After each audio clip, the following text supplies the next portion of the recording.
Chapter 1: The Rich Cashback System. Zhangcheng, inside a hotel. Yining opened his eyes with difficulty and felt waves of pain all over his body.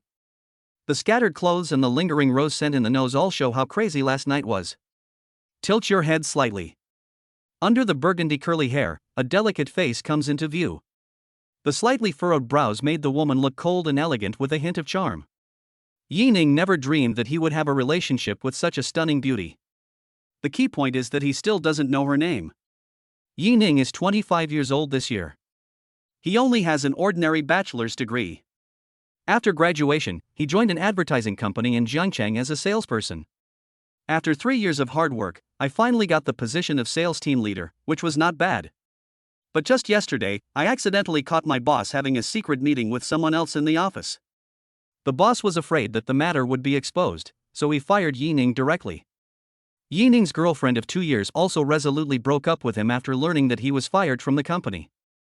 Heartbroken, Yining went to the bar to get drunk last night and met this mysterious and beautiful woman. Driven by alcohol, they chatted and then went to the hotel to spend time together. After a crazy night, he was half drunk and half awake and couldn't see the woman's appearance clearly. Only now did he know that someone could be born so beautifully. It's like mellow red wine with ice, hot and tempting. Little brother, is my sister pretty? Yining, who was immersed in his memories, was startled by the charming voice. Only then did he notice that the woman was looking at him with a teasing look in her eyes. She stretched out her jade-white arms and hugged Yining's neck, leaning on Yining, with her long hair draped over her shoulders and her icy red lips like a ripe peach, making people want to kiss her. This woman is so beautiful. Good, it looks good. Yining was slightly stunned. That's good. It can be seen that the woman was very satisfied with Yining's answer, at least now she was smiling happily. Feeling the woman's soft body and smelling the rose scent on her, a surge of heat burst out from Yining's body. He put his arm around her slender waist and fell into obsession again amid the exclamations. An hour later, the woman walked out of the bathroom in a red long dress and stared at Yining, who was sitting at the head of the bed with a slight smile on her lips. Little brother, sister is gone? Wait. Yining was about to speak. The woman interrupted Yining. Little brother, didn't we agree last night not to ask each other's names? After today, we'll just pretend nothing happened. After the woman finished speaking, she kissed Yining on the face, picked up her handbag and turned away. Yining gently stroked the wet lip print on his cheek, lost in thought. Could it be that his fate with this woman ends here? Bite. Detecting the host's strong desire, the Xinhao system begins binding. It's actually the system. Yining burst into tears. After reading novels for so many years, it was finally his turn. System, tell me what functions you have. This system is a cashback system. As long as the host consumes, he can get 10 times the cashback reward. If the host consumes for a woman, there is a chance to get a critical hit reward. Rewards all come from legitimate sources. Host, no need to worry. Lots of rewards, please spend them quickly. So that's how it is. It seems quite simple. Yining immediately prepared to get up and go out to test it out. When I was getting dressed, the bright red on the bedsheet was particularly eye-catching. Yining's expression was slightly dazed, and he murmured, so that was her first time, but why? He shook his head and stopped thinking about it. He knew that it was useless to think about it now. With the help of the system, all difficulties will be solved once he becomes successful. After leaving the hotel, Yining first went to a small shop and shouted, "Boss, give me a bottle of mineral water." Bite. Host spends 2 yuan, triggers 5 times cashback, and rewards 10 yuan. In a moment, Yining received the cashback information. Ah, I'm rich. Yining couldn't help laughing. The supermarket owner stared at Yining with a strange look on his face for a long time. Will you get rich by buying a $2 bottle of water? Is this a disease? It was not until Yining's figure disappeared into the distance that the boss slowly shook his head. Well, it's so pitiful that he went crazy at such a young age. Yining jogged towards the largest commercial center in Zhangcheng. As the distance is not far, it takes less than 5 minutes to reach the outskirts of the commercial district. Turn the corner. I only heard ouch. A sweet scent wafted over my face. So soft. This was Yining's first feeling. Oh, I'm sorry. Only then did Yi Ning see clearly the appearance of the girl who bumped into him. The girl is not short, almost 1.7 meters tall. Her fair skin makes her little face look even more delicate, at least she looks just as good as the fairy from last night. Of course, the most eye-catching thing is that this girl has a lot of money. At this moment, she was holding a mobile phone in her hand, and she looked like a host. I should be the one to say sorry. I apologize to you. Yi Ning is not an unreasonable person. If he hadn't been so anxious in jogging, he wouldn't have bumped into anyone. Besides, the girl apologized proactively and seemed to have a good personality. Are you okay? After hearing Yi Ning's words, Suile raised her head. When she saw Yi Ning's appearance, her heart was shocked. Wow! So tall. So handsome. Chapter 2 Deposits exceed 2 million. I have to say, as a student who graduated from a flight attendant university, handsome men and beautiful women are commonplace. But the thought of meeting someone as handsome as Yi Ning makes me a little excited. Did it hurt you anywhere? Seeing that the girl didn't say anything, Yi Ning asked again. No. Suile's face turned red and she quickly shook her head. I was so engrossed in looking at a handsome guy, it's so embarrassing. That's fine. Yi Ning nodded, then I'll be leaving first. Yeah, okay. At this moment, Suile didn't notice that her live broadcast room was already noisy. Wow! The little brother is so handsome, I'm excited. Don't fight upstairs, I'm also tempted. Oh my god. Wei's heart is moved. It's over. My wife is leaving with someone else. Wei, beautiful looks are all the same, but interesting souls are rare. Look at me now, stop staring at the handsome guy. Yi Ning came to the first floor of the commercial street and went directly into the Versace store. Sir, what kind of clothes do you like? I can recommend them to you. Seeing Yi Ning come in, a young female salesperson walked over with a smile on her face. Although Yi Ning was dressed in ordinary clothes, as salespeople for world-famous brands, they were naturally professionally trained. Even if they had many thoughts in their minds, they would not show them. Help me find a casual set, probably around 30,000 yuan. In fact, Yi Ning also wanted to buy more, because the more he spent, the more cash back he would get. But unfortunately, I only have 30,000 in my bag now, and my financial situation doesn't allow it. When the female salesperson heard Yi Ning's words, her eyes lit up. She didn't expect that this handsome guy with ordinary clothes was actually quite rich. He immediately replied, Yes, sir, please follow me. I followed the female salesperson to the second floor. There were obviously many more styles of clothes here than on the first floor. After a while, the female salesperson came over with a set of clothes. Sir, what do you think of this set? Yi Ning nodded, he felt good too. He took the clothes and walked into the fitting room.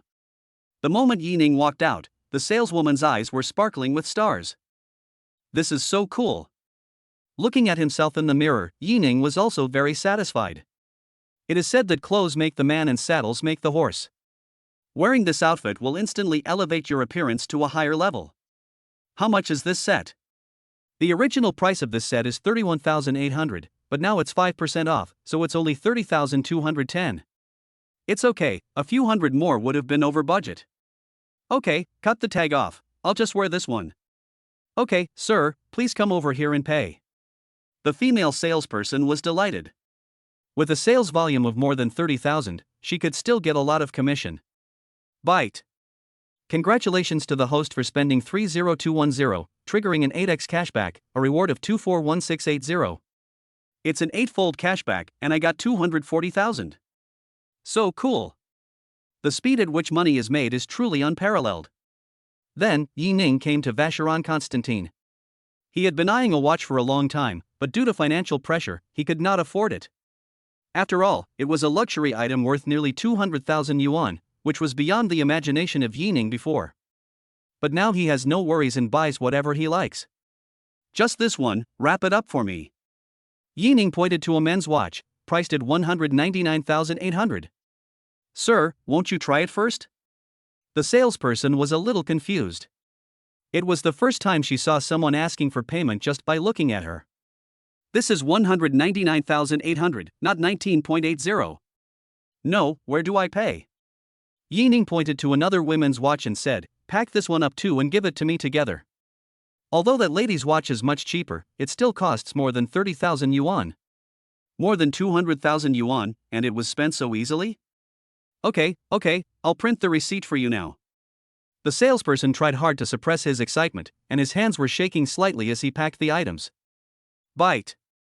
Congratulations to the host for spending 238,600, triggering a 10x cashback and a cash reward of 2,386,000. When Yining was paying, the salesperson accidentally saw Yining's text messages. The pupils shrank. How much is this? So many zeros. He is young, rich, and handsome. This is so attractive. Sir, can I add a contact number? You can contact me first when you come to shop next time, and I will prepare it for you. The salesperson winked and said with courage. If it were the old him, he might have added it. But Yining, who had seen 2 top beauties in 2 days and even had sex with one, had no problem with his concentration. Although this female sales manager is pretty good, she is far inferior to those 2. Forget it, I have something else to do, let's talk later. Yining left behind a dashing back, leaving the saleswoman alone and resentful. With a huge sum of more than 2 million yuan in his pocket, Yining certainly wouldn't enjoy it by himself. Just as he was worrying about what to buy for his parents and sister, a woman's voice interrupted his thoughts. Yining, it's you. What's going on? Did you come here after our Xiao Man? After seeing who was coming, Yining's expression froze for a moment, then turned calm. It's you, Zhao Na. And hello, He-Man Man. Chapter 3 Ex-Girlfriend. He-Man Man, Yining's ex-girlfriend, was the woman he had been with for 2 years. For the past 2 years, he has taken great care of He-Man Man. Yining tried his best to satisfy He-Man Man's wishes as long as they were there. It can be said that after working for 3 years, 70% of his salary was spent on this woman. Even so, when He-Man Man learned that he had lost his job, what she received was not concern, but a heartless breakup. Not even a chance to redeem myself. As for Zhao Na, she is He-Man Man's best friend. Although he looks ordinary, he has a cheerful personality and good character. She was the first to know that He-Man Man and Yining broke up. When she suddenly met Yining, she thought he came to reconcile with He-Man Man. He-Man Man thought the same when she saw Yining. She ignored Yining's greeting, just looked at Yining with disgust and turned her gaze in other directions. Seeing that the atmosphere was a bit awkward, Zhao Na wanted to change the subject and talk about something else. Suddenly, she saw Yining holding a Vacheron Constantine bag in her hand. Wow! Yining, Vacheron Constantine.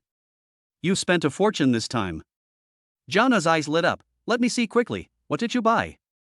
He-Man Man heard Zhao Na's exclamation and turned her head in confusion. Yining, Vacheron Constantine?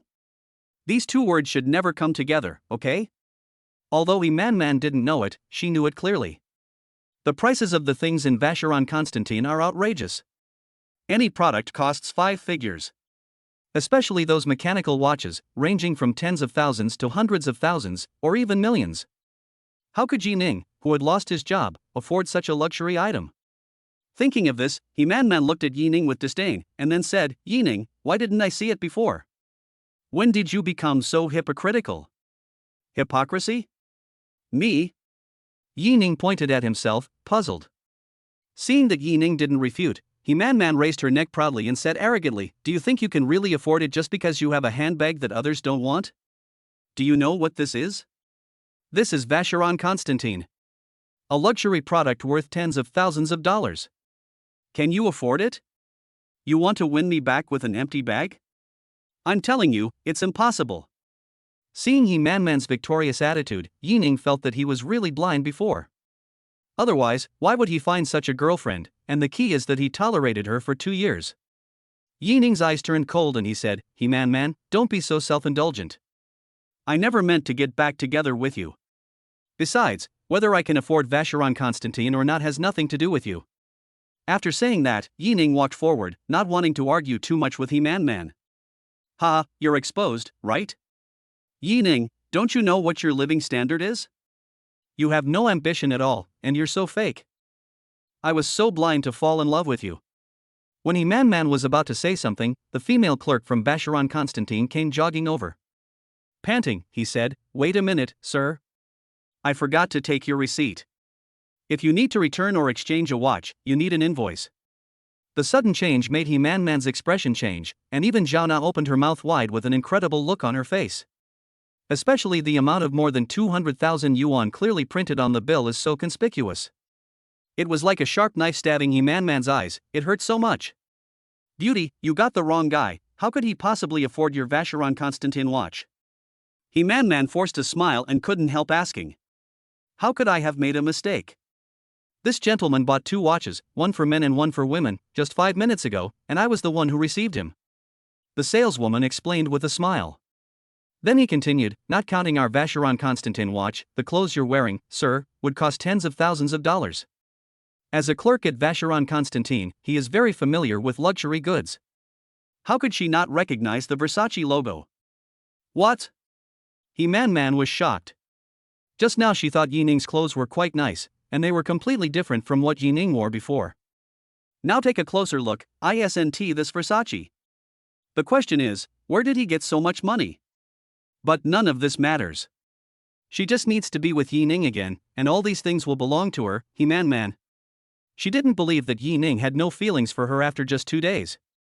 Besides, didn't the salesgirl say that? Yining bought 2 watches, one for men and one for women. The women's watch must have been bought to get his lover back. Yes.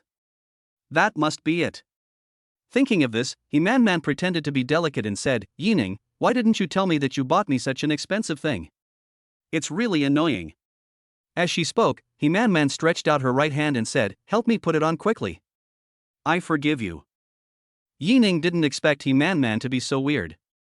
This woman is too self-righteous. But the next moment, Yining seemed to have thought of something and took out the box containing the women's watch from the bag. Seeing this, He-Man-Man was delighted and a joyful smile appeared on her face. As expected. As soon as I make a move, Yining will lick me like a dog. Yining didn't care what He-Man-Man thought. He handed the watch to Zhaona and said, here, this is a gift for you. Thank you for helping me so much in the past. He-Man-Man was shocked that he wanted to give the watch to Zhaona instead of herself. Zhaona was also a little confused. She glanced at He-Man-Man's expression and said hesitantly, give it to me? Of course, take it. Yining said generously. No, this is too expensive. I can't have it. It's okay. I've wanted to thank you for a long time, but I never knew what to buy, so this is it. Yining forced the watch into Zhaona's hand. The next moment. Bite. The host spent 38,800 yuan on a female basis, triggering a 100x critical hit cashback, resulting in a cashback of 3,492,000 yuan. It's a 100x critical hit. But why not 388,000? Well, it turns out that the tenfold cashback of more than 380,000 yuan was deducted. The system really doesn't have any bugs at all. But now I suddenly have nearly 6 million in savings, which is pretty cool. This watch is really worth it. Just then, a girl holding a mobile phone appeared in the aisle. She walked and looked, muttering something. Chapter 4 Sending a Watch. This was the second time he met Suile today, but Yining was still amazed by her appearance. She doesn't need to dress up, as long as she stands there, she is the most beautiful scenery. Many people around also stopped to look at Suile because of her beauty. It is not necessary for something to happen with this beauty, just looking at her from afar is already very pleasing to the eye. Please get me another lady's watch, around 200,000 yuan will do. Yining suddenly said to the female salesperson who had not left yet. Okay, wait a moment, sir. The female salesperson was very surprised. She didn't expect that after chasing her out to give her a receipt, she would get an unexpected reward. He-Man-Man naturally also heard Yining's words and was so excited that she almost jumped up and down. No wonder she gave that watch to her best friend. It turned out she thought it was too cheap. He really made me cry. When the time comes for the wedding gift, just ask him for less. 3 million plus a 200 square meter house will be enough. Less than a minute later, the saleswoman came over with another older woman. The saleswoman was holding a large box containing about a dozen women's mechanical watches. Sir, I'm Tu Min, the manager of the Vacheron Constantin boutique. Could you please take a look at these styles? Are there any that satisfy you? Well, which one is the most expensive? Yining thought they all looked similar, so he asked directly about the most expensive one. The price has gone up, so it can't be any worse. Then let's take this one. Two men pointed to a watch with a pastel movement. This is a new product for our brand and a limited edition. At this time, Suile came nearby with her cell phone, less than 5 meters away from Yining. She naturally recognized Yining as the handsome young man who bumped into her outside not long ago. I wanted to go up and say hello, but seeing so many people around, I decided not to. Little anchor, come here. Just as Suile was passing by pretending nothing had happened, Yining waved to her. Are you calling me? I didn't call you mom, I called you. Suile was amused and came to Yining's side. I didn't expect you to be so humorous. Tell me, what do you want me to do? Come, put it on her. Yining said to the female store manager. Ha? Oh, okay. Even though she was the store manager and was used to seeing rich people, she had never seen such a scene. From the conversation between Yining and the anchor, it can be heard that the two may know each other but are definitely not familiar with each other. Is it really okay to just give someone a watch worth over 200,000 yuan like this? If you don't want it, you can give it to me. Suile felt dizzy and only came to her senses when she felt the coldness on her hand. Well, it suits you well. Yining said with satisfaction. This is not a joke, but this watch looks really good on Suile's hand. Sir, you have excellent taste. This watch is a perfect match for this young lady. Moreover, this young lady is so pretty that this watch perfectly compliments her. The female store manager was very considerate and kept praising Suile. Ha ha ha, indeed. Then swipe the card. Yining handed over the bank card directly. Hey, wait, what's going on? Suile was still confused. How can you be so stupid that you can't understand this? Yining said with a smile, this is for you. Ah? Send it to me? Looking at Suile's dazed look, Yining felt amused. At the same time, Man's face turned ashen. Yining, what do you mean? She couldn't help but ask. What do you mean? Yining sneered, why, you don't think I would give you such a valuable gift, do you? Do you know what brand this is? This is called Vacheron Constantin. It's worth hundreds of thousands of dollars. Do you think you deserve it? Yining's words were like sharp ice needles piercing Man's heart. Yining, you bastard! Man roared. Go away! Don't bother me! Yining said impatiently. He simply didn't want to have anything to do with this kind of woman anymore. Finally, Zhana looked at Yining apologetically and dragged Man, who was about to cry, away. After the two of them walked away, two men came over and handed the receipt to Yining. Sir, the total is 268,000. Here is your receipt. Please keep it. Yining took the receipt and handed it to Suile. No, this is too expensive. Suile shook her head and was about to take off the watch. Although she also likes this watch, it costs over 200,000 yuan. Coming from an ordinary family, she had never seen so much money. More than 200,000 yuan, and a little more can be used as a down payment for a house in Jiangcheng. She didn't dare to accept such a thing, let alone someone she just met today and didn't even know his name. She graduated from a flight attendant school, but she did not become a flight attendant and instead became a small anchor. It was because she was threatened by the airline's leader, who wanted to get something from her. She refused because she was a person of integrity, and was therefore kicked out of the spot. Now someone has given her such an expensive gift, it is hard to believe that Yining has no ulterior motives. In fact, she was right. Faced with such a beauty with a figure and appearance close to perfect, Yining was of course very moved. But Yining would never force anyone, at least he would only do it if the girl was willing. It's okay. Yining stopped Suile's movements, wear it. Just agree to one condition of mine later. Chapter 5 Critical Hit Reward, Zhongnan Commercial Street. Ah.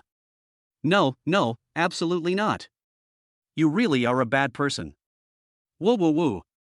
Yining knew Suile was overthinking it when he saw her expression, so he explained, don't overthink it. I just want you to help me think about what gifts I should buy for my family. Is that it? Suile looked suspicious. That's all. Really? Suile still didn't quite believe it. Yining raised the corner of his mouth, why? You seem quite disappointed? Or do you hope for more than this? Knowing that Yining was teasing her, Suile blushed and stammered to deny it. No, you bad guy. Bite. The host consumes for a woman, triggering a critical hit. Congratulations to the host for acquiring ownership of Jiangnan Commercial Street. Jiangnan Commercial Street. Isn't that where I'm visiting now?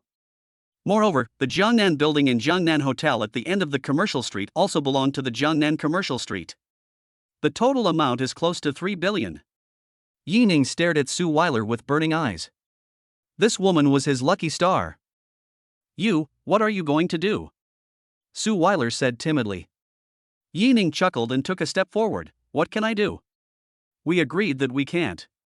Suile lowered her head, her ears clear. Oh my god. It's a heart-pounding feeling. Yining didn't dare to tease her anymore. This woman was too destructive. What are you thinking about? Aren't you going to help me with some advice? Let's go.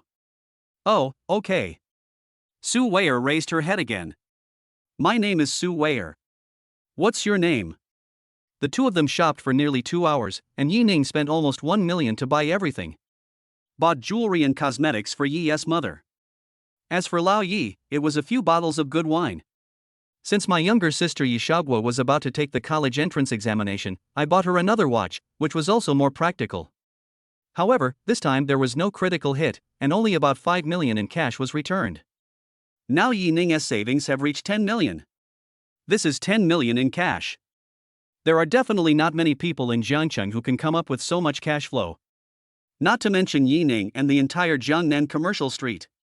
After a wave of shopping today, I have directly entered the ultra-high net worth class. After buying the gifts, Yining also treated Suile to lunch. After exchanging contact information, the two left. Yining came to the end of the commercial street alone. Looking up at the luxurious Jiangnan Hotel in front of me, a sense of heroism arises in my heart. From today on, this is his property. Open a presidential suite for me. Yining took out his ID card and said to the girl at the front desk. Okay, sir, please wait a moment. The lady at the front desk took the ID card and looked shocked. He glanced at Yining with lightning speed. The pupils dilate several times in an instant. Hello, Mr. Yi. The lady at the front desk bowed respectfully and saluted. Seeing this, the other young ladies also greeted Yining. Did you recognize me? Yining asked a very stupid question. Of course, Manager Wu sent us your photo this morning. Okay, then ask the manager to come over. Okay, Mr. Yi. Less than 2 minutes. A middle-aged man with Mediterranean hair hurriedly came from the elevator entrance. Hello, Mr. Yi. I am Wu Yuan, the general manager of Jiangnan Hotel. Welcome to guide our work. Hello. Yining shook hands with Wu Yuan briefly. I don't have any instructions. I just came here to rest and settle down today. Although there are rental houses, they are too far from the city center. But there is no way, the rent in the suburbs is much cheaper. Now he is too lazy to go back. There are hotels everywhere, so why should he stay in a rental house? Okay, Mr. Yi, the hotel has a presidential suite just for you. I'll take you there right away. As soon as Yining and Wu Yuan walked into the elevator, the lobby on the first floor suddenly exploded. Our new boss is so handsome. I thought the photo from this morning was photoshopped. I wonder what kind of girl a young and handsome man like Mr. Yi likes. Let's forget about it. Mr. Yi must come from a big family, so he should be of equal status, right? Ahem. The lobby manager came over and reminded, don't talk about Mr. Yi behind his back. But as she spoke, she also looked towards the elevator. Mr. Yi, you are so handsome. Following Wu Yuan to the top floor, there was only an office and a suite, both of which were exclusively for the boss Yining. This is your room, with panoramic floor-to-ceiling windows, and it's over 200 square meters. Yining looked around, and the impression the entire suite gave him could be summed up in 4 words, high-end and grand. Not bad. Yining praised objectively. Wu Yuan secretly breathed a sigh of relief and a smile appeared on his face. Mr. Yi, please take a rest first. If you need anything, just use the phone on the bedside table. Okay, go get busy first. After Wu Yuan left the room, Yining lay heavily on the large bed. It feels great. This is life. The days of working overtime day and night without having even a penny in my pocket are finally over. Now he just needs to enjoy life. However, there is one thing Yining never forgot. That was the boss who fired him, Wei Jie. Originally, he had left the company and had no contact with Wei Jie anymore, but who can blame Suile for being so lucky? Jiangnan Commercial Street is not just a commercial street, it also has Jiangnan Hotel and Jiangnan Building. The place where Yining used to work happened to be right here. Jiangnan Building. Chapter 6 Watching Suile's live broadcast. After dinner and bath, Yining opened his cell phone and transferred 1 million yuan directly to his mother's card. In less than half a minute, I received a call from Ye's mother. Son, why did you transfer so much money to me? Where did you get so much money? Ye's mother said anxiously. Although she knew her son would never do anything wrong, the sudden huge sum of money still scared Ye's mother. Yining's parents were both from peasant families. They worked hard all their lives before they bought a 3-bedroom apartment in the county town. Even so, it's considered a good life. Because there are still many old neighbors in towns and villages who cannot afford to buy commercial housing. You can only live in a self-built house in the countryside for your whole life. 1 million is a huge sum of money. Ye's mother and father had never seen so much money. Mom, don't worry, don't you know your son yet? After I graduated, I started a business with my classmates while working. Now the business is booming and everyone gets a good share of the profits. Yining made up a lie. No matter how to explain it, he couldn't possibly tell others about the system. No one would believe it. Besides, I am now the boss of Jiangnan Commercial Street, so it is not entirely wrong to say that I am doing business. Okay, my son can make money now. Ye's mother said with pride, I'll save the money for you to marry. It's okay, Mom. You and Dad hold the flowers. I'll pass them on to you when you're done. That won't work. My parents are old and don't need much money, but your sister's college education will cost a lot of money. Mother Yi said in a firm tone. Yining also knew that his parents had been frugal all their lives and were not the kind of people who would spend money lavishly, so he had no choice but to nod in agreement. The mother and son chatted for more than half an hour before hanging up the phone. Yining looked at the night view of the river and missed his family very much. I haven't been home for almost a year. I'll go home in a few days. Yining was watching videos when a message on WeChat Moments caught his attention. It turned out to be the little anchor I added today. Suile posted her live broadcast information on WeChat Moments. Curious, Yining decisively downloaded Feiyu Live and created an account. On the Feiyu platform, Suile's live broadcast room is very deserted. The anchor world is too competitive. Although Suile sings well, there are many people who can sing in today's society. In addition, Suile is unwilling to wear revealing clothes, so it is really difficult to attract traffic. Bosses who click into the live broadcast room can click the follow button in the upper right corner. Bosses who think the anchor sings well can send some gifts to support the anchor. Staring at the live broadcast data on the screen, Suile felt helpless. It has been almost 2 months since the show started, and not only has it not made any money, but it has also spent a lot of money on buying equipment, setting up background walls, etc. Thinking about the rent that she had to pay soon, Suile felt that she could not hold on any longer. During her college years, she was pursued by many rich boys because of her top-notch figure and appearance. There was even a boss who explicitly expressed his willingness to spend money to support Suile, but she refused because she was very self-disciplined. She did come from a poor background, but she didn't want to lose her most precious thing for money. Hey, the little anchor is so pitiful, but I really don't have any money, so I'll just give her some free flowers. I'm in good shape, but I'm a committed freeloader. No one can change that. It's not just you upstairs, we're all freeloaders. When Yining clicked into the live broadcast room and saw that there were only a dozen people in the room, he immediately felt that Suile was too miserable. Welcome to Tonight Ninggu, welcome boss, could you please click the follow button in the upper right corner? Yining decisively clicked to follow. Thank you, Mr. Ninggu, for your attention. Suile saw that the number of comments in the live broadcast room suddenly increased. Is the anchor being trolled? Haha, the anchor is so stupid that he could be fooled by this. Daddy anchor, I like it and I'm following it. You know what, this anchor is pretty good looking. I hope she's not like Grandma Xiao. The host is not only good looking, but also sings well. But the dancing, well, let's not talk about it. Dance? Yining's eyes lit up. Can Suile dance? Tonight Ninggu, host, dance, and I'll give you gifts. Freeloaders, did the host see that? he asked you to dance. Monkey King comes to Grandpa, run. The host wants to dance. Don't even think about it. It's a new account, how can there be so many gifts? There aren't even any free flowers. Suile also felt that the comments were deceiving her, so she said, Boss Ninggu, I'd better sing. Xiao Wire sings pretty well. Seeing this, Yining smiled slightly and recharged 100,000. Bite. Host spend 100,000 yuan and receive 4 times the cashback, totaling 400,000 yuan. 400,000 has arrived. This money came too quickly. Then he quickly swiped a rocket worth 500 and said again, the anchor dances. A rocket special effect floated by, and all the viewers in the live broadcast room came out at once. Wow! The boss is so generous. I'm just short-sighted. The boss is confused. Dance quickly, host. Your big brother is here. Suile's heart started pounding when she saw the special effects of the rocket. After 2 months of live streaming, this is the first time she has received such a big gift. In the past, the most valuable item was a 100 yuan plane, but after the boss bought 2 planes, he started asking for Suile's contact information. The language in private messages is also full of various colors, and the dirty thoughts are obvious at a glance. Although Suile is sometimes dazed, she is not stupid. She knows that the person who gave rockets the first time he watched her live broadcast must be quite good.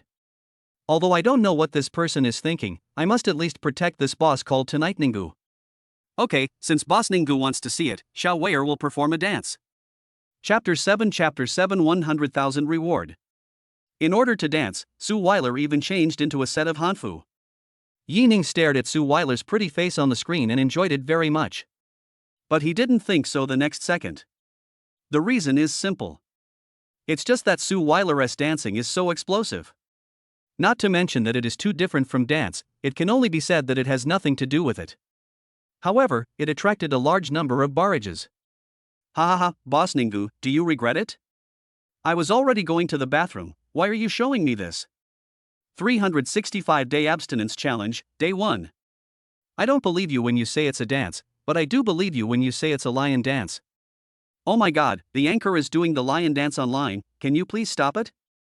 The long 2.5 minutes finally passed, and Yining was stunned. The dance moves were indeed very stiff, but at least the show was very effective and the live broadcast room became more popular than before. Occasionally, small fish balls given by others would float by. Yining clicked on the gift interface. Tonight Ninggu sent out a Super Fire 1. Tonight Ninggu sent out Super Fire 2. Tonight Ninggu sent out Super Fire 3. Ninggu delivers Super Fire 10 tonight. 10 super hot. The total value is 20,000 yuan. Boss Ninggu was so generous that he doesn't even blink when he spends 20,000 yuan. Boss Ninggu is so confused. How can a little anchor's dance be worth 20,000? Boss, are you still in need of a pendant? I have a 200-pound pendant for only 20,000 yuan. I'll break your thigh for you. Suile was also shocked by the endless stream of super popular special effects. Then a happy smile appeared on his face. She received a gift worth 20,000 yuan, and even if the platform took half of it, she could still get a salary of 10,000 yuan, which would be enough to pay for next month's rent. Is today my lucky day? In the morning, Yining gave her a watch worth more than 200,000 yuan, and in the evening, the boss of Tonight Ninggu gave her a gift worth 20,000 yuan. Wait a moment. Suile seemed to have noticed something. Ninggu tonight. The 2 characters in the middle are Yining. Suile quickly took out her phone and asked on WeChat, Yining, is that you? Yining, who was already lying in bed, saw Suile's text message with a smile in his eyes. It seems that the young anchor is not that stupid. Well, I saw your circle of friends and came to check it out. Hee hee, thank you for coming to see me, but forget about giving me gifts, it's such a waste of money. Suile is not one of those naive little girls. She knows very well that in this society, 20,000 yuan is something many people cannot earn in several months. But she didn't know that Yining was making money by spending. It's okay, it's just a small amount of money, just think of it as watching the lion dance. When Suile saw this message, she gritted her teeth in anger. Humph. It was all your fault, you big bad bastard, and now you're laughing at me. How hateful, how hateful, how hateful. Okay, don't be angry. I'll treat you to a meal next time. Despite saying this, Suile was still a little touched. She just posted a circle of friends as usual, and Yining actually came to the live broadcast room to watch her, and even gave her so many gifts. Do you really want to pledge your love to me? This thought appeared in her mind, and Suile was shocked. A blush instantly crept up from her slender neck to her cheeks. The anchor's face turned red after checking his phone. What happened? I'm also curious, could this be a private message from Boss Ninggu? It must be, woo woo woo, the anchor is moved, I'm heartbroken. The above person, don't take the internet seriously, it's all illusion. Is it the anchor I love? I love Boss Ninggu. Oh, it turns out she's a girl. As long as Boss Ninggu likes me, I can be a girl too shy. Tonight Ninggu, go against the heaven. There are so many stupid netizens, and the forums are full of jokesters. Later, Suile sang a few more songs, which Yining thought were very nice, so he directly spent all the remaining tens of thousands of yuan in his account. This series of operations attracted the worship of many netizens. He even received many private messages from other anchors, asking Yining to go to their live broadcast rooms to take a look. Of course Yining ignored it. He didn't know the other anchors. What if there really was a dinosaur behind the camera? Wouldn't that be a huge loss? Tonight Ninggu, giving gifts is too tiring, let's stop here for today, and have dinner together another day. Yining posted the last comment on the public screen. After a brief silence in the live broadcast room, it immediately exploded. Is this what rich people are like? Giving away gifts is so tiring. I want to be tired too, but my strength doesn't allow it.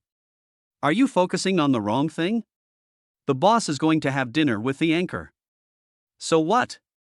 The boss spent 100,000, isn't it normal to have a meal? This time it's for dinner, next time it might be down there. Wow, my little Wei Ji is really going to become little Wei Air. Damn, the upstairs is too outrageous. Yining had just put down his phone when he received a call from an unfamiliar number. Yining, hello, who is this? Hello, Mr. Yi. I'm Sun Tao, the person in charge of Jiangnan building. I'd like to ask if you have time to come over soon. I need your signature on some documents. Okay, I'll come over tomorrow morning. Yining originally planned to go to Jiangnan building tomorrow. When he was working at Hongda Advertising Company, Wei Jie always made things difficult for Yining for various reasons. In the end, he was fired because Yining saw him having a secret meeting with his mistress. I really don't know what kind of expression Wei Jie will have when I see him again tomorrow. Yining swirled the red wine glass, a cold arc rising at the corner of his mouth. Chapter 8 Wei Jie's Fear. The next morning, Yining arrived at Jiangnan building early. Yining is very familiar with this place, after all, he has worked here for 3 years. Jiangnan building has a total of 33 floors, except for the 30th to 33rd floors which are managed independently by Jiangnan building. The 2nd to the 29th floors are all rented out to major companies in Zhengzheng as office space. Before being fired, Yining worked in sales at Hongda Advertising. Later, due to his outstanding performance, he was promoted to sales team leader. But because of the grudge with sales director Wei Jie, and the fact that Wei Jie was the boss's nephew, Yining was fired without hesitation. Now that his identity has completely changed, Yining is no longer the hard-working worker. Even a single word can decide the fate of Hongda Advertising Company. All I can say is, things change over time. Although it is not yet normal working hours, the receptionist has already arrived at the company. Seeing Yining walk into the door, the receptionist immediately stood up. Hello, Mr. Yi. Hello. Yining nodded. It seems that Sun Tao, like Wu Yuan, had already told his information to the employees below. Where is Sun Tao? Yining came to the rest area in the corner, sat down and asked. The receptionist served Yining a cup of freshly brewed tea while replying, Manager Sun hasn't arrived yet. You may have to wait a while. Okay, I'll wait for him here. Yining picked up a magazine. Go ahead and do your work. Don't worry about me. Okay, Mr. Yi, please enjoy your meal. After waiting for almost 10 minutes, Sun Tao still didn't come, but Wei Jie appeared on the first floor of the building. And the first thing he saw was Yining, who was flipping through a magazine and walked over nonchalantly. What a narrow road for enemies. Oh, I thought I was seeing things. Turns out it's you, team leader Yi. Wei Jie looked very proud. Then he changed the subject. Oh no, I remembered wrongly, you are no longer the sales team leader, you are fired. Yining glanced at Wei Jie, you look very proud? Of course I'm proud, because my uncle said that I will be promoted to department director soon.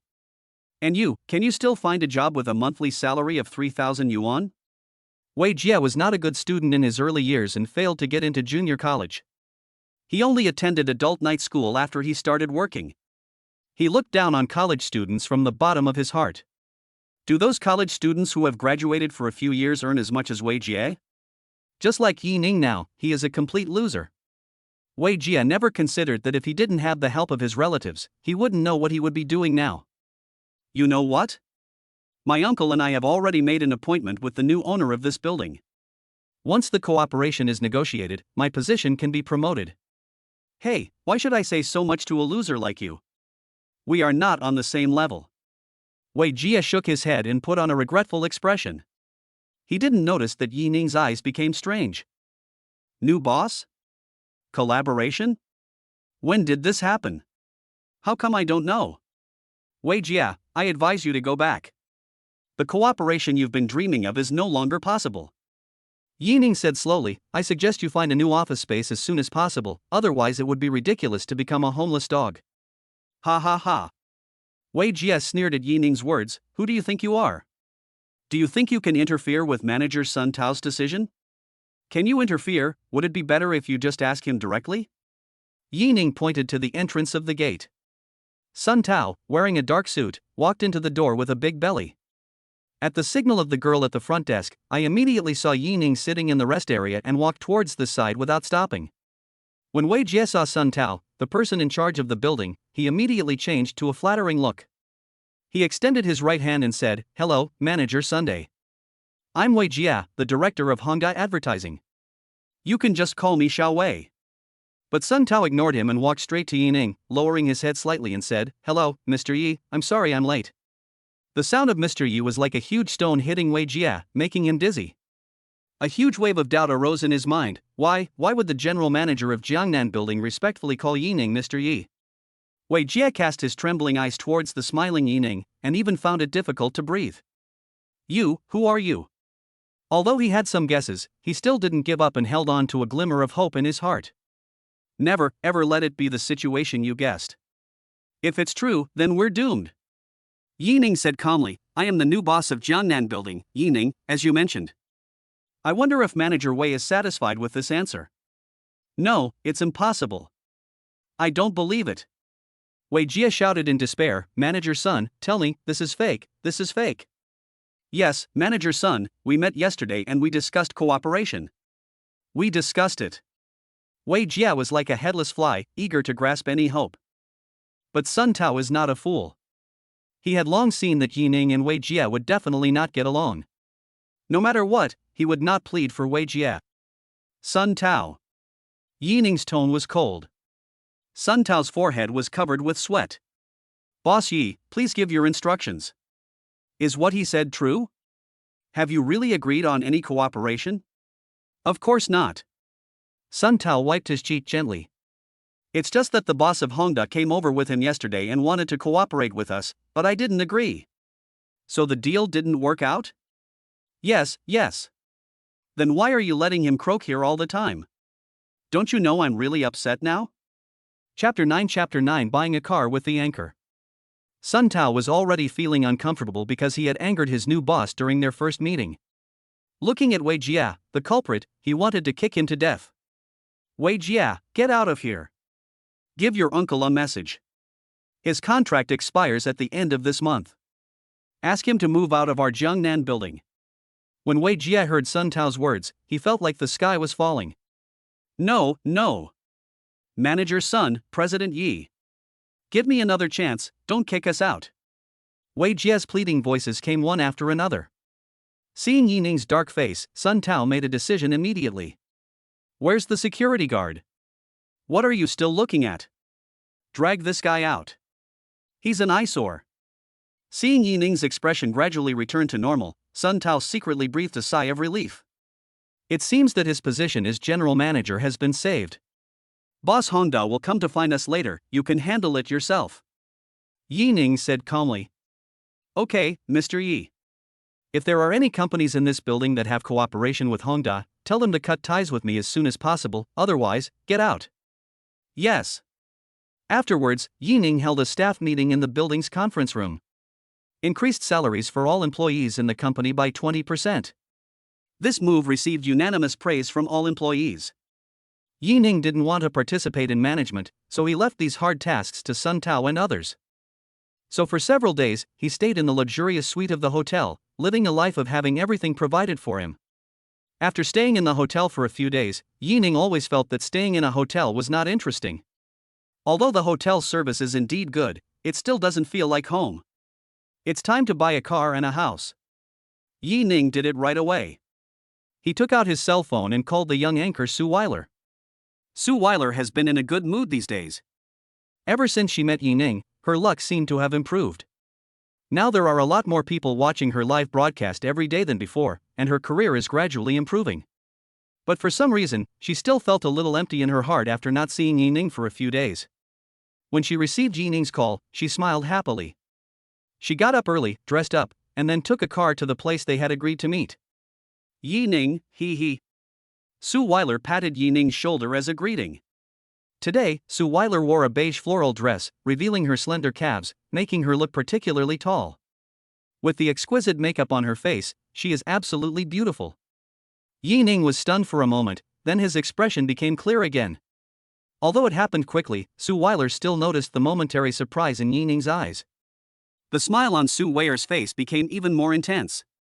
Yining stood up and said, "You didn't have breakfast, come here, I bought some more." "Thank you." Suile took the breakfast, took a sip of milk and said, "By the way, what kind of car are you planning to buy?" Suile has no knowledge of cars or anything like that. But she knew that a rich man like Yining would never buy a car that was too cheap. Big G. "Hey, why are you swearing in public?" Suile stopped him in a low voice. "Don't swear in public anymore. It's really uncultured." Yining. "Woman, there is something wrong with your thinking." When they arrived at the Mercedes-Benz store, several store clerks were amazed by the combination of Yining and Suile. These two people are so good-looking. Is this a fairy couple? Love it. Welcome to Mercedes-Benz, sir. Is there any car model you like? I can recommend it to you. Finally, the store manager was the first to speak up. Big G. Before Yining finished speaking, he felt a slight pain in his waist.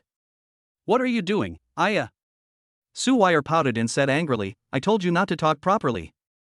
The store manager gave Suile a strange look before smiling again. "Okay, sir. 2 GMs just arrived today. Please follow me."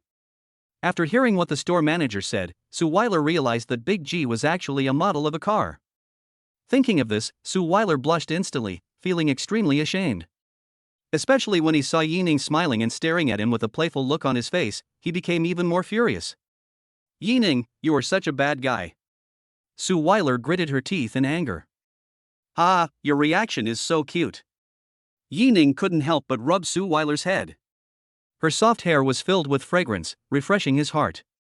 Suile didn't expect Yining to be so bold, but she was not angry at all, and even thought, "His hands feel so comfortable. Wouldn't it be even more comfortable if he touched my face?" Suile was shocked by her own thoughts and glanced at Yining, who was communicating with the store manager. Seeing that he didn't notice anything unusual about her, she patted her big and full breasts and breathed a sigh of relief. The three of them came to the Mercedes-Benz G-Class showroom together, where there were only 2 cars. One khaki and one black. But without exception, they are all very luxurious and grand. "Mr. Yi, this is the GAMG that was just shipped in today. What do you think of it?" "Great, can we drive away now?" "Of course, we can help you get a license, Mr. Yi." Hearing the store manager's words, Yining did not hesitate, then signed the contract. "This is the black one." Seeing Yining made the decision so quickly, the store manager said excitedly, "Okay, sir, I'll go prepare the contract right away." Bite. The host spent 3 million and received a 7-fold rebate, a total of 21 million. Another 20 million has arrived. This is so cool. This was Yining's first time driving a luxury car worth millions, and it would be a lie to say he wasn't excited. But he is an experienced driver after all, with stable driving skills and a calm expression on his face. But Suile was different. She was sitting in the passenger seat, touching here and there, looking very happy. "So happy?" "Yeah, you think everyone else is as rich as you, but I've never ridden in a car worth millions. Ha, that will make you happier later. Staring at the naughty smile on Yining's face, Suile's neck shrank slightly, and she lowered her head and grabbed the corner of her clothes, feeling a little at a loss. Happier? He won T. Chapter 10 Critical Hit Reward, a Villa. Yining drove and brought Suile to the Porsche store. Welcome to Porsche. As soon as the two got off the car, a pretty female clerk in professional attire walked over quickly. Even during the training, the store manager repeatedly emphasized that we should not look at others through tinted glasses. But these salespeople will definitely consider the purchasing power of customers based on their attire. A rich young man like Yining, who wears designer clothes, drives a luxury car, and is accompanied by beautiful women, is naturally the first choice of high-quality customers. It's just that the other person already has a girlfriend, and his appearance and temperament are much better than mine. Naturally, she also gave up the idea of wanting to get close to Yining. Sir, do you have any car models you like? The female salesperson asked softly, making people feel like they were in the spring breeze. Yining, do you still want to buy a car? Didn't you just buy one? Suile tugged at the corner of Yining's clothes and asked in a low voice. In her opinion, cars are used for transportation, and having too many cars would be a waste of money as it would be impossible to drive them all. If Yining knew what Suile was thinking, he would definitely refute it. In his opinion, no matter how many good cars there are, he can drive them all.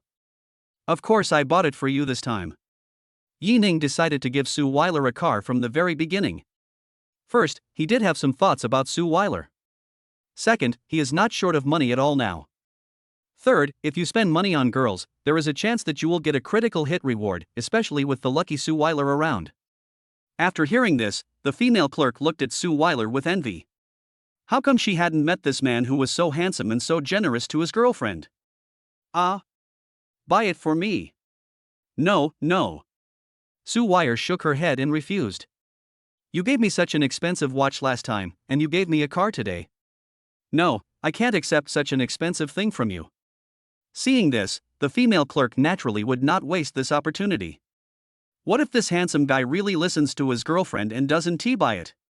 So she stepped forward and said, Miss, you are so lucky. Your boyfriend is so thoughtful, you should accept it. We also. Suile blushed and was about to explain, but then she thought that she couldn't let Yining lose face in public. So he changed the subject and said, I just think it's too expensive. It won't be too late to give it to me when we get wedding. After saying that, Suile lowered her head, not daring to look up at Yining's expression, and scratched her toes on the soles of her shoes. Yining looked at Suile in disbelief, and then he understood what the girl meant. He rubbed Suile's little head again and said, It's okay. I'll give you something better when we get married. Suile rolled her eyes at Yining. She could see that Yining was teasing her again. This big bad guy, she was protecting Yining's face outside, but Yining took the opportunity to climb up. The female clerk looked at the intimacy between the two and suddenly felt that she didn't need to eat lunch today. I'm so full. Yining, do you really want to buy it? Take a look first, just in case there's something you like. After following the female clerk around, Suile was shocked by the prices. She originally wanted to buy a car worth tens of thousands of dollars, and at worst she could return it to Yining slowly later. As a result, there are no cars priced below 400,000, let alone tens of thousands. Yining, why don't we go to other stores? These are too expensive. Yining thought that if Suile were to choose by herself, she might not be able to make a choice by tonight, so he directly said to the store clerk. That 911 was pretty good. Do you have a red one? When the female clerk heard Yining's words, her eyes were full of stars. Is this man going to buy his girlfriend a 911? That's too much. Of course we do, but you and Ms. Su may have to wait a few more days while we transfer the goods from headquarters. Okay, just swipe the card. We'll get the best configuration. Before Suile could react, Yining had already paid. Bite. The host spent 2.48 million on Suile, received a critical hit, and was rewarded with a Yunxian Longjing villa. Dragon View Villa on the clouds. That is the most expensive mansion complex in Zhangcheng. The villas inside start at least 50 million, and the better ones cost 70 to 80 million. Even if you have money, you may not be able to buy it. I originally needed to buy a house, but now that's all solved. Suile, she is indeed the European emperor. Mr. Yi, all the procedures have been completed. Just come and pick up the car in 3 days with Miss Sue's ID card. The female clerk said respectfully. Okay, thank you. Yi Ning nodded. Seeing that Suile hadn't come back to her senses yet, he stretched out his hand and waved it in front of her eyes. Hey, come back to your senses, let's go. Then he dragged Suile out of the Porsche sales outlet. He went out and bought 2 cars. Not only did he have 25 million in cash, but he also got a villa for free. How comfortable is that? When they got in the car, Suile spoke for a while. Yi Ning, why are you so nice to me? Her eyes were a little red and she really felt like crying. She admitted that the man next to her was really fascinating. In the past, there were many rich young men who wanted to spend money to pursue her, but she never agreed. But now she knew very clearly in her heart that she liked being with Yi Ning, and she would miss him when she couldn't see him these days. This is probably what love is, right? I like you very much. Yi Ning answered truthfully. Suile's heart was pounding, and her voice was trembling. You mean, you want to be with me? Looking at the girl's timid appearance, Yi Ning hesitated. He did like Suile, but there was another woman in his heart. The mysterious woman who had a one-night stand with him. Although Yi Ning didn't know her name, he had to find the fairy. Chapter 11 Suile's confession. Seeing that Yi Ning didn't say anything, Suile immediately understood. She was not stupid. She was used to seeing rich young men with girls on both sides in school. It's obvious that Yi Ning likes me very much, but he must also love other women, right? Yi Ning, I like you. Suile wiped away the tears from her eyes and said with a smile, but can you please give me some time? Looking at the girl's smiling face, she really looks like a gorgeous sea of flowers. It's so beautiful. Yi Ning shook his head. No, it should be thank you for giving me the opportunity. The two of them talked and smiled at each other. I told you I'd treat you to a meal. It's noon now. Is there anything you want to eat? Let's have Chinese food, Suile said, pulling out her phone. Can we start a live stream? Just don't shine it on my face. Yi Ning replied. Suile happily put up her phone and said, don't worry, I'll do a food show later. Ever since Yi Ning gave Suile a gift worth 100,000 yuan that night, Suile's live broadcast room has become a little more popular.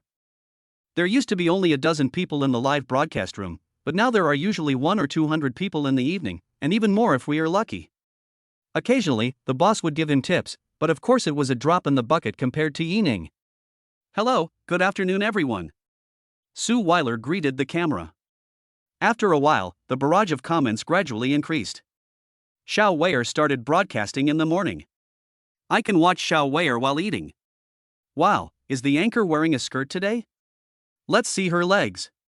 Look at the legs +1. Look at the legs +2. Look at the legs plus 10,086. Your focus is strange. Didn't you notice the host is sitting in the passenger seat? What's so strange about sitting in the passenger seat? It's not strange to sit in the passenger seat. The question is, who is driving? Damn, Lee Sin, you found the highlight. Anchor, tell me, who's in the driver's seat? Looking at the noisy viewers in the live broadcast room, Suile found it very interesting. Aha, bosses, can you guess who it is? How could we possibly guess? How about you turn the camera around and let us see? Yes, show us. Suile turned the camera slightly, capturing everything except Yi Ning's face. Wow! He seems like a handsome little brother. Anchor, don't eat alone, I want to see your face. Haven't you noticed? This car is a Mercedes-Benz G-Class. It costs 2 or 3 million. Damn, it really is true. Host, have you fallen? It's over. He was blinded by money and the anchor is no longer clean. If nothing else, this car is pretty cool. Nonsense, millions of dollars, it's just a pile of junk, and I still think it's cool. Anchor, you haven't told me yet, who is the driver? Suile, didn't I ask you to guess? Can't you guess it? You really want us to guess? Who can guess it? No, since the host said that, then we must all know him. If we know him, then he must be a friend in the live broadcast room. Yeah, the live broadcast room fans are so rich. Do we still need to guess? Damn it, host, you actually ate all the food yourself. Suile was completely confused by this barrage.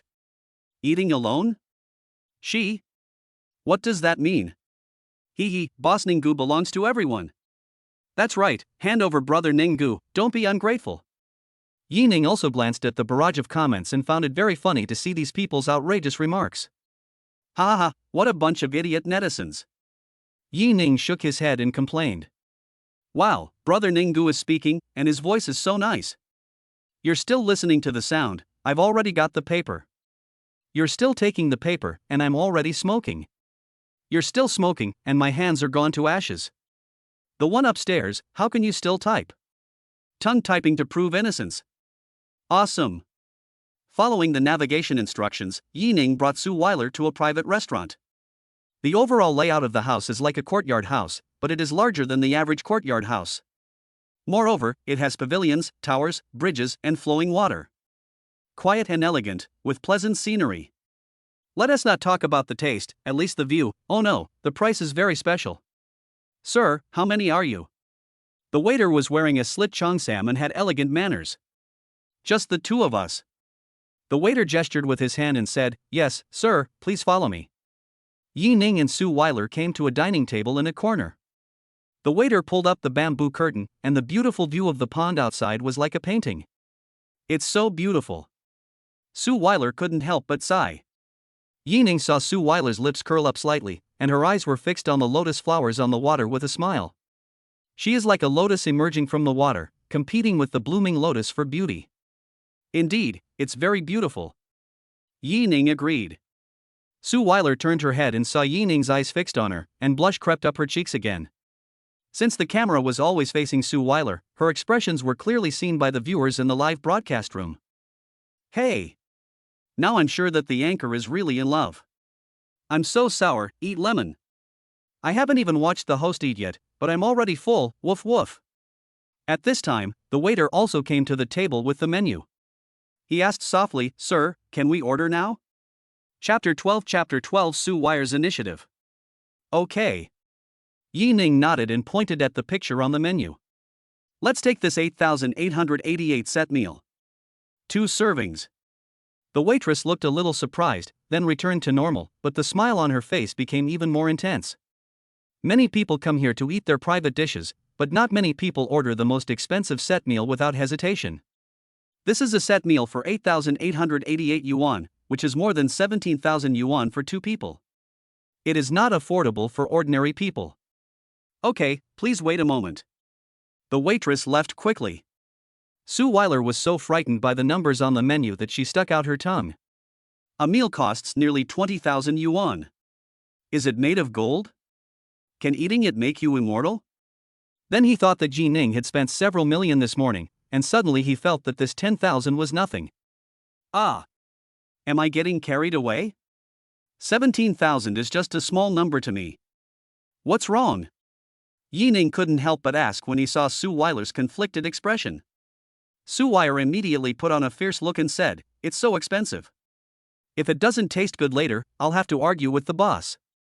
Yi Ning smiled and shook his head. This little girl's ideas were really wild. Whatever you think comes true. As the appetizers were served, Yi Ning and Suile couldn't help but start eating. The only difference between the two was that Yi Ning ate quietly. Suile was eating while sharing the food with her friends in the live broadcast room. Fortunately, the two of them were in the corner, and since not many people came to eat here in the morning, they did not disturb others. Of course, the live broadcast room was also buzzing with excitement. Although many people cannot afford these top-notch delicacies such as lobster and matsutake mushrooms. But watching others eat is also a kind of enjoyment. What's more, she is a top beauty like Suile, who is already a feast for the eyes. The entire meal took about an hour and a half. It's not that the portion is too big to finish. But these dishes were all served one by one, which was really too slow. Of course, the taste is absolutely impeccable, at least for Yi Ning and Suile. Today's meal was the most delicious meal they had ever had in a restaurant. Of course, if you want the most delicious meal in the world, just go home and see that your mother's cooking is the best.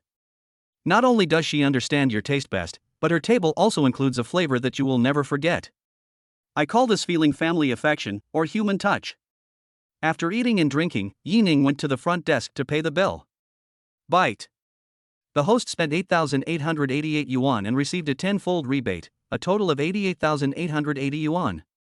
A rebate of 90,000 yuan for a meal is not bad, But what about the other one? The host spent 8,888 yuan on Suile, received a critical hit, and was rewarded with a master-level cooking skill. It's actually a master-level cooking skill. This was the first time Yining got a critical hit from a skill. At first he thought it wouldn't happen, but the system sure enough didn't disappoint. He. Host, don't underestimate this system. You're not a villain, are you? You're laughing so wildly, your character setting. Oh no, there's something wrong with your system settings. In the afternoon, Yining sent Suile downstairs of the community. Go in quickly, and remember to bring your ID card to pick up the car in a few days. Suile lowered her head, feeling somewhat reluctant, and said oh, then stood there without moving. What's wrong? Can't bear to leave me? Yining smiled evilly. I didn't. Suile stomped her feet. Yining thought it was quite amusing to tease the little girl, and laughed heartily. Okay, I've already explained it to you. It's not that I won't go with you to get the car, but I do need to go back home. After all, I've been out for so long, and I haven't seen my parents for a long time. Going home tomorrow was Yining's original plan, and this was also the reason why he was in a hurry to buy a car. I know. You go first. I'll wait until you leave before going up. Suile said stubbornly. Okay. Yining returned to the driver's seat, closed the door, and was about to start the car. Yining. Without noticing, Suile came to the car door for some reason. What? Yining hadn't reacted yet. A moist, soft, and slightly fragrant touch appeared on Yining's cheek like a dragonfly touching the water.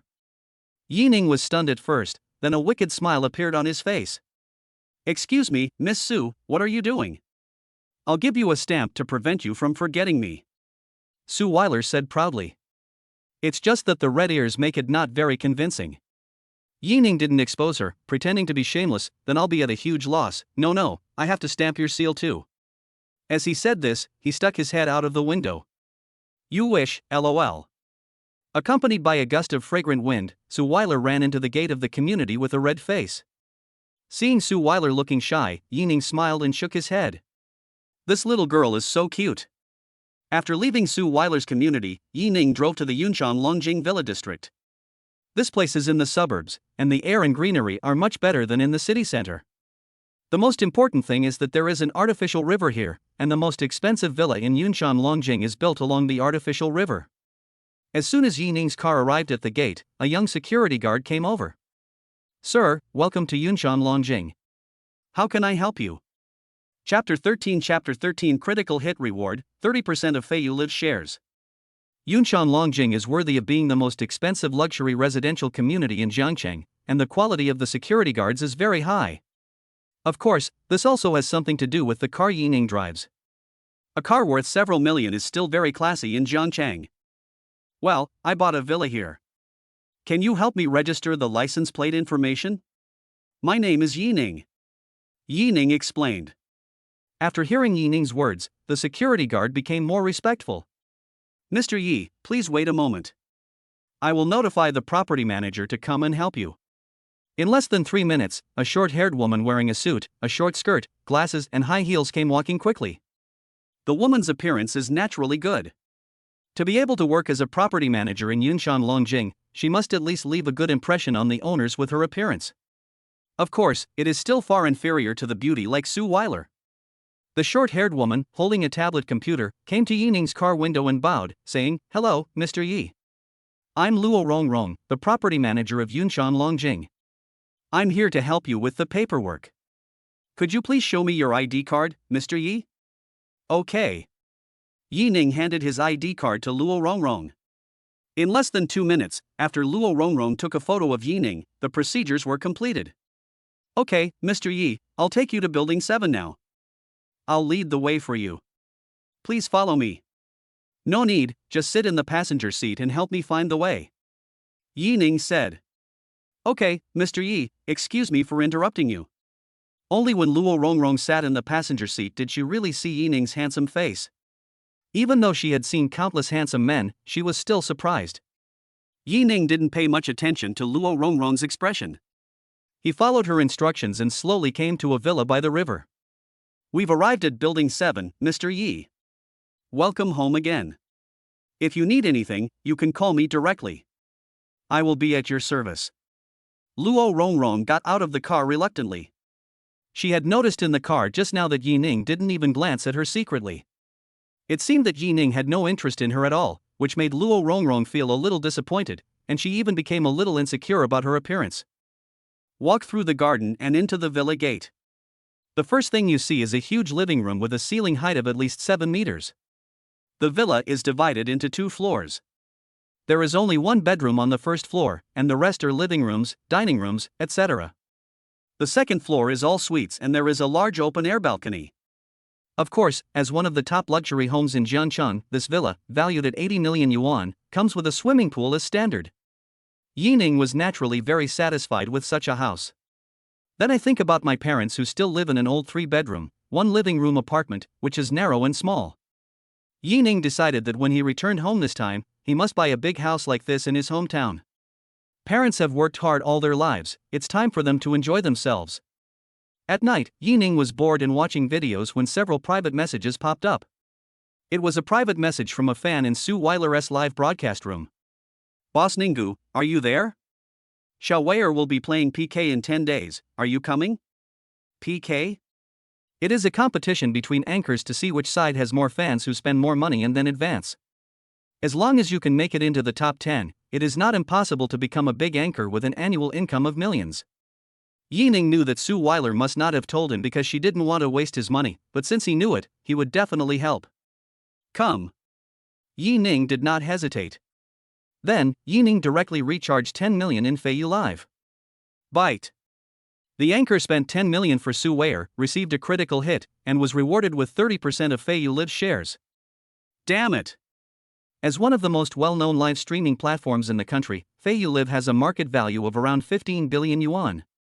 30%, that is 4.5 billion. It's more than his existing Jiangnan commercial street. Suile is truly his lucky star. While Yining was excited, thousands of miles away in Shanghai was the headquarters of Feiyu Live. Chairman, I just received a notice that most of our scattered shares have been acquired by individuals. What did you say? Yu Xinglong's face was filled with disbelief. Who is that person? How much did he acquire? It was a young man named Ji Ning who acquired 30% of the platform's shares. Yu Xinglong frowned slightly. He had never heard of the name Yi Ning. Surname Yi, could he be the son of some group? There is also a message about Mr. Yi Ning. Speak. Mr. Yi recently opened a private account on our platform. He topped up 100,000 yuan for the first time and added another 10 million yuan today. 10 million. Yu Xinglong was shocked. He recharged 10 million yuan for the live broadcast at one time and spent nearly 5 billion yuan to buy platform shares. What is he going to do? How much money does he have? I suspect the reason he spent so much money was because of a female anchor named Xiao Weier. How do you say it? Because he only gave tips to that female anchor, and his browsing history shows that Mr. Yi has not visited any other live broadcast rooms. Okay. Yu Xinglong was speechless. He said slowly, I used to think I was rich, but now look at me, this is what a truly rich person is. Then he said to his assistant, when the time comes, go and move the live broadcast room called Xiao Weier to the homepage. Chairman, I checked, that Xiao Weier is just a small anchor with a few hundred fans. If we put her on the homepage for PK, she might run into those big anchors. If she loses, Mr. Yi won't be unhappy, right? The assistant was a little worried. You have such a pig brain. Yu Xinglong slammed the table. Don't you think about it? Will someone who spends billions let that little streamer lose? Hurry up and spread the word.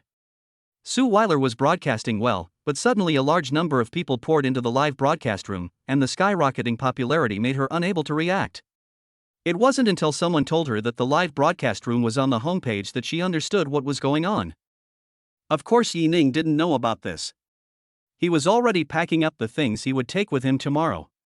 Chapter 14 by Iluwa. The next day, Yi Ning set off in his car at dawn. Yi Ning's hometown is Yangcheng, Sichuan province, a small inland city, much smaller than Jiangcheng. Along the way, we have to cross provinces and pass through many mountain tunnels. Yi Ning drove along the highway and did not enter Sichuan province until the afternoon. After driving to a service area, Yi Ning got off the car to refuel and take a rest. Not far away, a white Ferrari 488 caught his attention.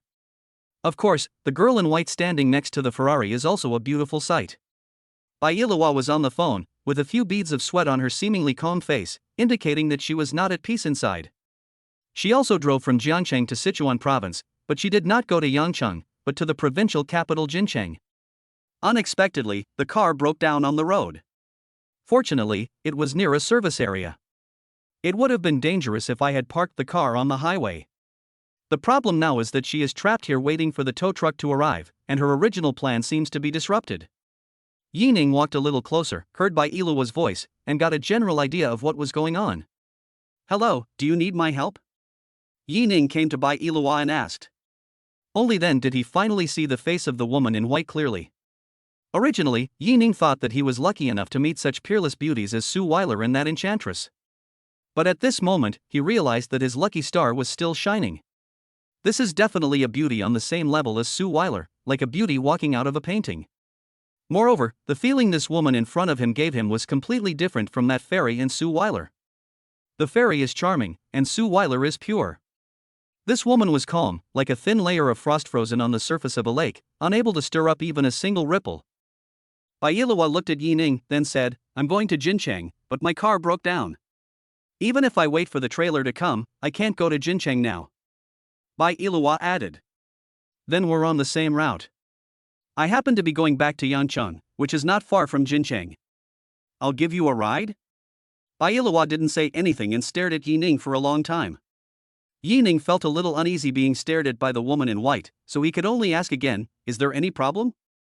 Bailawa shook his head, turned around, opened the Ferrari door, and took out a backpack. Then he walked straight towards Yining's Mercedes-Benz G, skillfully opened the passenger door and sat in. The sudden action left Yining a little confused. Is this enough? About the woman in white who was materialistic and got into his car for money. He doesn't believe this statement. Didn't he see that someone else has a Ferrari 488? And from the brand name clothes she was wearing, it was clear that this woman came from a very wealthy family. When do we set off? Bailawa asked when he saw Yining didn't catch up. Is this where you park your car? We've already contacted them, and someone will come and take them away soon. Then let's go. Yining sat in the driver's seat and the G-Class entered the highway again. Along the way, Yining felt that Bailawa was a dull person. He didn't say anything, occasionally taking out his phone, sliding it a few times and then closing it. Yining was a little bored and tried to find a topic to talk about. Ahem, come to think of it, I still don't know your name. Bailawa. Bailawa stared straight ahead and answered. Yining nodded, my name is. Yining, right? Bailawa took out Yining's ID card from the side and shook it. Yes. Yining was speechless after seeing all these operations. You are so confident getting into my car, aren't you afraid that I am a bad person? Yining asked the question in his mind. In his opinion, girls should protect themselves when they are outside, and it is always right to stay vigilant. Especially a beauty like Bailawa, who is rare in the world. You should not have the intention to harm others, but you must be on guard against others. Of course, the same principle applies to boys. Bailawa took the phone and shook it next to the steering wheel, his face still expressionless. Only then did Yining realize that Bailawa had been sharing his location with someone, and his license plate number had also been sent to that account. I'm not a fool to get into a stranger's car casually. Bailawa explained quietly. The two of them chatted with each other. It wasn't until the sun set that we finally got off the highway. Let's stop here. I'll just take a taxi later. Bailawa said when they arrived at the outskirts of Jincheng. Yining saw that the sky had become completely dark and colorful neon lights were lit up on the road. Still shaking his head and refusing, he said, forget it. Just help them to the end. Besides, it's almost 8 o'clock. I'm worried about you being out here alone. Bailawa looked at Yining with a strange look in his eyes. The big eyes flickered because of the reflection of neon lights. Thank you, Yining. She said softly, her speech much faster than before. Half an hour later, Yining put Bailawa down. You should go home quickly. It's already late and we still have a long way to go. Bailawa urged. Yining smiled and nodded, then drove away. Looking at the taillights of the Mercedes-Benz G, Bailawa said softly, have a safe journey. Arriving at the hotel that had been booked long ago, Bai Iluwa knocked gently on the door. "Who is this?" A young woman's voice came from the room. "Xiao Xian, open the door." "It's me." Clang. The door opened and Ai Xian was already wearing pajamas. She finally breathed a sigh of relief when she saw Bai Iluwa. "Iluwa, you're finally here. I was so worried when I saw you said your car broke down." "Then why don't you come to pick me up?" Bai Iluwa said in a coquettish tone. "I just got my driver's license, so I don't dare drive on the highway." Ai Xian stuck out her tongue and said embarrassedly. But then she felt something was wrong. As a close friend, she knew very well what kind of person Bai Iluwa was. She never spoke in a hurried but calm tone. How could there be such a coquettish tone? He. Ai Xian looked gossipy. What good thing happened? "Well, I guess so." Bai Iluwa nodded. Chapter 15 The blind date is Aquaman.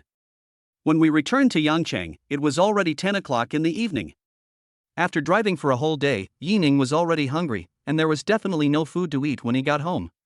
So Yining parked the car on the side of the road and found a roadside stall to enjoy a feast. Even though he has master-level cooking skills, he has to admit that anyone who can set up a stall at night in Sichuan province must be at least quite skilled. Those Michelin restaurants may not be as delicious as any random fried rice restaurant on the street. I had only eaten half of my meal when I suddenly heard the sound of slapping the table from the kebab stall next door. Yining looked up and saw a bald, tattooed man standing in front of a table where a young couple was sitting, with anger in his eyes. "I've always felt like something's wrong with you." "So that's what's going on, Suile. Are you playing this on me?" The bald tattooed man picked up the wine bottle on the table, smashed it to the ground with a bang, and then slapped Suile in the face. "You just like this kind of pretty boy, don't you, you bitch?" The bald tattooed man pointed at another man wearing glasses at the table and said. Then, the bald tattooed man poked the glasses man's chest and said, "Boy, do you know that this is my girlfriend? You dare to pick up my girlfriend? Do you want to die?" The man with glasses was also panicked when he saw the furious tattooed man. He could only explain weakly, "Brother, I really don't know. Besides, Suile said she doesn't have a boyfriend." After hearing the explanation from the man with glasses, Yining finally understood that this woman was Aquaman. Interesting, I took a big mouthful of rice. Isn't this better than fish-flavored shredded pork with rice? Gradually, a lot of people gathered around. No matter how big the event was, it couldn't stop the crowd from enjoying the show.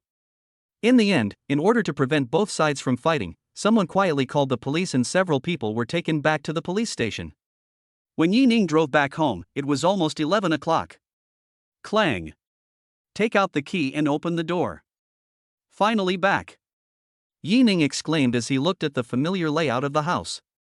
Although the house is small, I feel at ease. Son. Why didn't you tell me you were back? It was so late, I thought there was a thief in the house. Mother Yi was wearing pajamas and was very surprised to see Yining. Olji also walked out of the dormitory and patted Yining on the shoulder. "You've lost weight." "Hee, Mom and Dad, I miss you so much." Yining hugged them both. Today was the happiest day he had laughed in a long time.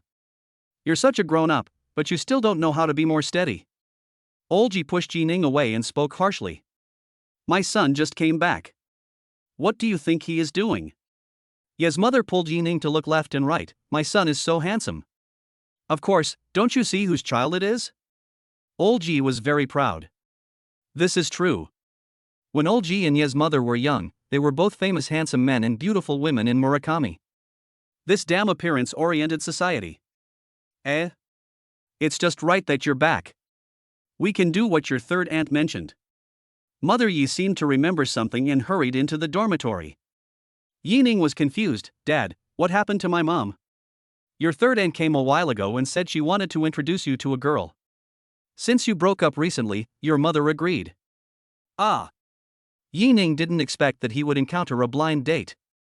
Wait, Mom, I have a girlfriend, please don't bother my third aunt." Yining said loudly. Ye's mother didn't believe what Yining said. They just broke up a few days ago, and now he said he had a girlfriend. Who would believe that? Yining must not want to go on a blind date and is lying to his mother. Tomorrow, right? That's settled then. Bye. Ye's mother hung up the phone in a hurry. Then he said to Lao Yi, "Go buy some more vegetables tomorrow, the whole family will come over." "Mom, why do you have to be so proactive?" Yi Ning looked helpless. "There is no way. Yi Ma is the only head of the family. Once Yi Ma decides something, no one can change it. You're already 25? If you don't take action, I'll be an old woman. You should get married sooner while your dad and I are still able to walk. I can help you take care of the children now." The older generation cares most about continuing the family line, and Yi Ning's parents also want to have a grandson as soon as possible. In addition, Yi Ning's income is not low now, so the two elders have even less worries. Yi Ning had no choice but to talk about it tomorrow. It was just a blind date and it didn't mean they would be together. The next day, at dawn, Yi Ning was dragged up by Ye's mother. "I helped Yi Ma clean the house, wash vegetables and cook, and was busy with this and that, and the whole morning passed. Ding dong one by one. Here I come, son, go open the door." When Yi Ning opened the door, the first person he saw was his third aunt. Behind her were three strangers, who seemed to be a family of three. The young woman at the end who was a bit pretty seems to be the protagonist of today. "Good afternoon, third aunt," Yi Ning greeted. "Xiao Ning has become more handsome again," Auntie San praised with a smile. "Come, let third aunt introduce you. This is Suile's mom and dad. Hello, uncle and aunt." Then, the third aunt pulled Suile, who was standing at the back, in front of Yi Ning and said, "This is Suile. Not bad, isn't she?" Yi Ning just felt that this woman looked familiar. Now when he heard her name, he suddenly remembered that this was the female Aquaman he met at a roadside stall last night. Chapter 16 Is your daughter worthy? Could it be that his two-timing was exposed and he had no backup plan, so he had to let Yi Ning take over? Moreover, he had long noticed that Suile's parents looked down on his family at the door and did not seem to be easy people to get along with. Of course, Yi Ning didn't want to get along with this family. Before Yi Ning could say anything, she heard Suile's mother say to her third aunt with a look of disgust, "Xiuchuan, this is your nephew. He's good looking, but his family conditions are a bit poor." Then, completely ignoring third aunt's embarrassed expression, she looked at Yi Ning and asked, "Young man, do you have any other houses besides this one?" "This is how Yangcheng works," Yi Ning said without hesitation. He didn't lie, the villa is in Jiangcheng. "Oh, that's difficult." Suile's mother looked regretful. "My daughter Lily is naturally beautiful and has never suffered hardship since she was a child. As parents, we naturally hope that she can live a better life after she gets married. I can't say I'm rich, but at least I have a car and a house, and I don't have to worry about food and clothing. I'm saying this, young man, do you understand?" Yi Ning's expression was calm. "I understand." "Then what? It's good that you understand. Then don't say that auntie is making things difficult for you." Yi Ning knew that after she said this, she was about to make a big move, so he just had to watch her performance quietly. "First of all, it's not easy for us to raise our daughter for so many years. A 1 million betrothal gift isn't too much, right?" When third aunt heard this, her face changed. She wanted 1,000,000 yuan as a betrothal gift before they even entered the house. She knew Yi Ning's family situation very well and knew she definitely couldn't afford it. But Suile's mother didn't care. Secondly, the house should be at least 200 square meters, and the car doesn't need to be too expensive, around 500,000 yuan will do. My colleague's child has a nice BMW 5 Series. These are all I have for now. Do you think you can accept them?" Suile's mother crossed her arms, looking arrogant. Yi Ning sneered in his heart. A slut who had dated countless boyfriends could actually offer such a price. It really proves the saying, if you are not from the same family, you will not enter the same door. "Auntie, are the requirements you mentioned too low?" Yi Ning's tone was calm. "A 200 square meter house and a 500,000 yuan car, this is too rubbish." Suile's family had already prepared for Yi Ning to refuse and turn around and leave, but they didn't expect Yi Ning to say that this request was too low. The three members of the Su family had golden light in their eyes, and looking at Yi Ning was like looking at a huge mountain of gold. "Oh, yes, I wonder what my dear son-in-law thinks." Suile's mother changed her tone, looking kind. "Although I seldom go back to Yangcheng, my parents are here after all. This house is really too small, so I plan to buy a villa." Yi Ning said. "Villa." The Su family didn't hear anything clearly, but they heard Yi Ning say that he wanted to buy a villa. By the time Suile's name is written on the property certificate, it will be worth at least several million. As for cars, I already have a Mercedes-Benz G-Class parked downstairs, so I won't buy one for the time being. As he said that, Yining took out the car keys and shook them. Mercedes-Benz G-Class.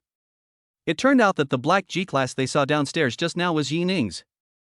At that time, they were still thinking that it would be great if they could marry their daughter to the owner of this Mercedes-Benz G-Class. Isn't this a coincidence now? It's like a pie falling from the sky. Ha ha ha, great. Suile's father also spoke up, I like ambitious guys like you. Come on, let's go in first. I want to talk to my mother-in-law about the wedding later. As they spoke, the family was about to pass Yining and enter the door. Bang! But when the third aunt walked in, Yining stretched out his arm and pressed it hard against the doorframe, blocking the Su family outside. The sudden change scared everyone. Ha, dear son-in-law, what do you mean? Suile's mother smiled awkwardly. Who is your son-in-law? Yining sneered. When you came here, you had stern faces, looking down on me. Now when you heard I was rich, you kept calling me your good son-in-law. Don't you think you're shameless? Repay the 1 million yuan betrothal gift, a 200 square meter house, and a 500,000 yuan car.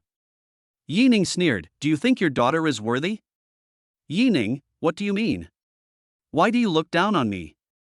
Suile, who had been silent all the time, was instantly upset when she heard Yining making up stories about her. Although Suile is not extremely beautiful, she is naturally beautiful and is a real beauty.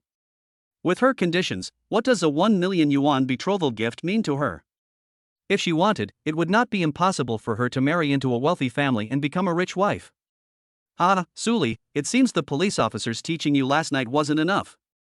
As soon as Yining said this, Suile's face turned pale as paper in an instant. You were there? Suile said with difficulty. Yining glanced at her contemptuously. Ha, what do you think? If you don't want others to know, don't do it yourself. Suile's parents didn't understand what Yining said to their daughter, but they heard the word police clearly. Lily, what happened? Suile's mother asked. Suile begged, Mom, please stop talking. Let's go back first. What about blind dates? Suile's mother still didn't give up. They naturally didn't want to miss out on a rich man like Yining. Why are you still going on a blind date? Suile wanted to dig a hole and crawl into it, leaving her parents behind and running away. Yining didn't care what happened to their family and just closed the door. Xiaoning, what's going on? Why don't I understand what you said? Aunt San felt that the atmosphere was not right, so she tactfully kept silent. Yes, son, do you know Suile? Ye's mother asked doubtfully as she brought the last dish. Even old Ji, who had been sitting on the sofa without saying a word, looked over. Chapter 17 Mo Qingqing. Yining recounted to them what he had seen and heard last night. After hearing this, Ye's mother shook her head repeatedly. Hey, looking at such a beautiful girl, how can you do this? It's just ridiculous. Third aunt also didn't expect that not only were Suile's parents weird, but she herself was not as simple as she seemed. I'm sorry, Xiaoning. Third aunt didn't expect Suile to be so. Third aunt was very embarrassed. She was the one who introduced Suile to her, but she didn't expect her to be such a person. It's okay, third aunt. It's just that Suile is too good at disguising herself. Didn't you see that her parents don't even know about her misdeeds? That's right. Aunt San smiled embarrassedly. Later, during the meal, Yining and the others tacitly agreed not to mention Suile, feeling a little disgusted. By the way, remember to pick up your sister tomorrow afternoon. Ye's mother picked up a piece of chicken and said to Yining. Although Yining had mentioned buying a car to her before, she didn't expect that her son would actually buy a car worth several million. I just learned about this from the conversation between Yining and Suile's family. Thinking about the 1 million cash that Yining had transferred to her before, and now the car's worth several million, she had no idea how much money her son had. Okay. Yining agreed casually. Yi Xiaogui is in his third year of high school and has only 1 month left before the college entrance examination. Their school only has 2 days off a month, and tomorrow can be said to be their last holiday before the college entrance examination. At 9 o'clock in the evening, Yining received a call from his good friend Li Hu from high school. Yi Zi, have you seen the message in the group? Li Hu's voice on the other end of the phone was much rougher than Yining remembered. No, wait for me to take a look. Yining opened the class group and saw many people discussing something. The topic, of course, was all about the class reunion. "Are you going?" Yining asked. He didn't care about such things. He had a pretty good relationship with his classmates in high school and could chat with anyone. But Li Hu is his only true friend, so if Li Hu doesn't go, he is too lazy to go. "Go ahead, let's go together." "Okay, I'll contact you then." After hanging up the phone, Yining went to bed early. The next day, Yining finally remembered that the gifts he brought for his family were still in the car and he hadn't taken them up. "While going out to throw away the garbage, I carried a lot of things upstairs." "Son, what are you doing?" Mother Yi was a little confused when she saw that her son had brought up so many things in just a few minutes. "These are the cosmetics I bought for you, Mom. I wish you eternal youth," Yining said with a smile. "Mom is old, why waste this money?" Ye's mother muttered to herself, but her face was still very happy. Then Yining took out a green bracelet and put it on Yima. Although Yima didn't understand the value of jadeite, she could tell at a glance that the bracelet wasn't cheap. She gently stroked the coldness on her wrist and said in a friendly tone, "It cost a lot of money, didn't it?" Seeing that his mother liked it very much, Yining also became happy. "Hey, as long as you like it, Mom." Seeing that Yining didn't say anything, Ye's mother didn't ask about the price of the bracelet. "This bracelet is indeed not cheap, it costs nearly 500,000, but Yining doesn't care." Yining placed 5 more bottles of mutai in front of Olji. "Dad, you haven't tried this before, right?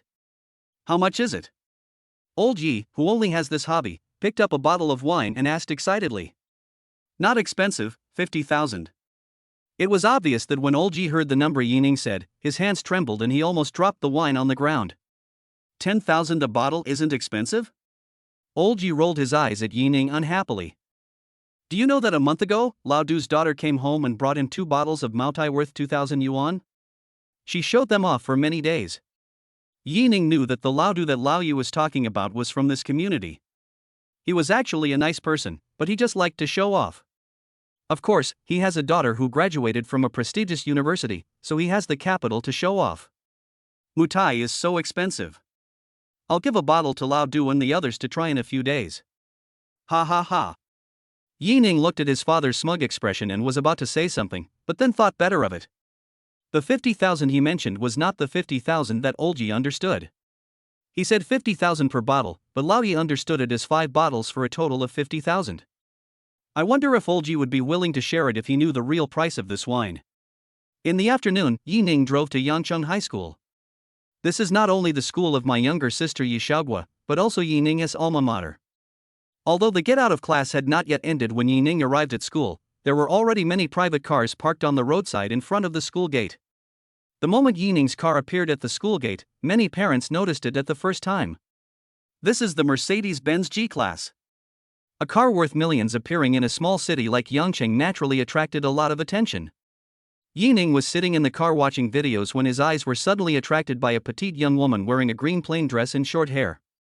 Yining admitted that this woman was indeed too beautiful, and her appearance was comparable to Suile and Bai Ilua. It's just that their temperaments are different. This woman is petite and cute, but you can also say she's very pretty. The more important reason was that he knew this girl, Mo Qingqing, Yining's high school classmate and class beauty. Of course, if their school had selected a beauty pageant at that time, Mo Qingqing would have definitely been at the top of the list. After many years, Yining still felt a little excited when he saw Mo Qingqing again. In high school, which boy in the class dared to say that he had never had a crush on Mo Qingqing? Just when he didn't know how to greet him, Mo Qingqing saw him the first time and took the initiative to walk over. "Yining, long time no see." Chapter 18 Receiving 2 little ones. "It's been a long time since we last met. How have you been lately, class beauty?" Yining said with a smile. Mo Qingqing's expression was complicated. "I'm no longer the class beauty. Just call me Qingqing."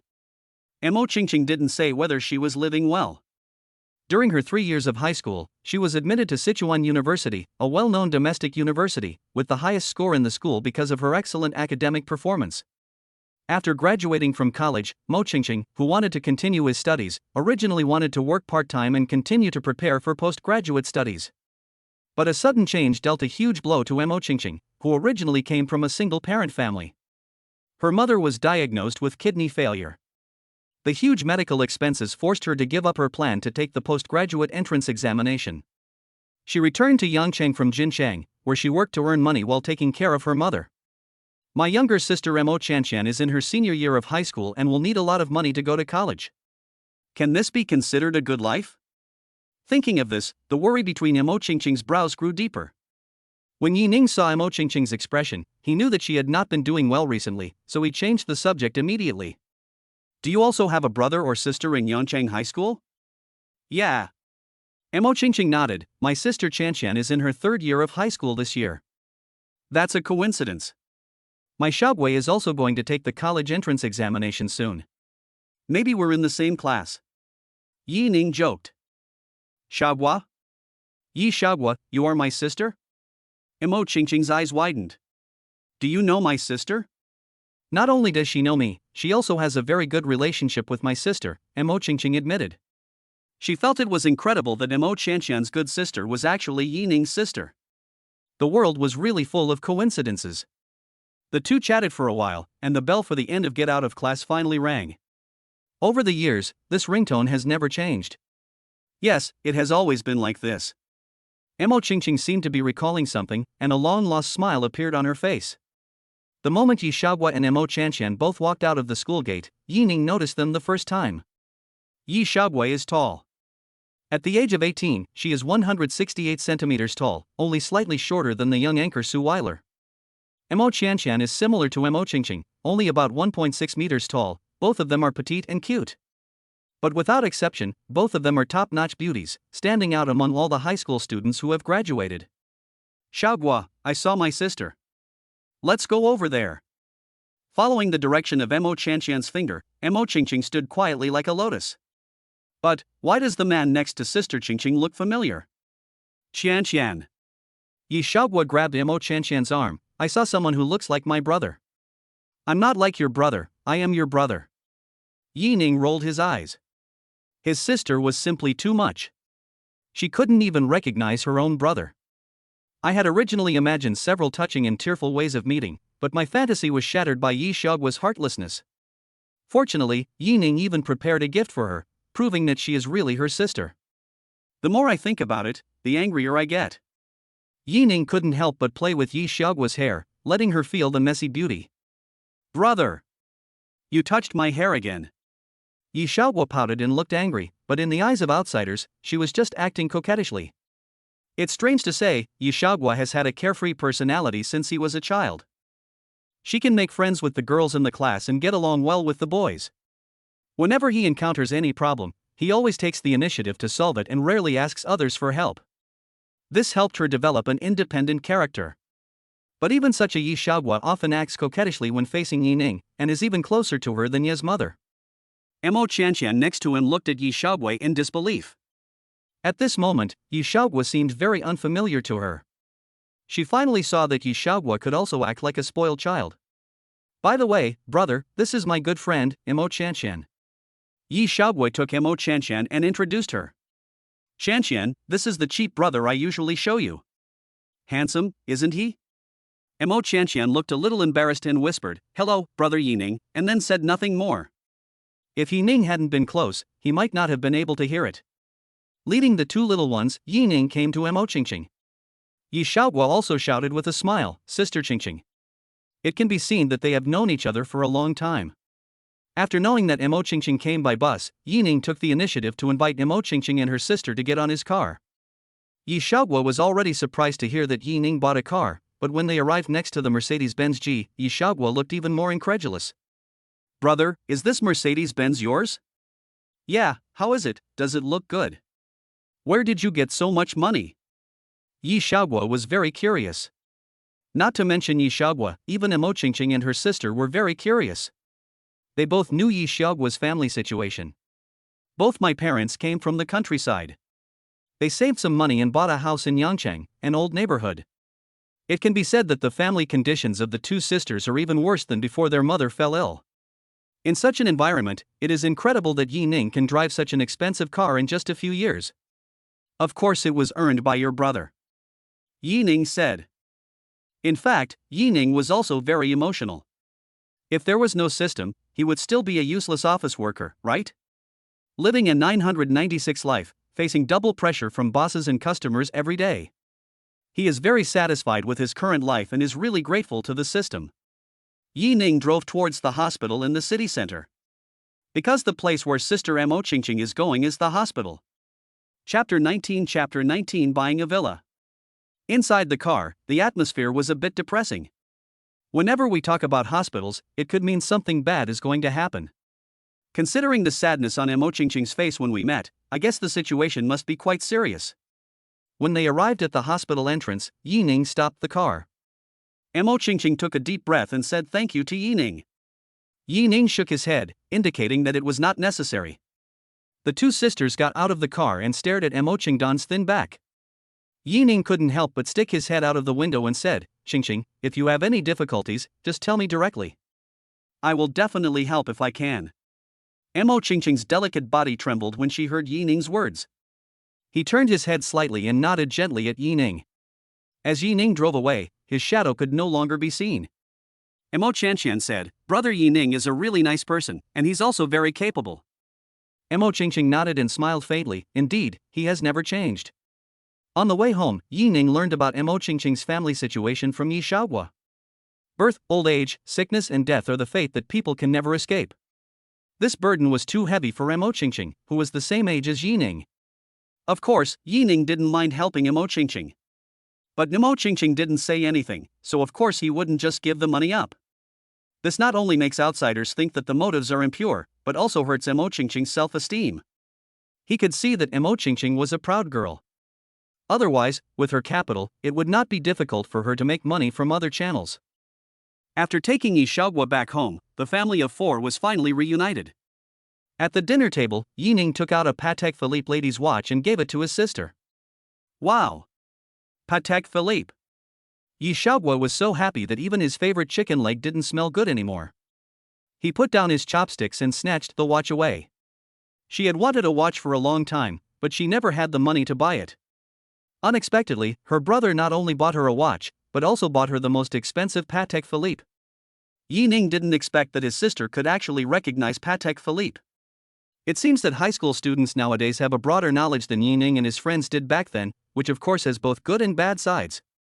You better be careful at school and don't lose your watch. Yi Ma doesn't care about Patek Philippe or Cheetah Philippe. She knew clearly how much her son loved his sister, so naturally she bought the best things for him. This watch, at least, starts with the number 10,000. I know, don't worry, Mom. Yi Xiaohua had not yet recovered from his excitement. He ate a few mouthfuls of food, picked up the box containing the watch and ran into the bedroom. Before closing the door, he shouted, I'm full. Whenever Yi Ma saw Yi Xiaohua's impetuous look, she could hardly suppress the anger in her heart. This girl doesn't look like a girl at all. Old Ji, it's all your fault.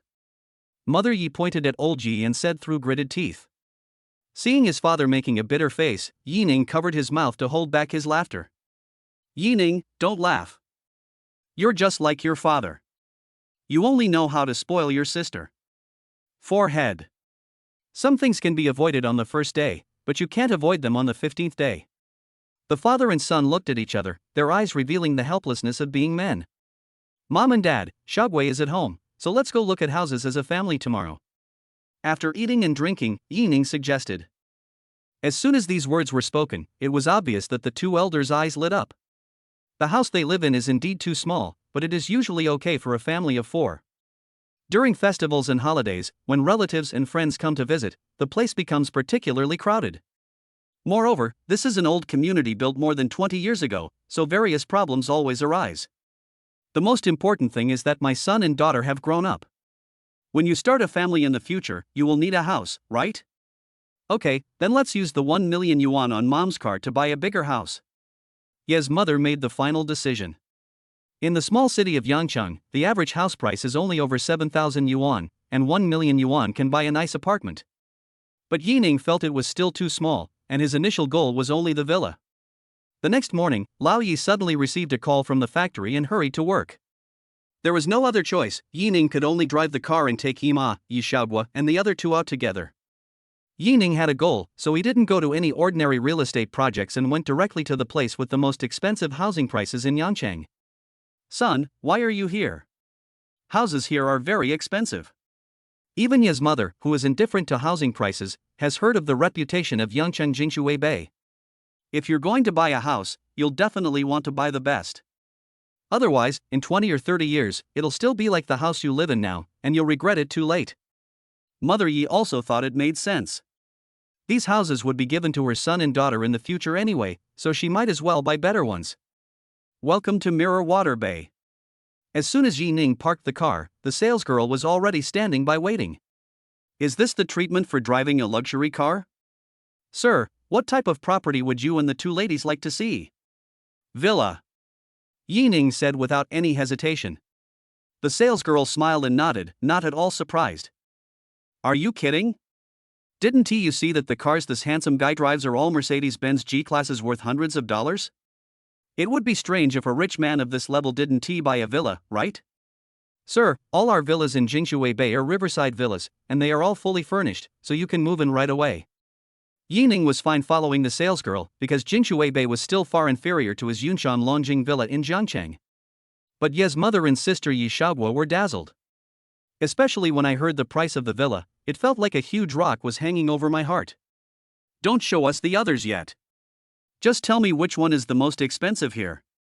Yi Ning felt that there was no point in introducing too much. The principle still applies: if you want to buy something, buy the most expensive one. Chapter 20 100 times critical hit, 1.5 billion in cash. Mr. Yi, the price of Mirror Water Bay No. 1 villa is 15 million. Would you like to go with me to take a look? The salesgirl raised her eyebrows when she heard Yi Ning's words. The reason why she took Yi Ning to see those villas worth 6 or 7 million was because they were the best selling at this price. Because houses worth tens of millions are not affordable for ordinary rich people. That's a huge amount of cash flow. Unless the family has assets worth hundreds of millions, who can afford to buy a house with so much money? So she made the offer first so that Yi Ning could have a rough idea. During this time, she was also observing Yi Ning's expression. With her vision, she could naturally see that these three people were led by Yi Ning. Okay, this is it. Take me to see it. Seeing Yi Ning didn't even blink, the salesgirl was overjoyed. So she still underestimated this handsome guy driving a Mercedes-Benz G. Brother, are you going to buy such an expensive house? More than 10 million. How rich are you? Yi Xiaoguo asked quietly while pulling Yi Ning's arm. Mother Yi was also shocked by her son's generosity. More than 10 million. How capable is her son? Ha, it's no problem for me to support you for the rest of your life. Yi Ning pinched Yi Xiaoguo's face and answered gently. Hate it, who wants you to support me? Yi Xiaoguo slapped Yi Ning's hand away with a look of disgust. In fact, they didn't know that Yi Ning only had more than 16 million in cash now. But he was not panicked at all, because he had a system. Villa No. 1 is completely different from the house worth several million just now. Not only is the area larger, but the quality of both the interior decoration and the delivered furniture and appliances are obviously more than one level higher. Although it is far inferior to Yi Ning's villa in Jiangcheng, it is also very good. You know, this is just a small city in the 18th tier. Mom, what do you think? Yi Ning wanted to hear her mother's opinion. He won't live in Yangcheng permanently, and Yi Xiaoguo will soon go to college, so this house will mostly be occupied by the two elders. The house is nice, but it's too expensive. Faced with more than 10 million yuan, Ye's mother was a little unsure. Yi Ning smiled and said, if you like it, just buy it. It will be convenient for more customers to come in the future. Seeing Yi Ma's expression, Yi Ning knew that Yi Ma was very attracted to this villa. Go get the contract. I bought it. I paid in full. Okay. Please wait a moment, I will go and prepare it. The salesgirl was overwhelmed by great surprise and ran quickly to the sales hall in her high heels. How's it going? Xiaoli, did they buy it? Seeing the employee named Xiaoli running over, the sales manager looked at her expectantly. The houses in Jingshui Bay are naturally selling well, but there are still not many people buying villas. This is a rare big order. It's decided, they want to buy villa No. 1. What number? Say it again. The manager thought he had misheard and his voice became a few notes higher. Number 1, one of 1, 2, 3. Xiaoli took the tea poured by the manager himself and drank it in one gulp with trembling hands. And that Mr. Yi said he paid in full. Villa No. 1. Still the full amount. How rich is he? Hurry up, hurry up, why are you standing there without preparing the contract? The manager yelled at the staff in the finance office. After the contract was printed out, the manager and Shelley went to Villa number 1 together. Hello, Mr. Yi. I'm the sales manager of Jingshuiwen. The contract has been prepared for you.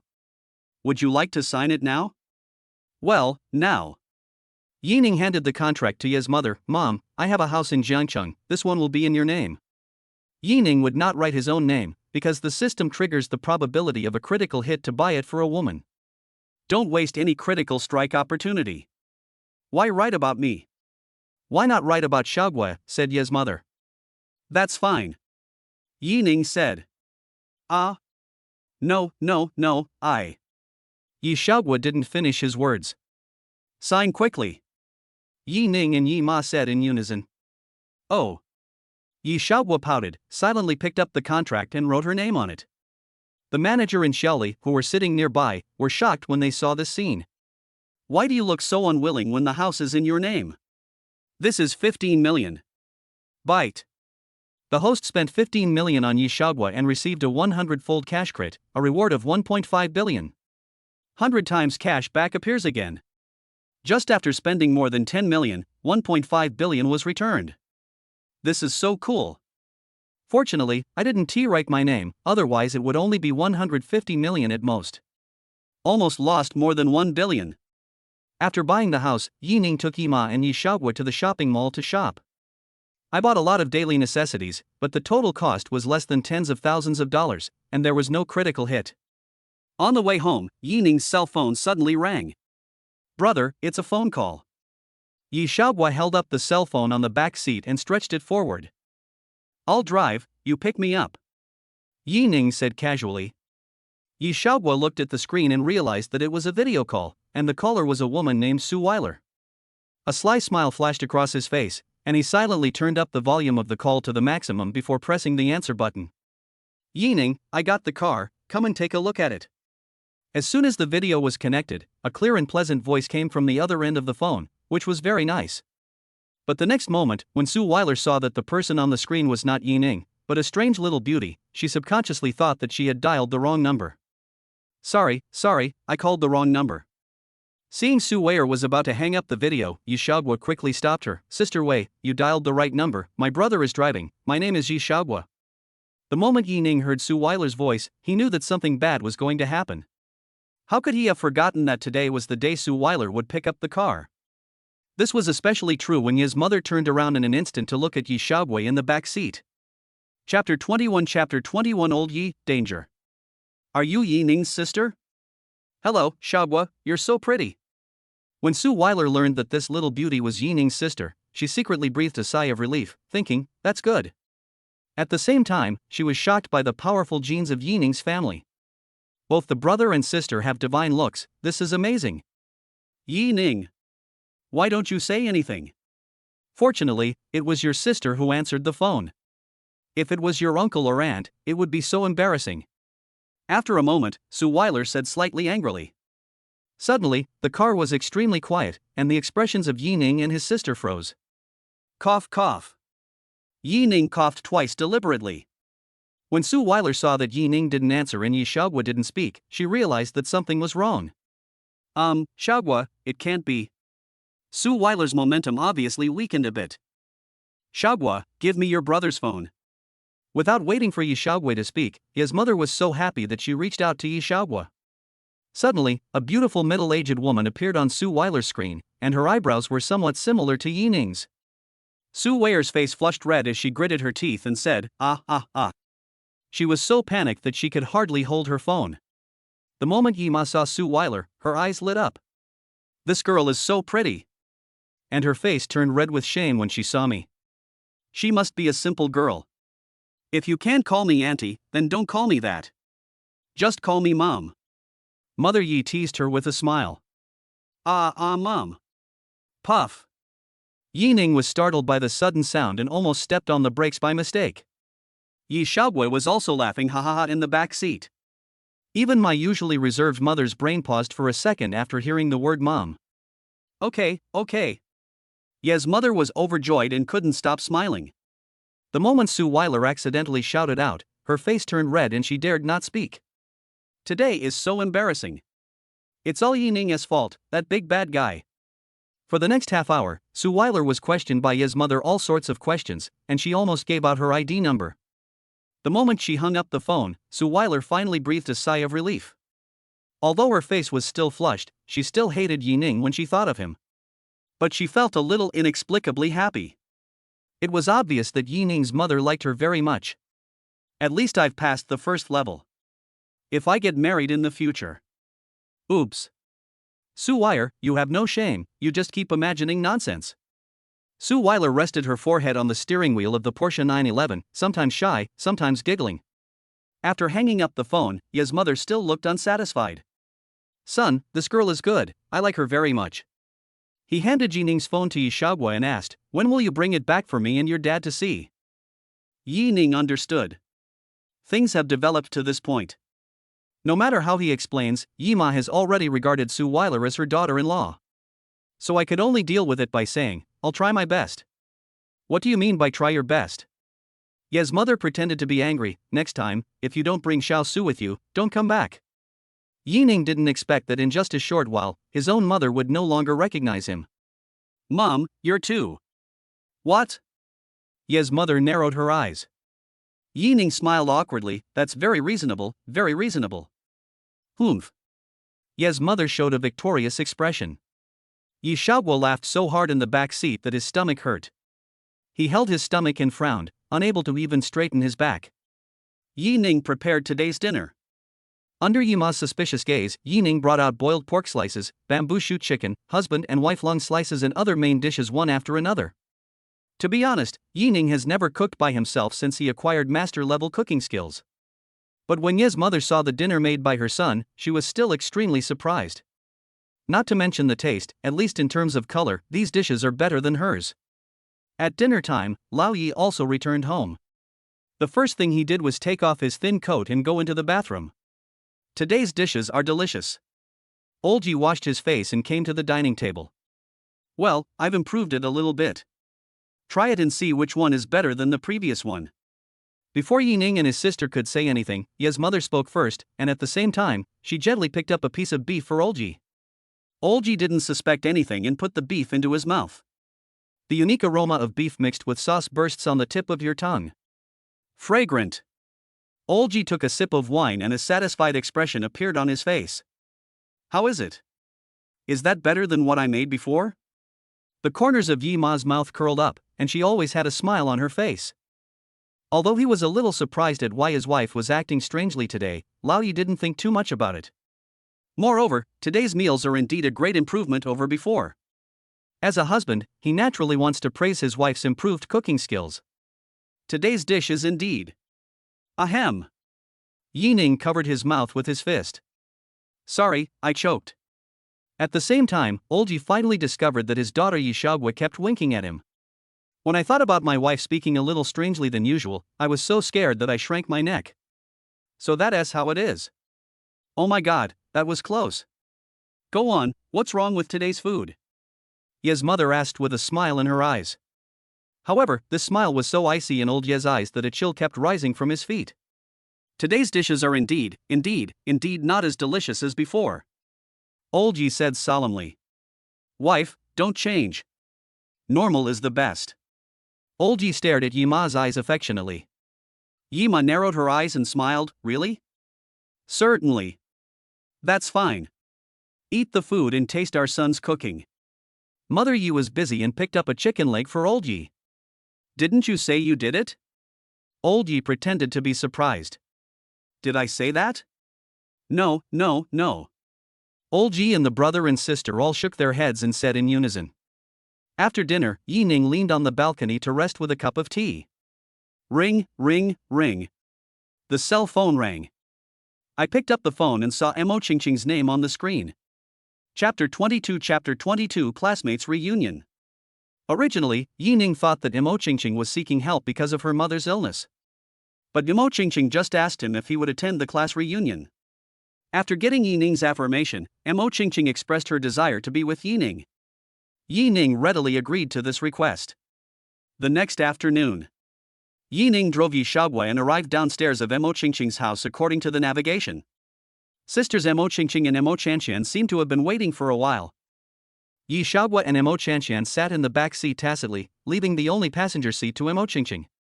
During this period, Yining even saw through the rearview mirror that Yi Xiaoguo was giving Mo Chanqian crazy eye hints. He was really hopeless. Yining didn't understand why her sister helped him get Mo Qingqing on board after knowing Suile. Did she really want her brother to be a scumbag? Of course, we are. Mo Qingqing smiled helplessly at Yining, then took the initiative to open the front door of the car. Mo Qingqing was still wearing a skirt today, but the color changed from green to purple. But no matter what color she wears, it can't hide her stunning face. Who says cuteness is worthless in the face of sexiness? At least for Mo Qingqing, cuteness is justice. Brother, after you send Chanqian and me to school, will you go on a date with Sister Qingqing? Halfway through, Yi Xiaoguo teased loudly and covered his mouth with his hands while laughing. Yining had long been accustomed to Yi Xiaoguo's personality and remained calm in the face of her teasing. Of course, this is also closely related to Yining's thick skin. But Mo Qingqing was thin-skinned. Although she didn't show it, if you looked closely, you could still see that the tips of her ears were tinged with blush. First of all, Qingqing and I are going to attend the class reunion. Secondly, I have to pick someone up later. Yining explained slowly. Of course, he did not forget his good brother Li Hu. Yining is not a person who values love over friendship. Arriving at the school gate, Yining parked the car on the side of the road. Brother, I'm leaving. Don't you have anything to say to me? Yi Xiaoguo asked. Yining thought for a moment and said, study hard. Humph. Hate it, Lu. Yi Xiaoguo stuck out his tongue and made a face, then took Mo Chanqian's hand and walked towards the school gate. Let's go. After watching Yi Xiaoguo and the other person enter the school, Yining slowly stepped on the accelerator.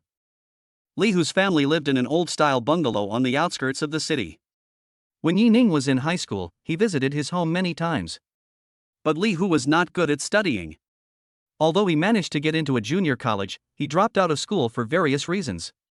Now I work on an assembly line and can barely make ends meet. Yining stopped in front of Li Hu's house and honked the horn twice. 10 seconds later, a man with a height of nearly 1.9 meters and short hair walked out of the red-painted iron gate. The moment he saw Yining, a smile appeared on Li Hu's face. Yi Zi, you're really good. You can even drive a Mercedes-Benz G-Class. Li Hu knew a few days ago that Yining bought a new car, but he never imagined it was a Mercedes-Benz. And it's the big G that both men and women dream of. Don't deny it yet, think about it carefully, and tell me if this is your dream or not. Li Hu, who was about to walk to the passenger seat, heard a pleasant and familiar greeting from the car. Li Hu, good afternoon, do you remember me? Hiss. After seeing the beauty in the passenger seat clearly, Li Hu barely recognized that this was Mo Qingqing, the beauty in his high school class. Li Hu scratched the back of his head and smiled, then opened the back door and got in. Remember, she's the class beauty. Yi Zi, that's awesome. Li Hu patted Yining's shoulder gently and gave her a thumbs up quietly. You know, in high school, not only in the class, but also in other grades and even other schools, many people pursued Mo Qingqing, but without exception they all ended in failure. At that time, most people in the class thought that the class beauty rejected others most likely because of Yining. At that time, Yining did have a crush on Mo Qingqing, but he never revealed his feelings until he graduated from high school. Li Hu felt sorry for his brother for a long time, but he didn't expect that the two of them would still be together. Is this what they call fate, indescribable? Yining knew that Li Hu must have misunderstood the relationship between him and Mo Qingqing, but he didn't explain too much. What if it really happens? The moment the G-Class drove into the Jinyang Hotel, several eyes were cast at it. Especially the few women at the door who were dressed up in fancy clothes, their eyes lit up when they saw the Mercedes-Benz G-Class, and they wished they could sit in the passenger seat. Li Hu in the back seat and Mo Qingqing in the passenger seat were the first to open the car door. Look! Isn't that Mo Qingqing? And that man, is he Li Hu? The people gathered at the door recognized the identities of the two men at a glance. I didn't expect that there were two of them sitting in the car. Who is the owner of the car? A curly-haired woman with a crystal bag said to herself, with some guesses in her mind. Her name was Yu Yao. Her appearance was about 70% or 80%, and she was good at dressing up. Many people in her class pursued her back then. But she was attracted to Yining, the class flower. Thinking back to when she confessed her love to Yining, but Yining only replied with a single word no, the young girl almost burst into tears. Thinking about it now, I still feel a little sad. Of course, we are all adults now, and Yu also held a wedding not long ago. These things are like passing clouds. When she saw Yining get off the car, an expression of as expected appeared on her face. Look, it's Yining. Yu Yao's friend Bei Shuyuan exclaimed, he's still so handsome, and he's doing so well. Thinking of this, Bei Shuyuan looked regretful. If she had known this earlier, she would have tried harder. Maybe it worked out, and now she is a rich lady. Of course, this thought was fleeting. From the moment Mo Qingqing walked out of Yining's passenger seat, all the girls realized that they had no chance. Chapter 23 Rumors, Jinyan Hotel. Coincidentally, all the male comrades present saw Yining and Mo Qingqing, who were like a golden boy and a jade girl. The sound of hearts breaking came out at the same time. Although many of them have already started families and careers, who can forget the things about their first love? As for Li Hu who came with them, he had long been ignored by them. What's going on? Why are you all gathered at the door? Yining walked closer and greeted with a smile. We were so shocked by the handsome men and beautiful women that we couldn't even walk. Yu Yao joked with a complicated look on his face. That's right, you two are disloyal. You secretly got together without us knowing. Bei Shuyuan echoed. That's right, at least make an official announcement. What's with all this underground party talk? Even Li Hu beside him nodded towards Yining. Yining smiled bitterly in his heart. Even if he did have feelings for Mo Qingqing, at least they were still innocent now. But if I come out to clarify now, there's no way they'll believe me. As if noticing Yining's dilemma, Mo Qingqing moved slightly closer to Yining until their arms touched. Just as Yining was puzzled, he felt a soft touch on his arm. Along with it, there is a fresh and sweet scent, which comes from Mo Qingqing. Mo Qingqing ignored Yining's surprised look and naturally took Yining's arm. It's not too late to make the official announcement now, so please don't make things difficult for Yining. Mo Qingqing smiled playfully. I feel full, I don't want to eat this meal. You two are really despicable. Not only did you secretly hook up with us, but you also showed off your love. Yining, don't even think about walking out here today. Yes, get him drunk. A large group of male classmates hated Yining so much that they gritted their teeth. If they didn't teach Yining a lesson today, they would be sorry for their youth that was gone forever. While we were chatting and laughing, it was time for dinner. At the dinner table, everyone tacitly agreed not to talk about work, income, and other issues. Talking about such topics publicly will inevitably embarrass some people. Besides, when it comes to income, who here can compare to Yining? What we talked about most were the various interesting things that happened in high school. For example, topics like how someone had a crush on someone back then, or how someone fell in love with someone else in high school. But speaking of love, we all thought that the reason why the class beauty didn't have a relationship was because of Yining, right? Yu Yao asked loudly, holding a wine glass. Yeah, class beauty, tell us about it. We are all very curious. I remember that I confessed my love to the class beauty, but was rejected on the spot. A male classmate pretended to be sad. The brother next to him patted his shoulder and said, Old Nya, you're still lucky. I once wrote a love letter to the class beauty, but it was blown away by the wind before I could send it to her. Since then, I have given up. It's God who is trying to stop me. Facing everyone's questions, Mo Qingqing smiled, then looked at Yining with an inexplicable expression. Yining felt a little panicked when Mo Qingqing looked at him. In fact, he was secretly happy because of this rumor at first. Not to mention others, Yining also wanted to know the answer. When I was in high school, I only wanted to study and had no interest in dating. Mo Qingqing explained with a smile. Just when everyone thought it was over, Mo Qingqing's ears turned slightly red and she continued in a low voice.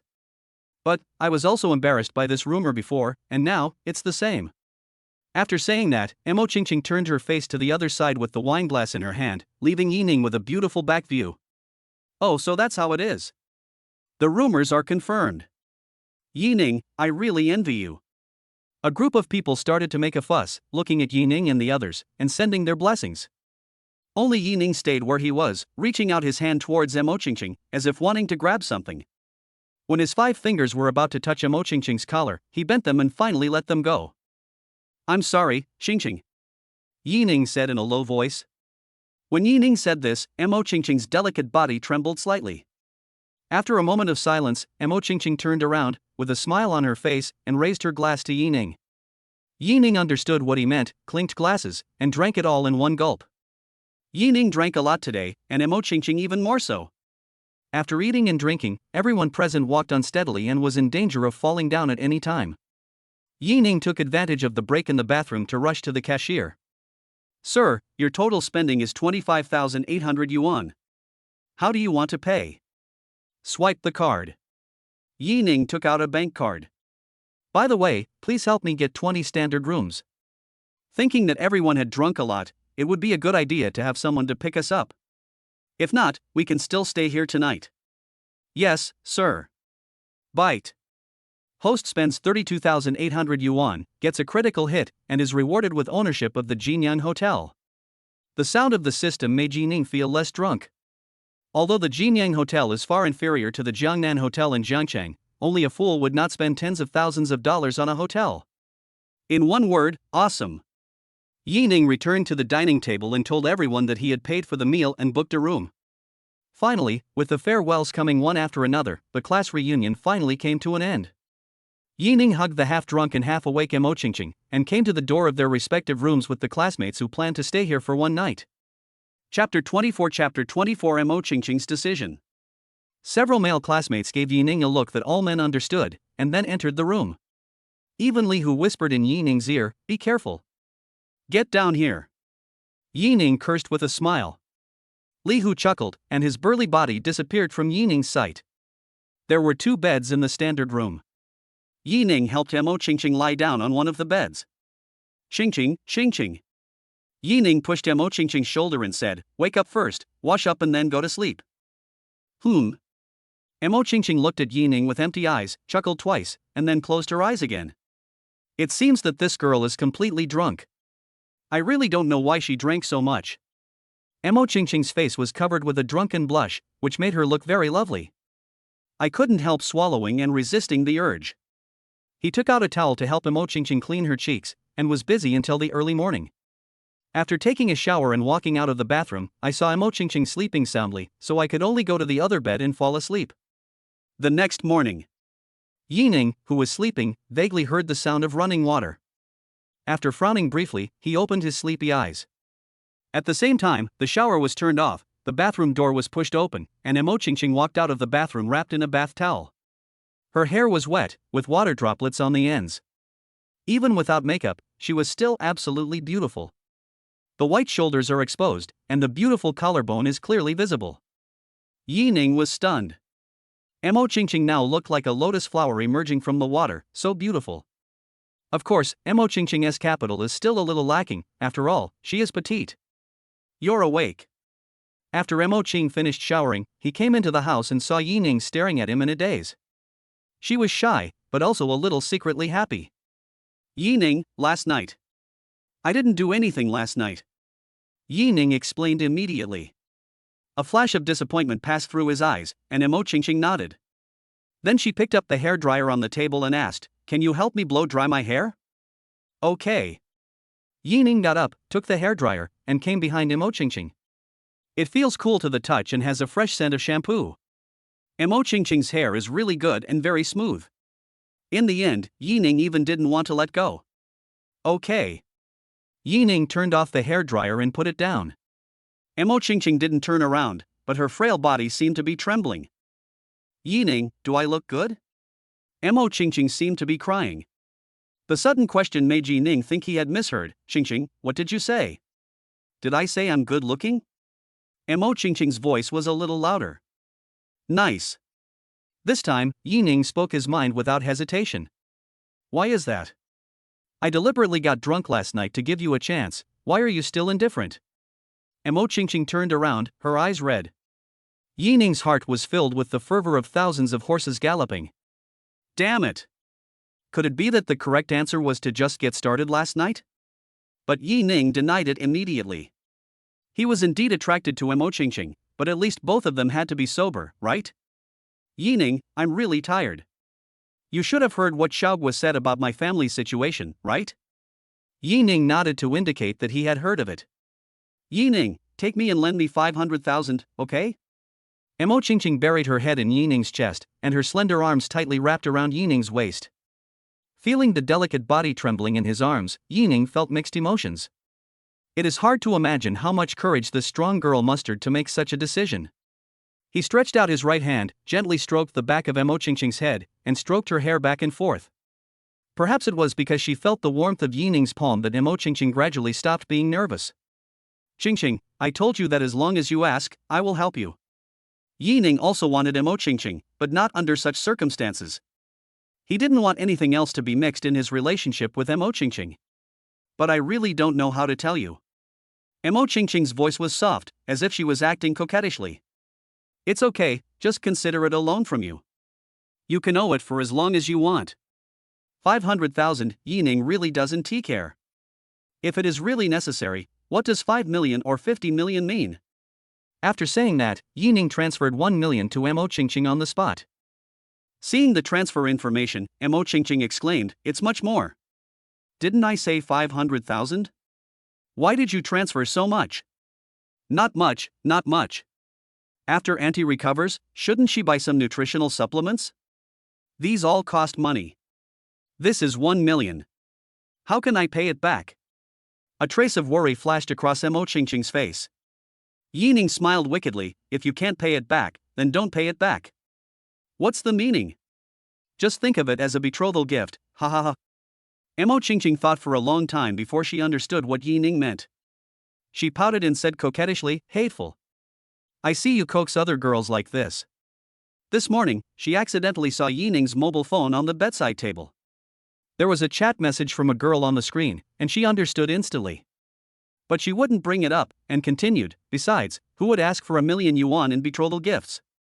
Forehead. Yining gave Mo Qingqing a strange look. "Girl, you don't know because you haven't seen it before." Yining had just experienced the $1 million betrothal gift incident 2 days ago. Some people even want a car worth 500,000 yuan and a house of 200 square meters. Seeing that it was getting late, they both got dressed. Of course, Mo Qingqing got dressed in the bathroom. Bang, bang, bang. Just then, there was a rapid knock on the door. Chapter 25. Do you dare? Mo Qingqing. Open the door. I know you're in there. Damn, you stinky bitch. In the aisle, a man's roars echoed one after another. Yining frowned, while Mo Qingqing was a little scared. "Yining, this guy is my college classmate. He has been pursuing me, but I didn't agree." Mo Qingqing explained anxiously. Yining glanced at her in surprise and said with a smile, "Why are you so nervous? Are you afraid that I'll misunderstand? You are so annoying. You still have the mind to make jokes at this time." Mo Qingqing gave Yining a blank look. "Don't be afraid, stay inside and I'll go out and take a look." After saying that, Yining stood up and was about to open the door. "Let me go with you. I also want to see what he is going to do." Mo Qingqing took Yining's arm with a cold look in her eyes. When the door opened, there were already quite a few people gathered in the corridor. Of course, most of them were Yining's classmates. Everyone drank a little too much last night and just woke up. There was also a man wearing a suit and polished leather shoes. He has an average appearance, with sunken eye sockets, and looks like he has indulged in excessive sexual activities and is in a bad mood. Seeing Yining and Mo Qingqing walk out of the room, Yiwei's face was ferocious. "Mo Qingqing, I thought you were pure, but it turns out you are also a hypocrite." Yiwei hadn't finished speaking yet. Bang! Yining slapped him twice in the face. "Watch your mouth. If you curse, I'll slap you." Both cheeks turned red instantly, and a burning pain came over him, causing the corners of Yiwei's mouth to twitch slightly. "WCNM. You dare to hit me. I want you to die." Yiwei stared at Yining viciously. No one had ever dared to slap him in his life.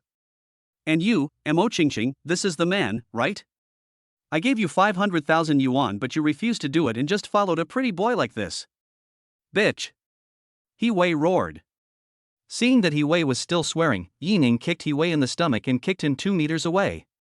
Yiwei, who was exhausted by women all day long, could not withstand Yining's kicking strength. He curled up on the ground, holding his stomach and rolling around. "Yi Zi, what's going on?" Li Hu also came to Yining at this moment. He was woken up by the noise and didn't understand what was going on yet. Yi Ning gave a brief explanation and Li Hu got angry instantly. MD. Can this be tolerated? So he walked straight to Yi Wei and kicked him twice. Maybe this is why Yi Ning and Li Hu can become brothers. Li Hu has never been vague about these matters. Kid, you're great. My dad is the general manager of the Jinyang Hotel. If you can walk out of here today, I'll lose. Then, Yi Wei took out his phone and said, Dad. Your son was beaten in your hotel. Do you care? On the other end of the phone, He Gongchang was overwhelmed and in a bad mood because of the sudden change of hotel owner. When he heard that his son was beaten, and in Jinyang Hotel, he was even more furious.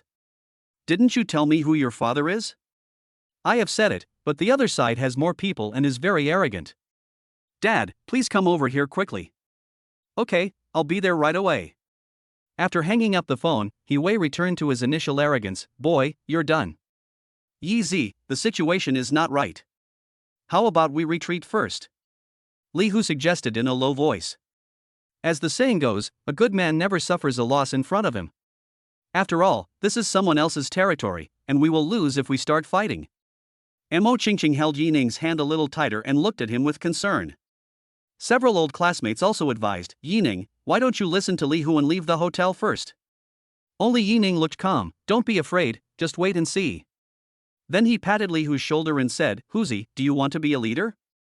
Yes, I think about it even in my dreams. What do you mean, Yi Zi? Li Hu was puzzled. Just think about it and get ready to take office. No one knew what Yi Ning meant, only Mo Qingqing's eyes flickered, as if she had guessed something. I want to see who dares to hit my son on my territory. I must send him to jail today. Before the person arrived, a middle-aged man's voice came from the end of the corridor. Not only Yi Gongchang came, but also several senior hotel executives and people from the security department came here. Dad, you're finally here. Yi Wei was overjoyed when he saw Yi Gongchang and a large group of people behind him. Yi Gongchang was instantly furious when he saw the clear slap marks on his son's face and footprints on his body. Whoever hit my son, please come forward. Me. Yi Ning came up to the crowd with a playful expression. Why? Do you want to seek revenge on me? Yi Gongchang didn't expect that someone would actually dare to admit it, and in such an arrogant tone. But when he saw Yi Ning's face clearly, his pupils shrank slightly and a look of horror appeared on his face. Isn't this person Yi Ning, the new owner of Jinyang Hotel? Not only did he recognize Yi Ning's identity, but the hotel executives behind him also recognized Yi Ning as their boss. He silently glanced at Yi Gongchang's back, took 2 steps back, and took the initiative to distance himself from Yi Gongchang. Revenge? Yi Wei hadn't noticed his father's grim expression yet, and said smugly, Didn't you hear what my dad said? I'm going to send you to the police station today. You're done, ha ha ha ha. Ha, send me in, do you dare? Yi Ning's expression was slightly condensed, and he was angry without even knowing it. Pointing at Yi Gongchang, he said, Ask your father again, does he dare? Only then did Yi Wei notice the dense beads of sweat on his father's forehead, his pale face, and his lips trembling. He is not a fool. He immediately realized that the man in front of him was someone that even his father couldn't afford to offend. He's in big trouble. Chapter 26 The end of Yi Gongchang and his son. Boss, I'm sorry that my son offended you. It's my fault for not disciplining him well enough, Yi Gongchang defended himself. Then he slapped Yi Wei directly and said, Why don't you apologize to Mr. Yi quickly? Boss? Mr. Yi? The general manager of Jinyang Hotel actually called Yi Ning boss. It was impossible for Yi Ning's classmates not to be shocked. They could never have imagined that this Jinyang Hotel actually belonged to Yi Ning. Then he seemed to remember something and looked at Li Hu with envy. They didn't forget what Yi Ning had just asked Li Hu if he wanted to be a leader. I'm sorry, Mr. Yi, I'm sorry, I was wrong. Yi Wei's mouth was bitter, he bent his knees and knelt on the ground. He knew very well how much trouble he had caused today. Not only did he covet Yi Ning's woman, he even wanted to send Yi Ning to jail for a few days. It would not be an exaggeration to say that they had a deep hatred for each other. Now he just hopes that Yi Ning will be more generous and at least not affect his father's position as general manager. Isn't the source of all his arrogance the fact that his father Yi Gongchang can make money? Yi Ning ignored him and didn't even look at Yi Gongchang again. He looked directly behind Yi Gongchang and asked, Is the HR director here? Yes. a middle-aged Mediterranean man answered. From today on, General Manager He Gongcheng is dismissed. Everyone associated with He Gongcheng will be fired. Do you understand? Understood, boss. When He Gongcheng heard Yi Ning's order, he knelt on the ground and cried out in pain, "No, boss. Even if I have no merits, I have worked hard." Yi Ning glanced at him lightly and continued, "Financial director?" "Boss." A woman in formal attire, looking quite capable, answered. "Investigate He Gongcheng's accounts one by one for me, and send the evidence directly to the police station." Receive. Yi Ning didn't believe that He Wei would dare to spend 500,000 yuan to pick up girls. How could He Gongcheng not be a person who enriched himself? What a joke! Yi Ning's words were like a bolt from the blue, and He Gongcheng and his son were struck by lightning. He knew very well whether he was greedy or not, and those fake accounts could not stand up to scrutiny. It's over. This was the first thought in He Gongcheng's mind. Security chief, during the financial audit period, keep an eye on these two father and son. If one of them runs away, you don't have to come. Do you understand? Yes, I promise to complete the task. The security chief was sweating. This new boss looked young, but he was decisive in his words and deeds. It was really stressful. Oh, by the way, I think the former general manager's son is quite angry. Security guys, please calm him down. If you do well, your bonus will be doubled this month. When several security guards heard Yi Ning's order, their eyes flashed and they looked at Yi Wei with a grim smile on their faces. Yi Ning didn't want to care what happened next. I went downstairs with my classmates and arrived at the hotel entrance. Yi Ning. One of the students looked a little embarrassed and hesitant. Yi Ning looked at his expression and guessed what was going on. Tell me what you want to say. Exactly. Can I also come to Jinyan to work? I studied finance in college, and I have the credentials. Several of Yi Ning's high school classmates who were not very satisfied with their jobs also looked at him expectantly, as they also wanted to change jobs. Jinyang Hotel has high salaries and good benefits, who wouldn't he want to come? Don't tell me about this. Yi Ning shook his head. Seeing this, the group of people showed disappointment, but there was nothing they could do. It's a favor for Yi Ning to help, and it's his duty not to help. Work has always been a two-way choice, not based on unilateral will. Seeing the expressions of the few people, Yi Ning knew that they would misunderstand him, and said with a smile. What I mean is, you can just tell Li Hu directly. He is the general manager of the hotel now. When everyone heard this, they were overjoyed. It turns out that Yi Ning still cares about his old classmates. They know that Yi Ning is not the kind of person who will become arrogant just because he has money. Ah!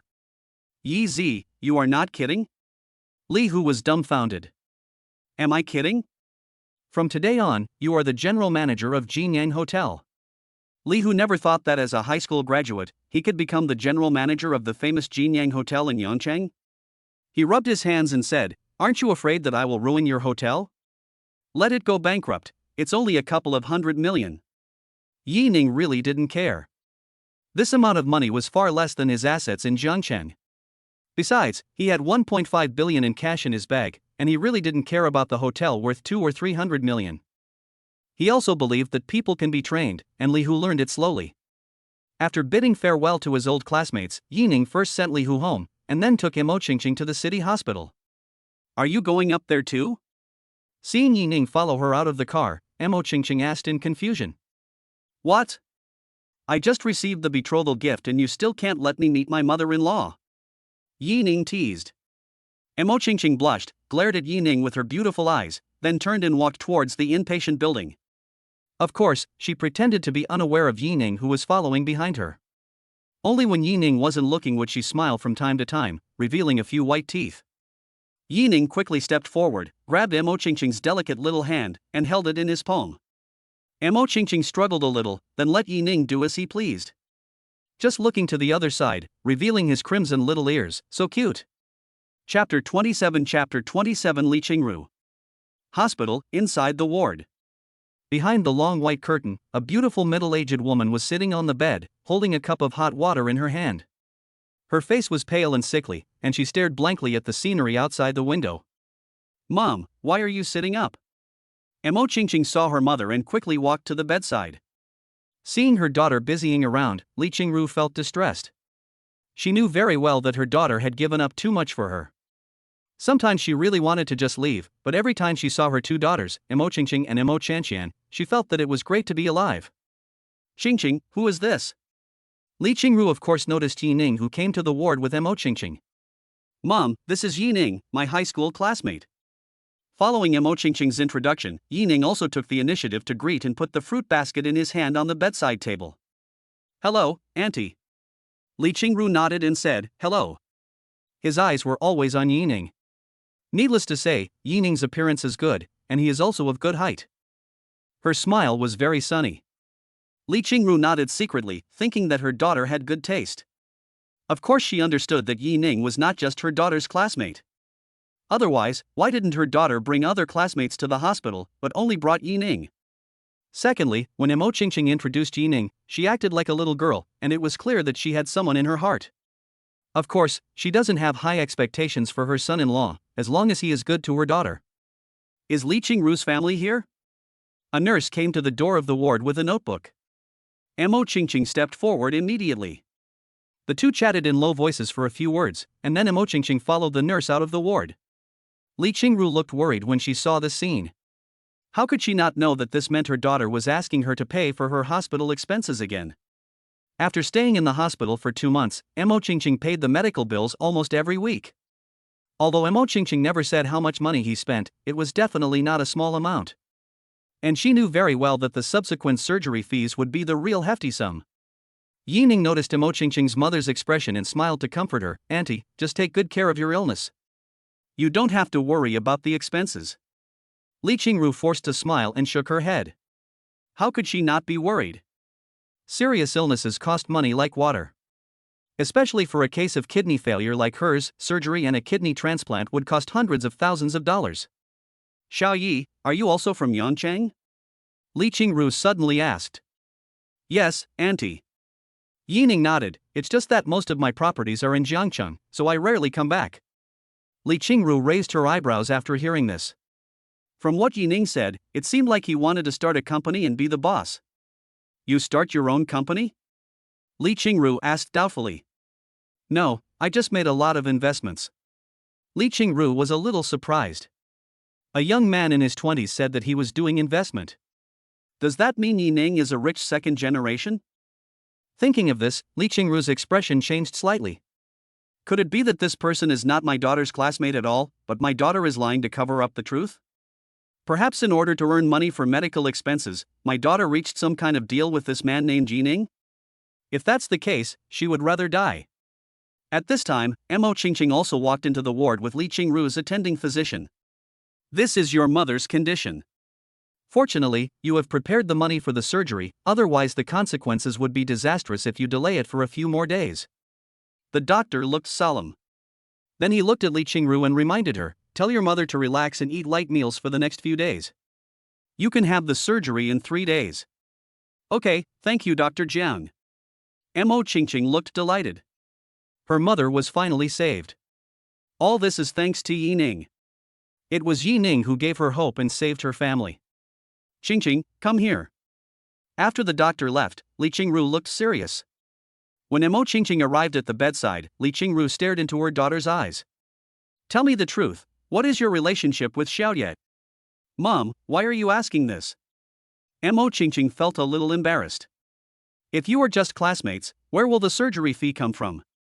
Emo Qingqing was speechless. In fact, she didn't know what Yi Ning was thinking. She likes Yi Ning. As long as Yi Ning has her in his heart, she doesn't mind being his woman, even if it's just one of them. Xiao Yi, I know Qingqing's character very well. She looks delicate and weak, but she is actually a very opinionated person. I can see that she likes you very much. I just want to ask, do you like my daughter? While speaking, Li Qingru's eyes never left Yi Ning's cheek. In fact, Yi Ning's initial feelings towards Emo Qingqing, besides the nostalgia for his first love, were also a desire for her body. But through getting to know her over the past few days, he realized what a strong girl Emo Qingqing was. Especially after the two of them opened their hearts to each other this morning, he realized that he had fallen in love with Emo Qingqing. Yi Ning looked solemn. Auntie, I like Qingqing. I hope you will agree that I can be with her. Okay. Li Qingru could see that Yining was serious, so she had nothing to say. Since the two of them like each other, why would she do something like breaking them up? Li Qingru gently took Mo Qingqing's hand and said, "Daughter, Xiao Ye has already expressed his opinion. What do you think?" "Mom, you've already said what you want to say, but you're still asking questions even though you already know the answer." Mo Qingqing blushed and said in shame and anger. Just now, when she heard Yining clearly say that he liked her, although she felt shy, she finally felt relieved. At least her kindness was finally rewarded. In the next few days, Yining would accompany Mo Qingqing to the hospital from time to time. Soon, the day of Li Qingru's surgery came. Chapter 28 The moonlight is so beautiful. Watch the 3 words in surgery light up in red. It was impossible for Mo Qingqing to say that she was not worried. Yining gently hugged Mo Qingqing's soft body and kept comforting her. "Don't worry, the doctor said the surgery has a high chance of success, and everything will be fine." Mo Qingqing pressed her cheek against Yining's chest. At this moment, she really wanted to cry. If it weren't for this man, she really didn't know how she would have raised enough money for her mother's medical expenses. Maybe she will really compromise for money when she is desperate? "Yining, thank you so much." Mo Qingqing closed her eyes and said softly. Gently patting the thin back of the girl in his arms, Yining felt extremely pity for the girl. Perhaps only now did the girl truly let go of her pretense of being strong and was willing to be her true self in front of him.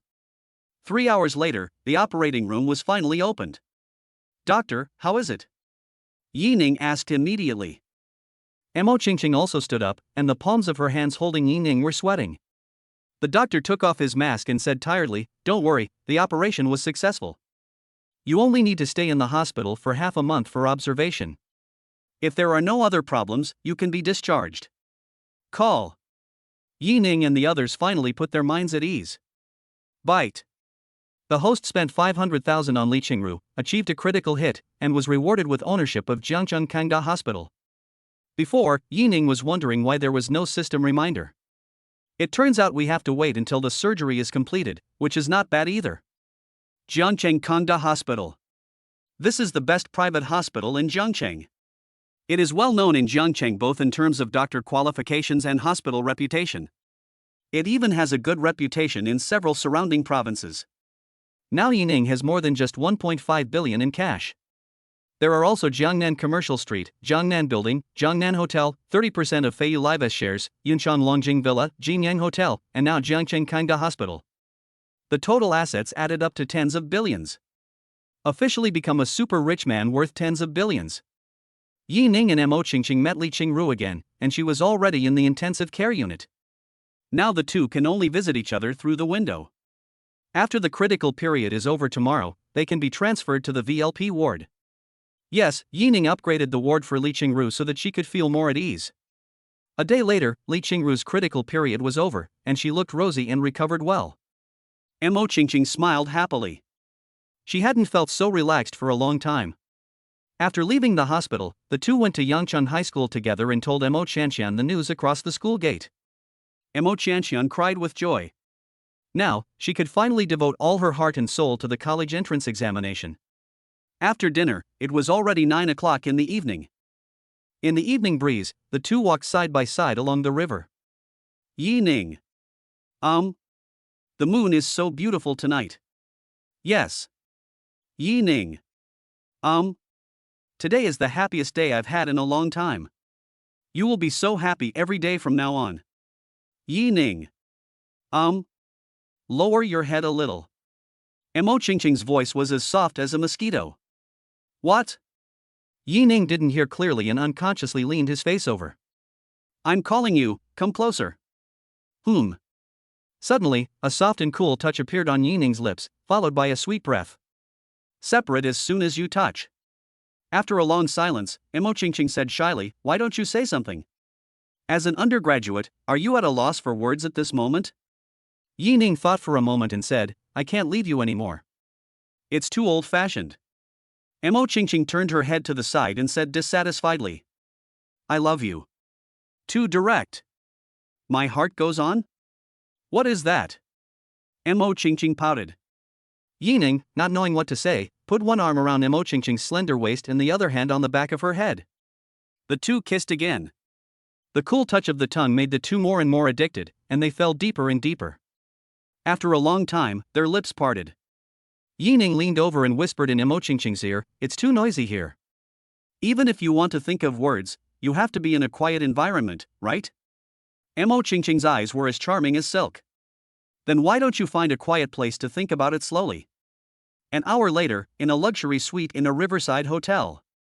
Emochingching had fallen into a deep sleep, but her face was flushed and the corners of her mouth were slightly raised, and she slept very peacefully.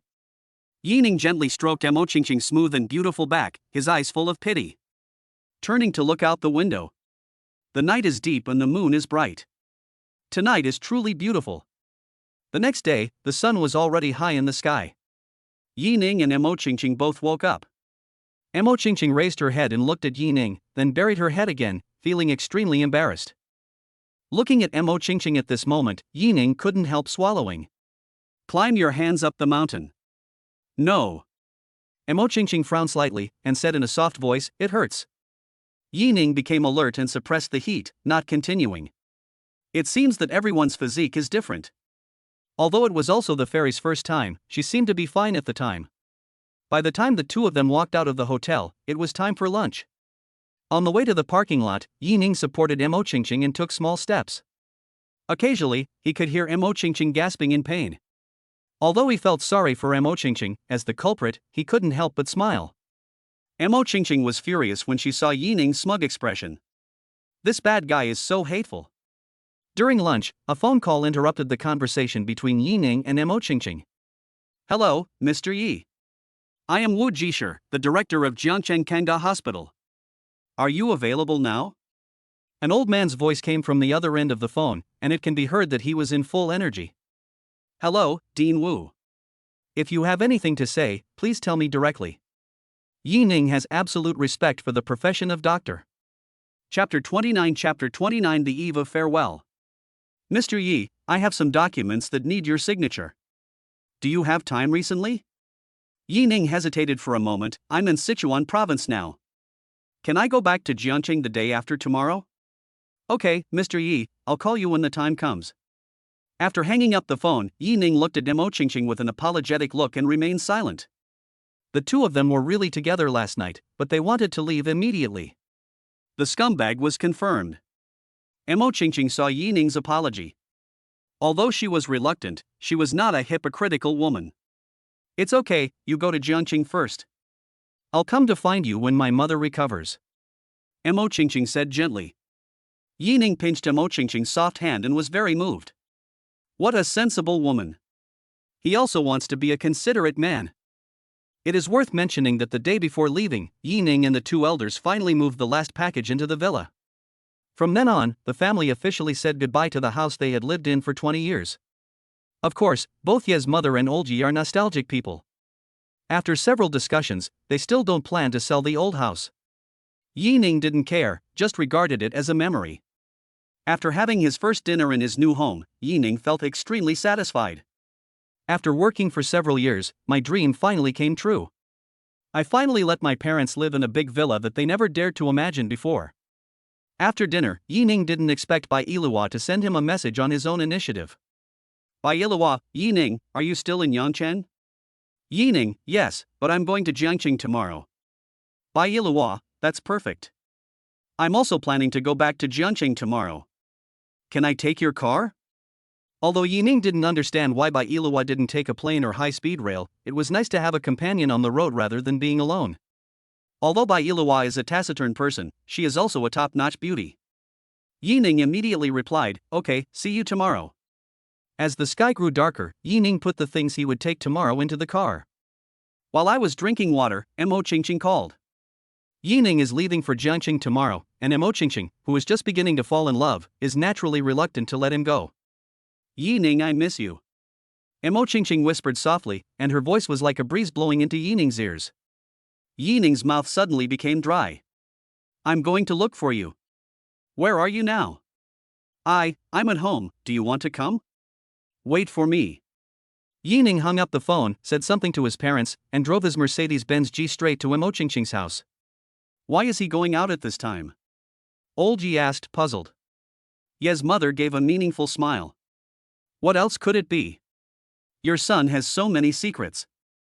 Because I was so excited, the journey that usually takes half an hour was reduced by 1/3, and I arrived in just over 20 minutes. Yining even went to a convenience store on the way. Yining came to Mo Qingqing's house and rang the doorbell. Hearing the ringtone, Mo Qingqing's delicate body trembled slightly. Who is this? It's me, Qingqing, open the door quickly. When the door opened, the two people who met could no longer resist the longing in their hearts and hugged each other tightly. No, not here. Go to my room. Half an hour later, Yining was lying on the bed, while Mo Qingqing was lying on Yining's chest in a daze. She never thought that she would be so bold. I actually brought Yining home secretly. Now that I think about it, it's so embarrassing. Noticing something strange about Mo Qingqing, Yining asked with a smile, "What's wrong?" "Nothing." Mo Qingqing turned her head to the side, determined not to let Yining see her shy expression. But the red ears had already betrayed it. Seeing that Mo Qingqing was very shy at the moment, Yining also wanted to tease her. "You were so proactive just now, why are you embarrassed now?" "Yining, stop talking," Mo Qingqing cried shyly. This man is so annoying. Knowing that she was too embarrassed to speak, he still wanted to tease her. Mo Qingqing's reaction made Yining laugh out loud, and he hugged the girl in his arms tighter. "Qingqing. When Auntie recovers, come to Jiangcheng and I'll find you a place so you can concentrate on studying for the postgraduate entrance exam." Yining learned that Mo Qingqing gave up further studies because of her mother's illness. Yining decided to fund Mo Qingqing's studies. She was a good student, and it was a pity that she gave up halfway. "Yining, thank you." Mo Qingqing was very touched. She really wanted to continue studying, but she didn't have the conditions to do so now. She didn't want to refuse Yining's kindness, and she had no reason to refuse. "Silly girl." Yining caressed Mo Qingqing's hair lovingly. "There's no need to talk about this between us. Not to mention graduate school, even if you want to pursue a doctorate in the future, I will support you." "Yining, you're so nice." Mo Qingqing pressed her face against Yining's chest, rubbing it back and forth. In an instant, Yining's anger was ignited again.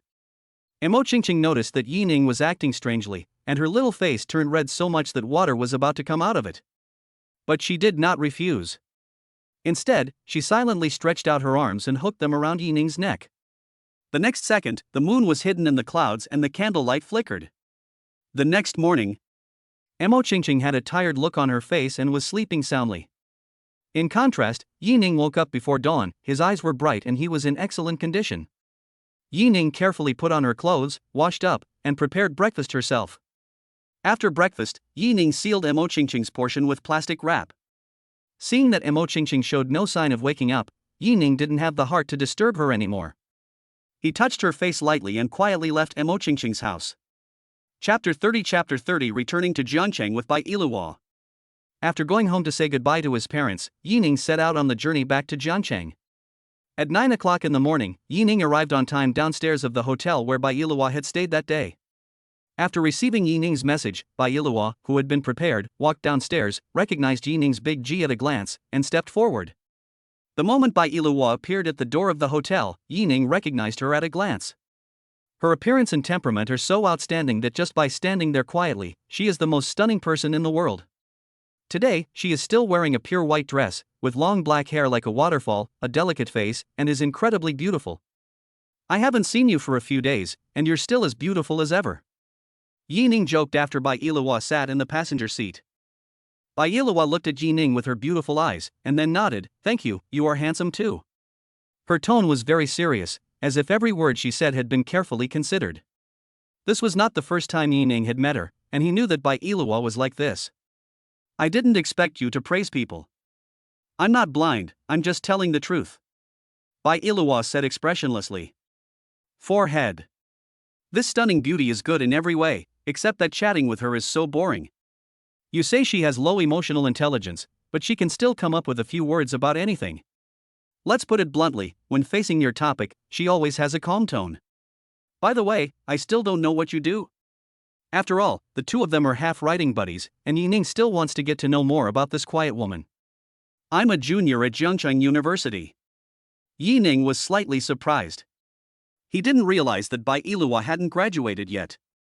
To be honest, he couldn't see any student-like look in Bai Ilua, or rather, she didn't look like an ordinary person. If someone told Yi Ning that Bai Ilua was a fairy who had fallen into the mortal world, he might even believe it. Didn't anyone say you don't look like a student? On the highway, Yi Ning stared ahead and couldn't help asking. No, what does that mean? Bai Ilua was a little confused.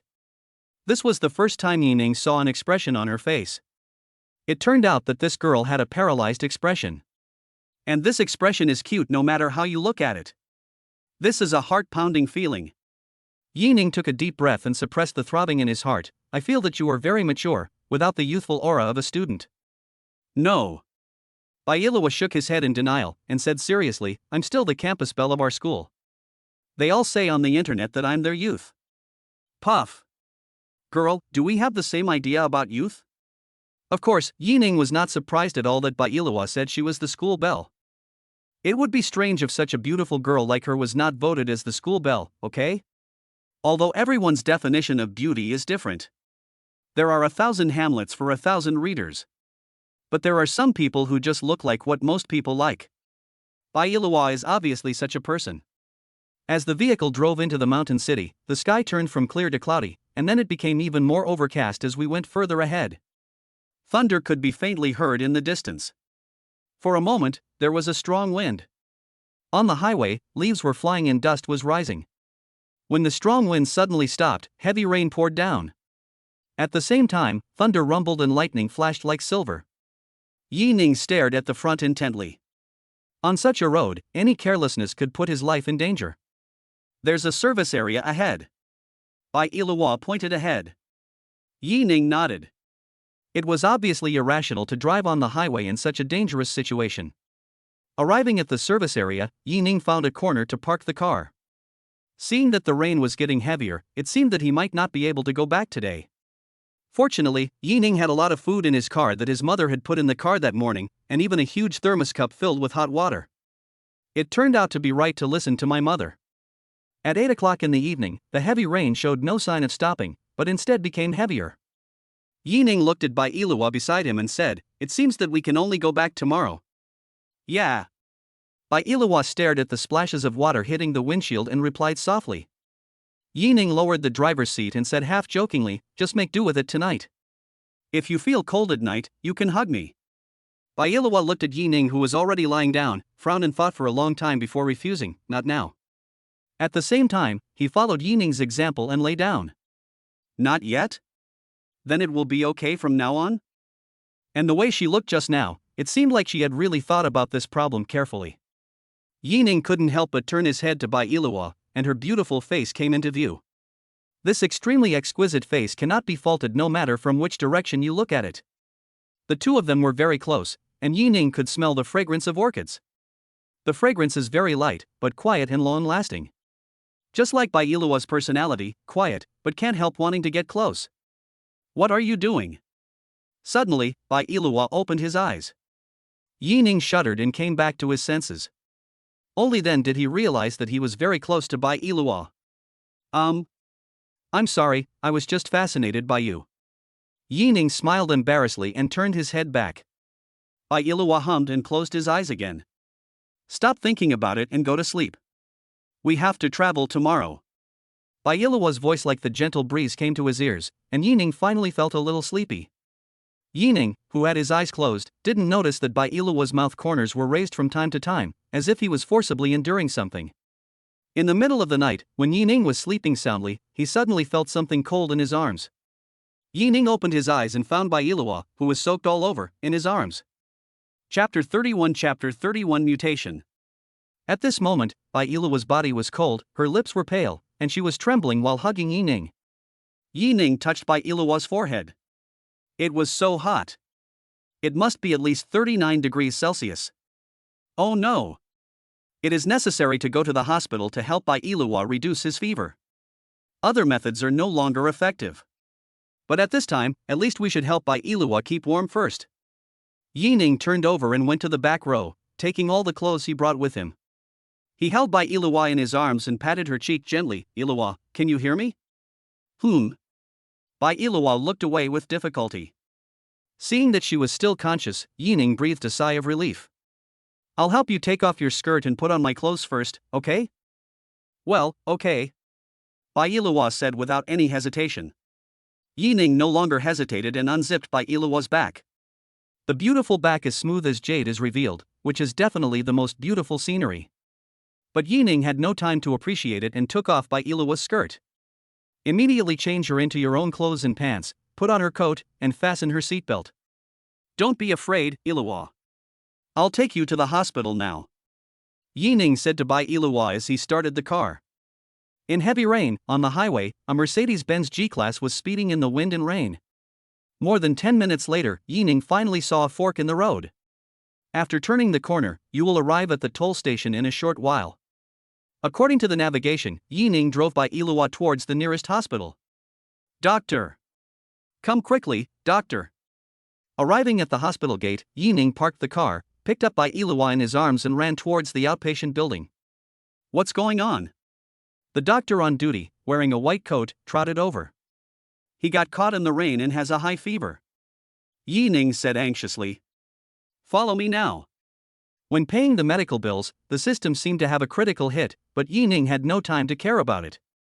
I took Bai Yiluo's temperature and it was as high as 39.8 degrees.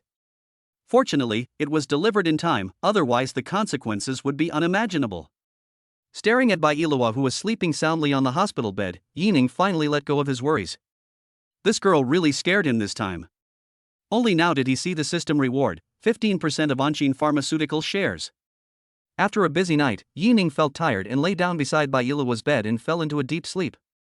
By the time Yining opened his eyes, Bai Yiluo had been awake for quite some time. Why didn't you call me when you woke up? Bai Yiluo's eyes softened. You seem to be sleeping soundly. Although he had a high fever last night, Bai Yiluo, who was in a daze, still knew what happened. She remembered everything, including Yining changing her clothes and carrying her into the hospital. Whenever Bai Yiluo thought about Yining seeing his body, he felt a little strange. But when I think of his anxious look when he rushed into the hospital holding me, I feel very warm. Yining, what kind of person are you? Are you feeling better? Are you still feeling bad? Yining stood up and naturally placed his palm on Bai Yiluo's forehead. It seems that the fever has subsided. Yining said, and suddenly noticed that Bai Yiluo was staring at him with a flickering look in his eyes. Yining, who understood what was happening, immediately took his hand and touched his nose. I'm sorry, I was just worried about you, it wasn't intentional. Bai Yiluo shook his head and replied calmly, it doesn't matter. Where didn't you touch last night? It was a special situation at that time, and I asked for your opinion. Yining thought Bai Yiluo was confused due to fever, but it turned out that he knew everything very well. Besides, could you please not be so calm when you say this? At least pretend to be shy. Yining rolled his eyes and couldn't help but complain. He finally saw how shameless this woman was. Shouldn't this situation be very embarrassing? Believe it or not, I'm actually quite shy now. Bai Yiluo said slowly.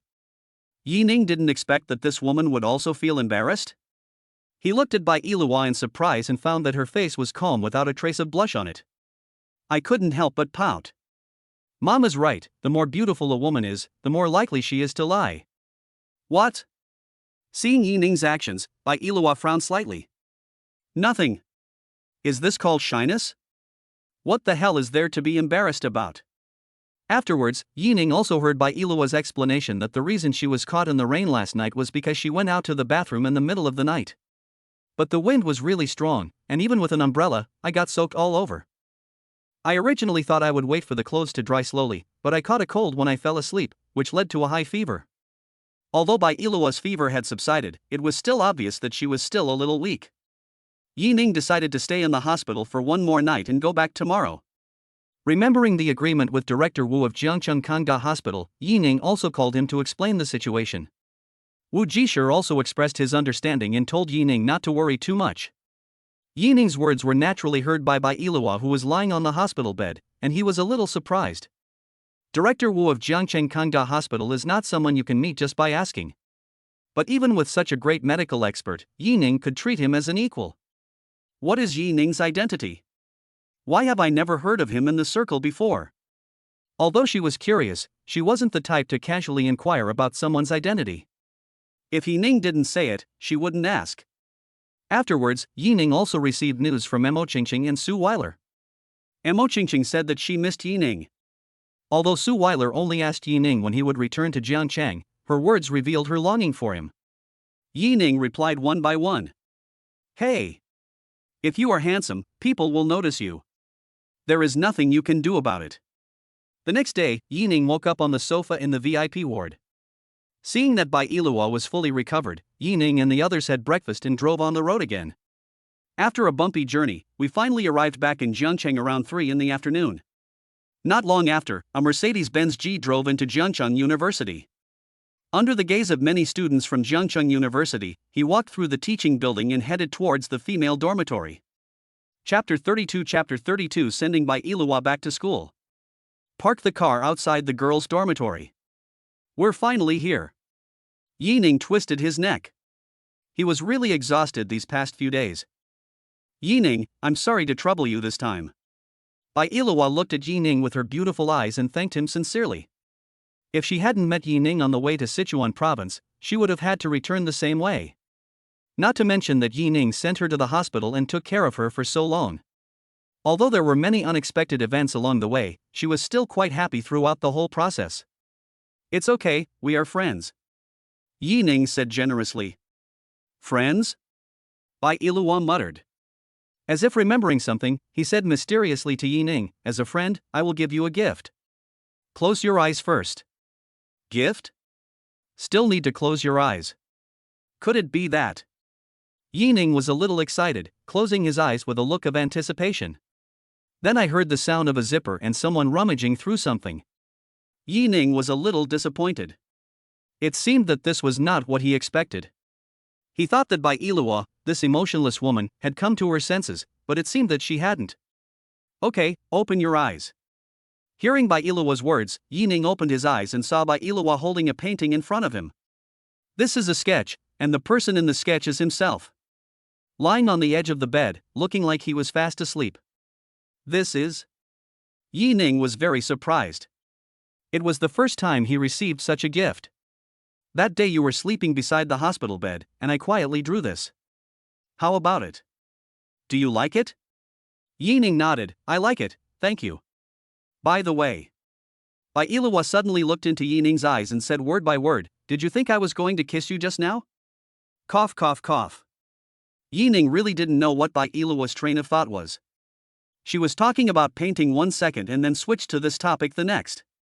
Although Yining did think so at the beginning, but now that you know it, can you please not say it out loud? It's very embarrassing, okay? Fortunately, Yining is thick-skinned, otherwise he would have been stumped by her question. She simply put on a sad face and said, yes, I was ready. Why, do you want to kiss me? Bai Ilua lowered his head slightly, as if he was really thinking about the feasibility of this problem. After thinking for a while, he finally looked at Yining again and said, next time, I feel embarrassed with so many people looking at me. Next time. So it really works? Yining was just teasing her, but she never thought Bai Ilua was really considering it. This is an extremely serious girl. Bai Ilua opened the car door and said, I'll get in first. Be careful on the road. Bai Ilua, carrying her small bag, walked briskly and disappeared through the dormitory gate. What Yining didn't know was that after he left, the Jiangcheng University forum exploded. You know what? The school beauty seems to be in love. A man in a Mercedes-Benz G-Class is sending the school beauty back to the dormitory. The school beauty's boyfriend has appeared. He's a rich second-generation kid from another school. We have pictures to prove it. There were all kinds of rumors, but they all centered around one topic, Bai Ilua. This Jiangcheng University has the most difficult campus beauty to conquer over the years.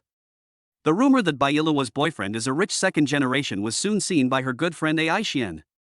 With her vision, she recognized at a glance that the woman in the photo was indeed Bai Ilua. And that car, isn't it the Mercedes-Benz G that Bai Ilua drove to her on the highway after her Ferrari broke down? Okay. No wonder you didn't go back to school with me and said you wanted to go sketch somewhere else. So that's how it is. Ai Xian cursed, but the smile in her eyes grew wider. Her icy best friend finally started to melt. At this time, one of Bai Iluwa's roommates also saw this picture, and when he looked at the Mercedes-Benz G, a flash of jealousy flashed across his face. She also has a pretty face, and she was the school belle in high school. Because of this, countless men pursue her. But when they got to college, everyone stopped paying attention to her as soon as they saw Bai Iluwa. The men who approached her also wanted to get close to Bai Iluwa. Bai Iluwa, Bai Iluwa. Why do all the good things belong to you? Why can you get the favor of rich people but I can't? She also wants to ride in a Mercedes-Benz G-Class, she must become the most powerful person. Rumors were everywhere in the school, and Yi Ning, the protagonist, was of course unaware of them. Along the riverside, Yi Ning returned to Yunshan Longjing. Mr. Yi, welcome home. When the Mercedes-Benz G appeared at the gate, the security guard came forward to salute. After exchanging a few words with the security guard, Yi Ning drove into the community. After returning home, Yi Ning fell asleep immediately. He was so tired after the journey. But the result was good, especially the further development of the relationship with Bai Iluwa. But was Bai Iluwa's next time true? Is it possible that when they meet again, they will really have a chance to be intimate? Yi Ning's mouth corners curled up, obviously he had a good dream. Not wanting to be disturbed, Yi Ning turned his phone to silent mode. So he couldn't possibly notice that the phone on the bedside table was flickering and about to burst with private messages. When Yi Ning woke up, he took his phone and was slightly stunned when he saw 99 plus private messages on the screen. What is going on? The world will be destroyed in just one sleep? So can he be called the Dream Terminator? After opening the private message, Yi Ning realized that it was from Feiyu Live. Although the words are different, the content points to the same thing. The PK between young anchor Suile has begun. Yi Ning patted his head and said, "Oh my god, he actually forgot about this." I quickly clicked on Feiyu Live. It would be funny if Suile had already lost. Of course, it doesn't matter if he loses. After all, he is still a shareholder of Feiyu Live. At worst, he can just hold another one. Chapter 33 Open 10 Emperors, Million Rewards. Shanghai, the headquarters of Feiyu Live. The senior management of Feiyu Platform is also paying attention to this platform competition. Yu Shenglong stared at the data in front of the screen and nodded continuously. The planning and operation of this large-scale PK were pretty good. Judging from the current trend, the goals expected in the early stage have basically been achieved. It's pretty satisfactory. At this moment, he suddenly thought of something and turned his head to the assistant beside him and said, "Why is there no one named Xiaowei on the list?" He had a very deep impression of Suile. Of course, it was not because of Suile herself, but because of Yi Ning, who spent nearly 5 billion to buy 30% of Feiyu Live's shares. This person is very likely to be a real big boss. Otherwise, who would spend such a large amount of cash flow on a woman? Chairman, I've been keeping an eye on Suile, whom you mentioned, but her current data isn't good. What's going on? Yu Shenglong was a little confused. With a big boss who spent billions to protect him, how could any accident happen? Mr. Yi might have been delayed by something and hasn't been online the whole time. Not only in Feiyu headquarters, but even in Suile's live broadcast room, the fans were discussing it crazily. Why hasn't Boss Ninggu come yet? Did he forget? With so many of us sending private messages, I don't know if Boss Ninggu has seen it. Fortunately, Xiaowei passed the first round, otherwise she would have lost completely. Do you think it's possible that Boss Ninggu is fickle and no longer interested in Xiaowei? It's very likely that Boss Ninggu has found a new love. When Suile saw the comments in the live broadcast room, she didn't have any special thoughts. Although she hasn't had the chance to meet Yi Ning recently, they still keep in touch through daily text messages or phone calls. Moreover, she knew that Yi Ning was definitely not the kind of person who gets bored easily. Although Yi Ning is a playboy, she can see his feelings for her clearly. Since you are not here now, you must have been delayed by something, right? As for PK, Suile's original goal was to get through the first round, and now she has achieved it. Half of the second round of PK has passed.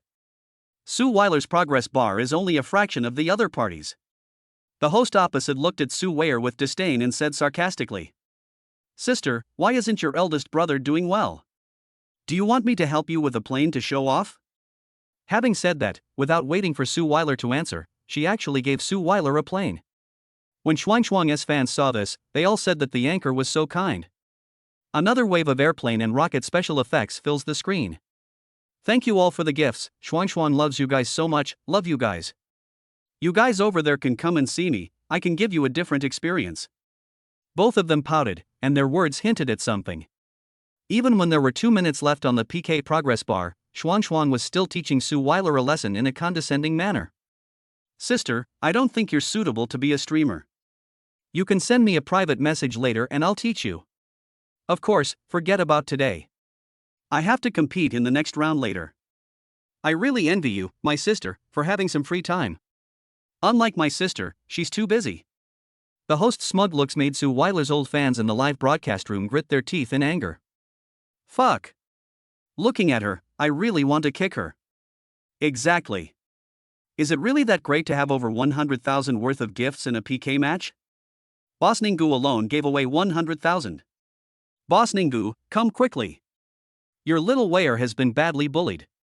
Forget it, stop shouting, we're definitely going to lose this game. Yi Ning came to the live broadcast room and saw the progress bar that was about to end. He thought to himself, that was a close call. Suile was almost defeated, but luckily she caught up. Congratulations to Ninggu for opening the Emperor 1 in this live broadcast room tonight. Congratulations to Ninggu for opening the Emperor 2 in this live broadcast room tonight. Congratulations to Ninggu for opening the Emperor 3 in this live broadcast room tonight. Congratulations to Ninggu for opening the Emperor 10 in this live broadcast room tonight.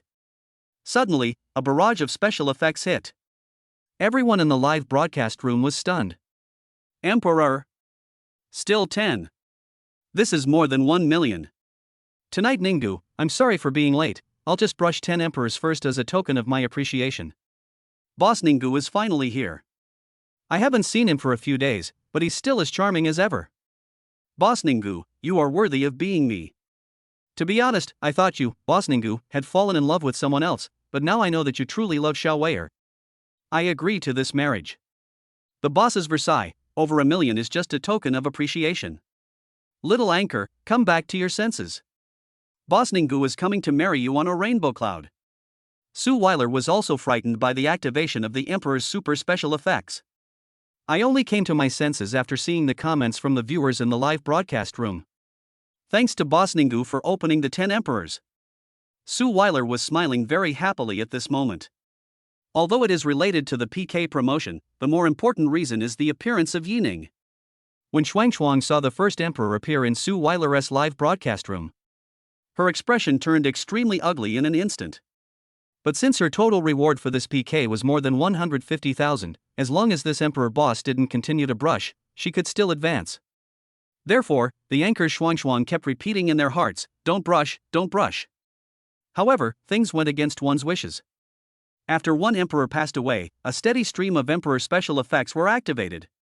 Suile's gift note, which had been squeezed to the point where only a little bit was left, suddenly underwent a major reversal.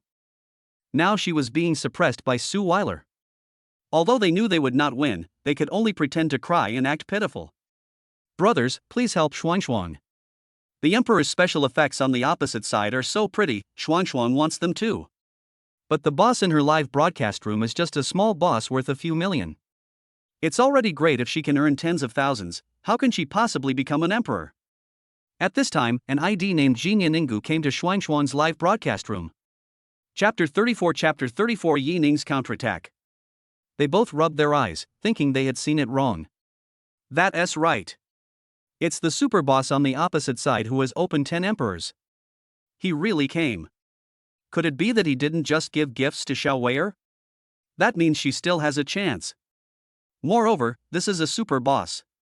As long as she can tie him up, it will not be a problem for her to earn $1 million a month in the future. Their eyes rolled and a plan came to mind. She pouted and said in a low voice, "Welcome Brother Ninggu, you opened so many emperors for the anchors on the other side. Xuan is really envious. I want one too." As she spoke, she deliberately pulled the collar of her shirt down a little, revealing a large area of white. Then, she clicked on Yi Ning's profile picture and sent a private message. When Yi Ning saw the message notification from this anchor, he showed a sarcastic expression and threw it directly into the trash can without even clicking on it. A plane is created with text attached. Why is the streamer so miserable? I'll get a plane to help you out. Also, I don't think you're suitable to be a host. How about you contact Suile later and ask her to teach you? Of course, it's definitely not possible today, because Suile wants to advance and won't be as free as you. When Shuang saw the plain Yining sent her, she thought her private message had worked. But when these comments appeared, she understood that Yining was mocking her. I immediately gritted my teeth in hatred. When people saw Yining's behavior in Suile's live broadcast room, they all expressed that they felt very relieved. The host on the other side is almost pissed off by Ninggu boss. It's making me laugh to death. Is this what it means to give someone a taste of their own medicine? I've learned that. Mr. Ninggu is such a great boyfriend, anchor, please commit to him. The second round of PK finally ended, and Suile successfully advanced. Moreover, with millions of gift data, she has jumped into the top 10 in gift rankings. For a time, many netizens noticed the live broadcast rankings and clicked into Suile's live broadcast room. When they saw Suile's beauty, many of them clicked to follow her on their own initiative. It is very difficult to find a pure and beautiful female anchor like Suile nowadays. Suile was also very happy to see the increase in the number of fans after singing a few songs. The number of fans has officially exceeded 100,000. We have to thank you Shanglong for specifically ordering that Suile's live broadcast room be placed on the first page, otherwise it is unknown how long it would take to reach 100,000 fans. Boss Ninggu, the third round of PK has begun. Are you still okay? Please remove the word question mark. Didn't you see that Boss Ninggu said 1 million was just a token of appreciation? Tonight Ninggu, you can do whatever you want, I am invincible. See? The boss has spoken. Can this still be called a big boss? This is clearly a giant. When Suile saw Yining's statement, she knew that he wanted her to continue the PK. This time the connection was with an outdoor anchor, Brother Kai, who has 3 million followers. Judging from the names of his friends in the live broadcast room, we can guess that an entire guild is ready to support him, and it seems that this will be a tough battle. When Brother Kai saw Suile, his eyes lit up. Isn't this female anchor so beautiful? And based on his many years of experience in live streaming, this female anchor is definitely a top-notch beauty in real life. This is the fate that God has given him, he not only wants to win this PK. And you also have to leave a good impression on this female anchor, and then make a private appointment with her after you get to know her. Wouldn't that be great? Brother Kai swallowed his saliva and pretended to be a gentleman. Hi. Beautiful, nice to meet you. When Suile saw Brother Kai's expression, a hint of disgust flashed in her eyes, but she still nodded politely, hello. Brother Kai seemed not to notice Suile's attitude towards him and looked indifferent. Beauty, I look behind you, is this your home? Suile nodded expressionlessly. After receiving Suile's response, Brother Kai said in a familiar manner, I think your house is still too small. Look at mine, it's less than 1,000 square meters. How about it? Do you like it? As he spoke, he took a picture of his house with the camera and deliberately paused in front of the Porsche 718 key, as if he was showing off something. At this time, the viewers in Brother Kai's live broadcast room also started to send gifts crazily. The number of gifts quickly broke through the 1 million mark and showed no signs of stopping. Brother Kai raised the corner of his mouth. He just didn't believe the innocent little anchor opposite him. After seeing his house, car, and the gift income from his live broadcast room, I would still remain indifferent. At that time, he only needs to take out a little bit, and this little beauty will be easily taken by him. Oh my god, I feel so disgusted by that anchor over there. Indeed, I don't know what there is to brag about. It's just a Porsche 718. Well, for a figure like Ninggu's boss, it's naturally just a small amount of money, but for ordinary people, it's still worth showing off. Tonight Ninggu, there's really nothing to brag about. Suile has a Porsche 911. What? Boss, are you kidding me? That's a Porsche 911. Tonight Ninggu, of course not, we went to buy it together. Wow. Is this the boss? He calls 911 as soon as he's sent one? I'm really impressed, Boss Ninggu is awesome. By the way, boss, when are you going to help the streamer with gifts? The other team has already given over 1 million gifts. Seeing Suile's crushed gift note, some netizens began to get anxious. Of course, they were not afraid that Yining could not come up with the money. What they are afraid of is that if the opponent swipes too many times, Yining's hand speed is not fast enough and he doesn't have time to catch up. What should they do? If that's the case, what a shame it would be to lose. Yining saw the comments from these people, then turned his gaze to the anchor Brother Kai with a sneer on his face. Tonight Ninggu, I won't brush it this round. It's useless to brush it more. Let's save it for the next round. Chapter 35 The Miserable Brother Kai. Boss Ninggu, if you lose this round, you're done. How can there be a next round? Yeah, big man, you're not kidding, are you? Even Suile didn't quite understand what Yi Ning meant. Was it because he didn't know the mechanism of PK? Of course she didn't say anything. As long as it was Yi Ning's decision, she would support it unconditionally. There are naturally fans of Brother Kai in Suile's live broadcast room, and these people act as spies. When they saw that the only big boss in Suile's live broadcast room, Tonight Ninggu, said that he would not send gifts, they were overjoyed. So what if I have money? Naiha is a fool. If you want the next round, wait until next year. The anchor Kaigu also got the news at the first time. He was very happy and felt that he had already won. He immediately said to Suile, Beauty, it seems that the boss in your live broadcast room is not that great. Would you like to join my guild? We have a lot of big brothers in our guild. If you come, I can introduce you to them. I've sent you a private message. Come to my house and we can have a deeper discussion. As he spoke, Brother Kai's pupils flashed with an evil light, and he was already imagining what this beautiful woman would look like lying in his arms. Hearing Brother Kai's words, Yi Ning's expression turned cold and he typed directly on the public screen, who is in charge of the Feiyu platform. Let's chat privately. In Shanghai, Yu Xinglong's assistant has been paying attention to Suile's live broadcast room. Are you kidding? This is the anchor that Yi Ning exclusively supports. How can he not pay attention to him? When he saw the message sent by Yi Ning, he directly notified Yu Xinglong. Yu Xinglong immediately gave an order to the operations director, asking him to contact Yi Ning personally. In less than 2 minutes, Yi Ning received a call. Hello? Hello, Mr. Yi. I'm Su Chang, the operations director of Feiyu Live. Chairman, you asked me to contact you. Well, I just have 2 requests. Okay, Mr. Yi, you go ahead. First, permanently ban the live broadcast room of that person called Brother Kai and freeze his account permanently. Secondly, find some people to vote for Suile and make sure she gets first place in this PK. The money will go into the company account. If there's any shortfall, just tell me and I'll make it up. Yes, I promise to complete the task. Su Chang said solemnly, Are you kidding? These are the orders from the 2 bosses, how can these employees not follow them?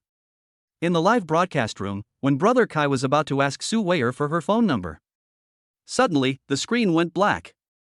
Before Brother Kai could react, his live broadcast room was blocked.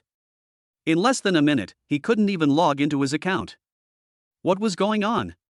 Brother Kai broke out in sweat on his forehead. This was the first time he had encountered such a situation in all his years of live streaming. You know, he has signed a contract. If he can't make it into the top 10, he will face huge compensation.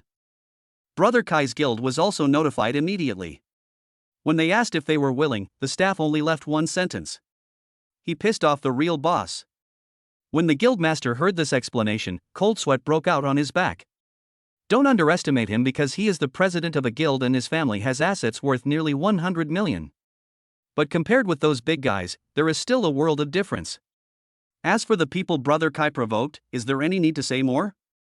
Just now he kept hinting that the anchor named Suile was just coveting other people's beauty, wasn't she? A woman who dares to covet the boss simply doesn't want to live. The guild president was furious. He had spent so much money to bring Mr. Kai to where he is today, but in the end, all his efforts were wasted. Who should be held responsible for this loss? I can only look for that Brother Kai. The guild president took out a contract, and the 50 million in compensation on it was particularly eye-catching. As for Suile, she was still very happy when she saw Brother Kai's live broadcast room was suddenly blocked. During these 10 minutes, she was annoyed by this guy called Brother Kai. If there weren't so many viewers in the live broadcast room, I really wanted to turn off the computer and leave. Anchor, that Brother Kai seems to have been banned from the live streaming industry. Yes, the announcement has been made. Oh my god, it really is. Why is it blocked in just a short while? It's so strange. Do you remember what Boss Ninggu just said? Yeah, did Boss Ninggu know that Brother Kai was going to be banned, so he said that there was no need to send gifts this round? Wake up, Brother Kai was obviously dealt with by Boss Ninggu. Have you forgotten what Boss Ninggu said to Feiyu platform? It's terrifying when you think about it. From today on, I truly realize that other big guys are just boastful big guys. Ninggu big guy is the real big guy. Even Suile was a little suspicious and immediately picked up her phone to send a message. Is it you? What do you think? How on earth did you do that? Suile couldn't understand why she got Yining's affirmation. Logically speaking, Yining didn't give out many gifts, even much less than those super guilds. But why does he have such a great influence? I own shares in Feiyu and am one of their owners. How do you think I did it? Ah. Suile could never have imagined that Yining was actually a shareholder of Feiyu Live. That SA company worth tens of billions. How rich is Yining? And it seems that he is not just a small shareholder, but even a major shareholder who can influence the Feiyu board of directors. You really surprised me. Suile replied. Do you like it? When Yining saw the news about Suile, he felt better, very better. He immediately opened Mo Qingqing's chat box. The sexually suggestive conversation made Mo Qingqing blush. As a scumbag, he naturally has to take care of everyone. The PK was still going on, but Yining had already issued the order, so naturally in each round many insiders came to Suile's live broadcast room with small accounts to give her rewards. No matter how hard the opposing anchor tries, he will always lose to Suile by a big margin. Everyone guessed that this was Boss Ninggu making another move. Finally, the PK came to the final round. Chapter 36 Yu Shanglong takes the initiative to invite. In the finals, Suile's opponent was a big anchor with tens of millions of fans, Cheng Xier. Last year she had a good chance of winning the championship, but in the end she lost to the first place by a small margin. This year, she met the anchor who beat her last year in advance and won a complete victory. Now Cheng Xier is very confident and thinks that she has already won the championship. Especially when I see that my opponent is a new anchor whose number of fans is not even a fraction of my own. Although it is strange how Suile made it to the finals, wouldn't it be better to meet such a weakling in the finals and win by crushing her?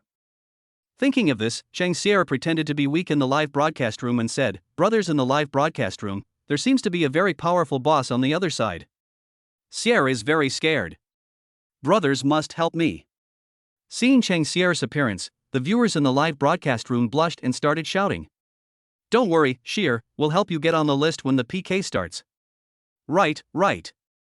Give them a warning and make them retreat. A streamer who doesn't even have 1 million followers wants to scam streamers with tens of millions followers. How ridiculous. After several rounds of competition, Suile's followers have reached more than 800,000. Cheng Xier certainly knew that if she just acted coquettishly in the live broadcast room, not many people would buy into her. Without hesitation, he sent private messages to the emperors in the live broadcast room. "Brother Zhang, please support Xier later. We will have dinner together then. Brother Zhao, help Xier win the championship.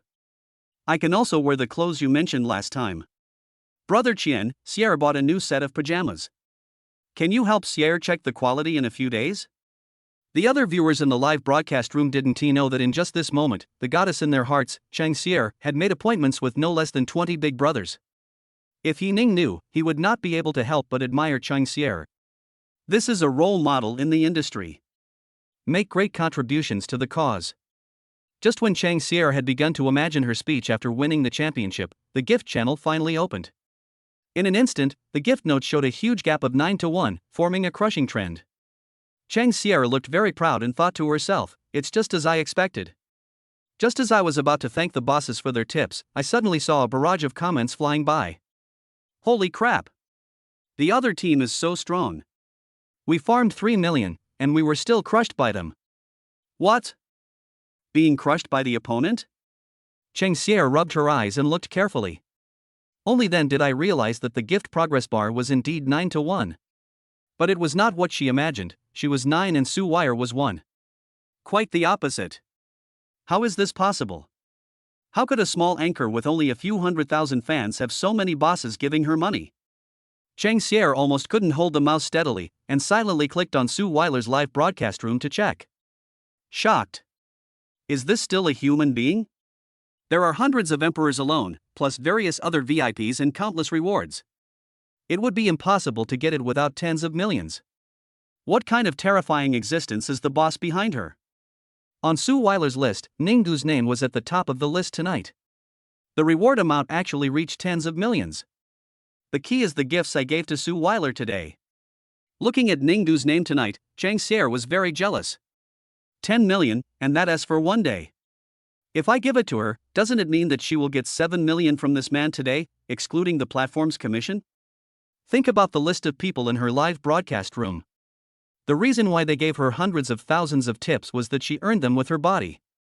Thinking of this, Chang Xier suddenly felt very bored. What had she been pursuing all these years? The anchor industry is a big dying factory. Chang Xier gained a lot of money, but lost the most precious thing.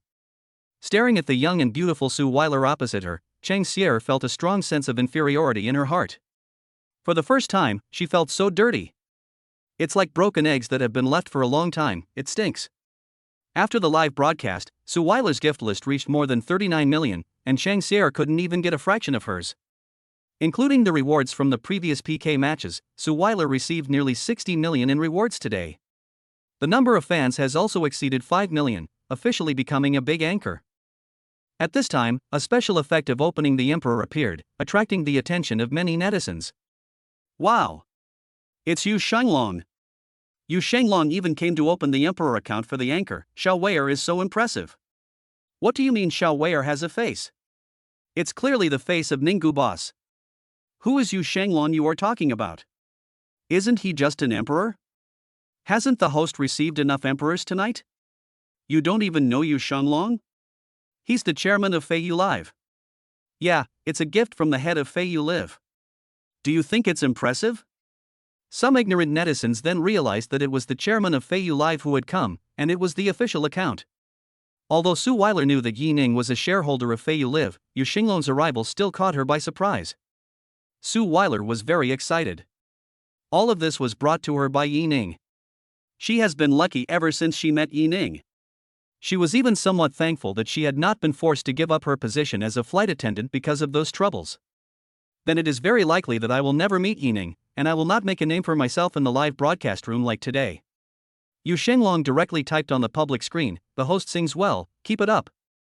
Suile, thank you for the chairman's affirmation. I will definitely work hard. Yu Shenglong, Boss Yi, when are you coming to Shanghai?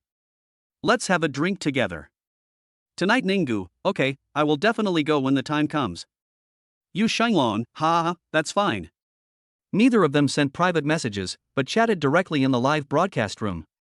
When other netizens saw the conversation between Yi Ning and Yu Shenglong, they all worshipped the big boss. Yi Ning's phone was constantly receiving private messages, and a large portion of them were from Feiyu Live anchors. They all wanted to get to know a super boss like Yi Ning. If you are lucky enough to be appreciated by a big boss, even if you don't become an overnight sensation like Suile, at least your live streaming career will be smooth sailing. But Yi Ning ignored it and closed the private message directly. Let the male anchors sigh and let the female anchors mourn alone. Of course, after the PK was over, Yi Ning took the initiative to contact the operations director Su Chang. He used money from the company account today, so of course he wouldn't forget it. Chapter 37 Meeting Wu Jishir. Su Chang originally thought that it would take at least a few days for Yi Ning to come up with the nearly 50 million in cash. Unexpectedly, just after hanging up the phone, the finance department reported that Yi Ning had transferred the money to the company account. It's amazing that he can come up with so much money in just a few minutes. Bite. The host spent 46.5 million on Suile and received a critical hit, rewarding her with a school district apartment worth 600 million. School district housing. It's still a building. This is so cool. In the past, Yi Ning always envied those aunties who owned dozens of houses. Every day I carry a bunch of keys, collect rent in the morning, and play mahjong in the afternoon. Now he can too. You know, he not only has a school district house to rent out, but also a commercial street and office buildings. The annual rent is an astronomical figure. The next morning, as soon as Yi Ning got up, he received an internal call from the property manager Luo Rongrong. Mr. Yi, here is a package for you. It has been delivered to your door. Remember to check it. Okay, I'll be right out. When the door was opened, Luo Rongrong was driving a small sightseeing car with several packages of different sizes in the back. Of course, the most eye-catching thing is Yi Ning's huge cardboard box. Good morning, Mr. Yi. When Yining opened the door, Luo Rongrong's eyes lit up. She was not sure whether Yining was the richest in Yunshan Longjing, but he was definitely the most handsome. Besides, he is so young. If she could really have a relationship with him, Luo Rongrong would naturally be willing. But Yining just greeted her with a smile, picked up a pen to write his name, and turned to walk into the room holding the big cardboard box. His eyes didn't even stay on Luo Rongrong's face for even a second. Am I really that unattractive? Luo Rongrong touched her smooth face and stared blankly at the gate of Yining's villa. Yining opened the cardboard box and found dozens of red property deeds inside. And it's all in the same building, which is pretty cool to think about. The landlord's day has come. It took a lot of effort for Yining to move the box onto the Mercedes-Benz G-Class. I have to go to Jiangcheng Kanga Hospital today, and then list the house with a rental company after I finish my business. When he arrived at the hospital, Yining called Wu Jisher.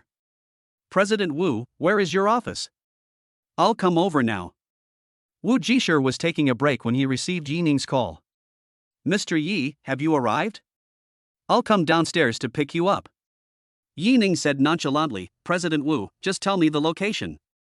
I don't like those things. Let's just treat it as a private meeting.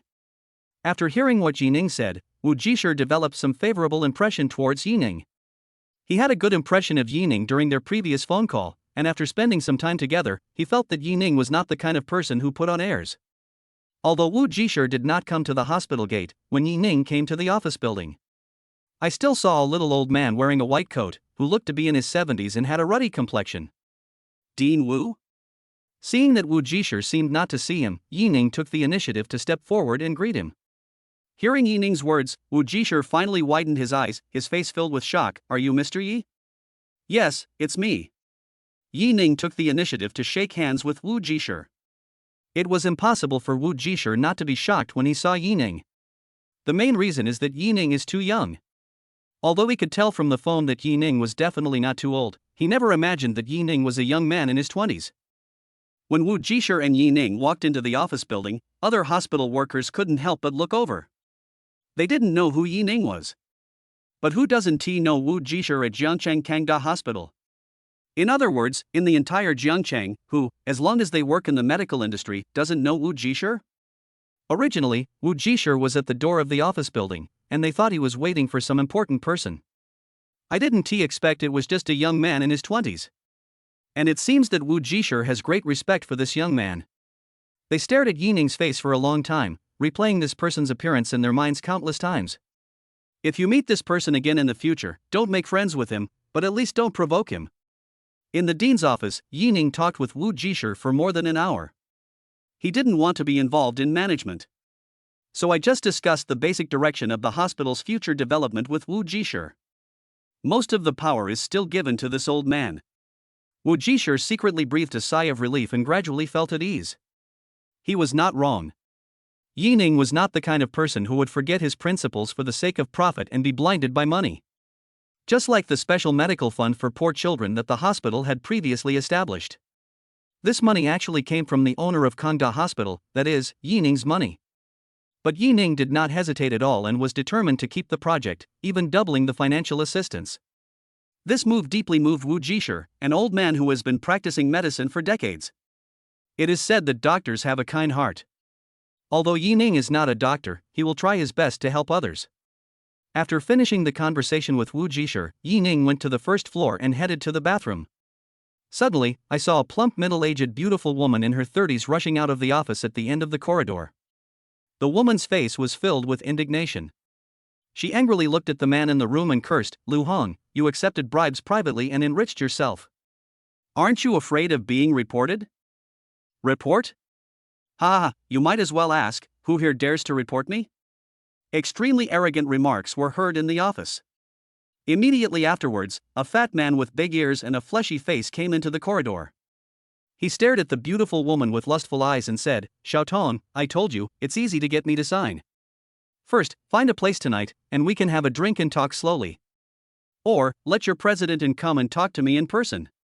Speaking of this, Lu Hong seemed to remember something, and a lustful light flashed in his eyes. Chapter 38 The Arrogant Lu Hong. Yining didn't expect to see such a scene in the hospital. It's true that there are all kinds of birds in a big forest. This character has nothing to do with academic qualifications. Even people with bad character and high education are more harmful to society. For example, there was a female graduate student who was very popular on the internet before. She slandered an uncle for taking secret photos. When this incident came out, it shocked everyone's worldview. Xiao Tong felt so disgusted when she heard Lu Heng's hint that she almost vomited. After all, she was the sales manager of Anqing Pharmaceutical, yet she was threatened by Lu Heng in this way. What is even more infuriating is that Lu Heng, an ignorant man, actually dared to covet the current chairman of Anqing Pharmaceutical. What a toad wanting to eat swan flesh. Lu Heng, put away your dirty thoughts and don't even think about it. Xiao Tong shouted angrily. Lu Heng sneered, Xiao Tong, don't think I don't know the problems your company is facing now. When Annie steps down from her position as chairman, I wonder if you can still keep your position as sales director. Don't come begging me then, ha ha ha. Lu Heng was not at all panicked by Xiao Tong's rejection. He is the director of the purchasing department of Kangda Hospital, not to mention that he has a father who is the vice president. If Xiao Tong wants to sell medical equipment to Kangda Hospital, she can only ask him for help. Now there are sharp conflicts among the senior management of Anqing Pharmaceutical. He doesn't believe that Xiao Tong is unaware of the importance of this order from Kangda Hospital. Xiao Tong, let me tell you, no one will dare to take this order unless I, Lu Heng, give up. Oh? From the sound of your voice, you opened this Kangda Hospital? At this time, a young man wearing branded clothes, looking handsome but a little lazy, came up to the two of them. He looked at Lu Heng with a smile and a joking look on his face. The person who came was naturally Yi Ning. He was originally planning to check out the situation, but when he heard the name Anqing Pharmaceutical, his heart moved. Although he didn't know much about the company, he had just acquired 15% of the shares from someone else 2 days ago, and now he is a shareholder of Anqing Pharmaceutical. Listening to the conversation between the two, it seems that Anqing Pharmaceutical is not very simple and the waters are very deep. There is a lot of water and it is deep. Others don't care, but Yi Ning likes it. He wanted to see what kind of dangerous place it was, and he was determined to get in no matter what. Kid, do you know who I am? Lu Heng had already seen Yi Ning watching the show on the side. Just watch the show quietly, why do you have to act like a big shot? Didn't you see that so many people around you were tactful and kept silent? Can't you even see this little bit of atmosphere? Seeing that Yi Ning was so young, Lu Heng subconsciously thought that Yi Ning was a student who had just graduated from a medical university and came to Kangda Hospital to apply for a job. Lu Heng could control such a person at will as long as he wanted. Just because alert he has a father who is the vice president.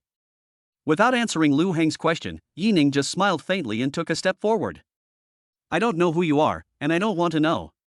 But I can tell from your words that you are not worthy of working in a hospital, let alone being a doctor. Yi Ning's voice became louder as he spoke, pointing at the entrance of the office building, now pack your things and get out. Yi Ning's voice was loud, which naturally attracted the attention of many people. Even people from upstairs came down to watch the fun. Seeing Lu Heng on the verge of rage, they all mourned for this young man in their hearts. Why did you have to pick on this person when you could pick on anyone else? But some of them recognized Yi Ning as the young man who was personally greeted by Dean Wu just now. They all sneered. They had long been unhappy with Lu Heng, who relied on his father to bully others. The young man who appeared now is very likely related to Dean Wu. It would be great if he could deal with Lu Heng. Of course, no one thought that Lu Heng would be expelled, at most he would be given a slight punishment. Who told him to have a father who is the vice president? Oh? That's quite novel today. Lu Heng sneered. To be honest, after working here for so long, no one has dared to tell me, Lu Heng, to get out. Boy, do you think your position is higher than my dad's, the vice president's? Lu Heng immediately looked proud. Having a father who was the vice president of the university had always been his capital for showing off. Seeing that Yi Ning didn't say anything, Lu Heng became even more complacent. You dare to tell me to get out. How are you now? Don't you dare to speak? A young man who is so arrogant. If you can get a job at Kangda Hospital, I, Lu Heng, will believe you. Yi Ning glanced at Lu Heng coldly and said calmly, I don't have a position in Kangda Hospital. When Lu Heng heard this, the corners of his mouth rose slightly. He knew that this was a fool. Maybe someone who thinks he is great just because he has a little money is a fool in Lu Heng's eyes. But the next second, Yi Ning's words made Lu Heng's heart skip a beat. But I just took over this hospital, so I'm basically the boss of it. What? Boss? Everyone present, including Xiao Tong who was standing silently by the side, looked at Yining in disbelief. This young man who looks like he just graduated is the behind-the-scenes boss of Jiangcheng Kangda Hospital? Those who had just seen Wu Jishir welcoming Yining understood the situation. So that's why. No wonder Dean Wu respects a young man so much. It's not because Yining has some terrifying background, but because this person himself is someone that others can't afford to offend. Lu Hong was also a little hesitant because Yining was too confident. But he still didn't believe that such a young person could take over Jiangcheng Kangda Hospital. What's more, his father is the vice president of the hospital. Why didn't his father say anything when the boss changed? Thinking of this, Lu Hong pointed at Yining, his veins bulging.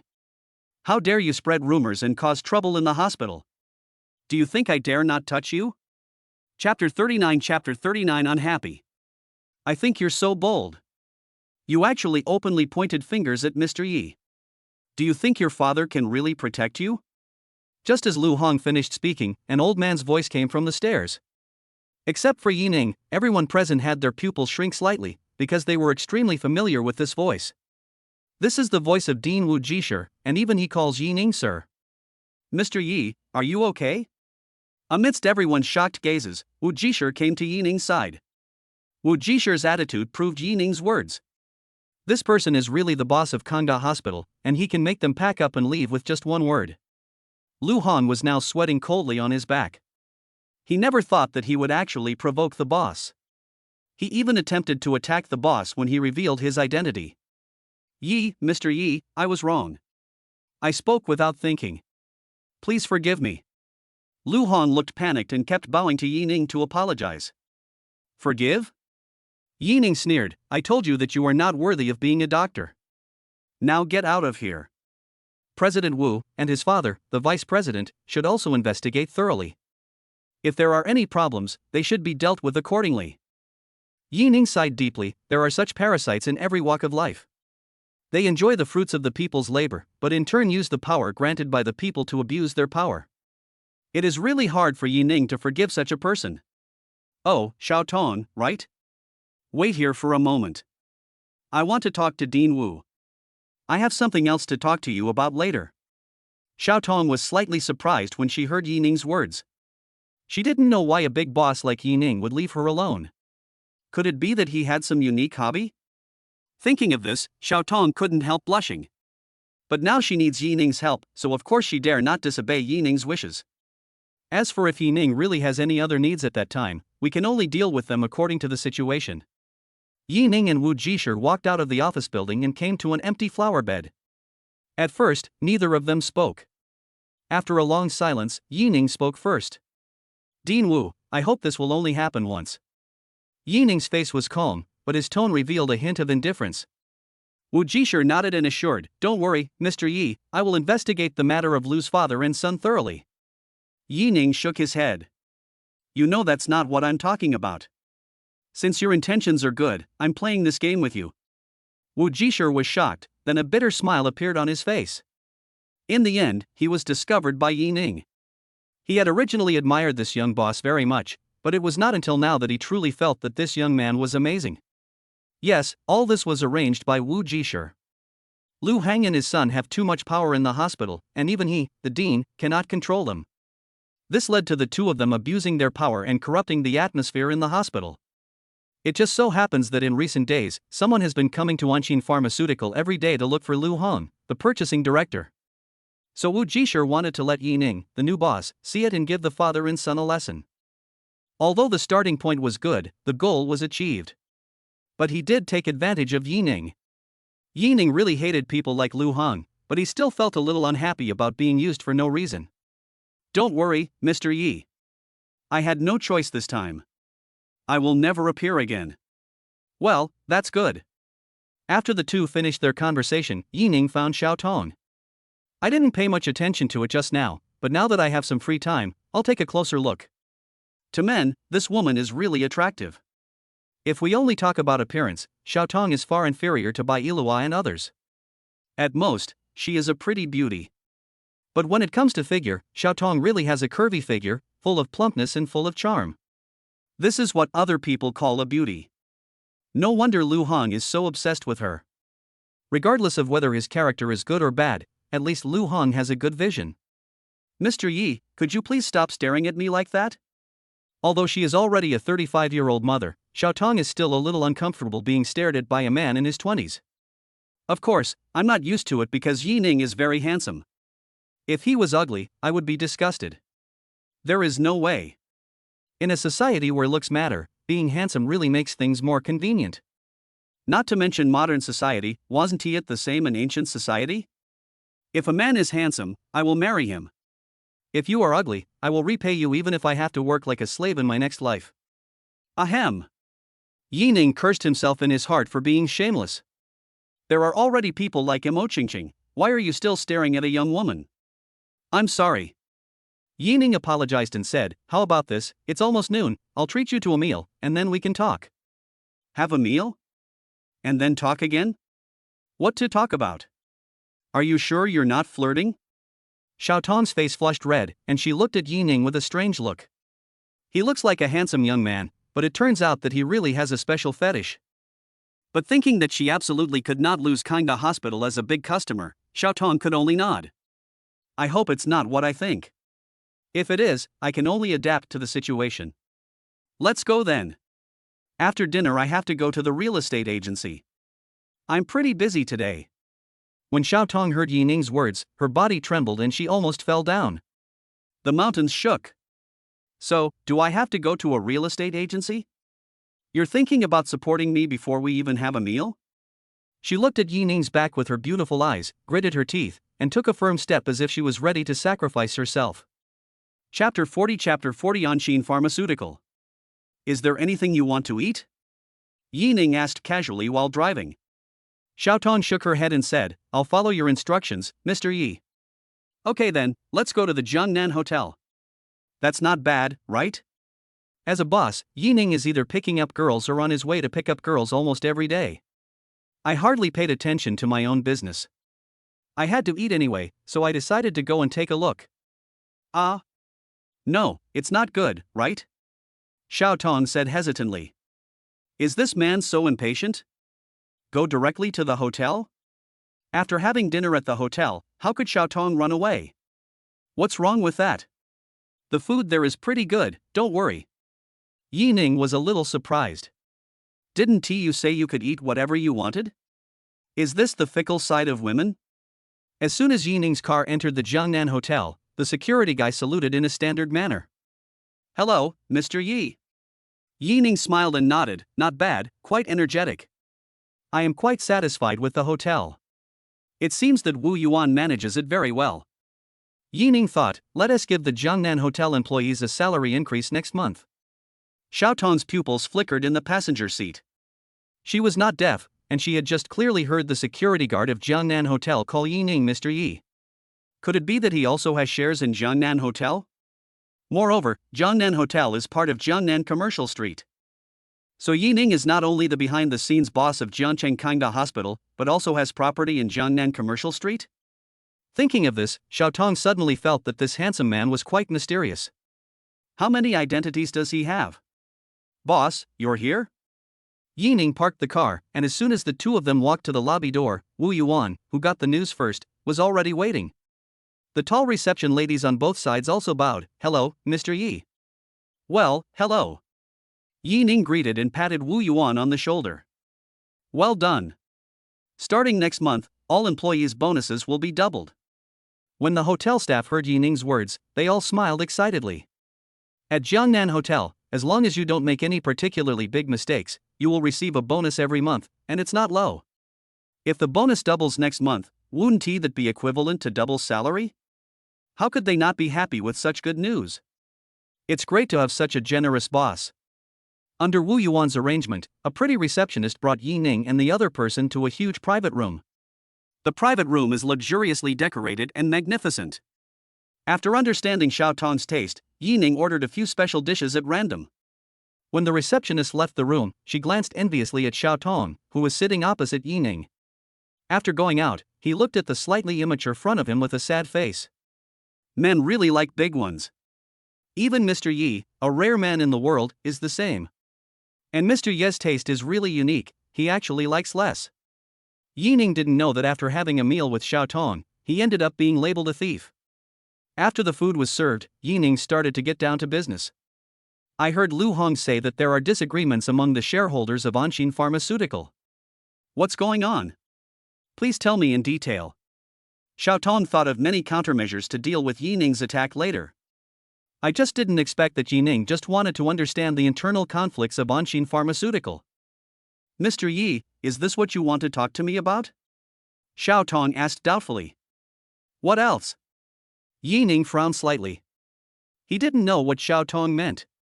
Call. Xiao Tong breathed a sigh of relief, but when she thought about the problems the company was facing, she felt very uncomfortable. This is no longer a secret in the industry.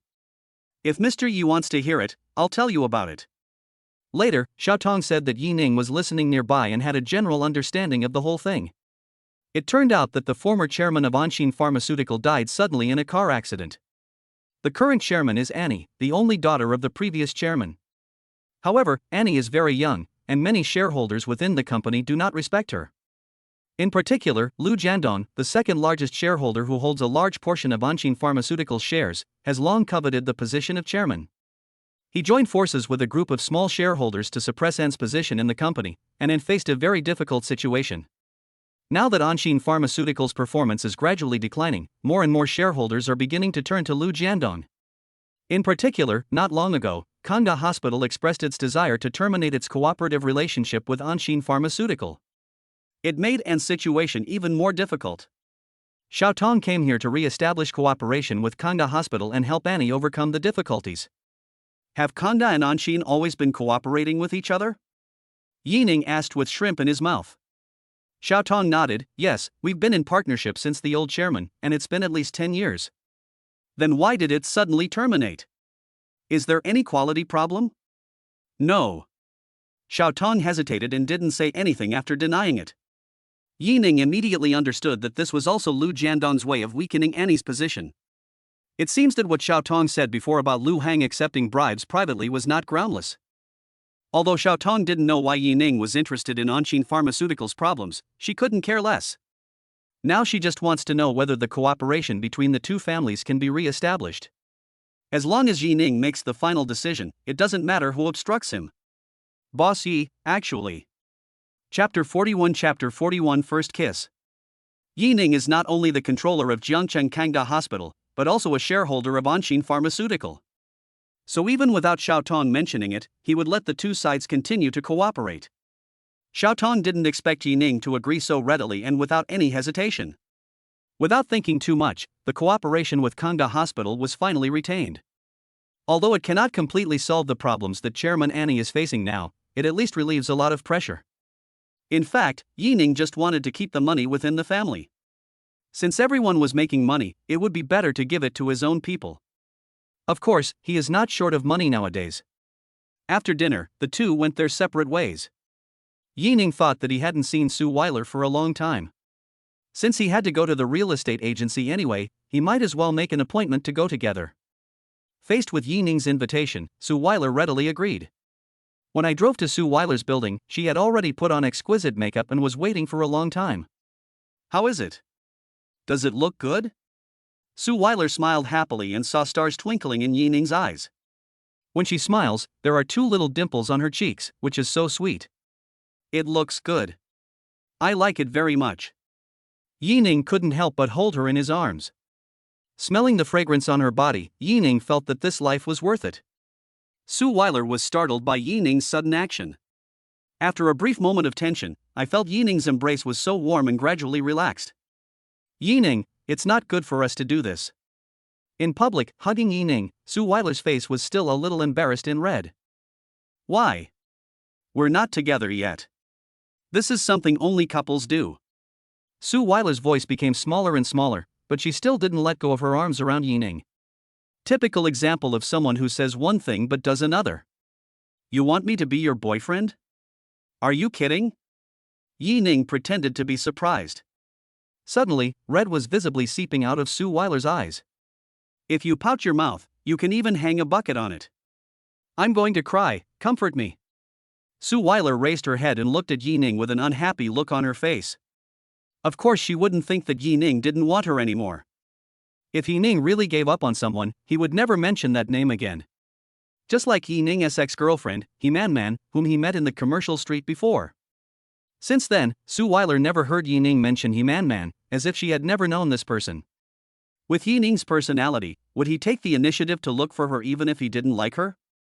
Yining smiled and rubbed Suile's little head. You even called me mom in the video, so could she still be your girlfriend? Humph. Disgusting. Suile turned up her nose with a look of disgust, but she couldn't suppress the smile on her lips. She is really beautiful when she smiles. If Yining were to use the word pure to describe someone, it would definitely be Suile. The feeling she gives people is no different from first love.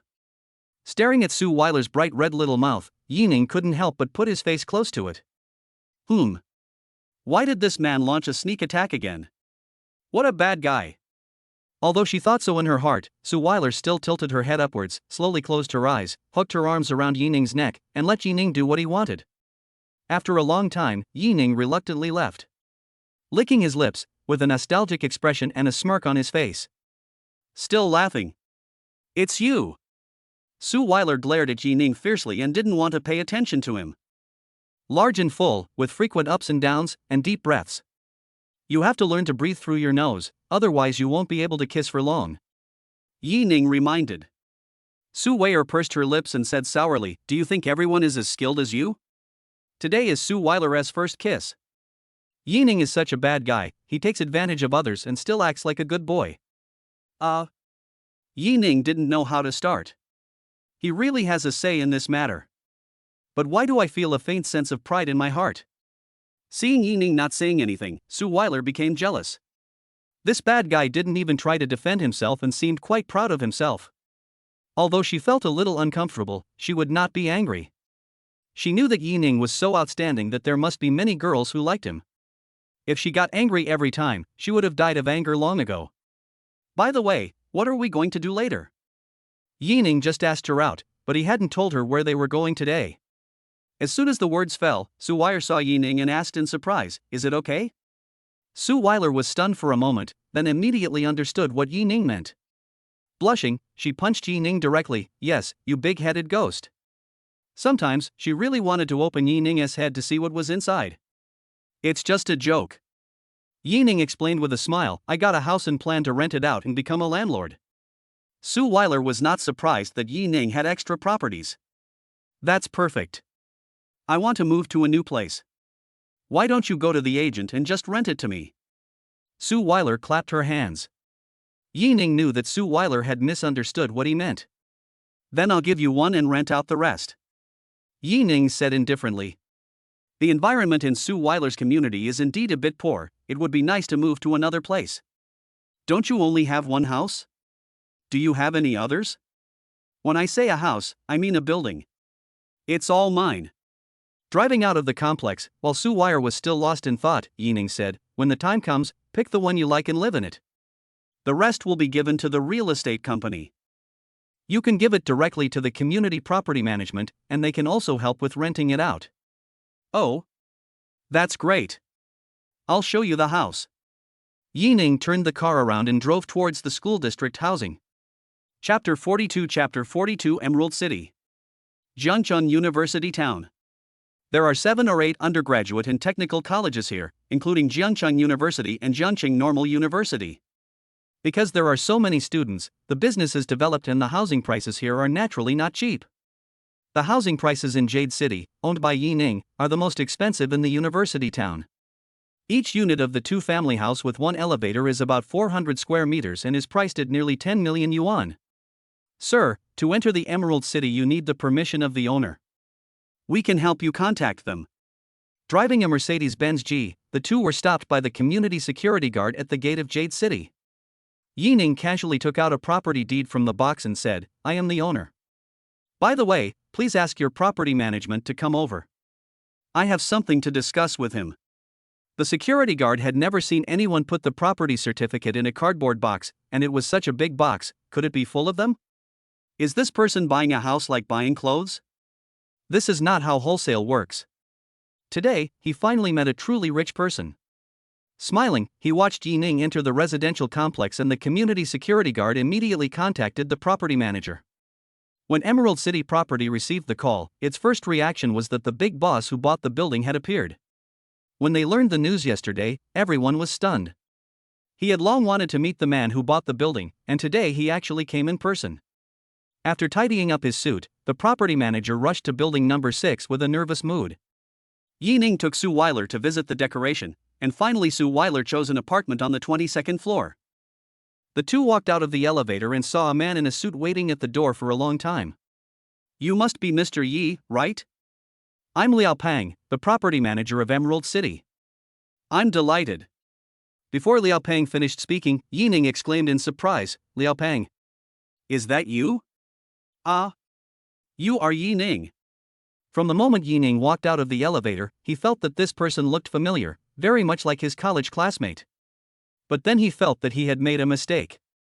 No matter how capable Yi Ning was, it was impossible for him to be able to buy a building in such a short time, right? So, when he found out that this person was his college classmate, his heart was immediately filled with shock. You know, their school is just an ordinary undergraduate school. 3 years after graduation, someone like him can earn around 10,000 yuan a month. Sometimes, if his performance is good, he can earn 20,000 or 30,000 yuan, which is already very good. But even so, buying a house in the Emerald City is still unrealistic. Even buying a house in Jiangcheng takes a long time to plan. But Yi Ning, a classmate, was not only able to buy a house in Emerald City, but he also bought a whole building. Such a gap makes Liao Peng find it difficult to accept. And the woman next to Yi Ning should be his girlfriend, right? This is so beautiful, much prettier than those stars on TV.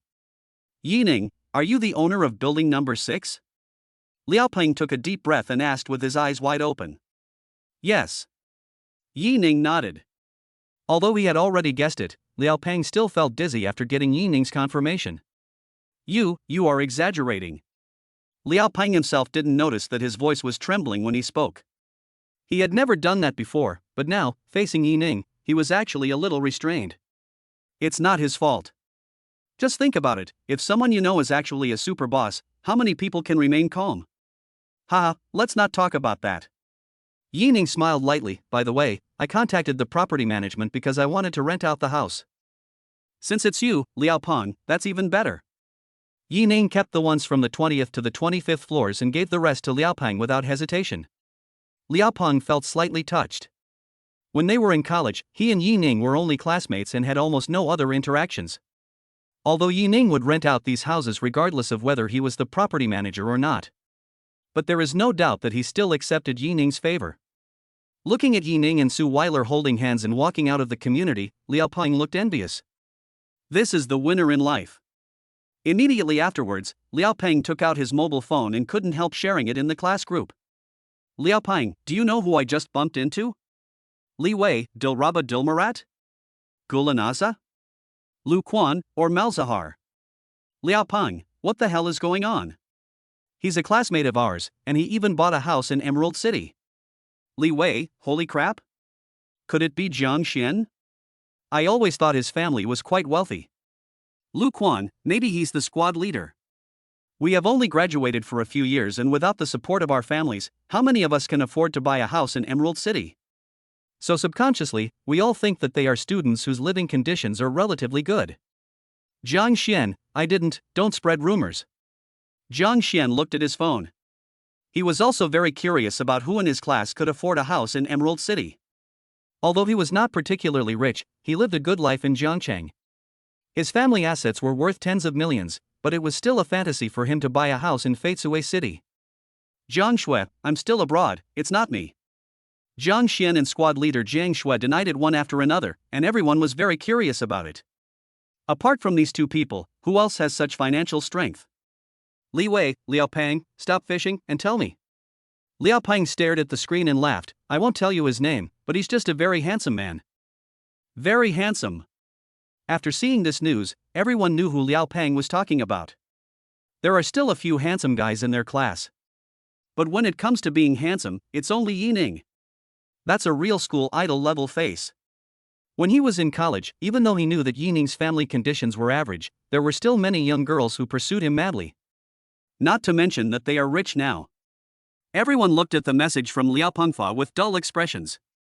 No matter how hard they tried, they could not imagine that Yi Ning would surpass them by such a large margin. Jiang Shui, who was far away abroad, was also surprised when she saw Liao Peng's message. She had a crush on Yi Ning at first, but because of Yi Ning's family conditions, she chose to give up. She doesn't have that much time to wait for a man to grow up. I didn't expect that Yi Ning has really grown up now. Why not give it a try? But Liao Peng's next words poured a bucket of cold water on Jiang Shui. Liao Peng, and Yi Ning's girlfriend is really beautiful. She's prettier than those celebrities. Jiang Shui was opening Yi Ning's chat box and preparing to send him a message. When I saw this message, I suddenly locked the screen, threw my phone on the bed, and my pupils were burning with jealousy. Chapter 43 Xin Xian's Thoughts. After dealing with the house issue, Yi Ning drove and took Suile to eat at a street stall in the university town. Neither of them noticed that a woman dressed up in fancy clothes was staring at them intentionally or unintentionally, with an inexplicable smile on her face from time to time. Xin Xian had a date today. When she dressed up and passed by the snack street, she suddenly saw a familiar black G-class. Ordinary people would definitely not be able to see any difference, but as Bai Yiluo's roommate, Xin Xian naturally carefully studied the photos on the campus forum. After comparing again and again, she finally confirmed that this car belonged to the rich second-generation man who was rumored to be Bai Yiluo's boyfriend. She originally thought that the car owner was looking for Bai Yiluo, but she didn't expect a woman to get out of the passenger seat. She is also a stunning beauty whose appearance is no worse than Bai Yiluo. And looking at how close they are, it's obvious that they are a couple. Xin Xian was extremely excited about this discovery and quickly took a photo with her mobile phone. She has had many boyfriends, but few of them are truly rich. From Yi Ning's dress, Xin Xian could tell at a glance that he was definitely a super rich young tycoon. And he's so handsome, isn't he her ideal man? Plus, she's not bad looking either. Although not as pretty as Bai Yiluo, she's still a real beauty. She believed that as long as she used a little trick, this handsome rich second-generation guy would take the bait. Thinking of this, Xin Xian took out her phone and dialed a number. Hello? Xian, have you arrived? I'll pick you up right away in my Audi A4. A young man's voice came from the other end of the phone. When Xin Xian heard the voice on the other end of the phone, a trace of contempt flashed across her face. It's just a broken Audi, I don't know what's so great about it. She had forgotten that she had previously told others that only those who owned a car worth at least 300,000 yuan were worthy of dating her. But now when she saw Yi Ning's car worth millions, she directly denied her previous promise. Zhou Juanhao, you don't have to come. Let's break up. Xin Xian said in a flat tone. She had experienced this kind of thing countless times. Zhou Juanhao almost lost his grip on the steering wheel, pulled the car to the side of the road, and stepped on the brakes. Xian, don't joke with me. I never joke. How could a junky car worth hundreds of thousands of dollars possibly be worthy of me? Zhou Juanhao, forget it. Xin Xian yelled into the phone and then hung up. Looking at Yi Ning, who opened the car door for Suile not far away, she was very excited. Bai Yiluo, you didn't expect your man to be so greedy while eating from the bowl, did you? In that case, I have a chance too. Xin Xian does not expect to become Yi Ning's marriage partner. As long as Yi Ning gives her money, she is willing to be his lover. She just didn't believe that with her beauty, any man could resist her temptation. The next day, before Yi Ning got up, he received calls from Wu Yuan and Sun Tao. These two people, one is the general manager of Jiangnan Hotel, and the other is the general manager of Jiangnan Building. Their affairs all point to one thing. That is the charity auction held tonight at the Jiangnan Hotel. This was organized by the Jiangcheng Red Cross Society. Such auctions usually attract many representatives from Jiangcheng companies. Yi Ning had nothing to do, so he decided to go there too. As for the female companion, it naturally fell to Suile. The moon was bright and the stars were sparse. Suile drove a Porsche 911 and brought Yi Ning to the Jiangnan Hotel. Today, Suile is wearing a purple evening dress and high heels, looking very tall. Yi Ning was wearing a newly bought Armani suit and standing with Suile, they look like a pair of golden boy and jade girl. Hello, boss. This is the invitation prepared for you. The auction will be on the 9th floor. As Yi Ning walked to the door, the receptionist came up to him with a professional smile. When she saw Suile, her eyes lit up. As expected of the boss, his female companion is so beautiful. It seems that the boss is not the one who specializes in young women is rumored. Thank you. Yi Ning took the invitation and took Suile's hand and walked towards the elevator. Brother, are you here to attend the auction as well? Entering the elevator, a man in his 20s wearing glasses looked at Yi Ning. The man looks handsome, but his hairstyle is a bit flashy. He is wearing all branded clothes and seems to be a wealthy man. Yi Ning smiled and said, "Yes, I received the invitation by accident." Hanyu also acted familiar and extended his hand, saying, "My name is Hanyu, and I'm here to see you on behalf of my father." Yi Ning. Yi Ning shook hands lightly with Hanyu, then continued, "This is my girlfriend, Suile." Hanyu felt that Suile looked familiar just now, and when he heard Yi Ning's introduction, he suddenly remembered her.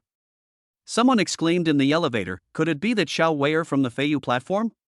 Suile didn't expect Hanyu to recognize her, so she smiled and admitted, "It's me." "Nice to meet you, Mr. Han." Suile admitted that this made Hanyu, the rich second generation, a little nervous. He doesn't have many hobbies on weekdays, his favorites are racing, going to bars, and looking at beautiful women. Ever since Suile became popular in the live streaming industry, now there are a lot of people watching her live broadcast every day. Hanyu has also seen it several times, and he always thinks Suile is pretty. But he has not taken any practical action. After all, today's beauty technology is too terrifying. Who knows what kind of monster is on the other side of the screen? Now that he saw Suile with his own eyes, he realized that he was wrong. Not only was she not a monster, but she was also a stunning beauty. Even with Hanyu's experience, he had never seen anyone who could compare with Suile. Hanyu patted Yi Ning's shoulder with envy. "Dude, you're amazing. You managed to hook someone as beautiful as your sister-in-law." "That's right." Yi Ning looked very proud, but then his expression changed slightly. Hiss.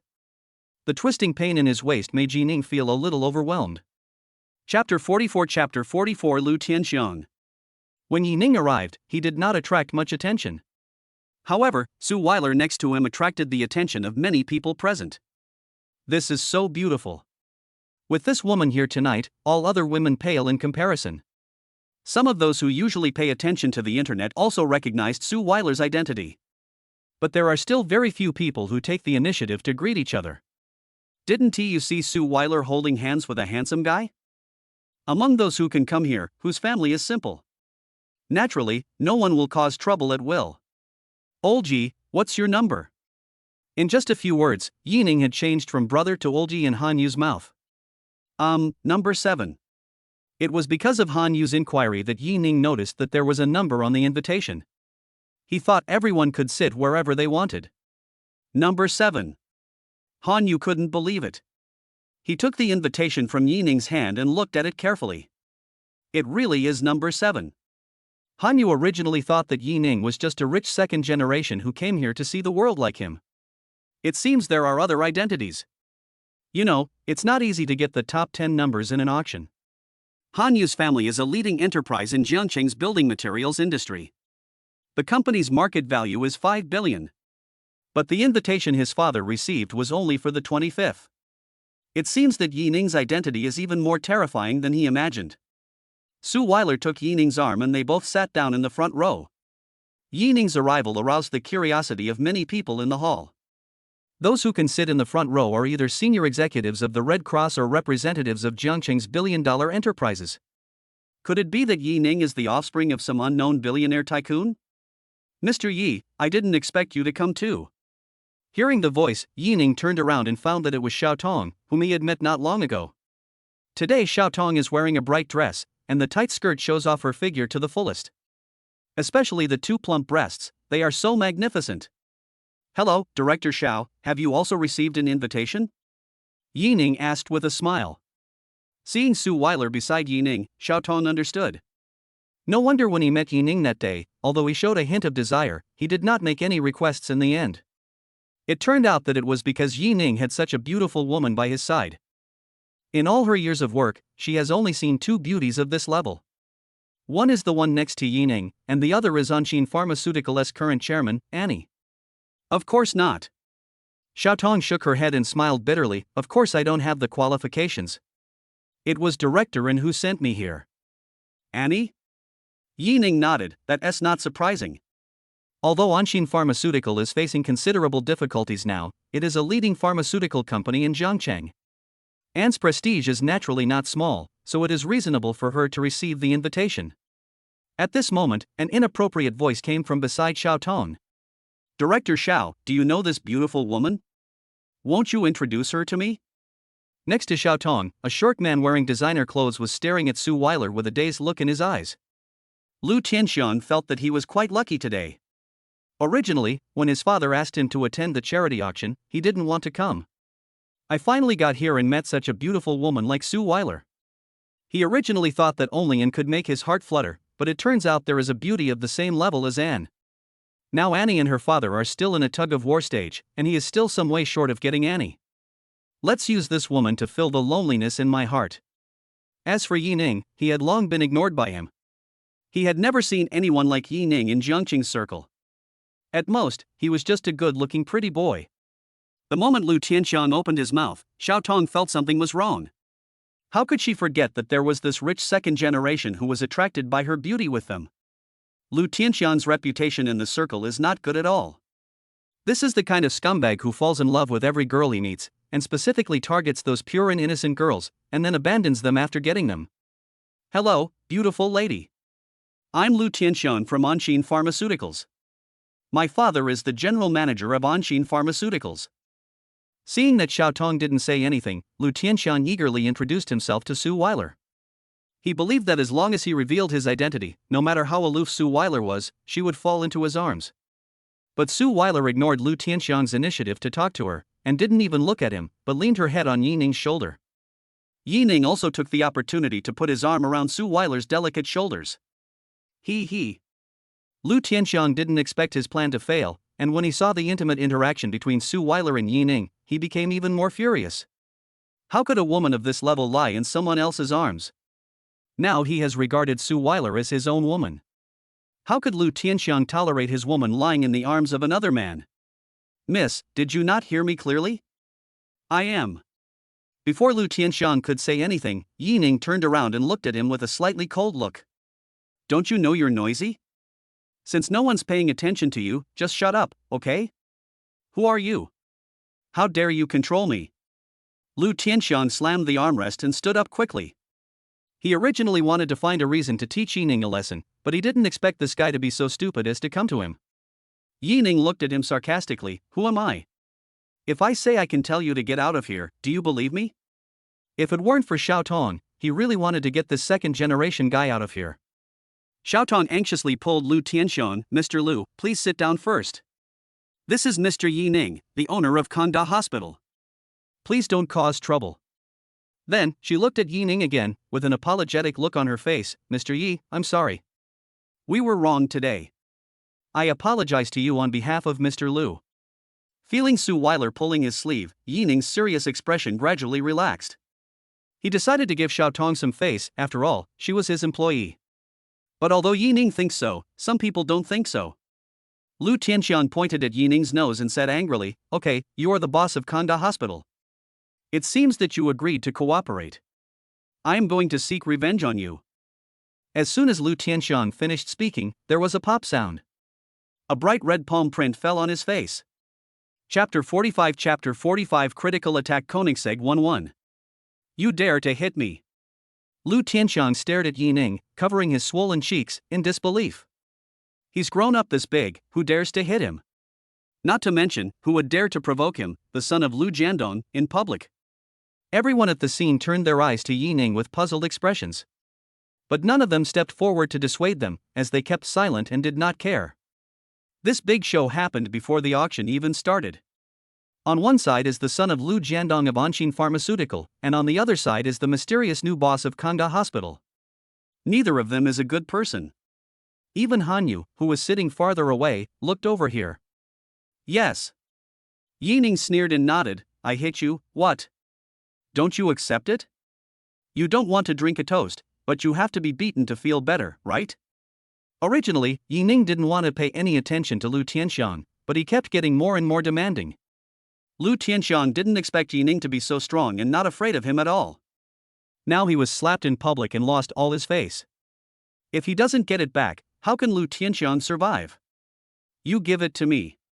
In a rage, Lu Tianxiang punched Yi Ning directly on the head. Yi Ning reacted quickly, grabbed Lu Tianxiang's wrist, and slapped him again with his backhand. The sound of a slap was heard again in the hall. Yi Ning grabbed his wrist and exerted force at the same time, and several clear fingerprints appeared on Lu Tianxiang's wrist in an instant. It hurts, let go. Lu Tianxiang felt pain and his expression was ferocious. Yi Ning swung him hard, and Lu Tianxiang lost his balance and staggered back to his seat.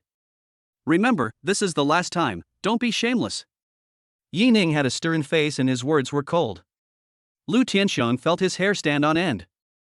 He is really a little afraid of Yi Ning now. He thinks that Yi Ning's background is nothing special, but he is still afraid. With his pride, Lu Tianxiang would not allow himself to be afraid of a pretty boy whom he had never even met. Yes, I give in. Lu Tianxiang pretended to agree, and after Yi Ning turned around, he quietly took out his cell phone. Yi Ning naturally knew that this person would not give up easily, because just now, he clearly saw a murderous look in Lu Tianxiang's eyes. But he remained unafraid, because the Jiangnan Hotel was his territory. As long as Lu Tianxiang dares to come, he will make him feel regretful. This farce came to a temporary end with Lu Tianxiang's apology. No one expected that Lu Tianxiang, known as one of the top young masters in Jiangcheng, would actually apologize. No matter what happens next, this young man who made Lu Tianxiang surrender has become the center of attention. Of course, many people were secretly shaking their heads. They knew that Lu Tianxiang was not someone who would give in easily, and this young man would have a hard time in the future. It was not until a beautiful middle-aged woman in Cheongsam appeared on the stage in the hall that people's attention shifted away from Yi Ning and others. The beautiful middle-aged woman smiled and spoke gently. Dear guests, good evening. I am Wen Yao, the host of this charity auction. After some introductions, the auction officially began. Now, let's invite you to our first lot, the Tiffany Millennium Necklace, with a starting price of 500,000. It can be seen that no one here is short of money. Although the final price reached 2.3 million, far exceeding the original value of the necklace, someone still bought it. Yi Ning had little interest in these things. He watched for a long time and had no intention of taking any action. Seeing this, Lu Tianxiang sneered in his heart. He was indeed a poor bastard with no money. He has no other good qualities except for his good looks. He is reluctant to spend millions on such a beautiful female companion. Calling him a gigolo is too much of a compliment to him. It wasn't until the etiquette lady took out a hairpin from backstage that a smile appeared on Yi Ning's face. He turned his head to glance at Suile's black hair, and the corners of his mouth curled up slightly. This is the good stuff. Wen Yao pointed at the hairpin in the etiquette lady's hand and introduced it loudly. This is an ice lotus hut and jade hairpin carved by Master Lu Qianxing himself. Both the carving and the jade quality are top-notch. The starting price is 2 million, and each bid must be no less than 100,000. Following Wen Yao's introduction, there was a burst of exclamations from the audience. It's actually the work of Master Lu Qianxing. Just the name alone is worth more than 2 million. It's really a good thing. I didn't expect there would be such a treasure. I don't like babies, I just like charity. 3 million. It's my wife's birthday, so don't fight with me. 3.5 million will do. After a brief discussion, everyone started bidding. Soon, the price of the Ice Lotus Hutyan Jade hairpin reached 8 million. 20 million. Yi Ning raised his hand and made his first bid. 20 million. Everyone, including Suile, looked at Yi Ning in disbelief. The price of this hairpin is about 8 or 9 million, but Yi Ning actually directly quoted a price of 20 million. Yi Ning smiled and said, "Everyone, look at what I am doing. It's charity, so just treat it as a good deed." This hairpin is very suitable for Suile, and Yi Ning decided to take a picture of it. It's also good to donate the extra money. Besides, he has a system, and the money he spent can be refunded, so he doesn't care about this at all. Lu Tianxiang was also a little surprised when he heard Yi Ning's offer. Isn't he a gigolo? Why can you take out so much money at one time? Even if he is the boss of Kanga Hospital, it is impossible for him to come up with so much cash flow, right? Even he, the top second generation in Jiangcheng, only has a few million in pocket money every month. Why is Yi Ning richer than him? Boss Yi, number 7, is offering 20 million. Is there anyone who wants to raise the price? 20 million once. 20 million twice. 20 million 3 times. Make a deal. Congratulations to Mr. Yi from Seat 7 for winning Master Lu's Ice Lotus and Hatyen Jade Hairpin for 20 million. Without waiting for the auction to end, Yining paid the money directly. Bite. Congratulations to the host for spending 20 million on Suile, achieving a critical hit, and being rewarded with a Koenigsegg 1-1. Koenigsegg? Although Yining didn't have very high requirements for cars, the appearance of a sports car worth more than 100 million yuan and limited to 6 units worldwide still made him a little excited. This is the Koenigsegg 1-1, something you can't buy even if you have money. Soon, Yining came to Suile, gently grabbed her hair, and personally put a hairpin in it for her. Suile was extremely surprised. Although she thought the hairpin was bought for her at the beginning, she couldn't help but be moved when Yining gave it to her. Yining, this is too expensive, 20 million. Suile stuck out her tongue. Yining shook his head, not caring at all. Compared to your position in my heart, 20 million is not that important. Yining's words made Suile's heart flutter, and she held Yining's arm even tighter. Soon, the auction ended and everyone left. Lu Tianxiang glanced at Yining with a half smile, then went downstairs. Chapter 46 Chapter 46 A Kick. Olji, that kid might do something bad to you. Hanyu came to Yining first and reminded him in a low voice. Just now, he also saw Lu Tianxiang's expression. He looked hurried and it was clear that he had some plan. Although his family background is not as good as Lu Tianxiang's, the two families' businesses do not overlap, so Hanyu is not afraid of him. What's more, the real controller of Anshin Pharmaceutical is Annie, not the Lu family. It's okay. Yining said lightly without even frowning. Now he is at least at the same level as Lu Tianxiang's father. Just a second generation, not worth mentioning. Seeing that Yining was calm and not at all panicked, Hanyu felt relieved. It seems that Yining has a way to deal with Lu Tianxiang. Yes, how could a big shot who could get seat number 7 in this auction not have some tricks up his sleeve? As Yining and others arrived at the first floor lobby, Wu Yuan came quickly in a suit. Boss, Lu Jiandong's son has found some people and it looks like they want to attack you. Wu Yuan spoke in a relaxed tone and smiled, as if he was just chatting about family matters. Only Hanyu looked at Yining in surprise. This Jiangnan hotel is also yours? How could Hanyu not know Wu Yuan, the general manager of Jiangnan Hotel? But such a person also bowed to Yining and called Yining boss. Before Yining nodded, Wu Yuan stepped forward and said, Mr. Yi is not only the owner of the Jiangnan Hotel, but also the sole owner of the entire Jiangnan Commercial Street.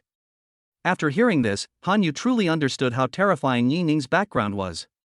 In just a short while, he already knew that Jiangcheng Kanga Hospital, Jiangnan Commercial Street, Jiangnan Hotel, and Jiangnan Building were all Yining's properties.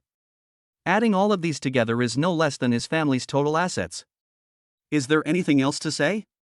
For the first time, Hanyu realized that Yining, a person who had never appeared in the circle of the second generation in Jiangcheng, was very likely an existence that most people in Jiangcheng could not afford to offend. Brother Yi, you are so awesome! Hanyu exclaimed sincerely. Even he didn't notice how natural it was for him to address Yining, changing from brother to Olji, and now to brother Yi. I'm sorry to bother you, Yining. If you don't want to suffer, just come out by yourself. At this time, Lu Tianxiang was leaning against the door, looking at Yining with a playful expression. Today Yining made him lose face and even slapped him twice. Lu Tianxiang must settle this account carefully. And there is the beautiful lady next to Yining, he wants to take her home tonight and play with her slowly. Thinking of this, Lu Tianxiang looked at Suile and said, Miss, if you are obedient, I can make Yining suffer less later. How about that? He could see that Suile truly loved Yining, so he felt even more proud when thinking about what would happen next. As long as Suile is sensible, he won't worry that Suile will disobey him. But Suile didn't even look at him, but just spit out a word coldly. Roll. Lu Tianxiang laughed in anger and clapped his hands. Okay, then I'll let you know what regret is. As he spoke, Lu Tianxiang said to Wu Yuan, who was standing beside Yining, Manager Wu, you've seen it too. It's not that I don't give you face, but someone is really a jerk. I'm not looking for trouble in your place. You just need to get Yining out of here, and I'll find a way. Lu Tianxiang is not stupid, even though Wu Yuan is just the general manager of a small Jiangnan hotel. But the boss behind Jiangnan Commercial Street is not someone that ordinary people can afford to offend. How could someone who can run a commercial street in the most prosperous area of Jiangcheng be someone without any background? So he naturally wouldn't be stupid enough to cause trouble in the Jiangnan Hotel. Speaking in this way is also a disguised way of giving Wu Yuan face. Oh? Yining looked at Wu Yuan beside him, smiling. Manager Wu, what do you mean? Wu Yuan hurriedly wiped the cold sweat from his forehead. Lu Tianxiang is asking for trouble and he even wants to drag him into this. Calling him an idiot is too much of a compliment to him. Boss, don't worry, I will take care of it. Wu Yuan lowered his head and bowed slightly to Yining. This scene was so incredible in Lu Tianxiang's eyes. Who is Wu Yuan? General manager of Jiangnan Hotel. He actually bowed to Yining, although he was standing far away and couldn't hear clearly what Wu Yuan whispered beside Yining. But his respectful look clearly showed that Yining's status was higher than Wu Yuan's. How is this possible? Frightened, Wu Yuan looked at Lu Tianxiang indifferently, pointed at him and said, "Everyone, restrain this guy. I want to see how Lu Jiandong taught his son to dare to attack our boss." Boss. Lu Tianxiang looked at Yining in horror, and Yining's gaze also stayed on him. That mocking smile was so terrifying in Lu Tianxiang's eyes. How is this possible? The pretty boy he had chosen was not only the boss of Kanga Hospital, but also Wu Yuan's immediate superior. How ironic is this? Lu Tianxiang was held by several security guards. After struggling for a few times, his face became fierce and he roared, "Yining, don't think that being the boss of Jiangnan Hotel means you're great. Let me tell you, I'm not afraid of you." Yining shook his head, walked up to Lu Tianxiang, raised his leg and kicked him in the stomach, his eyes as sharp as ice knives. "Whether you're afraid or not is another matter, but remember one thing. Don't mess with me." As soon as these words were spoken, everyone present, including Wu Yuan, felt their hair stand on end. It is hard to imagine that Yining, a young man with a sunny and handsome appearance, is so decisive. Everyone understands that Yining is really not someone to be trifled with, and if you make him angry he will really take action. Manager Wu. Yining turned his gaze to Wu Yuan. Wu Yuan took a deep breath and said, "Boss, please tell me. Treat Mr. Lu and the group of people outside well. As for the medical expenses, I can afford it." Yining had already seen the few slacking thugs outside, and they seemed to be the thugs hired by Lu Tianxiang. "Don't worry, boss. I guarantee that the task will be completed." As he spoke, Wu Yuan winked at the security captain. After dealing with Lu Tianxiang and leaving Jiangnan Hotel, Yining unexpectedly received a call. Chapter 47 Lu Jiandong. "Hello Mr. Yi, I'm Lu Jiandong." A middle-aged man's dull voice came from the other end of the phone. "Ha, Mr. Lu, I have heard of your name for a long time." Yining chuckled twice. The Lu family was quite well informed. In less than half an hour, Lu Jiandong even found out his contact information. Lu Jiandong hesitated for a moment, then said solemnly, "I, Lu Jiandong, am also very honored to meet Mr. Yi. I wonder if there is a chance to invite Mr. Yi to have a simple meal together." Lu Jiandong's words made Yining raise his eyebrows. If Lu Jiandong was here for his son's incident today, then there was no need for them to meet. As long as the other party apologizes sincerely, Yining is not the kind of person who will not let go. But could Lu Jiandong have other purposes for such a formal invitation? Then, Yining Ningwu. Apparently, Lu Jiandong found out that he owned shares in Anshin Pharmaceuticals. Thinking of this, Yining's expression flashed, "Boss Lu, there's no need to hold a banquet. To be honest, as long as you take care of your son, I don't care about the development of Anshin Pharmaceuticals." In fact, Yining really doesn't care who will be in power at Anshin Pharmaceutical in the future. Whether it is Lu Jiandong or Annie, it has nothing to do with him. As long as Anshin Pharmaceutical does not go bankrupt, his 15% stake will generate income for him. Yining's words were like a reassurance, making Lu Jiandong feel more at ease. Today, when he learned that the person his son had offended was Yining, who owned 15% of Anshin Pharmaceutical shares, he almost fainted from anger. He wanted to rush to Jiangnan Hotel and drag Lu Tianxiang to beat him up. Fortunately, Yining has no interest in company management, otherwise all his efforts to get the position of chairman would be in vain. Mr. Yi is worthy of being a big boss at such a young age. I, Lu Jiandong, admire him. Lu Jiandong seemed a little relieved. The two exchanged a few pleasantries and hung up the phone. Sitting in the passenger seat, Yining had a puzzled look on his face. Today's contact made him realize that Lu Jiandong was definitely a man with deep scheming. On the phone, he never mentioned his son Lu Tianxiang, as if this person did not exist. But it is precisely because of this that Lu Jiandong appears so terrifying. Such people are ruthless people who can sacrifice everything for the sake of profit. Back at the villa, Yining helped Suile clean up a guest room so they could sleep separately. The next day, Yining slept until noon. While having lunch with Suile, I received a call from the manager of Koenigsegg. As the property manager of Yunshan Longjing Villa, Luo Rongrong patrolled the area around the community as usual. Suddenly, there was a roar of an engine. Looking up, I saw a black and handsome supercar appearing at the gate of the community. Luo Rongrong's eyes widened. This turned out to be Koenigsegg. It is a Koenigsegg 11 limited to 6 units worldwide and worth a small fortune and a half. Such a top-notch supercar actually appeared in Zhangcheng, a second-tier city. Even a city like Shanghai, with a population of over 20 million, doesn't have it. More importantly, the car was parked right in front of her, at the gate of the Yunshan Longjing Villa community. Who is it? Who in their community has the ability to afford this car? Luo Rongrong stared at the door without blinking. She must meet this hidden super boss. After receiving the call, Yining put down the dishes in his hands and looked surprised.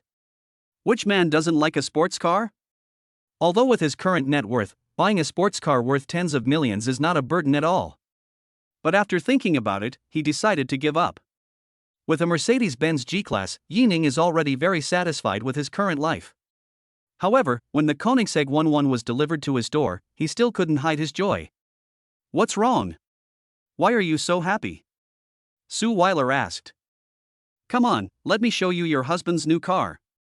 Yining ignored the dishes on the table, pulled Suile and walked towards the entrance of the community. 7 or 8 minutes later, Yining and Suile arrived at the gate of the community hand in hand. Mr. Yi, I mean Shihao, the Koenigsegg Asia regional manager who called you. Nice to meet you. Shihao looked very elegant in a suit and glasses. He knew Yining was very young, but when he saw him in person, he was still shocked by his age. This is the super boss who bought Koenigsegg 11. In their 20s, their net worth should be at least hundreds of billions, right? And the beauty next to Yining is the most beautiful woman he has ever seen in all his years of work. Only someone like Yining, who is young, rich, and handsome, is worthy of her. Seeing Yining and Shihao greeting each other, Luo Rongrong, who was standing in the corner, looked lonely. Just now, when she saw Yining coming to the door, her heart almost jumped into her throat. She can now be sure that Yining is definitely the richest boss in the entire Yunshan Longjing. If anyone disagrees, why not take out a car of the same level as Koenigsegg 11 for comparison? She wanted to go up and say hello, but when she saw Suile, who was smiling and looking happy next to Yining, she knew why Yining never spoke to her kindly. That woman was so beautiful that even Luo Rongrong, who was very confident in her looks, had to admit it. In front of Suile, she was not even a little bit inferior. Only a woman of this level is worthy of Yining. Thinking of this, Luo Rongrong took a deep breath, adjusted her mentality, and left quietly. Chapter 48 Red Cherry Bar. Yining, this car is very expensive, right? Driving the Koenigsegg 11, Yining took Suile for a ride around the artificial lake, attracting countless envious glances. You know, people who own houses nearby usually have some rice at home. At least it's half a small goal. But even these people couldn't help but exclaim when they saw Yining's car. This is the charm of a supercar worth more than 100 million. Ha, it's just a small goal, not bad. Hearing Yining's words, Suile shuddered all over and stuck out her tongue. A car worth hundreds of millions, and you call it okay? When she saw the sports car, she knew it must be expensive. But the price Suile guessed was only a few million more expensive than her Porsche 911. I didn't expect the price to be over 100 million. She knew that Yining was not only a shareholder of the Feiyu platform, but also the owner of Jiangnan Commercial Street and Jiangcheng Kangda Hospital. But even so, buying a sports car worth over 100 million is a bit too extravagant, right? Every time she thought she understood Yining's worth, she soon realized that this was just the tip of the iceberg. This is so magical. In the afternoon, after Suile returned home, Yining also received a pair of jade pichot sent by Lu Jiandong. Yining smiled softly, it was expected. It's obvious that this pair of pichot is not cheap. Lu Jiandong is really willing to spend money on it just for the position of chairman. A week later, Hanyu, a rich second-generation man Yining met at the auction, invited Yining to a bar, saying that he wanted to introduce Yining to some friends in the circle. I'd never had any serious fun in my life except for that time when I got drunk. He was particularly curious about those bars where lights were flashing and countless people were dancing to rock music. Seeing that Suile was broadcasting live, Yining did not disturb her and drove out in the Koenigsegg 11. Boom! The roar of the engine accompanied by the cool evening breeze made Yining sigh. It's great to have money. Red Cherry Bar. The most famous bar in Zhangcheng. Every night, countless young ladies with graceful figures and charming looks come here. This bar is also the favorite place for rich young men from Zhangcheng like Han Yu. Especially those young men who drive supercars are the first choice of young ladies. Han Yu, is the Yining you mentioned really that awesome? Next to the white McLaren, a yellow-haired boy was looking at Han Yu with suspicion while holding a cigarette in his mouth. The news of Lu Tianxiang being beaten has spread in their circle. But Han Yu also said that the man named Yining was actually the owner of Jiangnan Commercial Street. This was too unbelievable. How could I possibly be joking? I was standing next to Wu Yuan, the manager of the Jiangnan Hotel, at the time. He personally called Brother Yi the boss. How could that be wrong? Han Yu explained with a smile that he couldn't help but feel respect when talking about Yining. No wonder, his family is rich. But all this money belongs to his father. Although he has taken over part of the family business, he is still financially controlled by others. But Yining was different. From Wu Yuan's tone, it could be heard that he not only respected Yining, but also felt off for him. This means that Yining is his immediate superior, and Yining can decide whether he stays or leaves with just one word. Therefore, Yining's money is naturally controlled in his own hands, which can be seen from the fact that he spent 20 million to buy a hairpin for his girlfriend. Han Yu had planned to invite Yining today. Either he wanted to discuss some cooperation with Yining, or he wanted to get to know Yining better. It can be said that Yining is no longer on the same level as the second generation who rely on their parents. If you follow Yining, you will definitely gain a lot. Boom! The sound of the engine attracted the attention of not only Han Yu and his companions, but also countless handsome men and beautiful women around the bar. Koenigsegg. The yellow-haired man widened his eyes and patted Han Yu's shoulder excitedly, not even noticing the cigarette but in his mouth falling to the ground. It's actually a Koenigsegg, and it's the one. What I saw on the video a few days ago was actually real. Even Han Yu, who is usually calm, was shaking when he saw the sports car coming towards them. There are actually people in Jiangcheng who can afford a Koenigsegg 11. Han Yu had also seen a video online before, saying that there was a Koenigsegg 11 in Jiangcheng. At that time, he looked disdainful and didn't believe it at all. Only when you reach their level do you realize how difficult it is to buy such a limited edition supercar, especially a limited edition sports car worth hundreds of millions. Not to mention Jiangcheng, even the super bosses in Shanghai would find it unlikely to buy it. Can anyone in the small Jiangcheng afford it? This is too fake. But now, the car appeared clearly in front of them, and even slowly pulled to the side of the road. Some people who don't know Koenigsegg 11 are still confused and wonder why these people are so excited to see this car. It's just a sports car, there are plenty of them here. But those who recognized him all showed envy and excitement in their eyes. None of them was jealous, because jealousy only occurs when the gap between two people is not that big. When someone is far ahead of you, you can no longer be jealous. Obviously, the gap between the current owners of Koenigsegg 11 and them is like heaven and earth, so they have no right to be jealous at all. While Han Yu was extremely shocked, Yining parked the car, opened the door, and walked towards Han Yu and others with a smile on his face. Han Yu, he's coming. The owner of the Koenigsegg 11 is actually walking towards us. The yellow-haired man shook Han Yu's shoulders, who was already in a daze, and looked as excited as a fan seeing a star. When Yining came to stop in front of Han Yu, several people's mouths trembled and they dared not breathe. Mr. Han, why don't you introduce these friends to me? Yining waved his hands in front of Han Yu and said with a smile. At this moment, Han Yu and several of his friends suddenly looked at him with horrified expressions and trembling lips. Han Yu, could this be the brother Yi you mentioned? Chapter 49 Yi Xiaoxiao. Han Yu woke up from his daze, but the horror on his face remained unchanged. Ha! He sighed, Brother Yi, you're too scary. If Han Yu was impressed by Yining's identity before, he was really scared now. In his eyes, Yining became extremely tall and mysterious. The power behind those who can afford Koenigsegg 11 is far beyond the reach of the second generation of Zhangcheng people. Even the top second generation in the Magic City or even the Imperial City are probably at most comparable to Yining.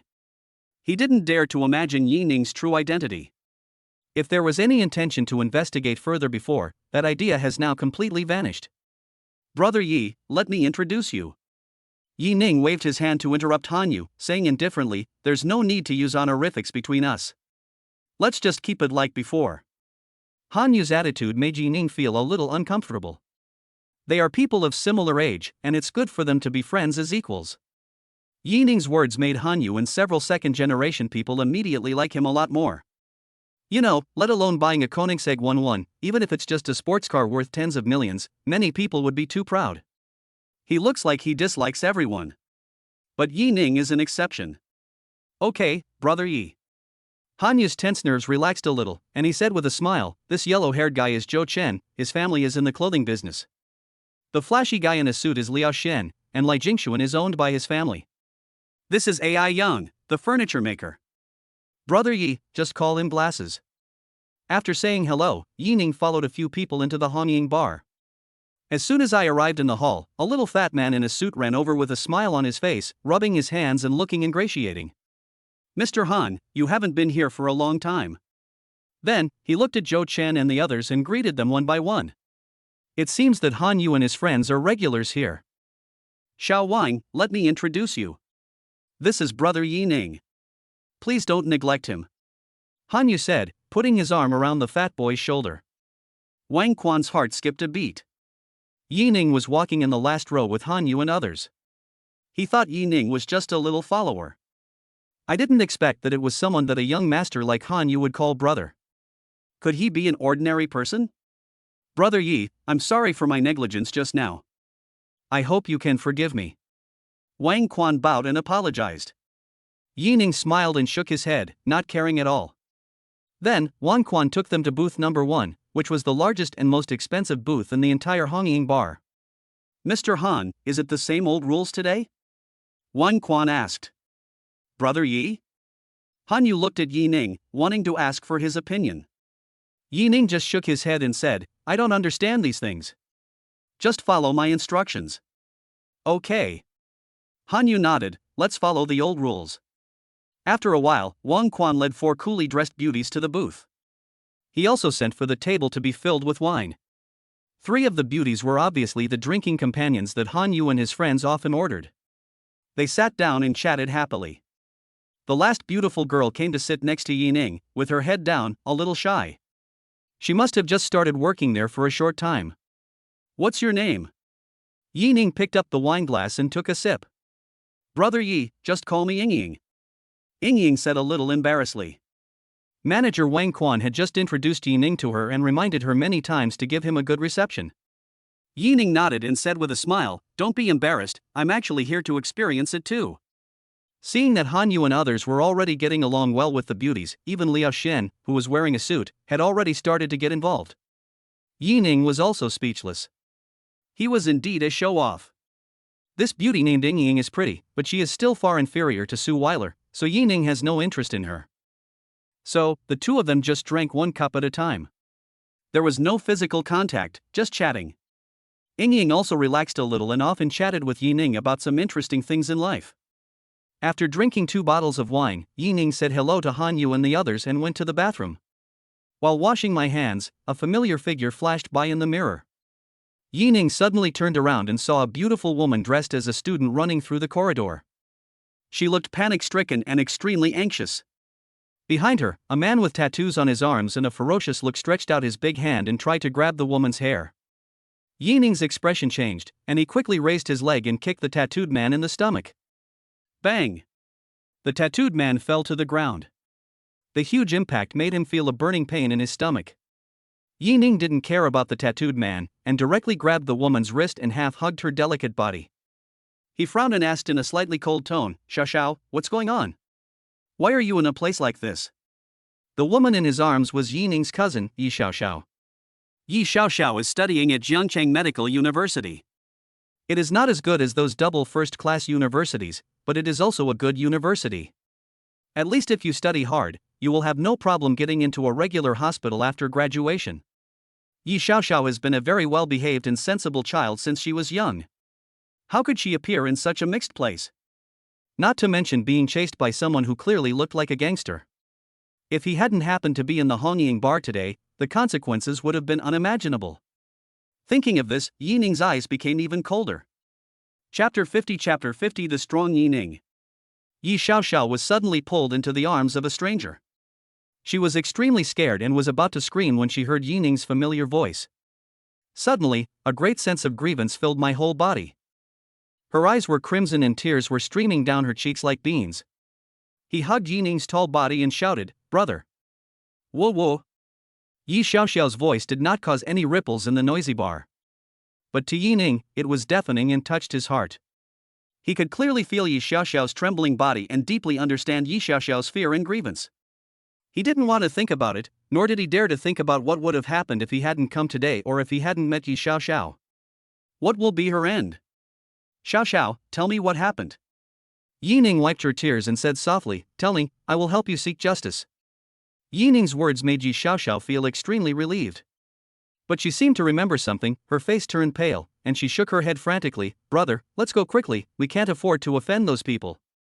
They are all relatives, so Yi Xiaoxiao certainly knows Yi Ning's family background. Although the two of them had less contact after Yi Ning started working. But Yi Xiaoxiao also knew that Yi Ning had only been in society for a few years, so how could he have the ability to compete with those people? Not to mention that just now, Yi Ning beat up the tattooed man in order to save her. "Want to leave? If I let you go today, wouldn't that kick from Tianwu be in vain?" The tattooed man covered his stomach, struggled to get up, and looked at Yi Ning with a fierce look. From their conversation, he already knew that Yi Ning was Yi Xiaoxiao's brother. But so what? The woman that young Master Qi wants, let alone his brother, even if it is Yi Xiaoxiao's biological father, he has to give it to her obediently. Yi Ning sneered twice. "I really didn't think about leaving. I said I would help Xiaoxiao get an explanation. Boy, do you know who is behind me? How dare you come to me for justice?" It can be seen that Tianwu is a thug and there must be someone backing him up. But no matter who it is, Yi Ning is not afraid. He has never thought of ending today's incident in a friendly way. Yi Ning waved to a waiter and said a few words in his ear. Then he turned his gaze to Tianwu and said, "Lead the way. Take me to see your eldest brother." Tianwu looked incredulous. "Boy, what did you say?" He never expected that Yi Ning would dare to ask him to lead the way to see Mr. Qi. Doesn't this guy want to live? Bang! Yi Ning slapped Tianwu in the face and said coldly, "Are you deaf if I ask you to lead the way?" Tianwu covered his face and looked at Yi Ning angrily, but deep in his eyes, he actually felt a little fear of Yi Ning. He originally thought that Yi Ning was just pretending, but now it seems that others are not afraid of Qixiao behind him, let alone him, Tianwu. Seeing that Tianwu still dared to glare at him, Yi Ning raised his hand again. No, don't fight." Tianwu was like a deflated ball, completely losing his previous arrogance. I'll take you there. In his opinion, Yi Ning was a complete lunatic, unreasonable, and prone to violence. Such a person, not to mention Mr. Qi, at least Tianwu can't afford to offend him. As Yi Ning hugged Yi Xiaoxiao and followed Tianwu to the box, Wang Quan came to seat number 1 with an anxious look on his face. He whispered something in the ears of Han Yu and others. "What?" Han Yu pushed the woman in his arms away and stood up instantly. "Old Han, what happened?" Zhou Chen asked when he saw that Han Yu's face looked strange. Brother Yi had a conflict with Qi Yuan and is now heading towards Qi Yuan's box. Han Yu explained.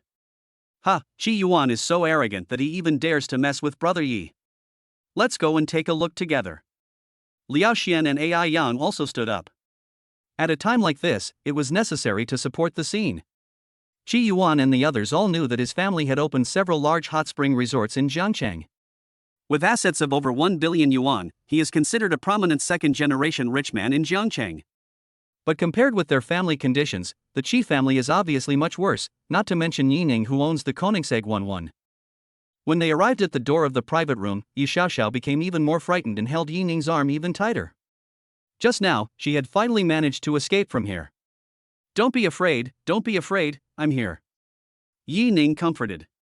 The gentle smile made Yi Xiaoxiao feel like she was basking in the spring breeze. It was so nice to have a brother. Yi Xiaoxiao didn't see that after Yi Ning turned his head, his face became ferocious and his eyes were as sharp as knives. Crunch! The door opened, and the strong smell of smoke in the room made Yi Ning frown slightly. He didn't mind smoking, but being in such a smoky private room still made him feel a little uncomfortable. "Tianwu, where's that chick?" In the center of the sofa, a man in a white suit looked at Tianwu at the door. In his arms, he was holding a scantily clad woman, and he was rubbing her with his hands. "Mr. Qi, I brought it back, but..." Tianwu was sweating and hesitating. Qi Yuan licked his lips and said with a wicked smile, "Just what?" "Roll." Without waiting for Tianwu to answer, Yining kicked him away and stepped into the box. He came to Qi Yuan, looked down at him, and said, "You are the one who bullied my Xiao Xiao?" Chapter 51: How to Apologize. "Who are you?" Facing the condescending Yining, Qi Yuan was of course angry. But no matter how angry he was not a fool like Tianwu. How could he not see that Yining was wearing all branded clothes? This person is obviously a wealthy man, but it is unknown which family he is from. "My name is Yining," Yining said calmly. "Yining?" Qi Yuan frowned. He seemed to have heard this name somewhere, but he couldn't remember it for a while. "It doesn't matter. As long as they are not those top young masters, there is room for maneuver. Mr. Yi, I, Qi Yuan, am not an unreasonable person." Qi Yuan pushed the woman in his arms away. "I paid for that girl. If you want her, just buy her for 50,000 yuan. A man like Qi Yuan certainly has no shortage of women. Yi Xiao Xiao is beautiful, but it is obviously unwise to offend a young man of unknown origin for the sake of a woman. 50,000? Buy it? Ha ha ha ha." Yining sneered. Qi Yuan's expression was sharp. "Master Yi, what do you mean?" In Qi Yuan's opinion, he was already giving Yining a lot of face. But Yining didn't seem to buy his account. Even if Yining has some power, Qi Yuan might not be afraid of him. "Qi Yuan, Mr. Qi, how about you bring your mother over here and I'll give you 50,000. Yining said slowly. "You are looking for death." Qi Yuan slammed the table and stood up. How could he, Qi Yuan, tolerate such humiliation? Several younger brothers in the private room also stood up with Qi Yuan, staring at Yining fiercely. One of the bald young men even yelled, "Boy, kneel down and apologize to Master Qi now, and then give this woman to Master Qi to play with, and I will spare your life today." As soon as the bald young man finished speaking, Yining's fist was already at his face. Bang! With just this one punch, the bald young man's nose bridge collapsed and blood spurted out of both nostrils. "Damn it, beat me up."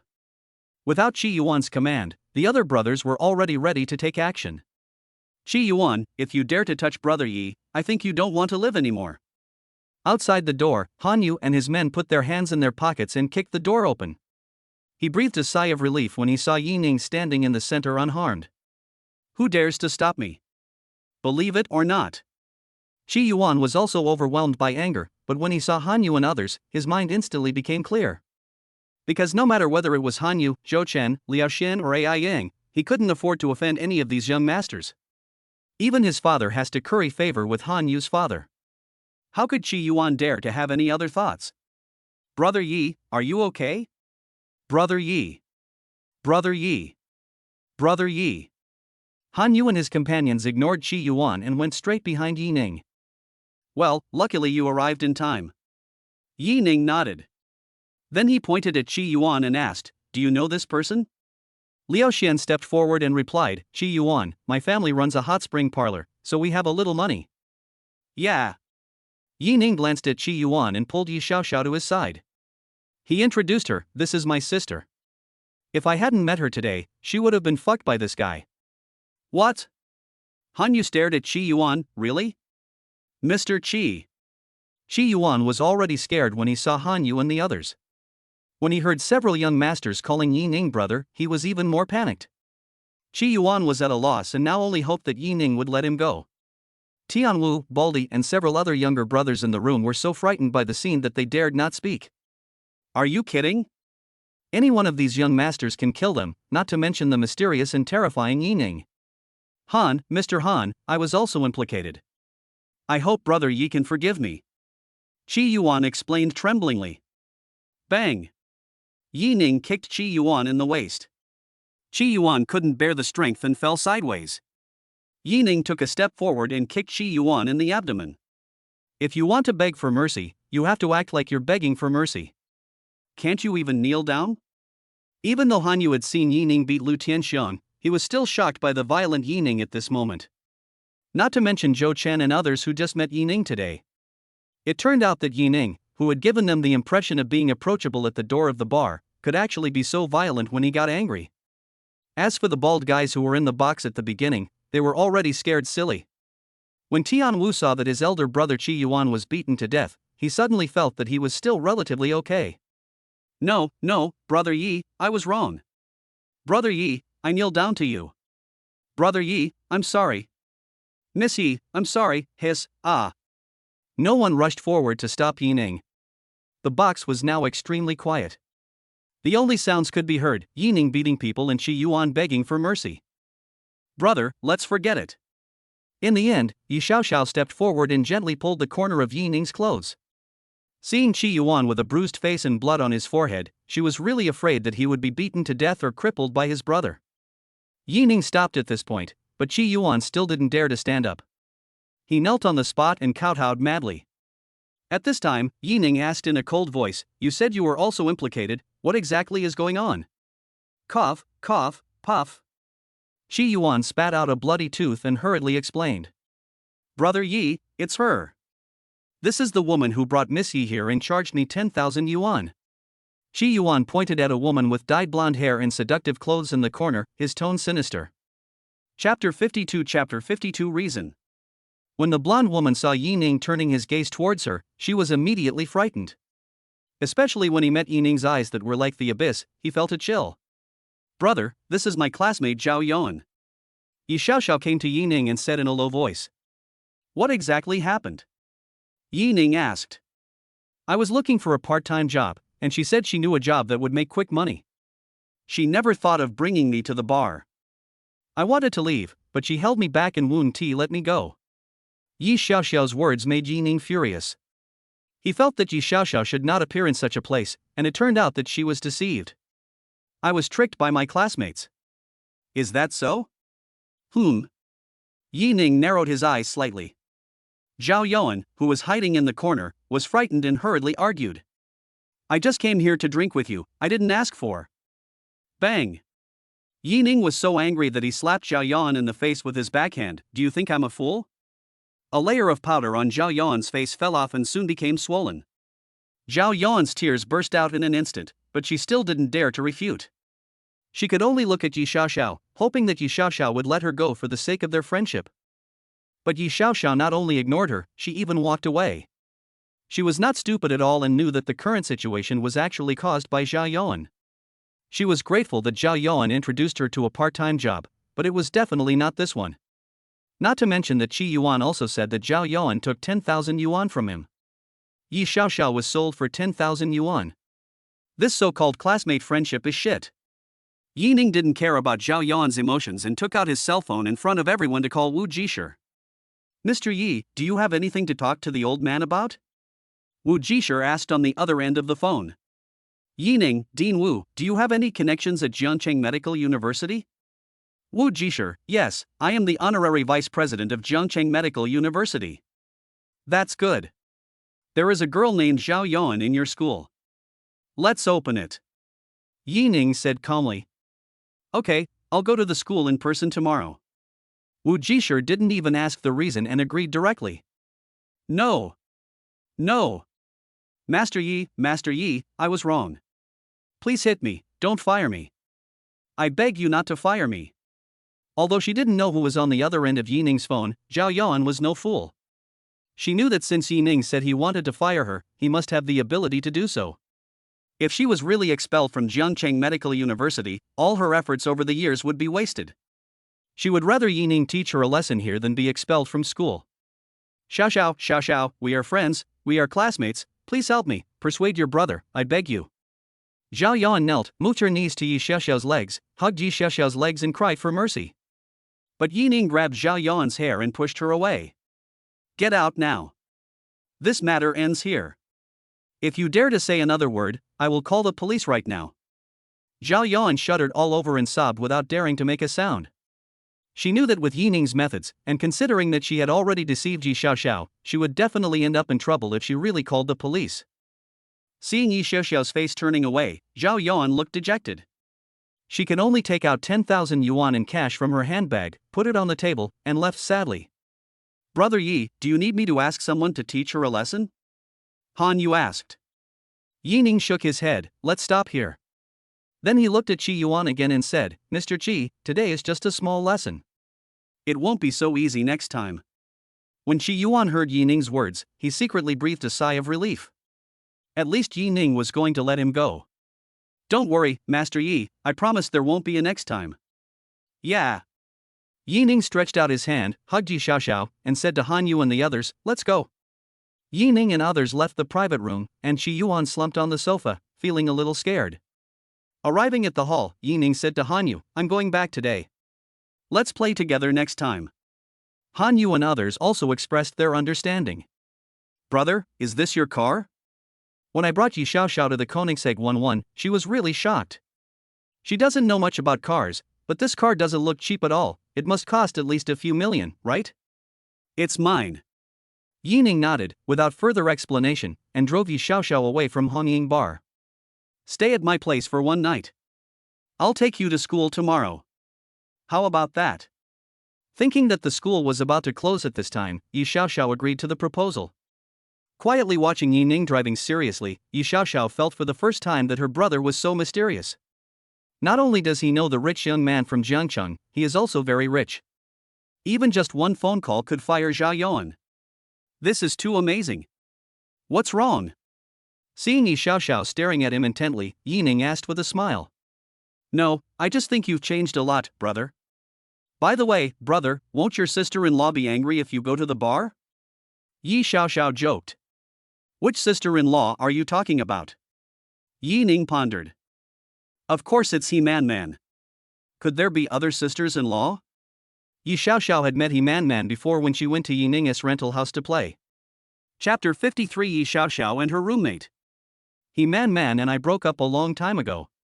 So you're single now? Do you want me to introduce you to a girlfriend? That's not the case. I have a new girlfriend. Really? Are there any photos? I want to see them. When Yi Xiaoxiao heard that Yi Ning had a girlfriend, his eyes lit up. Yes, the password hasn't changed. Yi Ning handed the phone to Yi Xiaoxiao. Yi Xiaoxiao was slightly stunned when she saw Suile's photo. This girl is so beautiful. Yi Xiaoxiao is a beauty in herself. Although she is not stunningly beautiful, she is at least naturally beautiful. But after seeing Suile's photos, she realized that there are people who can give birth to such beautiful children. But as more and more photos appeared, black lines appeared on Yi Xiaoxiao's forehead. Brother, you are such a scumbag. Yi Xiaoxiao couldn't help but complain. She actually saw photos of 3 different women on Yi Ning's phone, and the key point was that each of them was extremely beautiful. She even knew one of them. It's Bai Yilihua, the campus beauty of Jiangcheng University. Any one of these 3 women is first class. Not to mention men, even she, a girl, likes him. But these 3 people are actually related to his brother. Although Bai Yilua's photos were nothing special, they were just some everyday photos. But the photo of Suile, Mo Qingqing, and Yi Ning is obviously a photo that only lovers would take. When Bai Yilua's photos were put together with these, was there any exception? Why do you say that? Yi Ning asked shamelessly. Don't tell me that the 3 beauties in your phone have nothing to do with you, you scumbag. You're wrong. Yi Ning shook his head. I'll listen to your excuses. Yi Ning said solemnly, it's not 3, it's 4. You still have a sister-in-law who doesn't have a photo. I believe there will be one in the future. Ah? Yi Xiaoxiao was speechless. She thought she had really misunderstood, but the result was like this. Forgive her for her lack of knowledge and shallow understanding. Following Yi Ning back to Yunshan Longjing, Yi Xiaoxiao saw that the villa in front of her was even more messy. Is this still the cousin she knew? Luxury cars, luxury houses, beautiful schoolgirls. Her cousin is really at the top of the ladder. The next day, since Yi Xiaoxiao had classes in the morning, Yi Ning sent her to school early. Yi Xiaoxiao didn't recognize Yi Ning as Koenigsegg, but she recognized the Mercedes-Benz he was sitting in. The slightly wealthy kids in the school like to drive BBAs. Yi Ning's Mercedes-Benz is so grand, it must not be cheap. Jiangcheng Medical University is also in the university town, and Yi Ning is familiar with the place. After entering Jiangcheng Medical University, Yi Ning sent Yi Xiaoxiao to the dormitory building. Be careful when making friends in the future, okay? Don't hang out with those bad people. Yi Ning warned seriously. Yi Xiao smiled and stuck out her tongue. I know. Trying to get away with it. If you have anything, just call me directly. If you really need a part-time job, I can help you find one. Yi Xiaoxiao is a student at Jiangcheng Medical University. Although she has not graduated yet, she can be arranged to intern at Jiangcheng Kangda Hospital. This will definitely be beneficial to Yi Xiaoxiao's future development. Thank you, brother. Yeah. Yi Ning touched her hair. Go quickly, don't delay your class. Are you going to pick up girls? Yi Xiaoxiao asked back. You've grown up, haven't you? You dare to tease your brother. Yi Xiaoxiao turned away from Yi Ning's right hand that was about to pinch her cheek and quickly opened the car door. Lulu, I'm leaving. Watching Yi Xiaoxiao skipping up the stairs, a hint of tenderness flashed in Yi Ning's eyes. He believed that after this incident, Yi Xiaoxiao would definitely be much more vigilant. At least if I encounter the same situation again, I won't be as passive as yesterday. Yi Xiaoxiao returned to the dormitory and saw that her 3 roommates had not yet gotten up. Is this the daily routine of college students? Don't sleep at night and don't get up during the day. Get up. Yi Xiaoxiao patted her roommates' bedding one by one. Class starts in half an hour. If you don't get up now, you'll be late. Xiaoxiao, you're back? A girl with short hair opened her sleepy eyes on the bed near the door. Yeah. Yi Xiaoxiao nodded. Xiaozi, hurry up and get up. You're always the last one to get up. Xiaozi got up and, while changing her clothes, asked, how's it going? How much did you make from your part-time job with Zhao Yuan yesterday? I'll tell you about this later. All I can say is that Zhao Yuan has been fired. What? In the dormitory, the other 2 roommates also stood up in surprise. Go out for a part-time job and get fired? What about you? How are you? Xiaozi asked worriedly. Yi Xiaoxiao shook her head and said, don't worry, I'm fine. After class, Yi Xiaoxiao told a few people what happened last night. In addition, this morning, Zhao Yuan was called to the dean's office by the school leaders before class. Yi Xiaoxiao's roommate finally understood the whole story. This is too thrilling, Xiaoxiao. Xiaozi still had a worried look on her face. But Xiaoxiao, is the cousin you were talking about the handsome guy whose photo you showed us before? Yi Xiaoxiao's other roommate looked hopeful. They have all seen the photo of Yi Xiaoxiao and Yi Ning. Yi Ning's handsome face and tall figure are really handsome. He is even more handsome than the school hunk in their school. It's him. Yi Xiaoxiao looked at the shining eyes of several people and stretched out her hand to stop them, saying, it's not that I don't want to introduce you, it's just hopeless. Why is there no hope? Xiaozi pulled Yi Xiaoxiao's sleeve and flicked it, saying coquettishly, Xiaoxiao, introduce someone to us. What if it works out? Yi Ning is handsome and rich. Who wouldn't be attracted to a man who is so strong even in order to protect his sister? Alas! Yi Xiaoxiao sighed and said helplessly, my brother has someone he likes, and you all know him. Tell me who it is. With a good hoe, there's no corner you can't dig down. That's right, no matter which vixen it is, they can't take my brother Yi away. Yi Xiaoxiao couldn't help laughing at the fierce looks of the women. It's the campus beauty of Jiangcheng University, by Yiluo. Don't even think about it. You can't win the fight. Yi Xiaoxiao spread her hands and shook her head. By Yiluo. Xiaozi patted Yi Xiaoxiao's shoulder. Isn't the Mercedes your brother drives a Mercedes-Benz G-Class? Huh? How do you know? Did you see it? My brother said it was this model. Yi Xiaoxiao said in disbelief. Hiss. Yi Xiaoxiao's 3 roommates took a deep breath at the same time. Could it be that the mysterious boyfriend of Bai Yiluo that was rumored a few days ago is Yi Xiaoxiao's cousin Yi Ning? Chapter 54 Hypocritical Xinxian. After leaving Jiangcheng Medical University, Yi Ning drove to the commercial street of the university town. Although it is not yet 8 o'clock, many businesses are already open for business. Thinking about the day before yesterday when Suile called and said that she had hired a moving company to move the house to Emerald City, Yi Ning bought a bunch of baby's breath and went to the breakfast shop to buy some food to find her. Ever since I met Bai Yiluo's boyfriend Yi Ning and a beautiful woman holding hands on a date in the commercial street, Xinxian's thoughts never stopped. She dresses herself up well every day just so that she can meet Yi Ning one day. She even blocked all the contact information of her former male best friends and the Fianjiangs. Bai Yiluo never revealed his family background in school, but everyone in the class knew that Bai Yiluo was quite rich. Those Gucci bags and Cartier necklaces are by Iluwa's daily wear. These things must have been bought by Yining, a rich second generation. Thinking of this, Xinxian was so jealous that her teeth were itching. As long as she could climb into Yining's bed, even as his lover, she could get the life she wanted. However, recently her ex-boyfriend Zhou Juanhao has been looking for her frantically, wanting to get back together with her. He even found his way to the class at one point. Xinxian was not tired of it and finally decided to talk it out with him face to face today. The two agreed to meet at the commercial street, and Xinxian set off early in the morning.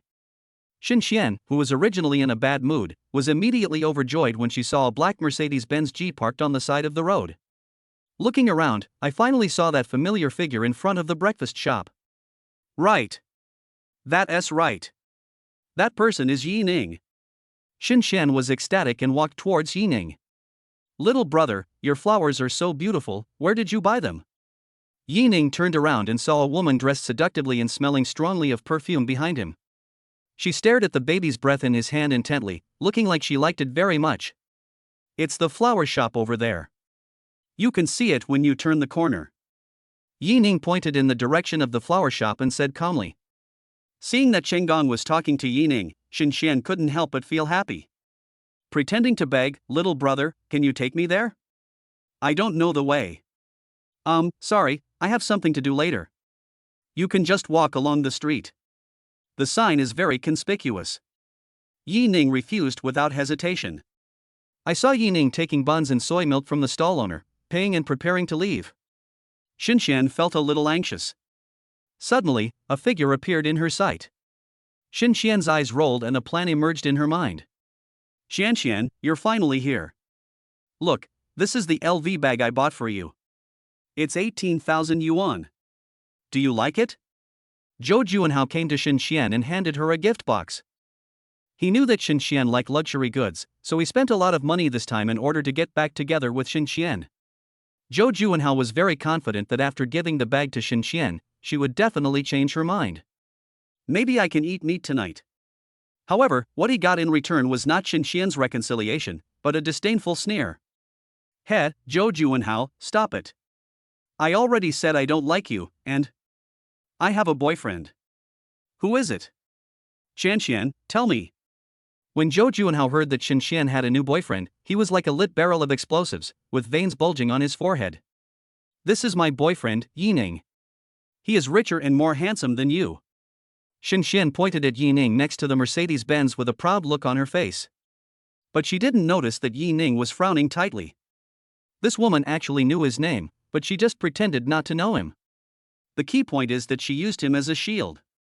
She was so hypocritical and mean that Yining felt a little unhappy. Since that's the case, Yining naturally wouldn't let Xinxian get what she wanted. Seeing Zhou Juanhao approaching angrily, Yining explained, I don't know her, and I'm not her boyfriend. As he said that, he prepared to open the car door. But suddenly a hand pulled the car door. Boy, you are so arrogant. How dare you steal my woman? Yining's face was gloomy, and he said word by word, are you deaf? I said I don't know this woman. What happened between you has nothing to do with me. Yining, you just said that you bought this baby's breath for me, how could it be okay? Xinxian took advantage of Yining's inattention and put her arm around his. Seeing this, Zhou Juanhao's face turned extremely ugly and he threatened, boy, I advise you to stay away from Xinxian, otherwise believe it or not. Get out. Yining had been very restrained, but Zhou Juanhao was a hot-headed person and no matter how much he said, he would not listen, so he could not help but scold him. Zhou Juanhao was shocked by Yining's sudden change of attitude. If he fought, he would definitely not be able to beat the tall Yining. He could only step back and point at Yining, saying, okay, kid, we'll see. Perhaps he was afraid that Yining would take action, so he turned around and disappeared in the crowd. Yining, I'm sorry for causing a conflict between you and Zhou Juanhao. Xinxian pretended to be apologetic and tucked her hair behind her ear with her hand. How about I treat you to lunch at noon as a thank you for helping me today? There was a hint of charm in her tone, similar to those girls in nightclubs trying to pick up rich men. This woman was so hypocritical that Yining felt a little nauseous. He suppressed his nausea and threw her hand away, get out of here too. He glanced at Xinxian with disgust, then got in his Mercedes-Benz G and drove away in front of her dull gaze. Chapter 55 He doesn't like you at all. Looking at the taillights gradually moving away, Xinxian stomped her feet in anger. Then he thought of something, took out his cell phone, and started editing in the campus forum.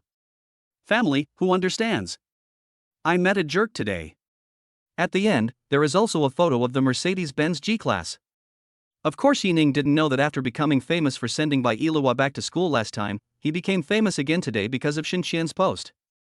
At Zhangcheng University, any news about Bai Yiluo has always attracted a lot of attention.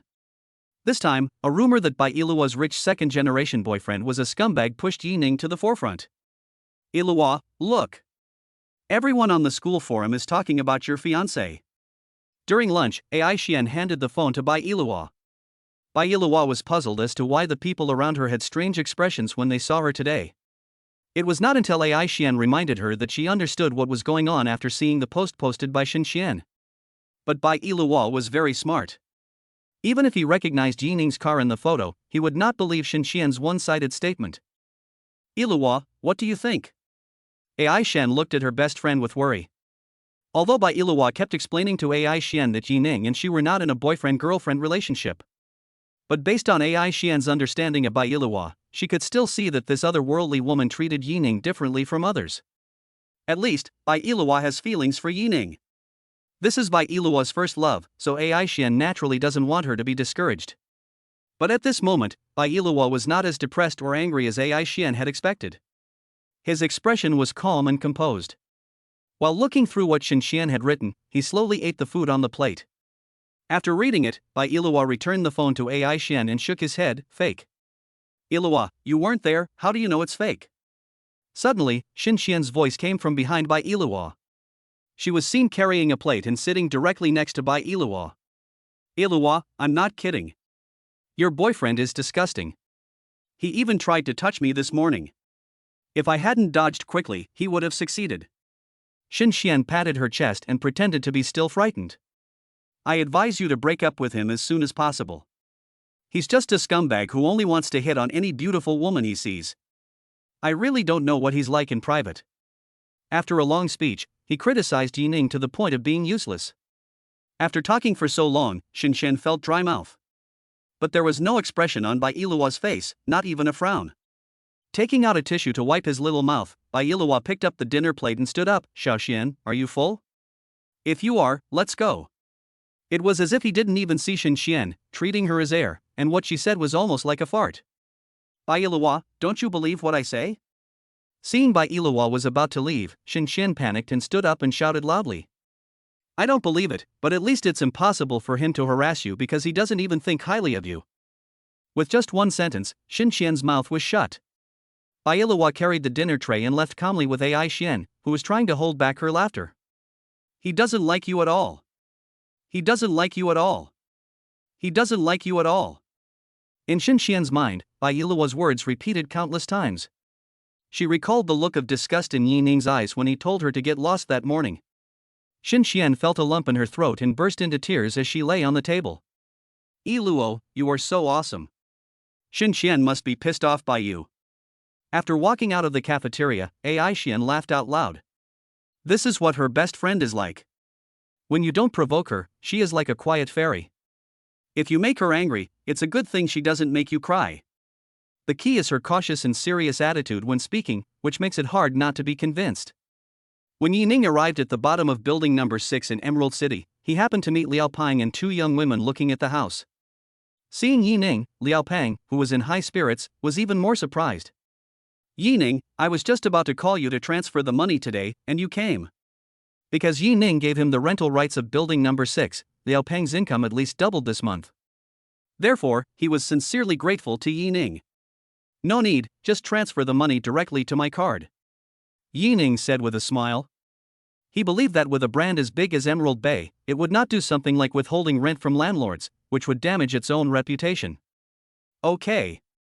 Yining's trust made Liao Peng feel comfortable. Then I'll take the two guests to the property management first. Yining made an okay gesture and walked into the elevator. The reason why I wanted to leave quickly was not only because I wanted to see Suile as soon as possible. Also, he was afraid that if he chatted with Liao Peng for a few more minutes, those two girls would eat him up. After Yining went upstairs, the two beauties showed disappointed expressions. This young man is too handsome. But the other person was holding flowers, so it was obvious that he had a girlfriend, otherwise I would have gone up to ask for her contact information long ago. Ladies, if you rent a house here, you should see Mr. Yi often. Seeing the expressions of the two customers, Liao Peng had an idea and said half-jokingly. Oh? That handsome guy also lives here, one of the beauties asked hurriedly. Another girl also turned her eyes to Liao Peng. Ahem. Liao Peng coughed twice. Mr. Yi doesn't live here, but this entire house belongs to Mr. Yi. So Mr. Yi is the landlord. As Liao Peng finished speaking, two beauties walked in front of him. Hey, hurry up. Aren't you even enthusiastic about signing the contract? Liao Peng. Is the beauty trap so simple? With good looks, you will be popular wherever you go. Chapter 56 Yu Qiu. Boom boom boom.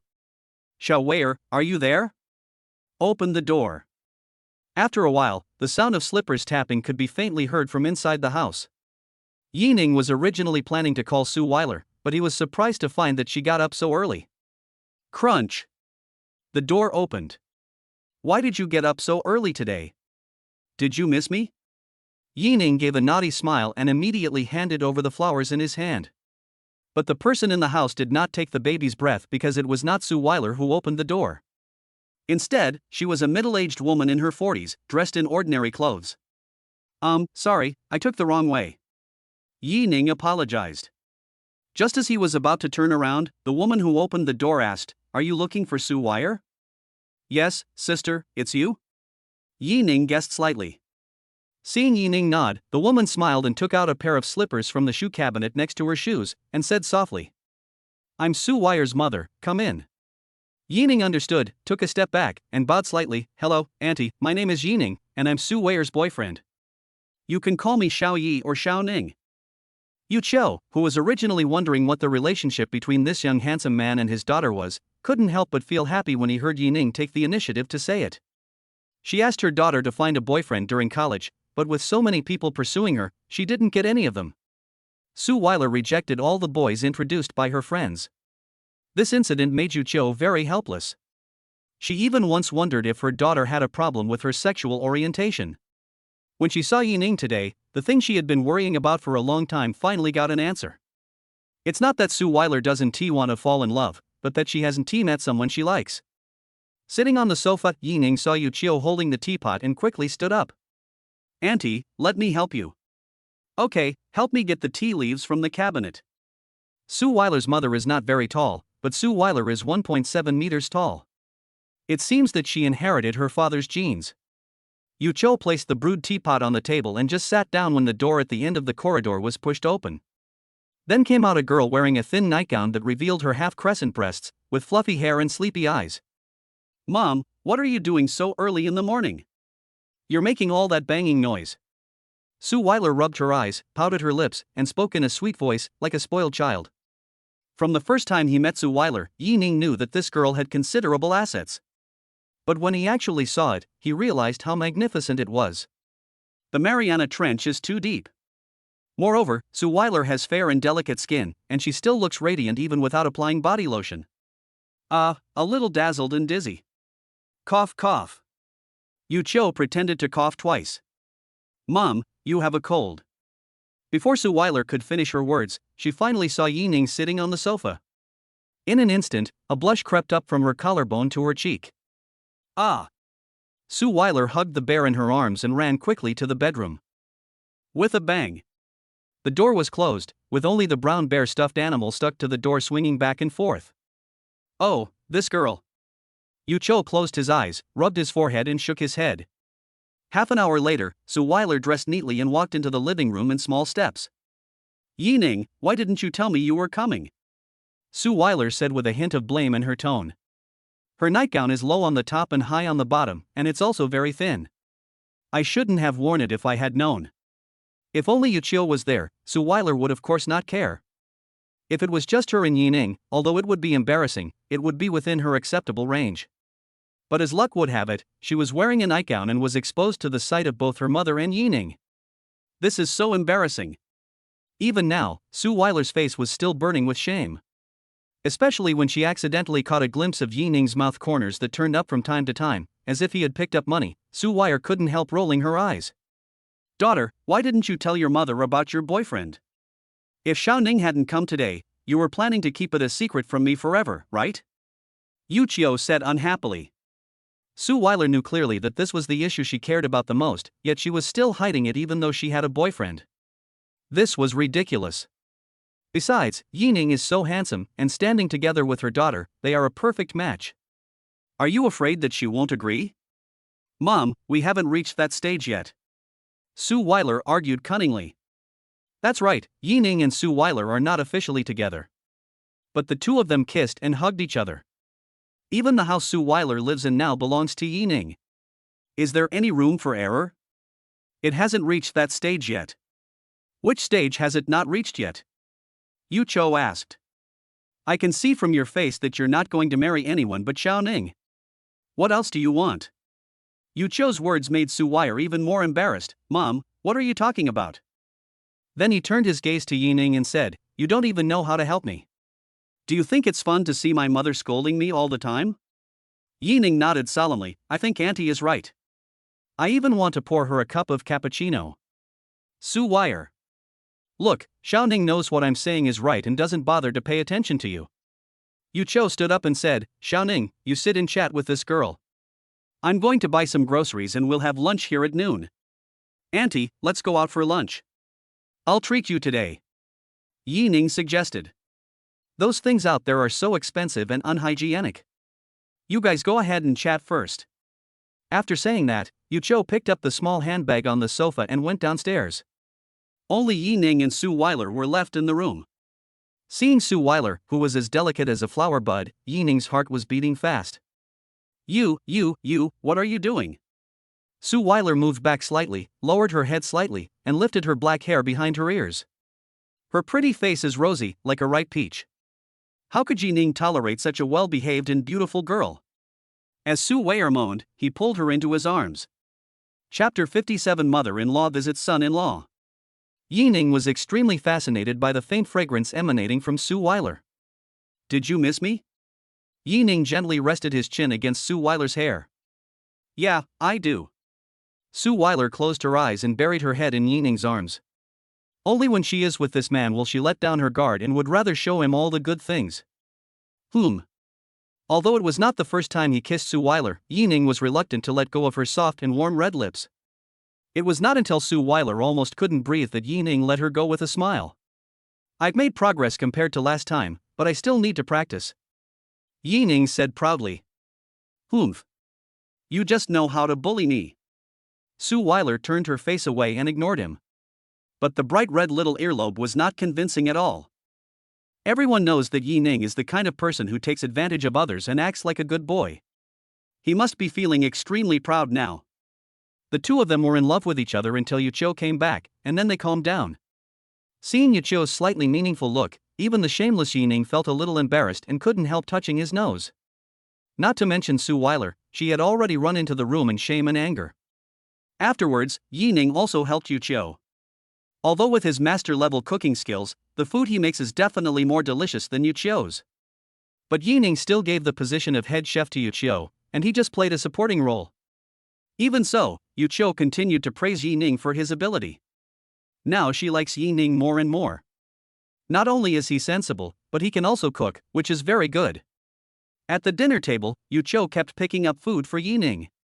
Seeing the food piled up in Yining's bowl, Suile pouted. Is this still her biological mother? It was as if she was an outsider and Yining was her biological son. Xiaoning, how did you and my daughter meet? In the commercial street. Suile was broadcasting live at the time. Yining responded with a smile. By the way, Auntie, how about we go shopping in the commercial street together this afternoon? Okay, I've been here for a few days and haven't gone out for a walk yet. In the afternoon, Yining drove the mother and daughter to Jiangnan Commercial Street. After getting in the car, Yuqiu realized that Yining was so rich. The car he drives is worth millions. And the nice two-seater car that his daughter owned was actually bought by Yining. Is Xiaoning's family rich? Yuqiu looked at his daughter worriedly and asked in a low voice. In her opinion, apart from her beautiful appearance, her daughter was far inferior to Yi Ning in other aspects. And Haven T, I heard that those wealthy families have strong prejudices against each other? If my daughter really marries him in the future, won't she be looked down upon? Mom, it's okay. Yi Ning's mother is a very good person, and this money was earned by Yi Ning himself. Suile comforted. Yi Ning talked to her about her previous family situation, which was actually similar to Suile's. But Yi Ning, who was born in such a family, achieved such success in a short period of time. It's incredible. Moreover, Suile's current status in the live broadcast industry is entirely due to Yi Ning's support. Yu Cho breathed a sigh of relief after hearing his daughter's words. Yi Ning gave her a good feeling today, but she was still worried that her daughter would be bullied due to the huge gap between the two sides. Now that he heard that Yi Ning's net worth was earned by him, he felt that this young man was very capable. He is handsome, capable, and good to his daughter. It's hard to find a son-in-law like this even with a lantern. Daughter, you have to grasp this opportunity. Don't be willful on weekdays. Give in to him a little, okay? Faced with Yu Cho's instructions, Suile could only nod in agreement. Is there any way to do this? Judging from the look on his mother's face, she already considered Yi Ning as his future son-in-law. But my mother doesn't know that Yi Ning has other girlfriends. But of course she wouldn't tell anyone and kept silent about it. When Yi Ning arrived at Jiangnan Commercial Street, the security guard recognized him as soon as he reached the entrance of the pedestrian street. He saluted respectfully and said, "Hello, Mr. Yi." Yi Ning smiled and nodded. "You too, it's so hot, don't stay outside, come inside and turn on the air conditioner." Yi Ning greeted the security guard, and Yu Cho felt a little confused. Seeing her mother's expression, Suile smiled and explained, "Mom, this Jiangnan Commercial Street is actually Yi Ning's business. Yi Ning's property." If he saw Yi Ning's luxury car worth millions, Yu Cho would still think that Yi Ning was capable. In this situation, it can't be done just by relying on one's own ability, right? This is a whole commercial street. Even if Yu Cho didn't understand, she knew that the value of this could not be measured by hundreds of millions. At least hundreds of millions? Hundreds of millions, how much money is that when piled together?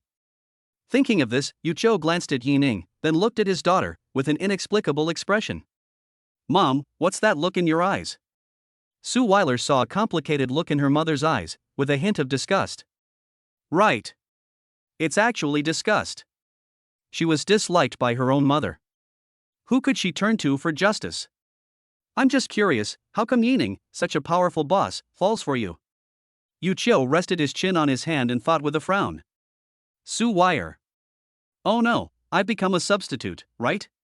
She is my own daughter after all, why do you say that? Is there still justice? Is there still law?" The three of them chatted and laughed all the way as they walked on the pedestrian street, creating a beautiful landscape. Just as they walked into the Chanel store, Suile's expression changed drastically. Chapter 58 66% of Shanghai Airlines shares. What's wrong? Yi Ning noticed Suile's expression at the first moment. Suile shook her head. Nothing. Let's go to another store. Yi Ning guessed that Suile might have met someone she didn't want to see. Since she didn't say anything, Yi Ning didn't ask. The three left the Chanel store and went to Gucci next door. Yu Cho has never been to these luxury stores. When she picked up a piece of clothing, she saw that the price was as high as 5 figures. Looking at the others, the cheapest ones cost several thousand yuan. Daughter, the things in this store are so expensive. She didn't expect that a piece of clothing could be sold at such a high price. Especially that little suspender, the whole thing is not made of a foot of cloth, but it costs 50,000. These people are so kind. They could have just robbed you, but they actually gave you a piece of clothing. Mom, these stores all have these prices, Suile explained in a low voice. For example, the suit Yi Ning is wearing costs at least 300,000. 300,000. Yu Cho finally understood why rich people are rich. For example, Yi Ning looks like a handsome young man. But a few of his random pieces of clothing are worth the total income of an average family for several or even 10 years. Mom, this dress is nice, try it on. Suile said, picking up a purple short-sleeved shirt. No, I don't want to. At my age, how can I dress as fancy as you young people? Yu Cho waved his hand quickly. Suile knew that it was not that her mother was unwilling to dress up, but that she thought the clothes were too expensive. Even though she had told her mother about her current income, things worth tens of thousands of dollars still made traditional women like Yuchio feel daunted. This is more money than she can earn in a year. As a result, I can only buy an ordinary piece of clothing here. Suile, why don't you take your aunt to try it? Yining said at this time. Things worth tens of thousands of dollars are nothing to him. Even Suile now can fully afford it. With the active persuasion of Yining, Suile, and the shop assistant, Yuchio finally agreed. Then, Yining picked out a few styles that looked good and asked Yuchio and Suile to try them on. As expected, clothes make the man and saddles make the horse. The mother and daughter looked even more radiant in their new clothes. Mom, it's so beautiful. Suile praised sincerely. Yuchio looked at himself in the mirror and couldn't believe it. Is this still her?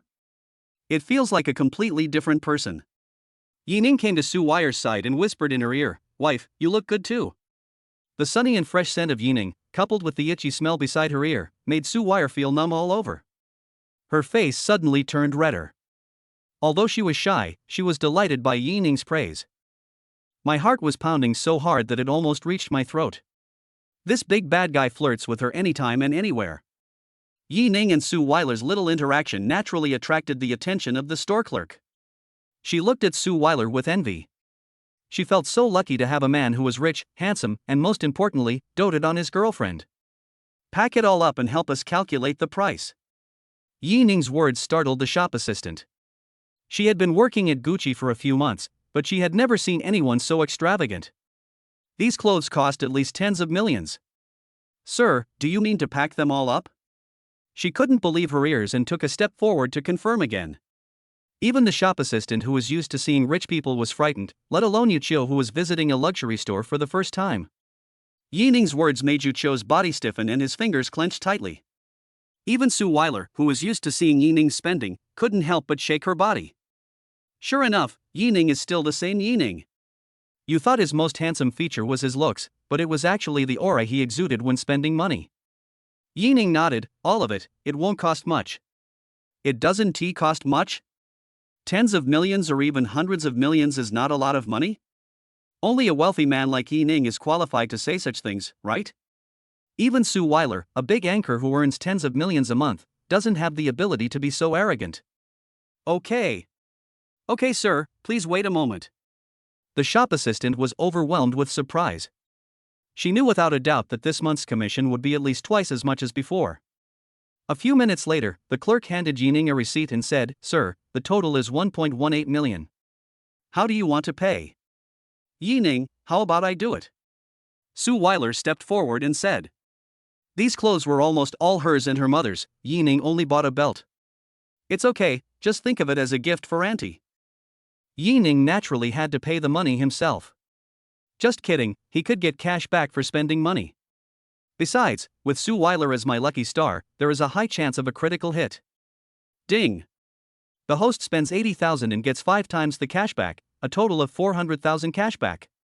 Ding! The host spent 650,000 on Yuchio and received a 20x critical hit, earning a cashback of 13 million. Not bad, I made more than 10 million just by going out and buying things. Isn't this faster than developing a company?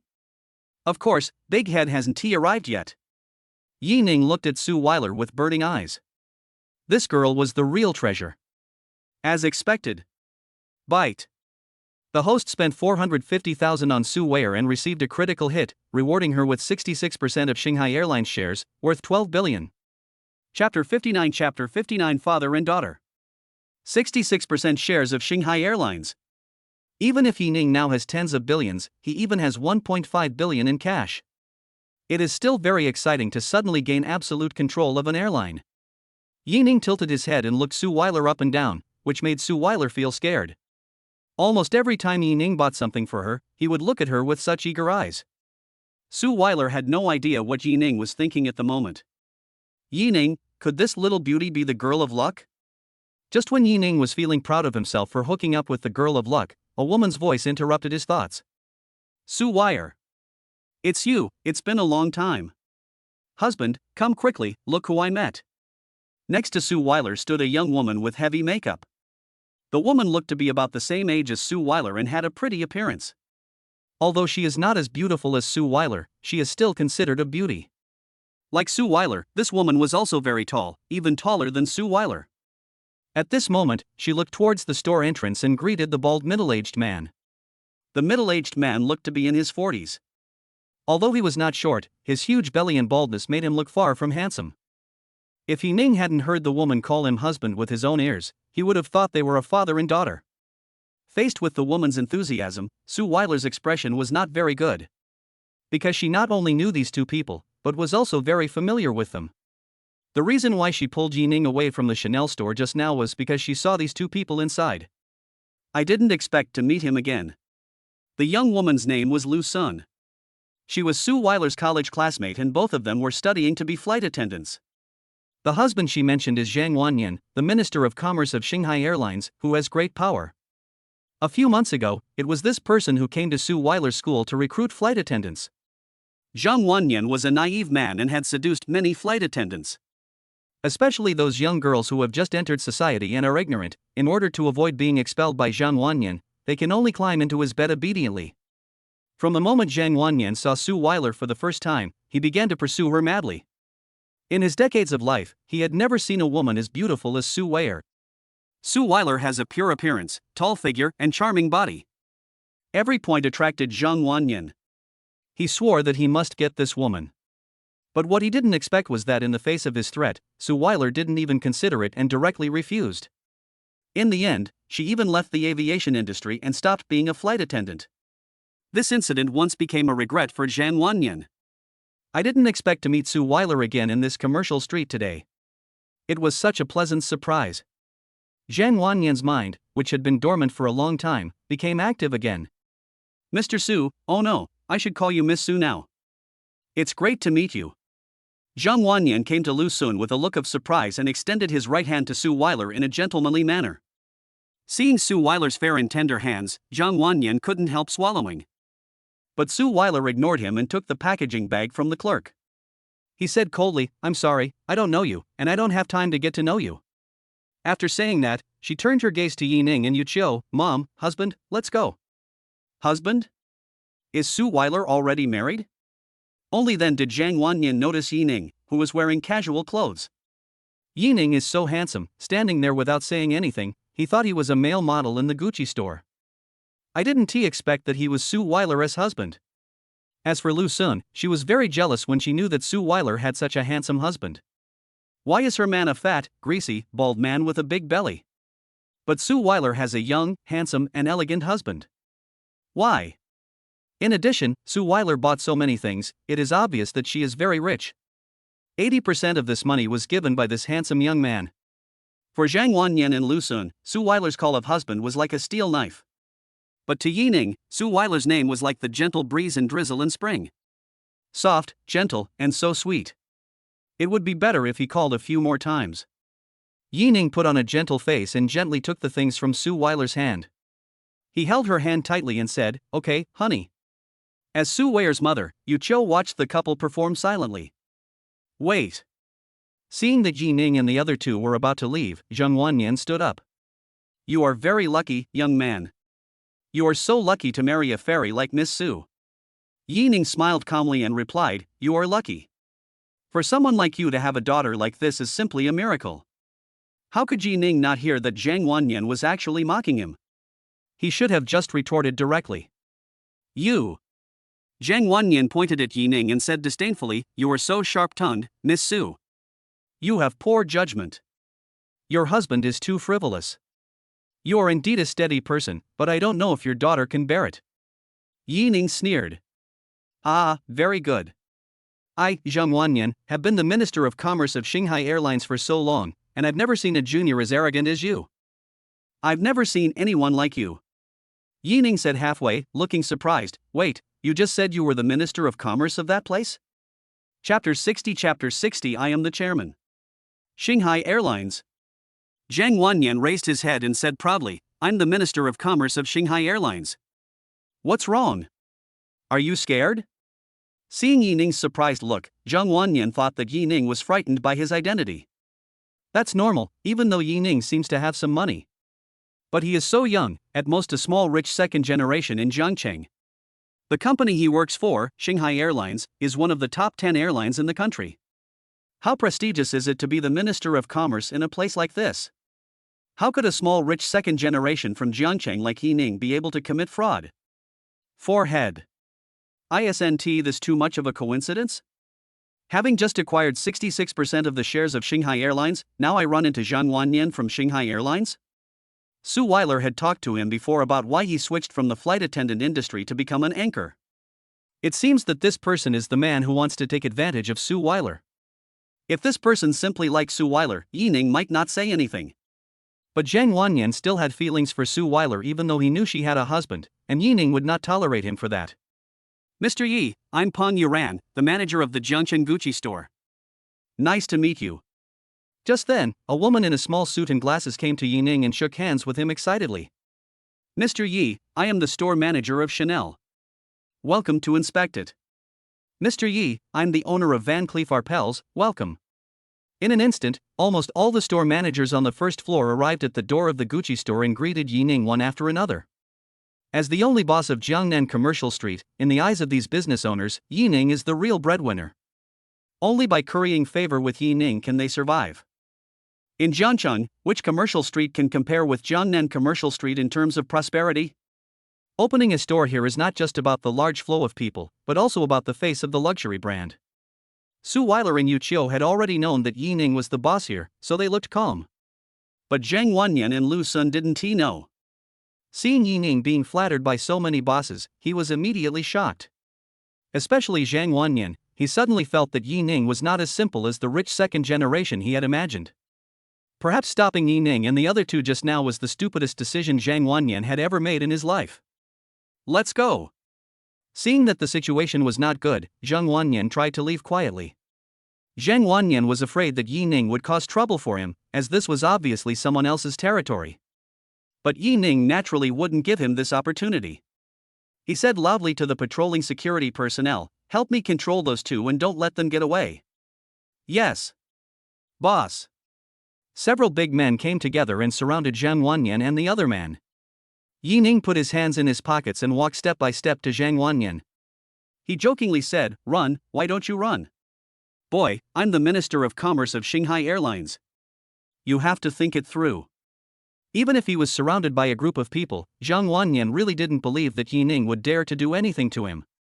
Even if He Ning is powerful and influential, can he still compare with those top bosses in Jiangcheng? At least his identity as the Minister of Commerce of an airline company is not a lie. Well, I've thought it through. He Ning pondered for a moment and nodded. Seeing He Ning give in, Zhang Wannian breathed a sigh of relief. I even despised He Ning in my heart. He looked so great, but turned out to be a wimp. At most it's some money, no big deal. Take Minister Zhang to the security room to stretch his muscles. If he does well, your bonus this month will be doubled.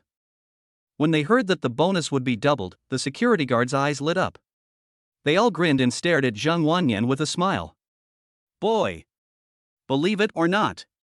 If you dare to touch even a hair on my head, I, Zhang Wannian, will contact the company's legal department to sue you.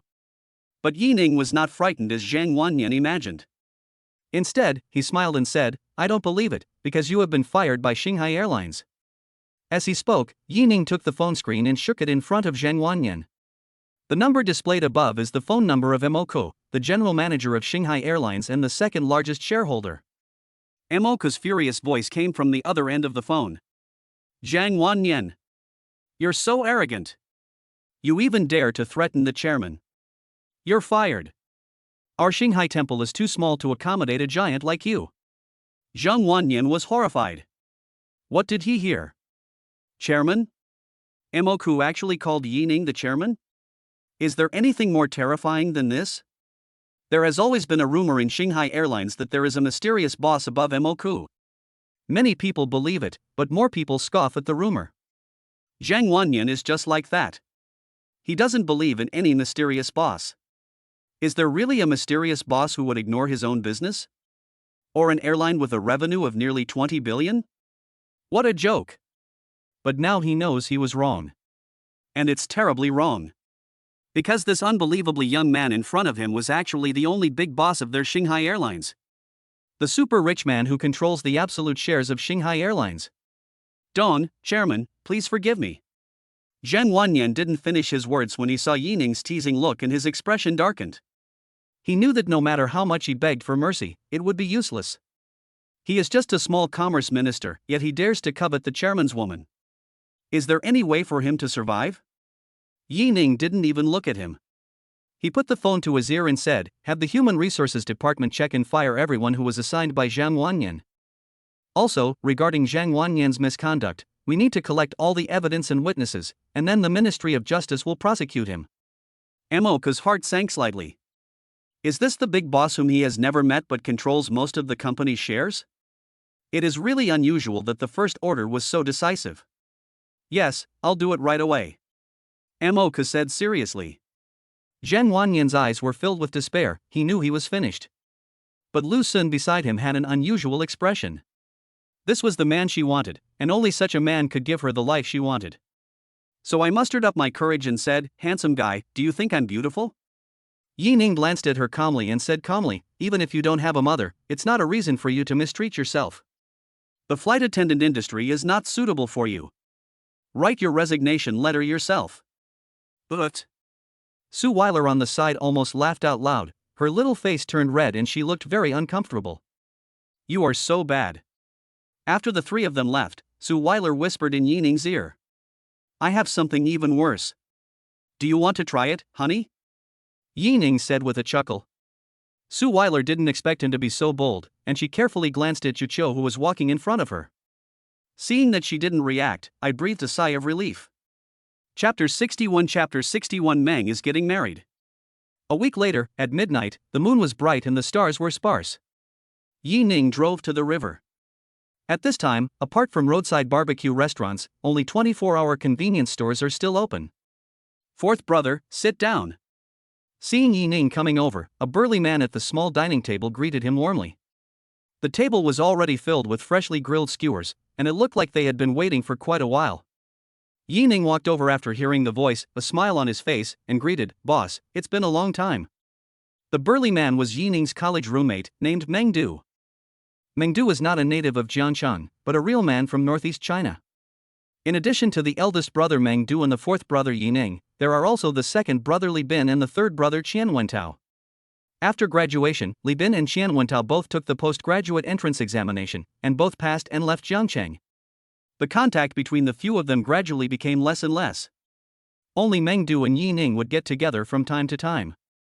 "Boss, the last few times I asked you out you said you were busy, so why are you free today and you're taking the initiative to ask me out?" While working as a planner in an advertising company, Meng Du is also a part-time trainer at a gym. "So I don't have much time to rest on weekdays and I work almost every day. Of course, the money earned is also good. The monthly income is more than 15,000 yuan, which is considered good no matter where you are. I asked you to come today because, firstly, we brothers haven't gotten together for a long time, and we wanted to have a meal together.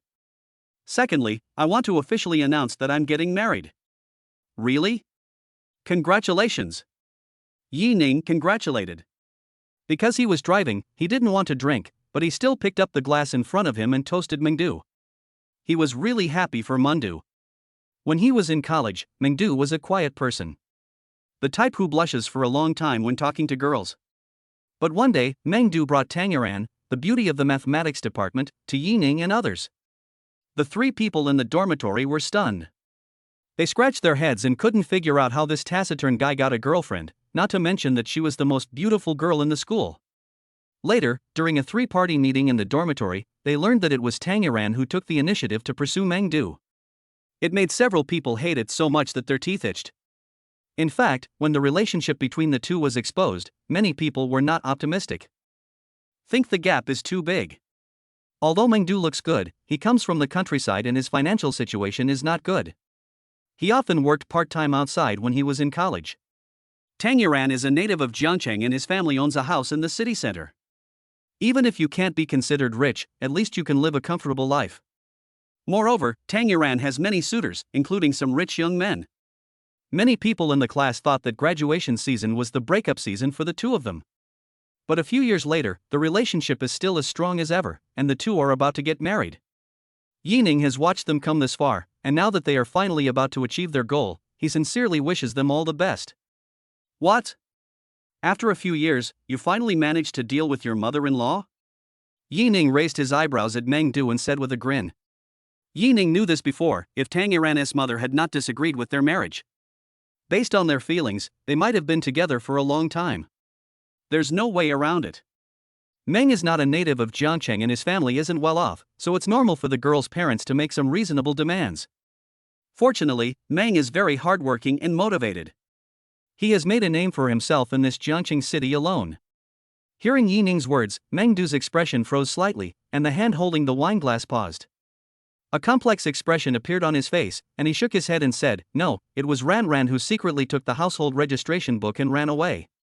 She had a fight with her family and then came out and said she wanted to marry me, but I knew she wanted her parents' blessing." At this point, Meng Du picked up the wineglass, tilted his head back and drank it in one gulp, then put the empty glass heavily on the table with a dang sound.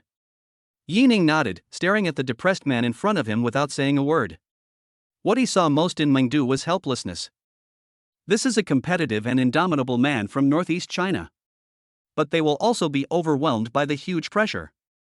Of course, he is happy, because at least he has a woman who can always accompany him and is willing to be with him. The two chatted for a long time, and as they got drunk, their conversation became more casual. "Old 4, I remember the rumor that squad leader Jiang Shui was in love with you. Why didn't you have any thoughts at the time?" Yining smiled bitterly and shook his head. Jiang Shui is pretty, but she is extremely utilitarian.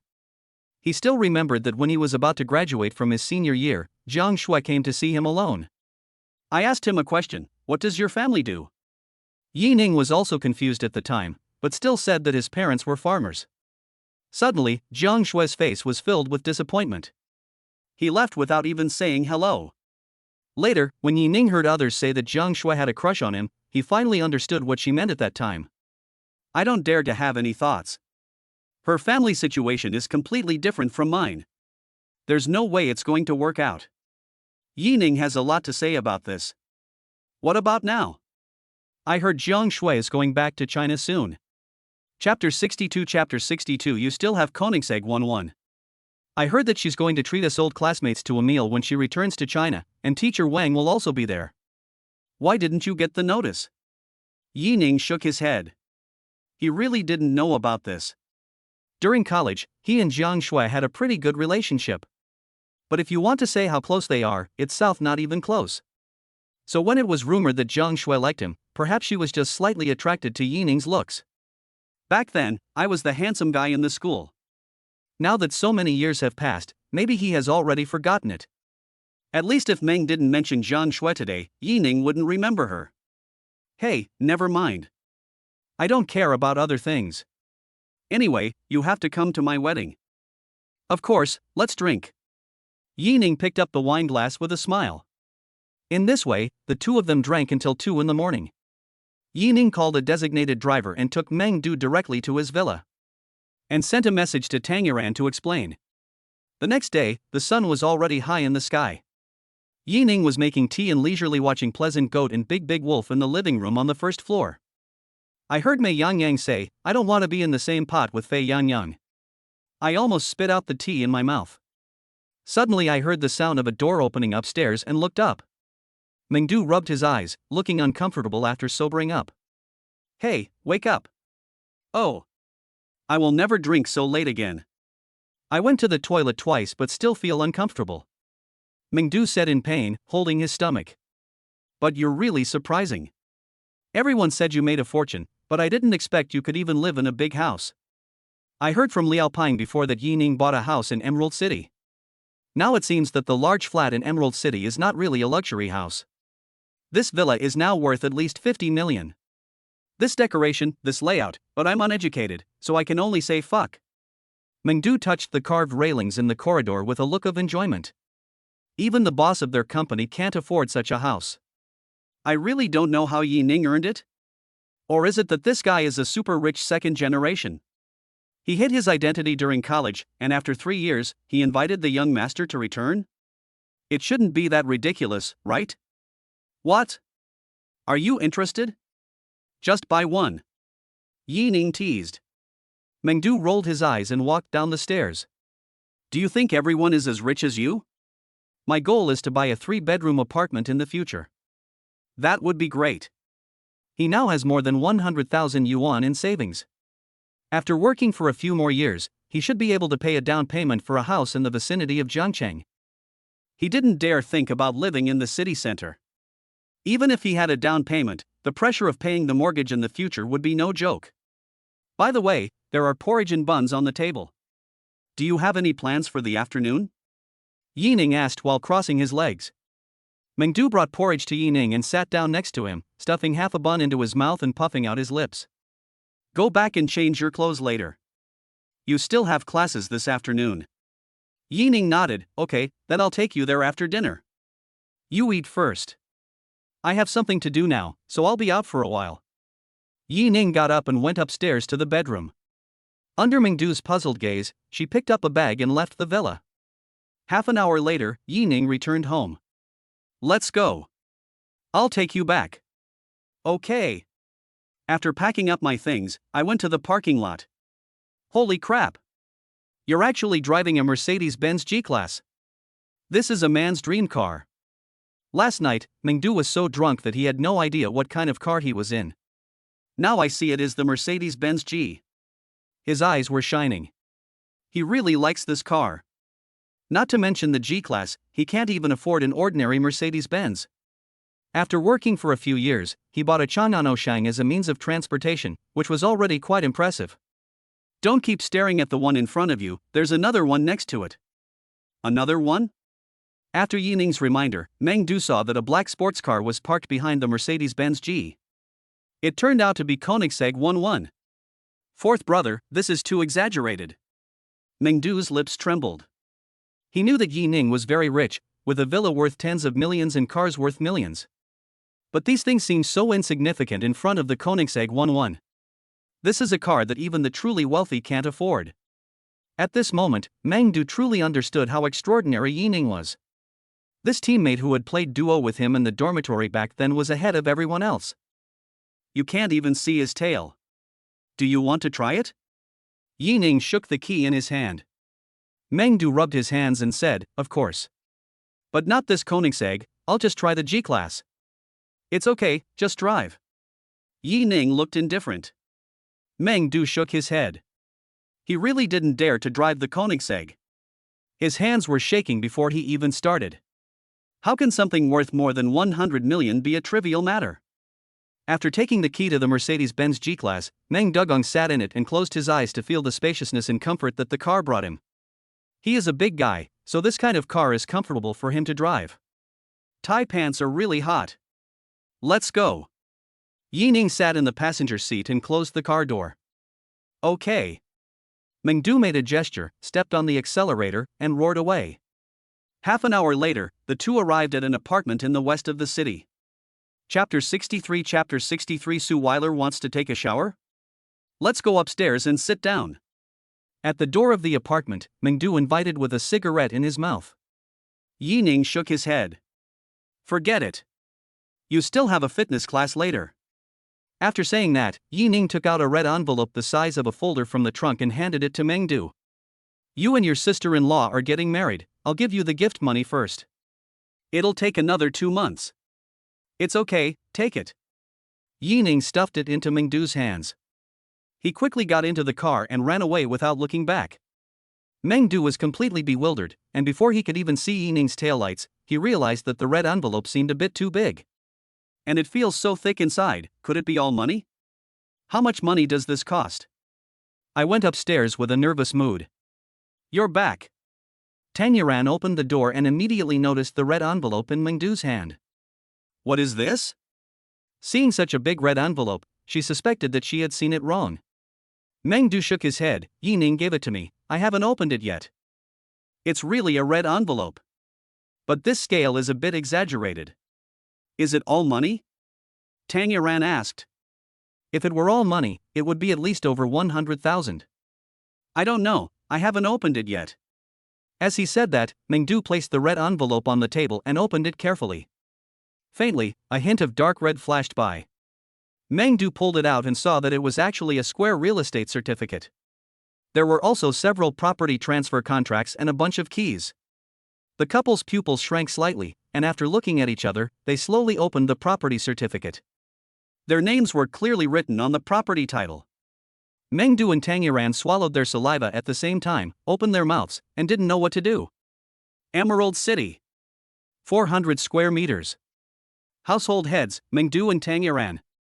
Every time they read a line, the couple's hearts couldn't help but beat faster. This also. Mengdu was speechless for a moment. Quick, call Yining. How can we accept this thing worth nearly 10 million? Tangyuan came back to his senses, looking anxious, and kept patting Mengdu's shoulders. A pair of jade feet kept stomping on the floor. Oh, fine, I'll hit you now. Mengdu took out his cell phone and called Yining. Yining was driving when he saw Mengdu's call and pressed the answer button. Hello? Boss, what's going on? What's wrong? You still have the nerve to ask what's wrong. Do you know? Mengdu yelled into the receiver. Hello? Hello? Boss? What did you say? Hello? It's too windy here, I can't hear you. Boss, I'm hanging up first. Beep, beep.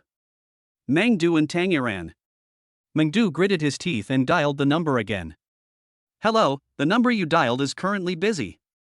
Okay, Yining directly added Mengdu's phone number to the blacklist and released it after getting married. This kid is so cruel. Mengdu grinned and said speechlessly. On the other end of the phone, Yining smiled and threw the phone aside. Boss, you are still a little young to fight with me. I drove to Emerald City. I haven't seen Suile today. I miss her so much. Boom boom boom. Who is it? Suile's clear voice came from inside the house, like a silver bell. My husband has arrived, my beloved concubine, why don't you hurry up and greet him? Bang! Suile saw Yining's smug smile and rolled her eyes at him. But he couldn't hide the joy in his heart, and his face was full of smiles. Where's my aunt? Yining looked around but didn't see Yuchio. I just left yesterday. Come in. Suile took Yining's hand and dragged him into the house. As soon as she sat down on the sofa, Suile hugged his waist, rested her head on Yining's chest, and buried her head in his arms. Why are you so proactive today? Yining asked in surprise. After a long time, Suile's voice, as soft as a mosquito's whisper, was heard. I miss my husband. Hiss. This girl is too lethal. Yining couldn't help but kiss her forehead and put his arms around Suile's slender waist. Unexpectedly, Suile suddenly struggled to get up, turned around, and sat on Yining's lap. She stared at Yining's face for a long time, then took the initiative to put her soft red lips on Yining's mouth. The two of them lingered for a long time before Suile let go. Her face flushed red, but she still said proudly, How is it? Has my technique improved? Forehead. Yining was shocked by Suile's performance today. How could this girl change her personality? The sudden initiative caught him off guard. Of course, he liked it that way too. Damn it! I don't have the M attribute, right? It's indeed quite powerful. Yining praised with a wicked smile. Suile was very pleased with herself and shook her hair proudly. That's right, I asked my mother for advice. Yining was shocked. Could he ask his parents to teach him about such things? This silly girl is too fierce. But my mother-in-law is the same, how come she teaches so well? The two of them hugged each other in the living room until the evening, after dinner. Yining stood up. Are you leaving? Suile asked reluctantly. Aren't you going to start the live broadcast? Not broadcasting today. Okay, then I'll stay with you. Yining sat down again and just reached out to hug Suile, but she turned away. Like a loach, he slipped away. Suile stood up and walked silently to the corner under Yining's puzzled gaze. After a long time, he finally showed his little head, hesitated for a long time, mustered up his courage, blushed and whispered. You watch TV first, I'm going to take a shower. After saying that, he disappeared in a flash. Only the faint sounds of the bathroom door closing and the water running could be heard. Yining was stunned for a long time. Bath? Bath. Chapter 64 Assistance from Mother-in-Law. Hearing the sound of running water in the bathroom, Yining felt uneasy. He couldn't even concentrate on watching Crayon Shin-chan playing with the elephant, so he stood up and paced back and forth between the living room and the balcony. Could it be that Suile didn't bring a bath towel? How about I go and see him off? The key point is that each bedroom has an independent toilet and bathroom. Suile chose to take a shower in a public restroom. Is this hinting at something? In addition, her abnormal behavior today was clearly intended to provoke an honest man like Yi-ning to make a mistake. Only when you taste the marrow can you know the taste. Yi-ning hasn't touched a woman since he had sex with Mo Qingqing. It's been more than half a month, and the old comrade is really feeling very depressed. Forget it, I'd better take a shower and calm down. Yi-ning randomly found a bedroom and went into the bathroom to take a shower. Half an hour later, Yi-ning walked out of the bathroom in his pajamas with clear eyes. This cold shower can really reduce heat. Just as I was about to look in the mirror, I heard a pop. Lights out. Yi-ning was confused and looked around. In the moonlight, I could vaguely see a blurry figure standing quietly at the door. If you sniff carefully, you can smell a faint fragrance. The fragrance is long-lasting, exciting and leaves a lasting aftertaste. Where? Yi-ning couldn't help swallowing his saliva. What was this girl going to do? He just calmed down the fire. Suile stood there, silent for a long time. Finally, she sighed softly and asked in a tearful voice, Yi-ning, why didn't you come and take a peek? Yi-ning? Is taking a peek the right option? Am I not worse than an animal? Why are you? Before Yi-ning could finish his words, a fragrant breeze blew over and threw her into his arms. Only at this moment did Yi-ning realize that Suile was actually naked. Smooth skin, slender waist like a willow, stunning face, and towering peaks. All of them irritated Yi-ning's nerves.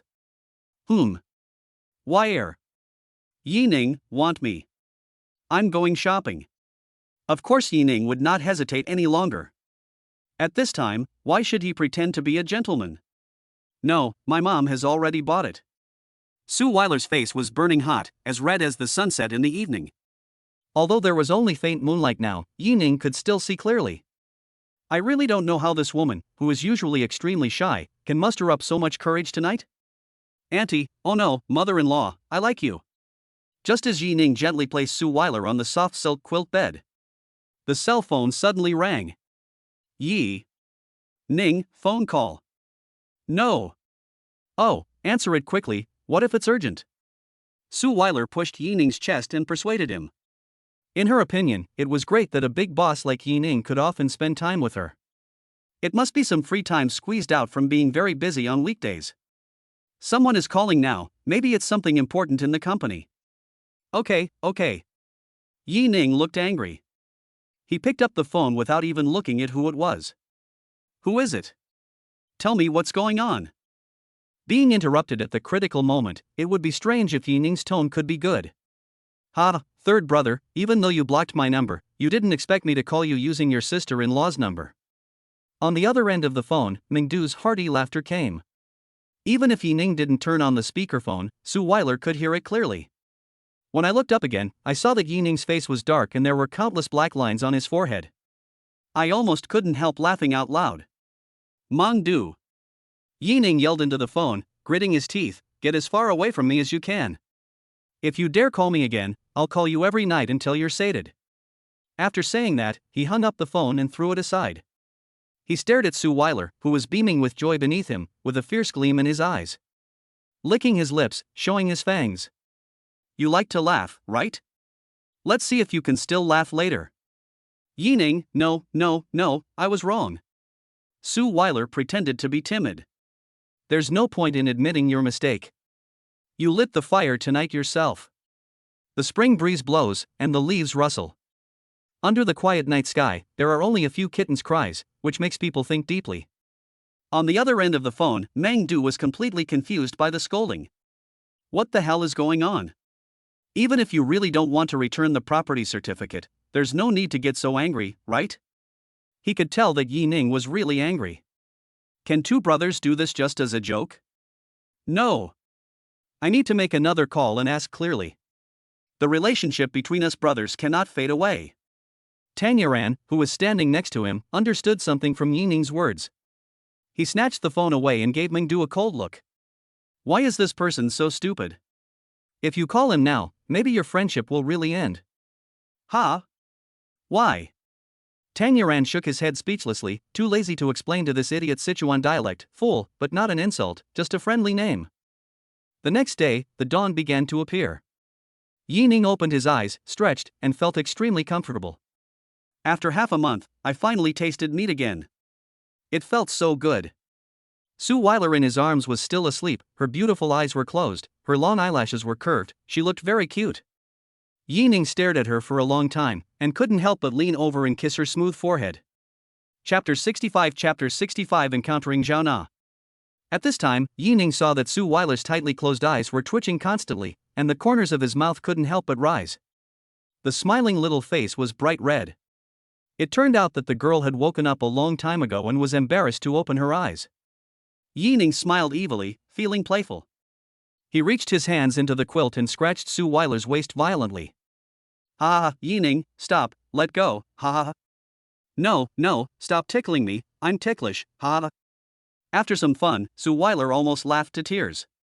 Her delicate body kept moving backwards, trying to escape from Yi Ning's clutches. Suddenly, Suile turned around, her body became lighter, and she fell off the bed. Yi Ning reacted quickly and lunged forward. He reached out and hugged Suile's slender waist, then lifted her up with force. Suile threw herself into Yi Ning's arms. Are you okay?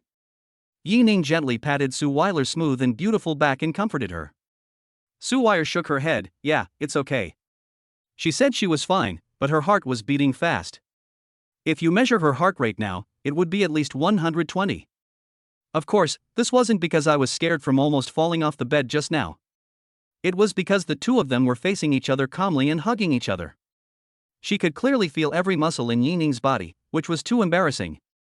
Yi Ning breathed a sigh of relief when he heard that Suile was not hurt anywhere. Just as he was about to pull her out of his arms, he found that Suile was holding him even tighter. Don't. Suile was very shy, and her pair of tender white arms tightly hugged Yi Ning's neck. The whole person was hanging on Yi Ning. The tip of Yi Ning's ear was pressed against Suile's soft and delicate cheek. I can clearly feel the temperature on her face, it's so red. This girl was so bold last night, but now she is too shy to look at him. Yi Ning couldn't help but laugh and patted her on the back. He pulled up the ice silk quilt and draped it behind Suile. Holding her body, he slowly lay down on his side. It was not until Yi Ning finished washing up and came to the dormitory that he saw Suile still lying on the bed. He clutched the quilt tightly with both hands, leaving only half of his nose and eyes exposed. Yi Ning smiled and sat down beside the bed, using his fingertips to gently smooth the messy hair on Suile's forehead. Aren't you getting up yet? You go out first, I'll get up later. Suile's eyes flickered, and she didn't dare to look at him. Yi Ning smiled and nodded, okay, then I'll go to the supermarket to buy some groceries and come back to cook for you. Suile hummed softly, staring at Yi Ning, wanting to say something but stopping herself. Yi Ning suddenly realized, walked into Suile's room, and took out a set of clean clothes from the drawer of the wardrobe. Put it on the sofa next to the bed. He leaned over and was about to kiss her forehead, but Suile pulled down the quilt slightly, revealing her beautiful red lips. Yi Ning was stunned at first, then he couldn't help but smile and put his face close to her. The cool and sweet touch, coupled with the fragrance emanating from Suile's body all the time, made Yi Ning feel moved again. He was afraid that if he didn't get up, he would lose control again. Lip parting. He patted Suile's perky breasts through the quilt and said with a smile, "Little devil. Get up and leave." Hearing the sound of the door closing, Suile slowly got out of bed. He gently opened the door, stuck his head out, and looked cautiously into the living room. When I saw that there was no movement, I finally breathed a sigh of relief. Then, his brows furrowed. Hiss. A slight pain made her gasp. Enduring the pain, I walked into the bathroom. There are many school district houses in the university town, and naturally there are supermarkets to match them. Yi Ning didn't drive and arrived in more than 10 minutes on foot. This supermarket is very big, with 5 floors, each divided into sections. Yi Ning only needed to buy fresh vegetables, so he went straight to the 3rd floor. Thinking that Suile had just experienced her first time, Yi Ning bought some pork ribs and radish to make soup. As he reached the meat counter, a familiar figure caught his attention. The woman was wearing a white shirt, jeans, and had a small bag on her waist, looking very capable. But at this time, she had a worried look on her face, and she took the pig's trotters prepared by the waiter and was about to leave. "Jiana, long time no see. I'm surprised to see you here." Yi Ning walked up to him and greeted him with a smile. Jiana is the best friend of his ex-girlfriend He Man. Although Yi Ning looked down on women like He Man who were greedy for money, he still had a good impression of Jiana. This girl is cheerful, hardworking, and very motivated. When he was with He Man, she helped him a lot. He was grateful to Jiana from the bottom of his heart. Yi Ning. Jiana turned around and was a little hesitant to recognize Yi Ning when she saw him. I haven't seen him for a long time, and Yi Ning has changed a lot. Not only is he more handsome in appearance, but his temperament is also completely different from before. Although she knew that Yi Ning was very rich now, he had given her a Vacheron Constantine worth tens of thousands of yuan after all. But now that Yi Ning was wearing all these branded clothes, she could naturally tell that they cost at least 200,000. How much money does he have? Why, you don't recognize me? Seeing that Jiana didn't say anything, Yi Ning smiled and waved his hand in front of her eyes. I can't recognize you. You are completely different from us now. Jiana came back to her senses and slapped Yi Ning's hand away, shaking her head. Yi Ning was speechless. What level is this? Am I a god in heaven? The achievements you have made now are like divine help to me. Yi Ning is developing too fast. In Jiana's opinion, even without the blessing of gods, his ancestors are still very poor. Chapter 66, A Man Remains Young Until His Death. Yi Ning was shocked. Everything he has comes from the help of the system. When you think about it this way, isn't it like having divine help? Jiana didn't know, she just said it casually and almost guessed it right. By the way, why do you look so sad? Did your boyfriend dump you? Yi Ning changed the subject and joked. In his impression, Jiana has always been a carefree person. He is like a happy person all day long and can chat with anyone. It's really strange to see her with such a bitter and resentful expression. Jiana's expression was complicated when she heard Yi Ning's words. After a long while, he said, Yi Ning, can you go with me to see Man? She's not feeling well now. Yi Ning was originally very curious. If Jiana had any difficulties, he would definitely help if he could. But when he heard that it was related to He Man, he suddenly felt like he had eaten chicken ribs. Boring. I won't go. Bye. Yi Ning picked up the shopping bag and turned to leave.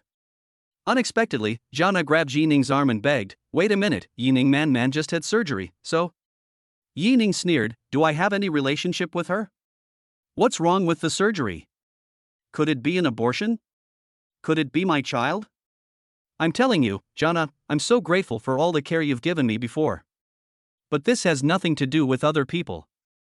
If you have any difficulties, just tell me directly. I will do my best to help you as long as I can.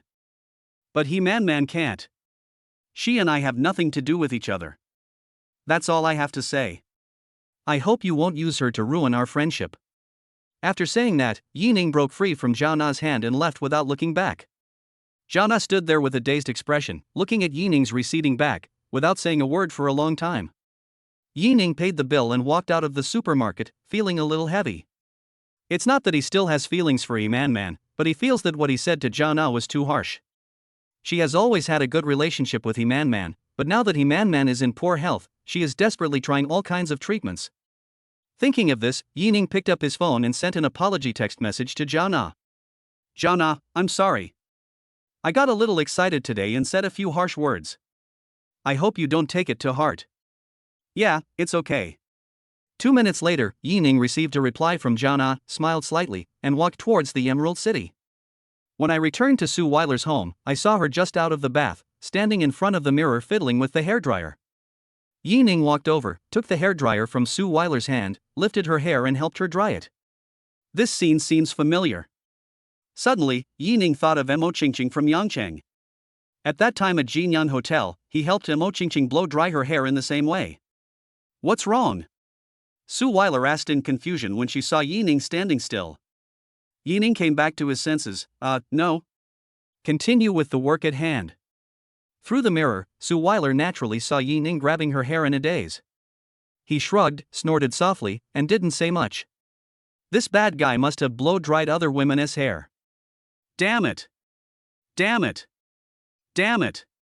Seeing Suile with a cute angry expression, staring at herself in the mirror, she looked fierce and aggressive. Yining felt amused but also a little embarrassed. Grabbing Suile's hair and thinking about Ching, what is going on?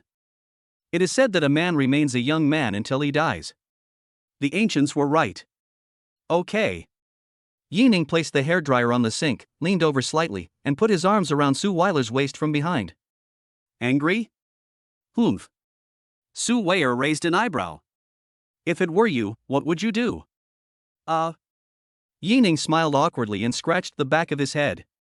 He laughed twice and didn't explain anymore. Suile felt helpless. This bad guy was so hateful. But as luck would have it, she just happened to like him. Who can she complain to?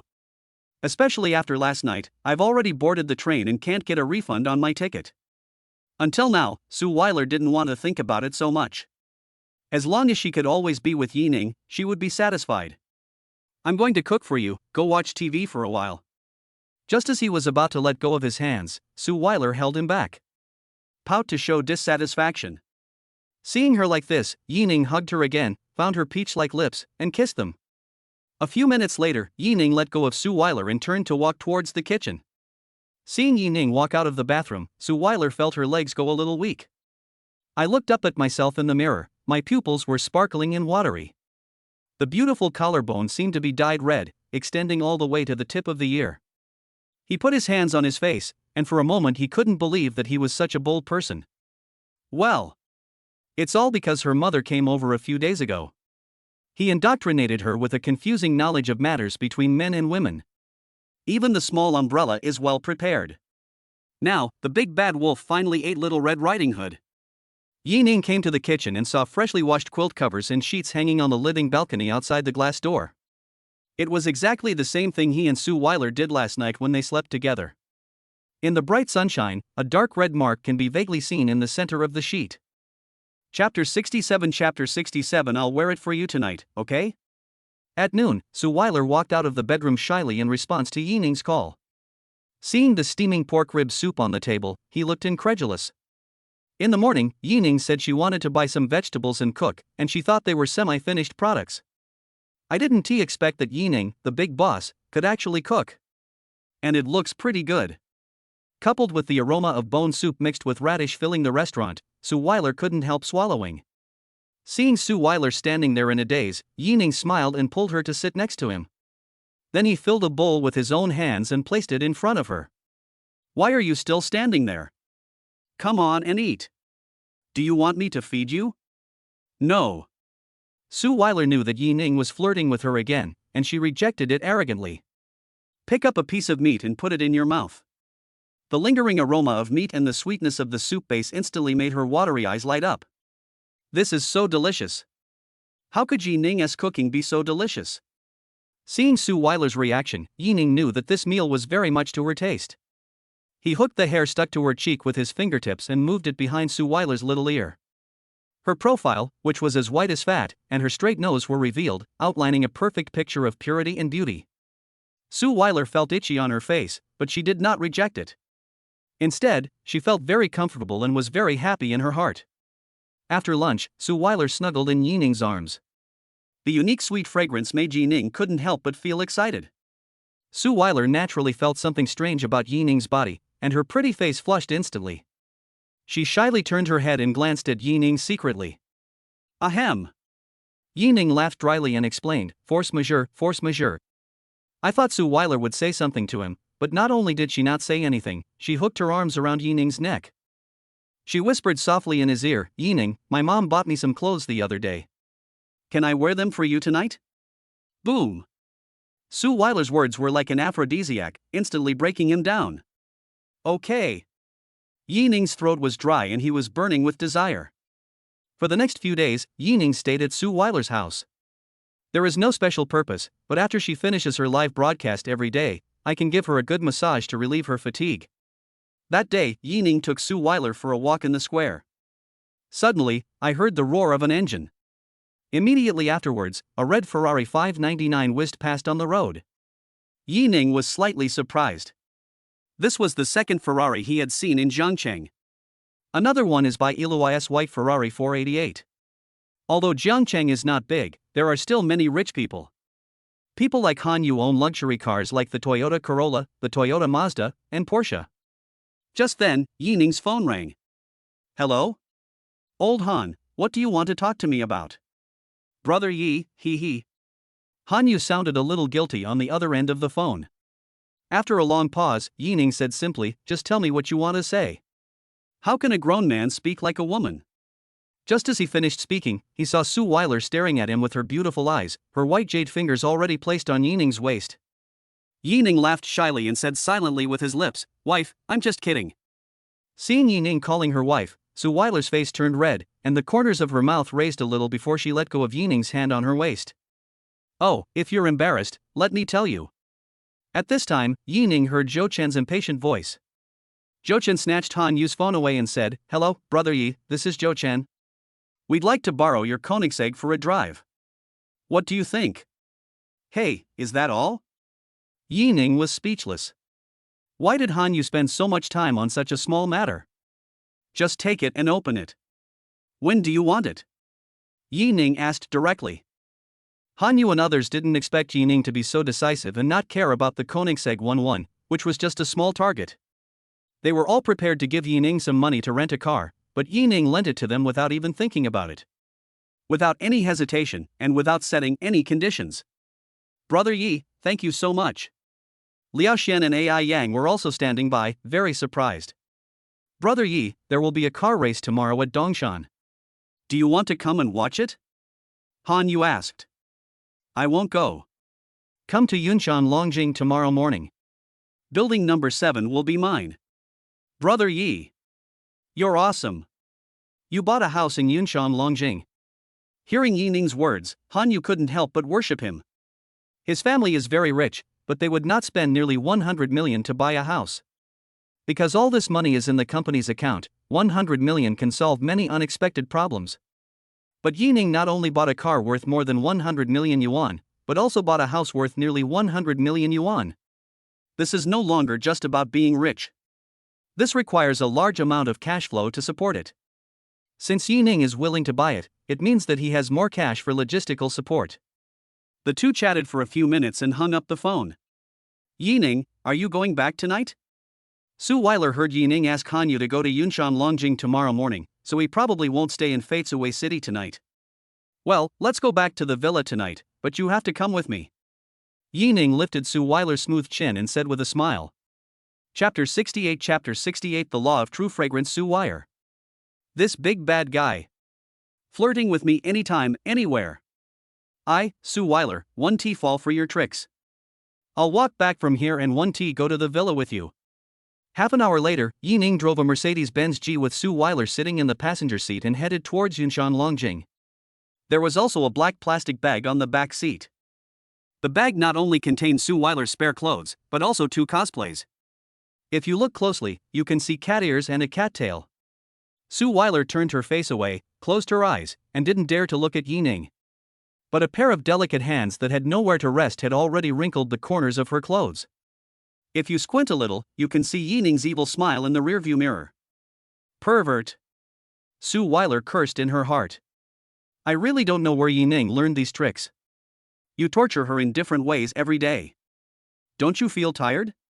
And her biological mother, who doesn't seem like her biological mother, actually bought so many weird things and has no shame at all. She seemed to have forgotten that she had put on these clothes on her own initiative a few days ago. Yining's curiosity was aroused and he couldn't stop himself. In the past few days, I have ordered more than 20 sets of beautiful clothes for Suile. There are all kinds of them, such as flight attendants, nurses, cat ear girls, etc. Tonight, it is destined to be another battle involving hundreds of millions of soldiers and horses. The next day, Yining sat up, rubbing his messy hair and yawning. Inside the room, clothes were scattered everywhere. This shows how fierce the battle was last night. Suile was sleeping soundly with a smile on her face. The quilt covered half of her body, and she had no idea that her snow-white skin was exposed. Yining's eyes hurt from the dazzling white scene. He took a deep breath and pulled the quilt over her. Knowing that Suile was very tired last night, Yining got up carefully. At 10 o'clock in the morning, Han Yu and others arrived at Yining's villa. When they arrived at the garage where the Koenigsegg 11 was placed, the four of them were very excited. Especially when Yining handed the key to him, Hanyu almost wanted to kneel down and sing Conquer. In front of this car, their Lamborghini suddenly lost its appeal. Hanyu sat in the driver's seat and held the steering wheel. The ultimate touch made people close their eyes and enjoy it. Before it even started, Hanyu felt a little more relaxed all over. Brother Yi, you really don't want to go with us? Hanyu asked again. No. Yining's attitude made Hanyu and others confused. A super rich man who owns a Koenigsegg 11 has no interest in racing at all. So what's the point of buying this car? Just to show off? It seems that it is possible. The next moment Yining explained, you guys go play, I want to accompany your sister-in-law. Brother Yi, you actually have a girlfriend. Except for Hanyu, Zhou Chen and others didn't know that Yining was in a relationship. Although Hanyu mentioned it before, and even said that Yining's girlfriend was very beautiful. But how could they believe it? Let me ask you, who would give up the entire forest for a tree? Now that Yining said it himself, they believed it. No wonder Yining was not interested in the hostess at the Hongying bar before. This is called being loyal in love. But how could they know that Yining not only has one girlfriend, but also wants them to live in harmony? Yining on the second floor of the villa, Suile heard Yining's voice, put on her pajamas, and poked her little head out of the window. Seeing Hanyu and the others, he smiled and nodded, saying, hello. Hello, sister-in-law. Hanyu and the other three greeted. Okay, go ahead. Yining waved his hand without even asking when to return the car. After leaving Yunshan Longjing, Zhou Chen sat in the passenger seat of the Koenigsegg 11, lost in thought. What's wrong? Hanyu glanced at him and asked. Old Han, why do I feel like Brother Ye's girlfriend looks so familiar? Although they had only met once to say hello, Zhou Chen always felt that Yining's girlfriend looked very familiar. Especially the voice of speaking, it seemed like I had heard it somewhere before. I have to say, Yining's girlfriend is really beautiful. Logically speaking, if he had seen such a beautiful woman, he would have remembered her. Strangeness. Hanyu smiled mysteriously and said, why don't you try your sister-in-law's name and think about it? Name? Zhou Chen frowned. Suile, is there anything special about her name? Etc. After a long while, Zhou Chen seemed to have thought of something. His eyes were as big as copper bells. Old Han, sister-in-law, it can't be that Xiao Weier from Feiyu platform, right? Yes. It must be her. Without waiting for Hanyu to answer, Zhou Chen clenched his right fist and patted the palm of his left hand with a look of certainty. No wonder it looks familiar. It turned out to be the super anchor who has become popular recently. Zhou Chen looked incredulous. It's not just because of Suile's stunningly beautiful face, which is no less beautiful than the one under the camera, and even more beautiful. He also admired Yining for having a girlfriend like Suile. This is a true goddess-level figure. Not to mention status and position, just talking about appearance, Zhou Chen has not seen many beauties of this level. Only Ai Yang's sister's best friend, the campus beauty of Jiangcheng University, can compare to her. Or, it could be the big sister who is like a fairy and loves to race cars that they are about to meet tonight. Thinking of the Red Phantom, Zhou Chen's neck couldn't help but shrink slightly, as if he remembered something terrible. Chapter 69 Hello, Fairy. The next day, Yining unexpectedly received a call from Lu Jiandong. It turned out that this old fox wanted to invite him to attend the shareholders' meeting tomorrow morning. Yining owns 15% of Anshin Pharmaceutical shares, making him the third largest shareholder of Anshin Pharmaceutical, so it was natural for him to be invited. Mr. Yi, then we have a deal. You won't help either of us. When I become the chairman, I'll double your dividends. Don't worry, I'm honest. After lunch, Hanyu drove the Koenigsegg 11 back to Yining's residence. Yining took the key and was about to say goodbye when he suddenly saw a red handbag lying under the passenger seat. Etc. Brother Yi, what's wrong? Is there something wrong? Hanyu thought he had accidentally touched something and his heart tightened. This car is not cheap even if you scratch off a little bit of the paint. Don't be nervous, it's okay. Yining patted his shoulder and bent down to pick up the handbag. But who does this thing belong to? Ah. Cold sweat broke out on Hanyu's forehead. Yining was puzzled, what's wrong? Hanyu sighed, Brother Yi, let me tell you the truth, we were not the only ones who drove this car last night. It turned out that they went racing last night and met a woman. The man originally drove a Ferrari, but when he saw the Koenigsegg 11, his eyes lit up and he was eager to try it. They were all acquaintances, and the woman left such a terrible impression on Hanyu and the others that they had no choice but to lend her the car to run 2 laps. When Yining heard it was Ferrari, his first reaction was Bai Iluwa. But thinking that Bai Iluwa should not be the kind of person who likes racing, the only person who could be the owner of the Ferrari 599 that he had seen in the square before. All right. After explaining clearly, Yining wouldn't say anything. Is this bag also that woman's? Yes, it's Sister Annie's. Hanyu felt relieved when he saw that Yining didn't blame him. Sister Annie? Could it be Annie, the chairman of Anshin Pharmaceutical? Yining looked surprised. It's her, Brother Yi, do you know her too? I don't know her. Yining shook his head. I just heard that her father died in a car accident, and now she's having a hard time at Anshin Pharmaceuticals. Of course it's not easy. Lu Jiandong called in the morning, which clearly meant to convene a shareholders' meeting and transfer the center of power. Anchi must be very busy now, right? Ah. Indeed. Hanyu sighed helplessly. If it weren't for the Lu family, Sister Annie wouldn't be in this situation now. Yining nodded, but didn't care. Never mind, I can just sit on the mountain and watch the fight between the 2 tigers. It doesn't matter who wins. Just as I was about to hand the bag to Hanyu, I suddenly saw a photo sticker on the strap. Yining's hands trembled, stars flashed in his eyes, and he was extremely excited. He looked straight at Hanyu, pointed at the woman in the photo, and said in a trembling voice, "Is this Annie?" "Yeah, Brother Yi, what's wrong with you?" Hanyu had never seen Yining in this state before. Yining rarely showed his joy. No matter how happy something is, you wouldn't be so excited, right? Could it be that Yining is still related to Annie? It's okay. Yining suppressed his excitement, chatted with Hanyu for a few words, and said goodbye to each other. After returning to the villa, Yining put her handbag on the bedside and looked at her photo with an extremely gentle expression. In the photo, she has wavy wine red hair and wears a plain red dress. Standing there quietly, she exudes an irresistible charm. His eyes were full of contempt, as if he looked down upon the world. This appearance is exactly the same as the monster in Journey to the West. Hello, Fairy. Fairy, I finally found you. Annie was the woman who had a crazy night with Yining after he failed in both love and career. Moreover, it was her first time. The 2 of them didn't say much to each other, but every frown and smile, every word of this enchantress were firmly engraved in his mind. Annie is Yining's woman. You can only bully yourself, no one else can do it. So Lu Jiandong, your plan was very good, but it is doomed to fail this time. As for integrity? Does he need to be honest with someone who bullies his own wife? The next day, Yining got up early, sent Suile back to Emerald City, and drove to Anshin Pharmaceutical alone. It was the morning rush hour, and the roads were extremely congested with traffic. The journey that was supposed to take 40 minutes took at least an hour. Anshin Pharmaceutical. As the largest pharmaceutical company in Jiangcheng, its partners include not only large and small hospitals in Jiangcheng, but also it has a considerable reputation in surrounding provinces. However, in the past year, Anshin Pharmaceutical's stock price has plummeted, far below its peak. As soon as Yining parked his car, he saw a small BMW parked next to his car. The person who came out was Xiao Tong, who had met Yining several times.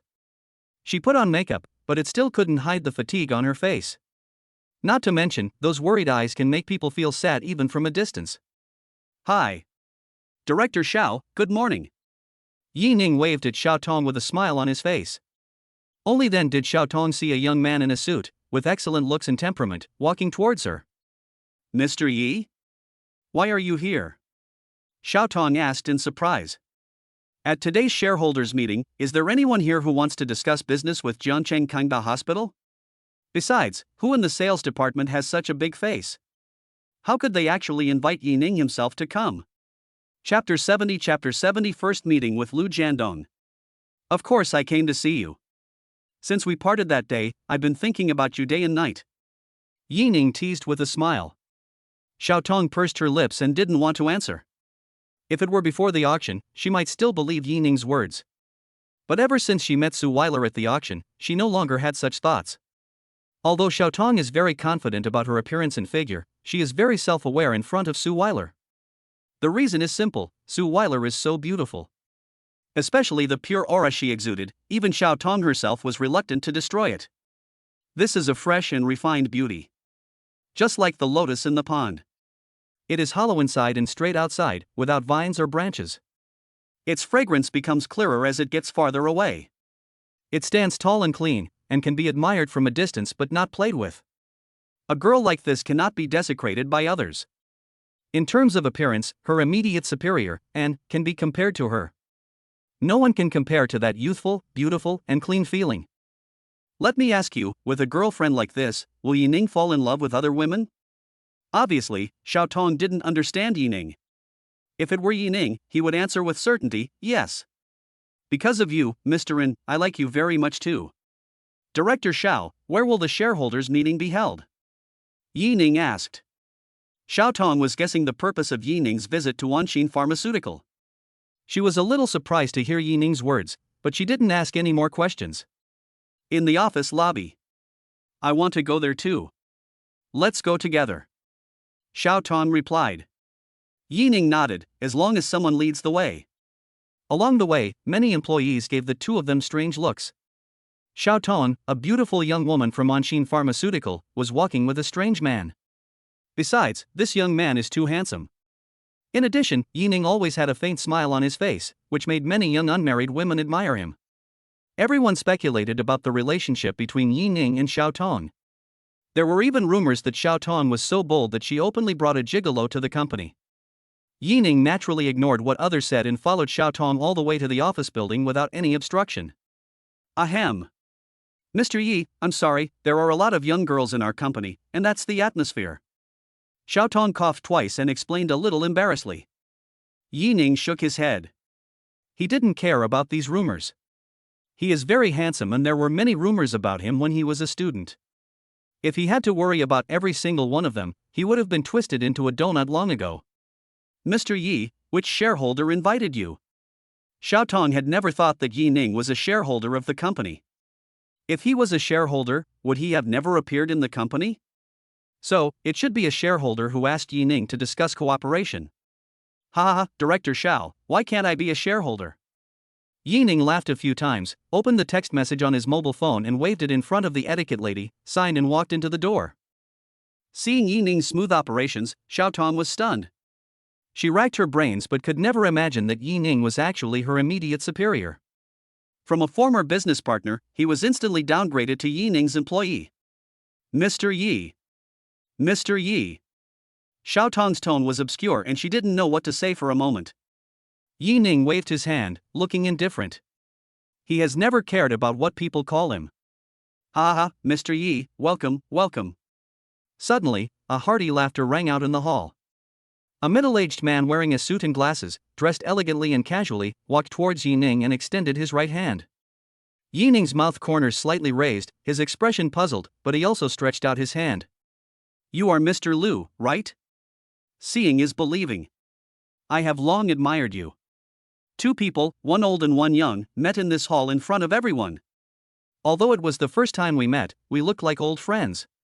Behind Lu Jiandong, several other shareholders also came forward, greeted Yining and showed their goodwill to him. Obviously, Lu Jiandong introduced his identity to them. At least the preparations were done well. At this time, Lu Jiandong patted the back of the head of the young man next to him. Lu Tianxian's body stiffened and he looked at Yining with a complicated look. It was this man who made him lose face at the auction. Not only that, after being slapped by Yining, he was dragged into a small darkroom and beaten.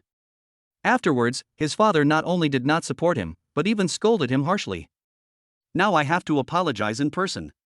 Even though Lu Tianxiang was extremely reluctant, he still gritted his teeth and bowed to Yining under the pressure from his father.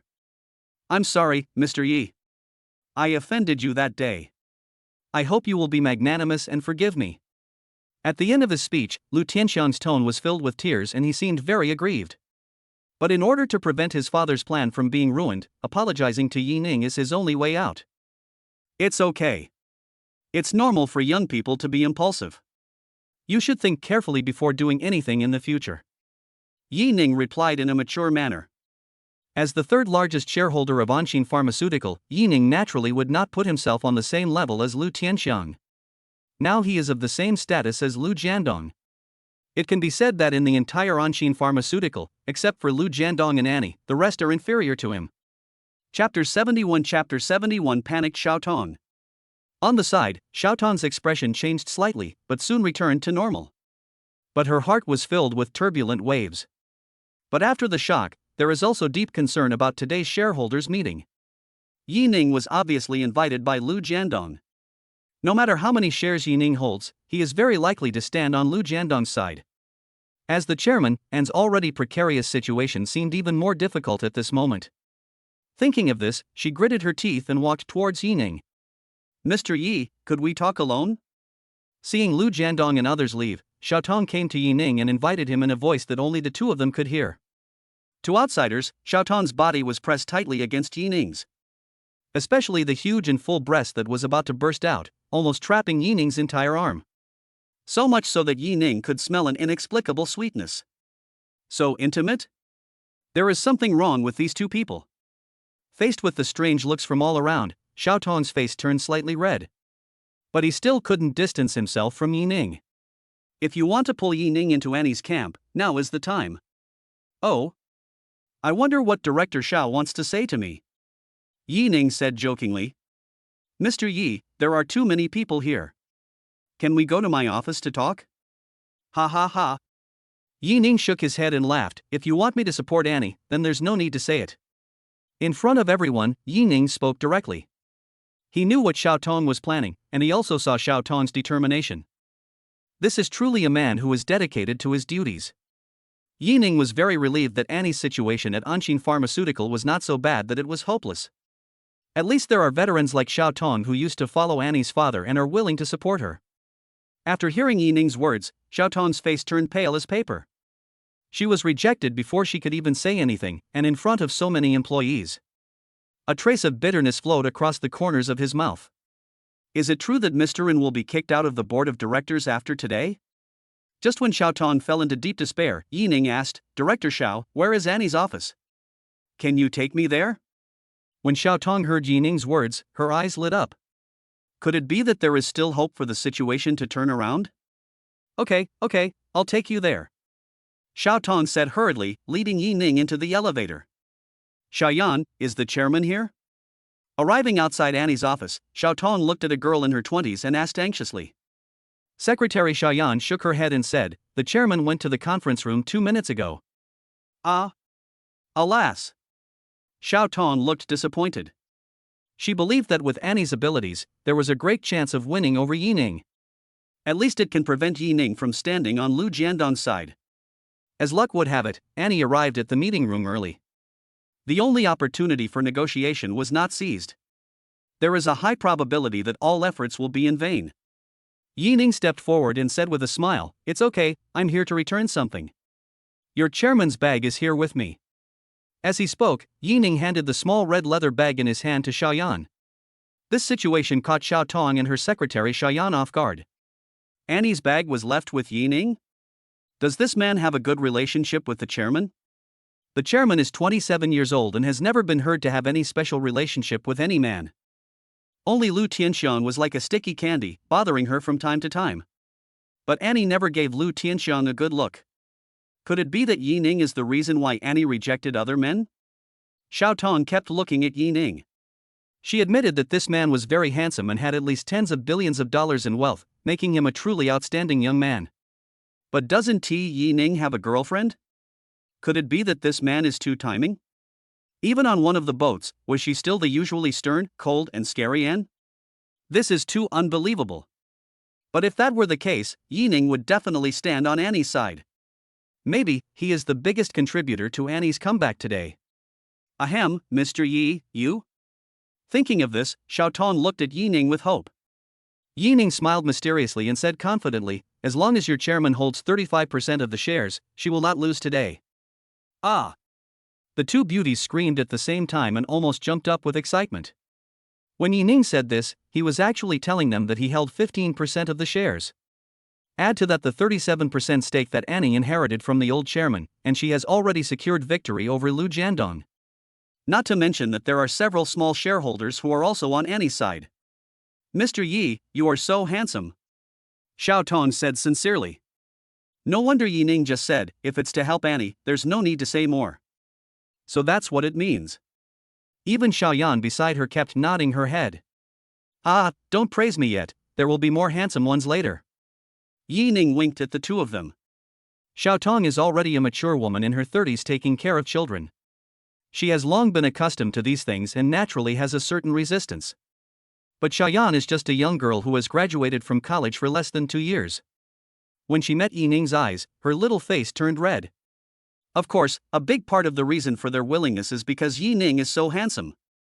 Coupled with his naughty expression, it was difficult for a young girl like Xiaoyan, who was not very worldly wise, to resist. Chapter 72 finally meets the beauty. The secretary's face was still red until Xiaotong and Yi Ning left Annie's office.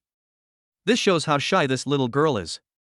As a senior executive of Anshin Pharmaceutical, although Xiaotong is not a shareholder, he will also enter the meeting room to listen. In the huge conference room, there is an oval red wooden table and more than 20 chairs in the center.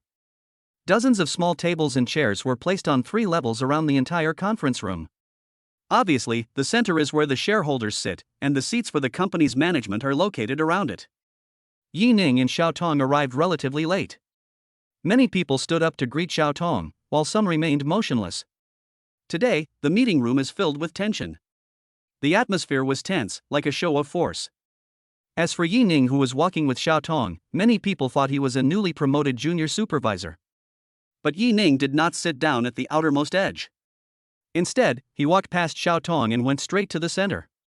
This move naturally attracted the attention of many senior executives of the company. Some people were even sneering inwardly. Is the young supervisor promoted by Xiaotong so courageous? He is truly a newborn calf that is not afraid of a tiger. Going to the toilet with a lantern, are you looking for death? Sister Xiao, please call that handsome guy over, that's where the shareholders' seats are. Several leaders who had a good relationship with Xiaotong looked nervous and tried to persuade him. But Xiaotong just smiled faintly and shook her head, it's okay. His tone was very calm, without a trace of nervousness. In her opinion, if Yi Ning is not qualified to sit there, then small shareholders like Anshin Pharmaceutical are even less qualified. Just when everyone was waiting to see Yi Ning make a fool of himself, Lu Jiandong stood up. Mr. Yi, you're late, ha ha ha. Hiss. Except for Xiaotong, all the senior executives of Anshin Pharmaceutical turned their eyes to Yi Ning after hearing Lu Jiandong's words. What did Mr. Lu call this young man? Mr. Yi? Could this person be one of the directors of Anshin Pharmaceutical? But Yi Ning seemed not to hear Lu Jiandong's greeting, and instead cast his gaze towards the person sitting at the top. The woman with her head down, frowning, and constantly flipping through documents. She still has burgundy hair, and the big waves are very charming. Although she lowered her head, she could still clearly see how delicate her face was. With fiery red lips, she exudes charm in every move. Annie is not only a fairy, but also the most beautiful fairy in the world. Yi Ning's actions made Lu Jiandong frown slightly. My heart skipped a beat. Could it be that Yi Ning has a crush on Annie? It's not surprising, because no one can surpass Anne's beauty, at most they are almost the same. But Yi Ning has so much wealth at such a young age, will he be seduced by the beauty in front of him? Mr. Yi, let me introduce you. This is the current chairman of our Anshin Pharmaceutical, Chairman Anian. Lu Jiandong's face looked a little ugly, but he still forced a smile and introduced himself. Yi Ning raised the corners of his mouth slightly and nodded. He came to Annie's seat, extended his hand and said, Mr. An, nice to meet you. At this time, Annie finally raised her head, and the moment she looked at Yi Ning, her pupils couldn't help but shrink. She naturally recognized that Yi Ning in front of her was the man who had a crazy night with her that night. How is this possible? What? Mr. An doesn't welcome me? Then I'll leave? Yi Ning raised his eyebrows at Annie and said with a playful smile. Everyone present, including Lu Jiandong, was a little bit surprised. I couldn't help but worry for Yi Ning. This man is so brave that he even dares to tease Annie. But after thinking about it carefully, Lu Jiandong was also happy to see this scene. Whenever Annie gets angry, she will be at odds with Yi Ning. By then, the position of chairman that he had longed for would be as easy as taking something out of a jar. Annie couldn't help but laugh when she saw Yi Ning raise his eyebrows. If it was any other man, she would have kicked him away long ago. But the object was Yi Ning, and she actually thought this man was a little cute. Amidst everyone's shock, Annie stretched out her right hand and held Yi Ning's hand, "Welcome, Mr. Yi." As he spoke, he secretly scratched Yi Ning's palm with his fingertips, which made Yi Ning's heart excited. This monster is so lethal. Yi Ning sat down in his seat, the touch of the handshake still lingering on his palms. I have to say, An's hands are really soft. The smooth skin and the cool touch made him linger. 10 minutes later, the shareholders' meeting finally began. After Annie summarized the company's situation in the first half of the year, she talked about many follow-up strategies in succession. Then Lu Jiandong led a group of senior executives of the company to speak. The meeting was coming to an end, and just as An was about to make a summary, suddenly, a shareholder with a mustache stood up and slammed the table. "Chairman An, you just said so much, but in my opinion, none of it is as practical as the actual profit. We shareholders don't like to interfere with the company's business, but our dividends haven't increased much in the past year." "What does this prove?" "It proves that your plans and strategies have failed. Since I can't make money following you, why not rebuild the leadership team and let more talented people take over?" As soon as the shareholder finished speaking, someone stood up and agreed. "Yes. I support Mr. Lu's suggestion." "That's right. I don't care about the rest, but at least the chairman's position should be given to someone more talented." "It's finally here." Yi Ning slowly opened his eyes, picked up the tea in front of him and took a sip. He cast his gaze towards the people who directed and acted in the show, his expression extremely sharp. Chapter 73 Self-Directed and Self-Acted. Bang! An old shareholder with gray hair and deep eyes slammed the table. Pointing at Director Lu, he said with regret, "Lu Li, the reason you can reach your current position is all thanks to Xiaowen's father's promotion." "And what are you doing now?" "You're repaying kindness with enmity." Cough, cough, cough. The old shareholder leaned back in his chair, constantly releasing the pent-up anger in his chest. Everyone knew that Lu Jiandong would attack Annie today, but Lu Lilai being the first to take action still made the old shareholders extremely disappointed. These people are just as ungrateful as wolves. There is absolutely no problem with the quality of the medical supplies produced by Anshin Pharmaceutical. But why were the cooperation with many hospitals forced to terminate? This is not an external factor, it is someone in your own family who is causing trouble. Their target was naturally Annie, the current chairman and the woman with the highest say in Anshin Pharmaceuticals.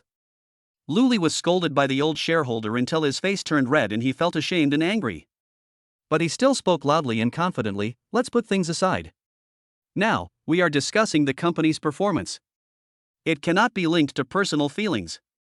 I am not only doing this for the future jobs of all shareholders, but also for the jobs of all Anshin Pharmaceutical employees and for the future of Anshin Pharmaceutical."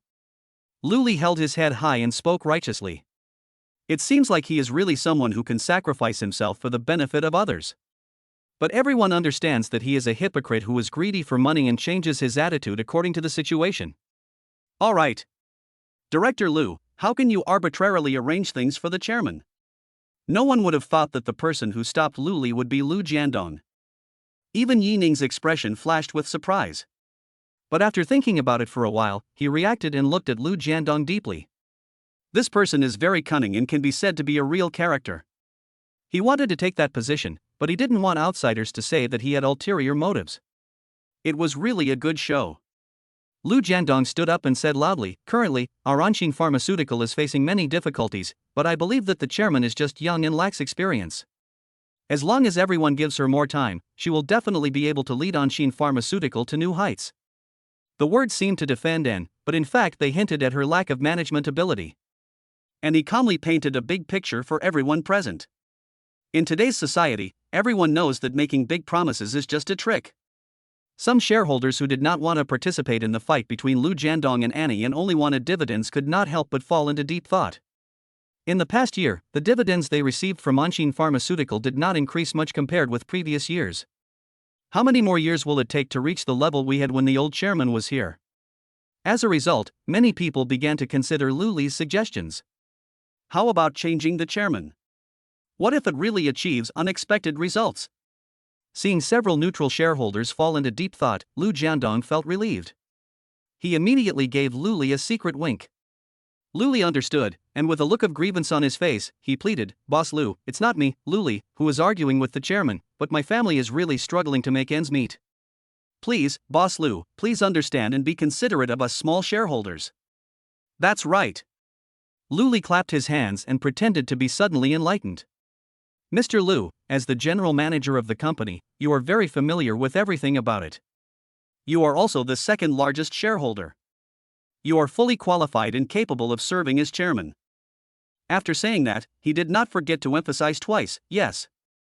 Mr. Lu, please take on the role of chairman and carry forward Anshin Pharmaceuticals.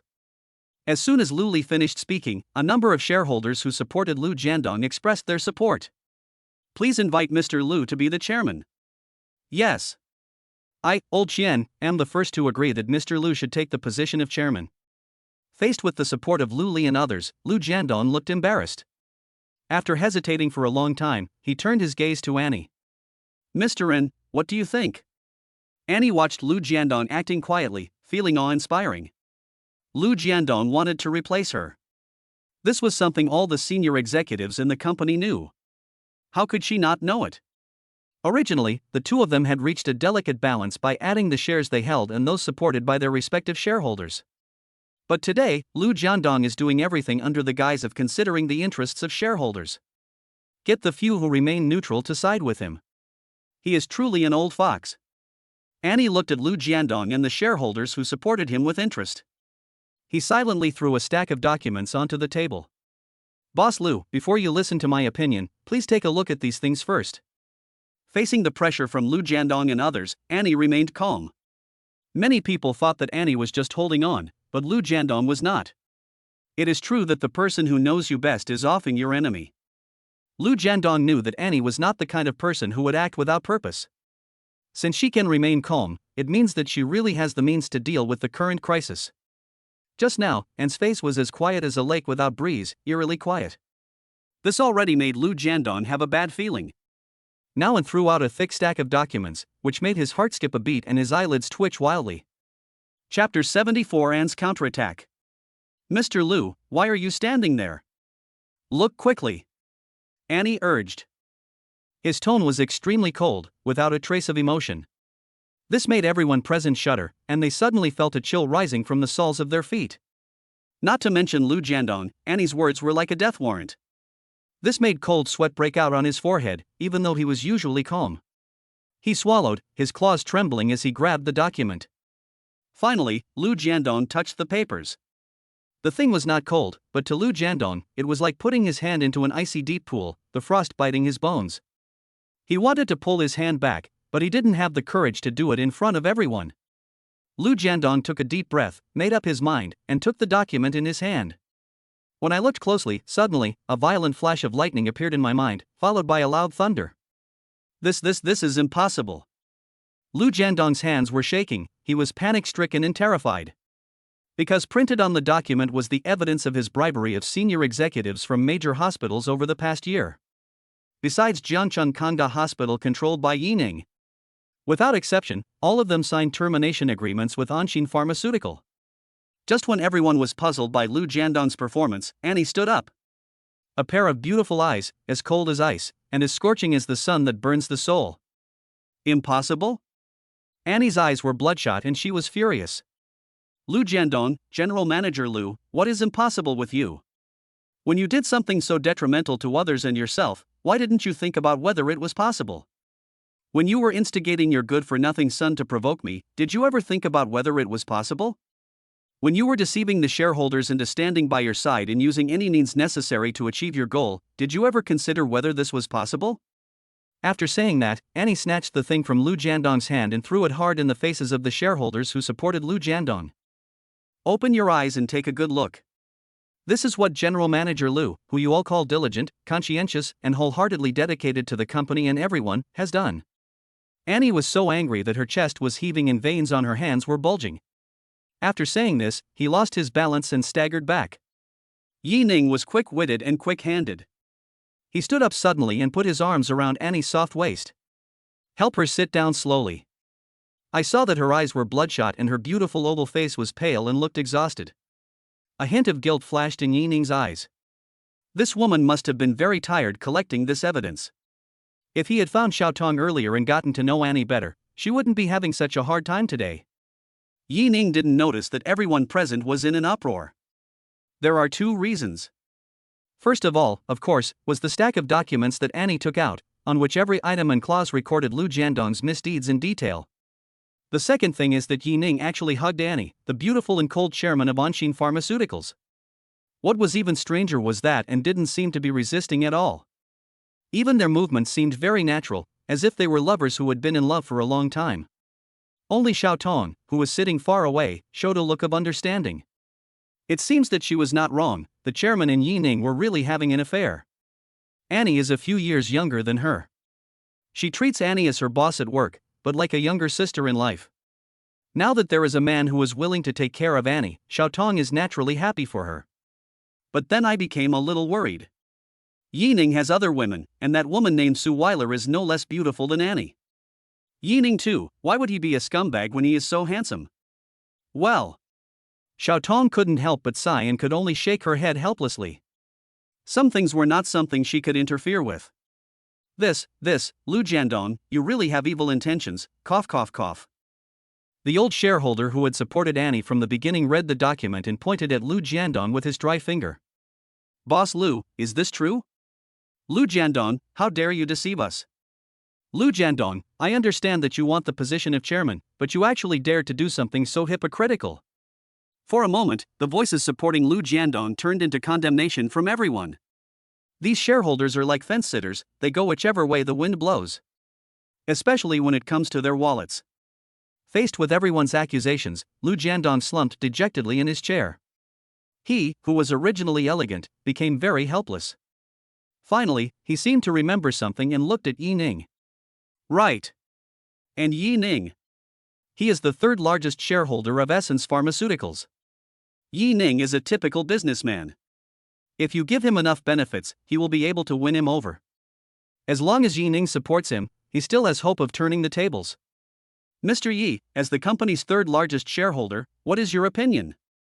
Lu Jiandong kept winking at Yi Ning, hinting at something.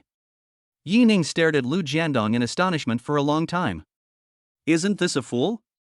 Even a big boss like Lu Jiandong would try all kinds of methods when faced with difficulties? He suddenly felt that this person was quite pitiful. Of course, Yi Ning would not sympathize with him. Everything else can be put aside, but what's the matter with you instigating your son to mess with my wife? I'm not the cuckold king. Chapter 75 What a fairy. Haha, Lu Jiandong, I said that I will not interfere in the affairs between you two. Yi Ning looked as if it had nothing to do with him and kept aloof. Of course, this is adaptive hands-off. If it was Annie who was in trouble now, Yi Ning would have stepped forward long ago. Lu Jiandong thought Yi Ning didn't understand what he meant, so he said unwillingly, Mr. Yi, as long as I become the chairman, I will give you 1/3 of my dividends in the future. 1/3? Ha, Lu Jiandong, you are really generous. Lu Jiandong was delighted to hear Yi Ning's answer. Just as he was about to thank him, he looked up and met Yi Ning's playful eyes. Lu Jiandong, how about you give me all the shares you hold? Maybe I can consider it, ha ha ha ha. At this point, Lu Jiandong still didn't realize that Yi Ning was playing tricks on him. He looked around in despair and found that no one dared to speak up in support of him. Even his subordinates who usually fawned over him like dogs turned their heads away. I was so angry that a surge of blood rushed to my heart and head. My head was spinning, my eyes were turning white, and I fell backwards. Boss Lu. Lu Jiandong. In the end, it was Annie who took charge of the situation and arranged for people to send Lu Jiandong to the hospital. Later, the shareholders who followed Lu Jiandong came to Annie and apologized with their heads bowed. Yi Ning stood aside, looking at them indifferently without saying a word. He believed that with Anne's means, she was more than capable of dealing with these fence-sitters. He just needs to be here with her, that's enough. It was not until everyone had left and only Annie and Yi Ning were left in the huge conference room that Yi Ning finally walked towards Annie. Annie looked at Yi Ning, obviously a little tired, but still forced a smile and asked, "How is it? Little brother, isn't your sister awesome?" Yi Ning nodded without saying anything, but opened his arms and held the beautiful girl in his arms. Annie is not as tall as Suile, but she is not short either. When she wears high heels, she is only slightly shorter than Yi Ning. Yi Ning gently hugged Annie's slender waist and buried his head in her big waves. The fragrance of roses filled the air, making Yi Ning feel as if he were surrounded by it, feeling extremely comfortable. Annie didn't expect Yi Ning to be so bold. His whole body stiffened slightly, his fair arms placed stiffly in front of him, and he was a little at a loss for a moment. After a little struggle, I gave up. Annie has complicated feelings towards Yining. Maybe it's still an nanometer away from reaching the level of liking, but there is definitely a good impression. Otherwise, she wouldn't have been so intimate with Yining that night. After that night, I can't say I regretted anything. But there is definitely a melancholy mood in it. She originally thought that she would never meet this man again, but today, Yining actually appeared in front of her alive. Even as the third largest shareholder of Anshin Pharmaceutical. This is amazing. What was even more incredible was that the little man was now hugging her tightly, as if he wanted to melt her into his body. Okay, this is a conference room with surveillance cameras. Annie patted Yining's back with her white hands. Through the thin short sleeves, I could feel Yining's muscles. The first image that came to Annie's mind was the scene of touching Yining's muscles that night. For a moment, I felt my cheeks getting hot. Who are you? You did something bad and just walked away with your pants up. Do you know that you will be held responsible? Yining slowly let go of the beauty in his arms and gently touched Annie's cheek, his eyes slightly red. Fairy, you have to compensate me for my mental damages. Fairy? It was the first time Anne heard someone call her that. When her father was still alive, everyone called her Missin. The young men of the same generation also call her big sister. Yining's word fairy made Annie quite curious. Moreover, she didn't think it was inappropriate at all to be called that, and she was even a little happy about it. Little brother, how do you want me to compensate you? Annie asked with a faint smile, licking her red lips with her little tongue, looking extremely charming. If outsiders saw Anne's expression, they would think she was dreaming and hadn't woken up yet. Because the chairman of Anshin Pharmaceutical has always been a cold woman. He always has a stern face and acts in a decisive manner. Even when she walks, her high heels make a de sound and she steps very fast. How could someone with such an icy face smile at others? Not to mention he's a man. Little did they know, there were always two sides to Anne. When he gets serious, he can intimidate all employees in the company with his aura alone. When it becomes passionate, it can be like the brightest red rose, extremely charming and beautiful beyond words. See Anne's expressions and movements, and hear her enchanting voice. Even though Yining was a veteran, he couldn't help but tremble in his heart. The temperature in my body rose, and even the air felt hot. Hiss-ha. Yining took a deep breath, stared at that perfect face, and couldn't help but move closer. No. Annie put two fingers on Yining's lips, emitting bursts of fragrance. Yining was helpless. Aren't you going to compensate me? Annie smiled and shook her head. I don't want to do it under surveillance. After hearing this, Yining's eyes lit up, then? He. Annie turned around, bringing a gust of fragrant wind. As she was about to walk out of the conference room door, a sweet voice came, if you want to make amends, follow me upstairs. Chapter 76 Sweet Bitter Coffee. Yining followed Annie and met many Anshin Pharmaceutical employees along the way. Most of them did not attend today's shareholders' meeting. Therefore, when these people saw a strange young man following Anne, they couldn't help but guess Yining's identity. Look! That's the chairman, right? Who's the man behind her? So handsome. Standing together with the chairman, they are a perfect match. What if it's the chairman's brother? Brother! Didn't you see how shy the chairman looked? Even if he's a younger brother, he's still a younger brother who needs him.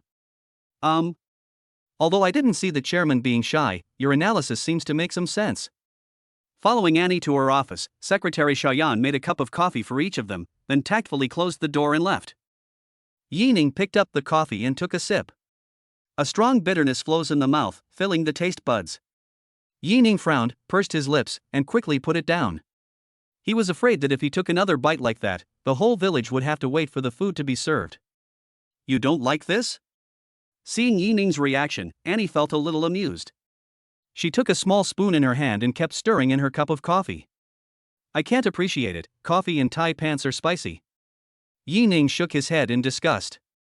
Oddly enough, Yining himself doesn't hate bitterness. For example, he quite likes the dish of bitter melon and scrambled eggs. But he really didn't like coffee since the first time he came into contact with it. Annie's eyes rolled, as if she thought of something interesting.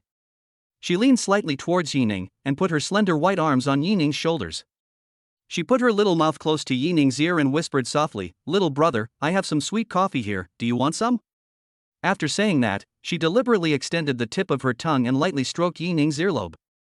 The warmth and softness made Yining shudder all over. He turned his head and looked at Annie in disbelief. This woman is so capable. If he hadn't seen the bright red on the bedsheet with his own eyes, Yining would have suspected that Annie was an experienced person. This driving skill is first class, and he also has a perfect grasp of men's psychology. Of course, this is also what attracts Yining the most about her. Seeing Yining standing there in a daze without saying anything, Annie stretched out her index finger and tapped Yining's cheek. She licked her red lips and whistled, shaking her head quickly, her red hair fluttering. "Tell me, do you want a drink or not?" This action is even more devilish than a devil. Yining wished he could immediately transform into Sun Wukong and fight demons and monsters. "Yes," he said without hesitation. And smiled and nodded, "That's good." As he spoke, he picked up the gradually warming coffee, opened his lips and teeth, and took a small sip. A faint bitter taste remains in the mouth. Then, she quickly moved her face towards Yining, facing his mouth, hesitated for a moment, and then kissed him. A faint bitterness permeated the air, but quickly dissipated, followed by a rich sweetness. "Is this the sweet coffee Annie mentioned? It's really tight and pleasing." Yining couldn't help but hug Annie's slender waist, but seemed not satisfied with the status quo, and his hands slowly climbed up. Bang! Annie stopped Yining's actions in time and moved away. He stared at Yining with a half-smile. "Little brother, you are not honest." Ahem. Yining felt a little embarrassed after being exposed. But he had no choice.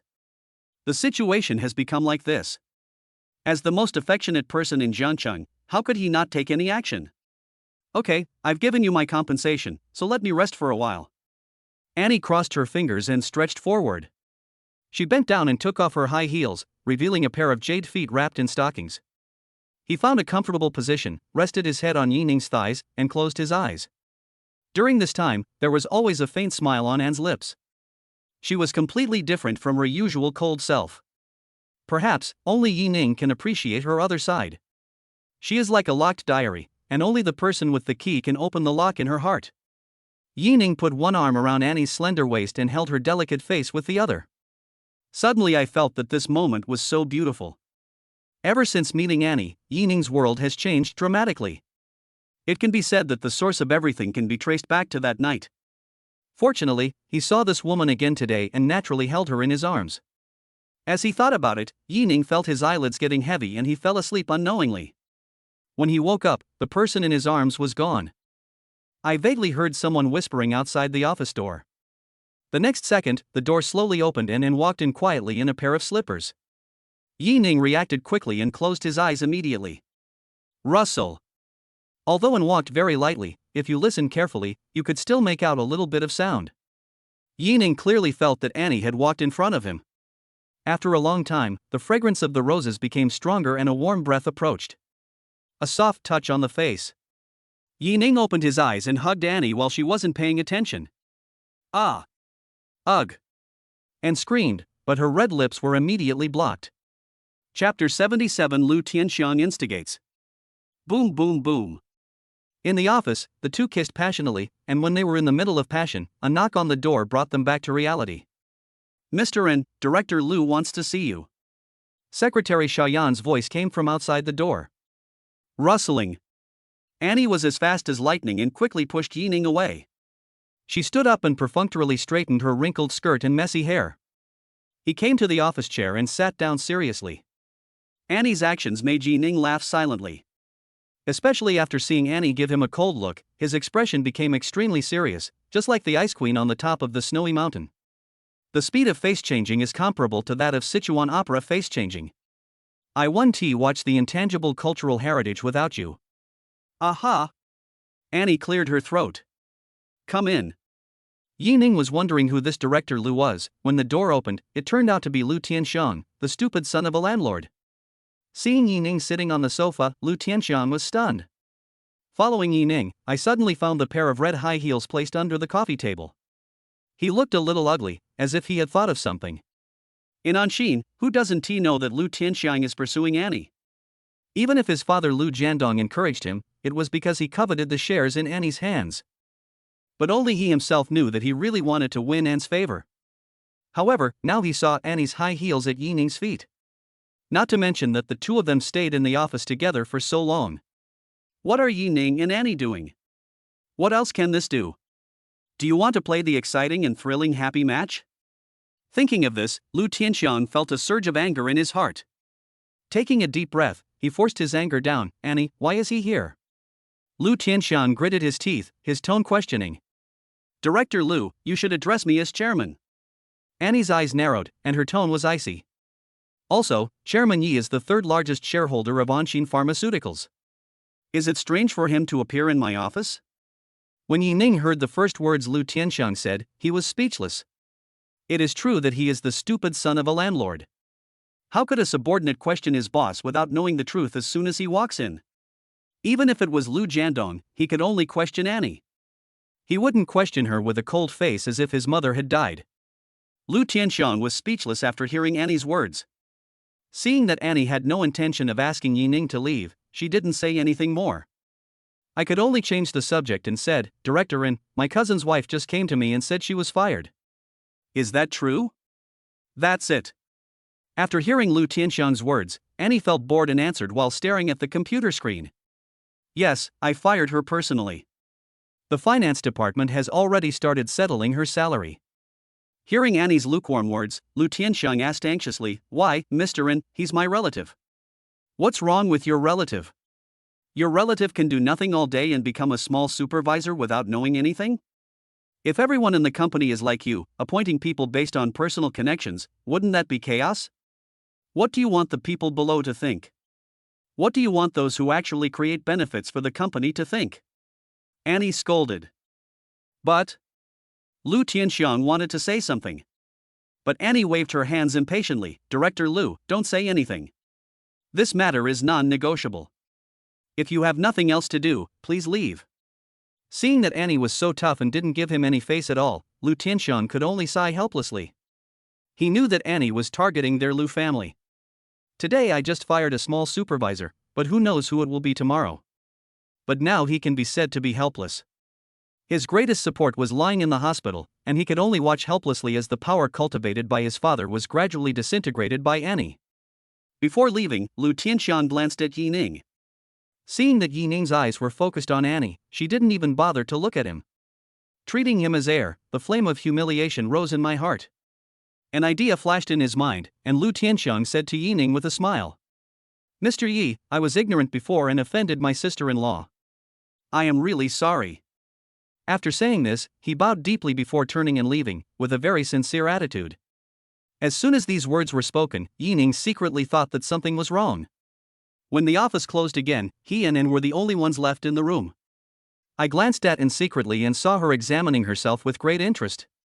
Why do I feel so creepy and like I'm in a world of ice and snow when those incredibly beautiful eyes look at me? Ha, wife, the weather is so nice today. Yi Ning laughed dryly. Wife? Annie repeated meaningfully. Isn't there something missing? Shouldn't we add little before the name? Add a small? Little wife. No, no, no. Yi Ning shook his head frantically. How is this possible? You're refusing to admit it, aren't you? Annie's beautiful eyes narrowed, and she stretched out her slender index finger to make the sign 1. I just have one question for you. Who is the sister-in-law that Lu is talking about? Yi Ning didn't dare to speak. Of course he knew it was Suile, but could he say that? Humph, you're speechless. Seeing Yi Ning silent and embarrassed, Annie pointed at the door and said, The door is over there. You, go out. Chapter 78. You said you wanted to teach me a lesson. Yi Ning stood up, walked around the desk and came behind Annie. He opened his arms to hug her. But Annie turned her head and pressed her white arms against Yi Ning's chest. He urged, I have to work now, please leave. It seems that Annie is really angry. That's right, a stunning and beautiful female chairman. How could you possibly share a man with another woman? Yi Ning felt helpless and could only lower his head and walk out of the office. Just as Yi Ning was closing the door, Annie's voice suddenly came from the office. By the way, give me your Koenigsegg 1-1 to play with the day after tomorrow. Okay, that's it. Annie didn't look up, her eyes fixed on the computer, her fingertips tapping the keyboard rapidly. I don't know why, but those enchanting eyes would smile from time to time. It seems like he is laughing, but also like not. The gloom in Yi Ning's heart disappeared. It turned out that he was just being arrogant. With a sly smile on his face, he deliberately dragged out the last word, "Got it, my fairy wife," and paused, forcing herself to suppress the corners of her mouth that were about to turn up. He closed his eyes, took a deep breath, snorted coldly through his nose, and got back to work. Taking the elevator downstairs, Yi Ning hummed a song and walked towards the door with a smile. Lu Tianxiang waited at the door for a long time, just wanting to see Yi Ning's depressed expression. But contrary to his wishes, Yi Ning actually laughed so happily that he didn't know what to do. He was humming his song and walking briskly, almost as if he was about to dance. Lu Tianxiang opened his mouth and stared at Yi Ning in surprise, trying to see through Yi Ning's disguise from his face. Impossible. How could Annie, a girl of destiny, remain indifferent when she heard that Yi Ning already had a girlfriend? He is just holding on. Yes, that must be it. As he was thinking, Yi Ning had already walked to the door. When passing by, Lu Tianxiang looked at him with sarcasm and whispered in a voice only the two of them could hear, "Yi Ning, you must be very unhappy to be kicked out by Annie, right?" "What? You want to teach me a lesson?" Yi Ning's face changed drastically and he deliberately raised his voice. Lu Tianxiang was confused. Did he ever say that he wanted to teach Yi Ning a lesson? Before he could react, he felt a sharp impact on his stomach. Lu Tianxiang lost his balance and took 2 steps back, then was kicked to the ground by Yi Ning. Ah! Lu Tianxiang felt pain and wailed while holding his stomach. Yi Ning raised his hand with a gloomy face. Snap! Snap! 2 slaps landed on Lu Tianxiang's face. "I let you off last time, but you still want to teach me a lesson. Tell me, are you a bitch?" Lu Tianxiang was dazzled by Yi Ning's slap. My cheeks were swollen and a burning pain came from my heart. The noise was so loud that it naturally attracted the attention of everyone present. Director Lu was beaten, go and help. You are a fool, the person who beat him is one of our bosses. I heard he's related to Director N. Many people saw him hugging Director N today. So awesome? What should we do then? Just pretend you didn't see it and do what you need to do. That's right. I've been fed up with the Lu family for a long time. Now seeing Lu Tianxiang being beaten, to be honest, it feels pretty good. Even in the monitoring room, the security guard on duty silently turned the camera elsewhere after seeing that the person being beaten was Lu Tianxiang. Lu Tianxiang originally thought that with his prestige in the company, someone would definitely come to help him. As a result, until Yi Ning shook his tired hands and let him go, no one came to stop the fight. Even on the first floor of the hall, there was no one in sight except the two of them. Lu Tianxiang, don't think about teaching others a lesson for no reason. Sometimes you will get slapped in the face. Yi Ning took out a tissue, wiped his hands and said calmly. It was indeed a slap in the face, but it was a physical one. He casually threw the tissue into the trash can and turned the key ring of the Mercedes-Benz G with his index finger. He glanced at Lu Tianxiang indifferently and walked away. Only when he saw Yi Ning's gradually disappearing back did Lu Tianxiang finally breathe a sigh of relief. The madman finally left. A bitter look appeared on Lu Tianxiang's face. Is Yi Ning really his nemesis? Ever since I met Yi Ning, nothing has gone smoothly. Don't even mention becoming the #1 son of Anqin Pharmaceuticals. Even now, his father's position as general manager is in jeopardy. Just now, Yi Ning beat him up in front of everyone. Will Lu Tianxiang be able to hold his head up high in Anqin Pharmaceutical in the future? Not long after, Shoyan walked into Annie's office. Chairman, this is the information you requested. Shoyan put a folder on Annie's desk and took the initiative to pour Annie a cup of coffee. By the way, Chairman, Director Lu was beaten downstairs just now. And looked up with a look of surprise. Think carefully and come up with an answer in your mind. Did Yi Ning do it? Well, I heard that it was Director Lu who threatened and wanted to teach Director Yi a lesson, so Director Yi just took action. Shoyan explained. Is Yi Ning okay? Annie asked hurriedly, with a hint of urgency in her voice. Director Yi is fine, but Director Lu was kicked and slapped by Director Yi. As long as Yi Ning is okay, Annie breathed a sigh of relief, nodded to show that she understood, and opened the folder to check. Seeing Annie's reaction, Shoyan thought to herself, the chairman really treats Mr. Yi differently from other men. Director Lu, rest in peace. I hope you can find someone who loves you in heaven. Xiaoyan closed the door, leaned against it, and prayed silently for Lu Tianxiang. Chapter 79 Basic Professional Ethics of a Scumbag. As for Yining, he was already on his way to Suile's house. I felt very uncomfortable today because of the teasing of that witch. Yining urgently needs to calm down now. As a scumbag, you must never let the woman you are about to meet smell the scent of other women on you. This is basic professional ethics, and Yining naturally understands it. Arriving at a flower shop, Yining bought a bunch of roses. Exactly the same scent as Anne's. With roses as a gift, there was no way Anne could be suspicious. It's impossible to overturn. Bite. The host spent 999 yuan on Suile, received a critical hit, and was rewarded with a garden villa in the Magic City Rose City. Another villa? Still from the Magic City. Not bad, not bad. A few $100s in exchange for a villa in Shanghai. That's a great deal, right? The chosen lucky star, Suile strikes again. Yining held the rose and turned to leave. The lady owner of the flower shop looked at it for a long time, with no concealment of admiration in her eyes. This little brother is so handsome. It's just that his rose is not for me, what a pity. Sister, stop looking. There's no trace of him. A little boy of about 14 or 15 years old next to the proprietress complained. Besides, don't you like that brother who can draw? Why, are you attracted to another handsome guy again? Xiao Yu, don't talk nonsense. This is called appreciation. What do you know, little brat? Yining, are you back? Hearing the sound of the door unlocking, Suile walked out of the small study. As she spoke, she took off her hairpin. She just finished her live broadcast wearing hanfu. Dang dang. Yining placed the rose in Suile's arms and asked with a smile, "This is for you. Do you like it?" "Thank you, I like it very much." Suile moved one of the petals and smelled it lightly with her small nose. The sweet fragrance made her relax and a sweet smile appeared on her face. Suile placed the rose next to the baby's breath and continued to take off her headdress in the mirror. A few minutes later, Suile took off the last hairpin. The thick black hair cascades like a waterfall, smooth and natural. So beautiful.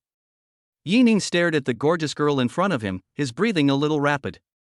Just as Suile was about to continue taking off her hanfu, Yining strode forward. He grabbed Suile's delicate little hand. He leaned close to her little ear and whispered, "Don't take it off yet, just try it on, okay?" Suile didn't know what Yining meant at first. But when she met Yining's fiery gaze, her pretty face instantly turned red like a rosy cloud. This big bad guy. I think about this as soon as I get home. But she did not resist, just buried her head slightly. She stared at her own little feet, her little hands tugging at the edge of her skirt, without saying a word. Seeing the girl's reaction, Yining knew that she had agreed. Amid Suile's exclamation, he picked her up in a princess hug. Walk into the bedroom and hook your heels. Squeak, boom. The door is closed. Soon after, bursts of heart-stirring moans were heard in the room. It was more than an hour later when the bedroom door opened again. Suile had already changed into her home pajamas, her hair was still a little wet, and her body smelled of shower gel. But the way she walked looked a little unnatural. Suile, with sore legs and feet, came to the living room and lay down on the sofa somewhat weakly. Yining's singing voice came from the kitchen. As soon as she heard it, she gritted her teeth in anger. I had originally promised him that he could wear hanfu. After the incident, the man broke into the bathroom again while she was taking a shower. Now I am so tired. He was fine, feeling refreshed and as energetic as a bull. After his evil fire subsided, Yining prepared 2 bowls of tomato and egg noodles and brought them to the table. Xiao Wei, it's time to eat. Suile's stomach had been growling with hunger for a long time, and when she saw 2 bowls of fragrant, shiny noodles on the table, her appetite was whetted. The two of them sat shoulder to shoulder, enjoying their meal. By the way, Yining, I have something to tell you. Suile seemed to remember something. He grabbed the phone on the table, opened a text message and showed it to Yining. Flying Fish Platform invited me to participate in an event at its headquarters in Shanghai. Do you think I should accept? Since Suile asked, it means she wants to go. Besides, this is a good thing, so Yining naturally supports it. Go ahead. You're a big anchor on the platform now, so there's no harm in participating more. Yi-Ning replied, moving the chopsticks between his fingers. When? Yi-Ning asked. The event will be in the middle of next month. Yi-Ning nodded. Okay, I'll accompany you then. Won't it delay your own work? Suile was a little worried. It's okay. You're more important than work. Yi-Ning touched Suile's black hair with a doting look in his eyes. Yi-Ning, you are so nice, Mua. Suile was touched and kissed Yi-Ning on the cheek. At night, Yi-Ning lay on the bed with his arms around Suile's delicate body, feeling extremely satisfied. Suile rested her head on Yi-Ning's chest, and they watched the cartoon on their mobile phones together. Of course, Yi-Ning's other hand was not idle either, like a qualified mountaineer, bravely climbing to the top. Just as both of them were breathing heavily, the scene on the screen suddenly changed. A video call came in. Yi-Ning's pupils shrank slightly and his heart skipped a beat. Because what was displayed on the screen was Anne's portrait. Chapter 80 each has its own merits. Annie's sudden attack scared Yi-Ning so much that his left hand trembled and he exerted more force. Suile let out a moan, removed the evil claws from her body, sat up, turned around and gave Yi-Ning a blank look. Of course she knew why Yi-Ning suddenly became nervous. This woman with the nickname Fairy must be one of Yi-Ning's beauties, right? Even Suile, who is known for her beauty, had to admit that the fairy in the avatar frame was indeed very beautiful. A beautiful red dress, paired with big burgundy waves, and a tall figure, the proportions are just right. The most eye-catching thing on her delicate face is her plump and elastic red lips. Like the scorching sun, it is scorching and captivating. It's so beautiful. Of course, she also has the same level of beauty, but the style is very different. Moreover, she saw that although Anne's capital was not small, it was still far less than her own. With this important discovery, Suile couldn't help but raise the corners of her mouth slightly, with a hint of pride on her face. But then she thought about the fact that Yi-Ning had other women besides her. Even though Yi-Ning had revealed this at the very beginning, he couldn't help but feel a little frustrated when he actually faced this matter. Well, Yi-Ning is not only a bad guy. He is also a playboy. Aren't you going to answer it? Seeing that Yi-Ning didn't move, Suile asked sourly. Yi-Ning heard the girl's jealousy from her words. Helplessly rubbing Suile's little head, he picked up his phone and walked towards the balcony. Little brother, you didn't expect me to call you at this time, did you? You haven't answered for so long, are you busy? The video was connected, and Anne's pretty, fairy-like face appeared on the screen. She was wearing thin pajamas, with her hair tied up in a bun, and her skin was smooth and shiny, like a lotus emerging from water. There was a smile on his face and a hint of teasing in his tone. The video call was so slow, and Yi-Ning was wearing pajamas, so Annie sighed in her heart. There must be a beautiful woman lying in the bedroom, right? Fairy, you are so beautiful. Yi-Ning exclaimed sincerely. Of course, this also means to digress a bit. Faced with this situation, even he couldn't remain calm at all times. Annie was naturally happy to hear Yi-Ning's praise. This may be what it means, women dress up to please themselves. But she still snorted coldly, her eyes filled with disdain. Humph. Only someone with something to hide would answer a question that is not relevant. Yi-Ning smiled a little embarrassedly. I have nothing to hide, but there is a goblin. As he spoke, Yi-Ning stared at the screen and pretended to swallow. Tisk Annie spat. This trick might work for a little girl like Suile, but it has no effect on Annie, a young lady who has seen the world. You should save these words to comfort the sister in the room. By the way, is it your sister? Annie asked. Yi-Ning nodded in acknowledgement. Suile is 2 years younger than Yi-Ning, and there is also a 2-year age difference between Yi-Ning and Annie. Oh. I was clearly here first. Annie said regretfully. Yi-Ning. It turns out that Annie was talking about the first come, first served order. He would misunderstand. Of course, no matter how you look at it, Anne is the older sister. Then, Annie's eyes lit up and she asked, how does she look? Is she as pretty as me? As soon as these words were spoken, alarm bells rang in Yi-Ning's heart. This is a life-threatening question. Looking back towards the bedroom. Really? Half of a small ear stuck out from the gap in the glass door. This girl is eavesdropping.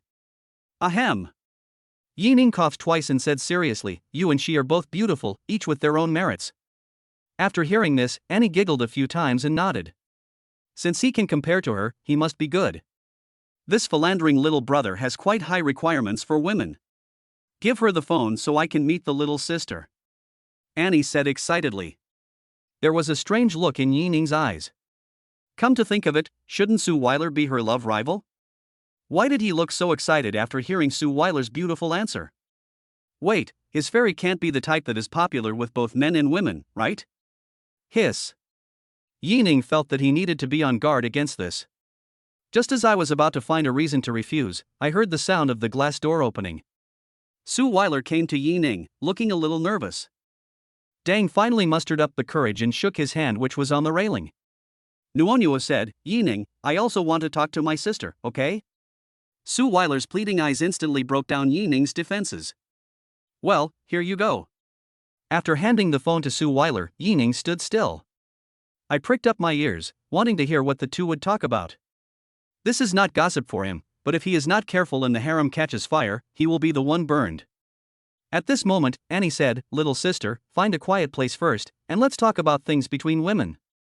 Suile thought about it and felt that it made sense.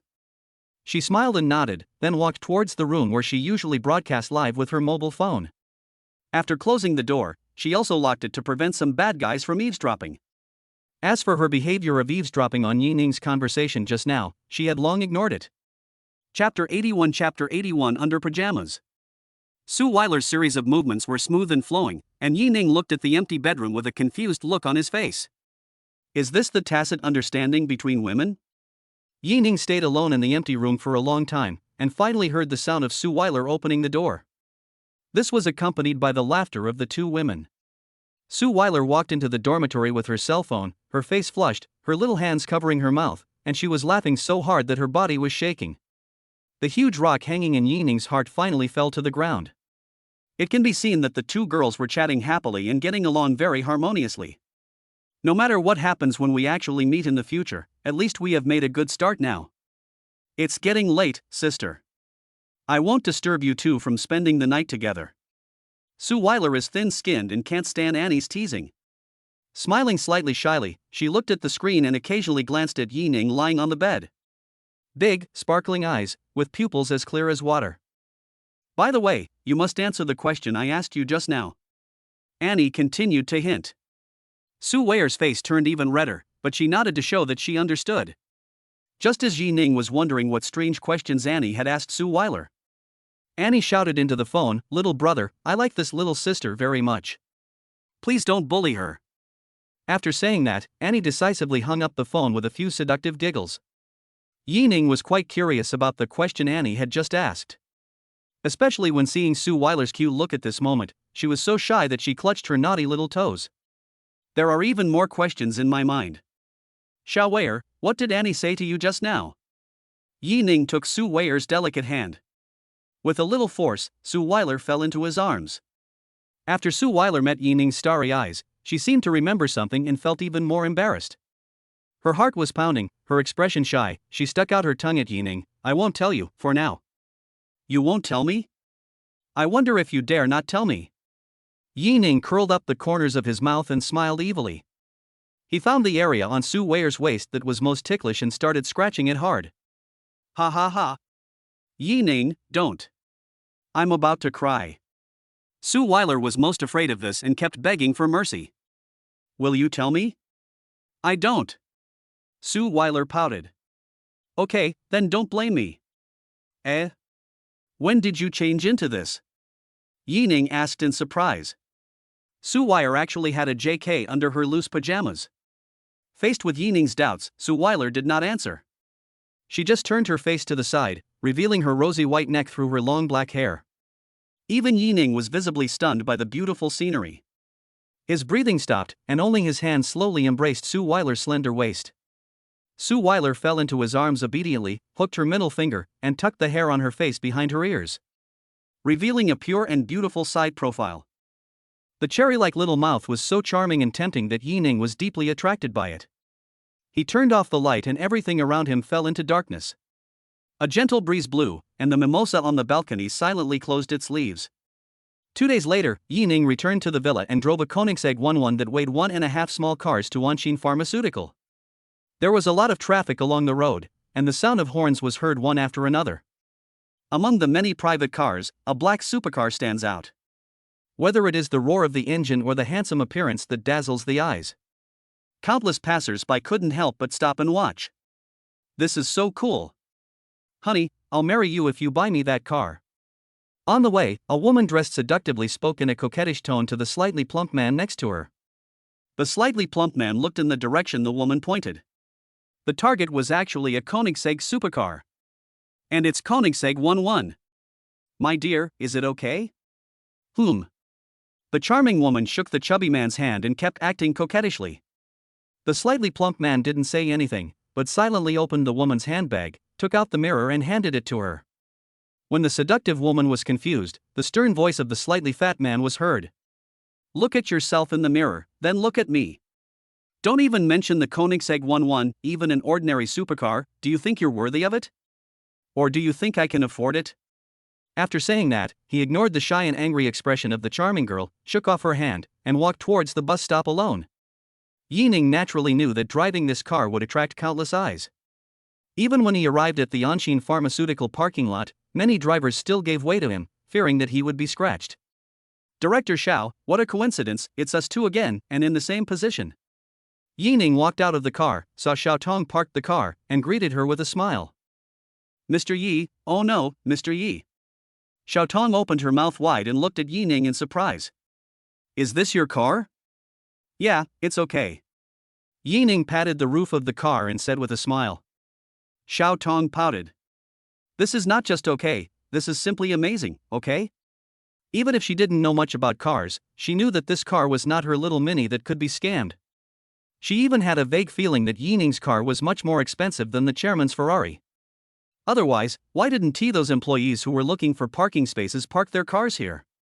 There are clearly a few vacancies nearby. Only she, like an ignorant fool, parked the car next to Yining. Chapter 82 I don't want to go anywhere now. Hello, Mr. Yi. Mr. Yi, good morning. When we arrived downstairs at Annie's office, many Anshin pharmaceutical employees came forward to greet her. Especially some young girls in their 20s, they were very active and rushed to deliver the goods. Yining greeted everyone with a smile. This has caused countless single men to be jealous. But thinking of Yining's identity, he could only hide in the corner, angry but not daring to speak. What can I do? Yining is not only handsome, but also very rich.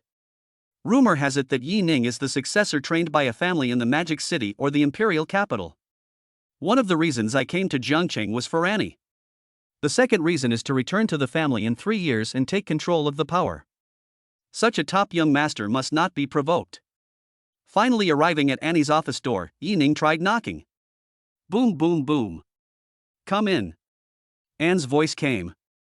Yining pushed open the door and saw Annie in a red dress, frowning and staring at the computer screen in thought. Annie didn't raise her head until Yining approached. Seeing that it was Yining, his tightly furrowed brows instantly relaxed, and a smile blossomed on his cold and serious expression. Please sit down for a while. I'm a little busy now. Yining nodded, but did not go to the sofa immediately. Instead, he picked up the coffee pot on the coffee table and poured in a cup of hot coffee. Thank you. Annie thanked him with a smile and took a sip from the cup. The next 2 hours. Annie explained to Yining what a true workaholic is. There were at least 10 people coming in and out of the office. Each of them is the top 1 or 2 person in charge of various departments in the company. They saw Yining sitting on the sofa, greeted him and then discussed work matters with Annie. This scene made Yining feel a little embarrassed. He is in charge of so many assets himself, whether it is the Feiyu platform or Shanghai Airlines. He hardly even managed Jiangnan Commercial Street in Jiangcheng. Forehead. Am I being too idle? This is the normal working state for a company boss. Unlike Yining, who works for 3 days and rests for 2 days. The secretary does the work when there is something to do, and the secretary does the work when there is nothing to do. That's not right. As a big boss, he doesn't even have a secretary. In other words, there is no need for it at all, and you can't get any useful work done anyway. Look at the hard-working people, and then think about yourself who flirts with girls and acts like a bad boy every day. Yining, whose face was as thick as a city wall with artillery batteries, felt a little ashamed. Yining vaguely felt an itch on his face. When he opened his eyes, he saw a breathtakingly beautiful face only about 10 centimeters away from him, and was half bent over, pinching a small bunch of her hair with her slender fingertips. The fine ends of her hair scratched Yining's cheek. He stopped only when he saw Yining woke up. Just when Yining thought Annie was going to sit next to him, Annie stretched out her hands and placed them on Yining's strong shoulders. She knelt on the sofa and sat astride Yining's thighs. Yining also put his arms around Annie's slender waist and pulled her into his arms with a little force. Annie took the opportunity to stick to Yining. "When did I fall asleep?" Yining asked with a smile, and pursed her red lips, smiled faintly and shook her head. "When I was done, you were already fast asleep. Is there any work left?" "No, let's go racing together this afternoon." When talking about racing, Anne's eyes lit up and became bright. Yining really had no interest in racing, but since Annie liked it, he would accompany her no matter what. "Okay, where are we going now?" Yining nodded in agreement. In response to Yining's question, a charming look flashed across Annie's face. He put his lips close to Yining's ear and whispered softly, "Little brother, I don't want to go anywhere now. I just want to be with you, haha." Her tone was charming, like a ball of fire, burning Yining's heart and soul. This is truly a fairy. Moreover, his Taoism is so profound that it is rarely seen in the world. Even Yining, who has been traveling around the world for many years, almost couldn't withstand it. Yining held Annie's beautiful face in his hands and kissed her plump red lips. Golden sunlight poured into the house through the window, making the whole room brighter. Maybe it was because of the light, but Anne's face seemed to have become a little redder than before. She wouldn't be as shy as Suile and Mo Qingqing to the point of scraping together a 3-bedroom apartment. But she still felt a little embarrassed after kissing Yining passionately in the office. Especially the undulating mountains, which further express her inner restlessness. "Little brother, you are very skilled." Anne, who had recovered, put a half smile on her face again and spoke slowly. Yining knew that Annie was implying that he had another girlfriend. But he could only shake his head and would not refute. Whether it is Annie in front of him, Suile, or Mo Qingqing and Yang Cheng, they are all people Yining will not give up. Of course, there is also Bai Yilua, who doesn't smile much but drew a sketch for him while he was sleeping. "What? You're clearly holding me in your arms, but you're leaning towards another woman?" I saw Yining's eyes rolling around, as if he was recalling something. Annie couldn't help but complain, "Sister Wei is right. You really are a complete playboy." Chapter 83 Dongshan Racing Circuit. After lunch. After Annie briefly explained the work to her secretary Shayan, she left the company side by side with Yining. Different from when Yining came. Although many people came forward to say hello, their tone was more serious. Especially the little girls, none of them dared to step forward. He just looked at the backs of Yining and Annie, looking sad and very lost. Yining and Annie are such a perfect match.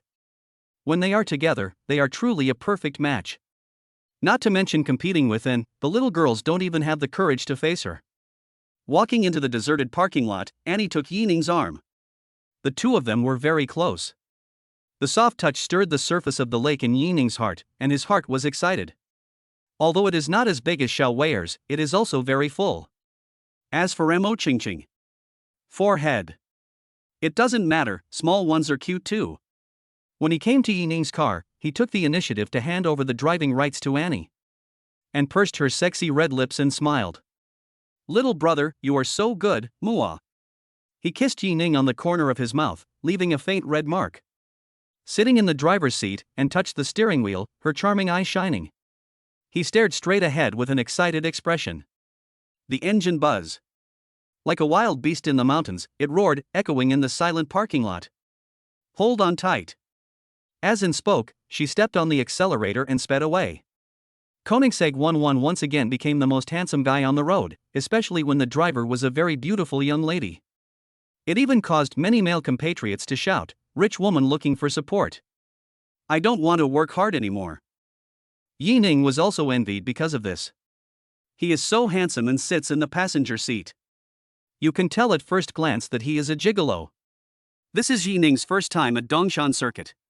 The scenery here is beautiful and the views are pleasant. There are already quite a few supercars parked in the parking lot. There are many brands such as Namba, Ferrari, Porsche, etc.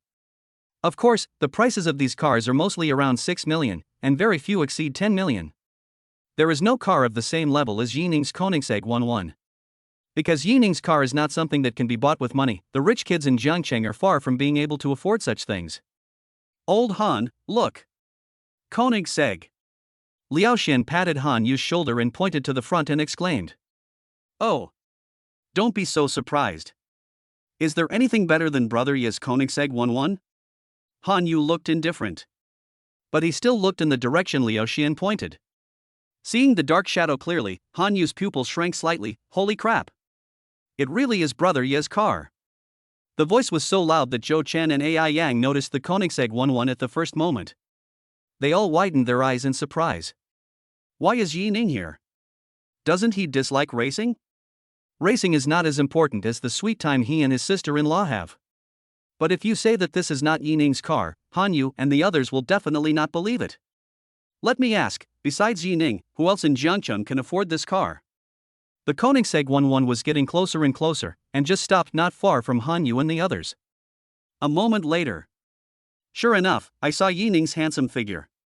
He quickly walked to the other side of the car, opened the driver's door and stretched out his hand. Han Yu and others wondered why Yining came out from the passenger seat. As they were thinking, several of them walked towards Yining together. At this time, a slender, white hand stretched out from the driver's seat, and Yining took the initiative to hold it. This scene left Han Yu and the others stunned. Because who else could the woman standing next to Yining be but Big Sister Annie? They rubbed their eyes and for a moment they thought they were hallucinating. But when his eyes focused on Yining and Annie again, he realized that he was not mistaken. That's right. She has a red dress and red hair, a beautiful face and a tall figure. Who else could this be but Annie? But the two of them were actually holding hands. How is this possible? Brother Yi, Big Sister, what are you doing? Han Yu asked. The other three also looked at Yining in confusion, hoping to get an answer from him.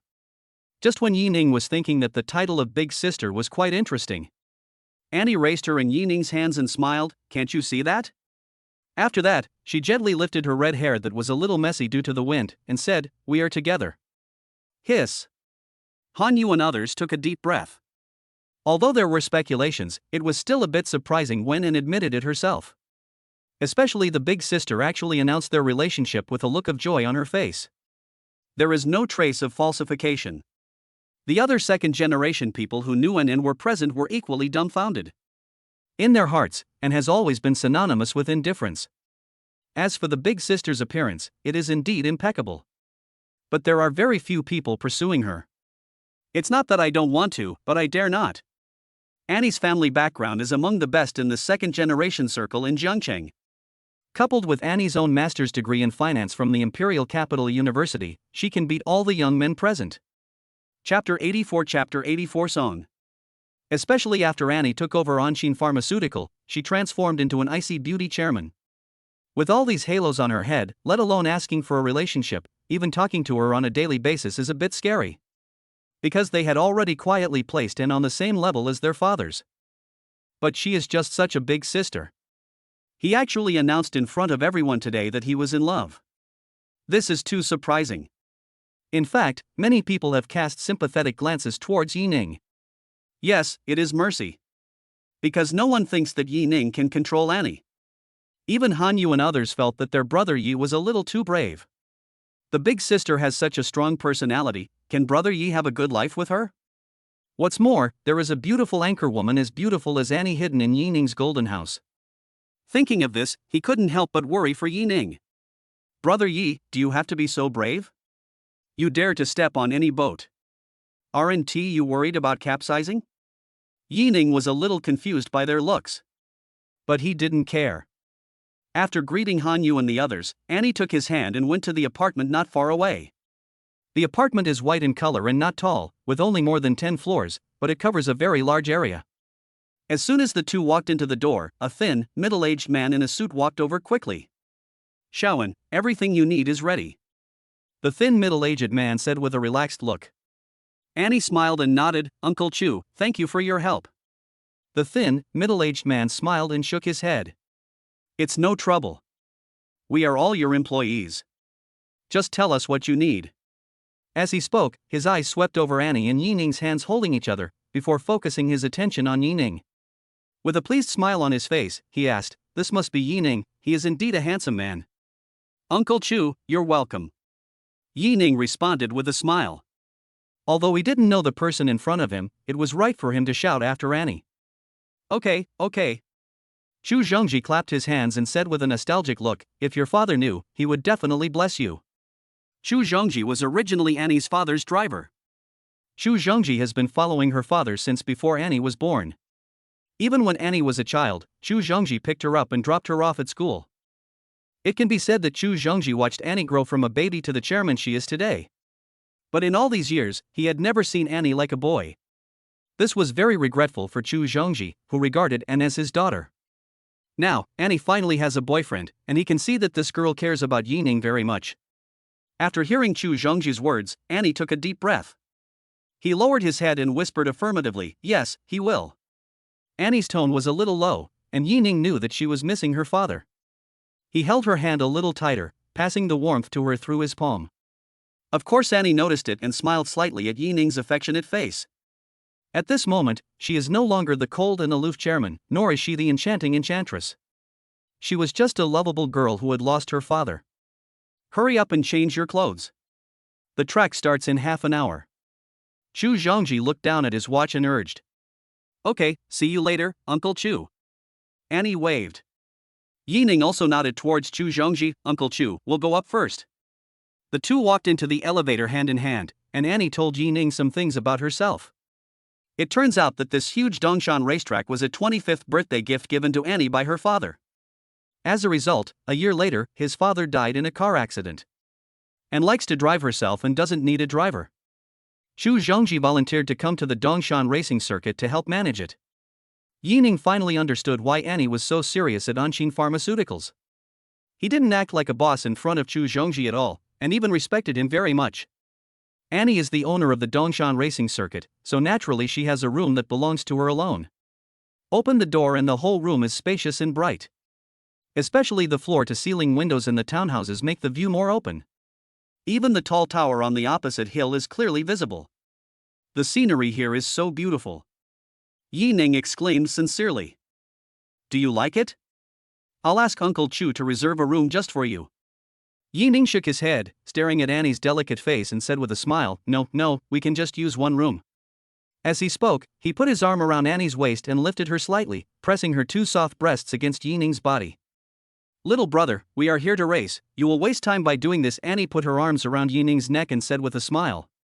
Yining smiled evilly. "Isn't it that I want to drive now?" "Oh? So you mean your driving skills are very good?" Annie licked her red lips, her eyes lighting up. Yining winked at Annie. "Don't you know whether my driving skills are good or not?" As they spoke, they both moved closer and kissed each other's lips. A few minutes later, Annie changed into sportswear and walked out of the bedroom. Her red hair is tied up, giving her a spirited and capable look. Although the sportswear concealed her perfect figure, Yining was still amazed. She is indeed a fairy, she looks good in anything she wears. Chapter 85 The old Taoist can't stand it anymore. Dongshan Circuit is divided into professional and non-professional tracks. The requirements for using both tracks are the same, which means you need to make an appointment and queue up. As the boss, Annie naturally doesn't have to queue. It's already being used on professional racetracks. Those are real racers who often fly around the country to compete in races. Although Annie's skills are good, there is still a huge gap compared to professional players. This is not surprising. They train every day, so they must be better than you amateurs, right? Speaking of talent, if anyone can participate in the competition, who doesn't have some talent? Of course, it is amazing that a female driver has this skill. Even if others don't say it, Yining at least has a deep understanding of it. Anne's driving skills are really first class. As soon as the two arrived at the parking lot, the announcement of the opening of the track sounded on the radio. "Brother Yi, are you going to the track?" Seeing that Yining had also changed into sportswear, Han Yu asked.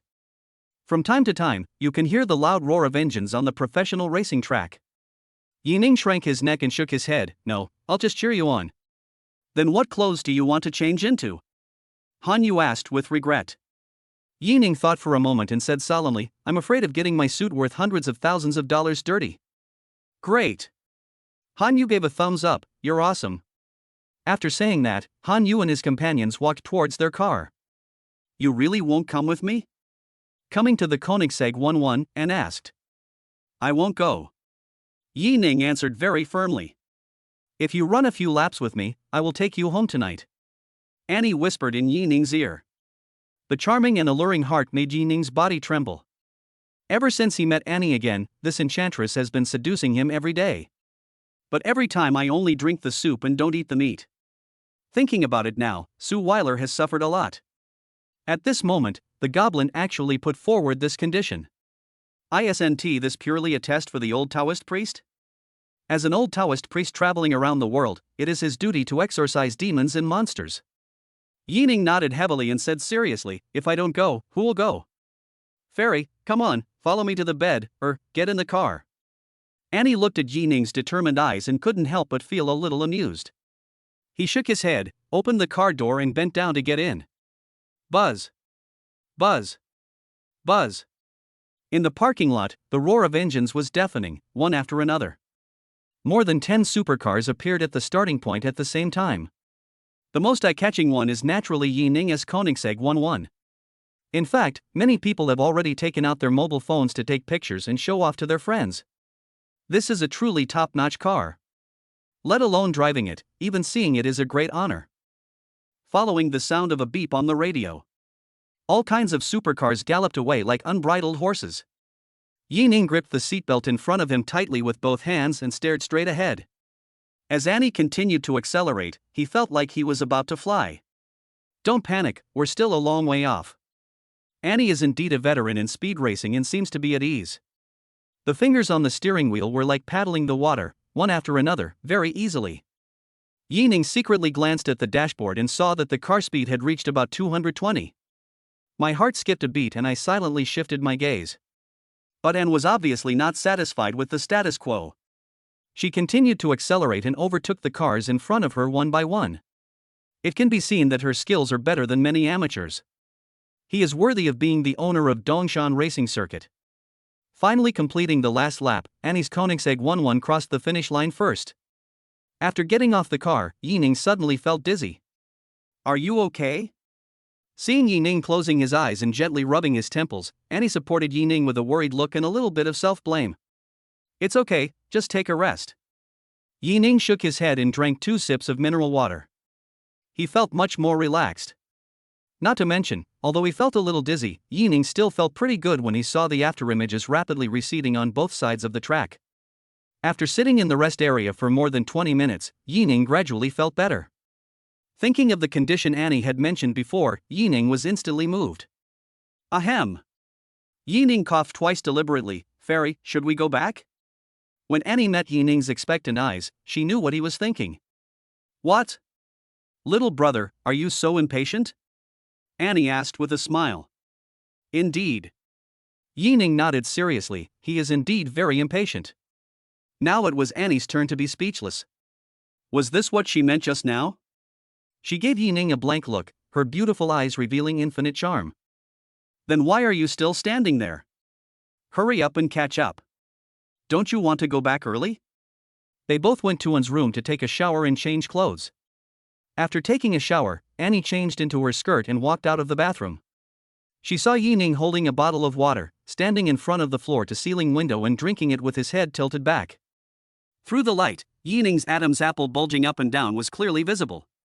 For a moment, Anne was stunned. Her man is so handsome.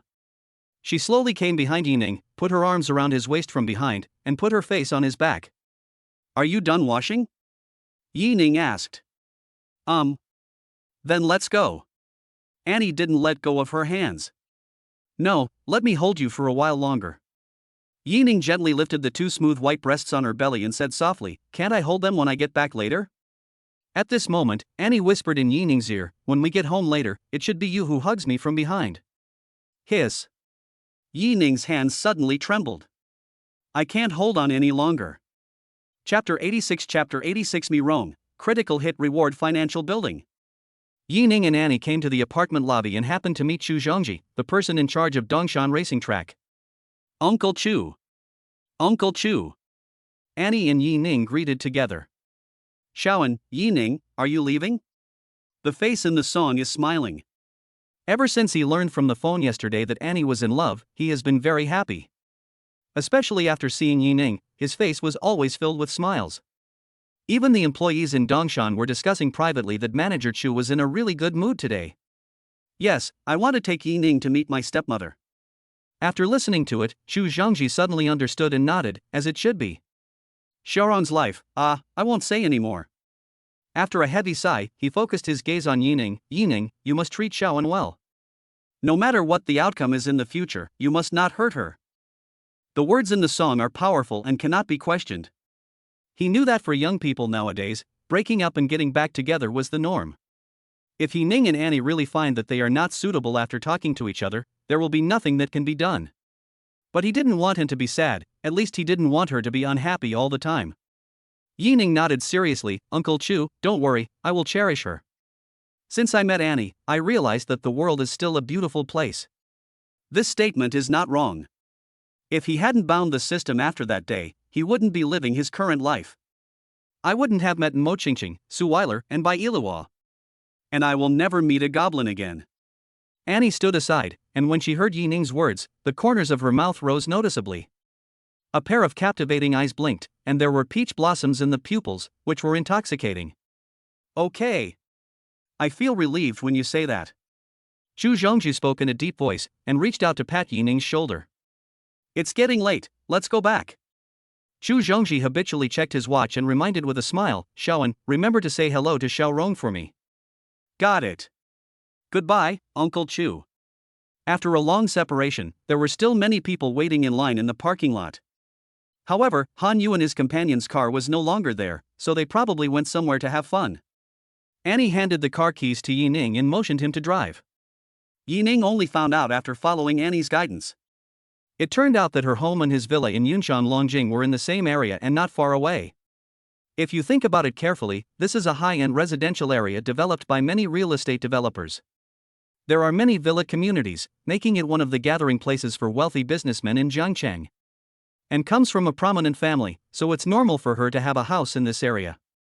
Unlike Yunshan Longjing, Annie's house is called a villa, but it looks more like a Chinese courtyard. Although the floor is not high, it covers a large area.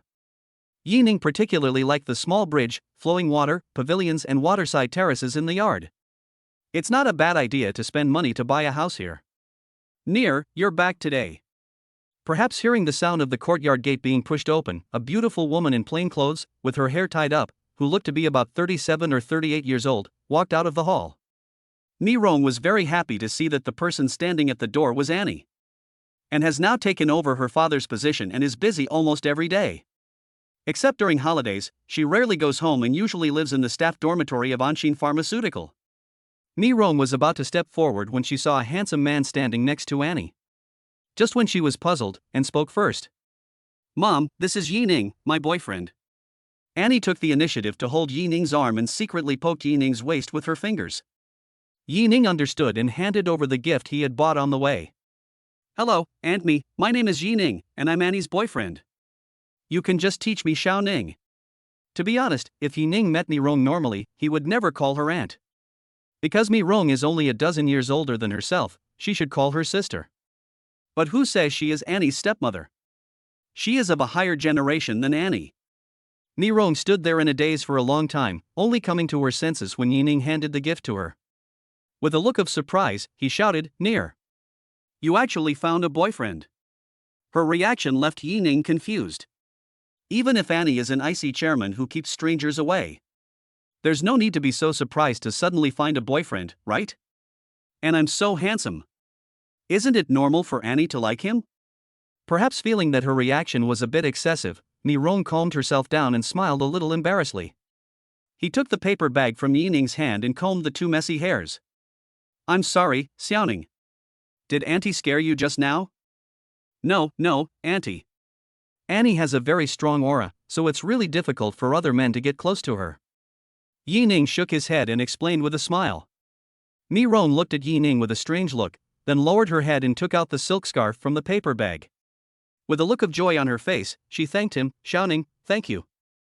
Auntie likes this gift very much. Bite. Host spends 26,000 yuan on Mi Rong, triggers a critical hit, and is rewarded with the Magic City Rhine Metropolis Financial Building. The Financial Building of Shanghai. Although Yining didn't know the specific location of Rhine Metropolis Financial Building. But with the word Magic City on it, how could it be an ordinary item? Anyway, I will accompany Suile to Shanghai to participate in the Feiyu Live event. It's also nice to take a look at your own business. By the way, he also has a villa there. Chapter 87 The Wind is Gentle. In the evening, Mi Rong was the head chef, with Annie and Yining helping out.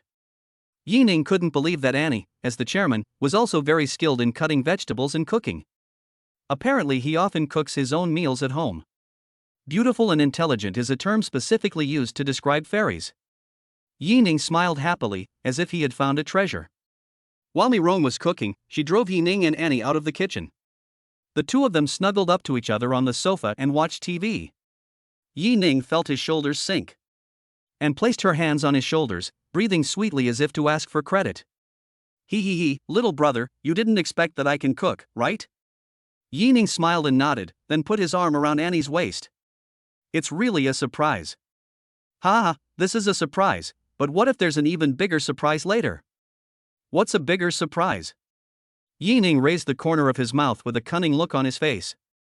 The rice is already cooked. Annie's voice was soft, but it was like a sharp arrow piercing Yining's chest. After saying that, her plump red lips gently touched Yining's cheek. She stood up with a sweet giggle and left Yining's arms. After Annie returned to the kitchen, Yining took a few deep breaths and calmed down his restless mood. This goblin is too lethal. If Mi Rong hadn't been at home, he would have picked up Annie and gone to cook. The dinner was very sumptuous, with 6 dishes and a soup, and the 3 of them couldn't finish it in the end. After dinner, at Mi Rong's suggestion, Annie took Yining for a walk around the neighborhood. The two walked by the artificial lake, and Annie talked about her and Mi Rong. It turned out that when Annie was 4 years old, her biological mother died of illness. Her father raised Annie alone. Later, as the family business grew bigger and bigger, Annie's father became very busy and had to squeeze out time to spend with his daughter. When Annie was 10 years old, Mi Rong, who was in her early 20s, came to her home as a nanny to take care of her. Gradually developed feelings for Anne's father. After Mi Rong's identity changed, Annie did not like her, and even hated her extremely. But Mi Rong never complained. Instead, she took even better care of Annie's life. Later, Annie even suggested that her father and Mi Rong have a child, but Mi Rong still refused. It is enough to say that having Anne as a daughter is enough. Therefore, for Annie, although Mi Rong has no blood relationship with her, her status in her heart is no lower than that of her biological mother. Even though Mi Rong didn't receive much education and her cultural level was not high. But Anne's feelings for her were genuine. As she spoke, Anne's voice became weaker and weaker until it disappeared. The moonlight was bright, and the last breeze of late spring slowly drifted across the lake. The bright reflection of the jade plate creates shimmering waves. Anne stared at the lake in a daze, her soft eyes rippling with water and a little red. She misses her dad. Yining gently hugged Annie from behind, wrapping his strong arms around her slender waist. He rested his head on Annie's smooth shoulder, closed his eyes, and said softly, "Fairy, I will take good care of you on behalf of my uncle." Yining's voice was very soft, but it sounded extremely heavy in Annie's ears. It was like a sledgehammer swinging out, leaving a loud bang in her heart. Annie used her slender little finger to quietly wipe away the tears from the corners of her eyes. She closed her beautiful eyes slightly, leaned her delicate body back slightly, and leaned on Yining. The breeze is gentle, the water is calm. Yining, the wind tonight is really gentle. The cool breeze blew a strand of red hair from her temple, carrying a faint rose scent, and drifted away into the distance. Yining responded softly. Yining. Kiss me. By the deep and quiet lake, a couple kissed passionately.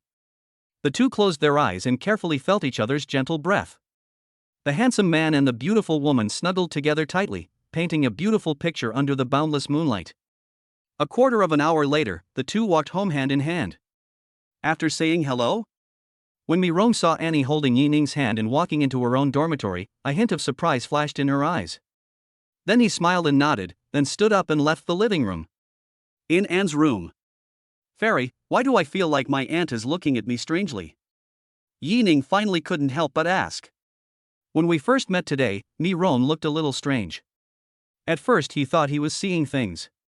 But when he saw Mi Rong's surprised expression again just now, Yining was sure that he was not mistaken. For some reason, he felt a little panicky. Really?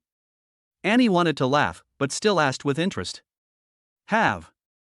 Yining nodded heavily, his expression extremely certain. Seeing Anne's mouth corners that sometimes rose and sometimes fell. Yining knew that this fairy must know the reason. So he grinned, pretended to be cruel, and slowly approached and step by step. Hurry up and tell me. Otherwise, you won't have a good time tonight. But Annie was not frightened by Yining's fierce expression, and she even took the initiative to hook Yining's neck. Little brother, I want to see how you can't let me have a good life. Yining placed his hands on Annie's slender waist. He tickled Annie's waist the same way he had done to Suile. Annie is also quite ticklish, but her reaction is obviously not as strong as Suile's. She just closed her eyes, clenched her teeth, and her fair face twitched slightly. After more than 10 seconds, Annie finally lost. Little brother, stop scratching. I'm telling you. As Yining stopped, Annie's words rang in his ears. Actually, I once had a relationship. Chapter 88 in secret. Yining nodded. And is 2 years older than him, so it's normal for her to have had a relationship. It's nothing. Yining said indifferently, the day we met, I had just broken up. Annie was a little afraid to look Yining in the eye, and stammered, I'm a boyfriend. Well, what about your ex-boyfriend? Seeing that Yining didn't understand what she meant, Annie took a deep breath and said, I'm your boyfriend. You, ah? The huge contrast made Yining unable to react for a while. She stood there with her mouth wide open and eyes wide open, staring at Annie. And hung her head slightly. She smoothed the red hair hanging on her shoulders and used it to cover her hot face. After a while, Yining Sai asked, You mean, your ex was a girl? Annie's voice was as soft as a mosquito, and her head seemed to nod, but also seemed not to nod. Fortunately, the two of them were very close, otherwise Yining would not be able to hear Annie's answer at all.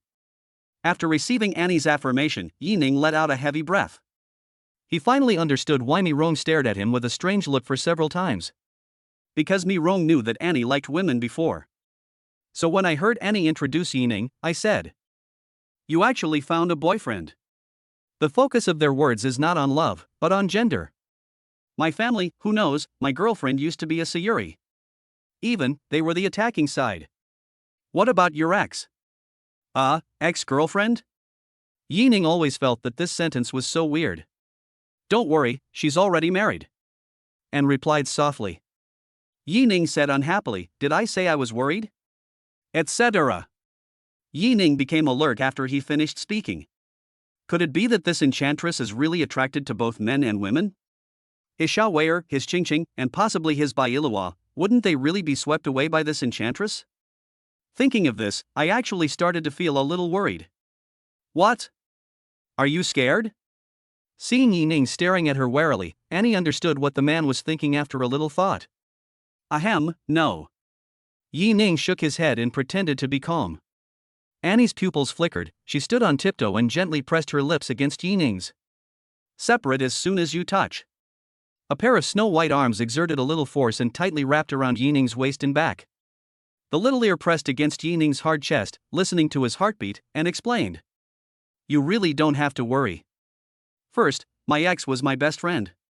Now she is married and we haven't been in touch for a long time. Secondly, I said this morning that I just want to be with you right now. Yining suddenly realized. It turns out that Anne's words have this meaning. That's right, if Annie didn't really want to be with him, she wouldn't have brought him home to meet Mi Rong. Thinking of this, Yining raised his hand and held Annie's delicate face, his fingertips gently clasping the back of Annie's soft neck. Capture her scorching lips again. Annie was surprised and slowly raised her hands, then naturally put her arms around Yining's neck in response. Until their breathing became heavy.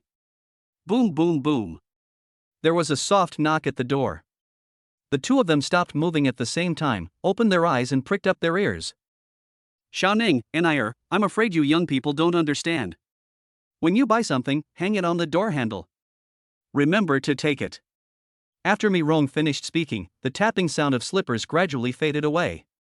Yining touched the tip of his nose, feeling a little embarrassed. In fact, Nirong didn't have to worry at all, because when the two of them went to buy a gift for her, they went to a small shop by the way. What to do? What can we do? Annie rolled her eyes at Yi Ning speechlessly. Since my mom has already bought it, just bring it in. Although Nirong walked into the bedroom, she still left a tiny crack in the door, always paying attention to the movements outside. Until I heard the sound of Annie's door opening and the rustling of plastic bags. Then he smiled with relief and quietly closed the door. And here? Yi Ning hugged her again, but she pushed him away with one hand.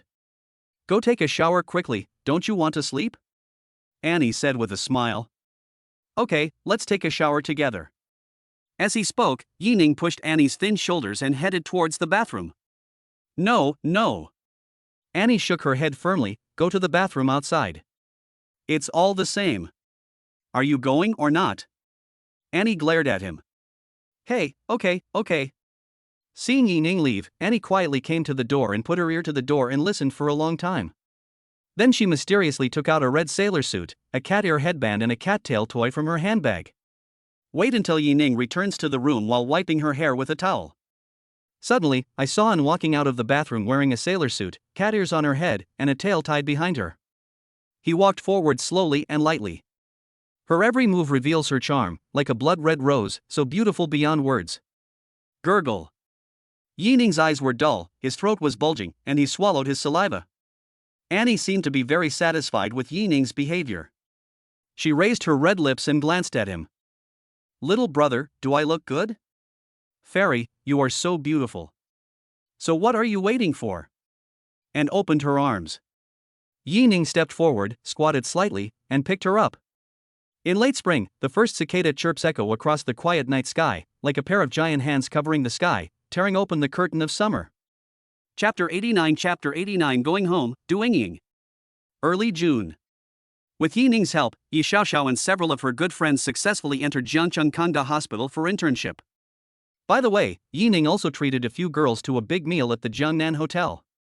At first, Yi Xiaoxiao and her friends were quite reserved, but after getting to know each other, they pulled Yi Ning aside and asked him questions. In particular, they asked whether Yi Ning and Bai Yilua, the campus beauty of Jiangcheng University, were in a relationship. Yi Ning could only explain that the two of them had not reached that point yet. Speaking of Bai Yilua, I haven't seen her for many days. Although the two often contacted each other through mobile phones, Yi Ning still missed the beautiful figure who liked to wear a white dress. Come to think of it, that expressionless school beauty even said that we could kiss when we meet again. As he thought about it, Yi Ning's longing became stronger. Well, is he missing someone? He is clearly greedy for her body. He shook his head and stopped thinking about it. He had to go back to his hometown in Yangcheng. Yi Xiaogua's college entrance examination is coming soon, so he naturally has to go back. Although Ye's mother told her to bring Suile with her next time she goes back. But Yi Ning thought that Mo Qingqing was still in Yangcheng, so he decided to give up. Even though both women knew that he had more than one woman, it was hard to say what would happen if they really met. Driving across provinces was too tiring, so this time Yi Ning simply asked Shanghai Airlines to prepare a ticket to Jincheng, Sichuan province. Yi Ning's appearance is beyond standard. And everything on him is branded, so the total cost must be hundreds of thousands, right? Such a handsome young man with both money and good looks appeared in the first-class cabin, naturally attracting the attention of many beautiful flight attendants. Especially those single flight attendants who want to catch a rich husband. The look he gave Yi Ning was more like that of a wolf spotting its prey, its eyes glowing green. If Yi Ning hadn't put on a serious expression that said, "Keep away from strangers," maybe the brave ones would have come up and added their contact information. But even so, when Yi Ning got off the plane, he still received a note left by a young lady. At the same time, she raised her eyebrows at Yi Ning, and even when she said, "Sir, I wish you a pleasant journey," her voice was filled with coquettishness. But Yi Ning remained unmoved. He just silently threw the note into the trash can when he walked out of the airport. I didn't even have the desire to open it and take a look. It's not that the flight attendant is not pretty. On the contrary, judging from her appearance alone, she is no less beautiful than some school beauties. If the full score is 10, it should be at least 8.7 points. But compared with top beauties like Suile, she is still far inferior. If it was the Yi Ning from before, he might have added her contact information and chatted with her. Now his taste has become very picky. He has no interest in girls other than Suile's level. The plane landed in Jincheng, and Yining spent nearly 800,000 to buy a silver BMW X5. This car was naturally bought for Lao Yi. Yima doesn't have a driver's license, so even if she buys a car, she can't drive it. In fact, Yining had mentioned last time that he wanted to buy a car, but Olji refused to agree no matter what. Now Yining drove the new car back directly, and Olji had to accept it even if he didn't want to. Or just leave it at home and see if he feels sorry for it? Bite. The host spent 786,000 yuan and received a 5-fold cashback, totaling 3,930,000 yuan. Another nearly 4 million has arrived, which is just barely enough. At this moment, Yining couldn't help but feel a little dizzy. 4 million is barely enough? You know, before binding the system, 400 yuan could be his rent for nearly half a month. Maybe I'm used to driving a Mercedes-Benz G-Class, so I'm not used to driving this small car. Speaking of which, Yining felt that even the Koenigsegg 11 was not as easy to drive as his own G-Class. When he drove the car to the gate of the old community, he suddenly remembered that his family had moved to Jingshuiwen No. 1 Villa a long time ago. I patted my head and was about to turn the car around when I heard the voice of a young woman. Yining, is that you? Duingying couldn't help but exclaim when she saw the man sitting in the driver's seat, holding the steering wheel with a confident smile on his face. Because the current Yining is very different from the impression she had of him.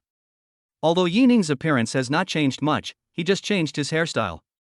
But in terms of mental outlook, it can be said that it is much better than before. Ever since Yining graduated from university and started working, Duingying could see a hint of haggardness and decadence in his eyes every time he went home for the new year. But where is Yining now, who was as depressed as before? He has the confidence of a successful person. Moreover, this brand new BMW X5 further proves that Yining is living a very good life now. Yining rolled down all the half-closed car windows. What came into view was Duingying, who was wearing a light blue short-sleeved shirt and denim shorts, thin-framed glasses and a ponytail. She was still holding the thing she had just bought from the convenience store at the door, and looked at herself in the car with an incredible look on her face. Yining waved towards Duingying and greeted her with a smile. Sister Yingying, you are back too? Duingying's father and Olji have a good relationship, and the two families originally lived in the same community. Duingying has been an excellent student since childhood and is a child from other families. Later, after graduating from a prestigious university, she was successfully hired by a large company in Jincheng, and her future was bright. He is a well-known top student in the old community. Of course, this is also related to her father's somewhat ostentatious personality. But it's harmless. Chapter 90 Guide to Identifying a Mother. Yining, is this your car? After hearing Yining's greeting, Duingying was sure that she had not recognized the wrong person. At the same time, there was a storm in my heart. She didn't know what had happened to Yining. But she was sure that, at least at the beginning of the year, Yining definitely did not have the ability to buy a BMW worth hundreds of thousands of dollars. It's mine, too. Yining nodded. This car was bought for Lao Yi, but it was indeed in his own name. After receiving Yining's affirmative answer, Duingying let out a breath. You are too amazing. What's wrong? Yingying, why are you taking so long to buy things? At this time, a tall and thin man with a gentle appearance came to Duingying and took the plastic bag from Duingying's hand. Yining, let me introduce you, this is my fiancée Xinchang. Xinchang, this is Yining, my childhood playmate. Yining and Xinchang nodded and greeted at the same time. Xinchang is about the same height as Yining. He looks gentle and refined, with not a single wrinkle on his clothes. He must be a meticulous man in his daily life. Moreover, when he saw Duingying, he took the initiative to step forward and take her things. He must be very nice to Duingying on weekdays. Otherwise, Duingying wouldn't have had a happy smile on her face when she introduced Xinchang. At least at first impression, Yining had a good impression of this man. Then Sister Yingying, I won't bother you and your brother-in-law anymore. Bye. By the way. Yining stuck his head out of the window again and said with a smile, don't forget to treat me to a drink when you get married, ha ha ha. As he spoke, Yining drove his BMW X5 slowly away. Watching the BMW gradually disappear from sight, Xinchang pulled Duingying's sleeve and said, let's go. Duingying tapped her chin lightly, turned around, and suddenly grabbed Xinchang's elbow. What do you think? How about we ask Yining for help? Maybe he can help us. Xinchang thought about it for a moment, but finally sighed helplessly and said, we need a lot of money to make this game, and ordinary people can't afford it.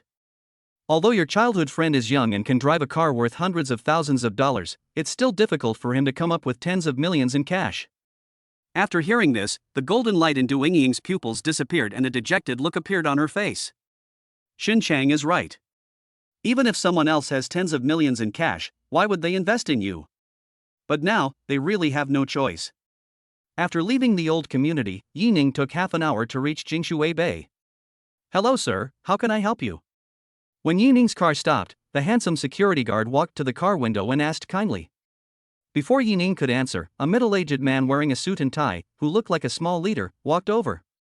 He first said to the security guard, "Xiao Zhang, go help Mr. Yi enter the license plate number into the system." "I can handle this here." "Okay, Manager Qian." After Xiao Zhang ran away, Manager Qian bowed, slightly bent his knees, and said to Yining with a smile, "Mr. Yi, I'm Qian Jin, the property manager of Jingshuiwen. Please wait a moment while Xiao Zhang enters your license plate into the system, and then you can go in." Yining smiled back and asked with a hint of confusion, "Manager Qian, how did you recognize me?" "When we entered your parents' information before, we also entered your and your sister's information." "What a coincidence, I accidentally saw a photo of you and your sister." In fact, Yining didn't know. Qian Jin said it was a coincidence. In fact, he had specifically looked at photos of Yining's family. Just kidding, as a Mirror Water Bay property manager. If he can't even recognize all the family members in Villa Number 1, is he still qualified to stand here? After he finished speaking, the voice of the security guard came from the intercom in his hand. "Manager, Mr. Ye's license plate has been registered and you can drive in."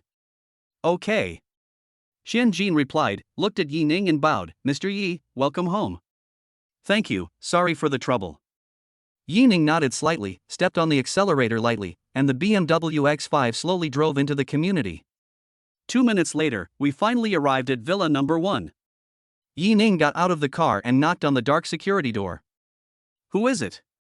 Yima's voice came from inside the house. "Mom, it's me, your son." Hearing Yining's voice, Ye's mother opened the door about 10 centimeters. He stuck his head out, glanced at Yining, and then looked around. "Mom, I'm here. Don't you even recognize your son? I know you are here. I'm looking for my daughter." "Where is my daughter?" Ye's mother stared at Yining and asked. "Xiaoguo? Isn't she in school? Hey, Mom, please let me in." Yining naturally knew that Ye's mother was not talking about Yi Xiaoguo but Suile, so he just laughed it off. "Want to fool it? He. Mother Yi sneered twice. How could she not know what her own son was like? "You didn't bring Weiwei back, right? That's it, bye." After that, there was a creak, bang, sound of the door closing. If Yining hadn't taken a half step back, he might have bumped into his nose. The identification is complete. This must be the biological mother without a doubt. Chapter 91 Yining, I really miss you. Of course, in less than 10 seconds, Yima opened the door again. "Hee, Mom." Yining smiled, looking flattering. Yima glanced at him and said, "You're so playful and annoying." After saying this, he left Yining with a dashing back view. Looking down, Yining saw the brand new pair of men's slippers on the ground, and his heart felt warm. Although Ye's mother seemed to dislike him on the surface, she treated her own son with great care. After Yining changed his shoes, he heard Yima's voice. "Can I make you some dumplings?" It was already past lunchtime, and Yining hadn't said he was coming back, so of course he wouldn't be able to make it in time for lunch. Fortunately, Ye's mother likes to make some dumplings by hand and freeze them in the refrigerator. Good. Yining, who possesses master-level cooking skills, couldn't help swallowing his saliva when he thought of the dumplings at home. In less than 20 minutes, a bowl of hot dumplings was brought to Yining. Smelling the aroma of red chili oil mixed with chopped green onions, Yining's appetite was whetted. Even though I had something to fill my stomach on the plane, it was still far inferior to this bowl of fragrant dumplings. Seeing Yining enjoying his meal, Ye's mother sat on the side, supporting her chin with her hand, with a kind smile on her face. "By the way, son," Ye's mother asked, "I noticed you were driving a BMW. Wasn't that a Mercedes last time? Did you change your car?" In fact, Yima couldn't recognize many car brands, but these two models were so famous. As Yima asked, her willow-shaped brows slightly furrowed. She knew her son was very rich now, but she still felt it was not good to change cars too frequently. First, it is a waste of money. No matter how much money you have, it will run out one day. The second is that I feel that it is not good to be fickle and love new things. Besides, that Mercedes looks like a new one, so you won't get tired of it so quickly, right? No, oh, it's so hot. Yining had half a dumpling in his mouth, and while he was eating it without hesitation, he answered, I bought this car for my dad. My car is in Zhangcheng.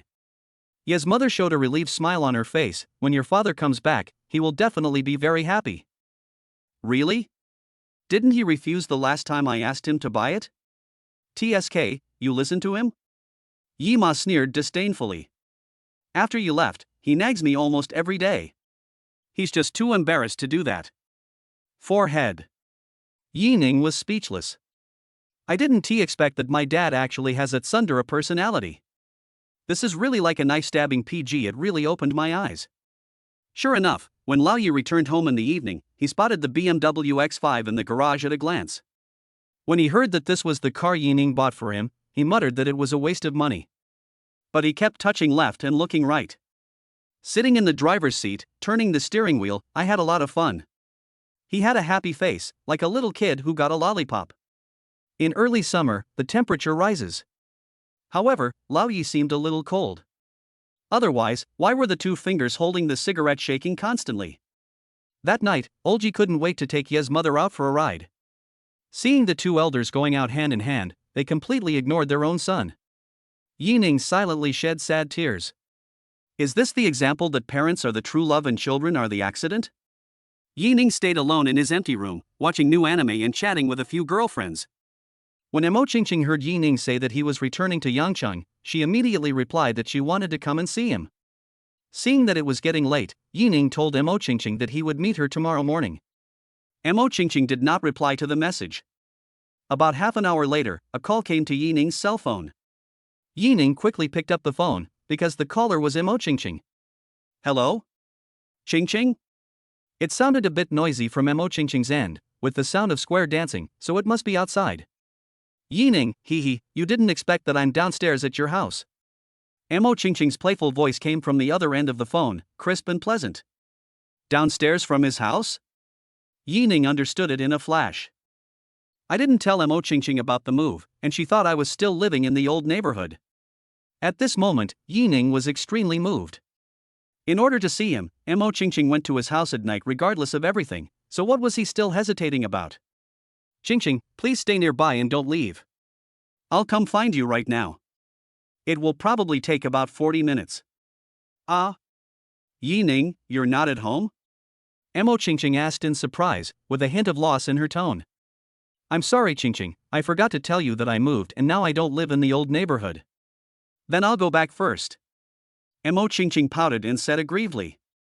No need, Qingqing, go to the convenience store next door first. Just tell him to wait for me at his house.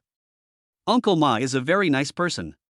Hearing Yining insist on coming over, Mo Qingqing's cute little face smiled and she replied sweetly, okay, be careful on the way. Yining called Ye's mother and gave her instructions. She rode her electric scooter towards the old neighborhood. As the night deepened, the chirping of crickets could be heard from the grass by the roadside from time to time. Yining was walking in a hurry and didn't wear a thin coat. It's still a bit cold when riding an electric bike on the road. Thinking that Mo Qingqing was waiting for him alone, Yining wanted to rush to her side as soon as possible. The last song of Square Dance has been played. After dancing, the aunties went home in groups of 3 or 4. Mo Qingqing was feeling nervous, occasionally looking at her phone and sometimes looking outside the store. She wanted Yining to arrive quickly, but she also wanted Yining to ride slower, otherwise it would be too dangerous. This tangled feeling made Mo Qingqing feel uneasy. Finally, a small ball of light appeared faintly in the distance. Getting closer and bigger. A little dazzling. Mo Qingqing covered her eyes with her tender white hands, and vaguely saw a tall man. It's Yining. Mo Qingqing was overjoyed. She quickly stood up and was about to run over. Suddenly, he remembered something and turned around to thank the old man at the door of the store. Uncle Ma, Yining is here, thank you. It's okay. The old man waved his hand and tapped his pipe on the steps. Go quickly, Yi boy is coming. Yining put down his tripod and Mo Qingqing had already come to him. Her eyes were red, and she looked up at Yining's face without saying a word, but the longing revealed in her beautiful eyes was extremely strong. Ching ching. Yining called out, stretched out his arms and held her petite and soft body in his arms. Yining. I really miss you. Mo Chingching's voice was tearful, but she sounded so happy. Chapter 92. Mo Chingching is only about 1.6 meters tall, has a petite build, and can be said to be unremarkable in some aspects. But her skin is as smooth as jade and as delicate as fat. Especially that pretty face that looks like a porcelain doll, which is exquisite. People often say that when God closes a door for you, He will also open a window for you. Does it look good? Changed at the airport. It is soft and fragrant in the arms, and the fragrance like baby cream penetrates into the nose, refreshing the heart. A long time. Yining took Mo Chingching's little hand and walked to the door of the convenience store. Uncle Ma, thank you for taking care of Chingching for me. Yining thanked with a smile. Ma Bo looked at Yining happily, his cloudy eyes deep and sharp.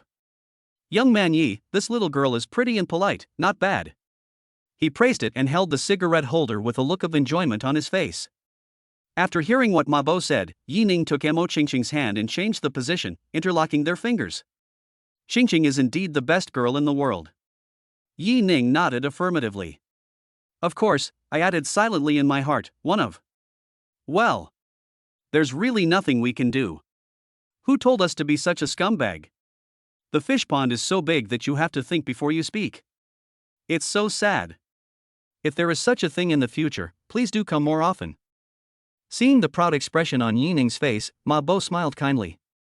His pupils flickered, as if he was recalling the scene decades ago when he held his wife's hand and went home to see his parents for the first time. Mo Chingching, who was standing aside, felt very shy because of their conversation. Her eyes, which had nowhere to rest, were fixed on her canvas shoes, as if she could see a flower. After chatting with Ma Bo for a while, Yining spent a few dollars to buy 2 bottles of drinks and received a cashback of nearly 100 yuan. I have money for tonight's supper. Chingching, are you hungry? I'll take you to eat something. As soon as Yining asked the question, he immediately felt something was wrong. It turned out that he had not eaten a grain of rice since he had eaten a bowl of dumplings at noon. Old Yi and his mother went out for a drive and a good meal, completely ignoring their hungry son. Is this a bit too much? Let's go. I'm a little hungry too. Mo Chingching replied sweetly. She has a small appetite and hasn't felt hungry yet. But seeing Yining's eager eyes, she finally agreed with a smile. Let's go for some barbecue. I know a pretty good place nearby. Yining suggested. Okay. When talking about barbecue, Mo Chingching's dark eyes also brightened up a little. Although she doesn't eat much, she can't resist her greed. I think back to the time when I first went to college. In less than half a semester, Mo Chingching had visited every snack bar around the school. There was even one time when she ran to another campus alone just to eat some delicious jelly. The neon lights in the square had long been turned off, and the largest screen above head no longer played advertisements. Under the silent night sky, the nightlife by the river has just begun. Mo Chingching sat in the back seat, her arms tightly around Yining's waist. He pressed his entire body against Yining, refusing to let go. The feeling of touch coming from the back. Yining could only vaguely feel a little bit of pitiful ups and downs. Forehead. This is really quite sad. But he naturally wouldn't mind. Mo Chingching doesn't need to be sexy, cuteness is her greatest justice. Moreover, the vagueness has a unique kind of hazy beauty. When we arrived at our destination, we found that the square was no longer deserted. The crowd was bustling, diners were chatting loudly, and the atmosphere was full of the city life. Yining found a seat near the river, ordered the food and handed it to the proprietress. Mo Chingching stared at the boss who was busy at the grill, and the boss's wife who was greeting customers and occasionally wiping the boss's sweat, feeling extremely envious. Miss, you are so beautiful. A childish voice interrupted Mo Chingching's thoughts. Mo Chingching looked down and found a girl about 4 or 5 years old with 2 pigtails. Her skin is not particularly white, but she has a pair of bright big eyes and a chubby little face, which makes her very cute. Mo Chingching's eyes softened and she leaned forward, hee. Thank you, little sister, you are very cute too. What's your name? How old are you? Where are your parents? My name is Mo Yusin. I'm 4 years old. My parents are working to make money. The little girl said in a baby voice, pointing at the proprietress who was greeting customers. Then we are really destined to meet. Your sister's last name is also Mo. Mo Chingching was a little surprised and took Mo Yusen's little hand. At this time, the proprietress came over with the grilled skewers. Yusen, didn't I tell you not to run around? What if you bump into your brothers and sisters? Placing the plate full of grilled skewers in front of Yining, the proprietress squatted down with a serious expression. After finishing speaking, he apologized to Yining and Mo Chingching. I'm sorry, both of you. My daughter is just like that, very naughty. As he spoke, he made a helpless expression on his face. Ha ha ha, it's okay. It's better for children to be lively. Yining smiled and shook his head, indicating that it was okay. Mo Chingching also spoke up. Yes, Yusen is so cute, I like her very much. After all, we are still from the same family, right, Yusen? Mo Chingching touched Mo Yusen's little head, her eyes full of doting. Madam, is my barbecue ready? At this time, the guests at other tables asked loudly. The proprietress responded and turned to Mo Yusen and said, Yusen, come on, follow Mom. Mom, I want to play with Big Brother and Pretty Sister. Mo Yusen lowered her head and said coquettishly. No, my brothers and sisters are very busy. She wanted to say something else, but Yining persuaded her. It's okay, Madam Boss, just let Yuxan stay here and we can play with her for a while. Chapter 93 Back to your home. The proprietress seemed a little embarrassed, but it's not that she didn't trust Yining and the others. On the contrary, she had a good impression of Yining. Although she didn't know Yining's name, he had come to her house for barbecue quite often before. I just feel it's too much trouble for both of them. But when she saw Mo Chingching holding her daughter's hand and unable to hide the happiness on her face, she finally nodded in agreement. Then I'll trouble you too. After thanking them, he turned his gaze to his daughter and warned, Yusen, you must be good. Stay with your brothers and sisters and don't run around. After the proprietress left, Mo Chingching asked Mo Yusen to sit next to her. Yusen, come here, this roast beef is delicious. Mo Chingching used chopsticks to pick up the meat from the bamboo skewers, put it into a disposable paper bowl, and handed it to Mo Yusen. The little girl shook her head and refused. Pretty sister, Mom and Dad don't want me to eat other people's food. But those beautiful big eyes were staring at the beef in the bowl, and he couldn't stop swallowing his saliva. Mom is right. If you eat food from strangers, you will be caught by bad guys. Yining made a ferocious gesture. Then the threatening expression disappeared and he gently rubbed Mo Yusen's little head. But your mother has asked your brothers and sisters to take care of you, so you are no longer a stranger. It's okay to eat a little. Is that so? Mo Yusen turned her head towards Mo Chingching, her little face full of anticipation. Yes, eat it quickly. Great. Mo Yusen danced with joy, looking very happy.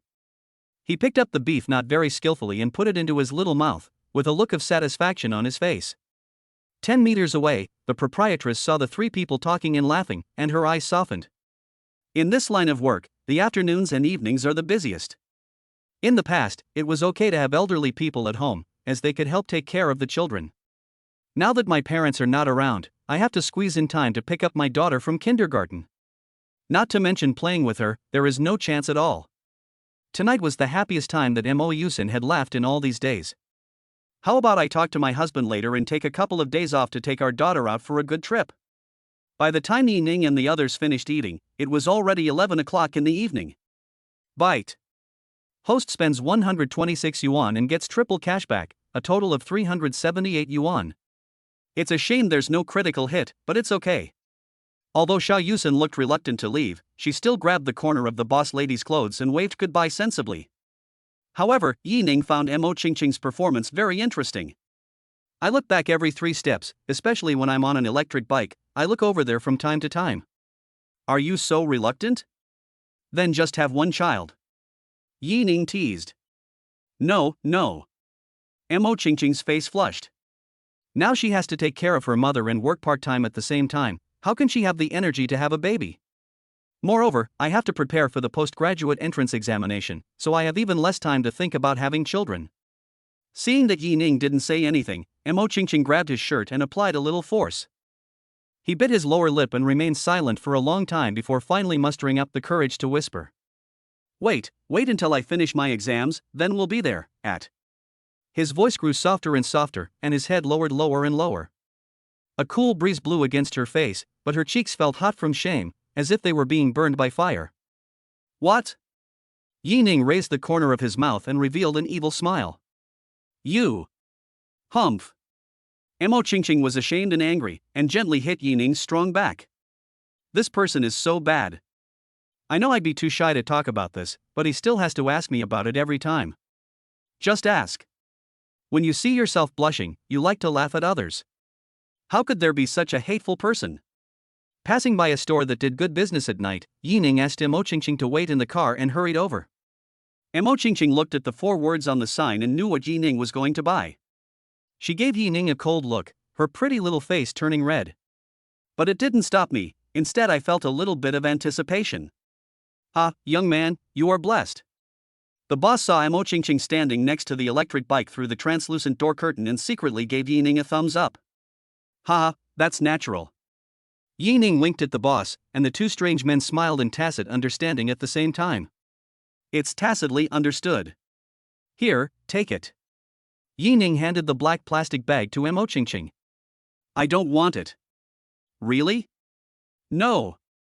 Mo Qingqing's tone was extremely firm and resounding. Yi Ning narrowed his eyes, put his mouth close to Mo Qingqing's little ear, and asked quietly. So you're ready to give me a big fat boy? Yi Ning leaned very close, and a warm air penetrated into Mo Qingqing's cochlea. It made her shudder all over, her whole body felt numb, and her heart was beating very fast. The blushed face suddenly turned bright red, even to the ears. Yi Ning. If you continue like this, I will ignore you. Mo Qingqing said with shame and anger. Humph. Send me home. Go home? To whose home?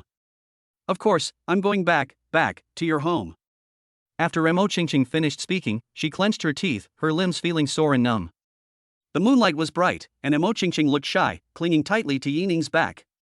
He refused to respond to Yi Ning no matter what. Chapter 94. Do you like it? Returning to the old neighborhood, Yi Ning took out the rusty key and opened the door. The interior of the house has remained basically unchanged and is also very clean. It seems that old Ji and Ye's mother have to come over from time to time.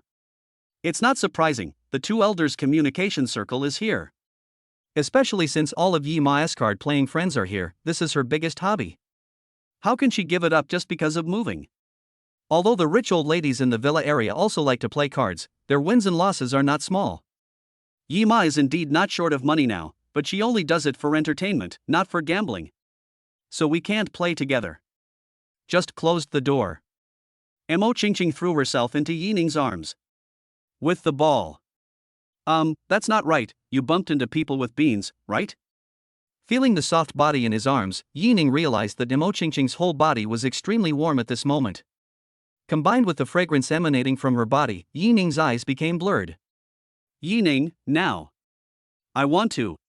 The whispers broke Yi Ning's defense in an instant.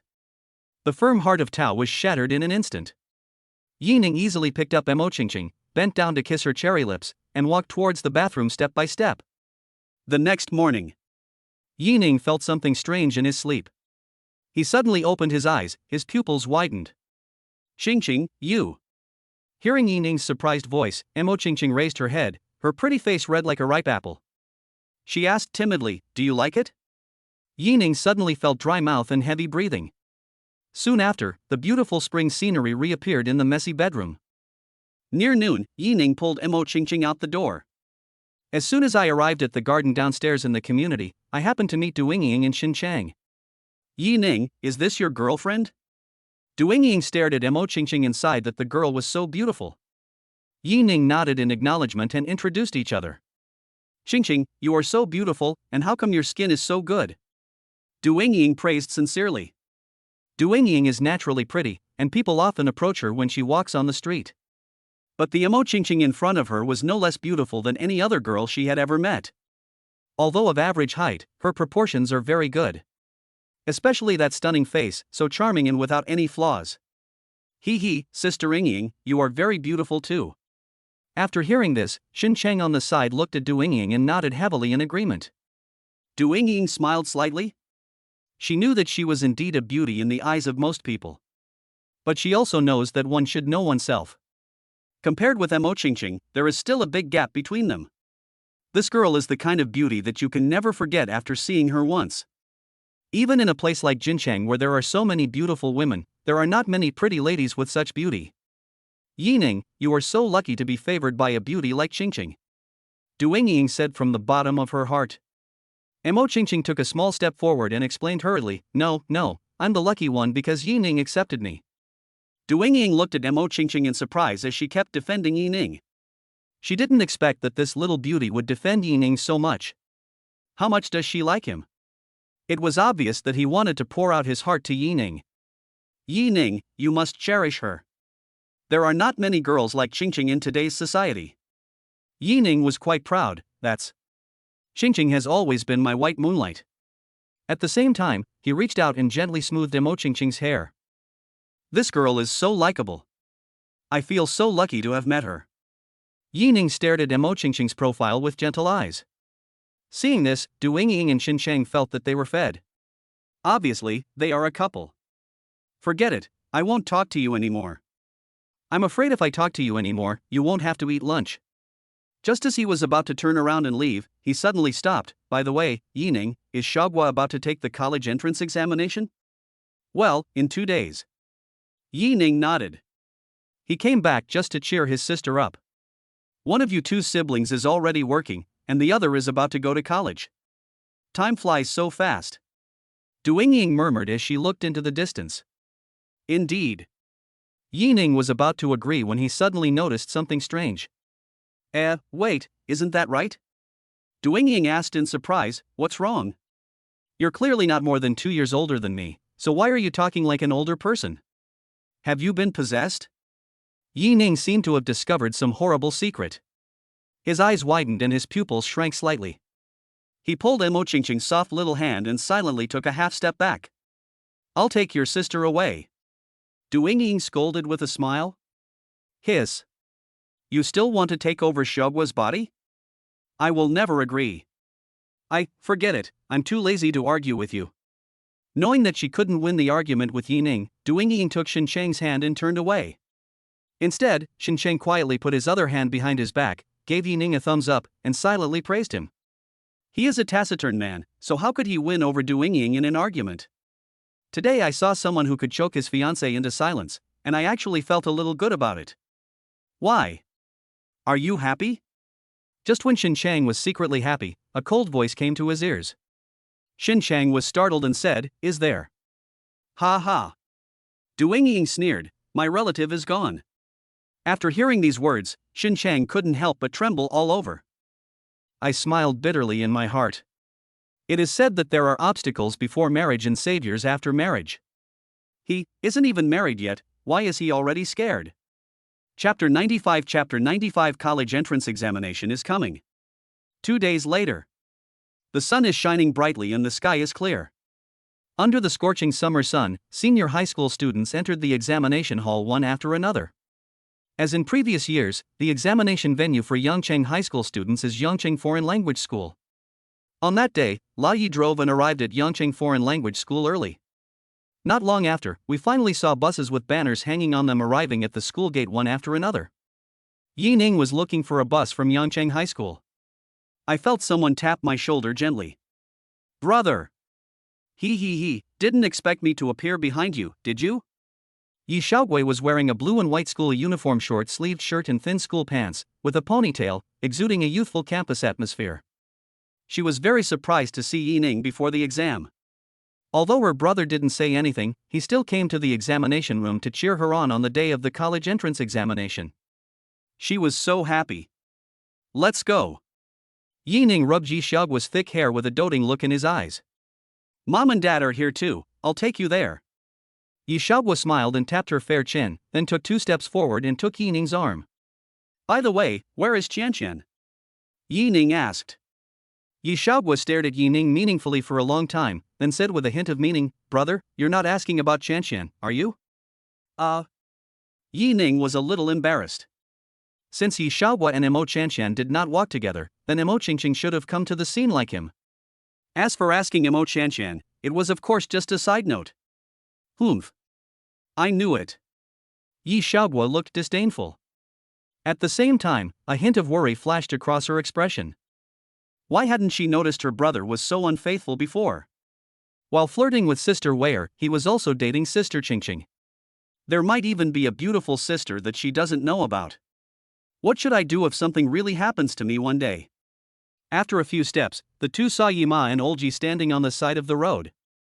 Mother Yi was wearing a plain dress and holding a floral umbrella, looking very elegant. Olji was wearing casual clothes and sunglasses. From a distance, he looked really handsome. Mom and Dad, I miss you so much. Seeing their daughter running towards them and patiently holding Yining's hand, the two elders smiled at the same time. Hey, let me take a good look at my daughter. Ye's mother took the initiative to step forward, handed the parasol to Yining, and held Yi Xiaoguo's pretty face and looked at it again and again. Olji patted his daughter's shoulder gently and said earnestly, "Do your best and don't put too much pressure on yourself. Yi Xiaoguo usually has good grades. As long as you perform normally, you won't have any problem getting into the top universities in the country, but getting into an ordinary first-class university should be no problem. Compared with Yining's high school grades, it is much better. Don't worry. We have exams almost every day this semester. This one feels no different from the previous ones." Yi Xiaoguo nodded and replied. A few people wanted to talk to Yi Xiaoguo and tell him not to be nervous. Now hearing her say this, they all smiled and said nothing more.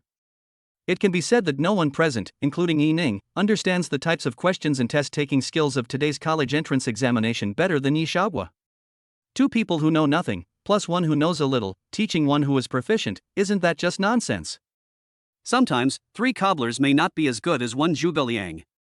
Hey! Xiaoguo! Gather together.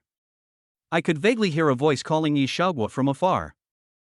Looking over, I saw a pretty and lovely little girl with her hands raised high, waving and shouting. It was Mo Qingqing's sister, Mo Qianqian. And beside her, stood a green figure. Mo Qingqing was wearing a light green floral dress today, with her shoulder-length hair tied into a small braid. Her already fair skin glowed faintly under the sunlight. The two sisters standing together are like the most beautiful lotus flowers, so beautiful. Hey, that girl is pretty too. Is that her sister next to her? She's so pretty. Mother Yi naturally also saw the two sisters of the Mo family, and her eyes lit up especially when she saw Mo Qingqing. Mo Qingqing is so beautiful that she attracts countless eyes just by standing there. Yes, that's my best friend Qianqian, whom I often mention. As for her sister, you should ask my brother, he knows her better than I do. Yi Xiaoguo hinted at something and deliberately poked Yining's waist with his elbow. Right, brother? After saying that, Yi Xiaoguo smiled cunningly and ran towards Mo Qianqian with a skipping sound. When Yining heard Yi Xiaoguo bring up the topic of Mo Qingqing, he knew that something bad was going to happen.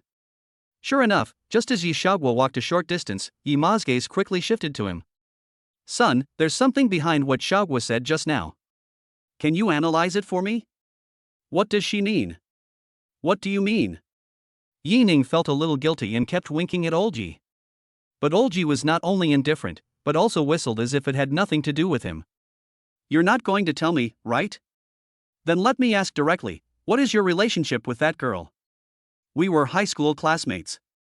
High school classmates are just one of our relationships, right? Being exposed by Ye's mother, Yining felt a little embarrassed and smiled awkwardly. How could she, as a mother, not understand her own son? It would be strange if that girl and Yining had an ordinary relationship. I remembered that when I went back to the old neighborhood to play mahjong yesterday, someone said that her daughter-in-law was very beautiful. Now it seems that Mo Qingqing's appearance cannot be described by the word beautiful? Compared to Suile in the video, she is clearly no worse.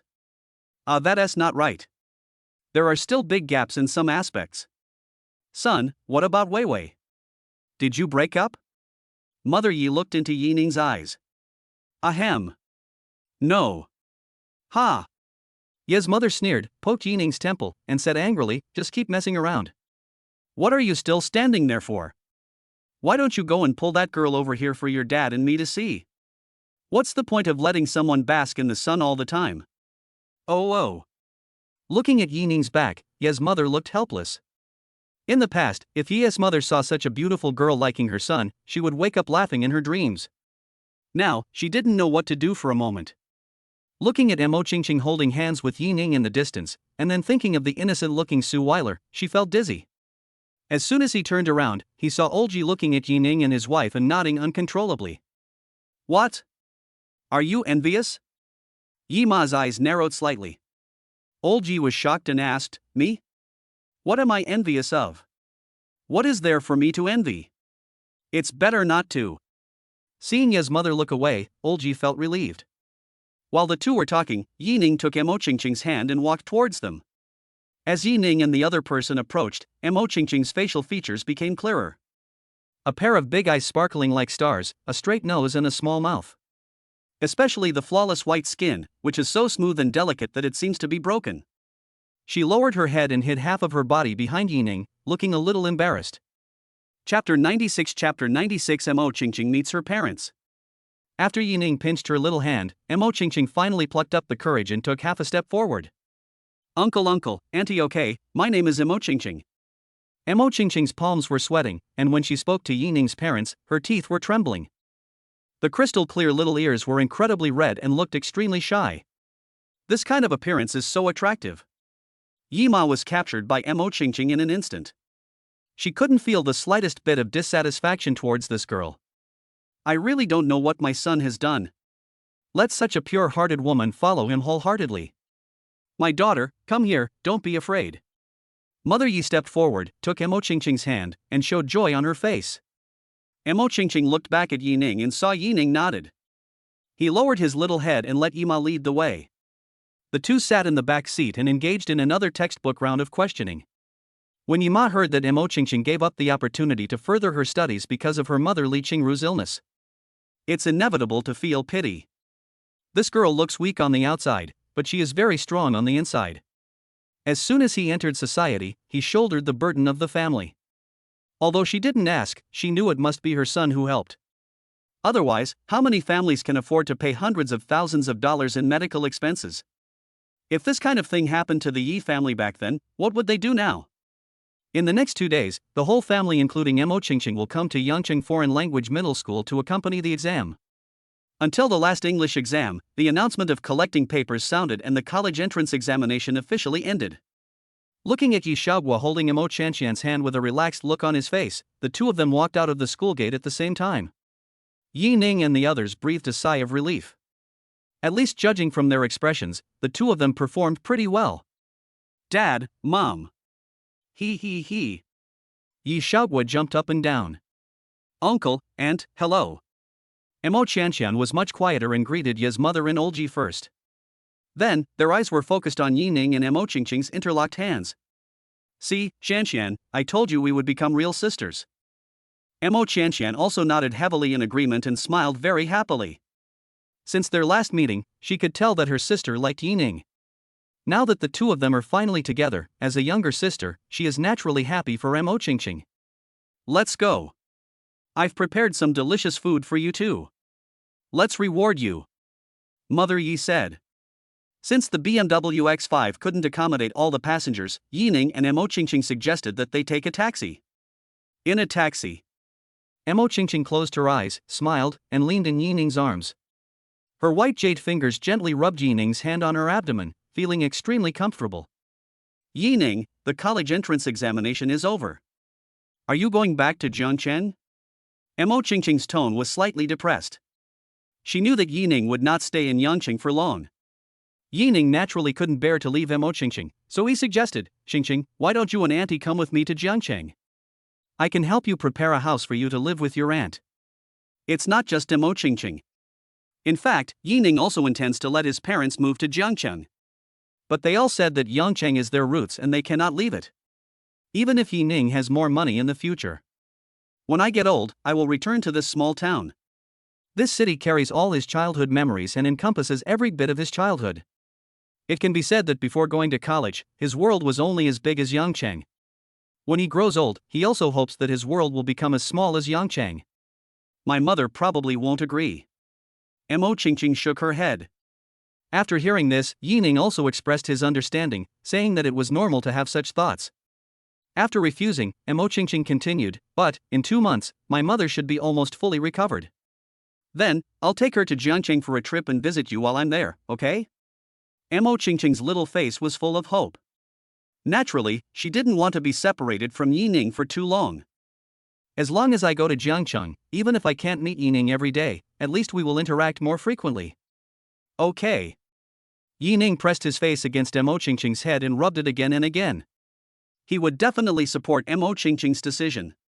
Before I knew it, the taxi stopped at Jinyan Hotel. Hello, Mr. Yi. A burly man nearly 1.9 meters tall, wearing a suit. Behind him stood no less than 10 hotel executives in suits. Seeing Yining and Mo Qingqing sitting in the back seat of the taxi, the burly man personally opened the door for him. He even shouted hello at the top of his lungs, his voice so loud and clear it was deafening. The taxi driver was shocked.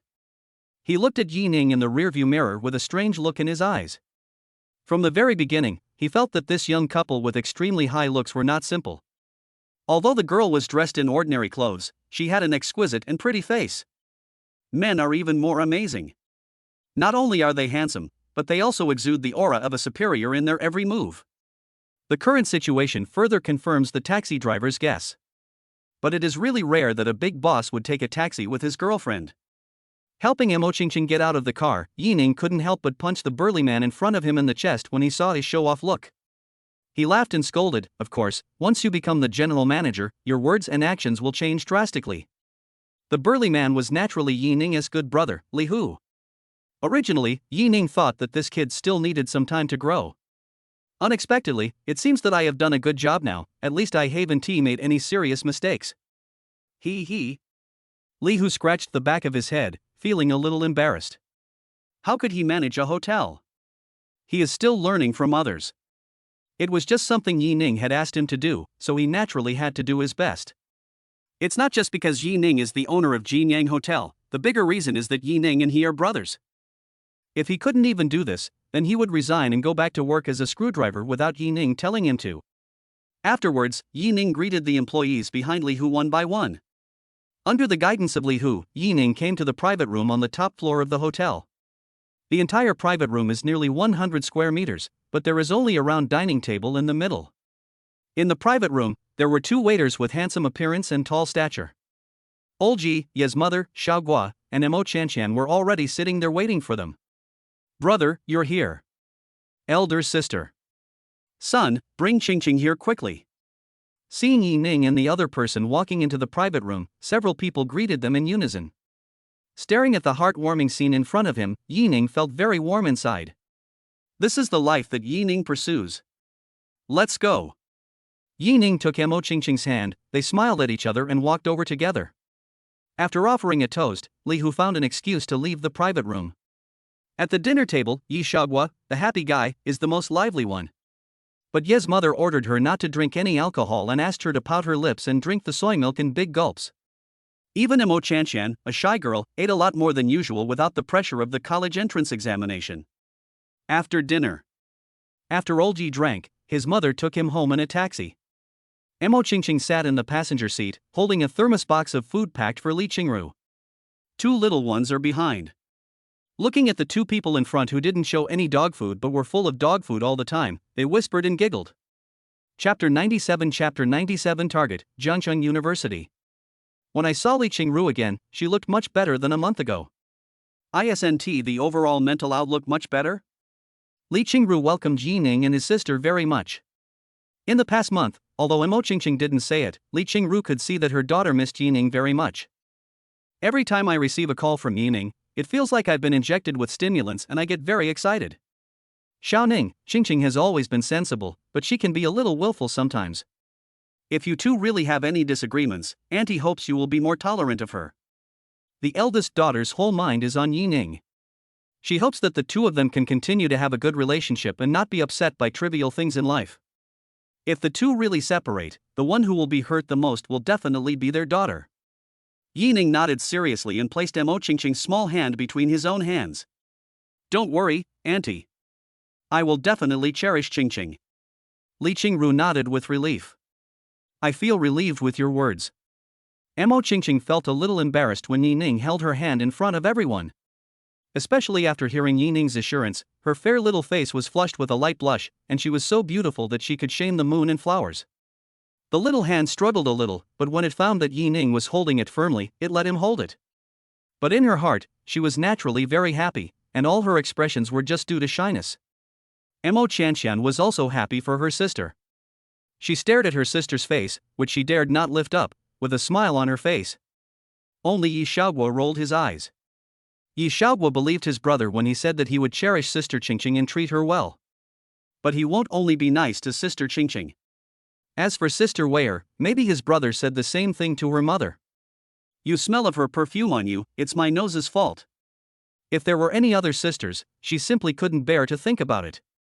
Brother, please drive more steadily. If the car overturns, no one will be able to save you. Yi Ning rejected Li Qingru's attempt to keep her. Seeing that it was getting late, he took Yi Xiaoguo and left her house. Originally, Yi Ning suggested that Mo Qingqing go out to play tomorrow, but Mo Qingqing said that she still had classes. Mo Qingqing works as a part-time teacher in an educational institution. Although there are no benefits, the salary is not bad. Even if I want to quit this job, I have to wait until I finish this semester. Students are approaching their final exams, and if they change teachers now, it will have a huge impact on their studies. Okay, I'll pick you up after you finish class. On the way home, Yi Xiaoguo asked, Brother, what do you think about me applying to Jiangcheng University? Jiangcheng University is not the top university in the country, but it is also very good. With Yi Xiaoguo's grades, if he performs normally, the probability of him passing the exam is not small. Sure, I'll arrange a house for you near the school. If you don't want to live in the dormitory, you can move out. He has many large apartments in Emerald City, and he can let Yi Xiaoguo choose one at will. Forget about living in a villa. There is no villa area near the university town, and the commute time is too long and I am too lazy to go. Really? That's great. Yi Xiaoguo's eyes lit up and he cheered, then Shanshan and I will move in together, and we'll be roommates again. Wait, do you mean Shanshan is also planning to go to Jian University? Yi Ning raised his eyebrows. Yi Xiaoguo looked at Yi Ning and nodded, yes. Shanshan's grades are about the same as mine, with a difference of only about 10 points at most. She should be able to go to the same university. And after she heard that I wanted to apply to Jiangnan University, she also took the initiative to express her desire to go there. Okay. Yi Ning nodded, took his hand off the gear and rubbed Yi Xiaoguo's hair. Come on, I'll give you a surprise after you pass the exam. What surprise? Hearing the surprise, Yi Xiaoguo's pupils glowed green. She knew clearly that her brother was no longer the worker who had to spend half a day to consider buying a piece of clothing worth only a few dozen dollars. But they are wealthy people who can easily drive cars worth millions and live in villas worth tens of millions. His net worth is many times higher than those rich second generations in high school who brag every day and act like they are worth 2.58 million.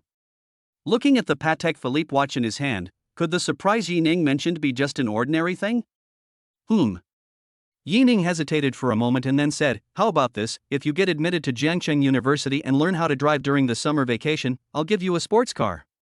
How about that? Sports car. How much is it? Yi Xiaoguo couldn't help swallowing when he heard Yi Ning's words. She has a bratty personality, so when it comes to a sports car, how can she refuse? It's so cool to think about driving a sports car to school when it starts.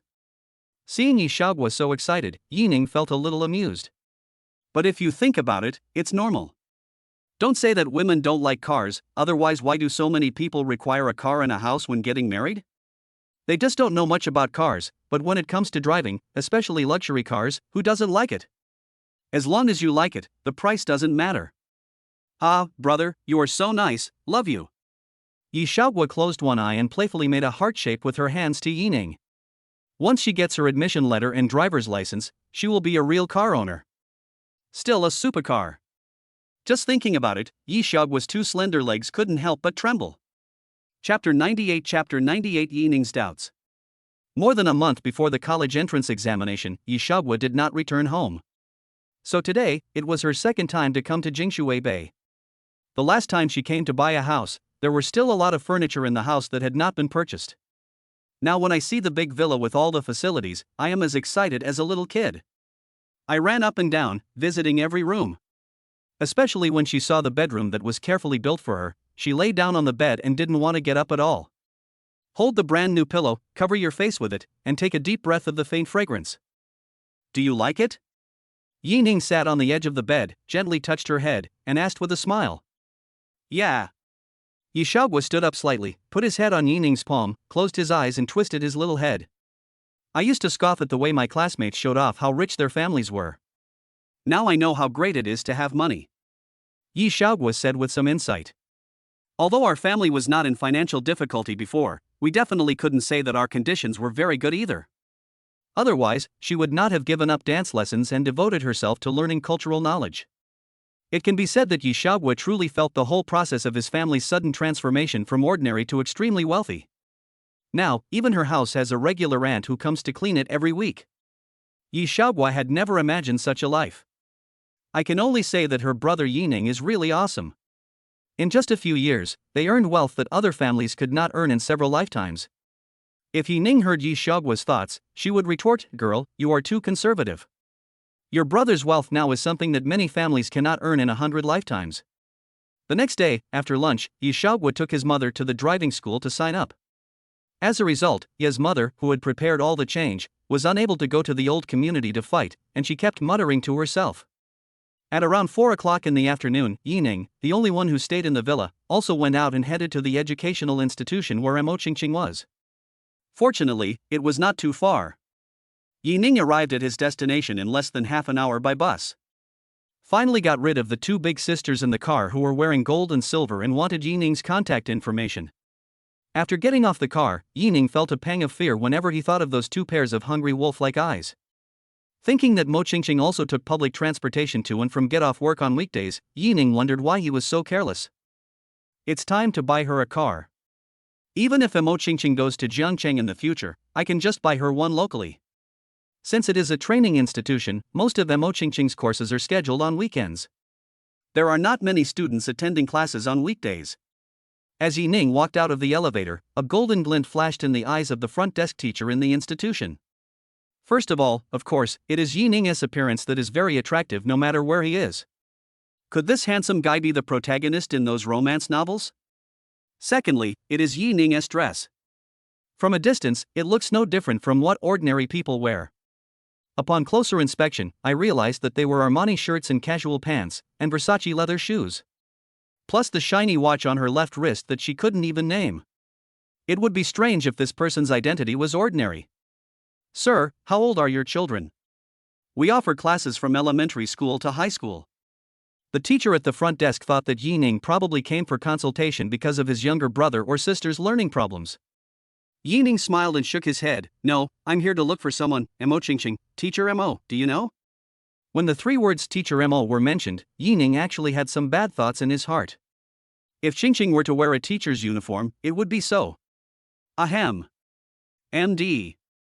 When did I become so unfocused? It seems like I have never been able to concentrate in front of Mo Qingqing and the others. This is especially prominent among the fairies. Looking for Teacher Mo? Then you wait here. She will be finished in half an hour. Hearing Yining's words, the teacher at the front desk's expression changed slightly. She pointed to the sofa in the corner of the hall and said a few perfunctory words. His attitude before and after is completely different. Yining naturally felt the change in the teacher's tone at the front desk and felt a little confused. He became even more puzzled when she returned to her original position, whispered with another front desk teacher, and looked over here from time to time. Yining frowned, picked up a magazine but couldn't concentrate on reading it, and was always thinking about something in his mind. Could it be that Qingqing is not popular here? That shouldn't be the case. With Qingqing's personality, it's hard for her to have conflicts with others. Just when I was at a loss, another front desk teacher came over with a cup of brewed tea. "Sir, please drink some water." Yining stood up, took the cup with both hands and thanked him. When she was about to turn around, she said, "Teacher, can I delay you for 2 minutes?" As long as it was about Mo Qingqing, Yining would naturally be very concerned.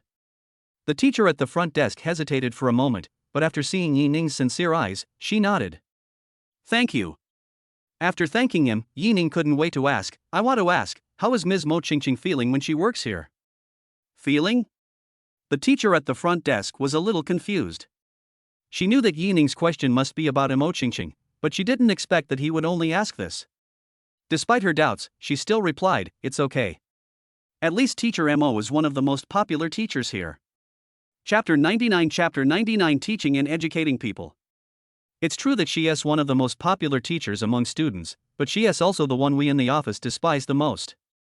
At this time, a male teacher walked by with a book in his left hand and a teapot in his right hand and said something casually. Yi Ning's eyes became sharp in an instant, and he took a deep breath. He asked slowly, "Can you tell me the reason?" "Reason? Ha ha." The male teacher sneered with a sarcastic expression. "Since you care about her so much, you must be her suitor, right?" Yi Ning was slightly stunned, but still nodded and admitted, "I do like Mo Qingqing." "Then you have no chance." The male teacher shook his head and made a helpless expression. Seeing Yi Ning's confusion, he explained, "Teacher Mo has a very rich boyfriend now. How could she possibly be interested in people like us? Before, she and I were in love with each other, but I didn't expect that she would throw our relationship to the wind for a mere 500,000 yuan. As for you, you have even less chance, so just give up." When mentioning the word boyfriend, the male teacher's tone became obviously heavier, and his meaning was very clear. That is to say, Mo Qingqing was kept by someone for 500,000 yuan. Is the person mentioned Yi Ning?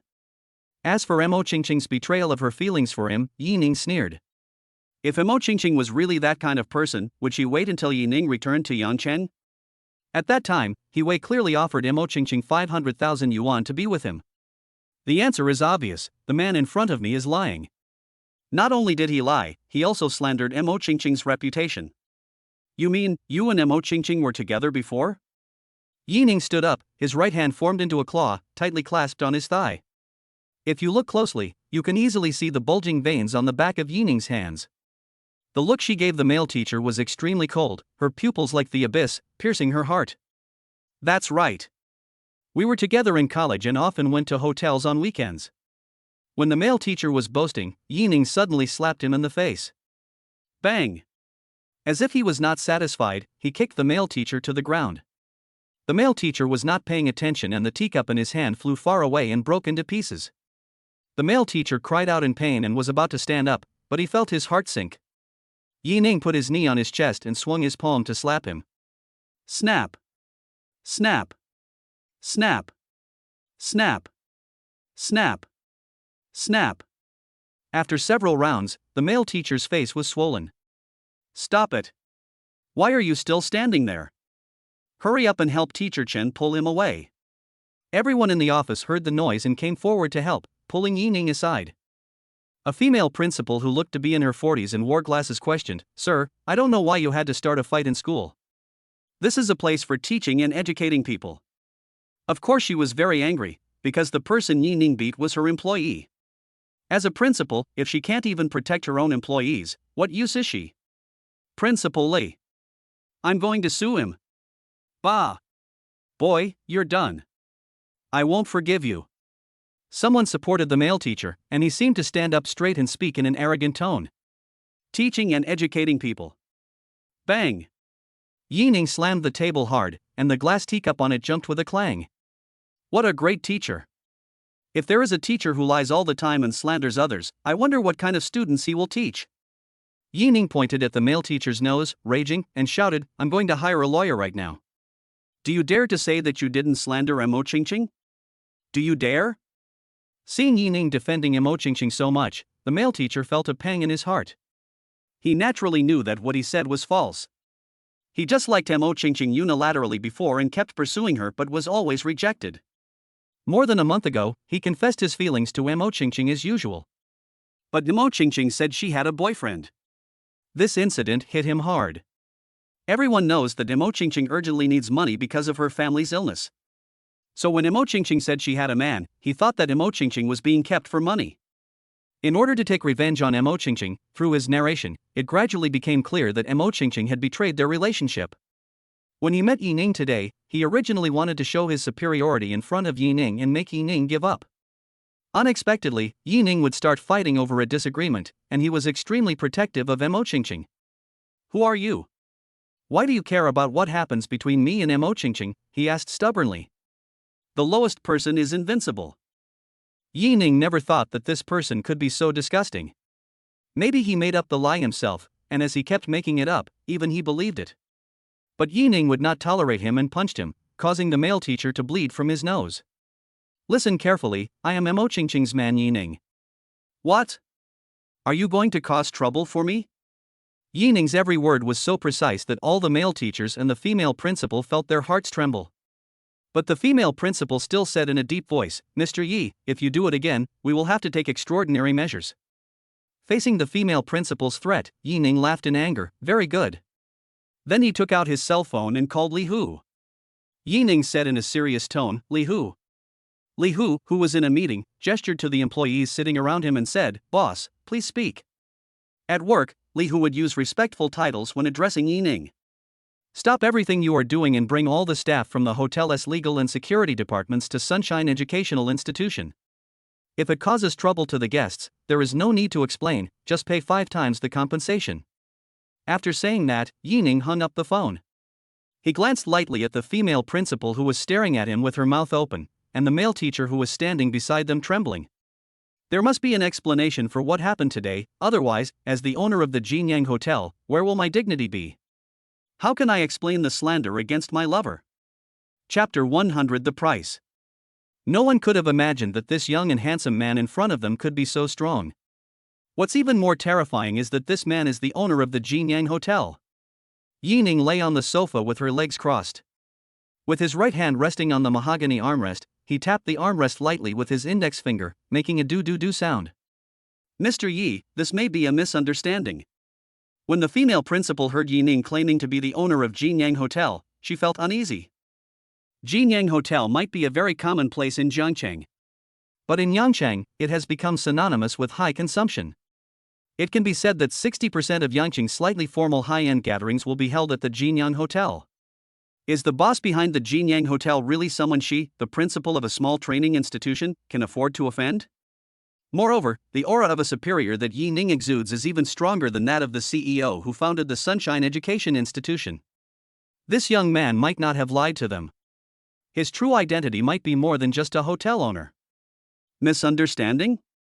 Yi Ning sneered, his expression sarcastic.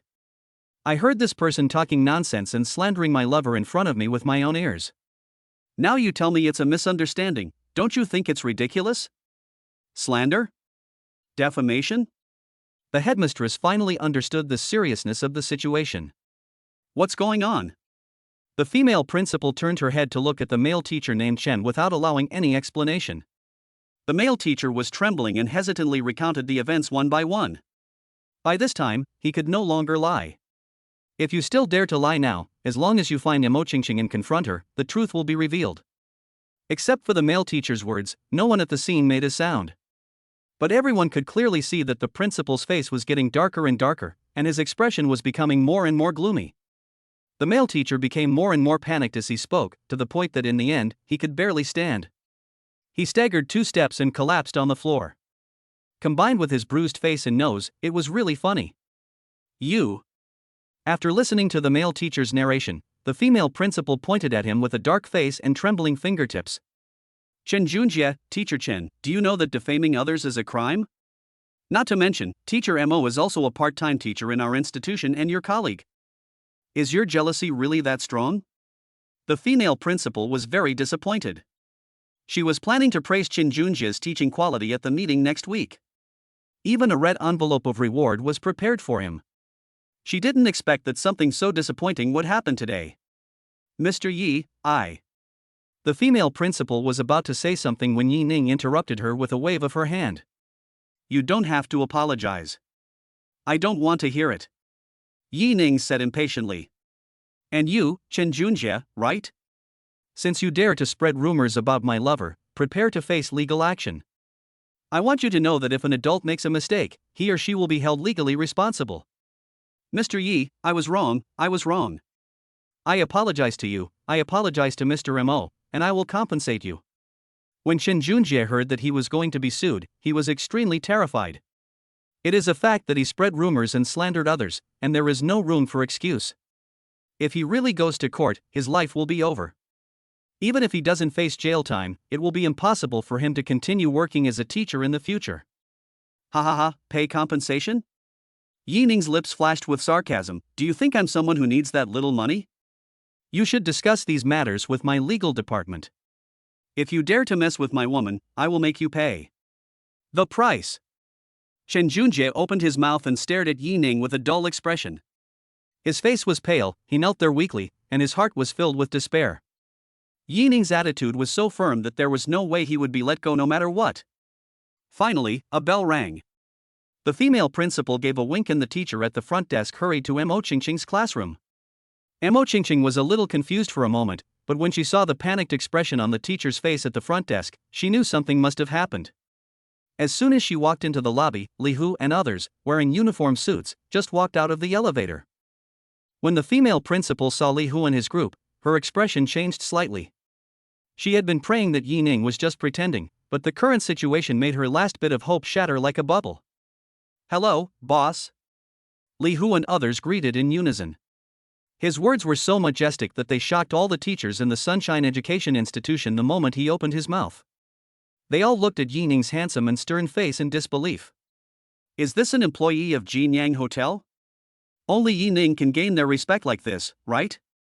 Who is the head of the legal department? Boss, I'm Qin Yao, the head of the legal department. Next to Li Hu, a woman wearing glasses, with short hair and smart appearance answered. Yes. Yi Ning nodded expressionlessly and said, I'll leave this matter to you. There is only one goal, do your best to make that disgusting bastard pay the price. Without Yi Ning pointing it out specifically, everyone present knew who the scumbag he was talking about was. Because here, only Chen Junjie had bruises on his face, and he looked flustered and at a loss. Chapter 101 You are not qualified to talk to me. Mr. Yi, calm down. I will handle this matter personally. If we sue, wouldn't it be a bit too much of a fuss? If the case really goes to court, it won't just be Chen Junjie who will lose face, but the entire organization will also become notorious in the industry. If the source of students is affected, it will directly shake their foundation. You are not qualified to talk to me. If you want to talk, ask your boss to come. Yi Ning no longer wanted to say another word to the female principal because he saw Mo Qingqing walking towards him. Qingqing, let's not do this job anymore, okay? Yi Ning stood up and gently held Mo Qingqing's delicate little hand in his palm. Mo Qingqing smiled and nodded, okay. The reason she didn't quit her job now was because she didn't want to leave her children behind before the end of the semester. But if she had to choose between her students and Yi Ning, she would choose Yi Ning without hesitation. As long as Yi Ning asked for it, she would agree without hesitation. In the current scene, she knew what was happening without asking. Originally, Mo Qingqing thought that she would resign in a month at most. Some groundless rumors will not have much impact on you. Just be patient and it will pass. But since Yi Ning stood up for herself today, she, as the woman behind Yi Ning, just needs to support him unconditionally. She believed that Yi Ning would handle everything. Is there anything you need to get? If not, let's go. I saw Yi Ning holding Mo Qingqing's hand and walking out of the door. The headmistress wanted to seize the last chance, so she gritted her teeth and chased after him. Mr. Yi, Mr. Mo, please stay. But several big men from the security department immediately blocked the glass door and stopped him. Li Hu stood behind the security guard and said disdainfully, Didn't you hear what our boss said? Your status is not even on the same level as his. Get lost. As for you. Li Hu pointed his thick finger at Chen Junjie with a cold smile. Before you receive the court summons, my brothers will treat you well. When Yi Ning and Mo Qingqing came downstairs, they happened to meet Du Yingying and Xin Chang. Xin Chang was driving a Hongqi HS5 with Du Yingying sitting in the passenger seat. Yi Ning, Qingqing, where are you going? We'll take you there. Du Yingying asked with a smile, her elbows resting on the window. She really likes the little girl Mo Qingqing. Cute, sensible, generous, and her love for Yi Ning is pure. Boss. Li Hu led several senior executives of Jinyang Hotel to Yi Ning's side. Yi Ning showed a relaxed smile on his face. I'm sorry to bother you all with a trip today. Li Hu, go back and give everyone some money for cigarettes and alcohol. Hearing Yi Ning's words, everyone, including Li Hu, showed joy on their faces. The bonus at Jinyang Hotel is not low. The money for cigarettes and alcohol that Yi Ning mentioned is at least thousands of yuan. Of course I am very happy that I can earn so much money just by going out. While Yi Ning was talking with Li Hu and others, Du Yingying and Xin Chang were feeling turbulent. These people were all dressed in extraordinary attire, including the burly men in security uniforms at the back, who also exuded an extraordinary aura. However, it was this group of people who were extremely respectful towards Yi Ning. Even calling Yi Ning boss? At this moment, Yining's identity became mysterious and great in the hearts of Du Yingying and the others. I originally thought that Yining was able to buy the BMW X5 because he made a small fortune in Jiangcheng. Judging from the situation, it is likely that it is more than just a small fortune. Maybe a few billion. Qingqing, did your Yining start his own company? Du Yingying asked, unable to suppress her curiosity. Mo Qingqing glanced towards Yining, a little shy, and answered with her head down, yes, Jinyang Hotel is Yining's property. When Du Yingying called her your Yining, Mo Qingqing felt like the hostess. Whenever she thought about marrying Yining, her heart started beating like a deer. This strange emotion made her both shy and happy. Du Yingying really didn't expect Mo Qingqing to be so thin-skinned. But she no longer cared about anything else, because Yining's identity was what truly surprised her. Yining is actually the behind-the-scenes boss of Jinyang Hotel. As a native of Yangchang, Du Yingying could not be unaware of the importance of Jinyang Hotel. How much does it cost to become the owner of Jinyang Hotel? The key point is, where did Yining get so much money? Even if he had money, how could he have the connections to buy the thriving Jinyang Hotel from someone else? Thinking of this, Du Yingying and Xinchang looked at each other inadvertently. It is said that husband and wife are in tune with each other. They also thought about the difficulties they were facing. The game studio opened by Xinchang and his friends is in urgent need of at least 10 million yuan. This amount of money is an astronomical figure for ordinary people. But for Yining, it might just be a drizzle. Sprinkle some water. Otherwise, take this opportunity to mention this matter to Yining. Regardless of whether Yining provided financial help, at least they tried their best. In the future, you will not be trapped in regret because you can't let go of your face and take a step forward. Chapter 102 Jinding Law Firm. Yining, are you interested in games? On the way to Yangchang Auto City, Du Yingying asked. Yining thought for a moment and nodded slightly. It's okay, I haven't played for a long time. He didn't know why Du Yingying would ask such a question, but judging from her expression, the answer would come soon. Sure enough, the next second Du Yingying talked about her and Xinchang's situation after graduation from university. It turns out that Xinchang and Du Yingying were classmates in the same school. Xinchang has a great talent for computers and a love for games. Together with several roommates, I developed a pretty good little game. After graduation, they naturally formed a studio and worked together to research new games. Fortunately, the new game was chosen by a large game company in Jinchang. Unfortunately, the game company wanted to buy out the game completely instead of signing a profit-sharing contract with Xinchang and others. This game was carefully created by several people, and they naturally won't watch their hard work go to waste. After discussing it, they refused. But the game company did not give up and frantically suppressed Xinchang's studio in Jinchang. As a result, many interested small and medium-sized game companies simply dare not cooperate with them. The studio was in trouble for a while. Now, they need a large amount of capital investment to keep the studio running normally. Although Du Yingying didn't say it, Yining understood it. The reason why she told me this was because she wanted to get involved in this matter. To put it bluntly, he needs to inject capital. How much does it cost approximately? Yining asked. Du Yingying and Xinchang were delighted. As long as Yining doesn't directly refuse, it means there is hope. 10 million, preferably 12 million. When Du Yingying said this astronomical figure, her face turned red and her heart couldn't help but beat nervously. Xinchang in the driver's seat couldn't help but take a deep breath and pricked up his ears. Yining was silent for a long time before he replied, how about this, I'll think about it and give you an answer within 3 days. Although more than 10 million is not a lot of money for Yining. But he doesn't want to be a sucker. The deepest thing in the world is the human heart. What cannot stand the test is human nature. If this matter is really as Du Yingying said, then even if the game does not make money, he can still provide financial support. But if Du Yingying and others are just trying to cheat people out of money under the guise of making games. From now on, the 3 words Du Yingying will never appear in Yining's friend list. Seeing that Yining did not directly refuse, Du Yingying and Xinchang were extremely excited. The fact that he didn't refuse meant that Yining could really come up with tens of millions of dollars. This means that from this moment on, their studio has seen a glimmer of hope.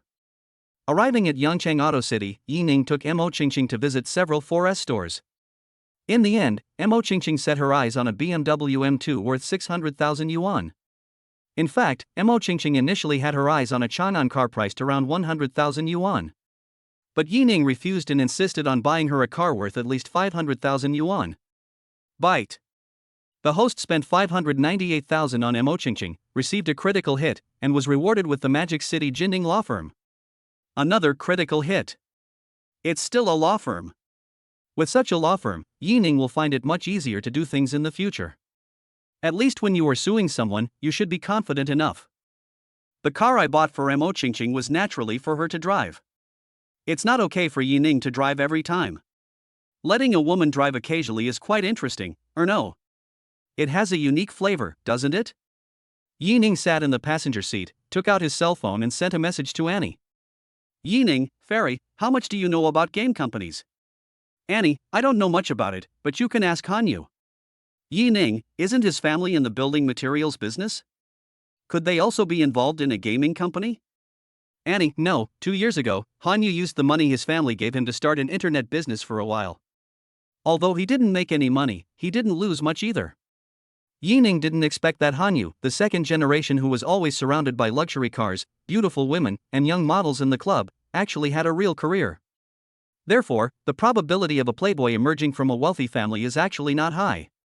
Others receive various kinds of higher education from birth and completely win at the starting line. Whether in terms of vision or knowledge, he is far ahead of most people. People who come from this kind of family tend to have some abilities. Following Annie's suggestion, Yining called Hanyu. Hey! Brother Yi, did you know I'm having a pool party? Want to come? There are so many beautiful girls here wearing cool clothes.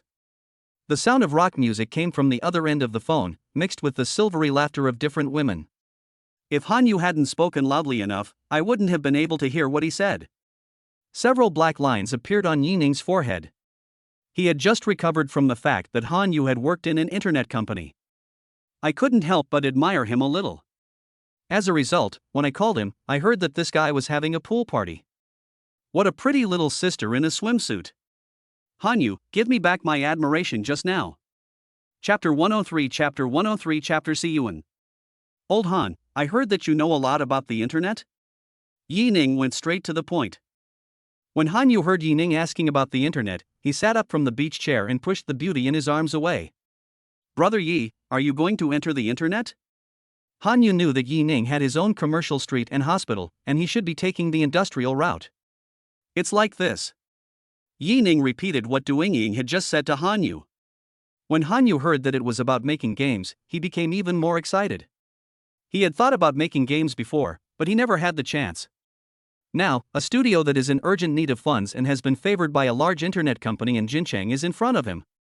How can he remain indifferent? Brother Yi, this matter is very simple. You can find a lawyer and a notary to conduct an on-site inspection. I can be a notary public, but it would be best to find a lawyer who is well known in the industry. When Yining heard Hanyu recommend himself, he knew that he was also interested in Xincheng's game studio. If he had the chance, he would naturally want to follow Yining and have a sip of soup. I have a law firm, I will ask them to contact you as soon as possible. Yining mentioned casually. Hanyu stood up in surprise, and the towel draped over his shoulders fell onto the beach chair. Law firm? Brother Yi, you actually have your own law firm. What's its name? Have you heard of the Jinding law firm in the Magic City? How could I not have heard of this? Hanyu's heart was in turmoil, and his right hand holding the phone tightly. The Magic City Jinding law firm is extremely famous in the entire Jiangnan area and even in the whole country. There are many famous lawyers in the firm, and some of them are even law professors from prestigious universities. Such a highly prestigious law firm in the country is actually Yining's property. How many terrifying identities does this Brother Yi, whom he met by chance, have? Brother Yi, no. Father Yi, are you in need of a son? Get out of here.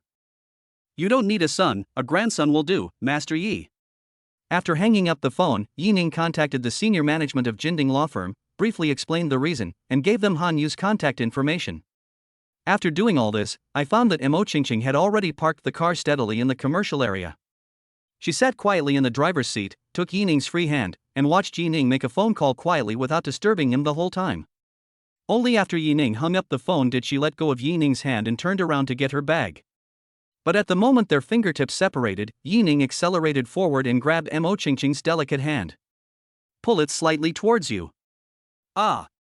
Ugh. Mo Qingqing screamed, her cherry-red mouth was blocked tightly.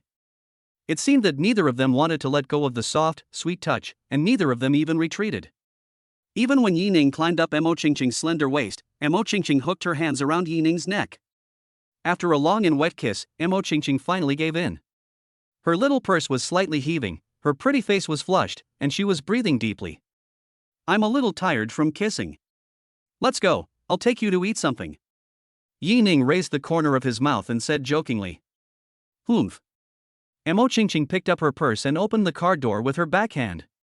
But after they both got off the car, she still took the initiative to come over and take Yining's arm. After dinner, the two went to see a movie. The movie tells the love story of a pilot, but ends in tragedy. Yining didn't feel anything, but Mo Qingqing beside him was crying loudly. If Mo Qingqing hadn't had tissues in her purse, it would have been difficult to deal with. At the end of the corridor, Yining was leaning against the wall, holding Mo Qingqing's handbag and waiting. Handsome guy, why didn't you add me on WeChat? I'd been waiting for days. A strong scent of perfume wafted into Yining's nose, and then a woman's voice came to his ears. Yining turned off the screen of his phone and raised his head. Standing in front of him was a pretty woman wearing a small camisole top and ultra-short jeans.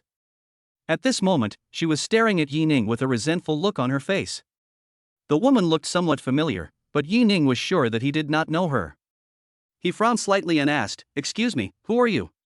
Cheng Siyuan didn't expect that such a beautiful woman like herself would take the initiative to send WeChat to others, and others didn't add her. I even forgot what I look like.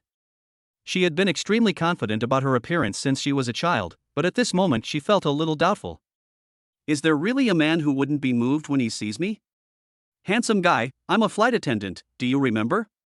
Cheng Siyuan reminded him persistently. After her reminder, Yining finally remembered that when he took the flight from Jiangcheng to Jincheng, a beautiful flight attendant secretly left him her contact information. However, after Yining walked out of the airport, he threw the note into the trash can. Yining was a little embarrassed at this moment. I thought it was just a chance encounter that would never happen, but unexpectedly, we met in Yangcheng just a few days later. I remember now. Sorry, I lost the note. Yining lied without blushing or feeling any nervousness. It was indeed lost, but it was intentional. It doesn't matter. The fact that we met here shows that we are destined to meet. It's not too late to get to know each other now. Cheng Siyuan acted as if she really believed Yining's lies and took out her cell phone to add Yining's contact information. Chapter 104, Devil's Claw. No, my girlfriend will be out soon. While refusing, he waved the woman's handbag in front of her, indicating that he was already taken. Without Yining's reminder, Cheng Siyuan noticed the small leather bag in Yining's hand at the first moment. But she was determined to choose a big fish in the fish pond and didn't care about these things at all. For example, among the strange men she added in her mobile phone, many of them are married men. When I'm tired of having fun, I'll find a relatively honest man with a wealthy family to marry. Wouldn't it be wonderful for her to continue enjoying her life as a rich wife?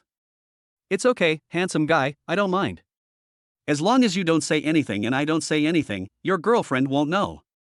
Cheng Siyuan smiled, without any concern in her eyes.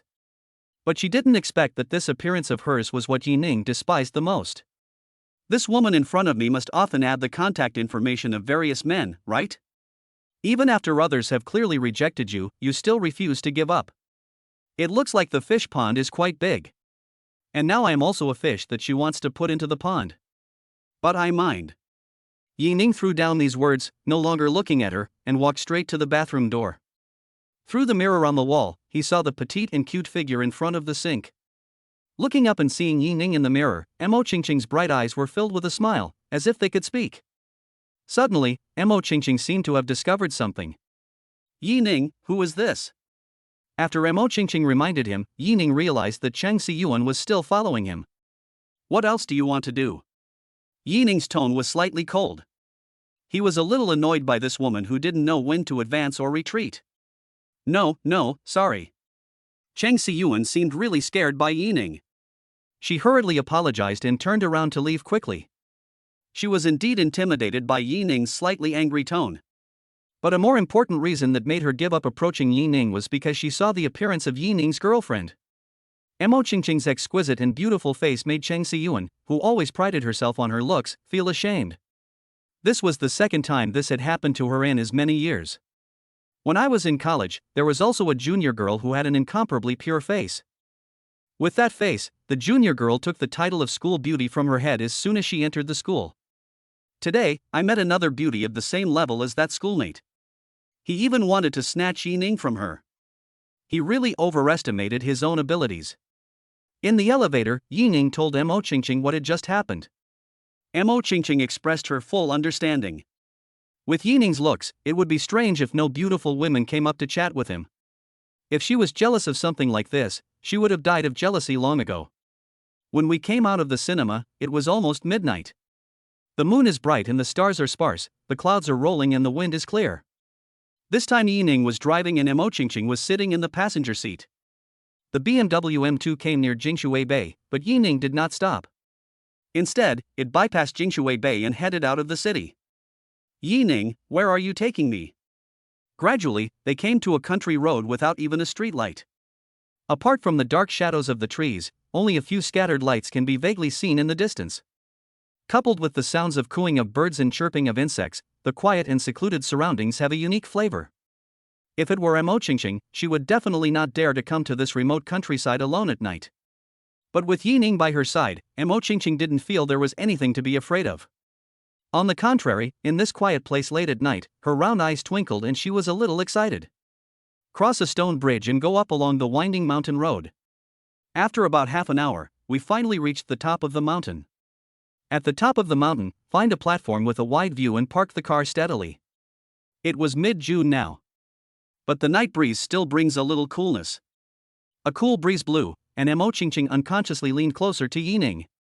Yining reached out and held her soft and thin body in his arms. Mo Qingqing's back was pressed against Yining's front, and they snuggled up to each other. Yining's warm breath passed through Mo Qingqing's cochlea. It was itchy but very comfortable.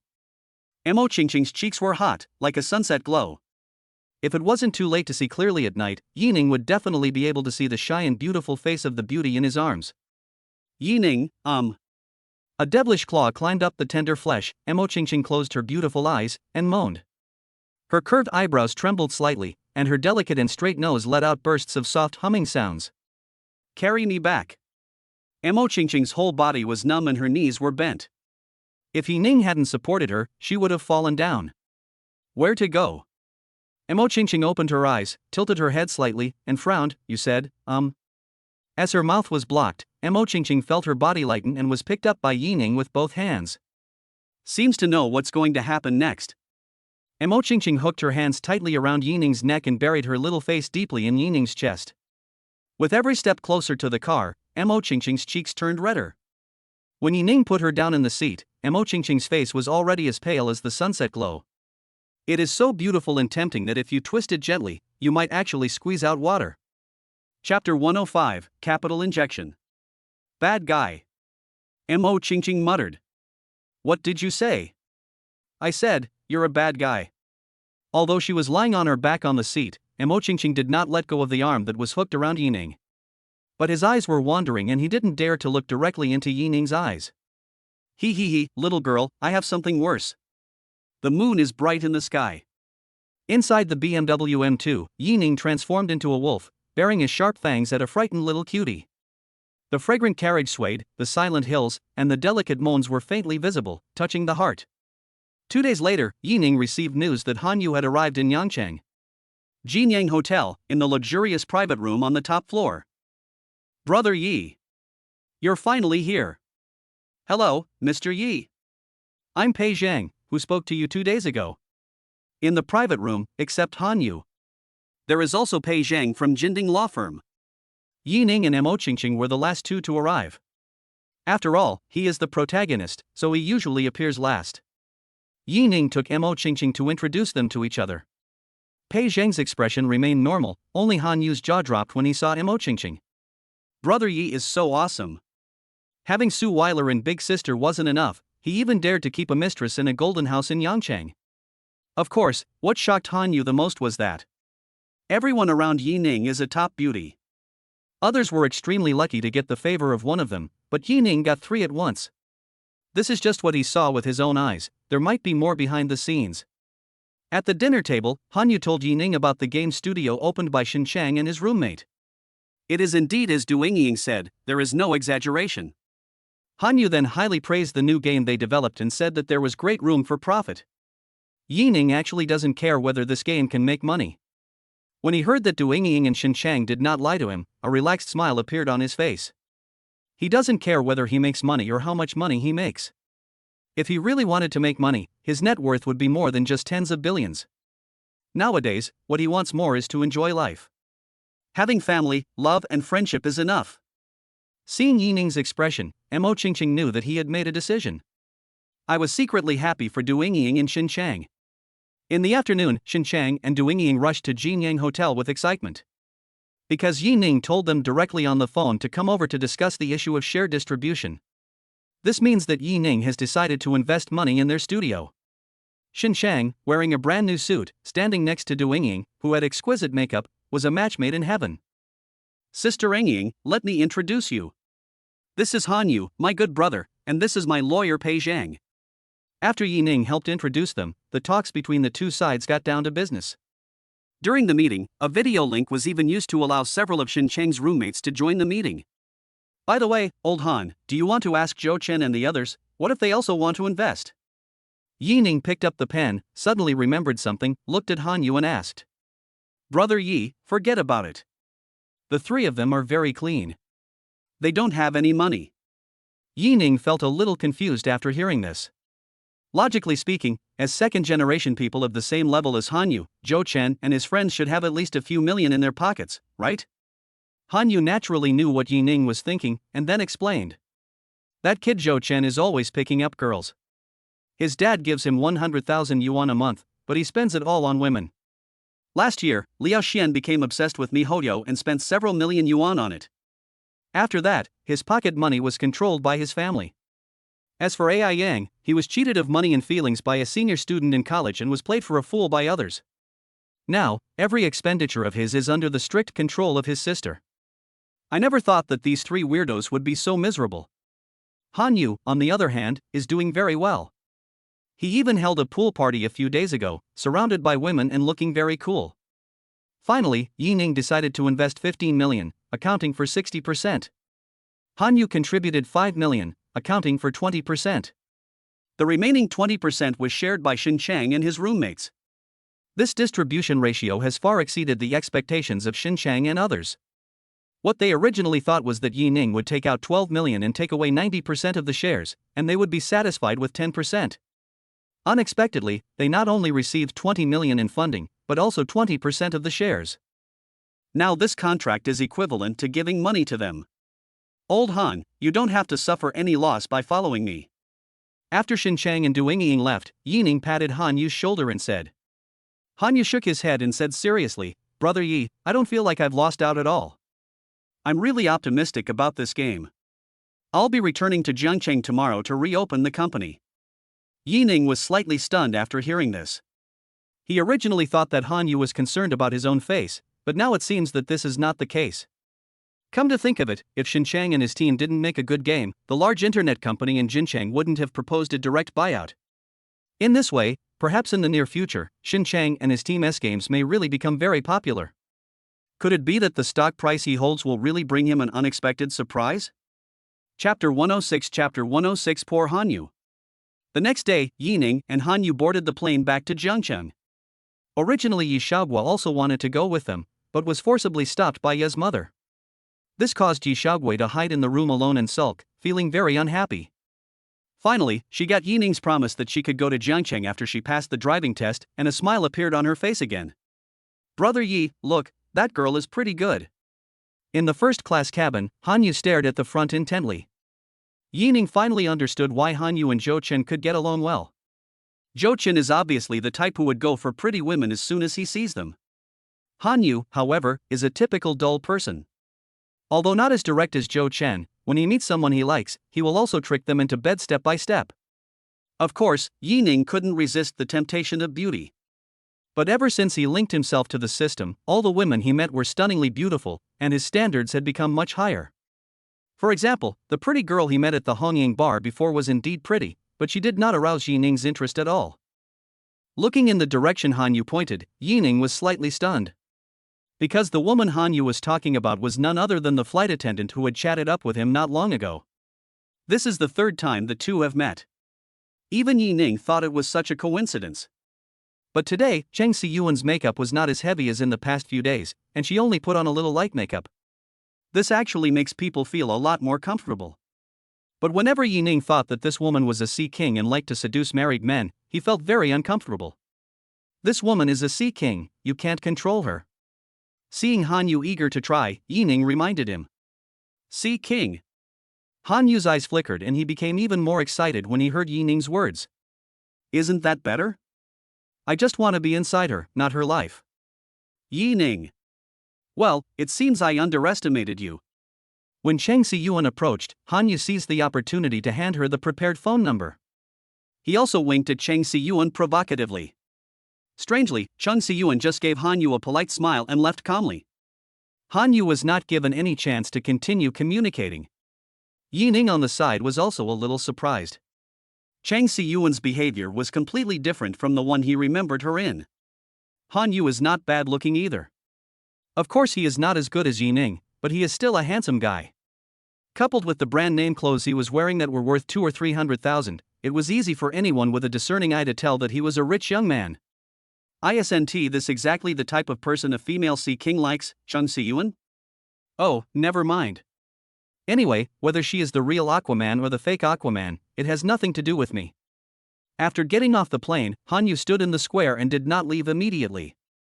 I stared at the phone and waited for a long time, but I didn't receive any message from Cheng Siyuan. Brother Yi, are you trying to scare me? Han Yu looked resentful. He even suspected that Yining was interested in the beautiful stewardess. Telling him that the stewardess was Aquaman was just to prevent him from doing anything. Brother Yi, if you like someone, just say it. I won't compete with you for a woman. Of course, he kept these words in his heart and did not say them out loud. Yining shook his head and was about to explain when he suddenly heard his cell phone ringing. I picked up the phone and it turned out to be Annie calling. Little brother, where are you? I'm here to pick you up. Annie's charming voice came. Yining originally promised Han Yu that he would invite Zhou Chen and the others to play together in the evening. But after Annie's phone call, it became clear who meant more to Yining. After telling Annie his location, Yining hung up the phone and said goodbye to Han Yu. Old Han, you have to look forward and not be tied down by a woman.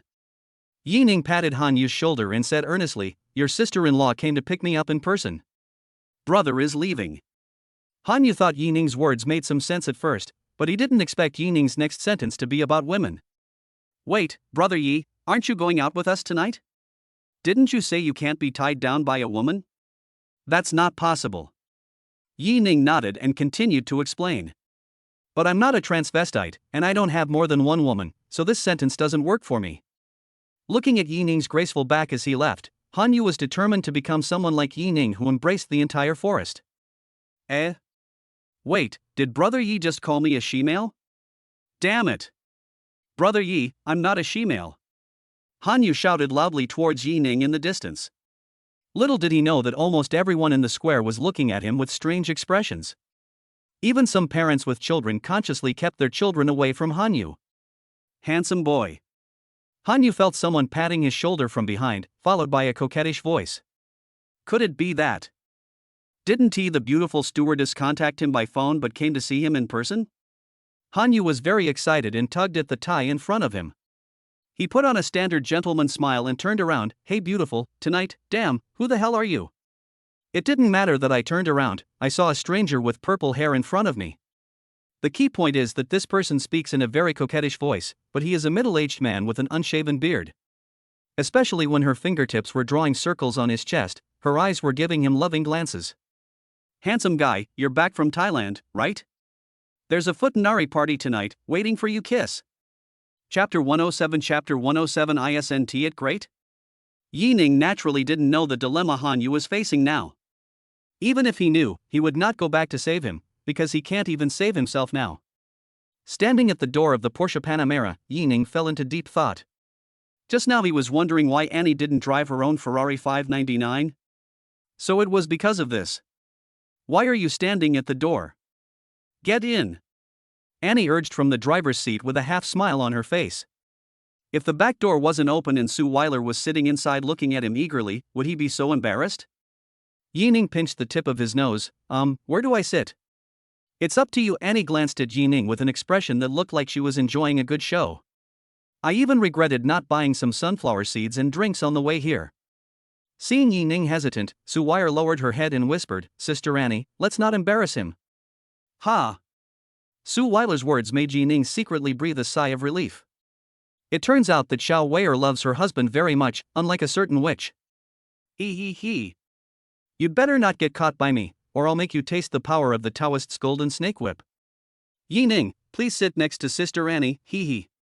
Originally, Annie felt sorry for Suile for letting Yining stand for such a short while, as she hadn't had enough fun yet. As soon as Suile said this, Annie's round eyes rolled. When Yining was about to get in the car, she blocked his body and said with a hint of meaning, Oh, how can you let your sister suffer? You sit in the back. Yining. You want to play, right? Yining walked around to the driver's side. He opened the driver's door in front of Annie's puzzled look and said, You and Xiao Wei'er sit in the back, and let me drive. I won't.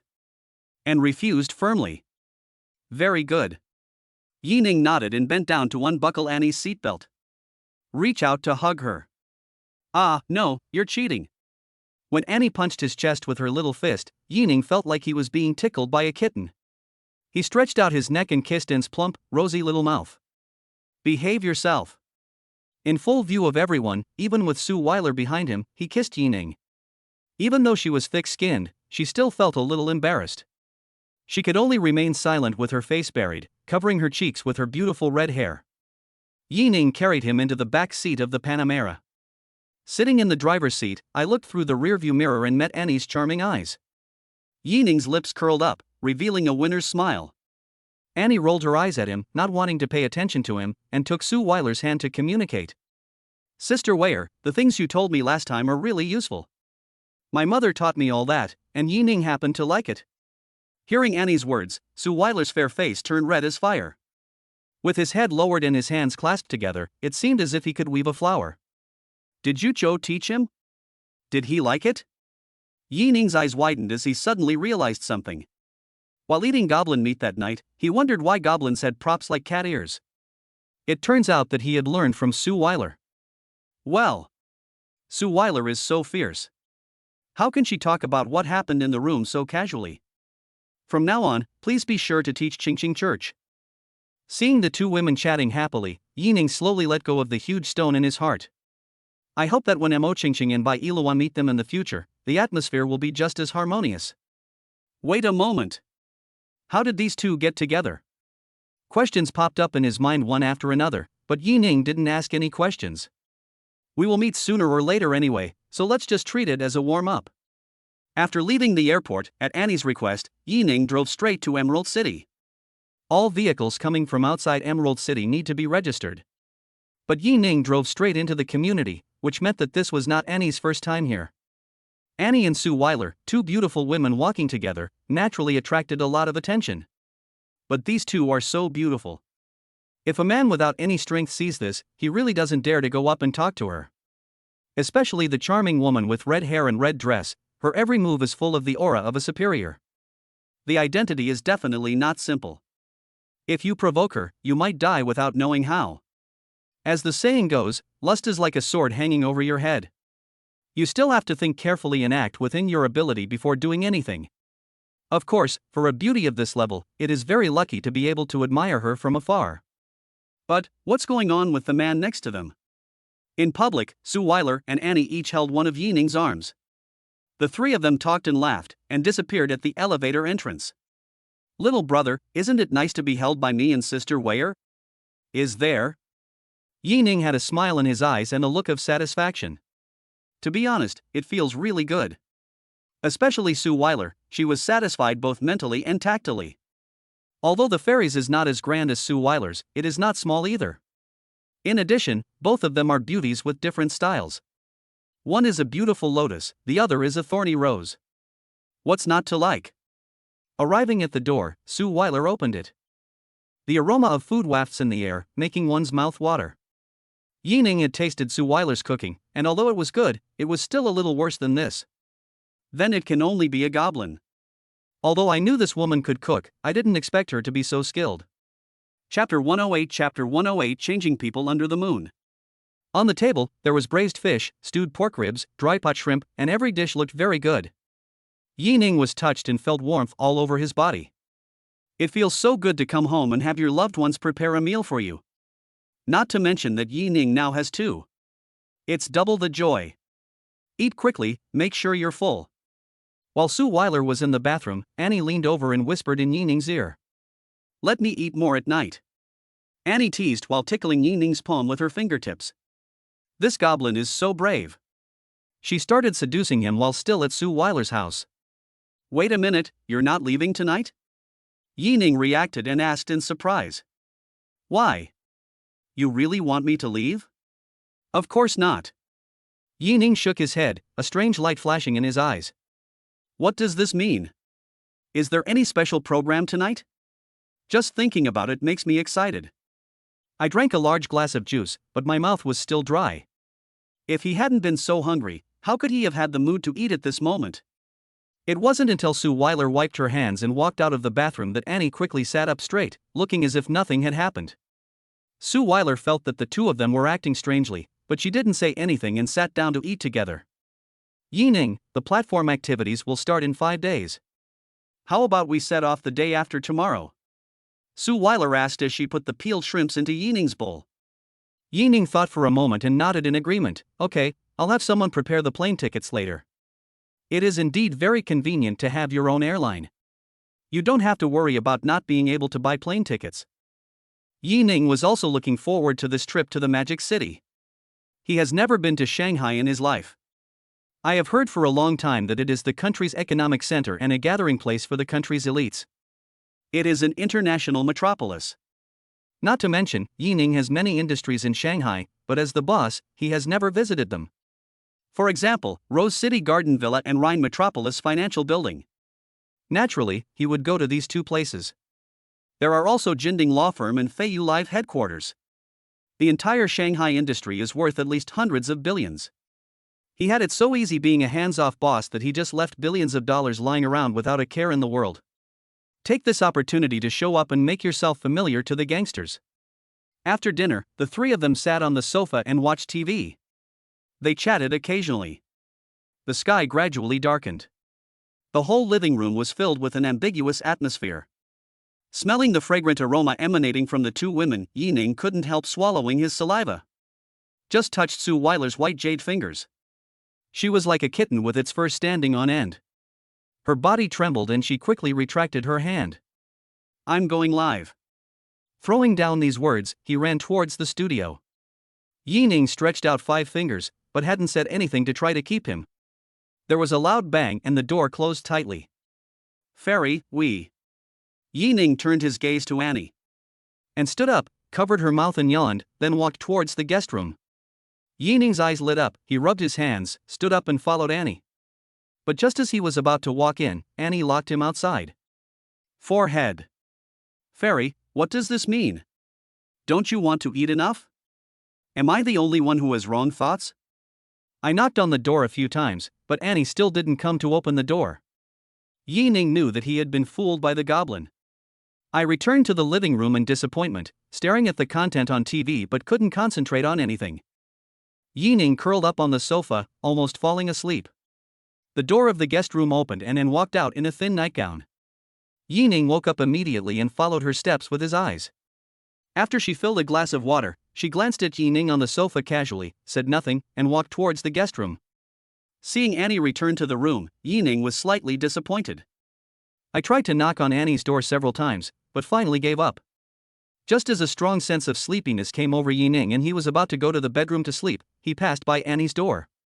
I actually saw a bright light shining through the crack in the door, making the patterns on the doorframe clearly visible. Annie didn't lock the door. So that's what he meant.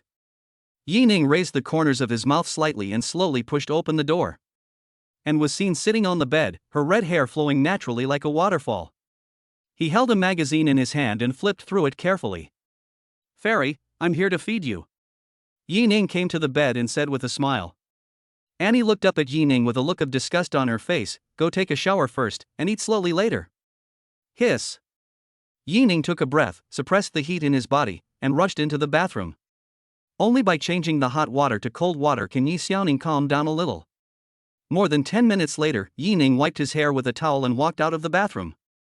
There was no light in the room, only the figure lying on the bed was vaguely visible. Yining threw the towel and rushed over quickly. Through the quilt, I felt the delicate body of the beautiful woman under me tremble slightly. Yining was playful and said jokingly, "You were the one who said I'd be fed, so why are you scared before we even start?" After saying that, he put his hand into the quilt, unable to control that tender mass. Ha! This? Yining seemed to have sensed something and lifted the thin blanket, revealing Suile's pure, beautiful, and rosy face. Chapter 109, Kitchen. Suile stared at him cautiously with her clear eyes, her index finger in her mouth. She was truly a pitiful and beautiful girl. Seeing Yining in a daze, Suile pouted and raised her head.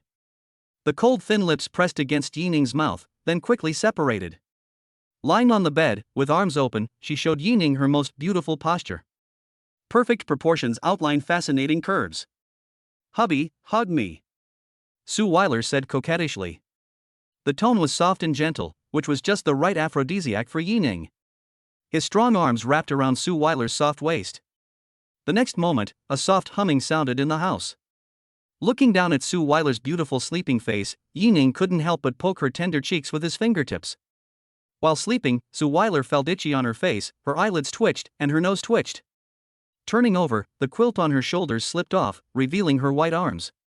The plump mountains rise and fall with their breathing, which is very attractive. Such a beautiful scenery made Yining, who had just released his sexual desire not long ago, feel a little moved again. However, at this moment, the door opened gently. If it weren't for the subtle sound of the doorknob turning, Yining might not have noticed it. The light shone through the tiny gap in the door, and a slender figure was vaguely visible behind the door. And remained silent, only extending her slender middle finger into the house. She gently hooked her lips at Yining lying on the bed, her beautiful manicure sparkling and shining. Yining was naturally aroused and quietly withdrew the back of his fingers that were on Suile's face. He slowly climbed out of bed, curled up his body, and quietly left the room step by step like a flower thief. After going out, slowly closed the door. I looked up and around, but there was no sign of Anne. Only from the direction of the kitchen could a clear and pleasant singing voice be faintly heard. Turning the corner, I saw the dim light flickering in the kitchen. Under the light, stood that graceful and slender figure.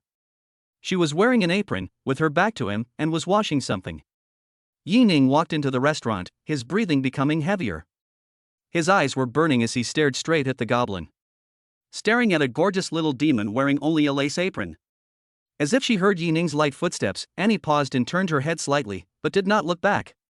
Instead, he continued to rinse the crystal-clear grapes in the basket. Suddenly, I felt a pair of big hands hugging my slender waist, and then I felt a warm airflow by my ears. "Fairy, what are you doing? Would you like some grapes?" Annie turned off the water, peeled the washed grapes, and put them on her shoulders. Yining took a light sip, so sweet. "Fairy, I want more. There are only 2 left. Do you want to eat them?" Annie's eyes were charming and her breath was as sweet as orchid. Yining bent down and prepared to pick it up. "Eat." "Wait a moment." Annie nimbly dodged Yining's hand and said softly, "Eat here." Yining's pupils dilated and he pointed panically at the room where Suile was resting. Annie smiled sweetly, lifted her hair, and said playfully, "She was tossed around like that by you just now, how could she still wake up? Besides, don't you know that if you want to have a full meal, you have to stay in the kitchen?" As the fairy spoke, her face turned red with embarrassment. "This means that she is also very uneasy right now, right? But it does seem quite exciting." Yining held his breath and put his hand into the hollow apron. Etc. Yining stopped climbing with his right hand and looked at Annie in confusion. Could it be that this girl has changed her mind? "Aren't you afraid that the noise might be too loud and wake up your sister?" And pointed to the glass door of the kitchen and said shyly, "Close the door first." Yining understood and closed the door. Under the quiet night sky, the moon is hazy. In the dimness, only the dim light in the kitchen is on, and the shadow of a person is swaying. The next day, Suile woke up first. She went to bed the earliest last night, so naturally she woke up the earliest. She quietly moved her legs away from Yining. When he sat up, he found that there was a beautiful woman sleeping next to Yining. Annie was wearing a cool nightgown, holding Yining's arm in her arms. Her two plump breasts were about to burst out. Although her face was mostly hidden by her long crimson hair, it still couldn't conceal her inherent charm. Even Suile, who is already a stunning beauty, has to admit that Annie is the most enchanting beauty that men dream about. Her every move, every smile, not to mention men, even women can't forget it, right? In front of the mature and charming Anne, she was only immature and innocent. Perhaps only Sister Annie is truly worthy of Yining. At this moment, Suile actually felt like a third party. When she couldn't even compare to Anne in her looks, which she was proud of. Then Anne is indeed a perfect and impeccable woman. What are you thinking about?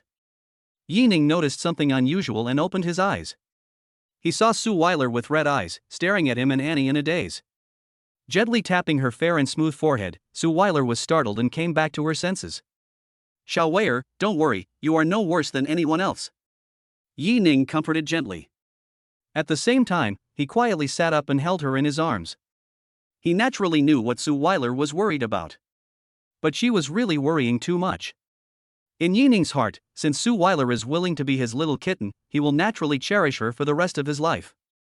Chapter 110 First Visit to the Magic City. Soon, it was 2 days before the Feiyu Live broadcast event started. Yining and Suile boarded the plane together. On the plane, Suile seemed extremely excited. This was the first time she was invited to participate in an event on a live streaming platform as a major anchor. During this trip, I was able to meet many great colleagues. In the past, I have more or less only seen them on the screen, so now I have the opportunity to meet them in person, which is still very exciting. The moment the two walked out of the airport, a Cullinan stopped in front of Yining. In the car, a woman with pretty appearance and nice figure got out. Hello, Mr. Yi, my name is Xia Minshu, and Mr. Mo Kimo specially arranged for me to meet you here. Xia Minshu spoke directly and with a very respectful attitude. Originally, when Emoko asked her to personally receive a young man in his 20s, she was a little reluctant. It was not until Emoko revealed that Yining was the real helmsman of Shanghai Airlines. Only then did she realize how lucky she was. Being able to communicate face-to-face with the company's major shareholders is an opportunity that many senior executives in the company cannot get. Even when she saw Suile standing next to Yining, she was not surprised at all. It is natural to think that a young, handsome, and wealthy superboss like Yining should be accompanied by such a top-notch beauty. The appearance of a couple with divine looks at the airport gate was already eye-catching. Now a heroic woman suddenly appeared, driving a Cullinan, and bowed to the couple. This situation caused people to speculate about the identities of Yining and Suile. Especially Yining, the kind of heroism revealed in his every move and gesture is something only the super rich can have, right? Yining was very satisfied with Emoko's arrangement. Suile, tell Feiyu not to send anyone over here. As an important person in this event, Feiyu Live naturally arranged a special driver to pick him up. The superior suite had already been furnished. Including the logistics and makeup team, the dress designs are also ready one by one. What this means is that as long as Suile comes, she can walk on the red carpet at any time. Good. In Cullinan, Suile took out her cell phone, dialed a number, and explained the reason. Xia Minshu was slightly surprised when she heard the conversation between Yining and Suile. She only knew that Yining was the big boss of Shanghai Airlines, but she didn't know the real purpose of Yining's coming to the Magic City. Judging from the conversation between the two, it seems to be related to Feiyu Live. This also explains why Yining told her that the destination was Pingyang Hotel. Almost everyone in Shanghai knows that Feiyu Live will hold its 8th anniversary in 2 days. The banquet will be held at the Pingyang Hotel. Of course, she wouldn't ask if Yining didn't say it. Sometimes being too curious in front of your boss is not necessarily a good thing. There is a science to pretending to be stupid. About half an hour later, Cullinan stopped steadily in front of the Pingyang Hotel. The driver, Uncle Gung, said, "Mr. Yi, Ms. Su, Secretary Xia, we've arrived at the Pingyang Hotel. Mr. Yi, Ms. Su, Uncle Gung, and I will be staying at the hotel across the street. If you need anything, just call me." Yining smiled and thanked her, then got out of the car holding Suile's hand. After getting off the car, Yining looked up at the 4 big words Pingyang Hotel and admitted that he had a preconceived notion. "I originally thought that the name Pingyang Hotel would not be very high-end at all. Only when you actually see it do you realize that this is not a restaurant at all. Whether it is the grand scale or the high-end decoration design, this is clearly a luxury hotel. Especially the rows of luxury cars in the parking lot not far away show that this hotel is extraordinary. Xiao Weier. Are you Xiao Weier? As the two were about to enter the restaurant, the door of a Porsche opened behind them. A woman in a plain white dress walked down. She had a classical beauty and a pretty oval face. She walked quickly forward in high heels and was very surprised to see Suile. Suile turned around when she heard the voice and saw the woman's eyes light up. She said excitedly, "Sister Miin, it's you. We finally meet." When Yining saw Miin, another white figure appeared in his mind. Miin is indeed good-looking, but still not as pretty as that woman. The two of them happily held hands and turned around 2.5 circles before stopping. At this moment, Miin finally noticed Yining standing aside with a thoughtful expression. "Xiao Weier, who is this?" If it was another man, she might have thought he was Suile's assistant or something like that. But Yining's temperament is really outstanding. And with her vision, she could naturally see the value of Yining's expensive clothes. Just ask yourself, which assistant would walk around wearing clothes worth hundreds of thousands of dollars? This doesn't make sense. Hee, Sister Miin, let me introduce you, this is Yining, my boyfriend, woo woo. Before Suile could finish her words, Miin covered her mouth with both hands. Miin looked around with an alert look. When he saw that there were no outsiders around, he breathed a sigh of relief, put down his hand and said in panic. "Xiao Weier, are you trying to kill yourself? Do you know that walls have ears? You are a big anchor now. If others knew that you have a boyfriend, you would be cyberbullied by many people." For anchors, especially female anchors, whether or not they are in a relationship is two different concepts. This is especially true for a beautiful anchor like Suile who still goes for the pure route. If your information is dug up by fans, cyberbullying is already considered the worst. What is even more frightening is that some extreme fans will cause trouble if they come to you. There was a female anchor on the platform before, and Miin knew her. However, she was cyberbullied and eventually developed depression and disappeared from the public eye. Although today was the first time she and Suile met, the two had already interacted many times during live broadcasts. The relationship between them is very good. As a senior in the live broadcast industry, Miin must of course take care of this lovely little sister. We also need to teach her many principles of being a big anchor. Suile was of course grateful for Miin's kind reminder. After thanking him and expressing their understanding, the three of them walked into the Pinyin Hotel together. When Miin and Suile handed their ID cards to the front desk and got the room cards. Only then did I realize that the rooms prepared for them by the platform were different. Logically speaking, Miin is also a top anchor of Feiyu, and has more experience. Even if the room is not better than Suile's, at least the specifications are of the same level. But the room card clearly showed that hers was a deluxe suite, while Suile's was a presidential suite. This is not just a difference of two words, it is the importance the platform attaches to the status of the anchor. Miin's beautiful eyes flickered, and she was extremely surprised. Looking at Suile, then at Yining beside her, a guess flashed through his mind. She had heard from others a long time ago that there was probably a super boss behind Suile. She was skeptical before. Judging from the current situation, this is not groundless. And she had an intuition. That is the super boss behind Suile. It is very likely that it is the handsome and calm boyfriend next to her, Yining.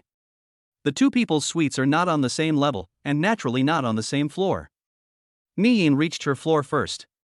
When she got off the elevator and said goodbye to Suile, she looked at Yining deeply before turning and leaving. Wow! Yining, look, so beautiful. After entering the room, Suile ran to the floor-to-ceiling window and pointed at the Pearl Tower in the distance, feeling happy. Yining looked around and thought that this was indeed the presidential suite of the top hotel in Shanghai. No matter the decoration or the view, other hotels can't compare. Yining took out 2 bottles of juice from the refrigerator, unscrewed one of them and handed it to Suile. He said, "Do you like it here?" Suile blinked her eyes and took the juice. "Yeah, I like it. Thank you, husband." Yining smiled and pointed to one of the buildings on the other side of the river. "Do you see that building with a pointed top?" "Yeah, I see. You are the proprietress there." Yining smiled mysteriously and spoke slowly. Cough cough.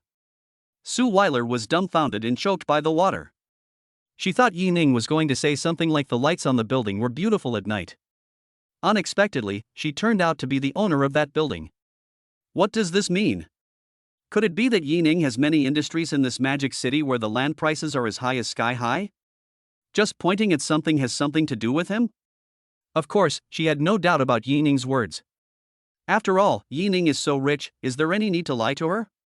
If the two of them haven't had sex yet, there's an explanation for lying to her. Now both of them have done what they should do, and what they shouldn't do, has also become what they should do. What's the point of lying to her at this time? Thinking of this, Suile's eyes sparkled and she looked at Yi Ning with admiration. My man is so handsome. At this moment, she seemed to understand why her mother Yuchio asked her that question. Just when Suile was mesmerized by Yi Ning's handsome profile, the doorbell suddenly rang ding-dong, bringing her back to her senses. Chapter 111 Invitation. Yi Ning opened the door and saw a short, middle-aged man standing there. A short, fat middle-aged man with a buzz cut and a small mustache on his chin. He was dressed formally and had a pair of leather shoes polished to a shine. When he saw Yi Ning for the first time, his expression was a little excited, but he quickly suppressed it. He extended his right hand, his tone slightly flattering. Hello, Mr. Yi, I'm Su Chang from Feiyu Live. I spoke to you on the phone before, do you still remember? Su Chang? Yi Ning pondered for a moment. Then he remembered that it should be the operations director of Feiyu whom he contacted when he was helping Suile in PK. When hearing the voice on the phone, Yi Ning thought it was a tall and vigorous man. I didn't expect him to be a short, fat, middle-aged man, which was quite different. Of course, Yi Ning would only marry someone based on their looks unless she was his own woman. He doesn't really care about others. Director Su, right? Yi Ning smiled and stretched out his hand. Su Chang didn't expect that a young talent like Yi Ning, a big boss, actually remembered him. I was suddenly flattered. Even though he holds a high position in Feiyu Live, his annual salary is more than 1 million. But it was still very exciting to be remembered by a young man who was more than 10 years younger than him. It is such a rare opportunity to be able to become familiar to Yi Ning.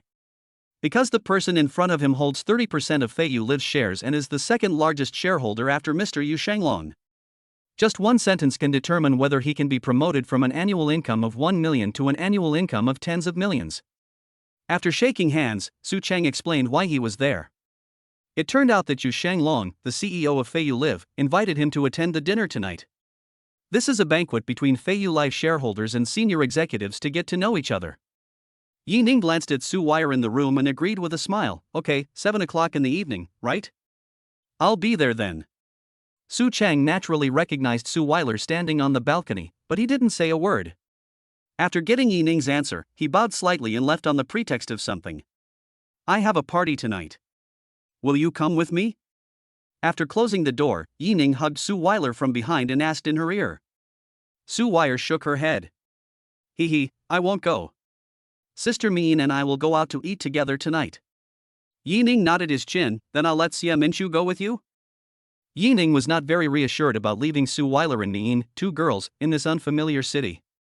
No need to trouble Secretary Xia, Sister Min has her own driver. Although Sister Min isn't a native of Shanghai, she has lived here for several years, so there won't be any problems.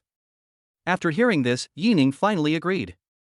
Okay, if you have any questions, feel free to call me. Got it, husband, Mua. The two stayed in the suite until around 3 in the afternoon, until Suile was called away by Min. When they reached the first floor, Min also hurriedly walked out of another elevator. Xiaowei, where is your Yi Ning? Isn't he with you? Min looked behind Suile and found that Yi Ning was nowhere to be found. He has a banquet tonight, and we can go together. Suile explained easily. After hearing this, Min nodded and became more certain of her guess. She heard that there was a banquet for the top executives of Feiyu Live tonight. This must be the banquet that Yi Ning is going to attend. Thinking of this, Min looked at Suile with some envy. Yi Ning's appearance and income are beyond the reach of ordinary people. Can't even come close to it. But the look in his eyes when he looked at Suile was filled with endless love and pity. She, Min, has worked her way up from being a small anchor at the bottom to where she is now. Knowing that without connections, it is extremely difficult to achieve anything. Suile is truly a girl blessed by God, as she met Yi Ning when her career was just starting. With Yi Ning around, Suile's future will definitely be smooth, right? Neen now has a considerable monthly income, but is still very worried about the future of live streaming. But Suile doesn't have to think about these things at all. As long as Yining is there, endless resources will naturally be allocated to her. Sister Miin, what's wrong with you? Suile felt a little strange. She didn't know why Neen kept staring at her. Neen calmed down a little. Nothing, let's go, I know a place that serves delicious seafood porridge. Standing in front of the floor-to-ceiling window, I watched Suile and Neen get into a white Porsche downstairs. The moment the Porsche started, a Rolls-Royce Cullinan, which had been waiting for a long time, slowly started up. Xia Minchu's clear voice came from Yining's phone. Mr. Yi, we have caught up with Ms. Su's car. Well, just follow me. If anything happens, notify me immediately. Okay, Mr. Yi. After hanging up the phone, Yining felt a little bored staying alone in the room. After thinking about it, I changed my clothes and walked out of the room. As soon as I arrived at the first floor lobby, I saw a group of people walking into the Peace Hotel. Some of them were holding mobile phones, and some were even carrying professional cameras. In the center of the crowd, a woman with a good-looking face and a hot body was surrounded like a flower. Chapter 112 First Meeting with Yu Shenglong. Yining felt that this woman looked somewhat familiar.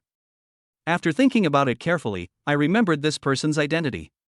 She is the anchor who competed with Suile in the finals, Chang Xier. However, Chang Xier's skin looks whiter on the screen. Although she is not as fair now, this woman's facial features are still pretty good. Without the blessing of beauty, it looks more natural. Yining didn't expect that a host could be surrounded by a group of fans like a star. Even her fans customized a lot of posters and peripherals. The effect brought by a single anchor is so huge, aren't those top stars even more terrifying? But this scene did not last long. Soon, the staff of the Peace Hotel came out and asked Chang Xier's fans to leave. In the next few hours, many anchors from the Feiyu platform came to the Pingyang Hotel one after another. Everyone who was invited is a big anchor with at least 1 million fans. Many anchors know each other, and men and women sit together and chat. Some of those who have a good relationship have already made plans to go out together, just like Suile and Neen. It was almost time for dinner, so Yining went for a walk outside alone and then returned to the Pingyang Hotel. As soon as he reached the front desk, Su Chang hurried to Yining's side. Boss Yi, Boss Yu, and the others have arrived. Can I take you there now? Su Chang's appearance attracted the attention of many anchors present. Even some people who didn't know Su Chang guessed his approximate identity from the reactions of others. This is the person in charge of all anchor traffic push. In other words, Su Chang's words can determine whether their live broadcast room ranks high on the homepage. It is directly related to the popularity of each anchor. To put it bluntly, it is related to their wallets. But Su Chang, who was of such a high status, was bowing and nodding beside a young man. There is a flattering expression on his face at all times. Even when everyone's eyes were focused on him, he still didn't show any restraint. Don't care about other people's opinions at all. It was as if, now in Su Chang's eyes, there was only that handsome man with a calm expression. Who is he? Could he be a young master from a top family in Shanghai? Then let's go. Ignoring the awestruck looks of others, Yining followed Su Chang to the private room. When I opened the door of the private room, I found that the huge room only had 3 round tables. The moment Yining appeared at the door, everyone in the room focused their attention on him. As for Su Chang behind Yining, how could they not know him? This person came with Su Chang, so is he the legendary man who spent tens of billions to buy 30% of the shares? Is this too young? Others have not yet gotten over the fact that Yining is so young. Sitting at the innermost dining table, a tall man who looked to be in his 40s stood up. When the others saw the big boss Yu Shenglong leave his seat, they didn't dare to sit there any longer. Yu Shenglong walked with a brisk pace and agility. When he was still 7 or 8 steps away from Yining, he stretched out his right hand with a big laugh. "Ah, Mr. Yi, I've been looking forward to you day and night, and finally you're here." In fact, Yining had guessed Yu Shenglong's identity without Su Chang's whispered reminder. Holding Yu Shenglong's hand, Yining said, "Mr. Yu, as an entrepreneur in Shanghai, Yining has long admired him." Ha ha ha.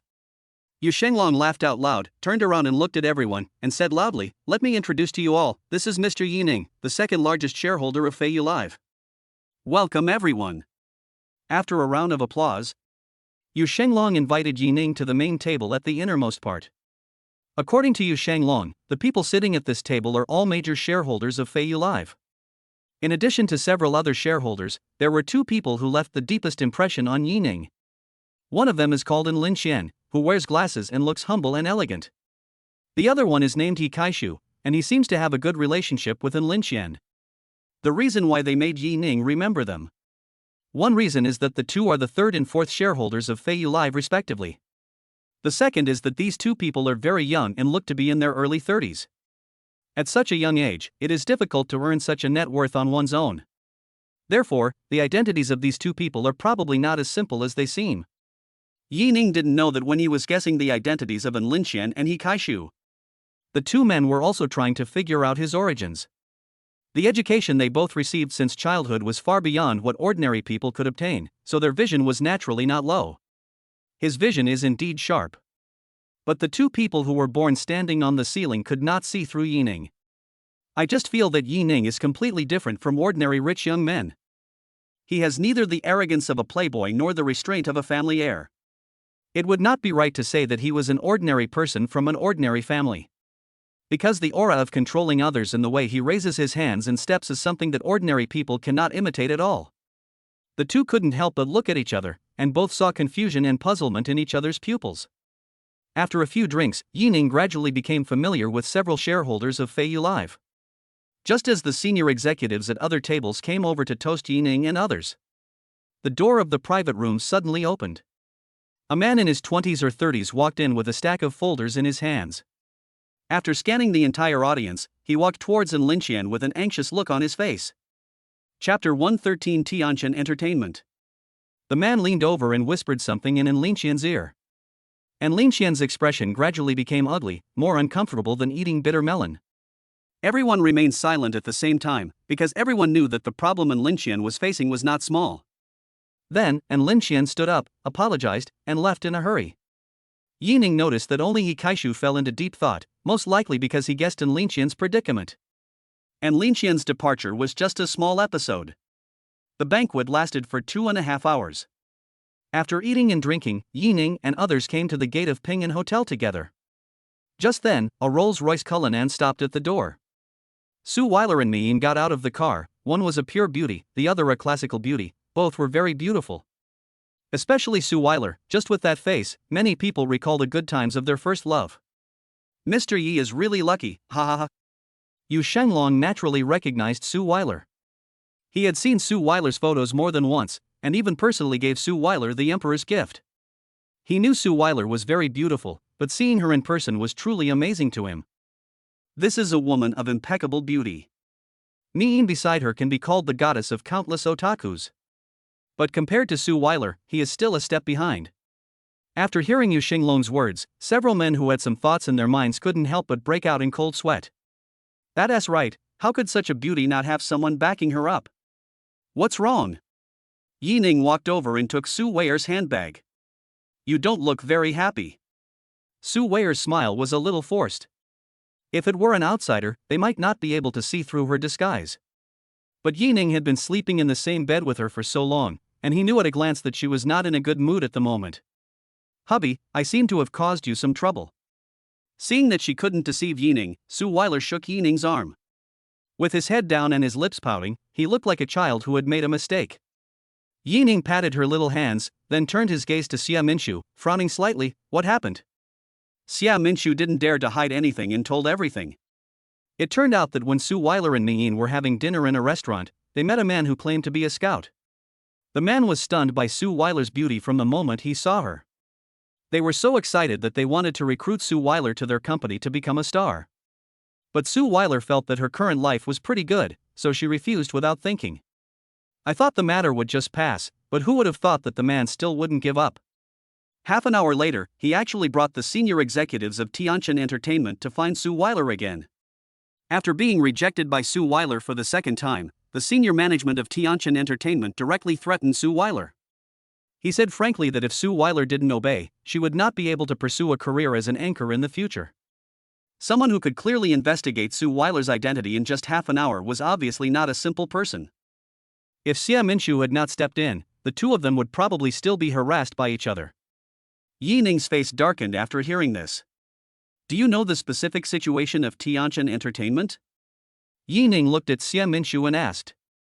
Xia Minshu shook her head, indicating that she didn't know much. At this time, Hikaishu, who was standing on the steps, suddenly spoke. Mr. Yi, I know Tianchen Entertainment. It's Tao Xian's business. Tao Xian? Yi Ning didn't know who Tao Xian was. But when Hikaishu said the word Tao Xian, except for Yu Shanglong, the pupils of several other small shareholders obviously shrank. They all showed fear towards Tao Xian. It seems that Tao Xian is not a simple person. Can you tell me more specifically? Yi Ning said after a moment of hesitation. If he were in Jiangcheng, he naturally wouldn't worry about these things. But now he is in the Magic City. Although Yi Ning has some industries here, it is not his base after all. As the saying goes, a strong dragon cannot defeat a local snake. What's more, Tao Xian is obviously not a snake. Tao Xian is nothing, but his father, Tao Jinlai, is not simple. The Tao Group, founded by his father, is a well-known enterprise not only in Shanghai but also in the entire Jiangnan region. When Yi Ning heard the name Tao Group, he felt like he had heard of it before, but he couldn't remember who had mentioned it to him for a moment. Hikaishu didn't stop and continued, Tao Xian is a lustful person by nature. He has ruined almost all the artists under his management. 5 years ago, Tao Xian even coveted Lin Xian's cousin, but the eldest daughter of the Yin family refused, and the matter ended in vain. But because of this incident, Tao Xian couldn't save face, and now he's taking advantage of the Yin family's decline to suppress them frantically. Yi Ning suddenly realized that Lin Xian's hasty departure just now was probably because he was targeted by the Tao Group. But for some reason, after hearing this, Yu Shanglong took the initiative to walk up and pat Hikaishu on the shoulder. Attach a sympathetic look. Even the other shareholders looked at Hikaishu with a slightly strange look in their eyes. Speaking of Lin Xian's cousin, I haven't seen her for a long time. I wonder how she's doing in Jiangcheng alone. Hikaishu murmured with a look of nostalgia on his face. Although the sound was very small, Yi Ning could still hear it clearly because they were close. The eldest daughter of the Yin family? Jiangcheng? It can't be such a coincidence, right? Chapter 114 Tu Yen Yen. Mr. He. Yi Ning interrupted Hikaishu and asked, Isn't Lin Xian's cousin Annie from Anshin Pharmaceuticals? Yes, Mr. Yi, do you know him? Yi Ning smiled and nodded. It was indeed a fairy as he thought. I didn't expect that Annie is not only the chairman of Anshin Pharmaceutical, but also has this identity. When Yi Ning mentioned Annie, there was tenderness and a hint of longing in his eyes. Hikaishu was slightly surprised. He had seen Yi Ning's eyes like this just now when he saw Suile. Could it be? When this thought came to his mind, even Hikaishu himself found it a little unbelievable. He was not surprised that Yi Ning might be indecisive. This kind of thing may seem very strange to ordinary people, but it is very common in a family like theirs. He was surprised that Yi Ning had the courage to pursue Annie.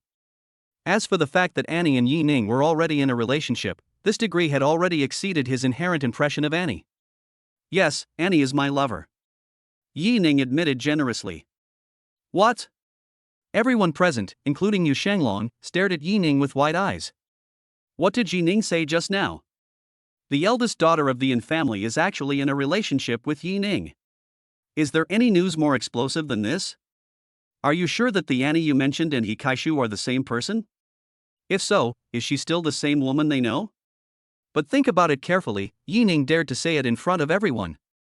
It just means that he is not afraid of being exposed at all. Maybe this isn't really an exaggeration. Ni, who was standing by, gently touched the back of Suile's hand, with worry in her eyes. She had never met Annie, but the title of the eldest daughter of the Yin family was something that most people could not imagine. Thinking that Suile's love rival was Annie, she felt very worried. During the years she spent in Shanghai, she had seen many wealthy men with more than one woman. But what Suile faced was a hellish start. She is the eldest daughter of the Yin family, not an ordinary person would dare to compete with her. No matter how famous Suile is as a host, she is just a slightly larger ant in front of the real wealthy families. Seeing Miyin's brows filled with worry, Suile smiled faintly. She understood that Miyin was worried about her and was deeply touched. She was the same before. When facing An, she always harbored a deep sense of inferiority in her heart. But Yi Ning didn't dislike her at all, he just hugged her tightly in his arms. Tell her that she is no worse than anyone else. At that time, Suile knew that Yi Ning would never abandon her. And Sister Annie was also very nice to her and didn't dislike her at all. That night, it was Sister Annie who hid herself under the quilt while Yi-Ning was taking a shower. Thinking of this, Suile's face turned a little red, making her look even more beautiful and charming. Seeing Suile so calm, Yi knew that she was worrying too much. Suile must be very happy to be with Yi-Ning, right? Mr. Yi, you are really a person who can make a big splash if you don't make a name for yourself. Hikaishu said with sincere admiration. For some reason, he knew much more about Annie than Yu Shenglong and others. I really don't know how Yi-Ning was able to capture Annie's heart. In addition, Yi-Ning mentioned Annie in front of Suile. There wasn't even a hint of jealousy on Suile's face. There were always bright stars in Yi-Ning's big eyes. Is this the ability to coordinate the women in the harem? If they weren't a little embarrassed in public, someone might have come forward to ask Yi-Ning for advice. After saying goodbye to Yu Shenglong and others, he returned to the presidential suite with Suile. Yi-Ning was in a very good mood. Just now, he pretended to be a goby in front of everyone. Honestly, it's pretty cool. I'm so tired. Suile kicked her high heels far away and lay down on the sofa. After being harassed by people from Tianjin Entertainment for an entire afternoon, I was physically and mentally exhausted. Would you like me to give you a massage? Yi-Ning changed into slippers, picked up Suile and placed her on his lap. Suile accepted it happily. Okay. Yi-Ning's technique was pretty good, and soon Suile made a comfortable sound. But gradually something felt wrong. Her voice became more and more rapid and her face became more and more red. Hated Suile pouted and said in a baby voice, "Where are you pressing? Then I won't give you a massage." As soon as the big hand left the towering jade mountain, it was quickly held down by Suile. The soft touch once again spread from the palm of my hand throughout my body, reaching my soul. First, take a shower, then. What else?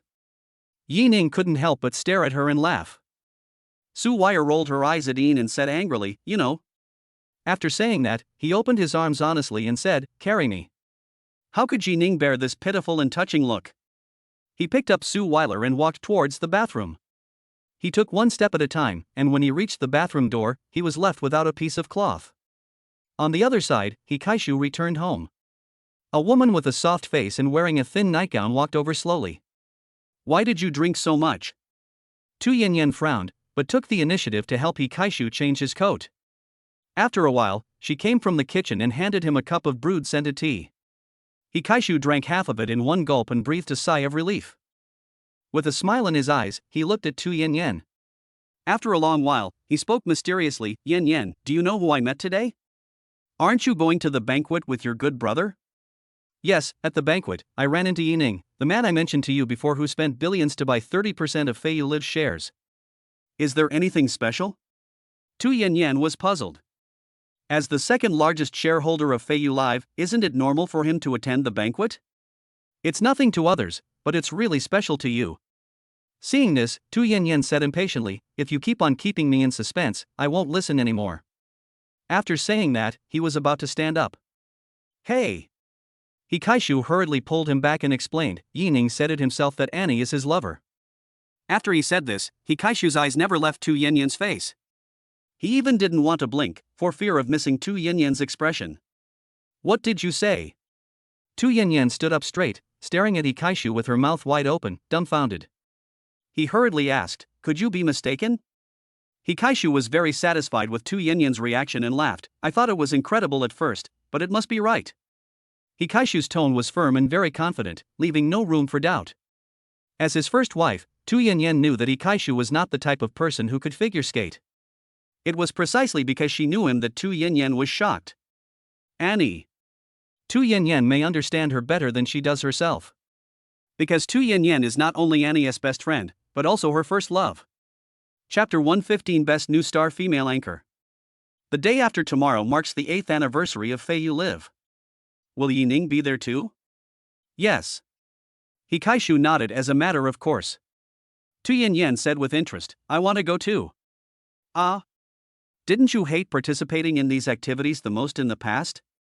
Hikaishu asked knowingly. But as soon as he said this, Tu Yanyan grabbed his collar. She narrowed her eyes, half smiling, and said word by word, "I want to go." Ahem.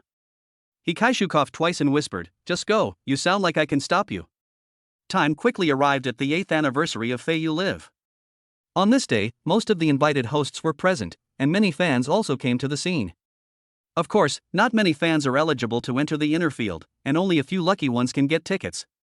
Look!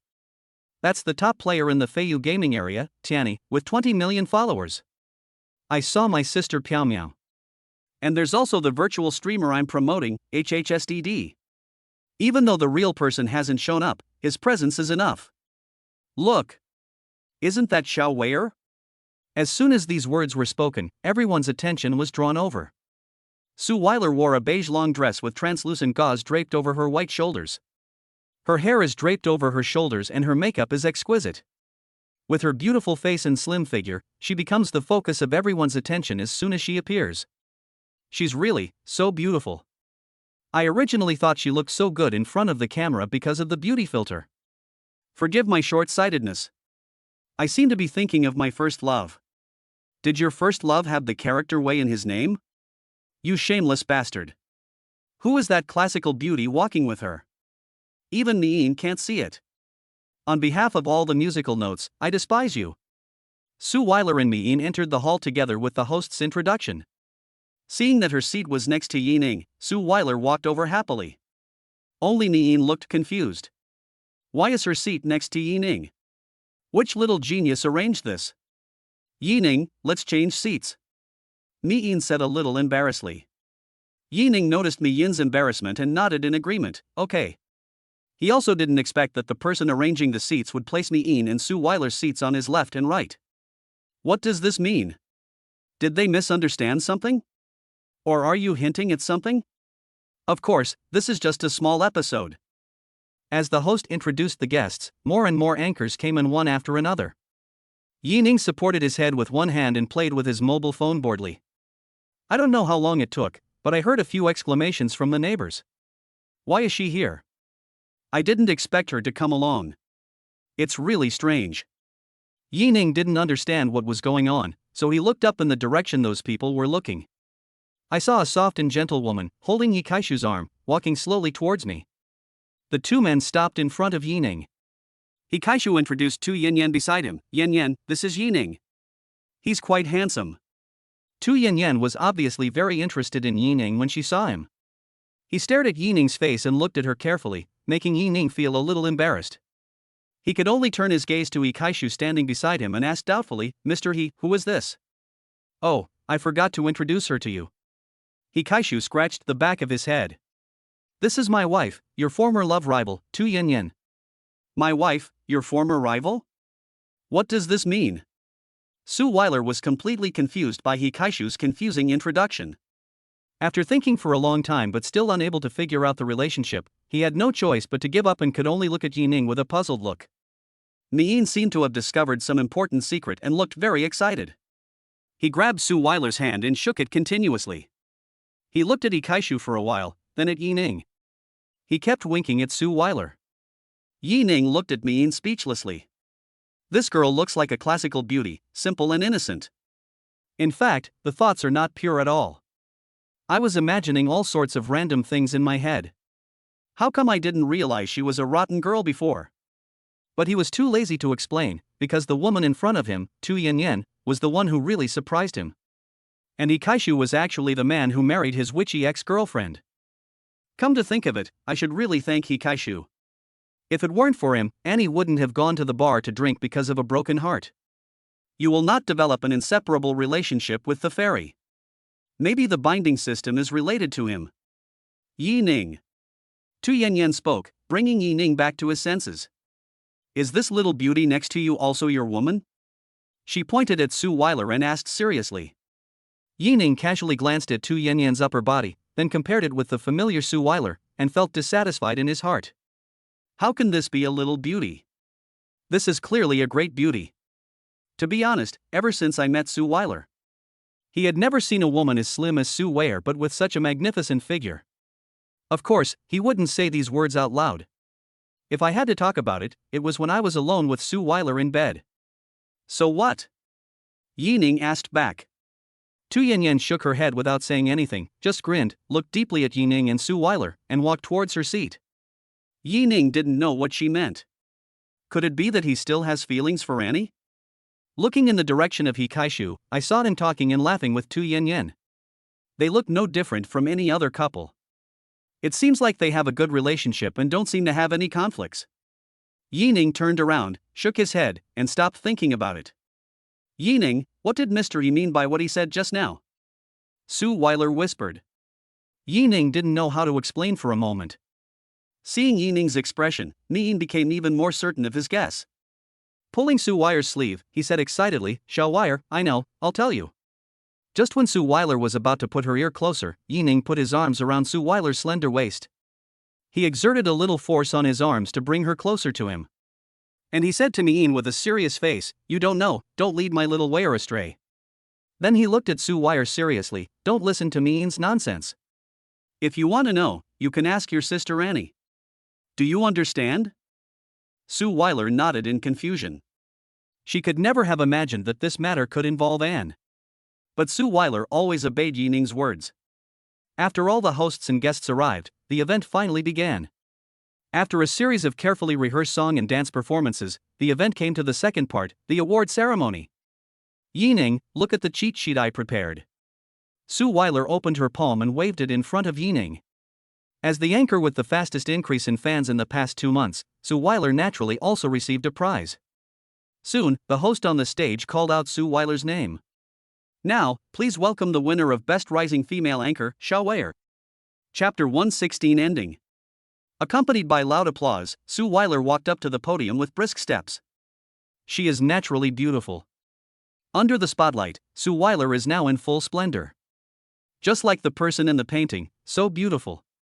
Bathed in cheers and envy, Suile held the trophy in both hands, her eyes fixed on Yining in the audience. All the glory and all the applause were brought to her by Yining. Yining sat in the audience, looking at the beautiful figure surrounded by stars, and clapped for her. His eyes were full of blessings and love.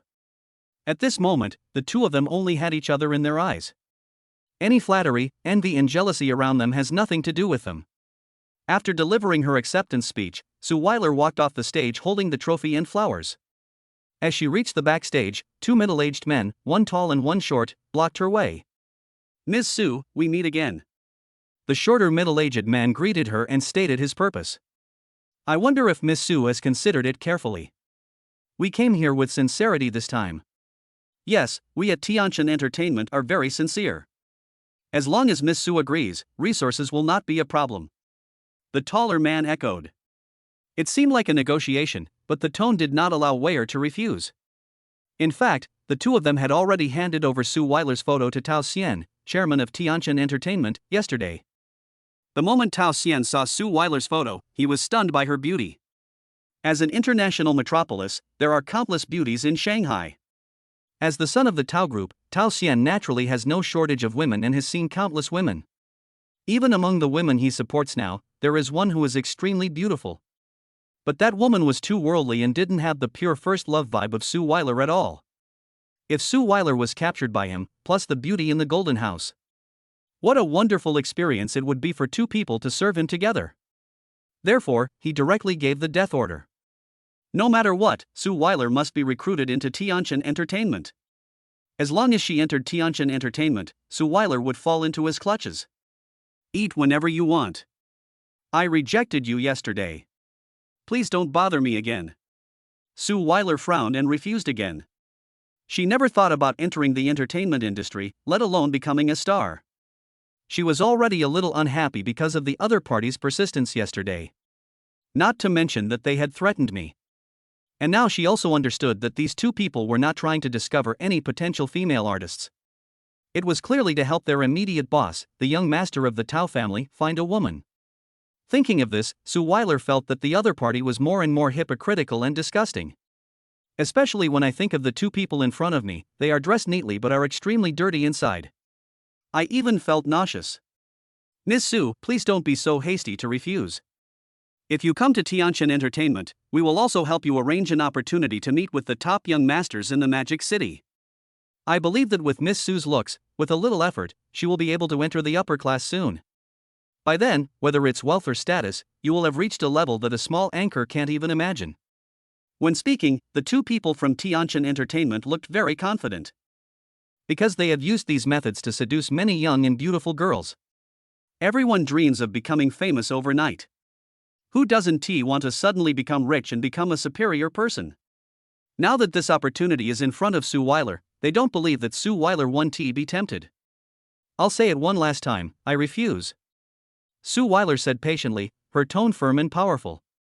Go find whoever wants to be a star, and don't bother me anymore. Suile didn't want to communicate with them anymore and turned to leave. Miss Sue, don't refuse a toast and then drink a forfeit.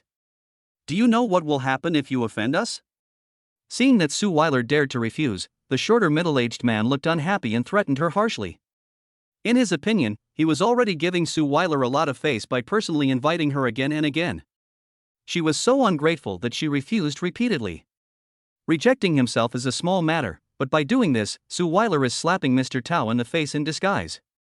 If they make Master Tao unhappy, not only Suile, but even they will be held accountable for their poor performance. Today they must bring Suile to Tianchen Entertainment, otherwise they will be in trouble. Just as he reached out to pull Suile's shoulder, his wrist was quickly grabbed by a big hand. At the same time, a cold voice sounded in my ears. I don't know what will happen if I offend you, but if you dare to mess with my wife, have you ever thought about what will happen to you? There was a look of annoyance in Yi Ning's eyes. He narrowed his eyes slightly and glanced at the two of them. Everyone who knows him knows that Yi Ning must be furious now. The anger was on the verge of exploding, just a spark away. Kid, where are you from? Do you know it's impolite to interrupt others? The short middle-aged man scolded. I thought that with my momentum, I could make Yi Ning retreat with just one sentence. Unexpectedly, Yi Ning slapped him hard in the face. Bang! Although the host's microphone could be heard from the speakers outside from time to time. But the sudden slapping sound still reached every corner of the backstage. Everyone raised their heads at the same time and looked at Yi Ning and others. A young man whom I had never met before actually dared to slap me. The short middle-aged man seemed to have forgotten the pain on his face. He stood there, refusing to accept this fact. The tall man beside him reacted and said sternly, "Who are you? How dare you hit our CEO Lei? Do you know we are from Tianchen Entertainment? Who are you then? How dare you speak rudely to our CEO Yi?" As the voice came, Su Chang led the on-site security personnel to come behind Yi Ning. After taking a cold look at the two people from Tianchen Entertainment, he turned to Yi Ning and Suile and said respectfully, "Mr. Yi, Miss Su, I'm sorry I'm late." Mr. Yi. Hearing Su Chang's words, the two people from Tianchen Entertainment's hearts were pounding. He stared at Yi Ning in horror, with an expression of disbelief. The young man in front of me turned out to be a shareholder of Feiyu Live. So young, so accomplished, yet unknown. At least in the upper class of Shanghai, they had never heard that there was a Mr. Yi in Feiyu Live. He is a boss who looks less than 30 years old. Actually, in Shanghai, Feiyu Live is nothing big. But the shareholders of Feiyu Live are not simple. Whether it is in Linxian or Hikaishu, the energy behind them is not simple. Not to mention the mysterious Yu Shanglong. It seems that Yu Shanglong only has the identity of being the helmsman of Feiyu Live. But the energy behind it is definitely not small. The earliest live streaming platform in Shanghai was not Feiyu Live, but Panda Live. But Feiyu Live suddenly rose to prominence and even replaced Panda Live within 2 years. And it has been making great strides in firmly sitting in the top spot. Who would believe that Yu Shanglong has no big boss supporting him? In fact, he is not just an ordinary big boss. Because the boss of Panda Live is the top playboy in Shanghai. At that time, Panda Live went bankrupt, and the young man didn't even have the courage to settle the accounts with Feiyu Live. How could he be an ordinary person who could make the top young masters in the Magic City dare not even fart? Chapter 117 Decisive. Of course, they are not afraid of Yi Ning. Because the person behind them is Tao Xian, the eldest son of the Tao Group. A person who can call the wind and rain in the Magic City. Even in the entire Jiangnan region, no one would fail to give face to Master Tao. Mr. Yi, since you are a shareholder of Feiyu Live, you should have heard of Mr. Tao Xian's name. We were specially sent by Mr. Tao Xian to find Miss Su. It is an honor for Miss Su that Master Tao Xian has taken a fancy to her. Please name a price. I believe that Master Tao will not be stingy with his generosity. Lei Nianyun of Tianchen Entertainment explained in a nice way and did not mention the slap Yi Ning gave him at all. If it weren't for the clear palm print on his face, no one else would have been able to tell that a conflict had occurred here. I learned that Yining is one of the behind-the-scenes bosses of Feiyu Live. Lei Nianyun has already given in, he is very self-aware. Knowing that you are on someone else's territory, no matter who supports you, you must behave yourself and not be too ostentatious. So he never mentioned the beating. As long as I complete the task assigned by Master Tao, a slap in the face won't matter. As for the fact that Yining initially said Suile was his wife, Lei Nianyun didn't care at all. Or maybe he simply doesn't believe it. Suile is very likely Yining's woman, but given Yining's identity, he would never marry a host as his wife. She's just a woman. No matter how beautiful she is, she's just a vase at best. As long as the price is right, he believes Yining will not be too persistent. Besides, with Yining's status, how could he have only one woman? His guess was correct. Yining did have more than one woman. But what Lei Nianyun didn't know was that Yining, this scumbag, was different from others. His feelings for every woman he has are sincere and without any falsehood.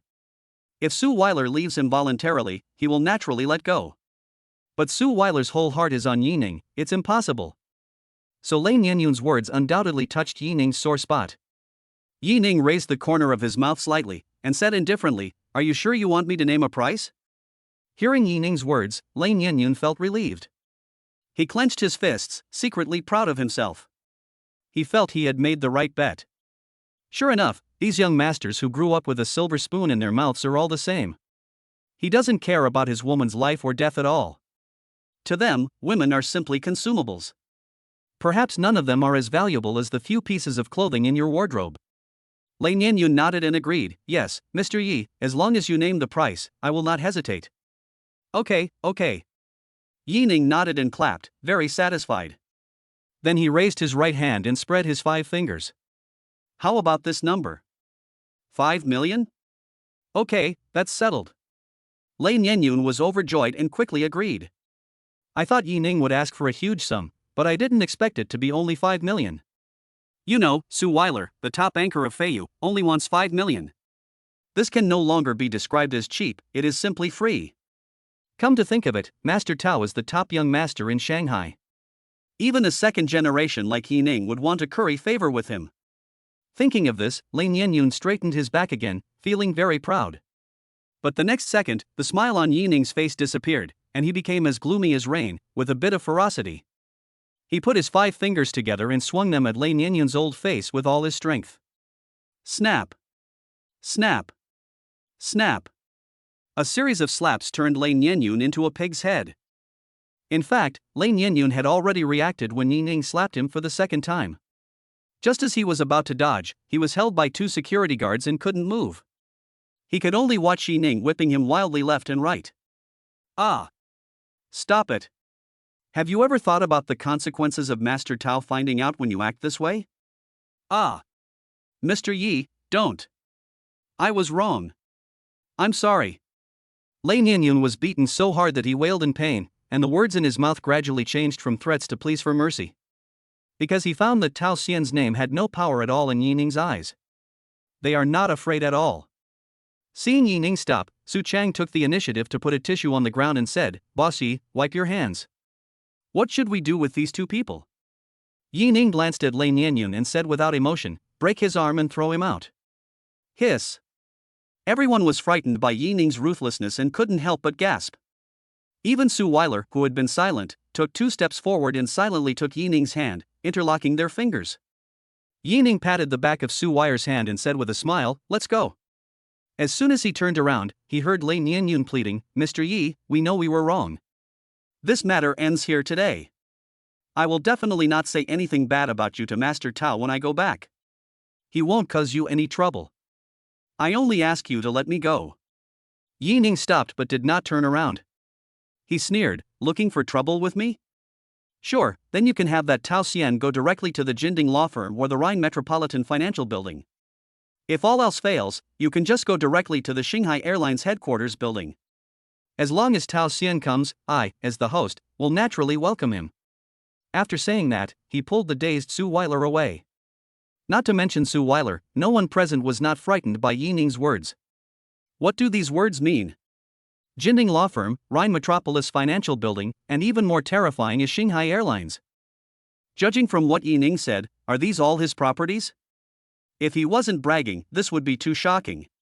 Director Su, what should we do? The security captain asked in a low voice. Don't worry, keep an eye on them. I'll make a phone call. Su Chang walked to a corner and took out his cell phone.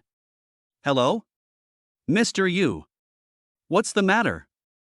Yu Xinglong's voice came from the other end of the phone. Mr. Yi just now. Su Chang recounted the incident to Yu Xinglong, took a deep breath, and said, So, Mr. Yi said to break the hands of these two people. What do you think? Yu Xinglong hesitated for a moment and said, Well, let's do as Mr. Yi says. Yes, I'll do it right away. Seeing Su Chang walking towards them with an expressionless face, Lane Yinyun and the others looked at them with hope in their eyes. Director Su, please let us go.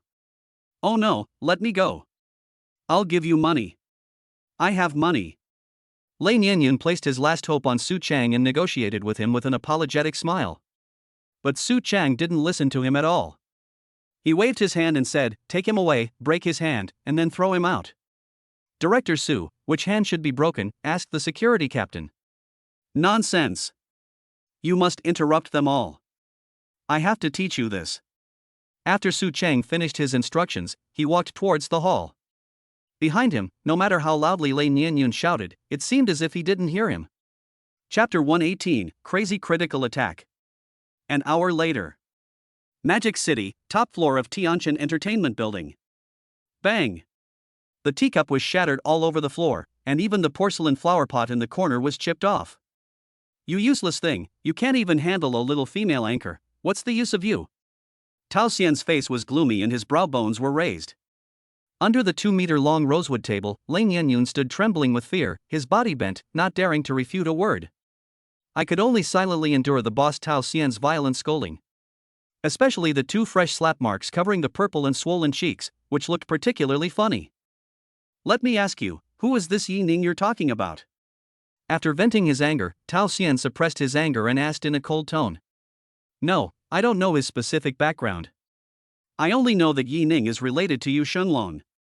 Lane Yinyun's teeth were chattering. He feels very bitter now. I regret so much why I recommended Suile to Tao Xian. If this incident had not happened, he would not have gotten involved with that man named Yining. Whenever he thought of Yining's ruthlessness and decisiveness, he felt a little scared. This person is definitely not someone to be trifled with. Even if Tao Xian is not afraid of him, it is not someone that Lane Yinyun can provoke at will. Okay, you can go down. Tao Xian pinched his brows and waved his hand, asked Daozi to come in. Lane Yinyun, who had originally felt relieved, became worried again when he heard Tao Xian's instructions. Daozi is Tao Xian's father and Tao Jilai's bodyguard left under Tao Xian. Now that the knife has been deployed, it seems that this matter will not end so easily. It can only be said that Suile's charm is really great, so much so that even Tao Xian, a top young man in Shanghai, is unwilling to give up even at the risk of offending the mysterious Yining. Half a minute later. Boss, you're looking for me? Well, Daozi, help me check someone. Breaking Lane Yinyun's hands, Yining knew that this was no different from slapping Tao Xian. It would be strange if Tao Xian would let it go. What's more, Tao Xian doesn't know the relationship between himself and Annie yet, so the two are destined to be on opposite sides. So, he took Suile out of the venue. Yining found Yu Xinglong and asked him to help investigate the Dao group. Since he had become an enemy of Tao Xian, it was impossible to bypass Tao Xian's father. It would be better to deal with Tao Jinlai directly. By then, Tao Xian will be like a grasshopper in autumn, and no matter how he jumps around, it will be useless. After receiving Yu Xinglong's affirmative answer, Yining came up with a plan in his mind. The Magic City is not his base camp, and his foundation is really not that good. Faced with the huge Dao group, he must try his best to strengthen his influence in the Magic City. For ordinary people, there is really no way. But Yining has a system, not to mention Suile, the European emperor, is by his side. At this time, apart from buying things for Suile, is there any other way to increase his assets in Shanghai? Just do it. Yining took Suile's white and tender hand and said, Let's go. Your husband will go shopping with you. Just like that, Suile became a tool with a confused look on her face. Under Xia Minchu's introduction, the two came to the largest shopping mall in Shanghai, the Wanjia Century Shopping Mall. Sir, this is our Chanel's latest handbag, designed by top Italian designer Luisana. Stop. Yining didn't want to listen to the shop assistant's babble, and he couldn't understand it. Just as the clerk was about to put down the bag in her hand with a slightly disappointed look, Yining turned to look at Suile and asked, "Do you like it?" "I like it." Suile nodded softly with a red face. "Then pack them up." Yining said to the salesgirl, "Take out all the latest styles you have and let my wife choose a few more." Wow! This is what a rich person looks like. As a clerk in a luxury store, the young lady has naturally met many wealthy people. However, there are not many young men who are willing to spend millions on a woman at one time. Not to mention that the little brother in front of me is so handsome. If Suile's appearance wasn't so outstanding that she didn't have the courage to steal his girl, she would have given Yining her contact information. When Suile heard Yining's address to her, her cheeks became even redder. Especially with her snow-white skin and exquisite face. Many male customers present stopped in their tracks, and even many women couldn't hide their admiration for the product. If first love has a color, then it is Suile's shy rosy white color now. Sure enough, handsome guys go with beautiful girls. Especially the rich and handsome guys, they are all paired with such top-notch pure goddesses. This damn capital plus the reality of the society where appearance is everything. Just when everyone was admiring the looks of the couple Suile and Yining, the system voice continued in Yining's mind. Ding! The host spent 2,390,000 yuan on Suile and received a critical hit reward, the reward being the Wanjia Century shopping mall. Holy crap, it's okay to just buy someone else's nest while shopping. Before Yining and his companions left the Chanel store, other shops knew that a handsome man had spent more than 2 million to buy a bag for his female companion. The clerks of each store stood at the door to welcome the arrival of this young man. This is a great opportunity to boost sales, and I don't know how long it will take for there to be another opportunity like this. Yining also accepted everyone who came and took Suile to visit every store. As long as she liked something, he would pay for it without hesitation. Ding! The host spent 1,980,000 yuan on Suile and received a critical hit reward, which was awarded to the Magic City Star Security Company. Ding! The host spent 3,210,000 yuan on Suile and received a critical hit reward, the reward being the Dutch George Ocean Shipping Group. Ding! The host spent 799,000 yuan on Suile and received a critical hit, rewarding 27% of the shares of Dow Group. Yining? Shares of Dow Group? He brought Suile shopping just to deal with Dow Group, but now he has gotten someone else's shares. When Yining was stunned, Suile gently poked the back of his hand. Yining, did we buy too much? Yining looked back and saw that there were no less than 10 people following them, all of them were shop assistants from various stores. Each saleswoman was carrying at least 5 shopping bags. It's really a bit too much, so let's buy one last batch. Yes. This time I want to buy it for Sister Annie. Her tone was a little sour as she continued, or there are other sisters who also want to buy it. When saying this, Suile kept her eyes on Yining, which made Yining feel a little nervous. Cough cough. Yining coughed twice and turned his face to the side. But she still said to the salesgirl with a pair of starry eyes, "Let me see this brooch." Yining picked up the brooch, touched it to Suile's plump breasts, and exclaimed sincerely, "It's really beautiful." "Sir, do you want me to pack it for you now?" Seeing that Yining wanted to buy it, the young lady couldn't wait to ask. "Ahem, wrap them up." Yining glanced at Suile guiltily, pretending to be calm, "The same style, please give me 3 more. Chapter 119 Licking Dog Tao Xian. The salesgirl was stunned for a long time before she reacted and hurried to get the goods. Xia Minshu, who was standing by, also looked at Yining with an inexplicable look in her eyes. Sure enough, men become bad when they have money. Not to mention he's handsome. This is not just having the best of both worlds, this is about building a fleet. Ding!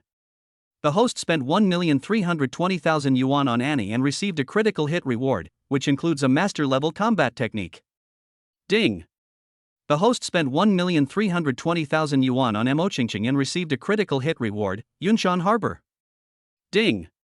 The host spent 1,320,000 yuan on Suile and received a critical hit reward, including all shares of Dawson Capital in the United States. Ding! The host spent 1,320,000 yuan on Bailuo and received a critical hit reward, the reward being the Imperial Capital Prince Yu Courtyard. The system prompts sounded constantly, and I casually visited the shopping mall. Not only did they take over other people's shopping malls, they also took over industries in the United States and the Netherlands. This is the power of a cheater, do you understand?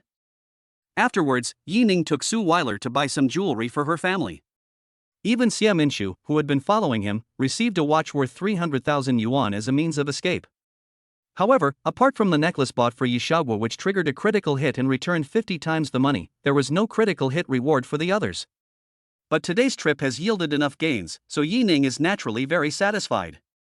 In fact, Yining does not need so many industries to rely on, but he is about to face the Tao family of Magic City, and he really cannot do without increasing his strength a little bit. Just as Yining and others were about to leave Wanjia Century Shopping Center, a group of people walked towards them in a hurry. Each of them was dressed in formal attire and looked serious. Especially the woman in the lead, who looked to be around 40 years old. Her eyes were respectful when she saw Yining and others. "Hello, Mr. Yi, my name is Zhou Yunshu, and I am the general manager of Wanjia Century. On behalf of all Wanjia Century employees, I welcome Mr. Yi to come and inspect our work." Zhou Yunshu's voice was very loud, and for a moment, everyone knew that Yining was the person in charge of Wanjia Century. Suile has become immune to this situation. Although she is very surprised in her heart, she always keeps a faint smile on her face. Xia Minshu glanced cautiously at Yining's tall back, then quickly lowered her head, with a storm in her heart. She knew that Yining was not only the largest shareholder of Shanghai Airlines, but also one of the shareholders of Feiyu Live. Unexpectedly, even the Wanjia Century Shopping Center, the most expensive shopping mall in Shanghai, belongs to Yining. And there are definitely many things that I don't know. Just how much resources does this young and handsome boss in his 20s control? Originally, she was very nervous about the conflict between Yining and Tao Group. But now she doesn't think so. Yining doesn't need any support from any Chaebol consortium at all. He himself is the biggest asset in fighting against Tao Group. Ha ha. Yining smiled calmly and waved his hand. "I just came here to buy some things." You don't have to be nervous. Just do what you need to do. Buy something? Is spending tens of millions also considered buying something? Is this the world of super bosses? We ordinary people really can't understand it.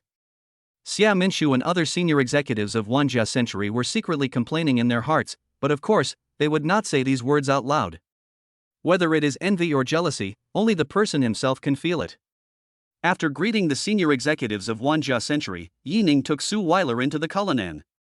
"Boss Yi, shall we go to the Pinyin Hotel?" Yining shook his head and said, "Let's go to Rose City. I have a villa there." Even though she was prepared, Xia Minshu couldn't help but take a breath. Rose City Garden Villa is the real gathering place for the wealthy in Shanghai. High-end residences that you can't buy even if you have money. If you want to buy a house there, verifying your capital is only the first step. What is more important is power, or a huge network of connections. Even her immediate superior, Mo did not have the ability to settle down in Rose City.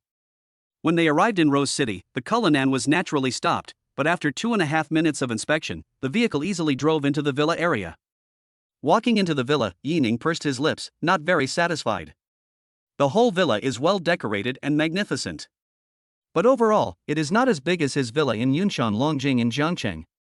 I can only say that the green environment is indeed good and suitable for retirement. Mr. Yi, we won't disturb you and your wife for now. If you need a car, please feel free to contact me. Xia Minshu was very tactful and left slowly after getting Yining's approval. Worn out, Suile threw herself onto the bed in the master bedroom, rolled around with the quilt covering her face. Yining sat beside her and patted her curvy figure. "Go take a shower first. Don't you have to go out with me tomorrow? Then carry me there, husband." Suile opened her arms, narrowed her beautiful eyes, and looked very contented. Yining shook his head, his eyes lingering. "I really can't do anything about you." As he spoke, he picked up Suile while she moaned and walked towards the bathroom. Soon after, the shower curtain was drawn, and the sound of the pool water splashing against the bathtub, one after another, caused ripples in people's hearts. An hour later, Yining was standing on the balcony in a bathrobe, with the phone to his ear. Behind him, Suile's face was still flushed, she was smacking her lips and sleeping soundly. "Mr. Yi?" A rough middle-aged man's voice came from the other end of the phone. "Well, send 2 female bodyguards to Villa number 7 in Rose City tomorrow. I can use them," Yining said in a flat voice. "Okay, I'll let you know right away. Luo Hong then asked, does Mr. Yi have any other instructions? Send a few smart people from the security company to help me track and investigate Tao Xian and Tao Jinlai of the Tao Group. Report any developments to me at any time. Okay, I'll make sure to complete the task. Well, that's all. Okay, Mr. Yi, you should rest early. Luo Hong hung up the phone and immediately picked up the phone to make arrangements. Shannan, you and Shuang will go to Villa number 7 in Rose City tomorrow morning. Please be respectful to our boss, Mr. Yining. Yes. While Yining was making arrangements, Tao Xian also obtained some information about Yining that Daozi had found. From Jiangcheng? Yes, it has been confirmed that Yining has considerable influence in Jiangcheng. Daozi said. Ha, I don't care how powerful he is. Since he is from Jiangcheng, anyone who dares to hit me in the Magic City is really looking for death.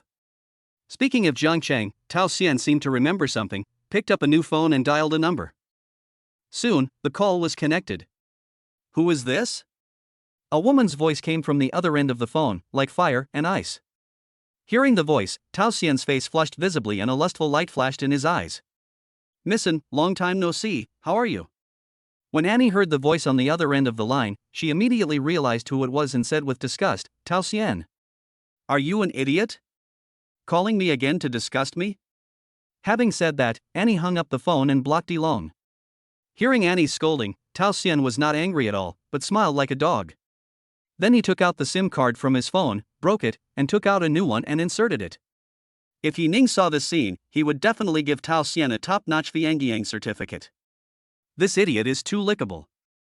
Chapter 120 Annie goes to the Magic City. After blocking Tao Xian's number, Annie's phone rang again. Seeing the incoming call message, a smile appeared on Annie's face. Hello? Nir, I heard from Kaishu that you know Yining? And Lin Qian asked on the other end of the phone. Annie's relationship with the Maduan family is not good, but her cousin and Lin Qian is an exception, and the two have a good relationship. Yes, you met? By the way, you are also a shareholder of Feiyu.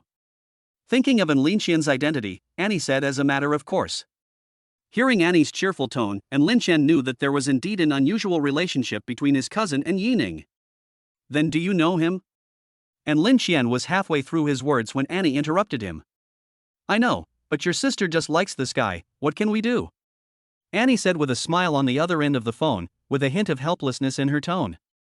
Since Annie said so, and Lin Qian couldn't say anything else. Okay, just take care of it yourself. Speaking of which, Tao Xian also has a crush on the girlfriend that Yining brought with him. A few days ago, Yining even broke the hand of Tao Xian's subordinate. This kid still has a bit of a temper. And Lin Qian said unintentionally. Annie's expression tensed after hearing this, and she stood up suddenly. Are Yining and Wei okay?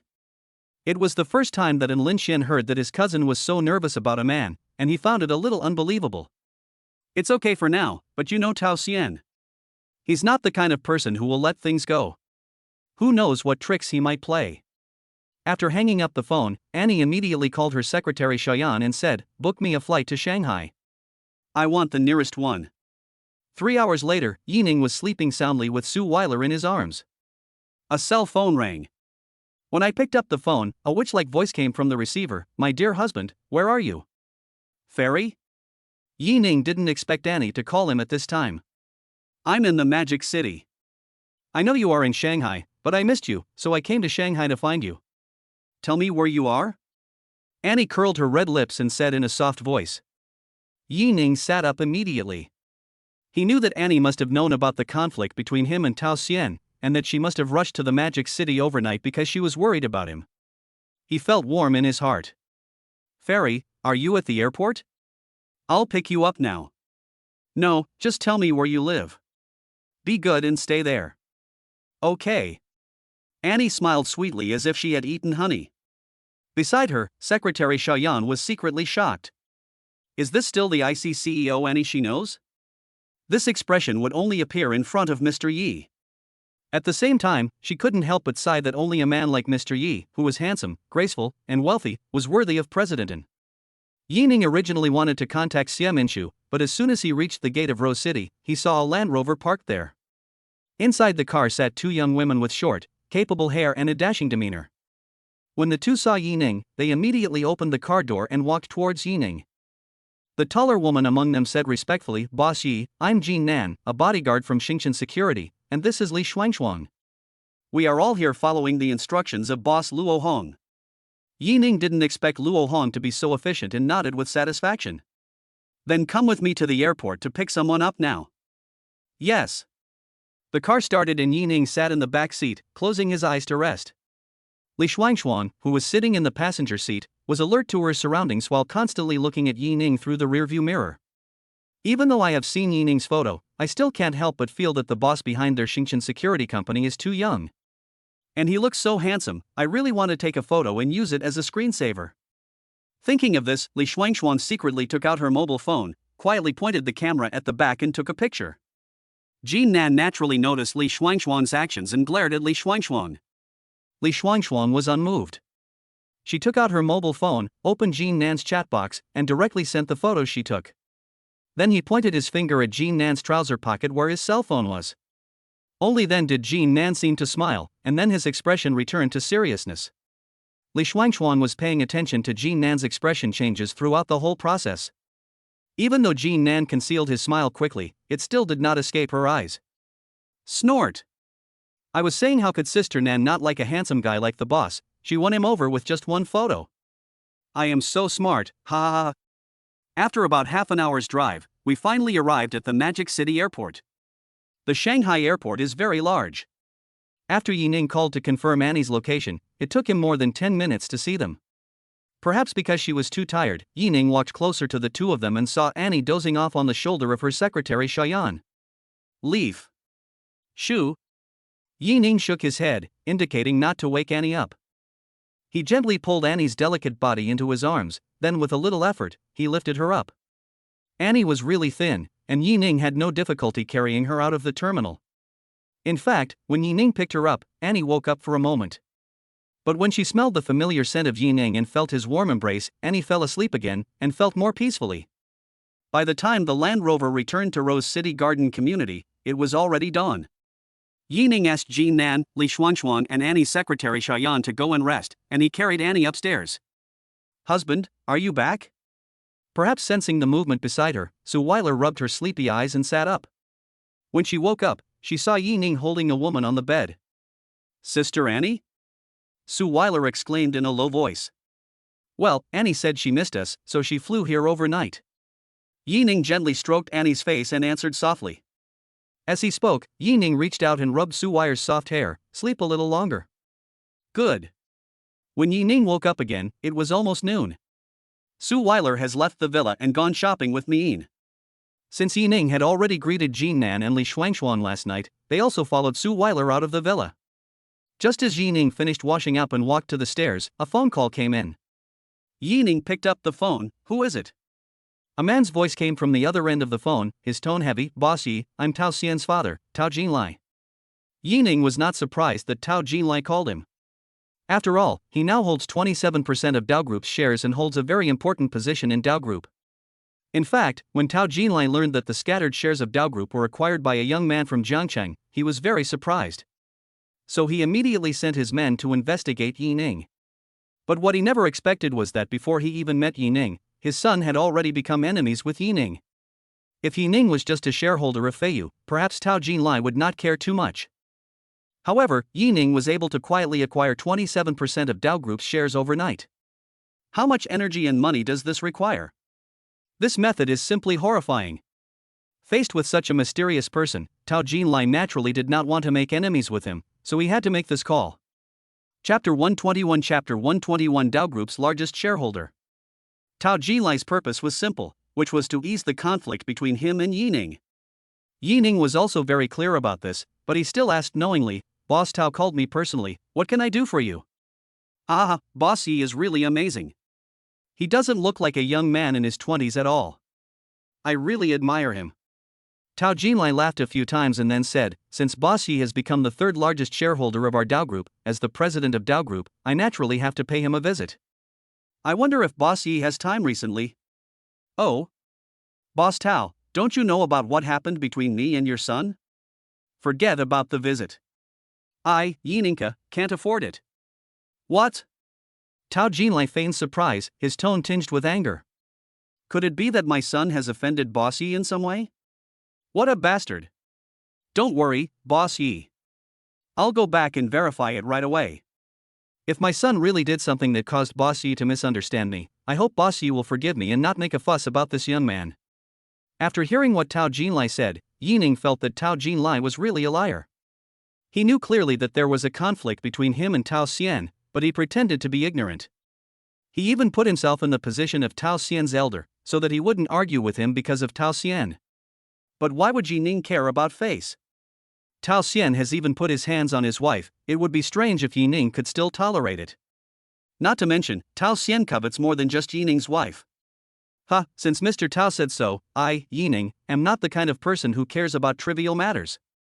As long as your son doesn't continue to make mistakes, I, Yi, will naturally not make a fuss about it. Yining evaded the question casually. Boss Yi is truly a man of great generosity. I admire you. Once I find out the reason, I will definitely have that scoundrel come and apologize in person. No problem. Yining picked up the teacup and took a sip, a smile appearing on the corner of his mouth. After hanging up the phone, Yining heard the sound of slippers tapping behind him. Before he could turn around, he felt a pair of slender arms around his waist. She tilted her head slightly, revealing a breathtakingly beautiful face under her burgundy curly hair. Yining gently grasped the smoothness on his abdominal muscles and said softly, "Did you sleep well?"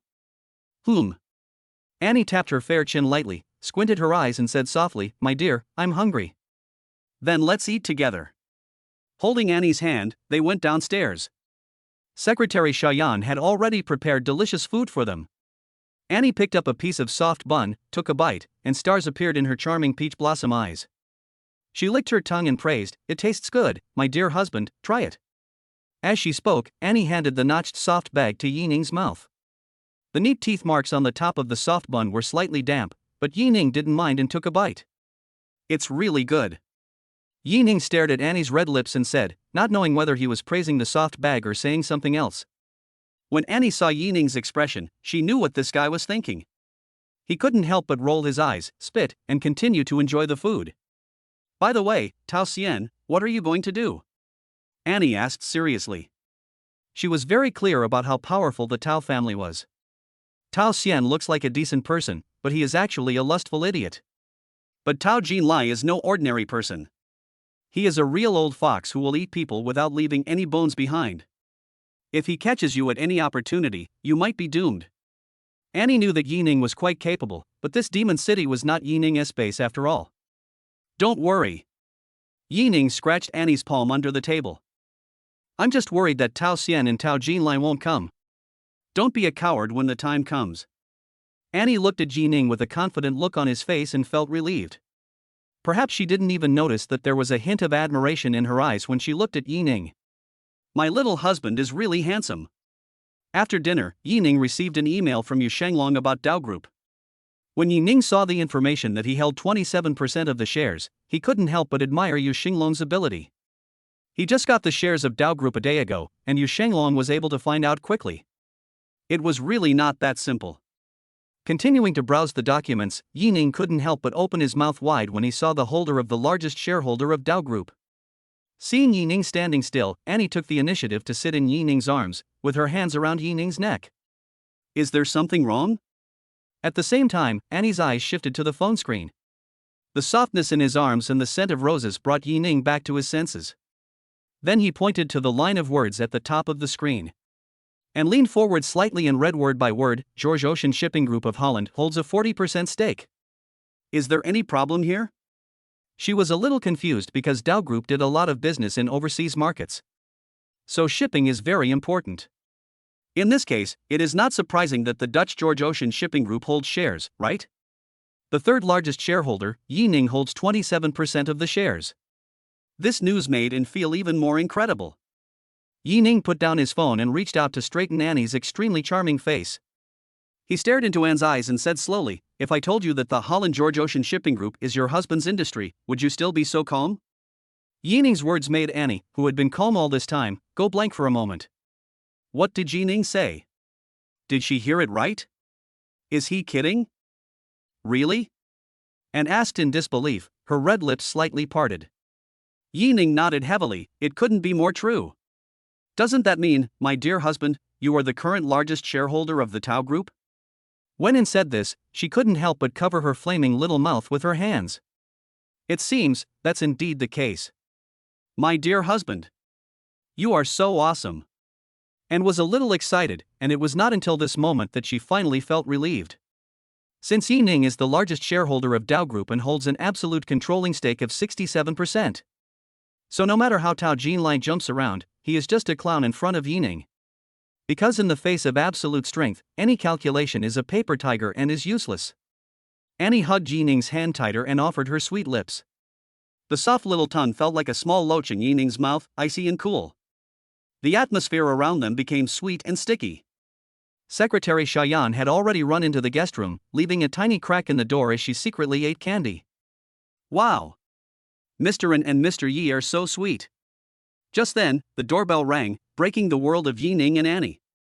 Annie quickly straightened the wrinkles on her dress, kissed Yining on the face, and stood up. My dear husband, you go ahead and do your work. I'll go upstairs. Ha ha! Yining opened the door only after Annie's figure disappeared. Standing at the door was a thin man with a slightly gloomy face. Behind the man, there was a young man in casual clothes with an arrogant look on his face. Seeing the two of them, Yining raised his eyebrows. He didn't know the thin man, but he had seen the photo of Yining behind him. At this time, the young man also spoke, with arrogance in his tone. You must be Yining, right? I believe you know me, Tao Xian. I know it was wrong of me to offend your woman. I apologize to you here. Let's forget about this matter. It's good for both of us. Chapter 122 Tao Xian's Visit. Yining looked down at Tao Xian and found his words a little funny. With a cold expression, he replied, Are you done? Then you can leave. What do you mean? Since Tao Xian could remember, who dared to act superior to him? You don't even have the right to speak loudly to him. Because he is the only heir to the Tao Group and the son of Tao Jinlai. Others are always submissive and respectful in front of him. At this moment, there was actually a kid younger than him who didn't give him face even though he took the initiative to admit his mistake. Naturally, this made him very annoyed. I, Tao Xian, see that you are a shareholder of our Tao Group. I am giving you face. Are you still holding on to it? Tao Xian's tone was as cold as ice, which made people feel cold. Ha ha. Yining sneered, For your father's sake, I don't want to argue with a junior like you, but don't you know how to apologize? Not to mention that Tao Xian acted condescendingly when he first arrived. Even if he knelt down and kowtowed, hitting the ground with his head, Yining never thought of reconciling with him. Yining, don't refuse my toast and drink the wine for punishment. Don't even mention that I haven't touched your woman yet. Even if I did, what could you do to me? At this moment, Tao Xian had completely forgotten his father's instructions and his attitude became even more arrogant. Yining narrowed his eyes slightly, his gaze was as cold as 10,000-year-old black ice, his fists were clenched tightly, and his joints creaked. You're asking for death yourself, so don't blame me. Seeing Yining about to take action, the thin man in front of Tao Xian grinned dangerously. Boy, if you want to fight, how about I fight you with my knife? Before he could finish his words, Daozi punched Yining in the chest, hitting him directly in the hull. A golden light flashed in Yining's eyes. He swung the knife quickly, and the wind from his fist made a sound of breaking through the air. The force was definitely not small. This is a martial artist. If Yining had faced the knife before he acquired the master-level fighting skills, he would definitely have suffered a great loss. It is even possible that he would be knocked to the ground by a punch and unable to get up. But as a master of fighting skills, he was not afraid of the knife punch at all. I even felt that this punch was too slow and not even close to the passing line. So, under Daozi's extremely horrified gaze, Yining easily dodged his straight punch. Instead, he kicked sideways, hitting Daozi's waist and abdomen. With a bang, Yining kicked Daozi in the waist and he flew 4 or 5 meters away. Fortunately, he instinctively supported his palms on the ground, and his head did not make direct contact with the ground.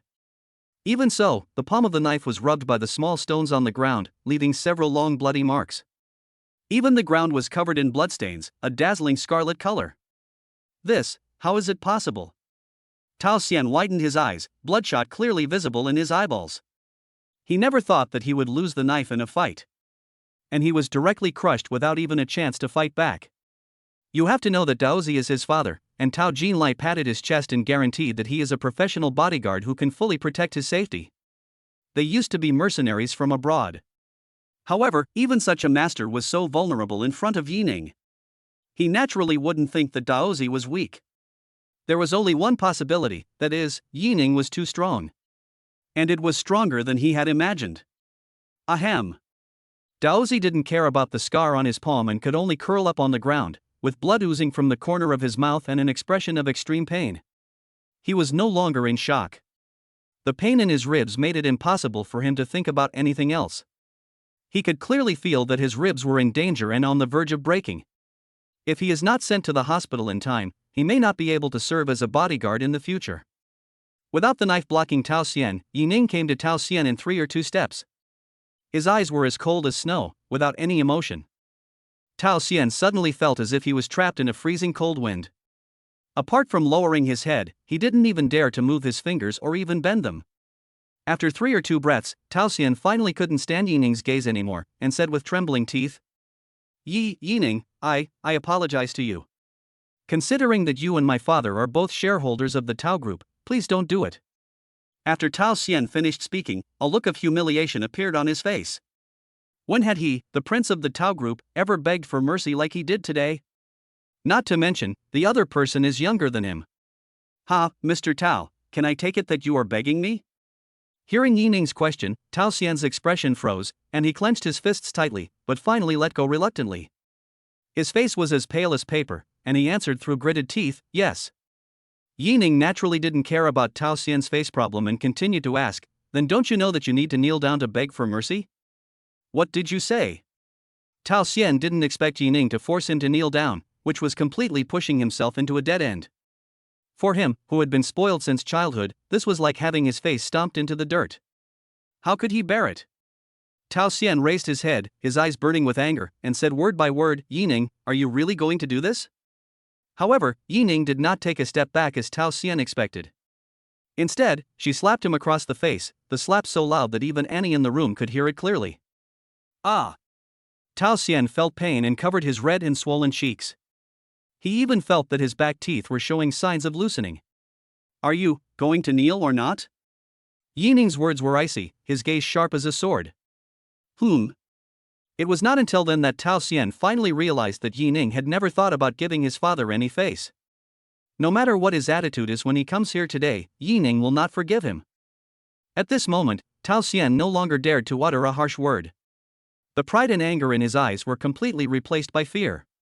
As he bent his knees, his voice trembled as he said, I kneel, please, let me go. Bang!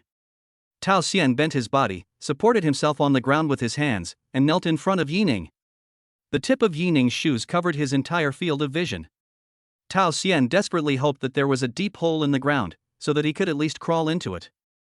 Just at this moment, the half-closed door of Yining's villa opened again. Annie grabbed the door with both hands, poked her head out, and asked, Yining, haven't you finished yet?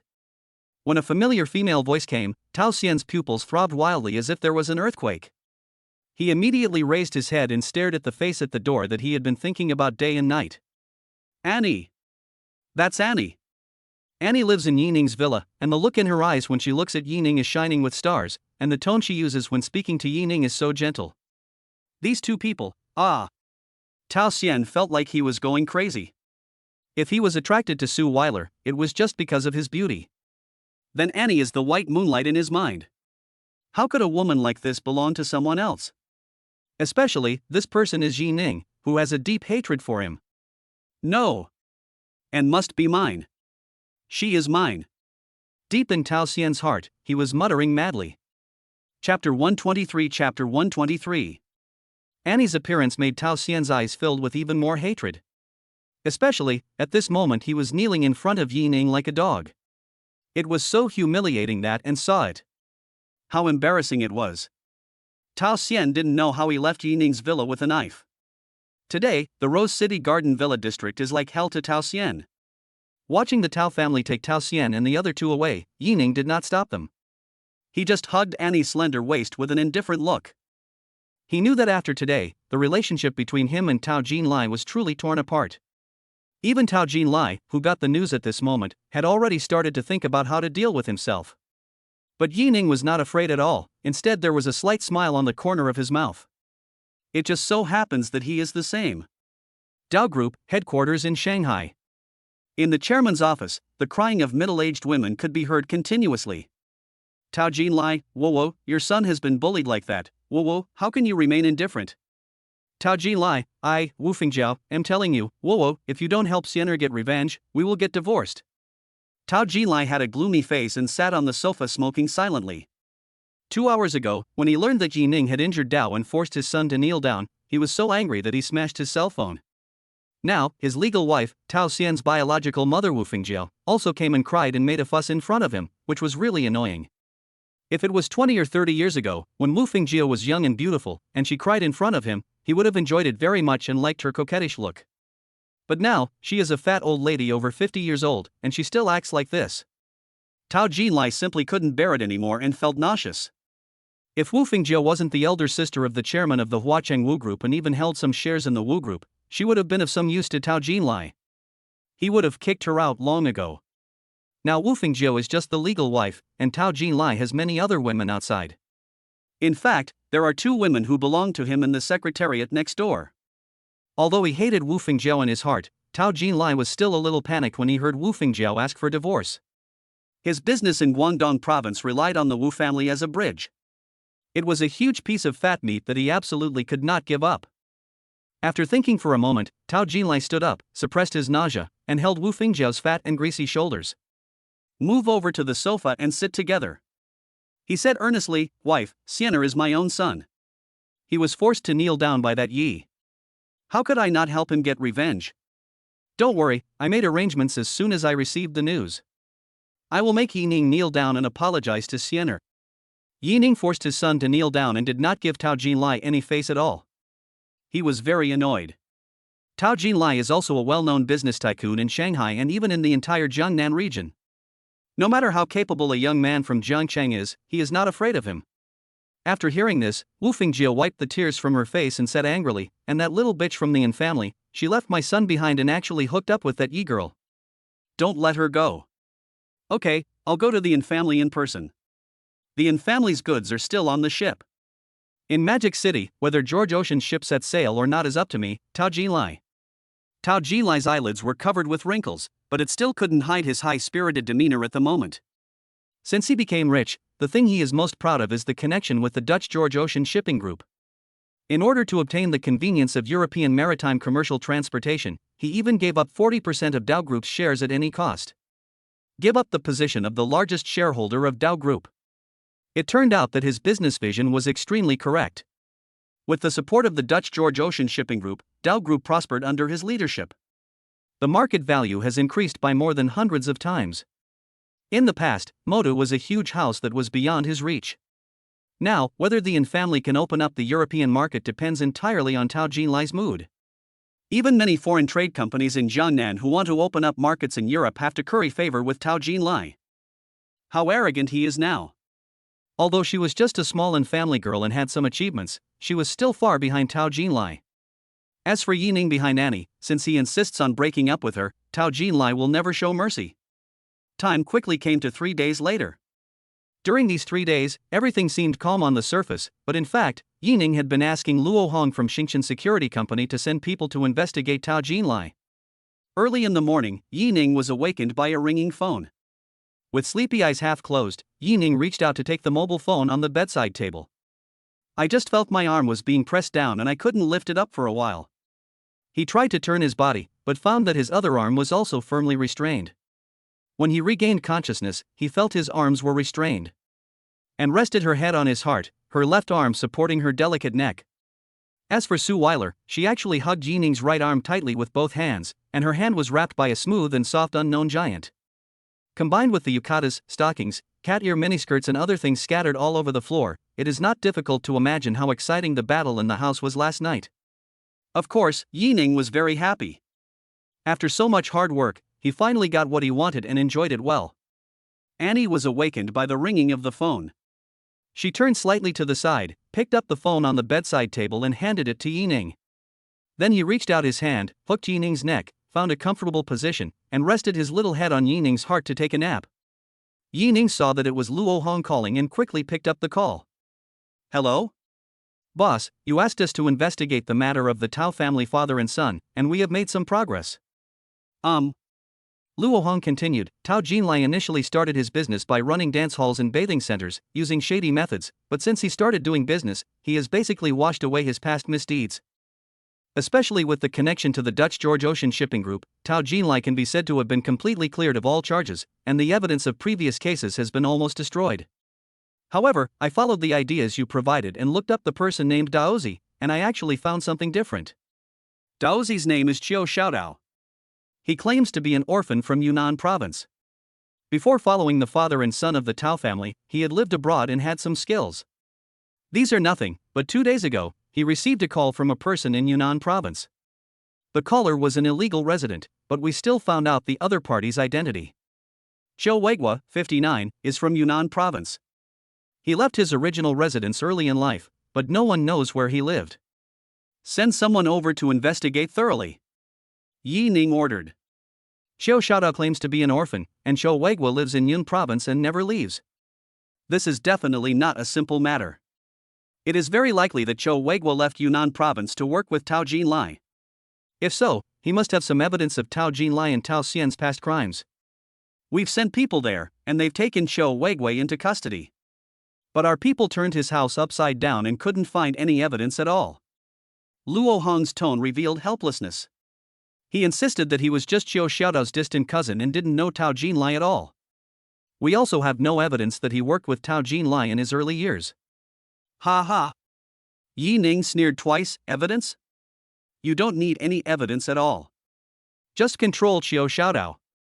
I don't believe he can still be so stubborn. Hearing Yining's words, Luo Hong's heart was filled with awe. Okay, I know what to do. Chapter 124 aids the tyrant.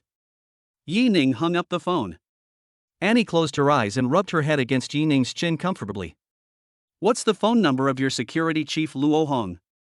In the past few days, Yining told Annie almost everything about his business in Shanghai. Annie also knew that Yining was investigating the matter of the Tao father and son. Yeah. Yining stroked Annie's smooth and soft shoulders and nodded slightly. I didn't expect Luo Hong to be so efficient. You have a lot of capable people in Xingchen Security Company. Annie praised sincerely. You know, it is not easy at all to find out about the father and son of the Tao family, especially Tao Jinlai, in such a short time. Tao Jinlai made his fortune by running a nightclub, and this is something everyone in Shanghai knows. In that era, opening a dance hall and foot massage parlor in Shanghai required not only capital but also courage. It's impossible for a person like this to have no involvement on his hands. What's more, his son Tao Xian is a playboy in Shanghai and is extremely lustful.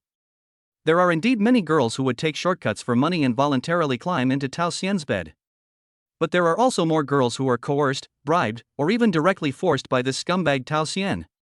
Many years have passed, and the girls who were bullied by Tao Xian have disappeared one by one, but Tao Xian is still acting recklessly in Shanghai.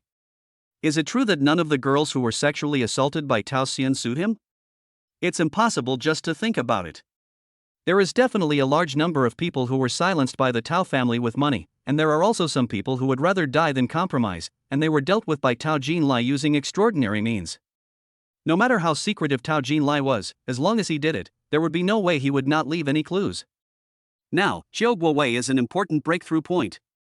Indeed, many of Luo Hong's subordinates are very talented, including hackers and private detectives. Yining agreed. By the way, Luo Hong sent a message last night. 2 days ago, the Tao family father and son went to a place. Guess who they met? After hearing Yining's words, Annie naturally thought of it, and almost in an instant, Annie knew Tao Jinlai's purpose. They want the Yin family to put pressure on me to marry Tao Xian? My fairy is so smart. Yining lowered his head slightly, and rubbed his nose against Annie's soft hair, and the fragrance was refreshing. Ridiculous, Annie said with sarcasm on her face. Not to mention that Yining is around. Even if Annie is alone, the Moduan family has no right to interfere with her marriage. Indeed, these are her relatives, with whom she has an inseparable blood relationship. However, Annie's father left Shanghai in his early years and built a huge business in Jiangcheng alone, founding Anxin Pharmaceuticals. Since then, Annie's family has been separated from the Moto family. Not to mention, when Annie's father passed away, except for her cousin and Lin Xian, no one else from the Yin family in Moto came to Jiangqing to pay their respects. Not even a phone call. Why should she go back to such a cold-hearted and profit-oriented family? Why were the Tao father and son so confident that Annie would be threatened by the Yin family in Moto? Even though she really has no strength in Shanghai, in Jiangcheng, Annie is also the president of Anxin Pharmaceutical.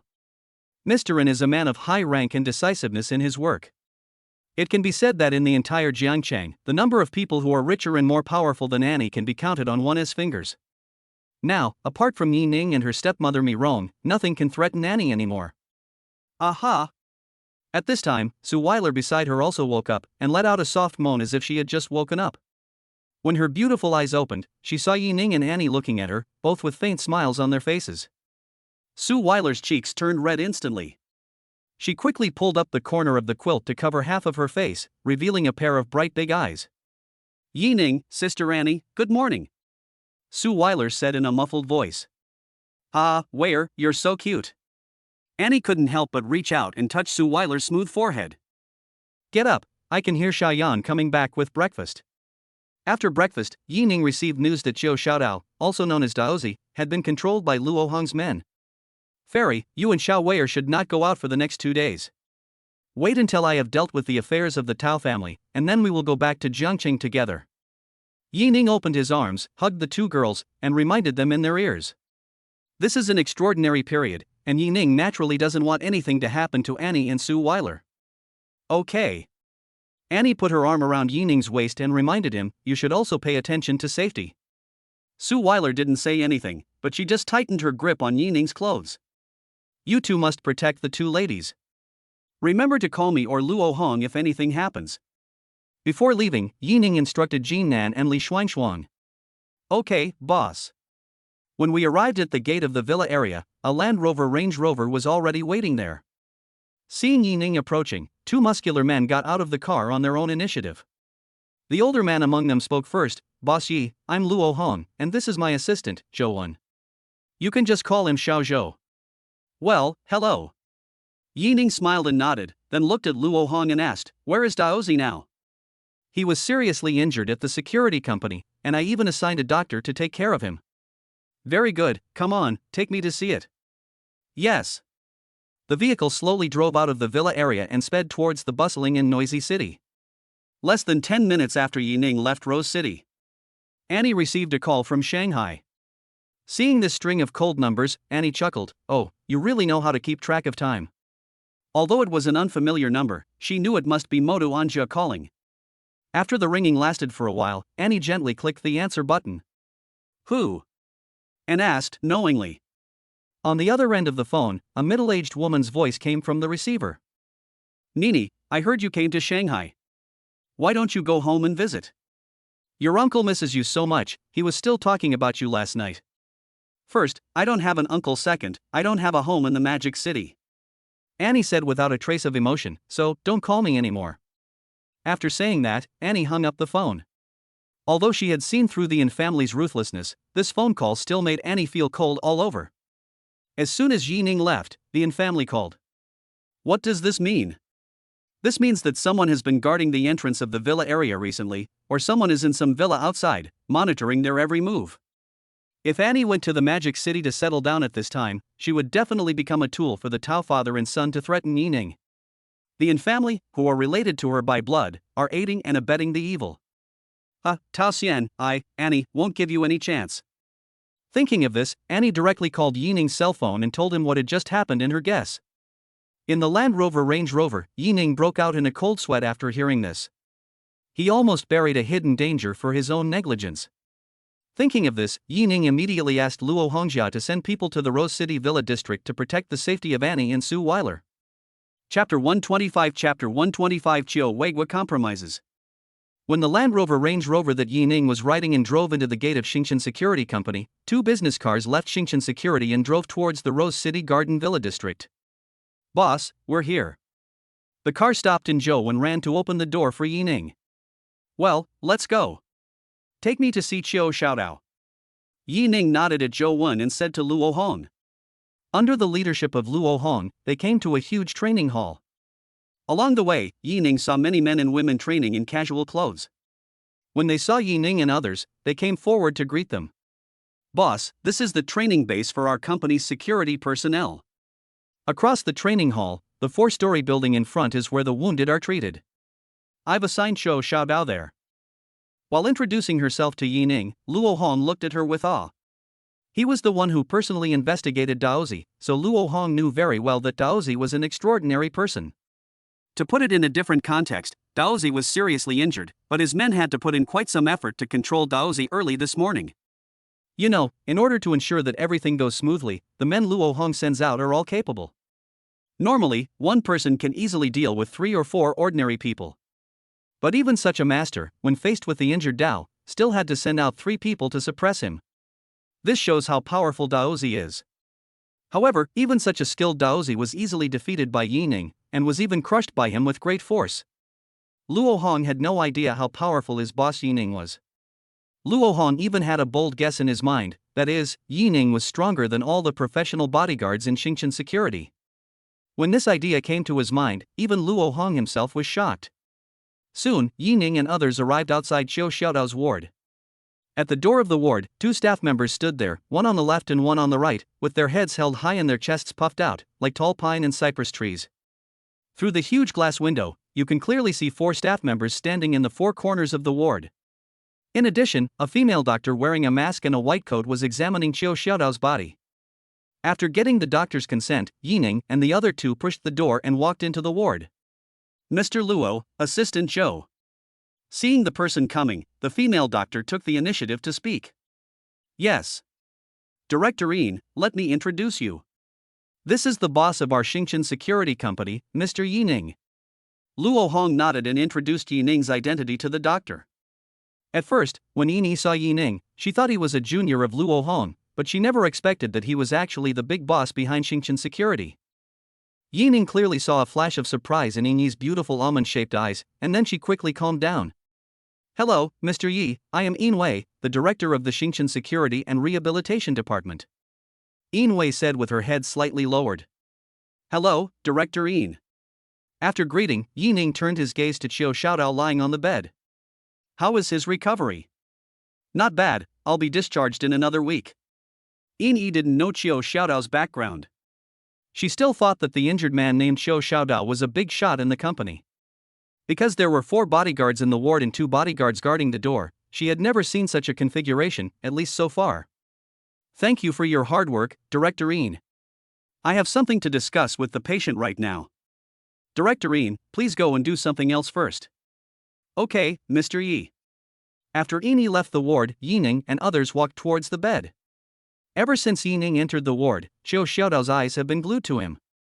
At this moment, he looked at Yi Ning with deep awe. Until just now, he had no idea why the people from Xingqian Security Company attacked him. Now he understood that this security company was clearly Yi Ning's private property. What's even more terrifying is that when he investigated Yi Ning before, he didn't find out that Yi Ning also had the behemoth Xingqian Security Company. Since he couldn't find out about Xingqian Security, it was very likely that Yi Ning had many other industries that he couldn't find out about. Yi Ning is too mysterious. Every time you think his cards are exposed, he always has an unexpected backup plan. Just like a few days ago, Zhou Xiaodao could never have imagined that Yi Ning could defeat him so easily. This person is a bottomless pit, and what he shows you is always just the tip of the iceberg. Zhou Xiaodao, Daozi, do you still recognize me? Yi Ning leaned back in the chair beside the hospital bed with a faint smile on his face. I recognize him. Zhou Xiaodao shrank back slightly, trying to stay as far away from Yi Ning as possible. Very good. Yi Ning's mouth curled up slightly. Since we know each other, we are old acquaintances, so I would like to ask you to help me act out a play. Of course, if the actors over there don't cooperate, then I can only let you down a bit. Zhou Xiaodao had never felt that someone's smile could be so creepy. Gradually, he felt cold sweat on his back.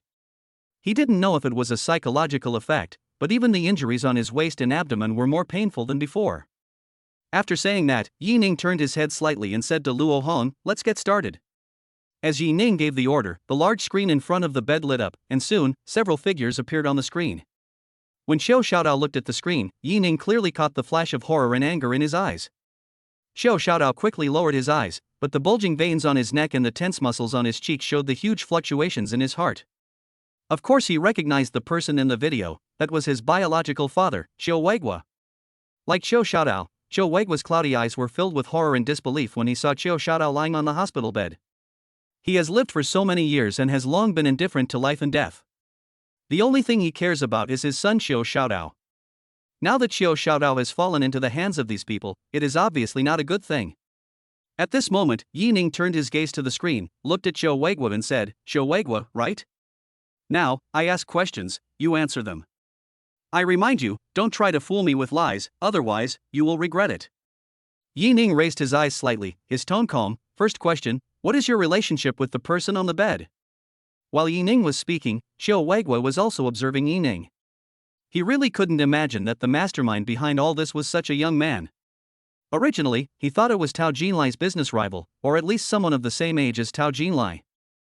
I never thought that the other person looked less than 30 years old. After hearing Yi Ning's question, Xiao Weigua knew that he could no longer hide his relationship with Xiao Xiaodao. Since the other party has caught his son, all that is needed is a paternity test and the truth will be revealed. "This is my son, Xiao Xiaodao." "Very good." Yi Ning waved his hand with satisfaction. "I like to deal with people who know what's interesting." "Then let me ask you again, what is your relationship with Tao Jinlai? How much do you know about him?" "Boss, I really don't know any Tao Jinlai." Xiao Weigua looked confused. Without waiting for Xiao Weigua to finish speaking, Yi Ning reached out and grabbed Xiao Xiaodao's left index finger, then bent it upwards with a little force. There was only a click sound. The index finger of Xiao Xiaodao's left hand was deformed and curled up above the back of his hand, forming a terrifying arc that was almost a right angle.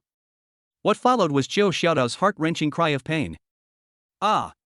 Xiao Xiaodao's face was filled with pain, his complexion was pale, his forehead was sweating, and his lips were trembling. Perhaps he did not expect Yi Ning to attack him directly after a disagreement, or perhaps he was infected by Xiao Xiaodao's shrill screams. Xiao Weigua on the other end of the video trembled violently, his eyes widened, and his eyes were bloodshot. Seeing Xiao Weigua's reaction, Yi Ning shook his head and said with a look of regret, "Xiao Weigua, I told you not to use lies to evade me, otherwise you will regret it." Xiao Weigua took a deep breath. Even he felt a little scared by Yi Ning's ruthlessness. After closing his eyes and remaining silent for a moment, his shoulders, which had just straightened, gradually collapsed and finally turned into a long sigh. "Alas! Young man, you win. I do know Tao Jinlai, and I have what you're looking for. I can tell you the location, but you have to promise me to let my son go."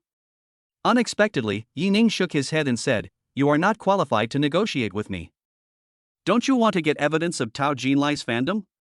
Xiao Weigua couldn't believe that Yi Ning would not even agree to this condition. "Whether you believe it or not, Tao Jinlai is like a maggot to me. His end has already been determined. It's just a matter of time.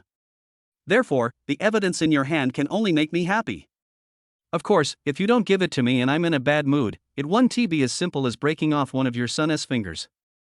After hearing Yi Ning's words, Xiao Weigua felt as if his body was covered with frost and his limbs were cold. "Tao Jinlai, what kind of person have you offended?" "Okay. I'll give it to you, please let Xiaodao go." Xiao Weigua closed his eyes with a look of despair on his face. "Very good." Yi Ning stood up with a satisfied look on his face. "By the way, let me remind you one last thing. I will be taking care of your son for a while, so don't try to do anything tricky, otherwise, you will bear the consequences at your own risk." Chapter 126 on Jiahong. At the same time, Dao Group Building. "What did you say? With 7 or 8 of you guarding it, how could someone take the knife away? And until now, you haven't found out the other party's identity? What are you doing? Go check it out for me." Tao Jinlai was so angry that his hands were shaking, and even taking deep breaths couldn't calm the anger in his heart. Others don't know Daozi's true identity, but doesn't he know it? Daozi is Xiao Weigua's biological son. For Xiao Weigua, this is his only concern in this world. In fact, Tao Jinlai didn't know that Xiao Weigua still had some evidence about him. But after all, Xiao Weigua had followed him for so many years, and he knew almost everything about his affairs, and a large part of them were handled by Xiao Weigua himself. So he still didn't want Xiao Weigua to know about Xiao Xiaodao's accident. Otherwise, it would be bad if some clues were revealed and the things that happened in the past were dug up. Moreover, the disappearance of Diaozi was most likely ordered by Yi Ning. This speculation was what made him most uneasy.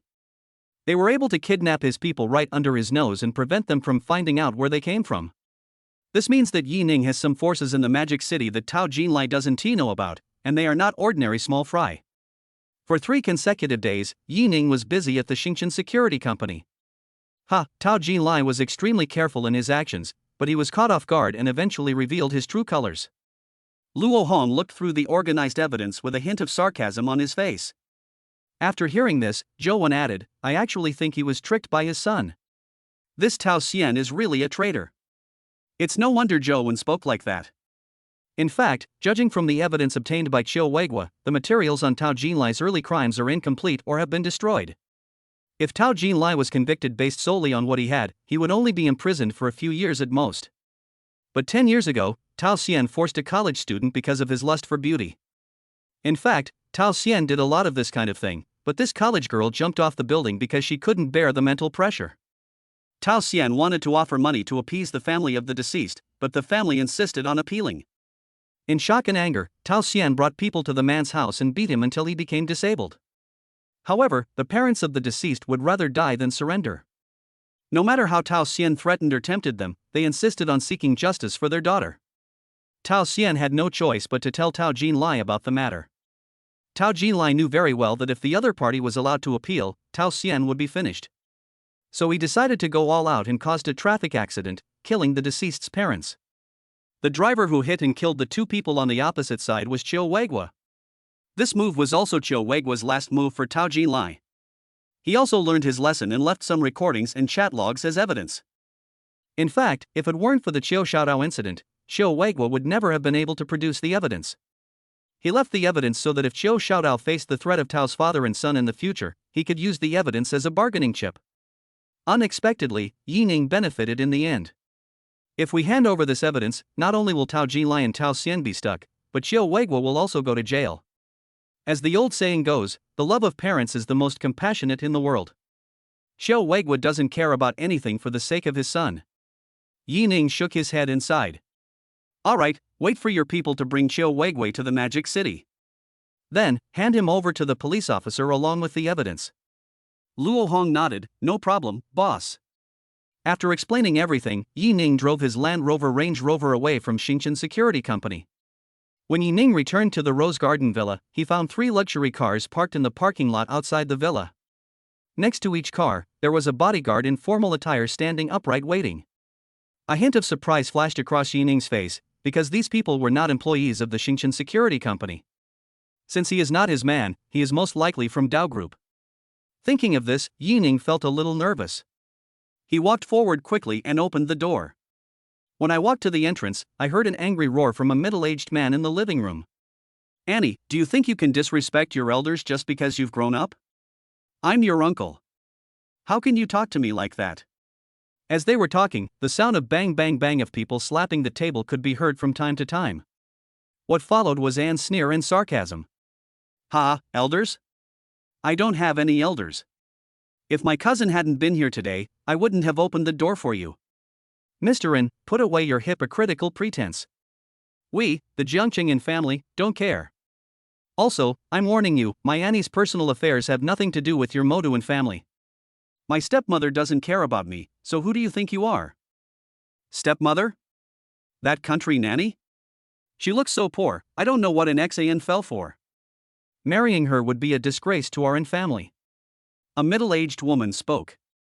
She was Annie's aunt. If Annie were a child, she would never have thought that when she grew up, she would be furious just because someone said something bad about me. Rome. Get out. Get out of here. Annie yelled, then frowned at Lin Xian. Brother, if you bring these people here again, don't blame me for not opening the door for you. Annie, you are so lawless. You dare to tell me to get out? I will discipline you on behalf of your father now. Annie's aunt shouted while gritting her teeth. Just at this moment, Yi Ning rushed forward and grabbed her wrist. With just a slight force, the sound of bones dislocating reached the ears of everyone present. Ah! Aunt Annie cried out in pain. Annie, look at this ignorant pretty boy you found. He actually dared to attack an elder. Before Annie could speak, Yi Ning jokingly said, Elders? Are you worthy of the word elder? After saying that, he shook off Aunt Annie's hand and turned to look at the middle-aged man next to her who was dressed in a suit and tie, like a businessman. Are you the head of the Yin family in Modu? Since you're working for the Tao family, why are you wearing a tie? Wouldn't a dog leash be more in line with your temperament? Chapter 127 Smashing the Car. No one can tolerate being compared to a dog, let alone the dignified ruler of the Yin family in Modu. Annie's uncle's face turned pale. Boy, I know you have some ability, but do you think it's polite to talk to your elders like this? Besides, Annie married Tao Xian for her own good. The Tao family is very wealthy. How can you, an outsider, understand the status of the Tao group in Shanghai? If the Yin family wants to board the Dutch George Ocean cruise, the Tao group will be an obstacle that they absolutely cannot avoid. 2 days ago, Tao Jinlai brought Tao Xian to the Yin family and explicitly stated that marrying Annie was a prerequisite for sailing. For the sake of profit, Moto Anja had to do this. Of course, they didn't care about Anne's life or death. As long as it could bring them benefits, they would compromise. In fact, before coming to find Annie, they had investigated Yi Ning. Although Yi Ning is a shareholder of Feiyu and has a good relationship with Yu Shenglong, that's all. Comparison between Tao group and Yi Ning. The former is the bright moon, while the latter is like fluorescent light. The difference is really too big. It is clear at a glance how to make the choice. Young man surnamed Ji, let me give you another piece of advice. The magic city is different from your little Jiangcheng. The waters here are deep. If you don't want to lose everything, don't challenge the Tao family. Otherwise, it would be tantamount to seeking death. Yi Ning didn't care after hearing this. Tao Jinlai and Tao Xian had already stepped 1 foot to the edge of the cliff. The owner is about to die, but the dog still wants to eat meat. Be careful not to choke yourself to death. You, humph. You're so sharp-tongued. Let's go. Annie's uncle knew that he would get nothing out of his words, so he stood up and was about to leave. Before they even stepped out of the door, Yi Ning ordered the bodyguards from the security company inside the house, smash those cars outside and make them walk back safely. Yes, boss. Several bodyguards walked past the Yin family and went out, picked up iron bars and were about to smash their car. Annie's uncle's eyes were bloodshot. Yi Ning, how dare you? You should be thankful that your last name isn't, otherwise it wouldn't be as simple as losing a few cars. Yi Ning said expressionlessly. Yi Ning, you're doing great. I wonder how long you can keep jumping around.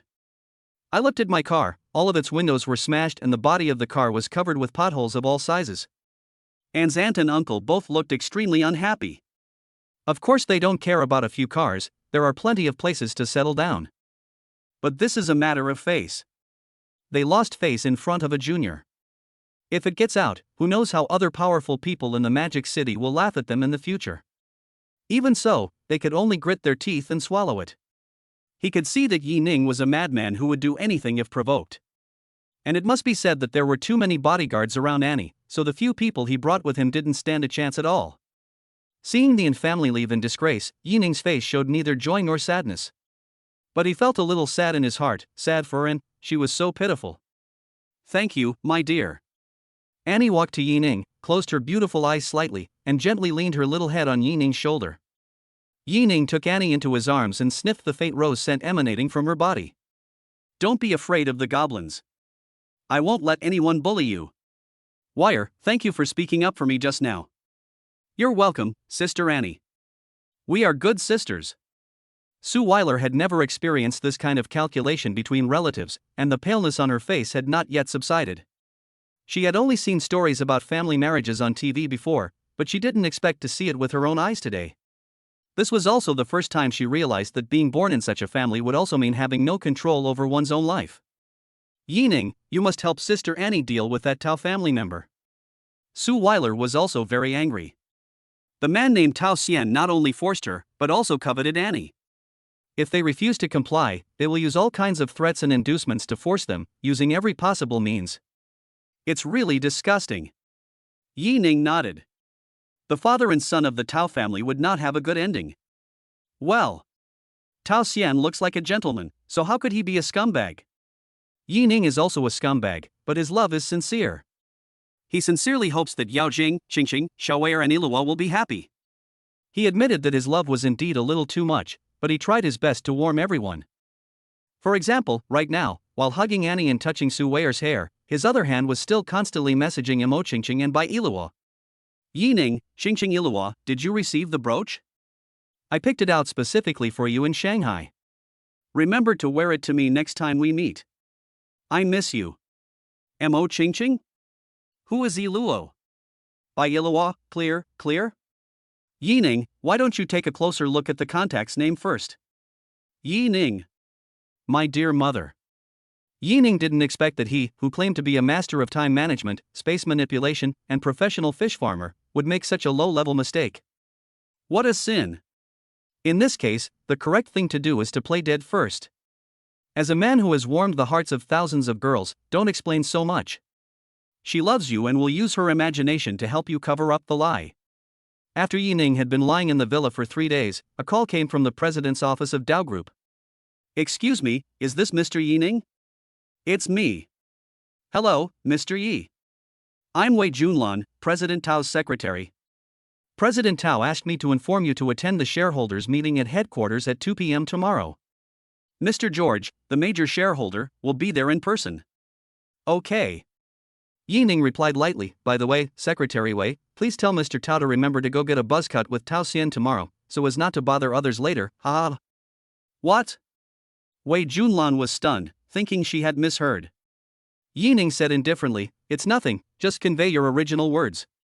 After hanging up the phone, Yining saw the message sent by Luo Hong that Xiao Weigua had arrived in the Magic City, and a hint of sarcasm appeared at the corner of his mouth. Tao, come in? It's time to change the name. Tao went in and it was almost. Chapter 128 before the conference. The next day. Yining walked out of the door and Xia Minshu was already waiting there. Mr. Yi, Missin, good morning. Good morning to you too. Yining held Annie's hand and greeted Xia Minshu with a smile. I have to say that Imoku is a really good secretary. She is sensible, capable, and good-looking, which makes Yining a little envious. He is such a big boss with so many businesses under his control, shouldn't he also hire a full-time secretary? Scratching his chin with his fingertips, Yining thought in his heart. Although Magic City is an international metropolis, there are countless wealthy people. But a Cullinan driving on the road is still quite eye-catching. You really know how to enjoy life. Luxury cars, champagne, and beautiful women every day. It's true that big bosses are different. Annie stared at Yining and said with a smile. Seeing the look in this enchantress's eyes, Yining couldn't help but laugh. He rubbed her shiny red hair and said, don't blame me. You have a lot of sports cars at the Dongshan racetrack. Annie's biggest hobby is racing. Since reuniting with Annie, Yining's Koenigsegg 11 has basically become Annie's car. Her Ferrari 599 has been gathering dust in the villa garage and has not been driven for a long time. What?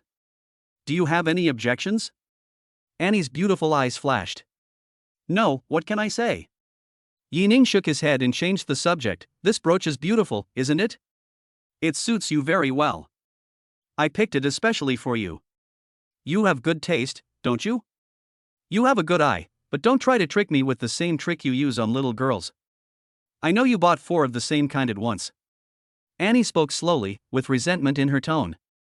But, I like it very much, thank you, my dear husband. Muah. The corners of her mouth were soft and cool with a faint rose scent, which Yining really liked. This fairy is so seductive. Every frown and smile can be extremely charming. Add to that her breathtakingly beautiful face and alluringly well-proportioned figure, and it's simply impossible to resist.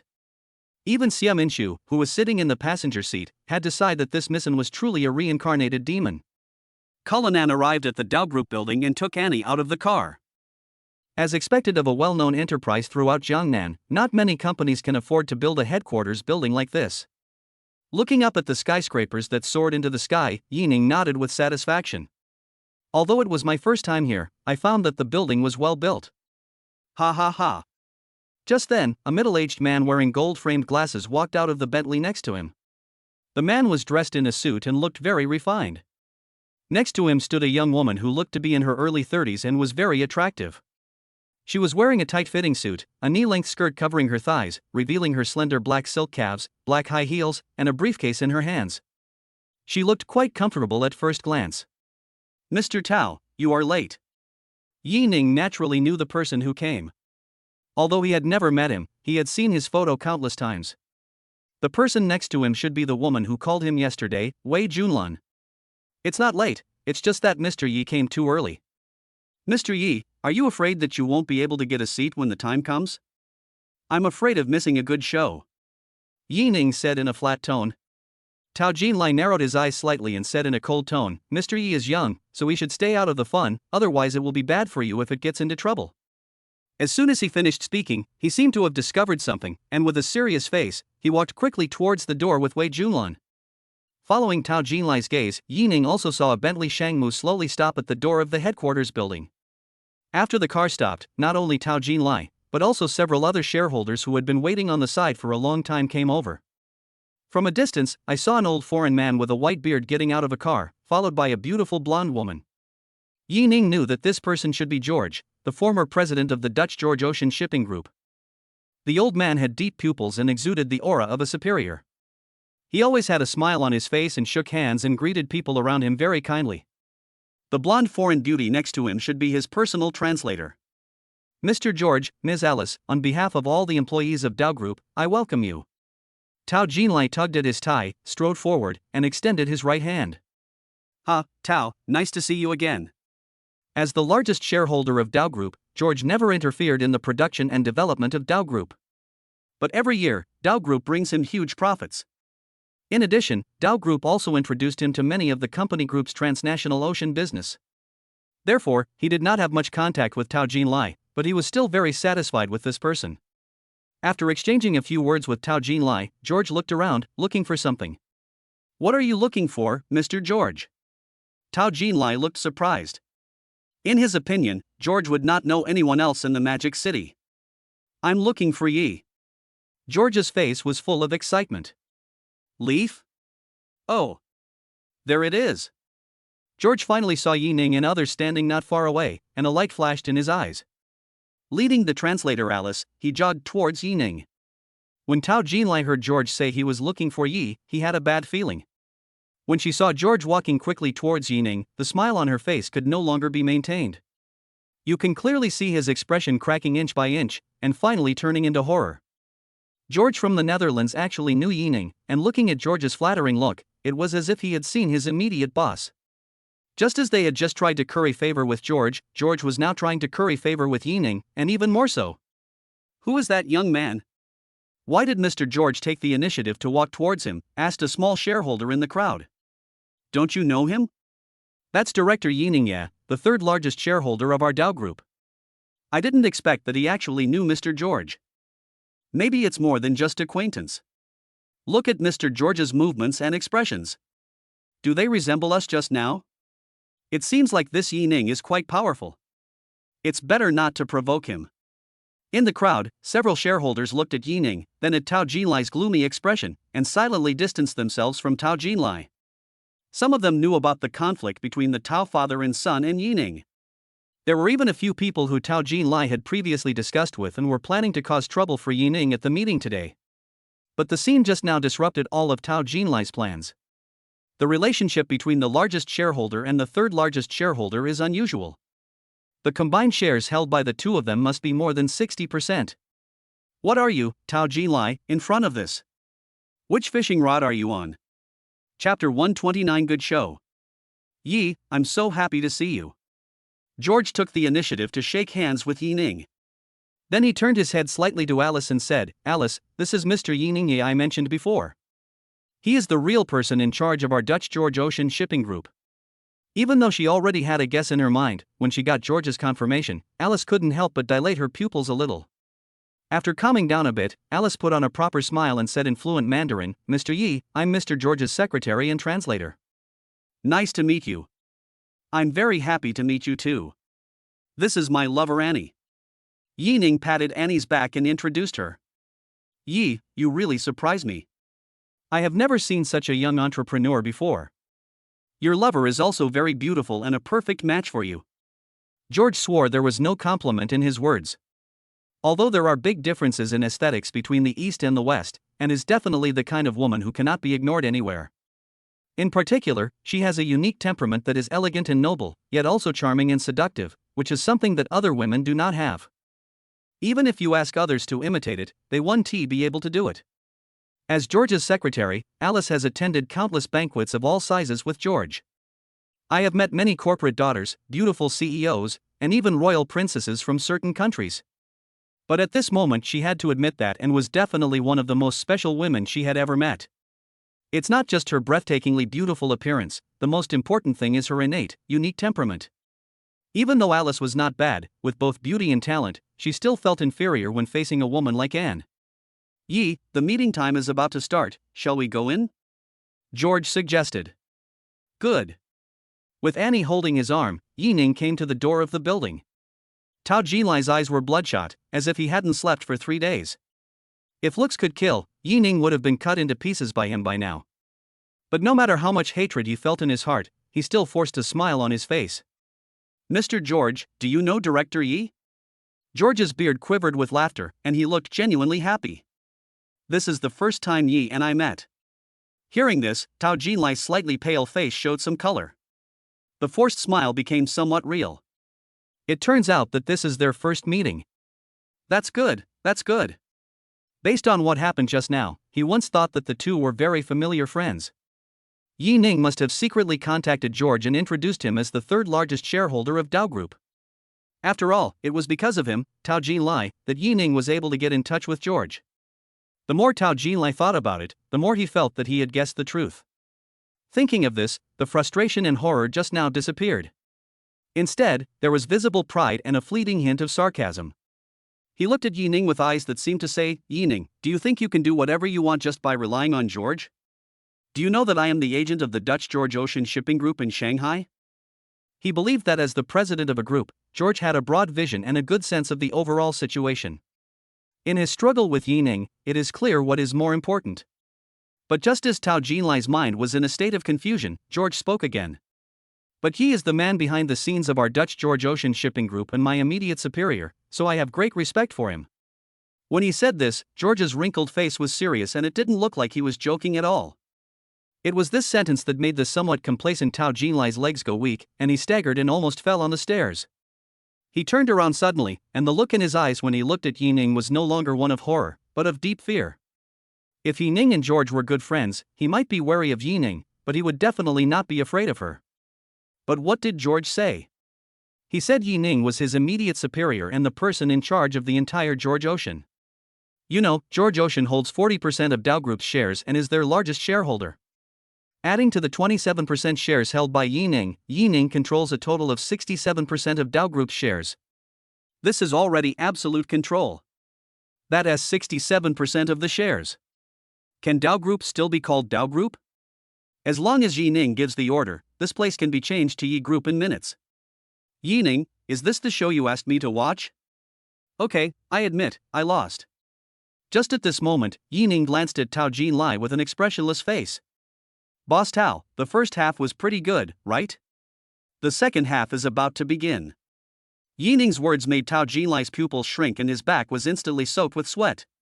It turns out that this is not Yi Ning's ultimate move, he has more tricks up his sleeve. Suddenly, he remembered the words Yi Ning asked Wei Junlan to convey last night. Tell him to remember to go get a buzz cut with Tao Xian tomorrow, so as not to bother others later. This reminds me of Qiu Xiaodao's sudden disappearance a few days ago. Everything seemed to point to a possibility that he could not even imagine. He raised his head again and looked up at Yi Ning. The fear in his eyes had long been replaced by painful pleading. Yi Ning, Mr. Yi, please, let me go. Everyone else around, including George, stared at Yi Ning and Tao Jinlai in confusion. They really didn't expect such a good show. They didn't understand why, but Yi Ning and Annie knew it very well. Boss Tao, this isn't a question of whether I let you go, it's a question of whether the law will let you go. You've really gone too far. I admit that you are rich, powerful, and influential, but as a human being, you must have the bottom line and principles of being a human being. Although it was not stated explicitly, everyone present was not a fool and naturally understood what was going on. Everyone distanced themselves from Tao Jinlai. No one wanted to be involved in breaking the law. Tao Jinlai finally understood that Yi Ning would never let him go and was going to torture him to death. Veins bulged on his forehead, and he gritted his teeth and said, Yi Ning, are you really going to fight to the death? Besides, I'm just trying to survive, what's wrong with that? Until now, he still doesn't think he was wrong. He only knew that when he had no money, everyone looked down on him. When he was rich, everyone complimented him. Money can solve most problems. If you encounter a problem that cannot be solved, use money to get rid of it. Bang! In response, Yi Ning kicked him down the stairs. Tao Jinlai covered his stomach with his hands, his expression extremely painful, even the corner of his mouth was bitten by his teeth. Ah! But no matter how he wailed, no one came forward to help him. Even Wei Junlan stood aside with an indifferent expression. Tao Jinlai, you're just like your son, rotten to the core. The crimes you two have committed are too numerous to list. Even if I die as an atonement, it won't be enough to pay off the debt you owe. At this moment, the sound of sirens could be faintly heard in the distance. One after another, like a death knell, it struck Tao Jinlai's heart. The sound is getting louder and closer. Finally, we arrived at Dao Group, where several police cars surrounded the main entrance. Tao Jinlai knew that these people were here to arrest him. His face was ashen, and a last glimmer of hope flashed in his eyes. He can go in, but his son definitely can't. He wanted to use all his means and connections to send his son Tao Xian abroad. However, just as he was thinking about how to get Tao Xian to go abroad, a very familiar pleading voice came into his ears. Dad! Dad! Save me! I'm still so young. I really don't want to go to jail. Finally, the last glimmer of light in Tao Jinlai's eyes disappeared as he lay on the ground. His expression was shattered, like shattered glass that could never be put back together again. Chapter 130 Group Name Change. As the Tao father and son were taken away by the police, the drama led by Yi Ning came to an end. The atmosphere at the door was heavy, and the shareholders looked at each other in silence. The president of such a huge group was caught like this? Tao Jinlai, who was once very powerful and occupied an important position in Shanghai and even the entire Jiangnan region. Today, he was taken prisoner in front of all of them. The culprit behind all this was Yi Ning, a young man who looked to be in his 20s, with a mysterious identity and ruthless actions. There have been some minor incidents, I hope they won't affect everyone.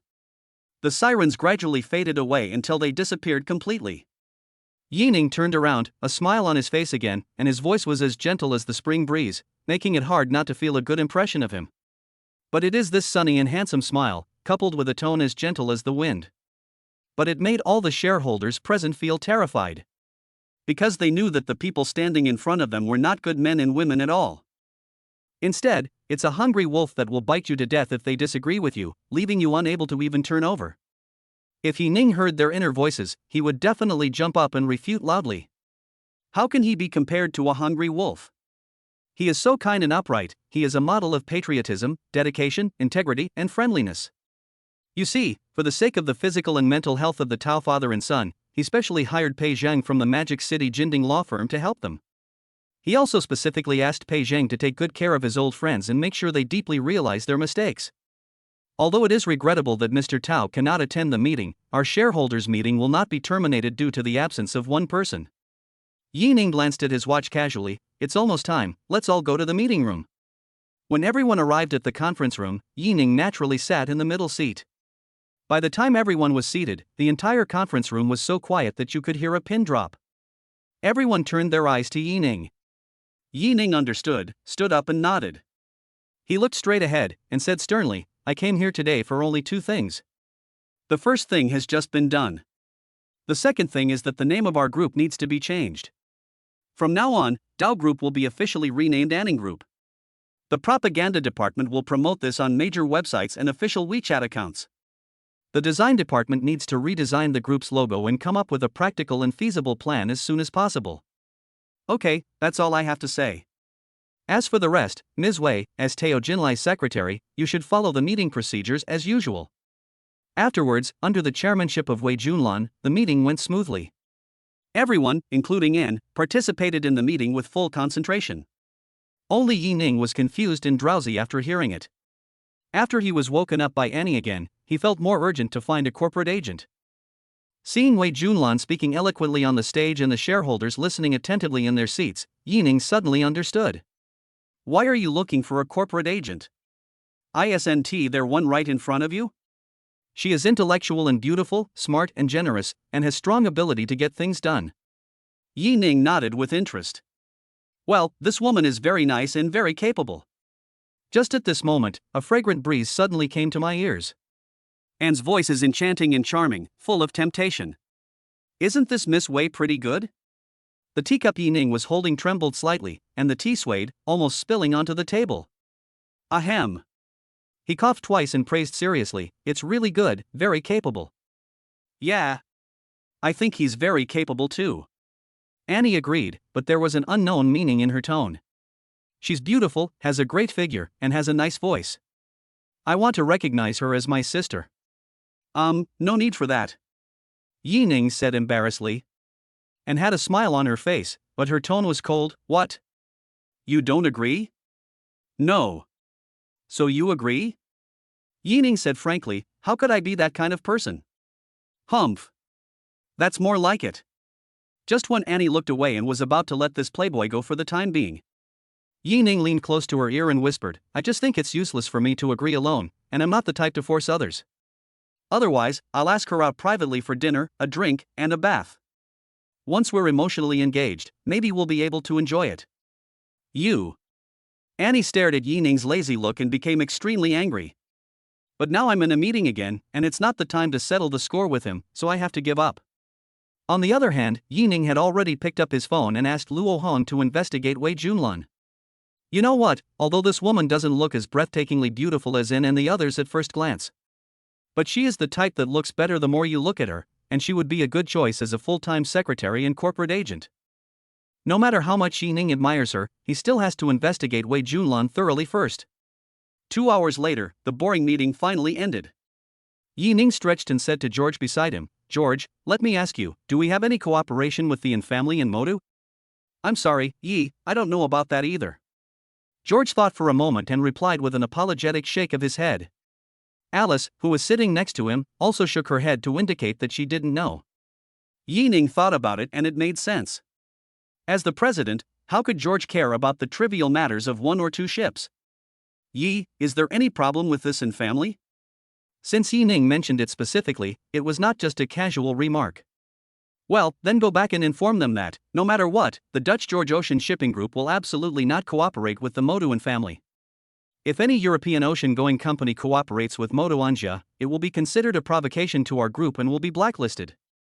Seeing that Yi Ning didn't seem to be joking and was talking about this matter seriously, George and Alice both looked surprised. Yi Ning's words were like 2 quarreling children. One of the children said to their mutual friend, "If you play with him, I won't play with you." "It's like this, no difference." George burst out laughing, and Alice beside him was also having a hard time holding back her laughter. Their boss Yi Ning would also throw tantrums like he was playing house in kindergarten. Although he felt funny in his heart, George naturally would not show it. Instead, he said to Alice with a serious face, "Alice, notify everyone now. If anyone disobeys, they will be fired immediately." Before leaving the meeting room, Yi Ning found Wei Junlan under Annie's scrutinizing gaze. "Mr. Yi, do you have something to talk to me about?" Wei Junlan bowed slightly. To be honest, Yi Ning finding her alone made her very nervous at the moment. She is Tao Jinlai's secretary, and it is very likely that Yi Ning will label her as Tao Jinlai's confidant. Although Tao Jinlai has more than one secretary, she is only responsible for Tao Jinlai's work matters. Her heart is as clear as a mirror, but Yi Ning doesn't know it. It would be terrible if you were marginalized or fired directly. "Yes. Secretary Wei, let me ask you, are there many relatives of Tao Jinlai in the company?" There aren't many people in the Tao family, but Tao Jinlai's wife Wu Fingjiu arranged for quite a few to come in. Seeing that Yi Ning was not targeting her, Wei Junlan felt relieved. "Well, then I ask you to kick all these people out of the company, can you do it?" "Yes." Wei Junlan would certainly not object. She felt that this was an opportunity given to her by Yi Ning. If she did well, he would let her go. If she didn't, she could get out. She is not a fool, so she will naturally seize the opportunity. Wei Junlan's attitude made Yi Ning nod with satisfaction. "Oh no, Secretary Wei, you have grasped the future." Chapter 131. In Yan's car was smashed again. Not long after Yi Ning and Annie left in Ning Group. Magic City and Group. What? Unloading? How can we terminate the cooperation we have already agreed on so suddenly? There was disbelief in Yan's tone and a slightly panicked expression. Is it true that just because of Annie, Tao Jinlai really wants to unilaterally tear up the contract? He is a businessman, and businessmen understand businessmen best. Tao Jinlai is a dog that will not let go of food easily when he sees it. How could you possibly spit out the money you put into your mouth?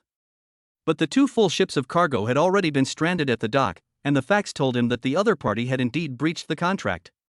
No, I can't just sit there and wait for death. I want to call Tao Jinlai. And Yen quickly took out his cell phone and dialed Tao Jinlai's private number. But the call couldn't be connected at all. Time was running out and the situation was urgent, so Yen had to go to Ning Group in person.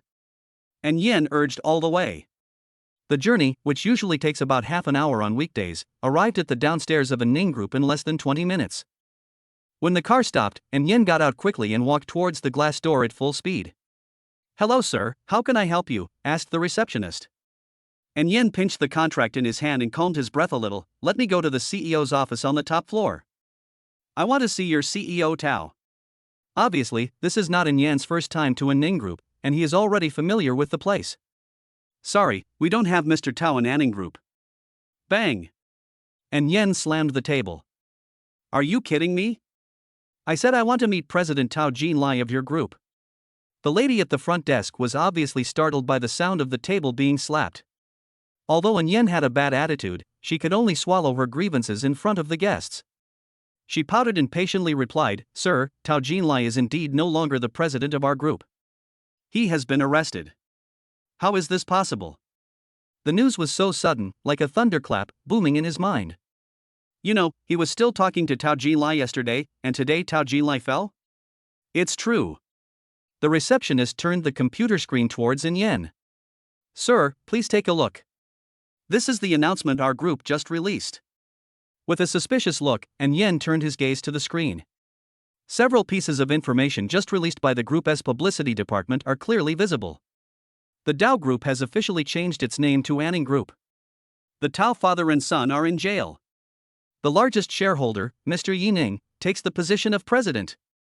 When Yen saw Yining's name, he was suddenly shocked and stretched out his hands, grabbing both sides of the screen tightly. The eyes were so close that the bloodshot seemed to be about to burst out. Especially when you slide the mouse slightly, you can see the extremely clear photo of Yining. This was indeed the Yining he knew. But, how is this possible? In his understanding, Yining was just a small businessman from Zhongcheng. Maybe with some luck, I can get involved in the industries of Shanghai. But even so, he is just a young boy who is still wet behind the ears. Compared with his group, it is much worse than that, not to mention the Tao Group. But this young man whom he looked down upon not only successfully became the president of the group, but also sent Tao and his son to prison. Even the name of Tao Group was changed to Anning Group. No matter how confident Yen was, he had to admit that Yining was powerful in this kind of means and courage. At this moment, Yen finally accepted the fact that the Tao family was eliminated. He closed his eyes, took a deep breath, stared at the receptionist, and said, "Then please inform Mr. Yi that the Moduan family has a business deal to discuss with him and hopes to meet with him." "I'm sorry, Mr. Yi." Just when the young lady was about to tell Yen that Yining was not in the company, she suddenly remembered something and her expression turned from sunny to gloomy. "Are you from the Moduan family?" the receptionist confirmed again and again. Yen had a fake smile of a superior on his face and looked arrogant. "Of course, I am Yen, the head of the Yin family in Modu, and the president of the Yin group. Quickly inform your president not to waste my time, otherwise you won't be able to compensate for the losses." However, the lady at the front desk ignored Yen's words. When he heard Yen admit that he was from the Yin family in Modu, he immediately took out the intercom and said, "Brother Liang, the president of Yin group is here. Please help me deal with it." "Little girl, can you speak? This is called reception, not processing. As a receptionist, you should at least be able to speak. Do you know that the receptionist of a group is the face of the entire company? You have to." Yen was preaching non-stop, and when he was getting excited, 7 or 8 strong men in security uniforms came to him. The leading man didn't even glance at Yen. He pointed at Yen and looked at the receptionist. "Is this guy the president of the Yin group?" "Okay, I'll leave it to you, Brother Liang." The girl at the front desk had already taken out a nail clipper and was trimming the edges of her nails. "Okay, I'll take that person away." He said he would take it away and he really did take it away. Liang Quan grabbed Yen by the collar and carried him out the door like a little kid. Ah! What are you doing? Is this how your group receives guests? Do you believe I will complain to you? In his decades of life, Yen had never been so embarrassed, especially in public. The secretary who was traveling with them looked at Yen being carried away by Liang Quan with an anxious look on his face, but he was helpless. Because he was also being carried by two security guards as strong as bulls, his toes couldn't even touch the ground. When they arrived at the door, Liang Quan threw Yen to the ground. Although the cleaning lady of Ning group did a good job, Yan's shiny suit was still covered with dust. He was covered in dust and filled with resentment, but still didn't know why he was treated like this. Could it be that Yi Ning really disregarded his image and dignity and wanted to humiliate him in public? He didn't believe it. He was a businessman, and Yi Ning was also a businessman. Merchants have always valued profit. Shouldn't Yi Ning make peace with him for the sake of money? You are just a small security chief, and you dare to treat me, the person in charge of the Yin family, like this? Believe it or not, I will complain about you and that unknown receptionist. Believe it or not, I can make you two get out of here in a minute with just one phone call.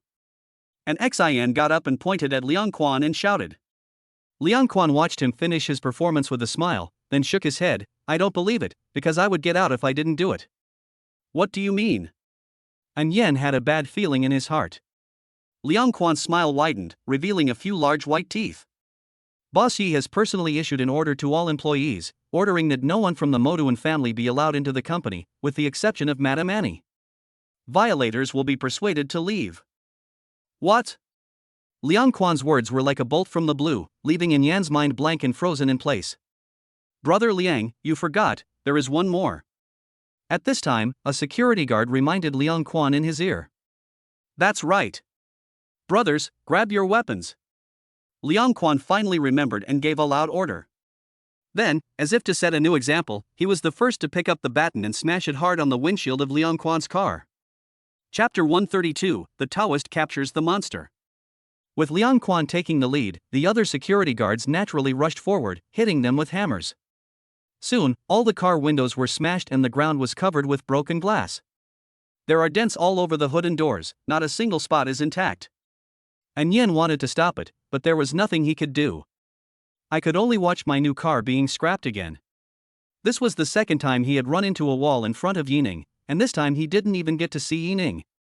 As the CEO of An's group, how could he tolerate such a thing? But he also understood that relying on the strength of the Yin group, it would be like hitting a rock with an egg to attack the Ning group. We need to take a long-term view at this time. Watching Yen and his secretary leave dejectedly, Liang Quan's face was filled with visible joy. Brother Liang, you haven't reported to the higher-ups yet. A younger security guard reminded in a low voice. Liang Quan patted his shoulder and said, Don't worry, I won't forget it. Then he swept his eyes over his men and said loudly, Brothers, I will report today's events later. After the bonus is paid, we can drink together in the security department. Oh. The boss is awesome. Ha, smashing cars and getting a bonus, that's fucking awesome. To be honest, I've never been in $1 million luxury car, and yet I actually smashed one. This kind of heroic deed can be boasted about for at least a year, ha. Yi Ning, who returned to Rose Garden, naturally got the news of what happened at the gate of a Ning group as soon as possible. Lying on the sofa, looking at the message on the mobile phone screen, Yi Ning's mouth curled up unconsciously. Seeing Yen get humiliated makes me feel refreshed. What's wrong? Annie lay on her back on Yi Ning's thighs. Yi Ning put the phone in front of Annie and said, Look. Seeing Yan's miserable condition, Annie couldn't help but smile. But when she saw the contacts on the chat interface, Annie couldn't help but roll her eyes and purse her red lips. You've hooked up with Miss Wei so quickly? It seems you really like her. Work needs. Yi Ning's tone revealed his guilt. Oh. I don't know you yet. Humph. Annie slapped Yi Ning's hand away, bringing up a gust of fragrant wind, and quickly sat up. Just play with your big sister by yourself. I don't want to bother with you. After saying that, she was about to go upstairs. But how could Yi Ning give her this opportunity? He hugged Annie's slender waist. Annie screamed, lost her balance, and fell backward into Yi Ning's arms. Where are you going, goblin? Yi Ning hugged the beauty with one hand and gently stroked her crystal little earlobe with the other hand. Soon, under Yi Ning's gentle twist, Annie's soft earlobe turned red, and even her delicate neck was stained with red. Itch. Then I'll tickle you. Ouch. Where are you scratching? Wait a minute. Stop, I said stop. In the living room, Anne's voice was filled with panic, as if she had encountered a flood or a beast. But how could Yi Ning let this seductive monster go easily? He immediately transformed himself into an old Taoist priest and was determined to subdue him. Under Yi Ning's dragon claws, Annie's resistance became increasingly weak. Finally, she gave up resisting completely, hooked her fair arms around Yi Ning's neck, and gave him a seductive look. Carry me back to my room. Yi Ning simply couldn't stand Annie like this. He picked up the enchanting fairy and walked up the stairs step by step. Soon after, the door closed. What Yi Ning is looking for is both the origin and the return. Secretary Shayan heard the sound of a door closing upstairs, and then she quietly opened the door a crack. He poked his little head out, looked upstairs cautiously, and then breathed a sigh of relief. Although he already knew that Annie's attitude towards Yi Ning was very different from others, he still felt that these two people were really bold. Just now, when she heard the noise in the living room through the door, she felt her face flush. This is simply broad daylight. An hour later, Yi Ning changed her clothes and stared at the fairy in the mirror and teased her. You spent 5 minutes brushing your teeth. What was there to brush? Annie raised her head, met Yi Ning's gaze in the mirror, and rolled her eyes at him. He spit out the foam in his mouth, and the toothbrush stopped at his lips, his tone cold. What do you say there is to brush? Cough cough. Yi Ning felt very uncomfortable with Annie's frosty eyes and could only laugh dryly. Then he silently looked away. When Yi Ning took Annie's hand and went downstairs, Suile, Jean Nan, and Li Shuangshuang, who were broadcasting live by the community's artificial lake, had already returned to the villa. Sister Annie, why is your face so red? Do you have a fever? Suile asked with a smile. As soon as Annie heard what Suile was going to say, she simply turned her face away and kept silent. Of course, the main reason is that she is really tired now and just wants to lie on the sofa. It's all that bastard's fault. She lay on her side on the large sofa, raised her soft, boneless arm, and waved at Yi Ning. My dear, pour me a glass of water. Before Yi Ning could make a move, Suile took the initiative to pick up a glass of water and sat down next to Annie. Sister Annie, the water you requested. Yeah. And propped herself up, took a sip and then lay down again. Her burgundy curly hair covered most of her face, but she was still incredibly beautiful. Sister Annie, is your throat sore from shouting? Suile put the water cup on the coffee table and whispered teasingly. Through the gaps between her hair, Annie rolled her eyes at Suile. You're obviously louder than me, and you still have the nerve to criticize me. Suile is thin-skinned and is no match for Annie. With just one word, Suile couldn't stand it anymore, and her snow-white cheeks instantly turned crimson, like a ripe apple. The most important thing is that what Anne said was the truth and she couldn't refute it. Suile didn't see that Annie's face was even redder at this moment. If she reached out and touched it, she would definitely find that Anne's little face was a little hot. It is only because of the burgundy hair that it is difficult to notice. Annie's throat did feel a little uncomfortable, but it wasn't because of shouting. Instead, she felt like there was something stuck in her throat, making it itchy and a little uncomfortable. Of course, she wouldn't say these words. Otherwise, her young husband would definitely take advantage of her. Yi Ning, Sister Miin asked me to go out tomorrow. Can I go out? Suile flipped through the messages on her phone and looked up to ask. Yi Ning took 2 steps forward and patted Suile on the head. Wait a little longer. It's not very safe outside yet. Okay. Suile nodded obediently, then opened the screen to send a message to Miin. Although the Tao father and son have been detained and are awaiting trial. But with Tao Jinlai's wife Wu Fengjiu and the infamily as potential hidden dangers, Yi Ning really didn't want any accidents to happen. Especially Wu Fengjiu, she sent her husband and son to jail. I don't know when this woman will take action. Alternatively, he could take the initiative and prevent Wu Fengjiu from causing trouble again. Just as Yi Ning was thinking about what to do, Pei Zhang from Jinding Law Firm sent him a message. After Yi Ning finished reading the message, a golden light flashed in his eyes, and a plan slowly emerged in his mind. Chapter 133 Guilt. Boss, you're looking for me? In the villa's reception room, Yi Ning's index finger tapped the table repeatedly, making a dong dong dong sound.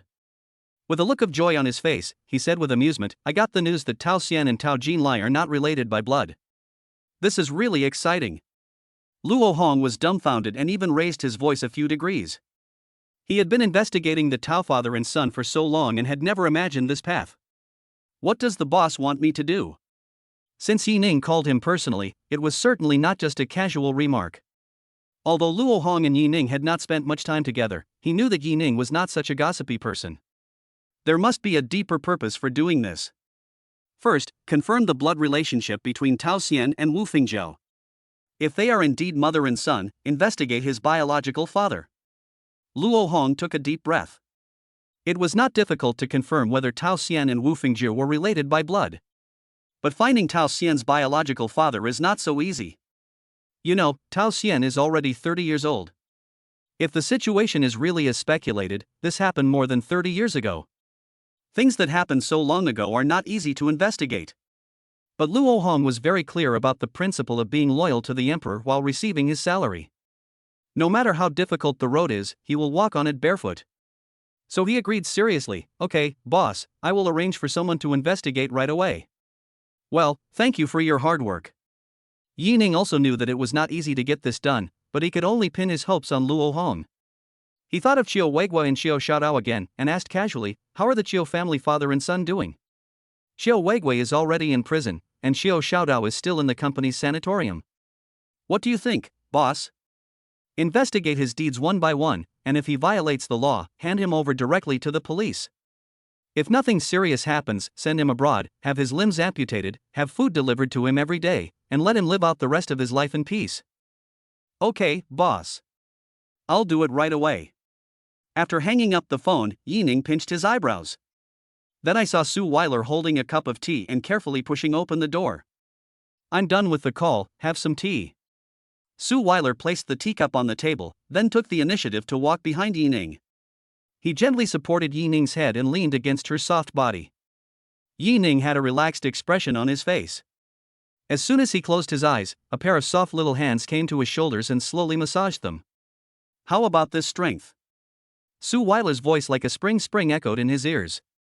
Yi Ning nodded gently, a comfortable breath coming out of his nose. "Very good. Take a nap." Suile's eyes were gentle, like the spring breeze and the warm winter sun. "Good." Yi Ning moved his head unconsciously. It was soft and fragrant, so comfortable. Hearing Yi Ning's breathing becoming lighter and lighter, Suile began to massage Yi Ning's temples slowly. She knew that Yi Ning had been extremely worried recently because he had to deal with the Tao family. Furthermore, Suile felt very guilty. She knew very well that although Tao Xian had been coveting Sister Annie for a long time, Yi Ning and Tao Xian would definitely clash. But in the final analysis, the reason why Yi Ning came to Shanghai and became enemies with Tao Xian was because of her, Suile. She felt like she was the beauty who brought disaster to the world as shown on TV, only knowing how to cause trouble for Yi Ning. Although Yi Ning doesn't care, she still can't get over it in her heart. Moreover, she is not like Sister Annie, who is capable and smart and can help Yi Ning in his career. What she had learned before had nothing to do with the intrigues in business. Now, she is just an anchor who became famous thanks to Yi Ning. Since she can't help Yi Ning in his career, she will give him some warmth in life. When Sister Annie is resting and Yi Ning needs someone to take care of her, let Yi Ning be happy. As long as she can always stay by Yi Ning's side, it will be the greatest blessing in Suile's life.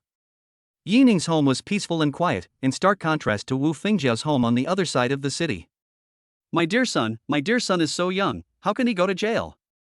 In the villa, Wu Fingjiao cried hysterically. She grabbed the porcelain vase on the table and threw it to the ground. There was a crackling sound of porcelain pieces breaking. In less than 10 minutes, the ground was a mess, and even the huge TV screen on the living room wall was cracked. A young maid walked forward cautiously, bent down, and reached out to pick up the fragments on the ground. Suddenly, Wu Fingjiao grabbed the only remaining ashtray on the table and threw it at the maid. As the maid screamed in pain, the arrow hit her right on the forehead. Immediately afterwards, a stream of scarlet blood flowed down the wound, leaving red marks on the ground. "Get out!" Wu Fingjiao was like a mad dog, biting whoever she caught. "Get out!" The maids in the house were like frightened sparrows, not daring to step forward to persuade them, and quickly fled the scene. Wu Fingjiao was left alone in the villa, going crazy. By the time she calmed down, her hair was already a mess and tear marks were clearly visible on her face. Especially the fingertips are full of scratches from broken glass or porcelain pieces. But no matter how painful the wound was, it was not even 1/10,000th of the pain in her heart. Tao Xian is her son. He is his biological son. Yining, I will never give up, I definitely won't. And that bitch from the Yin family. It's her blessing that my son likes her. Why should she help outsiders deal with my son? What qualifications does she have? Now, her husband Tao Jinlai has gone into jail, but the group's shares remain. Since she still has shares, she still has a chance to help Tao Xian get revenge. In addition, the chairman of Huacheng Wu Group is her own brother, and she wants to use the financial resources of the Wu Group to deal with Yining. Afterwards, Wu Fingjiao quickly took out her cell phone, and just when she was about to call her brother's private number, her brother Wu Langao called first. Sister, I saw the news on the official website of Dao Group. Is it true? It's true. Wu Fingjiao admitted with difficulty, looking painful. Sister, what are you going to do? Wu Langao naturally didn't care about his sister. In the eyes of people like them, what did family affection mean? What he cared about was the 15% stake in Wu Group held by Wu Fingjiao. As long as these shares are in Wu Fingjiao's hands, he will not feel at ease. Wu Fingjiao knew very well in her heart that her brother was not an easy person to deal with. The weasel pays a New Year's visit to the chicken with ulterior motives. Wu Langao, I'll give you 10% of my shares, and you help me deal with Yining. Hearing his sister's anxious tone, Wu Langao smiled happily, and then said confidently, I want all the shares, otherwise, no deal.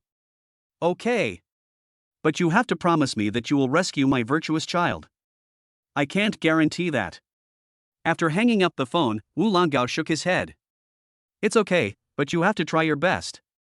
Of course. Wu Langao said proudly, I really can't do anything about Tao Jinlai. His case is too serious. It doesn't matter. Wu Fingjiao sneered, her tone as cold as frost. What's the point of keeping a loser who can't even protect my son? Chapter 134 Gonginglian. Mr. Yi, Miss Gonginglian, the daughter of the president of the porcelain capital Gong Group, wants to visit you. What do you think? Before Luo Hong sent any news about Wu Fingjiao, Yining was the first to receive a call from Wei Junlan. Porcelain capital? Yining raised his eyebrows. He didn't remember any interaction between him and the daughter of the Gong Group. Moreover, the industries under his name should not have any interest transactions with the Gong Group. Excluding these, there is only one reason left. That is, Tao Jinlai had some connection with the Gong Group in the past, and now that Tao Jinlai has fallen, the people of the Gong family can't sit still. Did she tell me why she wanted to see me? Wei Junlan pondered for a moment and replied, Miss Gong didn't mention it, but it should be about the shipping of their porcelain to Europe. Tao Jinlai has cooperated with the Gong Group in the past. In that case, I'll disappear. Tell her to talk to George directly. Okay. Wei Junlan was embarrassed. It seemed that her new boss was a bit lazy.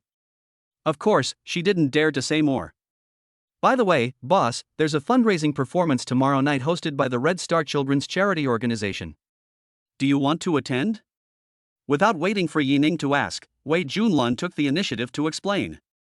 Red Star Children's Charity Organization is the largest children's charity organization in Shanghai, and is ranked among the best in the country for children's charity activities. They hold a donation event every year, and mainly invite celebrities from all walks of life in Shanghai to participate. Our Ning group is naturally among the invited guests. Yining is not very interested in performing arts activities, but fundraising is still possible. Now, the thing he has the most is money. While enjoying life and indulging in life, I occasionally recall the days when I drank until I vomited blood in order to achieve a sales result. Of course, he knew that there were too many poor people in the world and he couldn't help everyone. But since he has this platform, he naturally won't be stingy with the few benefits he has. I'm free tomorrow night. Please send me the address later. Yining shook the red wine glass and said after taking a sip. Okay, boss. Are you going to the Red Star Children's Charity Fundraising Gala? Seeing Yining hang up the phone, Annie, wearing a thin and cool pajamas, came over and sat down next to Yining with a plate of cut fruit. You know? Yining picked up a grape and put it in his mouth. Annie nodded and said, yeah, I participated in it once before with my dad. When Anne mentioned her father, her expression became visibly depressed. Then let's go together tomorrow night? Yining held Annie in his arms, gently stroking her smooth waist with his palm, comforting her. Good. Annie leaned her head on Yining's chest with her ear on it. Hearing the boom, boom, boom sound of her heartbeat, she felt very peaceful in her heart. She raised her eyes slightly and looked at Yining's face, and her face actually felt a little hot. He has a handsome face with sharp features. My little husband, every part of him meets her aesthetic standards, he is so handsome. The next day, in the evening, Yining drove a Rolls-Royce and brought Annie and Suile to the venue of the party, the Douglas Hotel. Li Xuangshuang and Jean Nan were also in the car. In front and behind the Rolls-Royce, there were 6 cars that Yining had Luo Hong arrange, and each car was filled with professional bodyguards. This was the first time for Yining to witness such a grand ceremony.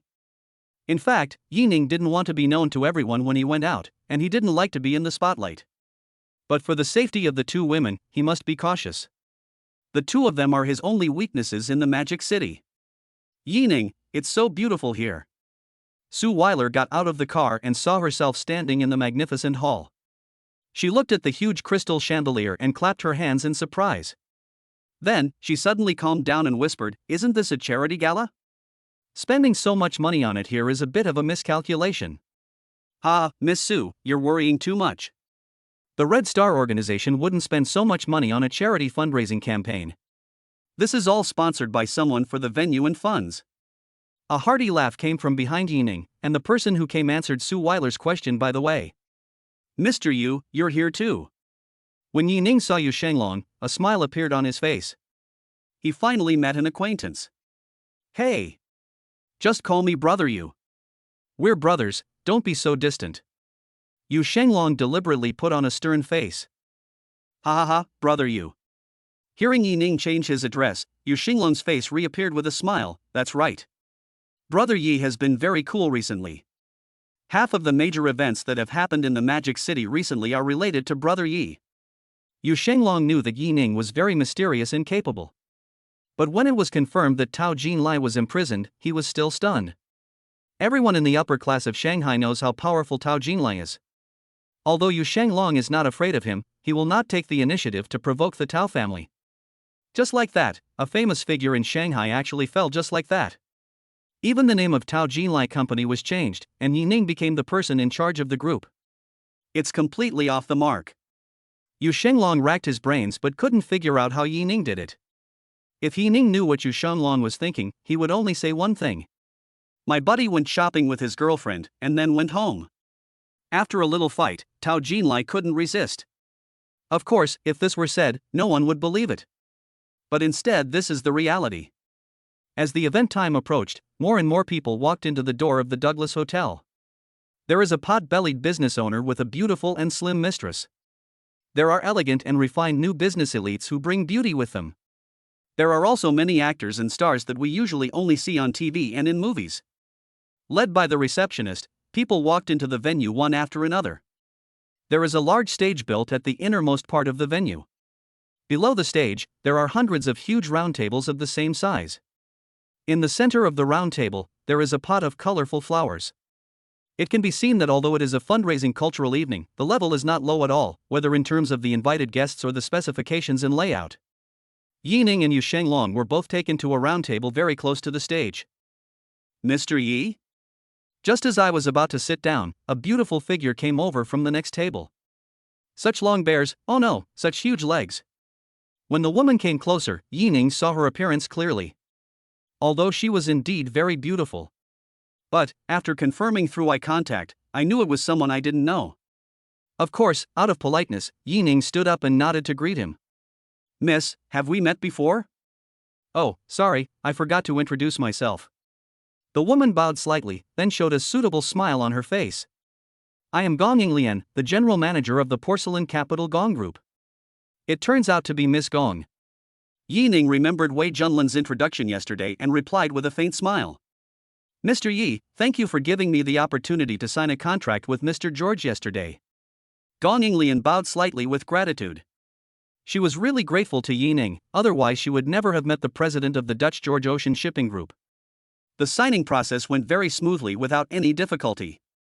"No need, I didn't participate in the whole process. It's your ability to impress George." There was no fluctuation on Yining's face. In fact, countless question marks flashed through my mind. "You signed the contract without telling me? Besides, is that old man George really reliable? Why did he sign the contract on the same day we met yesterday?" Even a sow can't give birth so quickly. After all, they are two large multinational corporations, so how can they sign a contract as casually as children playing house? Could it be that the little old man George was attracted by her beauty and succumbed to Gong Lian's charm? No way. How could that little old man stand up? Yi Ning shook his head and threw away the bad thoughts in his mind. Miss Gong, if there is nothing else, I will. Yi Ning pointed to the table behind him. Gong Lian also knew that the party was about to begin. She bit her teeth slightly and mustered up the courage to say, Mr. Yi, I really want to thank you. Although it may be a bit presumptuous, I still want to treat you to a meal. Is that okay? Forehead. Yi Ning didn't expect Gong Lian to take the initiative to invite him. This girl looked like a lady from a noble family, but she was surprisingly brave. But Yi Ning felt that it was just the first time they met, and the business had already been discussed, so there was really nothing to talk about. So I politely declined, sorry, Miss Gong, I've been busy lately, so forget it. You don't have to feel any burden. It's your ability to get George to sign.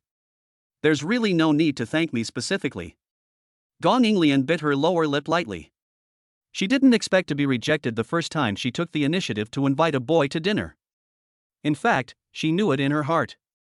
The first reason I invited Yi Ning to dinner was that I really wanted to thank Yi Ning.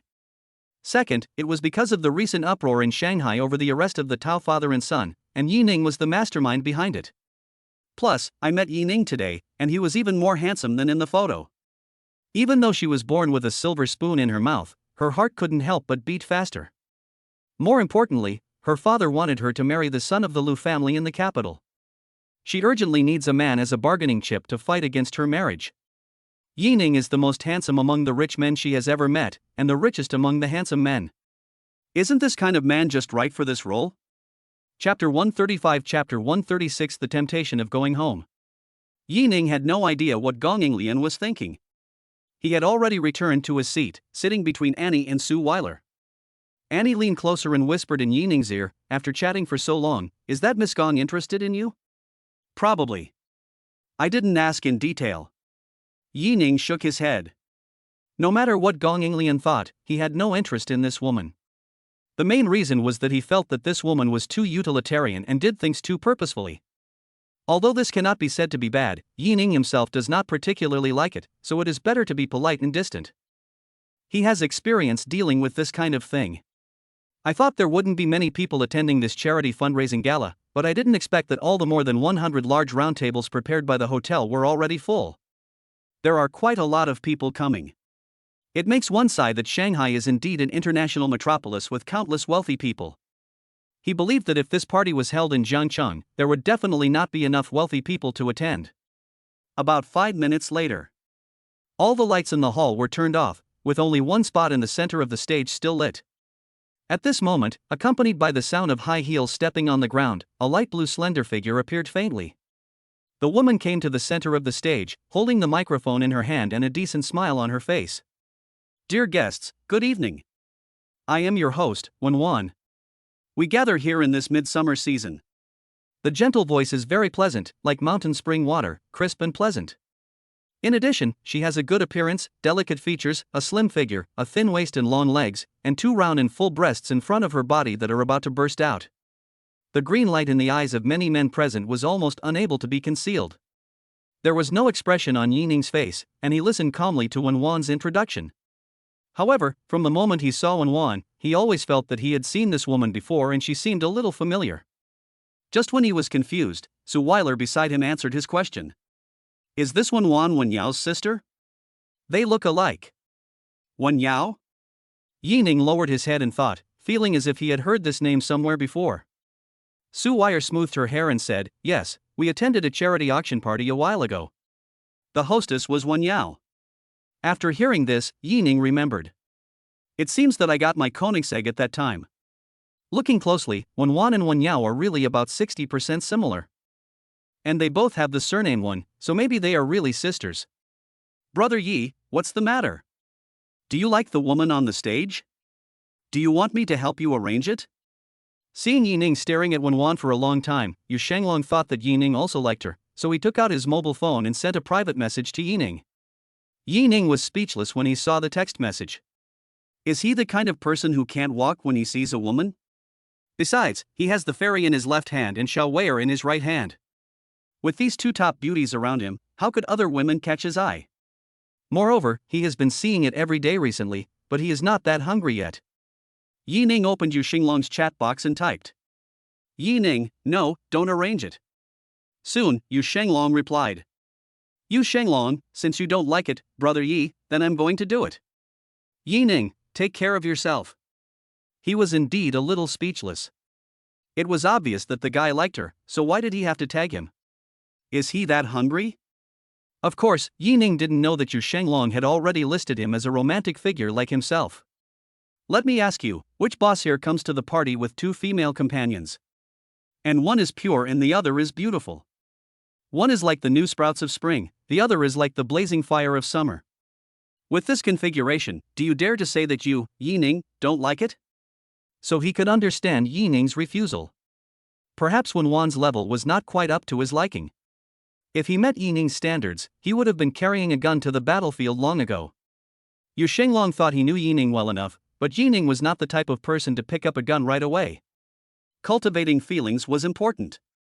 At least he had to press her return button first, right? Then, there was a performance of classic children's songs, performed by children who had been helped by the Red Star Children's Charity Organization in the past.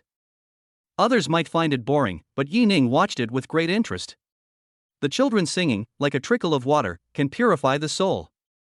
The final donation is the highlight. Yi Ning took out a check for 100 million yuan that he had prepared long ago and put it into the red donation box. Brother Yi, how much did you give? Yu Xinglong asked with a smile when he saw Yi Ning walking off the stage. There was one more person following behind him, and it was Wen Wan, the host who had just been on the stage. But now she has changed out of her dress. Although it is still a long skirt, it looks more casual. Yi Ning raised his finger and made a one gesture. 10 million? It's not a small amount. Yu Xinglong said. Although he misunderstood, Yi Ning did not explain too much. At this moment, Yi Ning truly felt the difference between himself, a half-rich man, and Yu Xinglong, who was born in Rome. In their eyes, they can arrange to be with a woman they like directly without any emotional basis. Think of this as a complete transaction. Of course, it's nothing if we both agree. Everyone has a different attitude towards life, and everyone lives differently. Yi Ning also has his own way of living. He already has enough money and lacks nothing. Just protect your family, protect your woman, eat, drink and have fun all your life, and live like a waste. Really, don't give him any property, he can't even take care of it. Ding! Congratulations to the host for spending 100 million yuan for charity, triggering a critical hit reward, and rewarding Jingcheng Limin Real Estate. Yi Ning. Well. He couldn't help but sigh. He didn't want so much money, but the system wouldn't let him go. What's wrong? Annie's face was full of concern and her eyes were worried. Are you feeling unwell? No. Yi Ning gave Annie a reassuring look. I was just thinking that although the Magic City is prosperous, it's not suitable for me. Let's go home together in a few days. Good. Very good. Annie's eyes were gentle and affectionate, while Suile's eyes were shining with stars. Seeing that both women wanted to return to Jiangcheng, Yi Ning suddenly felt that this was the opportunity he should seize the most. The Magic City industry, grudges and hatred are all trivial matters. As long as he can keep his little piece of land and live happily with his family, that's enough. Of course, Wu Fengjiu still needs to be followed closely, according to the information sent back by Luo Hong. Wu Fengjiu and Moto Anjia have already contacted each other tonight. There is no need to guess that the two of them were conspiring to deal with Yi Ning. However, no clues about Tao Xian's biological father have been found, so it is not easy to bring down Wu Fengjiu. In that case, let us speed up, otherwise the day of returning home will be delayed again. Thinking of this, Yi Ning took out his mobile phone and opened Pei Zhang's chat box. Chapter 136 Chapter 137 Leaving midway. After sending a message to Pei Zhang, Yi Ning put down his phone and picked up the wine glass in front of him. Seeing the unfamiliar faces coming to their table to toast, Yi Ning knew that this was the real purpose of so many people coming to this charity dinner. This so-called charity gala has long been used by capitalists as a tool to expand their network. In particular, the chairman of the Douglas Hotel, the organizer of the dinner, also brought his daughter to wander around the various wine tables. There was constant laughter and compliments. There are also many directors in the entertainment industry who bring their little stars to the big bosses and personally hand the women in their hands into their arms. Those stars were also very tactful. After getting the approval of their sponsors, they skillfully put their arms around each other. These wealthy men also skillfully put their arms around the woman's slender waist, and their hands couldn't stop rubbing it. The charity gala has become a social gathering for the upper class, and Yi Ning has completely lost the desire to stay here. After drinking the last sip of wine in his glass, Yi Ning suggested to the two women, "Why don't we go back?" "Okay, where's Sister Annie?" Suile agreed happily and turned her gaze to Annie. Annie was stunned for a moment, then came to her senses and said, "Okay, let's go." "Brother Yi, are you leaving?" Yu Shanglong was surprised. Now is a great time to make friends with the upper class in Shanghai. Doesn't Yi Ning want to seize this opportunity? However, when he thought about it carefully, he realized that Yi Ning was now the president of a Ning group and did not need to curry favor with anyone. Now these people don't know Yi Ning's identity, and many business CEOs who came to toast just now have their eyes on Yu Shanglong. As for Yi Ning, who was sitting at the same table, he was too unfamiliar. Apart from clinking glasses and taking a few sips of wine, no one took the initiative to talk to him. If they knew that the person they ignored was the current chairman of a Ning group, I wonder if these people would rush forward to hand over their business cards. It was not until Yi Ning and his group arrived at the entrance of the hall that they attracted the attention of a small number of people in the venue. The most important thing is that Yi Ning and others are so good looking. Not to mention that Yi Ning is a very handsome guy, it can be said that he has no rivals in the entire venue. Annie and Suile beside him are also women who will catch people's eyes at first sight. Even the two heroic female bodyguards who followed him looked very good. "Mr. Yi, are you leaving?" Gong Yinglian pushed through the crowd and came to Yi Ning in high heels. Her beautiful eyes stared at Yi Ning's face with grievance. Yi Ning raised the corner of his mouth and said calmly, "Well, Miss Gong, see you again if we're lucky." "Mr. Yi, can I add your contact information? I'm basically not responsible for the group's affairs. If you need anything, you can find Wei Junlan directly."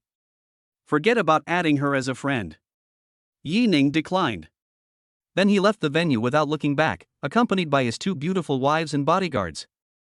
Looking at the slowly closing door, Yu Shanglong couldn't help but murmur in admiration, "Brother Yi, you're living a carefree life." "Mr. Yu knows that young man?" At this time, Nian Shoucheng, the chairman of the Douglas Hotel, came behind Yu Shanglong with a glass of wine. With him were his daughter Nian Sini and two waitresses carrying trays. Nian Shoucheng frowned, obviously a little angry. Some people actually left the charity dinner he funded in the middle of it. Although there is no rule that prohibits leaving midway, wouldn't it be disrespectful to the Douglas Hotel if he just left without even saying goodbye? You know, Douglas Hotel is the largest hotel chain in Shanghai. They take a high-end route and provide services specifically for wealthy people. It's hard to say how powerful Nian Shoucheng is, but he still has a considerable say in this small piece of land in the Magic City. Yu Shanglong naturally saw the resentment on Nian Shoucheng's face, and he felt amused but also speechless. It is said that Nian Shoucheng is narrow-minded. He didn't think so before, but now he sees that it is true. But considering that he had cooperated with Douglas Hotel several times in the past, he still spoke up to remind them. "Of course I know him. He's the one that's been making the rounds in Magic City lately. It's actually Mr. Yi from Dao Group. Oh no, now he should be called Mr. Yi from Anning Group." Nian Shoucheng's hands trembled, and he almost spilled the red wine in the glass. If there is anyone in Shanghai who cannot be provoked right now, it must be Yi Ning. This is the ruthless person who sent Tao and his son to jail. In the past, whenever Tao Jinlai stood here, Nian Shoucheng only dared to follow behind Tao Jinlai. If his daughter had not been abroad all the time, she might have been noticed by Tao Xian long ago. However, even such a powerful and ruthless person has ended up spending the rest of his life in prison. This is really sad. "Thank you, Mr. Yu, for letting me know." Nian Shoucheng expressed his sincere gratitude. Yu Shanglong glanced at him, then nodded slightly and stopped talking. Just enough. If Nian Shoucheng doesn't even understand this, then he has nothing to say. Obviously, who is a fool if he can dominate the business world for many years? When Yi Ning returned home and opened the door, he finally received a reply from Pei Zhang. "Boss, everything has been arranged. You will come to the Hudong Procuratorate tomorrow morning and have half an hour to meet with Tao Jinlai." "Good." Staring at the message on the phone, Yi Ning was already imagining Tao Jinlai's expression when he found out that Tao Xian was not his son. Thinking of this, Yi Ning opened the screen and called Luo Hong. Luo Hong, boss, you're looking for me? Yining, tomorrow morning at 7 o'clock, you come to pick me up with the information you found these days, and we'll go to the Hudong Procuratorate. Okay, boss. After hanging up the phone, Luo Hong couldn't help but mourn for Tao Lai. Oh. I am about to shed tears after knowing the truth. It should be clear that after being arrested, Tao Jinlai was still thinking of ways to help Tao Xian get rid of the crime, or at least reduce his sentence. It can be seen how much Tao Jinlai cherishes his son. But after tomorrow, I wonder if Tao Jinlai will be so angry that he will want to bang his head against the wall? Moreover, to put it bluntly, the reason why Tao Jinlai came in was because he was tricked by his son. All the previous evidence was destroyed without leaving a single piece. Only Zhou Weiguo left behind crucial evidence when he helped Tao Jinlai deal with the matter of the female college student's parents. This was revealed when he was helping Tao Xian clean up his PG. Tao Xian cheated him so cruelly, and he wasn't even his own son. If Tao Jinlai knew the truth, he would be either furious to death or be burning incense to pray to Buddha. Chapter 137 Chapter 138 Goodbye Tao Jinlai. Magic City, Hudong Procuratorate. When Yining and Luo Hong arrived, Pei Zhang had been waiting here for a long time. The two originally knew each other, but after experiencing the Tao Jinlai incident, they found out that their boss was actually the same person. Yining's image in their minds became increasingly tall and mysterious. Of course, I am also happy and grateful. Just ask yourself, who wouldn't he want to work for a boss with a strong background and abundant assets? Yining nodded to Pei Zhang first, then asked, is everything arranged? Don't worry, boss. Everything has been arranged. Tao Jinlai is already waiting in the interrogation room. Okay, let's go meet him then. In the interrogation room, Tao Jinlai sat on a chair with his head down. He exuded a dejected air, no longer as high-spirited as he once was. The originally black hair turned gray, giving people a sense of lifelessness, despair and vicissitudes. If someone else saw him like this, it is absolutely hard to believe that this old man who looks like he is in his twilight years is actually Tao Jinlai, a business tycoon who was a big shot in Shanghai. All I can say is that when you are successful, you are very proud, and when you fail, you are very desperate. The world changes dramatically, nothing more than this. Only you know the ups and downs of life.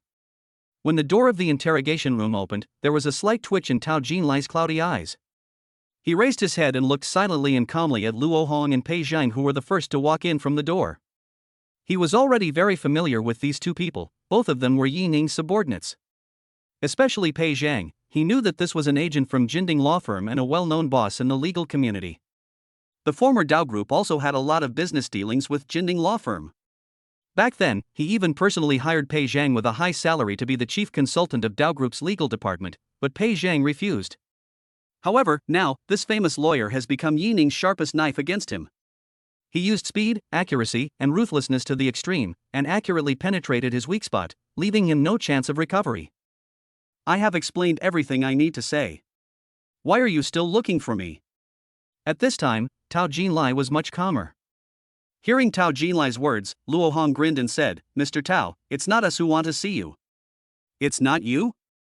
Tao Jinlai's pupils flickered. If it's not you, could it be? Before he finished speaking, the figure that Tao Jinlai least wanted to see appeared at the door. That's right, Mr. Tao, it's me who wants to see you. I hope you are well. Yining stood tall and straight, with his hands in his pockets, and walked lightly. There was a half smile on his face, and his eyes were squinting, with a hint of sarcasm. Yi Ning. After confirming who was coming, Tao Jinlai slowly uttered two words, his expression full of resentment, his teeth crunching. Everything he has now is caused by the man in front of him. Moreover, his son, his only bloodline in this world, was cruelly sent to prison by Yining. He hated it so much that he wanted to tear it into pieces and eat its flesh and blood alive. He thought he could face the future outcome calmly, but he didn't expect that the moment he saw Yining, all his disguises were torn apart like toilet paper. You've already won, so why are you still coming to see me? Are you trying to show off like a victor in front of a prisoner like me? If so, then let me tell you, you've achieved your goal. Tao Jinlai slowly closed his eyes, and wrinkles like ravines covered the corners of his eyes. When he saw the energetic, handsome, and elegant Yining, he finally admitted at this moment that he was old. The Yangtze River's waves behind pushed the waves in front of it, and he, the wave in front of him, could not escape and was beaten to death on the beach. Mr. Tao, don't say that. I, Yining, am really not that boring. Yi Ning sat upright on the bench opposite Tao Jinlai and continued. I came here today mainly to tell Mr. Tao something. You are a senior in the industry after all. I really can't bear to see you kept in the dark for so many years. Seeing Yi Ning's serious expression, not joking, Tao Jinlai's face also turned serious, and he pretended to listen attentively.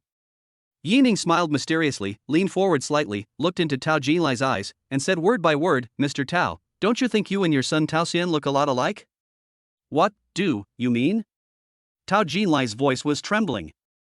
His already pale face turned even paler, with only his lips showing a faint bluish hue. His fists, resting on the table, were clenched tightly, his knuckles a terrifying white. Haha, what do you mean?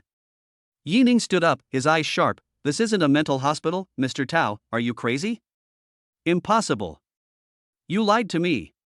Tao Jinlai shouted loudly, his rapid breathing like a rushing stream showing that he was not calm inside. But Yi Ning didn't care what he thought in his heart. He made a snort and his sarcasm became even stronger. Luo Hong. Yi Ning glanced back. Luo Hong immediately understood and solemnly placed a paternity test report in front of Tao Jinlai, and even kindly helped him smooth out the rough edges. No matter how much Tao Jinlai didn't want to believe it, his gaze slowly moved downwards, finally landing on the lines of cold Chinese characters. When he saw the words no blood relationship, Tao Jinlai stood there in a daze as if struck by lightning. His cheeks, originally as pale as paper, turned blue and purple, and a strong and stagnant energy blocked his heart, making it difficult for him to breathe. He suddenly grabbed the collar at his chest, lowered his head, opened his mouth wide, and greedily inhaled the fresh air. It was clearly written in black and white, but he didn't dare to believe it, and was even more unwilling to believe it. He turned his gaze to Yi Ning again, the hatred in his eyes was gone, replaced by a silent pleading. Yi Ning, this is fake. You are trying to deceive me, right? No matter how much he wanted it, the truth was the truth. Lies may be sinful, but the truth is even more hurtful. Tao Jinlai, don't tell me you don't have the ability to get someone to verify this. Besides, you already have a plan in mind, don't you? This sentence was like the last straw that broke the camel's back for Tao Jinlai. He knew that he was now a prisoner and Yi Ning had no need to deceive him. This is very likely to be true. The funny thing is that he might ruin the rest of his life for a bastard. Even after being arrested, he tried every possible means to reduce Tao Xian's sentence. How ironic. And the reason why he stood on the opposite side of Yi Ning was because of the bastard of some unknown man. At this moment, Tao Jinlai's face was filled with madness, and his eyes were once again filled with hatred. If his hatred for Yi Ning was like a flood, then his hatred for Wu Fengjiu was like a surging ocean. Yi Ning, you can go now. Tao Jinlai took a deep breath and spoke in an indifferent tone. Hearing Tao Jinlai's emotionless words, Yi Ning smiled, stood up, and left with Pei Zhang and Luo Hong. He knew that Tao Jinlai could not trust him 100%, and there was still one last glimmer of hope, but he would definitely ask someone to verify it personally. Sure enough, not long after Yi Ning left, a male police officer came to Tao Jinlai's investigation room. The male police officer spoke first, his tone helpless. Tao Jinlai, I said before, even if you did me a favor in the past, I can't help exonerate your son. I know. Tao Jinlai's eyes were fierce, like a poisoned sword. I just want to ask you to help me verify whether this is true. When the male police officer received the paper handed over by Tao Jinlai, he looked at it carefully and a look of shock flashed in his eyes. He calmed his thoughts and nodded in agreement. Okay. Chapter 138 Chapter 139 Wu Fengjiao comes. Boss, are we leaving just like that? Luo Hong was puzzled. Did Yi Ning come to see Tao Jinlai specially just to tell him the news? Ah, Lao Luo, you really are just a brain full of muscles and don't understand anything. Pei Zhang shook his head and laughed. I'm not like you scholars, with all your scheming. Tell me about it. Pei Zhang winked at Luo Hong. Do you think Tao Jinlai would verify this news if he knew it? Of course. Luo Hong nodded solemnly. What a man can't tolerate the most is his woman betraying him.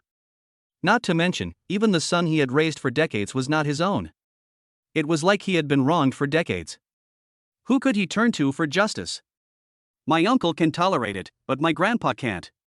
Then do you think Tao Jinlai won't find an opportunity to take action after confirming the facts? So that's how it is. Luo Hong suddenly realized. The person sitting in jail is Tao Jinlai. Even though he is a prisoner now, he still has the ability to reach out. And when he strikes, it will be like thunder and lightning. When the time comes, I think we can just sit back and watch them fight each other. Luo Hong's eyes lit up and he clapped his hands in applause.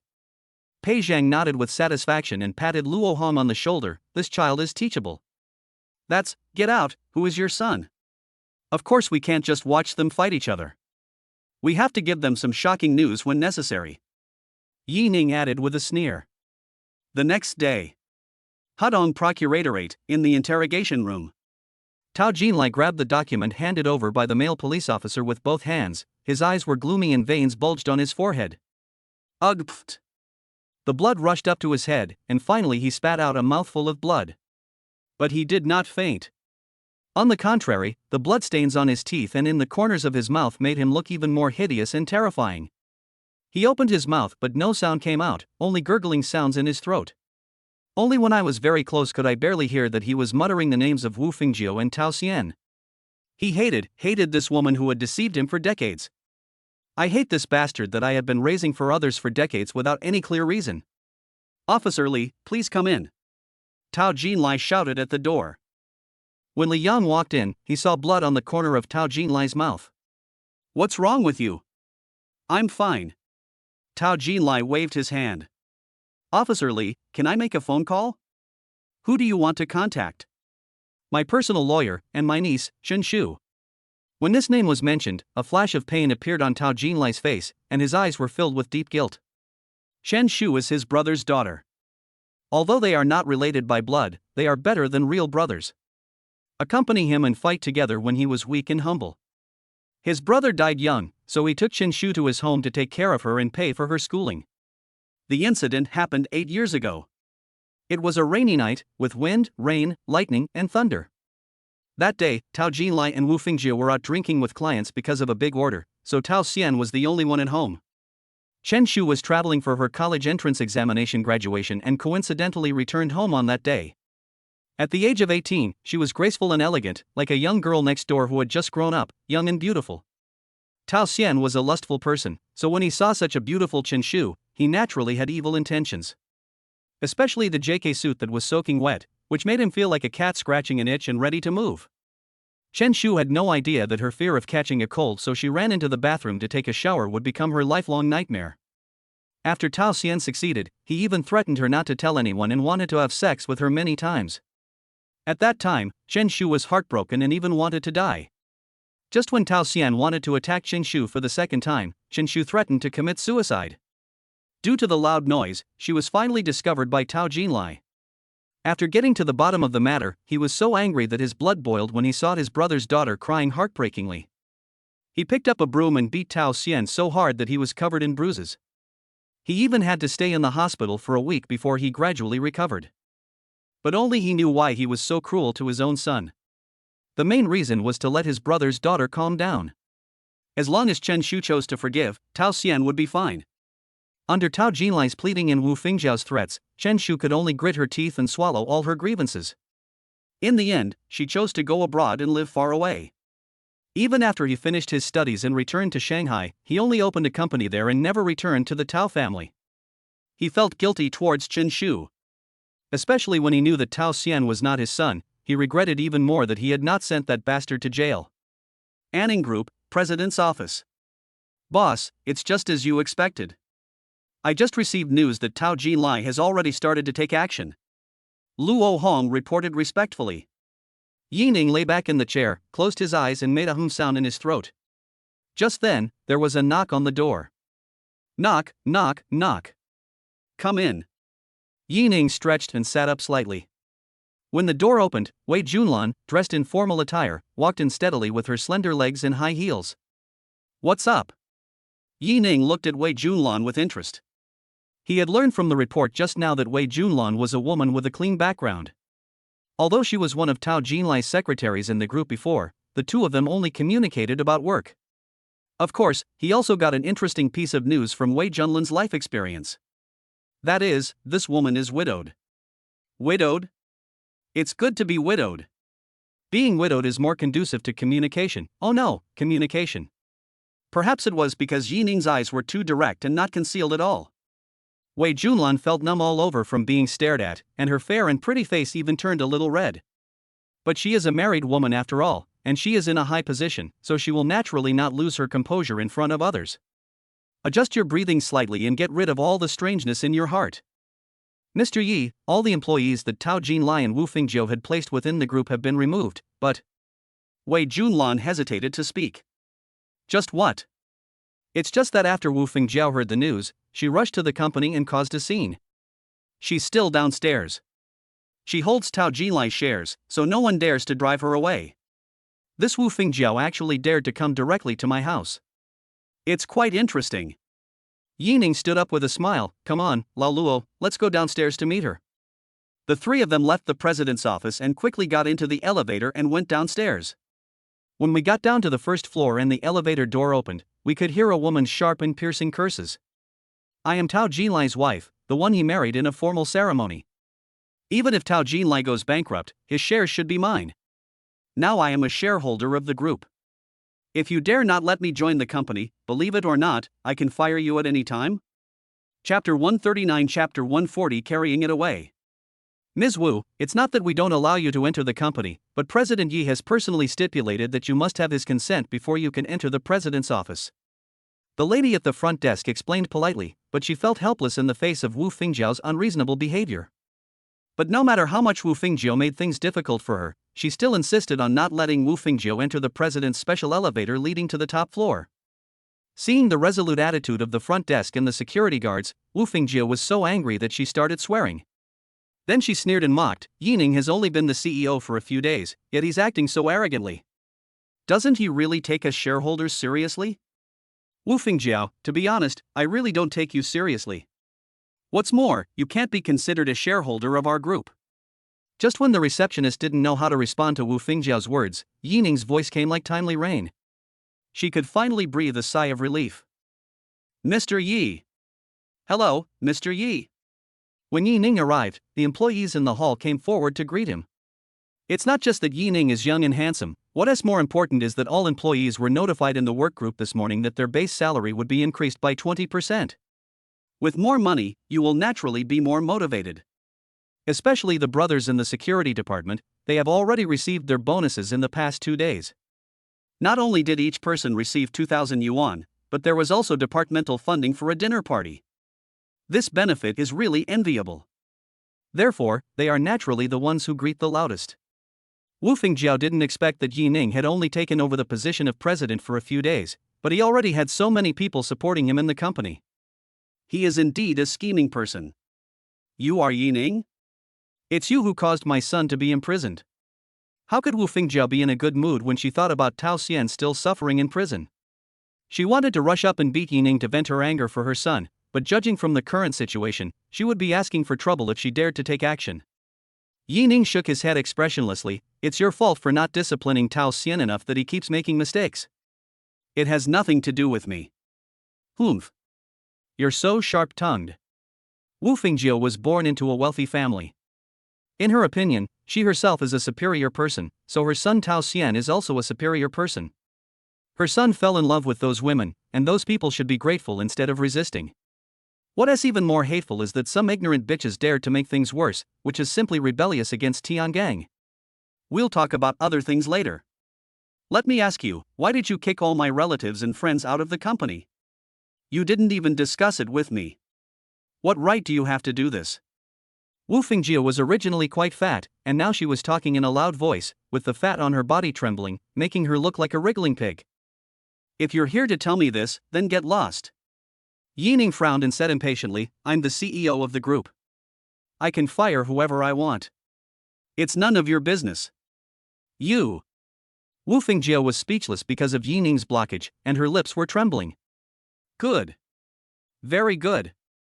Yining, don't think you are great just because you have George Ocean. If the ship has no shore for you to dock, how will you do business in the domestic market then? Wu Fingjiu's face showed pride. She has reached a consensus with Mo Duanjia. The Yanning group is currently in its heyday and they can't deal with it. Then let us start with Yining's other industry, the Dutch George Ocean Shipping Group. Although the Dutch George Ocean Shipping Group is a giant, as the saying goes, a strong dragon cannot defeat a local snake. As long as the operation is carried out well and George Ocean ships have no ports to dock, George Ocean's domestic business will stagnate. This was in effect cutting off one of Yi Ning's arms. By then, even if Yi Ning has absolute control over a Ning group, his influence in Shanghai will be greatly reduced. Is this the method you and the Yin family discussed to deal with me? Yi Ning showed disdain on his face and eyes. He was wondering how these people were going to deal with him, but it turned out that they just wanted to prevent George from stopping his ship in the ocean. Not to mention the difficulty of implementing this plan, even if they really persuaded 99% of the ports near Shanghai. But there will also be a port for Yi Ning to use at will. That is the Yunshan Harbor in the Magic City. Even though he had never visited it, Yunshan Harbor was Yi Ning's private property.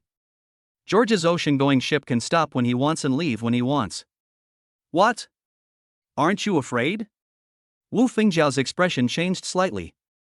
She thought Yi Ning would compromise, but Yi Ning didn't even frown. Should I be scared?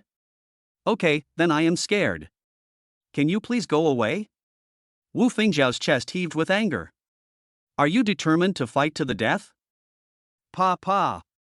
Two loud slaps rang out in the center of the hall and spread to every corner. It was like two muffled thunders, ringing in the ears of every employee present. But three words popped up in everyone's mind at the same time: well done. On the other hand, Wu Fengjiao, perhaps startled or frightened by the two slaps, stood there motionless, as if she couldn't feel the burning red marks on her face at all. It wasn't until an office assistant passed by with documents that she came to her senses. First, there was a heart-wrenching howl, like a pig being slaughtered. Ah! Yi Ning! You dare to hit me! I'm going to let you. Before she could finish her threat, Luo Hong took the initiative to step forward on Yi Ning's behalf and slapped her fat pig head hard. Snap! Wu Fengjiao was beaten so hard that she was dizzy. Not only was her face covered with bruises, but she also lost 2 teeth. You old witch, the boss gave you 2 slaps, which was already a great honor for you. You still dare to complain? Are you tired of living? Luo Hong twirled the key ring in one hand, with a half-smile on his face and a sarcastic expression. It would have been fine if Yi Ning had dared to take action, but a small employee under him actually dared to slap her in front of everyone. Where could Wu Fengjiao put her face? Then, she uttered a pa sound and spat out bloody teeth. Who the hell are you? Believe it or not, I will make sure you can't survive in the Magic City. How dare you still talk? Luo Hong swung his sleeve and slapped Wu Fengjiao in the face again. I'm telling you, old witch, if you dare to say another word, I'll slap you until you behave yourself. Perhaps it was because Luo Hong's tall and strong figure was too scary, or perhaps it was because his expression at the moment was too horrifying. After saying this, Wu Fengjiao really became obedient, without any of the arrogance she had at the beginning. My ears are finally clear. Yi Ning nodded with satisfaction and turned to go back to the office. Just when he was halfway there, he seemed to remember something, tilted his head slightly, and spoke in a voice that was not loud but sonorous and powerful. Tell her to get out and take her things with her. Remember, you should take them out the same way you brought them. After saying that, Yi Ning walked towards the elevator, followed by Luo Hong and Wei Junlun. After the three left, everyone else also left, leaving only the front desk, security, and Wu Fengjiao with a pig's head. Yi Ning. Wu Fengjiao's eyes were fierce. I will never forget the humiliation I suffered today. After she finished speaking, she turned around and prepared to leave. Liang Quan from the security department blocked her way with a baton. A good dog doesn't block the road. Get out of the way. Wu Fengjiao didn't expect that a small security guard would dare to stop her. However, Liang Quan was not frightened by her expression at all. Instead, he smiled and revealed a few big white teeth. Ms. Wu, didn't you hear clearly? The CEO just told you to take your things and get out. What do I have? No. That's not yours? Liang Quan pointed at the 2 bloody teeth on the ground. You're fine. Wu Fengjiao had no choice. She just wanted to leave here first, so she could only squat down to pick it up. But just as she bent down, a large footprint appeared behind her and kicked her like a vicious dog. Just as she was about to burst into a curse, Liang Quan's voice lingered above her head. Ms. Wu, the boss said you have to take it away the same way you brought it. In other words, you need to carry it away with your mouth. Wu Fengjiao's expression changed and she looked horrified. What did you say? Chapter 141 A sudden flash of inspiration. Wu Fengjiao's face was full of disbelief, her heart was filled with anger, and a sense of humiliation arose spontaneously. If it weren't for Liang Quan's kick, she would have thought there was something wrong with her ears. But when she looked up and met Liang Quan's eyes, she clearly realized that this was not a joke. Yi Ning actually humiliated her like a dog. He didn't even have to do it himself, just let a small security captain humiliate her and trample her into the dust. Having lived a life of luxury for many years, Wu Fingjiao naturally refused to be humiliated in this way. So she tempted him, "You're the captain of the security team, right? Do you want to be the security manager?" As soon as Wu Fingjiao opened her mouth, Liang Quan understood what she meant. Indeed, the position of security manager is very tempting, but there is no need to hesitate when choosing between Yi Ning and Wu Fingjiao. So he stood up, looked at the other security guards standing at the door, and said in a loud voice, "It seems that Ms. Wu is unwilling to cooperate with our work. Brothers, let's help Ms. Wu." At Liang Quan's signal, a group of security guards rushed forward and pressed Wu Fingjiao to the ground. "Ah! Let go. You are so outrageous.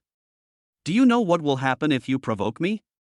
However, no matter how the woman wailed, it was of no use. Instead, the force in his hands became even greater. "Maybe this is why the more you struggle, the more I like you." With everyone working together, even a 200-pound muscular man could not escape the fate of being subdued, let alone an old woman. Wu Fingjiao's fat face was lying on the ground, her thick lips pressed against the floor, and in front of her were 2 bloody teeth.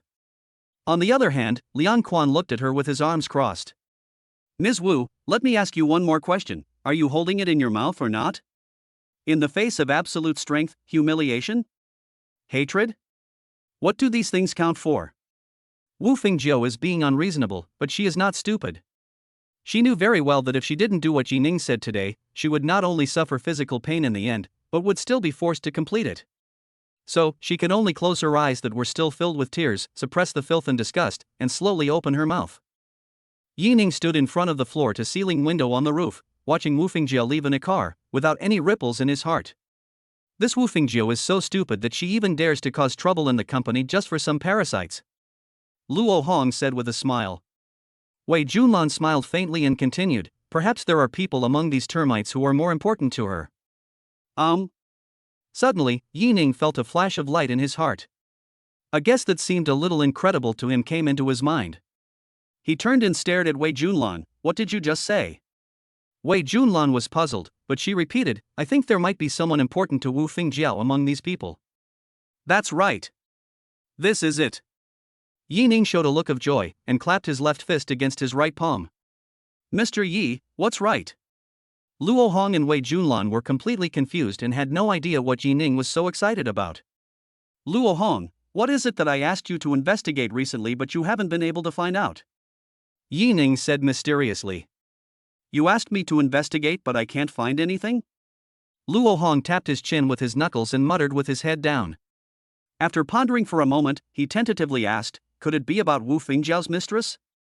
As soon as he heard this, he quickly realized what Yi Ning wanted to express. Immediately, he took a breath and said in disbelief, "Boss, do you think?" "Yes."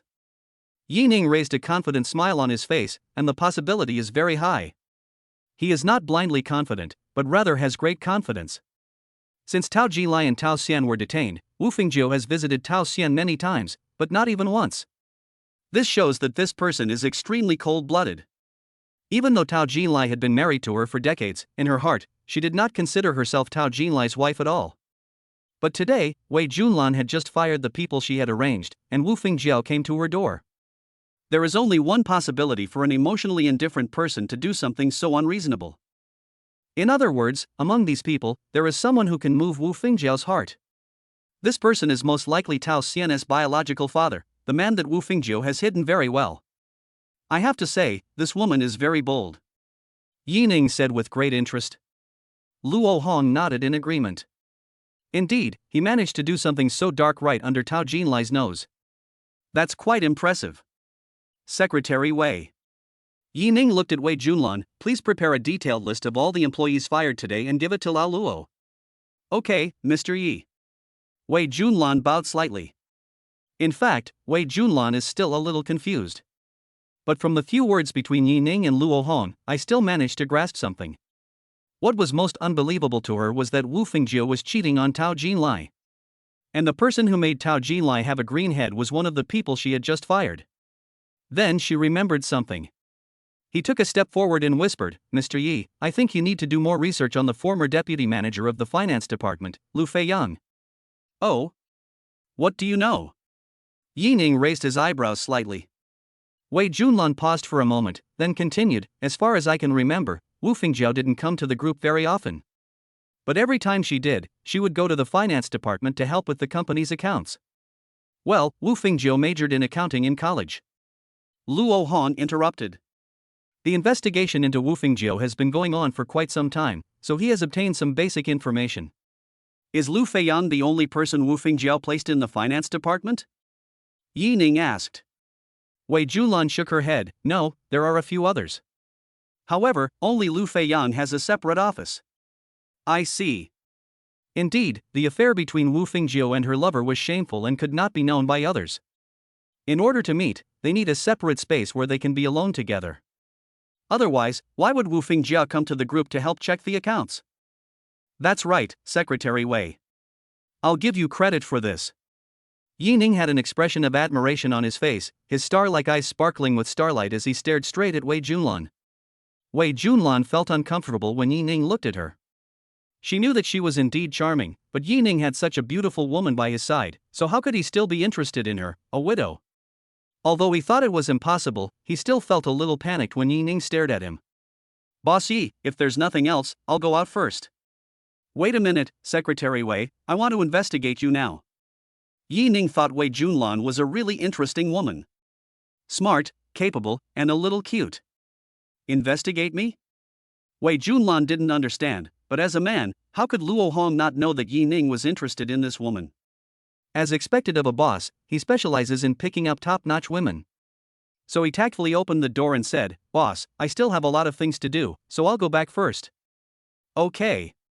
Yi Ning secretly gave Luo Hong a thumbs up. After Luo Hong left, Wei Junlan became even more panicked.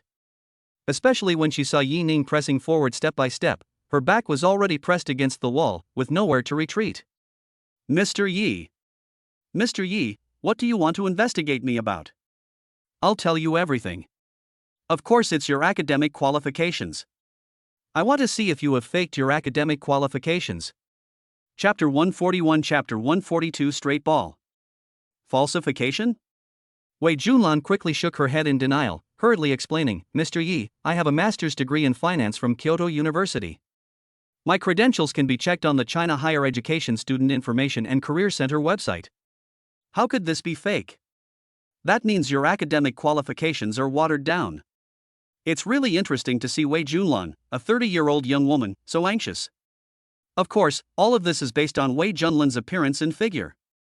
Especially her figure, which is full, smooth, plump, and upright. It can be said to be the best among the best. Okay, I won't tease you anymore. Yi Ning pulled out a chair and sat down, resting his elbows on the table, his hands crossed and resting on the tip of his nose. He took a deep breath, as if he had made some decision. He said seriously, Secretary Wei, I have a suggestion for you to consider. Mr. Yi, please speak. Yi Ning suddenly became serious, which made Wei Junlan feel a little uneasy, but she still listened with gritted teeth. I think you have strong working ability. Would you consider becoming my personal secretary? Yi Ning extended an olive branch. After a period of understanding, combined with the information about Wei Junlan that Luo Hong brought, Yi Ning was very satisfied with Wei Junlan, so he made this decision. Personal secretary. Wei Junlan lightly covered her plump lips and stared at Yi Ning's eyes in disbelief. After a while, she finally confirmed that Yi Ning was not joking and was really asking her to consider this matter. This made the already surging thoughts in her heart like a rushing river, stirring up huge waves. What followed was a huge surprise that almost knocked Wei Junlan unconscious. Personal secretary. And Yi Ning as personal secretary. This not only shows that Yi Ning is confident in his own abilities, but also shows that Yi Ning trusts her very much. Mr. Yi, thank you very much for your trust. I am willing. Wei Junlan's tone was sonorous and powerful. She needed this opportunity so much. As a graduate student at Kyoto University, she was confident that she was capable of doing the job. But in this society, it is too difficult to move up. She thought she would eventually become the general assistant of a Ning group, but she didn't expect Yi Ning to give her the position of personal secretary. Sitting in this position means that Wei Junlan has truly entered Yi Ning's circle. Become Yi Ning's messenger in Ning Group and even other industries. Very good. Yi Ning was very satisfied with her answer. By the way, there's one more thing. I wonder if you're currently in a relationship. Fall in love? Wei Junlan opened her eyes in surprise and shook her head.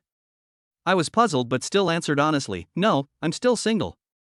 Mr. Yi, does this have anything to do with this position? She was still quite nervous when she said this.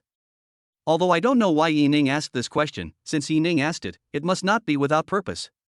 It has its own purpose. Are you afraid that she will remarry or get pregnant and affect her future work? The more Wei Junlan thought about it, the more she felt that her guess was right. After carefully checking Yi Ning's expression, he assured her, don't worry, Mr. Yi, I won't delay my work because of personal issues. Yi Ning knew that Wei Junlan was overthinking it and couldn't help laughing. Explained, that's not what I meant.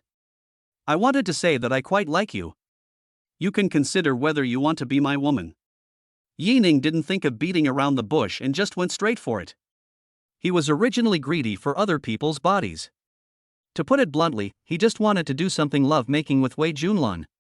Why are you still pretending to be so noble? Besides, this is the character I chose. Wei Junlan never remarried after her husband's death. As long as she was willing, he would give her 1/5 of a warm home. Ah! Wei Junlan was extremely shocked, her mouth opened wide as if she had forgotten how to close it. Yi. Mr. Yi, you recognize? I'm serious. You can go back and think about it carefully. Yi Ning took over her words and affirmed directly without changing his expression. Yi Ning's calmness was in stark contrast to Wei Junlan's confusion. Even though she was married, she blushed at these sudden words. She no longer dared to look Yi Ning in the eye and could only lower her head, wishing she could bury herself in the ground. His fingers kept rubbing and poking at the corner of his clothes, and he stood aside like a primary school student who had made a mistake and was punished by the teacher. Boss Yi, I. Don't be nervous and don't rush to respond. You can go back and think about it carefully. Come back to me when you have figured it out. If you don't want to understand, there is no need to come, Yi Ning complained in his heart. Yeah. Wei Junlan nodded, then quickly said, Mr. Yi, if there's nothing else, I'll be leaving first. I still have to send some information to Mr. Luo. After saying this, she bowed sharply and ran over quickly. Seeing the door closed, Yi Ning shook his head and smiled. Why is he running so fast?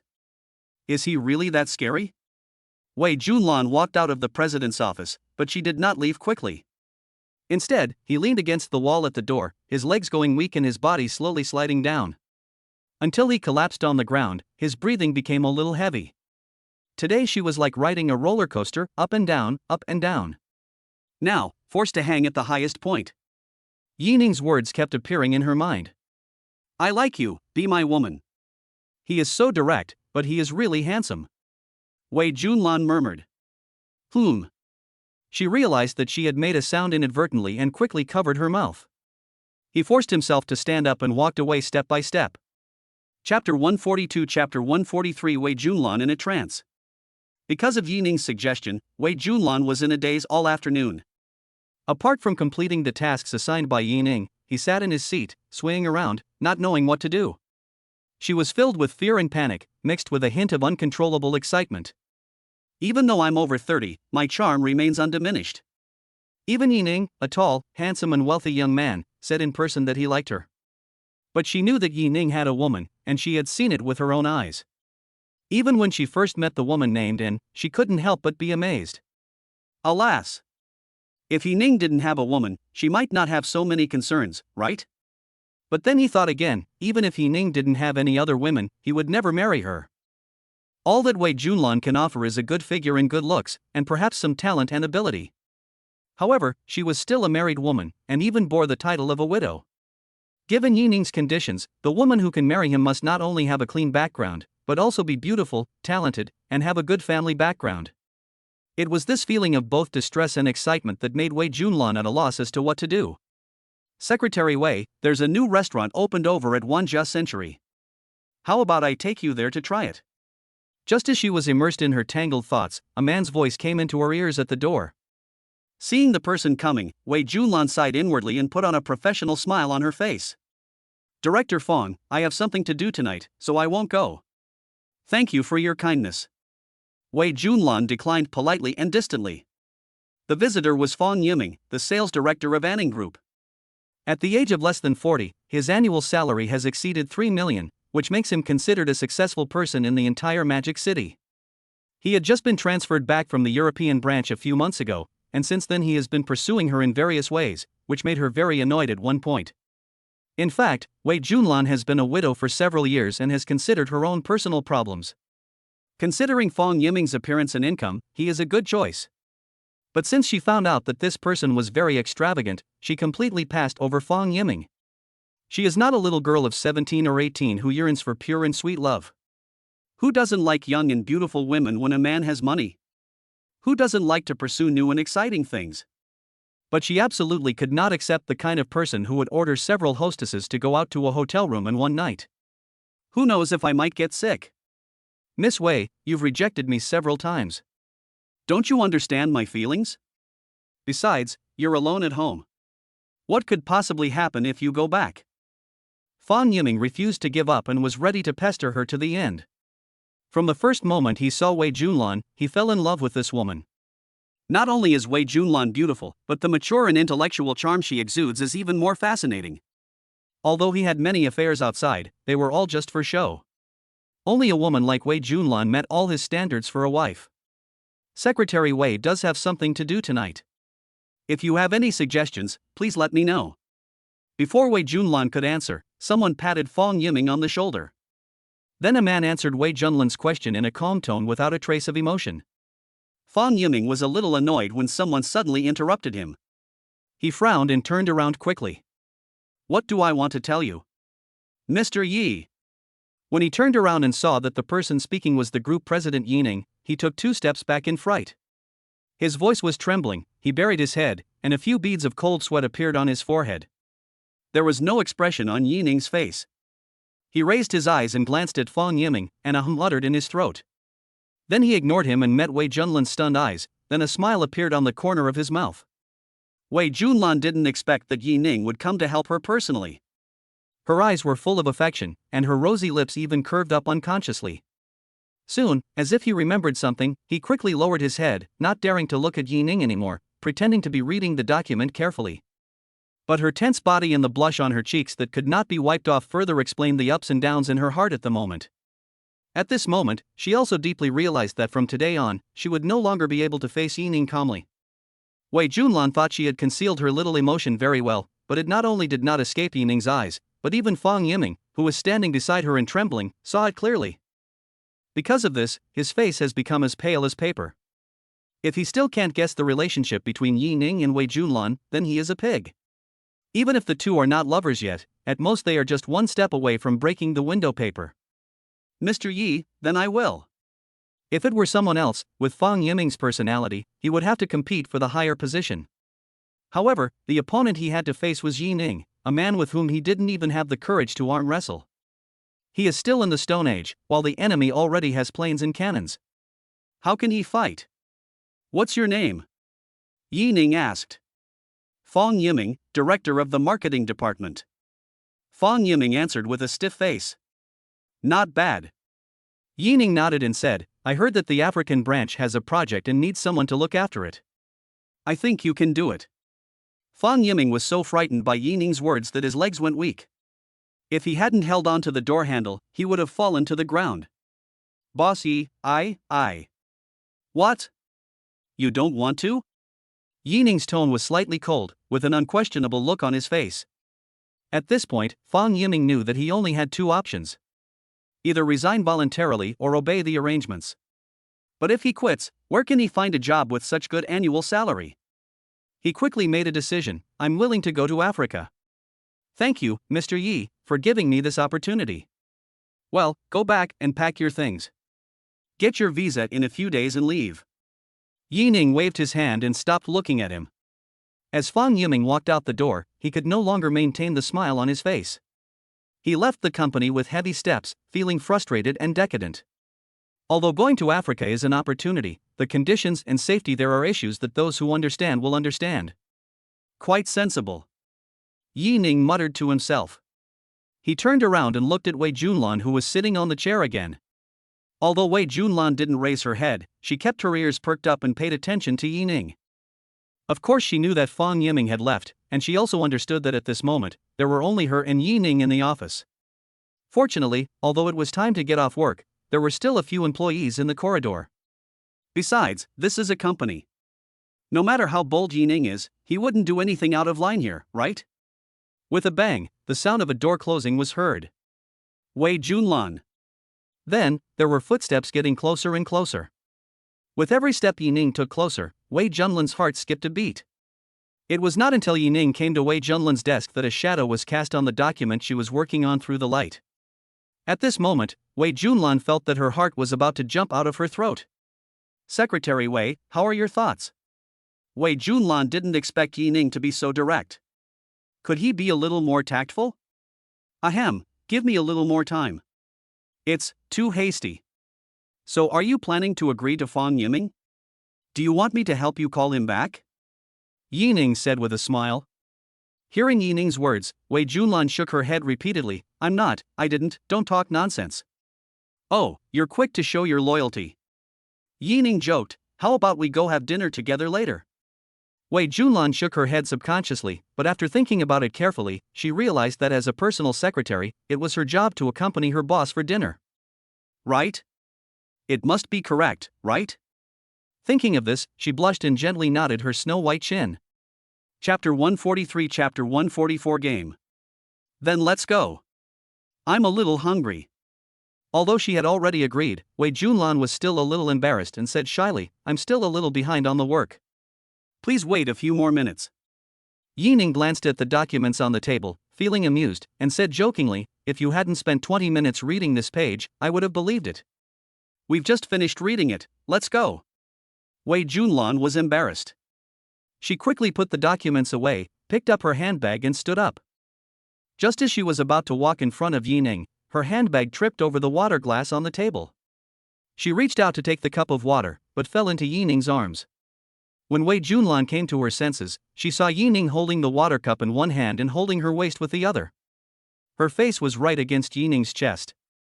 Wow! There are pectoral muscles, identification completed. And abdominal muscles, don't ask how they were identified. At this moment, Yi Ning jokingly said above her head, Secretary Wei, I know I'm pretty good looking, but are you going to throw yourself at me so soon? I didn't. Wei Junlan gently pushed Yi Ning's chest and pretended to stand up. Just happened to meet Yi Ning's mocking eyes. Wei Junlan's cheeks flushed, her eyes avoided, then she quickly turned around and walked quickly towards the door. What Yi Ning didn't notice was that the moment Wei Junlan turned around, she actually pursed her lips, revealing an expression of success. Apart from her necessary work today, she spent the whole day thinking about this matter. Yi Ning is a man who not only has a perfect appearance, but also possesses wealth that ordinary people dare not even dream of. How could she not be moved when such a handsome and rich man pursues her? What's more, she has been single for several years. If she didn't have a deep-seated aversion to promiscuous people and things, she might have also been shuttling between various bars? How could she not have personal needs at this age? Yi Ning's appearance made the little flame in her heart burn even more fiercely. If someone asked, does she like Yi Ning? Now she might answer that she doesn't know. But if someone asked her if she wanted to take the next step with Yi Ning, she would answer without hesitation, yes. This is not only because of the primitive desire in the heart, but also because Yi Ning's charm is too great. Just ask yourself, who doesn't like a man who is rich, handsome, energetic yet mature and steady? The two of them arrived at the underground parking lot one after the other. Wei Junlan just opened the driver's door of the white minicar, and Yi Ning followed and sat in the passenger seat. Mr. Yi, you didn't drive? Yi Ning rolled his eyes. As the CEO of a group, do I need to drive myself? How about we take the company car? Wei Junlan felt that her little mini was not worthy of Yi Ning's level. In her opinion, Yi Ning must be a top-tier rich second-generation young man. He must have never ridden in a car like a mini, right? Just when she thought Yi Ning would agree, Yi Ning closed his eyes and said, just sit here. Let's go. I'm starving. Yi Ning was really hungry. And two different kinds of hunger erupted at the same time. I have to say, Wei Junlan's body is really soft. Just a brief hug just now left him with an endless aftertaste. Now, the touch and temperature of that time still remain in my palm. Add to that the pleasant scent of Clivia on her body, which is not strong, but fresh and elegant, and it makes people linger. After hearing Yining's words, Wei Junlan had no choice but to start slowly. Soon, the car crossed the square and left the company. "Mr. Yi, where are we going now?" Wei Junlan asked as she glanced at Yining, who was resting with his eyes closed. "Now that you've left the company, don't call me Mr. Yi anymore. Just call me by my name." "Okay, then you can call me. I'll call you Lan Lan." Yining's best skill is climbing up the pole. This one sentence made Wei Junlan's heart beat fast, and her hands on the steering wheel tightened unconsciously. "Ahem, well, okay then. Lan Lan. That sounds really good." A look of joy appeared on Wei Junlan's face, and if Yining hadn't been beside her, she would probably have laughed out loud. She glanced at Yining secretly and saw that he was still the same as before, with his starry eyes closed. Finally, she couldn't hold back her joy and burst into laughter, revealing a few white little teeth. But she didn't know that when she was smiling happily, Yining's mouth corners also curled up. "Humph! You little brat, take advantage of me." "Oh no, Yining. You haven't told me where you're going yet." By the time both of them reacted, the car had been driving for more than 20 minutes. It is getting closer and closer to the small home that Wei Junlan bought for herself. "Where is this?" Yining pretended to open his eyes, looked around and asked in confusion. "It's near my home." "Look, the Gingshui garden in front is the community where I live." Wei Junlan looked helpless and pointed to several tall buildings not far ahead and introduced them. Yining nodded, thought for a moment, and made a decision. "Then let's go to your house for dinner. I think the food you bring yourself occasionally is not bad." Although the company has a free cafeteria, Wei Junlan occasionally brings in leftover food from last night. But how could Yining know about this kind of thing? Wei Junlan was puzzled, but did not ask any further questions. Of course Yining didn't know, these were all clearly written in Luo Hong's investigation materials. "Come to my house?" "No, that's not good, right? We're alone, a man and a woman, in the same room. It's really not good." Yining agreed and quickly proposed a solution. "In that case, let's go buy some small umbrellas first. If something really happens, we can take timely measures." "Ah? Is this what I meant?" Wei Junlan was stunned, her mouth opened into an O shape. "Isn't it?" Yining pretended to be confused, then his pupils shrank slightly. "Do you want to give birth to me?" Before he could finish his words, Wei Junlan quickly reached out to cover Yining's mouth, fearing that he would continue to talk nonsense. "Well said. Don't say it again in the future. Let's go upstairs and I'll cook for you." Wei Junlan turned around and walked quickly in front with her high heels. Soon, an excited smile appeared on her face. He. "Yining, you never thought that I deliberately didn't call you on the way and brought you to my house on purpose, right?" Behind, Yining followed Wei Junlan's steps. Wherever his eyes fell, he saw Wei Junlan's twisting waist and slender, round legs. He couldn't help but yawn, then shook his head and smiled helplessly. "Oh. I've been pretending to sleep all the way, and now I'm really feeling sleepy." Chapter 144 Holding Hands. Wei Junlan's house is not big, it looks to be only about 60 or 70 square meters, with a standard small 2-bedroom apartment. But she loves cleanliness very much. The house is neatly arranged and the green ivy on the windowsill is lush and green. As soon as you enter the door, you will feel bright, clean, warm and comfortable. "Yining, wait a moment, I'll get you some slippers." Wei Junlan sat on the small stool at the entrance, changed into slippers, and then ran into the bathroom to take out another pair of flip-flops. When she put the slippers at Yining's feet, Yining's mouth twitched. "Let us not talk about the pink color for now, aren't these shoes a little small?" Of course, Yining finally changed into Wei Junlan's slippers. They were a bit tight, but did not hinder walking. By the time Yining changed his shoes, Wei Junlan had already turned on the TV. "You watch TV for a while, I'll go cook now." After saying that, Wei Junlan ran into the kitchen. It wasn't until she put on the apron that she felt she was truly bold today. The two of them had not yet established a relationship, but he actually brought Yining home. In fact, Wei Junlan knew very well that if she really followed Yining, she could only become one of his women. But so what? She had already been through a marriage, and it was not a very pleasant one in her memories. When she married her ex-husband, she had also envisioned a happy family with a harmonious and supportive relationship. At first, she and her ex-husband treated each other with respect. Later, perhaps because she was indeed very good-looking, some bad rumors about her began to spread. Influenced by what he saw and heard, my ex-husband went from trusting me at the beginning to becoming increasingly suspicious, and we ended up having endless quarrels every day. Just when she was tired of this kind of life and was about to divorce her ex-husband, she unexpectedly found her ex-husband dead in a car accident. At that time, her ex-husband told her that he was on a business trip, but it turned out that he was out traveling with his ambiguous object. However, her husband's family blamed her for her ex-husband's death, saying that she was unlucky. In a fit of anger, Wei Junlan sold her wedding house, gave half of her property to her ex-husband's mother, and then bought this small 2-bedroom apartment. Although she only paid a down payment, with her salary level, repaying the loan was not too stressful. The living conditions are still good, but at midnight, it is inevitable to feel a little lonely. She also wants someone who can care about her and talk to her when she is in trouble. If she continued her relationship normally and then got married, she was afraid that she would fall into the abyss that caused her pain again. Thinking about it this way, there's nothing wrong with being Yining's woman. As long as he can take time to accompany her occasionally, Wei Junlan will be satisfied. Speaking of which, if it were Wei Junlan back then, she would not have considered Yining's proposal at all. She is beautiful and capable, and can support herself. What I want is a sincere and unwavering love. Nowadays, she has seen too many people, such as Tao Jinlai, who has kept women outside. She knows at least 5 or 6 of them. There are countless such people in the upper circles of Shanghai. Perhaps, she has also been changed a lot by the environment. At least from the recent time she spent with Yining, this person left a very good impression on her.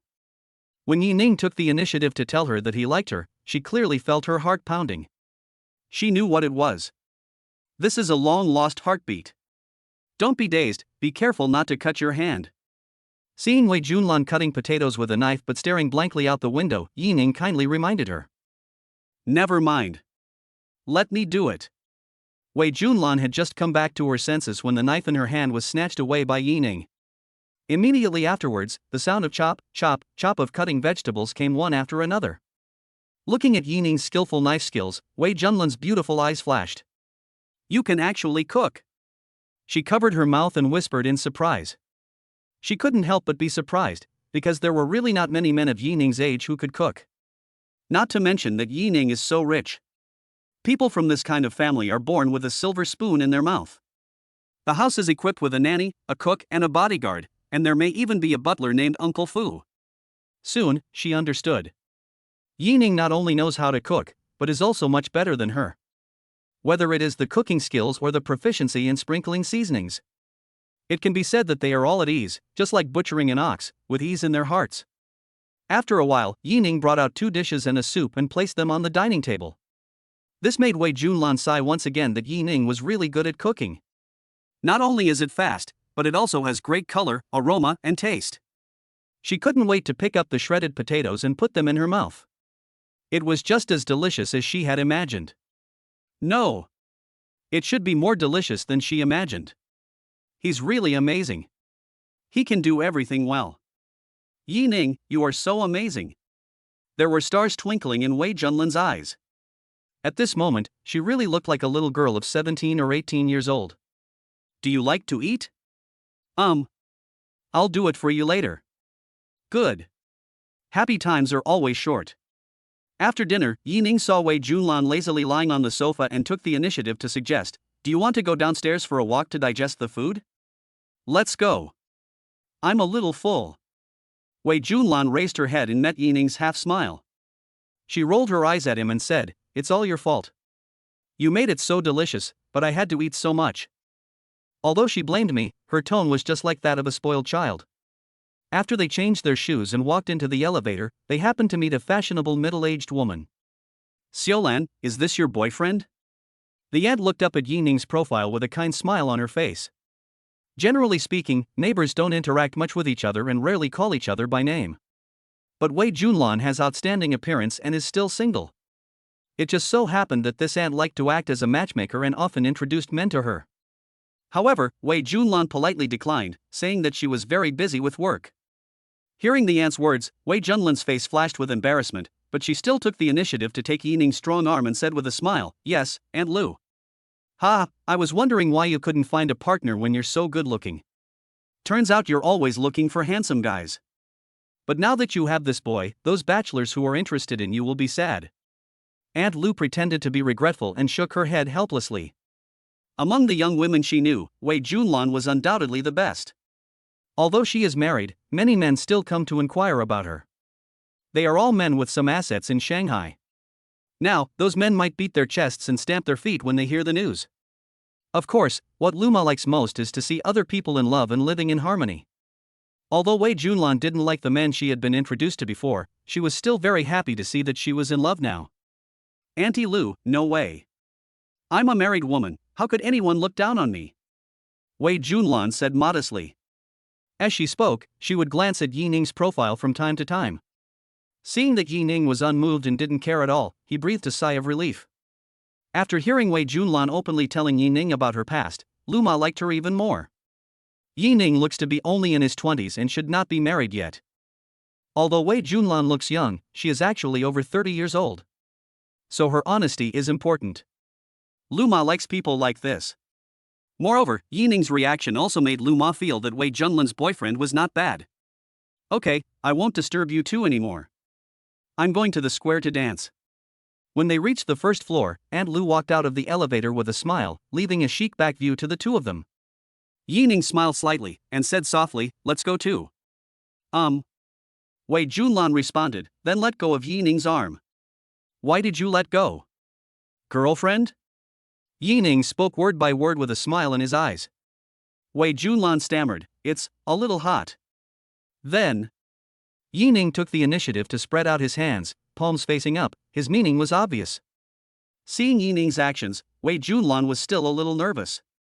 A long time. She finally bit her lower lip, buried her head slightly, and carefully placed her hand in Yining's palm. Chapter 145 Chapter 146 Promise. The tender hands feel as soft as if they have no bones. For the first time, Yining realized that a woman's hands could be so tender and smooth, just like pinching a ball of jelly, cold and soft.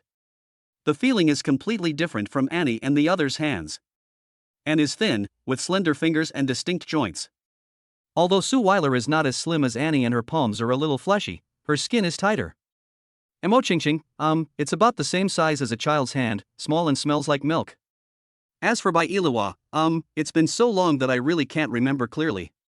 Next time, definitely next time.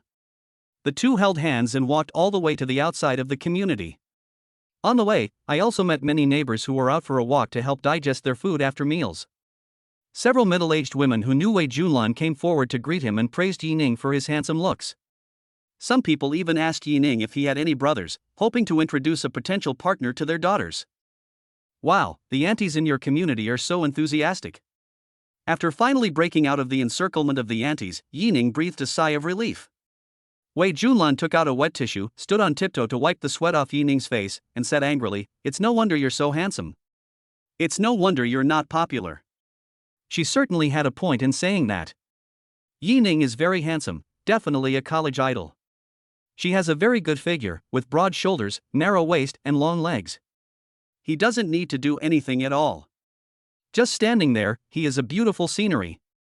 Even the aunties in their 50s and 60s have stars in their eyes, not to mention those single girls in their 20s. Who can resist such temptation? In addition, he was wearing all branded clothes, and the watch on his wrist was so expensive that even if others didn't recognize it, they could tell at a glance that it was very expensive. In the eyes of the aunties in the community, this is simply a perfect rich son-in-law. I feel like the three words tall, rich and handsome are not suitable for him. Wei Junlan felt that she had found a treasure to be favored by Yining. At the same time, she felt a little depressed because there were too many women who liked a playboy like Yining. He wouldn't just want the novelty of it and then abandon her after a few days, right? What are you thinking about? Yining noticed that Wei Junlan was feeling a little down, so he even pulled his hand a little harder. Yining. Wei Junlan called softly, tilting her head back, her eyes sparkling with light. I've been married and I'm much older than you, but I was still very happy when you said you like me. I know you have a very good girlfriend, but I still want to ask, will you always love me? When asking this question, Wei Junlan's pupils trembled, her palms were sweating, and even her plump red lips were slightly twitching. It opens and closes, just like a ripe peach. She was naturally nervous, her heart hanging on the edge of her chest. She was even a little scared, thinking that Yining might be like those people who abandoned their lovers after having affairs. At the same time, she clearly realized that she had feelings for Yining, and she could not refuse Yining's approach. This contradictory feeling of nervous excitement and uneasiness even made her feel a little anxious. Yining lowered his head and looked straight into Wei Junlan's beautiful eyes with a gentle expression and affectionate gaze. Of course. After receiving a positive answer, Wei Junlan finally smiled with satisfaction. Okay, I'm willing to be your woman. I will like you and try my best to fall in love with you. All I need is for you to come and accompany me when you are free. It took great courage for Wei Junlan to say this. She couldn't tell whether Yining was sincere or just lying to her. It is unclear whether there is a sweet castle or a sea of fire and swords ahead. But she still rushed in without hesitation like a moth. If Yining really just wanted to have fun, in the end he would just end up in the same situation as now. But what if it's true? What if she really finds happiness because of this? For this uncertain possibility, she is willing to take a gamble. Yining, if you are lying to me, at least keep lying to me until I am old and ugly, okay? After she finished speaking, Wei Junlan turned sideways, facing Yining's face, gently grasped his broad and strong shoulders with both hands, stood on tiptoe, closed her eyes, and kissed him actively. Fresh and sweet, the little tongue stirs in the mouth like a tender loach. After a long time, their lips parted. Meeting Yining's gaze again, Wei Junlan's courage seemed to have been completely destroyed by the passionate kiss just now. She no longer dared to look directly into his eyes. She held Yining's waist tightly with both hands and buried her face in his chest, refusing to come out. Seeing her ears flushed and her ashamed look, Yining wanted to laugh, but was afraid of hurting her. He could only stroke her back through her clothes. Okay, you were the one who took the initiative, why are you so shy? You. Wei Junlan withdrew from Yining's arms, staring at him fiercely with her phoenix eyes, and the fiery clouds on her cheeks would not fade away. She threatened him with what she thought was the cruelest words: if you don't know how to speak, don't speak, or I will never kiss you again. Yining replied in a frivolous way, it doesn't matter, I'll just kiss you first. After saying that, he actually put it into action and lowered his head to kiss Wei Junlan's plump red lips. Ah! You! Wei Junlan covered the corners of her mouth with the back of her hand, feeling angry and embarrassed, like an angry little beast, about to bare its teeth. Looking around, they found that there were many young boys and girls not far away, and uncles and aunts were staring at them with anti-smiles. While laughing, he was whispering in the ear of the person next to him, and you could faintly hear the giggle sound. Hurry up, hurry up! Wei Junlan then realized that the scene of the two kissing just now drove the onlookers crazy. Even though she was no longer a girl in her teens or 20s, in this situation, she wished she could find a hole to crawl into. He is nowhere near as shameless as Yining. Not only does he act as if nothing happened, he even seems a little smug about it. When Wei Junlan ran away, she did not forget to hold Yining's hand. After the two ran far away, they came to the river. Under the dim light and cool breeze, Wei Junlan finally calmed her rapid breathing. When he looked up, he saw Yining's smug face with a half smile on his face. Suddenly, she was furious and asked in a hoarse voice, Yining, are you very proud? No. Yining subconsciously restrained his expression, then raised the corners of his mouth and put his arms around Wei Junlan's plump and soft waist again.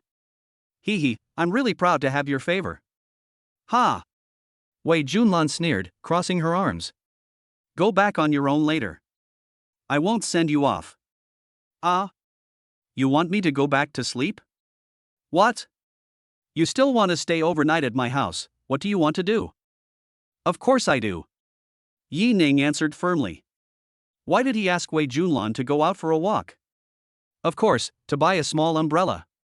Could it be that he is going to participate in the extra 6+1? Chapter 146 Chapter 147 Rain on Lotus. Yining. Speak nicely. Wei Junlan's face flushed, not knowing whether she was angry or embarrassed. I'm just speaking nicely, and I'm telling the truth.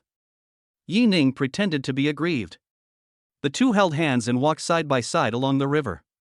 About 2 minutes later, Wei Junlan spoke again and said seriously, Yining, in your eyes, am I a casual woman? Of course not. Yining was extremely sure. If Wei Junlan was very casual about matters between men and women, with her financial resources, she would not need to work as a secretary in the company. Wouldn't it be nice to be someone else's mistress, lying at home watching TV series and drinking tea every day? Moreover, there are many men who have pursued Wei Junlan over the years. There are also people with similar conditions as Fang Yiming. As for those rich young men who wanted to play with her, there were even more of them, too numerous to mention. But Wei Junlan still did not lower her bottom line because of money.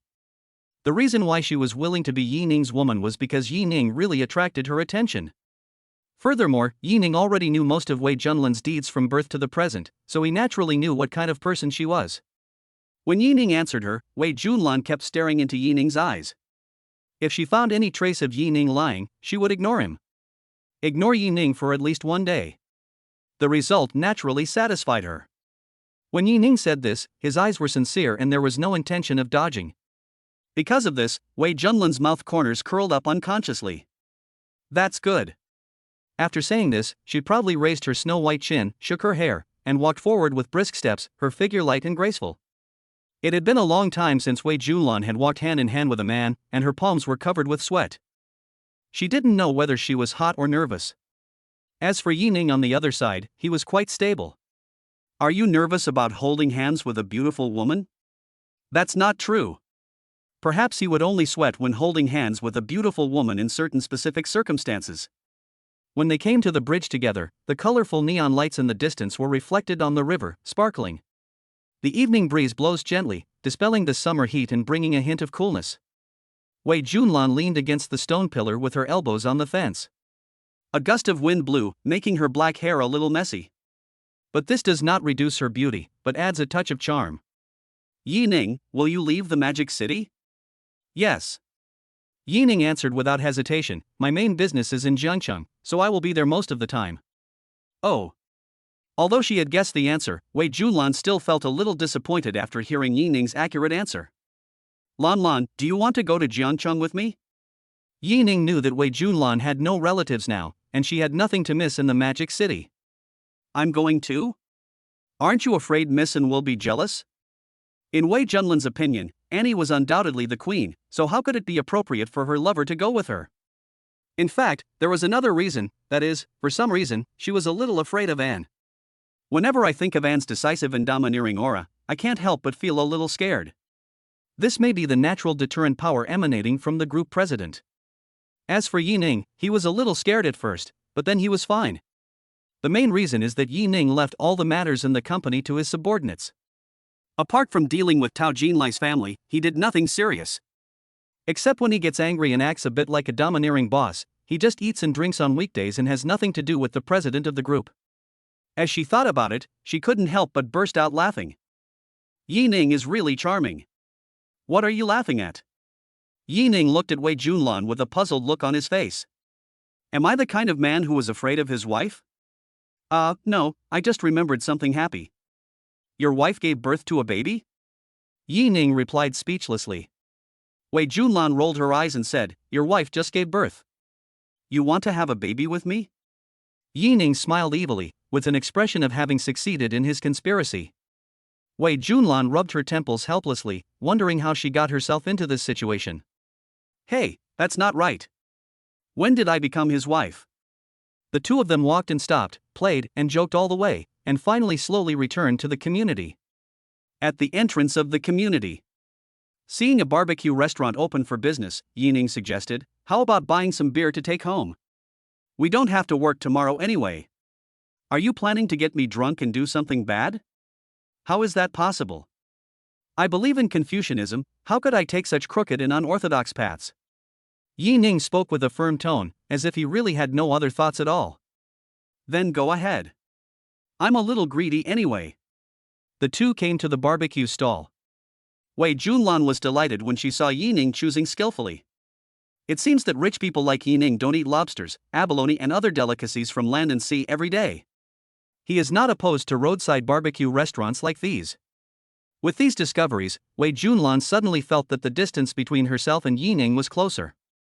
After returning home with barbecue and beer, the two turned on the TV, leaned shoulder to shoulder, and feasted on the meal. Why are you hugging me so tight? Aren't you hot? Feeling the not-so-honest devil's claws around her waist, Wei Junlan reminded him but did not stop him. At this time, she was also a little drunk.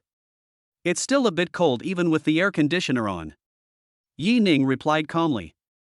Okay. Wei Junlan's eyes were blurred, but her consciousness was clear. He rested his head on Yi Ning's shoulder and threw a bamboo stick accurately into the trash can. After a long time, the movie ended. Yi Ning, it's time for you to go back.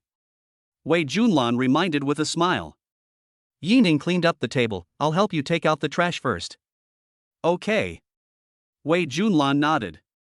Soon, Yi Ning packed a large bag of garbage and came to the entrance to change his shoes. I had just opened the door and left for less than 3 seconds when there was a knock on the door. Wei Junlan opened the door with a teasing look on her face. Mr. Yi, did you forget to bring anything? No.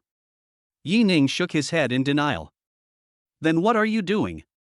Yi Ning picked up the garbage bag and said, You can throw away the garbage tomorrow, but there are some things I want to do today. What? Wei Junlan knew exactly what Yi Ning wanted to do, but perhaps under the influence of alcohol, she became much bolder than usual. Man. Why are you looking for me as a man? Yi Ning laughed heartily, his eyes filled with desire. Of course, do it. After saying that, he took a step forward, put his arms around Wei Junlan's waist and blocked her lips. After a long time, Wei Junlan breathed rapidly and turned her face away abruptly. Close the door. Bang. Then what? Yi Ning applied a little force with his fingers, and Wei Junlan let out a moan. Take a shower and go to bed. Ha ha ha. Yi Ning squatted down, picked up Wei Junlan and walked towards the bathroom. After a while, the sound of summer night rain hitting lotus flowers came from the bathroom, accompanied by the singing of nightingales. You've already taken a shower, why are you still sleeping? Chapter 147 Chapter 148 White. That night, the bedroom, bathroom, living room and even the balcony became the main battlefield for the two. Yi Ning also truly realized how much desire a married young woman in her 30s had. Even though Yi Ning was strong, his legs felt weak in the end. The first ray of sunlight in the morning shines into the dormitory through the gap in the curtains, and the originally dark bedroom becomes dimly dim. Yunning, what time is it? Wei Junlan half closed her eyes, pressed her lips into a straight line, and spoke in a lazy and comfortable voice. Reaching out to pick up the phone on the bedside table, turning on the screen and taking a closer look, Yi Ning replied, It's almost 9 o'clock.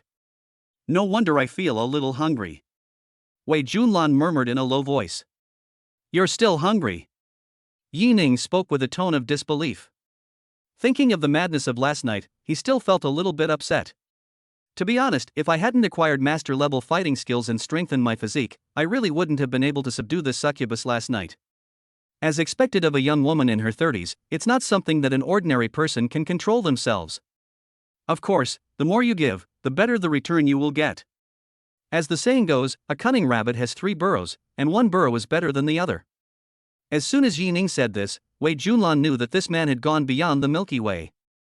But as soon as her state last night appeared in his mind, his cheeks instantly turned red as if they were burned by fire. I was also a little annoyed. Why was I so bold last night? Whether it was due to the paralysis caused by alcohol or she was just taking advantage of the alcohol, only Wei Junlan herself knew it. Of course, to save face, Wei Junlan pretended to be angry and said, I said I was hungry, what were you thinking about? Speaking of the stomach, Yi Ning suddenly remembered that they did not take proper isolation measures last night. So he asked, You didn't buy peaches last night, what are you going to do? It's okay. Wei Junlan rubbed her sore neck. I'll go buy some medicine later. Isn't it bad to eat too much of that? So what do you want to do? What if you really win the lottery? Will you support him? For some reason, although Wei Junlan's tone seemed joking, she seemed a little nervous when she spoke. It's impossible to say that she doesn't like children. It's just that my ex-husband's health has always been poor, and he is a little weak in that aspect. The quality of her offspring was also relatively poor, and she even saw many doctors because of this, but ultimately failed to conceive. She had always wanted a child of her own. Now that she is over 30, she wants even more to have a child to accompany her. Be it quiet or noisy. As long as she is of her own blood, she will love him her unreservedly. It would be fine if we didn't talk about this issue. Now that Yi Ning mentioned it, she was eager to hear the answer from Yi Ning herself. After thinking for a moment, Yi Ning reached out his hand through Wei Junlan's neck and held her in his arms. If you are pregnant, then give birth to the baby. I will try my best to be a good father, and I believe you will be a good mother too. Even though I'm still young, it's nice to have a child. Besides, it's not like he can't afford to support her. Really? You really think so? A flash of surprise flashed across Wei Junlan's eyes. She really wanted a baby. Moreover, Yi Ning is so outstanding, and their looks are a good match. If it is their baby, it should be very beautiful, right? Really? Yi Ning affirmed. Then he raised his hand and rubbed Wei Junlan's slightly messy hair. Don't worry too much. If we do get pregnant, it will be our destiny and we can't let it go. Okay, Wei Junlan curled her red lips, her face filled with sweetness. I'll get up and make some breakfast first. You can sleep a little longer. Yi Ning turned over, got up, and got dressed. Yeah, okay. The moment Yi Ning lifted the quilt, Wei Junlan immediately pressed the quilt on her side tightly. One reason was that although the two of them had been in close contact, she was still a little embarrassed. Second, she felt a dull pain in some parts of her body. What? You can't even let your husband see it?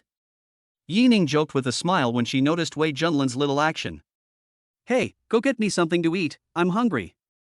Seeing her embarrassedly change the subject, Yi Ning couldn't help but laugh, but he still put on his clothes and walked out of the bedroom quickly. In fact, the biggest reason why Yi Ning ran so fast was that there was something very special about Wei Junlan. This special place is different from Suile and the others, but he really likes it. If they hadn't had an intimate relationship last night, he really wouldn't have discovered this surprise. Thinking that this woman was a widow whose husband had passed away, Yi Ning couldn't help scratching his chin. Could it be that what people in the countryside say about a woman who was unlucky in marriage is really not just a casual remark? But which man can resist that kind of temptation? Anyway, Yi Ning was well versed in Confucian elementary classics, and he really couldn't stand facing this woman. Half an hour later. As soon as Yi Ning prepared breakfast, Wei Junlan dressed neatly and walked out of the room. Wow! What a delicious omelette! Wei Junlan jumped to the dining table, stared at the things on the table, and swallowed softly. Are you greedy? Here's some vegetable porridge. I'll serve you a bowl. Wei Junlan had already picked up a small piece of egg pancake and put it into her mouth, nodding her head with satisfaction. The food Yi Ning cooks is so delicious. She even suspected that Yi Ning had gone to the Old West or North to learn cooking skills in order to make such delicious meals. The two enjoyed breakfast while watching the news. At this moment, Yi Ning's cell phone on the table began to vibrate. Hello? Yi Ning answered the phone. Boss, there's progress. Luo Hong's tone was excited on the other end of the phone. Yi Ning's brows relaxed and a look of joy appeared on his face. Well, is it the one called Lu Feiyang? Yes. Just in case, I even got some hair from Lu Feiyang and did a DNA comparison. Tao Xian is indeed his biological son. No, it should be Lu Xian now. Yi Ning corrected. Oh, right. Luo Hong nodded with a smile. By the way, boss, we found out something else. From Luo Hong's subsequent narration, Yi Ning learned that Lu Feiyang had also misappropriated public funds and evaded taxes. This person even partnered with Wu Fengjia to open a small company in Huacheng. Most of the funds used to start the company were embezzled from the original Dao Group. But with Wu Fengjiao's cover and Lu Feiyang as the deputy manager of the finance department, it was not known to outsiders. Well done. Yi Ning praised without hesitation. The fact that Luo Hong's team was able to uncover these secrets that even Tao Jinlai didn't know shows how much effort they put in. It is our honor to help the boss solve his problems. Okay, no more flattery. Yi Ning smiled and said softly, tell the brothers to work hard for a few days and collect evidence against these two people. After sending these two people to prison, I will give them leave and bonuses. Good. Oh, right. Yi Ning seemed to remember something and continued, don't forget to inform the person in prison of this good news, let him be happy too. Chapter 148 Chapter 149 Stormy. Magic City, Hudong Procuratorate. Inside the inspection room, Tao Jinlai held the information brought by Luo Hong in both hands and read through it carefully in silence. When he saw the name Lu Feiyang, a cold light flashed in his eyes, then disappeared in an instant, and soon returned to calm. After reading all the information, Tao Jinlai put down the documents in his hand and raised his head. He pinched the bridge of his nose, and a tiny smile appeared on his face. Go back and tell your boss that Tao, thank him. I will definitely convey Mr. Tao's words. Luo Hong nodded in agreement. After walking out of the Hudong Procuratorate, Luo Hong was still a little surprised at Tao Jinlai's calmness today. Little did he know that the moment he stepped out of the door, Tao Jinlai's gaze became extremely cold and sharp. It's like a poison ice knife, just a small scratch is enough to kill someone. A few hours later. Tao Jinlai, I told you last time that I have long since repaid your Tao family's kindness. Now it is your Tao family that owes me, not me, Chen Shu, who owes you. Chen Shu has short and neat hair, and is wearing a women's suit, giving her the image of a typical urban strong woman. But those beautiful eyes seemed to have experienced many hardships, and the whole person revealed a sense of fatigue. Whenever she saw someone from the Tao family, she would unconsciously recall the night that made her desperate. That night, Tao Xian's greedy and ferocious face, his disgusting touch, and his smug and arrogant tone afterwards. Whenever she thought of this, she would feel as if she were immersed in a cold pond from head to toe, her whole body icy. Also, I don't want your money. If you really feel guilty about me as you say, then don't bother me anymore. Chen Shu's words seemed heartless, but she was still willing to come here to see Tao Jinlai again, which meant that there were some things she still couldn't let go of. After all, she was so desperate on the day her parents died. Tao Jinlai appeared and took her home, taking care of her meticulously and sending her to school. It can be said that Tao Jinlai saved her. However, it was only at the age of 18 that Chen Shu realized that all this came at a price. The price is that she has to swallow her anger alone, move far away, and try to forgive the devil who forced her. How ironic, how ridiculous. But clearly, so many things had happened to hurt her, but when Chen Shu knew that Tao Jinlai wanted to see her, she still came here without hesitation? Girl, uncle just wants you to be happy. With the money I deposited overseas, if the company encounters a cash flow problem, you don't have to ask others for help. After hearing Tao Jinlai's words, Chen Shu fell silent.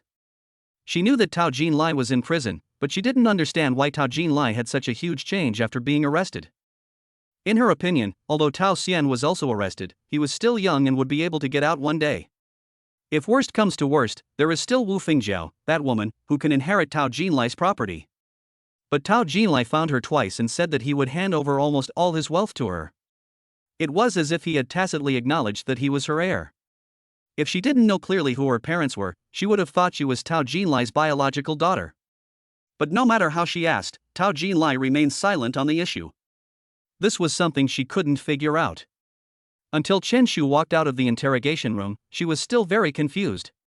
Seeing the middle-aged man who had been waiting at the door for a long time, she nodded politely. "Lawyer Lin, Tao Jinlai wants you to come in." "Okay, take care, Miss Chen." Lin Sun, Tao Jinlai's full-time lawyer, has been with Tao Jinlai for decades. "Old Lin, we can start now." As soon as Lin Sun walked to the chair opposite Tao Jinlai and sat down, Tao Jinlai couldn't wait to speak. Unlike the amiable demeanor he displayed when he met Chen Shu, Tao Jinlai's eyes were as sharp as knives at this moment, and he exuded a murderous aura from head to toe. If he wasn't sitting in this place, people would think he had once again become the powerful president of Dow Corporation. "Did you find out?" Lin Sun asked in surprise. Tao Jinlai nodded, his pupils like the abyss, full of interest. "This was given to me by Yining's people, take a look." The summary of the information was less than 2 pages, and Lin Sun finished reading it quickly. He put down the paper in his hand and couldn't help but sigh. This Yining is really amazing. I wonder what his real background is. They had naturally investigated Yining, but without exception, they all came from ordinary families, not even from Jiangcheng, but from a small city in Sichuan province. But the people who came out of this small city possessed a huge power that was daunting. Obviously, everything they found was fake. It was intentionally covered up by someone. Indeed, he is both mysterious and terrifying. Tao Jinlai did not deny it. "That? I'm behind bars now, and I've lost all scruples." Tao Jinlai drank his tea calmly. "I'll retaliate against anyone who crosses me, whether it's Wu Fingjiao or Yining." "I see. Old Lin." Tao Jinlai looked at Lin Sun and paused for a moment before saying, "Whether it succeeds or not, don't come back and stay outside." "I know." Lin Sun's voice was slightly choked. He was a grown man in his 60s, but at this moment he couldn't help but have red eyes. Looking at the gray-haired Tao Jinlai, is it really the case that the hero is old? He knew that Tao Jinlai asked him to stay abroad not because he was afraid of retaliation from Wu Fingjiao's family, the Huacheng Wu group. But it was Yining, the person who would make him shudder whenever he was mentioned. Even if he succeeded in assassinating Yining, he would be hunted down by Yining's relatives to the point where he would have no way out. It might be safer to stay abroad. Afternoon. Quiet water garden. As soon as Yining hung up the fairy's video, Luo Hong called. How is Tao Jinlai doing? Yining asked in a relaxed tone, feeling very comfortable resting his head on Wei Junlin's smooth and plump thighs. Luo Hong was naturally not as casual as Yining, and said in a serious tone, "Boss, Tao Jinlai met two people after I left." Or his lawyer and his niece named Chen something? Yes. Chen Shu left first with a stack of documents. Our people are still following her, but she didn't make any unusual movements. So the problem is with the lawyer? Yes. Luo Hong took a deep breath and said very carefully, Lin Sun talked with Tao Jinlai for a long time, and then sent his daughter and wife on a plane to the United States. What about him? He flew to Yun province, and our people were on the same plane with him. Very good. Yining's lips curled up slightly. I'll give you a phone number. Please contact them and ask them to arrange for someone to pick up the lawyer's family. Clear. After hanging up the phone, Luo Hong wiped the cold sweat from his forehead. He had already overestimated his boss, but he still didn't expect that Yining's hand could reach the United States. How much strength does this require? How much financial resources does this require? He didn't dare to hesitate and made the call as soon as Yining sent the message. Hello, I'm Mr. Dawson's secretary and the president of Dawson Capital. How can I help you? English. On the other end of the phone, a foreign girl's voice was clear and pleasant. When Luo Hong heard what the translator translated, he was dumbfounded. Dawson Capital of the United States? He should have heard it correctly, right? Chapter 149, Chapter 153 Words in one word. Not only Yining was taking action, but Moto Anjia and Wu Fingjia were also planning. A 5-star hotel in Shanghai. In the highest standard private room. And Yen and Wu Fingjia both raised their wine glasses with warm smiles on their faces. Today, we are hosting a banquet for you all. And Ms. Wu have an unwelcome request. We hope you can help us. At the dinner table, except for Yen and Wu Fingjia, everyone present were the decision makers of the major ports in Shanghai. Even if they are not in power, they are senior executives in their respective companies. It can be said that this is where the big guys gather in the Shanghai shipping industry. If they join forces, they can shake up the shipping business in the entire Jiangnan region. Ha ha ha. Mr. Rin, you are right. It is our honor to be personally invited by the president of N Group and Ms. Wu Fingjia.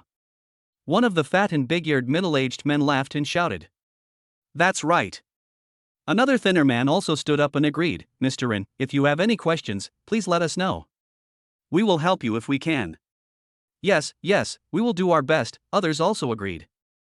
These people all said that they would help if they could, or they would try their best to help. Whether they will take action in the end depends on what they can get in the end. Otherwise, who would jump through hoops for no reason? Anshin has been in the business world for decades, so he can clearly tell the good from the bad, and his mind is as clear as a mirror. Although he secretly criticized this group of old foxes, he still showed a happy expression on the surface. He even picked up the wine glass and drank it all in one gulp. Thank you all for your support. And would like to thank you all in advance. Only Wu Fingjia, this incredibly stupid woman, actually believed that these people were sincerely agreeing to take action. Before Yen even mentioned anything, she was already circling with her wineglass in thanks, nodding and bowing, looking completely ugly. Because of this, the expressions of everyone present changed slightly. They knew that Wu Fingjia was a spoiled and overbearing woman, but they didn't expect that she was such a ridiculous fool, so stupid. Of course, no one stood up to accuse her, but they secretly despised Wu Fingjia in their hearts. They all acted as if it had nothing to do with them and waited for Yen to speak again. After all, this is a matter of vital interest to them. In the following time, Yen explained to them that the N Group would cooperate with them. It was even secretly revealed that Wu Fingjia would use Tao Jinlai's shares to boycott Yining. Overall, it reveals the shipping business that expelled the Dutch George Ocean Shipping Group from the Magic City. But everyone present was a shrewd person. No matter how eloquent and vivid Yan's speech was, they just acted as quiet listeners and no one was willing to speak. What kind of joke is this? Expel the Dutch George Ocean Shipping Group from Shanghai's shipping industry? What a boast. No. It should be called bullshit. Although not every port enterprise has business dealings with George Ocean. But who wouldn't want a piece of the action? Indeed, if they wanted to, they could prevent Georgia's ocean-going ship from docking, but they wanted to make money. Who can resist money? Who among those present is a fool to do these things that harm others and benefit oneself? Oh no, there's one more. That is Wu Fingjiao. She is no longer a fool, she is clearly a fool. Ha, I know you all have doubts in your hearts, but don't worry, the Huacheng Wu Group will also be involved. Furthermore, the Greek Aegean Ocean Shipping Group, which has long had business dealings with the Wu Group, is also interested in contributing to Shanghai's ocean shipping business. Hearing this, many people present began to nod. That's right. If you want to prevent a business from coming in, then at least you have to have something to replace it. At this moment, the balance in the hearts of some port companies that have not been able to do business with George Ocean Shipping of the Netherlands began to tilt. They had no loss in preventing Georgia's ocean-going ship from entering. But if we can get a share of the Greek Aegean Shipping Group under the leadership of the Wu Group, it will be a considerable benefit. As for those port companies that have cooperated with the Dutch George Ocean Shipping Group, and Yen also put forward a lot of conditions. Even the Pearl River inland shipping route, which is controlled by the Wu Group, can be given benefits. By offering various enticing conditions, most of the port companies in Shanghai finally agreed verbally. At this point, among the more than 10 executives present, only one was still quietly sipping his wine, pretending to be indifferent. And Yen had naturally noticed this a long time ago. After taking down the others, he finally decided to take on this tough nut to crack. Vice President Yun, do you have any concerns? Feel free to speak up. And Yin came to Yun Sui's side, holding a wineglass with a perfect smile on his face. Yun Sui is the youngest among all the people present. He is only in his early 30s, but he is already the executive vice president of Yunshan Harbor in Modu. First, his father, Yun Yang, the current president of Yunshan Port. Secondly, his own academic qualifications and abilities have earned him a good reputation in the entire Shanghai circle. Anyone who is slightly familiar with Yun Sui knows that this person is very polite to everyone and everything, and has very strict family education. Even the employees of Yunshan Harbor have a very high opinion of Yun Sui. In their eyes, young Master Yun always appears to be a kind and gentle person. But at this moment, Yun Sui showed a sarcastic smile on his face after hearing Yin Yan's words. He sneered twice and shook his head. "Mr. Yin, don't worry about me. I only have 3 words to say, and that is I disagree." And Yen didn't expect Yun Sui to be so disrespectful to him. Logically speaking, he is a generation older than Yun Sui, so he can naturally be considered Yun Sui's elder. No matter what, you should sit down and communicate calmly instead of just shutting up with one sentence. Bargaining is a process, isn't it? At this moment, Yan's tone of voice became a little colder. Young man from the Yun family, no matter how capable you are, you can't take the lead like your father, right? I think you should call Mr. Yun in person. If Mr. Yun is willing to cooperate with us, it would be bad if you delayed something important. And Yan's words were no longer light. He directly stated the fact that Yun Sui was young, and revealed that Yun Sui's status was not worthy of a face-to-face conversation with him, and asked him to invite Yin Yang out. Just as Yun Sui was about to open his mouth to fight back, a deep voice came from the door of the box. "Ah, son, I've told you so many times, how come you still don't have any of the rebelliousness of a young man?" Squeak! The door of the box was pushed open, and a man in his 50s, wearing glasses and a suit, walked in. He came to Yun Sui, glanced at Yen and then looked away. Staring at Yun Sui, he said earnestly, "I taught you that when you are with your own people, you should keep smiling and maintain your demeanor. When facing those idiots, all you need to do is tell them to get lost." I guess this must be Mr. Yun Yang Yun? I've heard of your name for a long time. And Yen regained his previous composure, picked up the wineglass and smiled. Unexpectedly, Yun Yang turned around and looked at his face with a frown. After waiting for a long time, he said angrily, "What I said just now was not only for my son, but also for you." Are you deaf? Mr. Yun, what do you mean? And Yen narrowed his eyes slightly. What do you mean? Are you an idiot? I'm telling you, to get out. Chapter 150 Chapter 151 Collapse.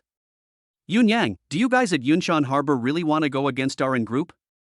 By this time, Yen already knew that Yun Yang and Yun Sui, father and son, had come to cause trouble on purpose, and the two of them had no intention of communicating with them today.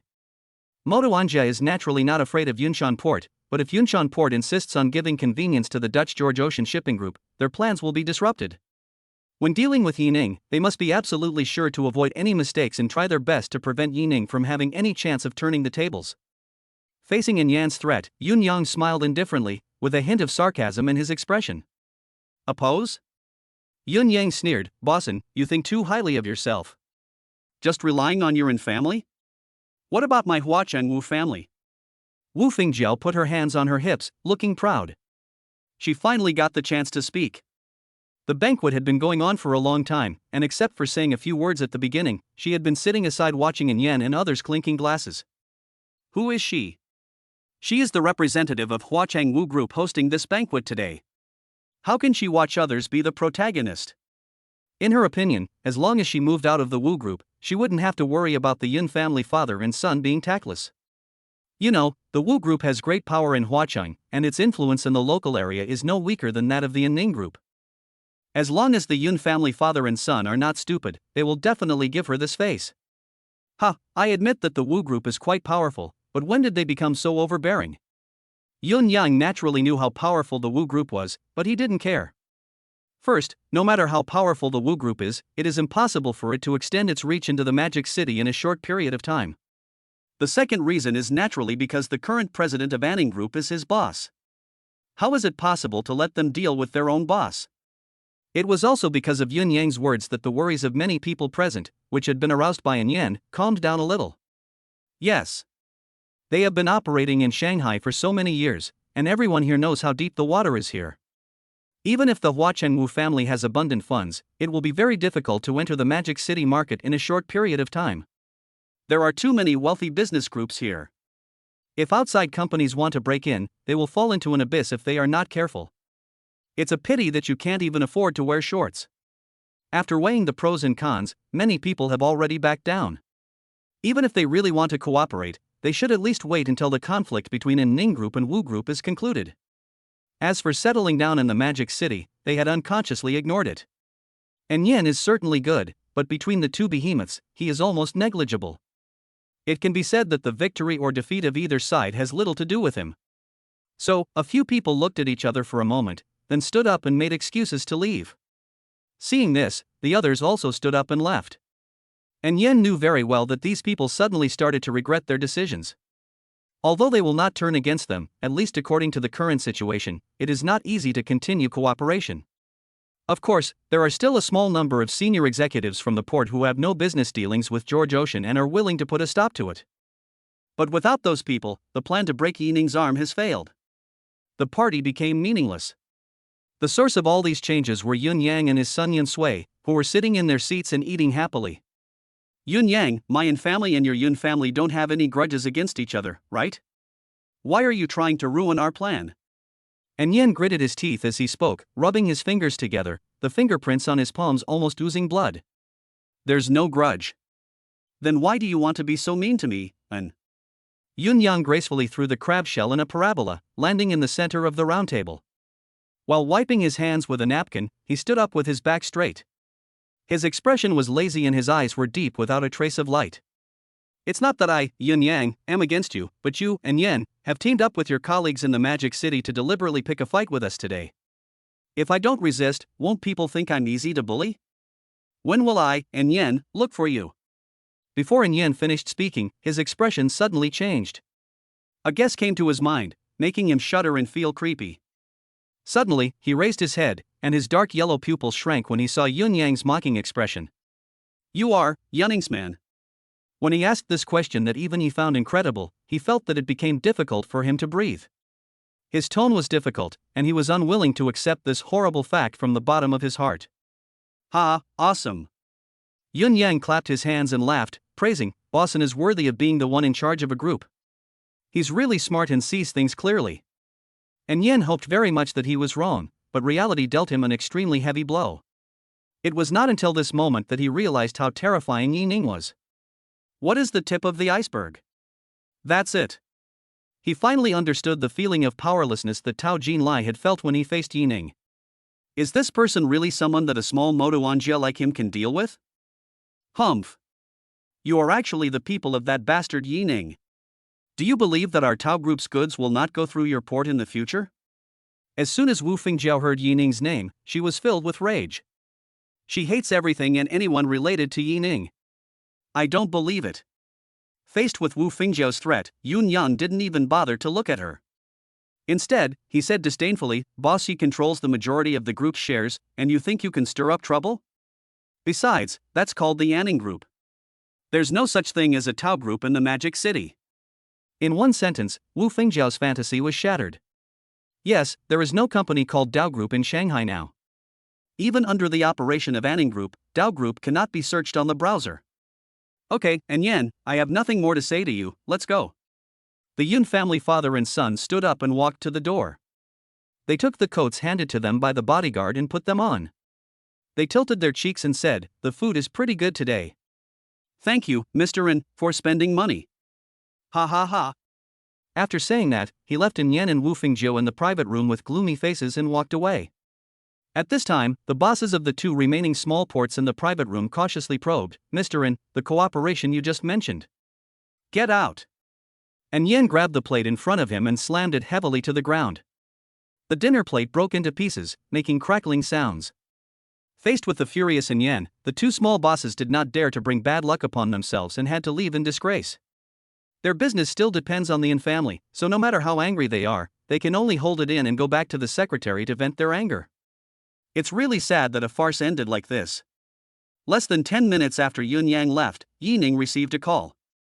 "Mr. Yi, someone who claims to be Yun Yang, the person in charge of Yunshan Port, sent you an email," Wei Junlan said seriously. Yi Ning smiled helplessly. "I already told you, since it's just the two of us, please don't be so formal. This is work, Mr. Yi, please don't bring personal feelings into it." Wei Junlan was just about to correct Yi Ning's attitude towards work, but Yi Ning did not play by the rules. He simply put his arm around her and sat on his lap. "Baby, since you like working so much, why don't you wear this tonight?" "How can that be?" Wei Junlan's pretty face turned slightly red, and there was panic in her eyes. "Ha, you have to know that you are my personal secretary and I am your boss. I have the right to interfere with you."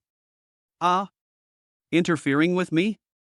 Wei Junlan opened her mouth slightly, as if she remembered something, and her face turned hot. "Yi Ning.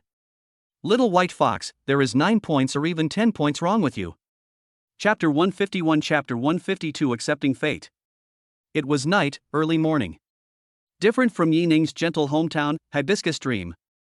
At the border between Yunnan province and Myanmar, Lin Sun, who had been worried for a long time, finally received a call from the United States. In order to do things for Tao Jinlai, he sent his wife and daughter abroad in advance. When he saw the familiar number, he felt a little more at ease. "Hello? Honey, my daughter and I are already in San Francisco. When are you coming over?" The familiar voice of his wife came from the phone, and from time to time, his daughter's voice was also heard. However, Lin Sun's wife certainly couldn't see it. After Lin Sun heard what she said, his face turned pale in an instant. Beads of sweat the size of beans fell like rain, and the hand holding the phone couldn't stop shaking. "Ha ha." Lin Sun laughed dryly, took a deep breath and said, "Wife, are you and your daughter in San Francisco now?" "Yeah. Didn't you say you've made arrangements here? Someone's coming to pick us up." "We'll take a car after getting off the plane." "We're already in San Francisco." Although he had a glimmer of hope, hoping that his wife had said something wrong, or that he had heard it wrong. But now that it has been confirmed, Lin Sun's already pale face has become even uglier, and it can be said that he looks as pale as death. He did arrange for someone to pick up his wife and daughter here, but not to San Francisco, but to Oakland. Although the two cities are not far apart, it is wrong. So, there is only one possibility that led to the current situation. Lin Sun closed his eyes and finally accepted the reality. In a gentle voice, pretending nothing had happened, he said, "Wife, can you hand the phone to the person who came to pick you up? I want to talk to him." "Yeah, okay." After a moment, there was a burst of noise, and then it finally became quiet again. The person on the other end of the phone didn't speak, but Lin Sun knew he was listening. Now, he could only hear his own breathing and heartbeat. "Who are you?" Lin Sun finally spoke. "Ha, Mr. Lin, you are so smart, why do you ask such a stupid question?" Although it is poor Chinese, the meaning is clearly expressed. "What do you want in exchange for releasing my wife and daughter?" "Mr. Lin, don't worry, we will take good care of your wife and daughter. As long as you do your job well, it will be fine." Without waiting for Lin Sun to ask any more questions, the other party hung up the phone. Hearing the busy tone on the phone, Lin Sun's tense body suddenly relaxed and he collapsed to the ground. He knew without asking that the other party was Yi Ning's man. However, he never imagined that Yi Ning would be so powerful as to extend his hand to the United States. He also sent people to wait at the airport before the plane carrying his wife and daughter landed. How terrifying is this person? But no matter what, he no longer dared to have any thoughts that would harm Yi Ning. This person has accurately grasped his weakness. Come out. People sent by Yi Ning. Lin Sun leaned on the car and shouted loudly towards the wilderness. He knew that since Yi Ning could easily track the whereabouts of his wife and daughter, how could he not send someone to follow him? Sure enough, as soon as he finished speaking, the roar of an engine was heard in the distance. After a while, 3 off-road vehicles drove out from the darkness, shining their lights, illuminating the surrounding area like daylight. Lin Sun half closed his eyes, and it took him a while to adapt to such strong light. When he came to his senses, there were no less than 10 figures standing around him. "Ah, Mr. Lin, it's really not easy for us to follow you all the way." The middle-aged man in the lead held his eyes, looking gentle and polite, with a warm smile that made people feel like spring breeze. However, those standing behind him were all tall, burly, muscular men, and each of them looked intimidating. "What do you want me to do?" Lin Sun didn't waste any words. Now the brand was in someone else's hands, and he had been pushed to the edge of the cliff and had no choice. Of course we will follow Tao Jinlai's wishes. Of course, whether we will follow them completely depends on you, Mr. Lin. This sentence has been said very bluntly. He was asked to change the knife from being in Tao Jinlai's hand to being in Yi Ning's hand. The goal has not changed, just Yi Ning is missing. Okay, but after this is done, you have to let me go to the United States to reunite with my wife and daughter. Ha ha. The middle-aged man grinned. "Mr. Lin, you should not be too greedy." Lin Sun naturally knew that with Yi Ning's ruthlessness, he would never let him go. The sentence I just said was just a little hope that almost never saw the light of day. Then, he nodded resignedly. "Can that guarantee the safety of my wife and daughter?" "I don't know about the future, but at least I can now," the middle-aged man said confidently. "That's enough." Lin Sun breathed a sigh of relief. His fate was already determined, but it was enough that his wife and daughter were alive. "Go ahead, Mr. Lin. I believe you are a smart person and know what to do and what not to do." In full view of the crowd, Lin Sun and 2 of Yi Ning's men got into the car and drove towards Myanmar together. 2 days later, in a dense forest in Myanmar. "I hope your boss will keep his promise and not embarrass my wife and daughter." Lin Sun's eyes were clear as he looked towards the west, where all his concerns lay. "Don't worry, you've done a great job. Our boss is certainly not someone who breaks his promise." Behind him, one of the big men patted him on the shoulder. "Lin Sun, is there anything else you want to say?" "No more, let's do it." Following Lin Sun's words, there was a loud bang and the birds flying above the dense forest were startled and fled in all directions. Lin Sun fell to the ground under the dense forest. 2 hours later, in the president's office of a Ning group, Yi Ning received the news of Lin Sun's death. "Boss, the people arranged by Lin Sun have passed the checkpoint. What should we do?" Luo Hong asked while drinking tea. Yi Ning thought for a moment and raised his head. "Don't worry about him. Just withdraw our people and keep the evidence of Tao Jinlai hiring a killer." At this time, the clouds began to clear and the chess game became clearer. Be prudent and protect yourself so as not to be suspected. Good. Luo Hong naturally didn't understand all those twists and turns, so he just did whatever Yi Ning said. What about Lin Sun's family? Let Dawson Capital settle them down. Since they don't know, let them be kept in the dark forever. Yi Ning doesn't think he is a good person, but he can't do anything to 2 innocent people. Half an hour later, Luo Hong went back to arrange work. Wei Junlan pushed the door open and walked in with a stack of documents. "Secretary Wei, why do I have more work to do after I hired you?" Yi Ning pinched his brows, feeling helpless.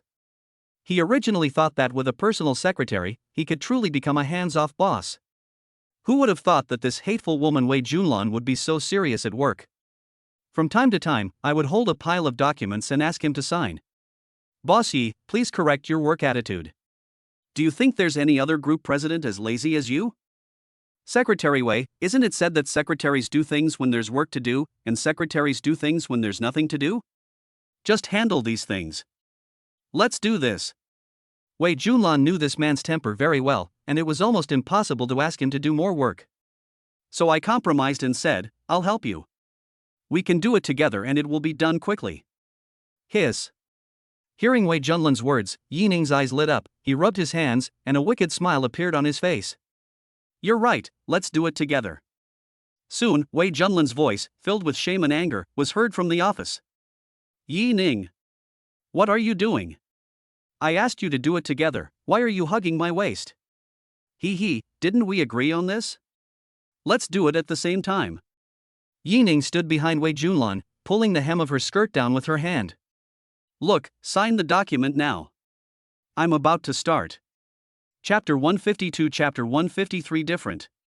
After playing small games with Wei Junlan in the office for 2 hours, the two finally finished their work breathlessly. Wei Junlan, in particular, was exhausted from working 2 jobs at the same time. My hands and legs were sore, and I collapsed on the sofa and didn't want to move for a moment. So much so that after get off work. Just as Yi Ning was about to open Wei Junlan's car door, Wei Junlan sternly ordered him to get out of the car and refused to let him follow her back to Jingshui Garden no matter what. Well. Looking at the taillights of the car driving away, Yi Ning could only shrug helplessly. He is still thinking about scoring twice. Today, because Wei Junlan still had to look at documents and the like, she could only develop 2 secret realms, which was a bit of a pity. Let's go back to the rose garden. Yi Ning sat in the back seat of the car, closed his eyes and said, Okay, Mr. Yi. Perhaps because he noticed Yi Ning's slightly tired expression, the driver drove very steadily today. Yi Ning even fell asleep in the middle of the meeting. Looking through the rearview mirror, the driver felt very emotional. No wonder Yi Ning was able to become the president of the group in his 20s. So rich, yet so hardworking. I was so tired that I fell asleep in the car. It seems that the position of president is very busy. Hey! Who is this? What a rare guest. As soon as Yi Ning opened the door of the villa, he saw Annie standing in the living room with a cup of coffee and wearing pink slippers. Fairy, I missed you so much. Facing Annie's ambiguous tone, Yi Ning acted as if he didn't hear it, with a smile on his face that looked like a flower blooming. Of course, in that 0.1 second just now, he did reflect on the fact that he had not returned home at night for the past few days. Especially the fact that he was stuck in the honeypot and couldn't extricate himself, which led to him pulling it out for several days, was indeed something he did wrong. Oh. Miss me? Annie sneered, her face darkening as she said, When you were being affectionate with that Miss Wei, could you still remember me? Of course I can't forget you, Fairy. Those are just colorful flags. Only you are my true and legitimate child. Mouth area. Annie made a disgusting gesture and didn't bother to care about this person anymore. After a while, she glanced at Yi Ning. She still couldn't leave him alone, so she asked, Have you eaten? Not yet. Yi Ning shook his head, his mouth grinning to the back of his ears. He naturally knew that the fairy's question meant that she was not going to pursue the matter. He ran to and in a hurry and hugged her in his arms. Sniff. Annie sniffed, her pink nose moved slightly, and she frowned, looking very cute. What's wrong? Yi Ning looked down at the beauty in his arms and asked gently. Clivia. What? Yi Ning was slightly surprised. Annie rolled her eyes and pushed Yi Ning away with a little force. I'm going to make you some food, go take a shower. Good. Yi Ning nodded and walked towards the stairs. As soon as he took a step, he heard Annie's clear and pleasant singing coming from the kitchen. You smell of her perfume. It's my nose's fault for not being able to smell her beauty. Forehead. Yi Ning suddenly realized that the fairy was hinting at him. After filling the bathtub with hot water and lying in it, Yi Ning breathed a sigh of relief and comfort. Then I heard a knock on the door. Husband. As soon as the other party opened his mouth, Yi Ning recognized who it was. Suile, why are you looking for your husband at this time? Suile carefully opened the glass door of the bathroom, her face flushed and her smile a little embarrassedly. But he still mustered up his courage, bent over and quietly sneaked in, then closed the door again. It was not until Suile came to the bathtub that Yi Ning could see through the mist how coolly she was wearing. Before coming in, she changed into a light green bikini. A translucent gauze scarf tied around the waist makes her look more sexy and hazy. She has fair skin and a slim figure. There is not a speck of fat on the body, and every part is just right. Especially the place that she was most proud of and that attracted Yi Ning the most was bulging and about to burst out. This made Yining's eyes jealous and he couldn't help swallowing. Suile saw Yining's reaction clearly and a happy smile appeared on her face. Hey. My husband still likes her very much. Honey, can I help you take a bath? Okay. Yining nodded. After getting Yining's consent, Suile was also very happy. He lifted his foot and stepped into the bathtub, moving his body behind Yining. He picked up a towel, applied shower gel on it, and rubbed Yining's back from top to bottom. It's just that her technique is a little clumsy and her strength is a little lacking, not as good as those young ladies in the club. Of course, Yining would not say this to anyone. Pooh. It's all Han Yu's fault, that LS, for taking him to spend money in those places. Otherwise, why would he, a gentleman, go to those places? Hiss. Honey, what's wrong? Did it hurt you? Suile asked nervously when she heard Yining taking a breath. It's okay, the towel is just a little dry. So, how about this? Along with Suile's question, Yining only heard rustling sounds. Then, a warm and soft touch pressed against his back. Especially the familiar outline made Yining distracted. Suile, what are you doing? Yining didn't notice that his tone of voice was a little difficult. Suile shook her head without answering, just shaking her body silently. Suddenly, the air was filled with a hot breath, fine and sticky. Yining closed his eyes, looking very happy. Suile blushed and served silently. It was a long time before Suile's timid voice was heard. Front. When Yining turned around, he saw Suile's red cheeks with a smile on her face. He leaned forward slightly, put his mouth next to Suile's crystal clear little ear, and whispered softly, Suile, you are great. After saying that, without waiting for Suile to make any move, Yining stood up directly from the bathtub, took 2 steps, and finally sat on the edge. Come here, husband will teach you something different. Just now, when he turned around, he suddenly remembered some plots that only appeared in movies. I haven't tried it before, but seeing Suile's big and full breasts, I think I might give it a try. You're bad. Although she felt embarrassed, Suile still moved over, somewhat afraid to look at Yining, and asked in a low voice, how do I do it? Yining liked Suile's well-behaved and shy look the most. He stroked her soft hair and asked, have you seen your name? I've seen it. Suile looked confused. She didn't know why Yining suddenly brought this up. Don't you think it would be interesting to let the heroine Sanya learn the Analects? What's the meaning? He.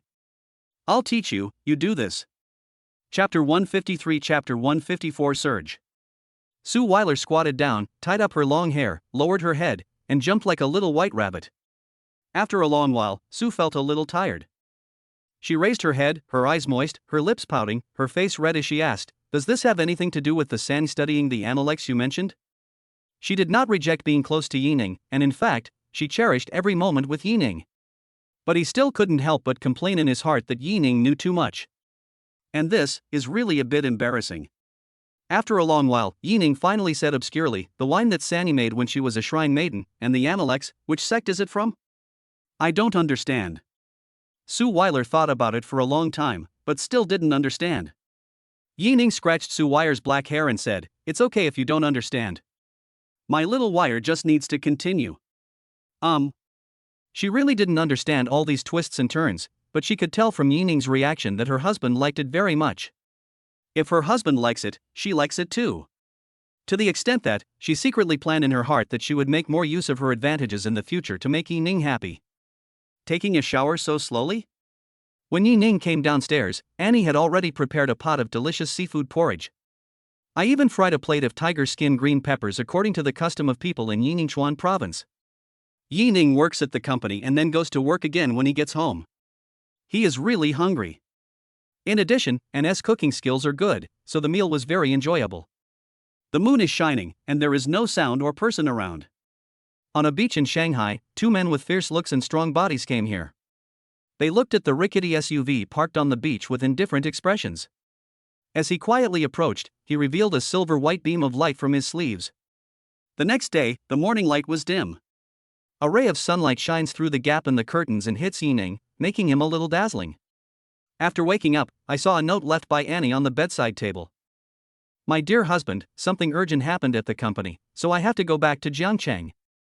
You have to take good care of yourself. Love you, Anne. When I reached into the quilt, I found that the place wherein slept was already cold. It seemed that she had been away for at least a few hours. She must have gone back so quietly because she was afraid of waking him up. Annie's departure made Jining feel a little lost, but then he saw the message sent by Luo Hong in the early morning on his mobile phone. First, the security company had personally escorted Annie and Secretary Xiaoyan onto the plane. Second, the news of the death of Wu Fengjiu and Lu Feiyang. Seeing the news, Yining couldn't help but feel a chill down his spine. Especially seeing the two bodies in such disfigured state, it was truly horrific. That's really cruel. Of course, this was also deliberate. Unexpectedly, Wu Fengjie and Lu Feiyang ran outside specifically to seek excitement. If you stay in the villa area, you won't be absolutely safe, but at least you won't lose your life so easily. Thinking of this, Yining called Luo Hong. The phone rang once and was connected. It was obvious that Luo Hong had been waiting for Yining's instructions. Boss, what should we do next? Tao Jinlai is no longer of any use. Yining turned the note left by Annie with his fingertips and said without a trace of emotion. I understand. I'll contact Pei Zhang immediately. Luo Hong understood and then asked, what about his adopted son? The cheap son naturally refers to Tao Xian. Didn't you say someone would take care of him? The boss is really wise. Luo Hong couldn't help but compliment. After Yining's reminder, he also thought of Chen Shu. This woman had been bullied by Tao Xian and hated him the most. Now that Tao Xian is about to be sentenced, once his case is determined, how can he not find someone to take care of him? Furthermore, since Tao Jinlai could attack Wu Fengjiu and Lu Feiyang, how could he let the offspring of these two people go? For Tao Xian, prison is the safest place. When he is released from prison, real hell will be waiting for him. After having breakfast and saying hello to Suile, Yining took a car to a Ning group.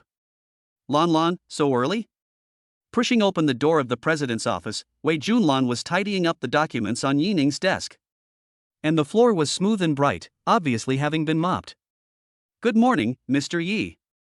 During work, Wei Junlan, as always, carried out her duties seriously and conscientiously, and bowed to Yining in a formal manner.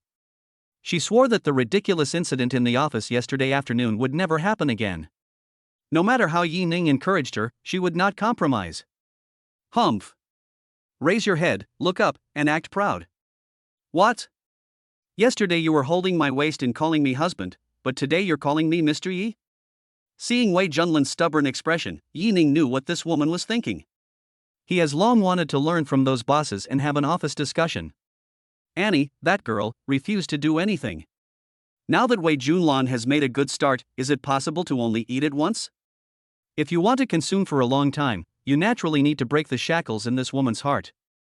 Hearing Yining's words, Wei Junlan's glowing white face suddenly turned red. Especially when he saw Yining pick up some documents on the table, the handwriting on them was crooked. As a graduate student at Kyoto University, her handwriting is not particularly professional, but at least it can be considered elegant. The handwriting on these pages is the most sloppy she has written in recent years. There was one in particular where she signed Yining's name with an inappropriately placed horizontal line drawn with a ballpoint pen, and even the paper was punctured.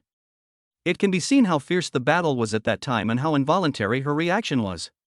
The ointment should be stored in a cool, dry place. Otherwise, the more you don't want to remember something, the more it will automatically come to your mind. This is what Wei Junlan is like at this moment. So, her face turned red at a speed visible to the naked eye, and even her fair neck was faintly pink. Defense so low? Seeing Wei Junlan's expression, Yining was a little surprised. He just mentioned it twice, and he's so shy? When Wei Junlan hurriedly walked out of the office, a lot of her lipstick had been rubbed off. She was a little annoyed. Why did she fall in love with such a scoundrel? Although it wasn't as practical as yesterday, he still kissed her until she was full and her vagina was full. Sister Lan, you're back? When Wei Junlan walked into the secretariat, a young girl who looked like she had just graduated greeted her with a smile. But soon, she noticed that Wei Junlan was a little different from before. Sister Lan, what good news happened? Why are you smiling so happily? I feel like you've been in good spirits lately. Ha, Kyer, you just realized it now? I knew it a long time ago. Sister Lan, do you have a new boyfriend? The speaker was the only married woman present. She had already noticed the changes in Wei Junlan before.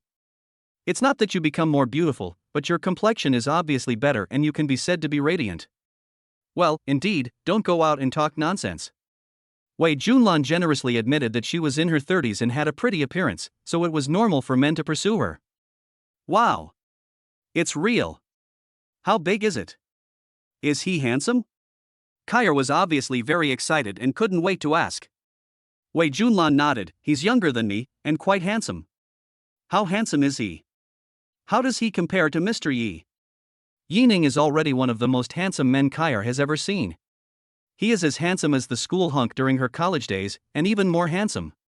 A strange look flashed across Wei Junlan's face. That's about right. Chapter 154. Chapter 155. Wei Junlan's reluctance. In the afternoon, Wei Junlan left the president's office less than 10 minutes later and hurried back with a pale face and documents in her arms. What's wrong? Yining raised his eyebrows. He had never seen Wei Junlan so panicked. Yining, the front desk reported that several police officers came downstairs and asked for you by name. As she spoke, Wei Junlan's fingertips clenched tightly, and the paper in her arms was wrinkled. She was really scared, and a layer of cold sweat had already seeped out of her back. Although she still doesn't know about Wu Fingjiao's death, being called by the police can be a good thing. Seeing her panic-stricken look, Yining stood up and hugged Wei Junlan in his arms. He patted her back gently with his large palm and said soothingly, "Don't worry, let's invite the other party up first." Indeed, Yining's heart was not as calm as the surface of a lake. Could it be that something went wrong and a flaw was revealed? But no matter what, if you can't avoid it, just face it honestly. Not long after, Secretary Kyer came to the reception room with several police officers. Wei Junlan was not in the reception room because she was not in a suitable condition to attend. What relieved Yining was that the police only asked a few questions about where he was early this morning. After he answered honestly, several police officers collected the notes and left one after another. From the police's questions, Yining also confirmed his guess. The deaths of Wu Fingjiao and Lu Feiyang had a very bad impact, and the police in Shanghai were very busy. Because he had a grudge against Wu Fingjiao, he was also included in the list of suspects. Of course, the deaths of Wu and Lu had little to do with him, so he didn't have to worry about anything. Yining felt relieved, but Wei Junlan was still frightened. Yining, what's going on? Not long after the police left, she hurriedly opened the door, held Yining's hands with both hands, and asked anxiously. "It's nothing serious, don't worry." Yining held her in his arms and comforted her softly. Real? Wei Junlan raised her head, with a hint of mist in her eyes, and bit her red lips lightly, confirming again and again. She felt like she would burst into tears as soon as Yining denied it. Real. Yining leaned over and gently bit Wei Junlan's lips. As their lips and teeth blended together, the two kissed again. Perhaps the panic in her mind had not completely dissipated, and for the first time, Wei Junlan took the initiative to put her little tongue into Yining's mouth. Only in this way could she clearly feel that Yining did not lie to her. Yining, you should think carefully about how to protect yourself before doing anything, okay? After the kiss, Wei Junlan did not leave Yining's arms. She put her face on Yining's chest and whispered softly. I know. Feeling something warm in his arms, Yining closed his eyes and replied. Although today's incident was not directed at him, it made Yining feel uneasy for a moment. At that moment, he thought of his parents, Yi Xiaogua, Annie, Suile, Mo Qingqing, Bai Ilua, and Wei Junlan. What should they do if something really goes wrong? He had never felt as much as he did today that there were so many people around him who needed his love and protection. What grudge? What benefits? None of it matters. As long as I can stay with the people I cherish, nothing else matters. Just as the two of them hugged each other tightly and were tender to each other. The ringing of the phone broke the silence. Wei Junlan's delicate body trembled slightly, but she still did not leave Yining's arms. She likes this very much, and can even be said to be greedy for it. Xiaogua? Yining didn't expect that the call was from Yi Xiaogua. It's really strange that this girl would call him on her own initiative. Brother Yi Xiaogua's pleasant and crisp voice came from the other end of the phone, with a hint of coquettishness. Yining knew it was no good when he heard it, and said helplessly, "Let go." He, brother, isn't it time to fulfill your promise to me? What did I promise you? Yining pretended not to know. Yi Xiaogua suddenly became anxious. "Hey, brother, you said you would buy me a sports car, how could you forget?" Is that true? Brother Humph. Yi Xiaogui refused. "You will lose your most lovely, beautiful, and well-behaved sister if you do this." I still have Xiao Xiao. How can a cousin be as good as a biological sister? Anyway, I have already filled out the school application. I will go to Jiangqing to find you in a few days. Slightly. Afterwards, Yi Xiaogua chatted with Yi Ning about the recent situation at home and then hung up the phone. Your sister? Wei Junlan had been holding Yi Ning, so she could naturally hear their conversation clearly. Yeah. Yi Ning took the initiative to click on Yi Xiaogua's photo and handed the screen to Wei Junlan. It's a pretty girl. I have to say you have really good genes. Wei Junlan didn't exaggerate at all when she said this. Yi Ning is very handsome. She has lived for decades and has seen so many handsome men that she is attracted by Yi Ning's looks. I didn't expect Yi Ning's sister to be so beautiful. It is conceivable that Yi Ning's parents are also very good looking. Otherwise, how could such good looking siblings be born? While Wei Junlan was amazed, Yi Ning fell into thought. The matter of the Tao family has basically come to an end. When the time comes, we can just give the Yin family a heads up and target them a little bit to make things difficult for them. There is no need for him to be in charge in the Magic City anymore. Of course, the main reason was that he wanted to return to Jiangcheng.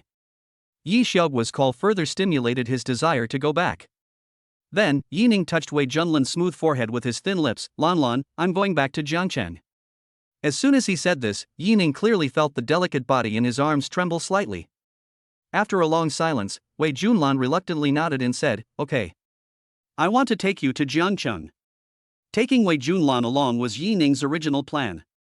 Unexpectedly, Wei Junlan shook her head, as if she had made a major decision after careful consideration, and said, No, I'll stay here for the time being.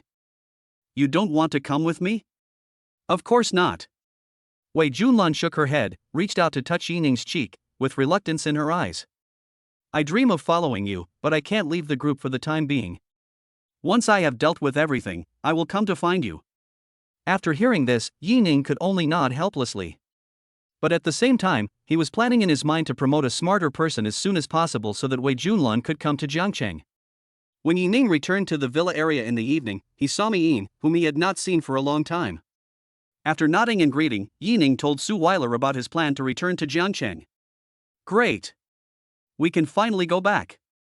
Suile danced with joy. By the way, Xiaogua will be here then, and you can play together. Suile had only seen Yi Xiaogua through video. The two added each other's contact information and chatted frequently. Now that she can finally see the real person, she is a little excited. While being happy, Suile remembered some things. He stretched out his finger and poked Yi Ning's arm. Have you ever told Xiaogua about Sister Annie? Yi Ning touched the tip of his nose. Not yet. Okay. Suile pursed her lips. She knew that Yi Ning didn't dare tell these things to his family. This playboy.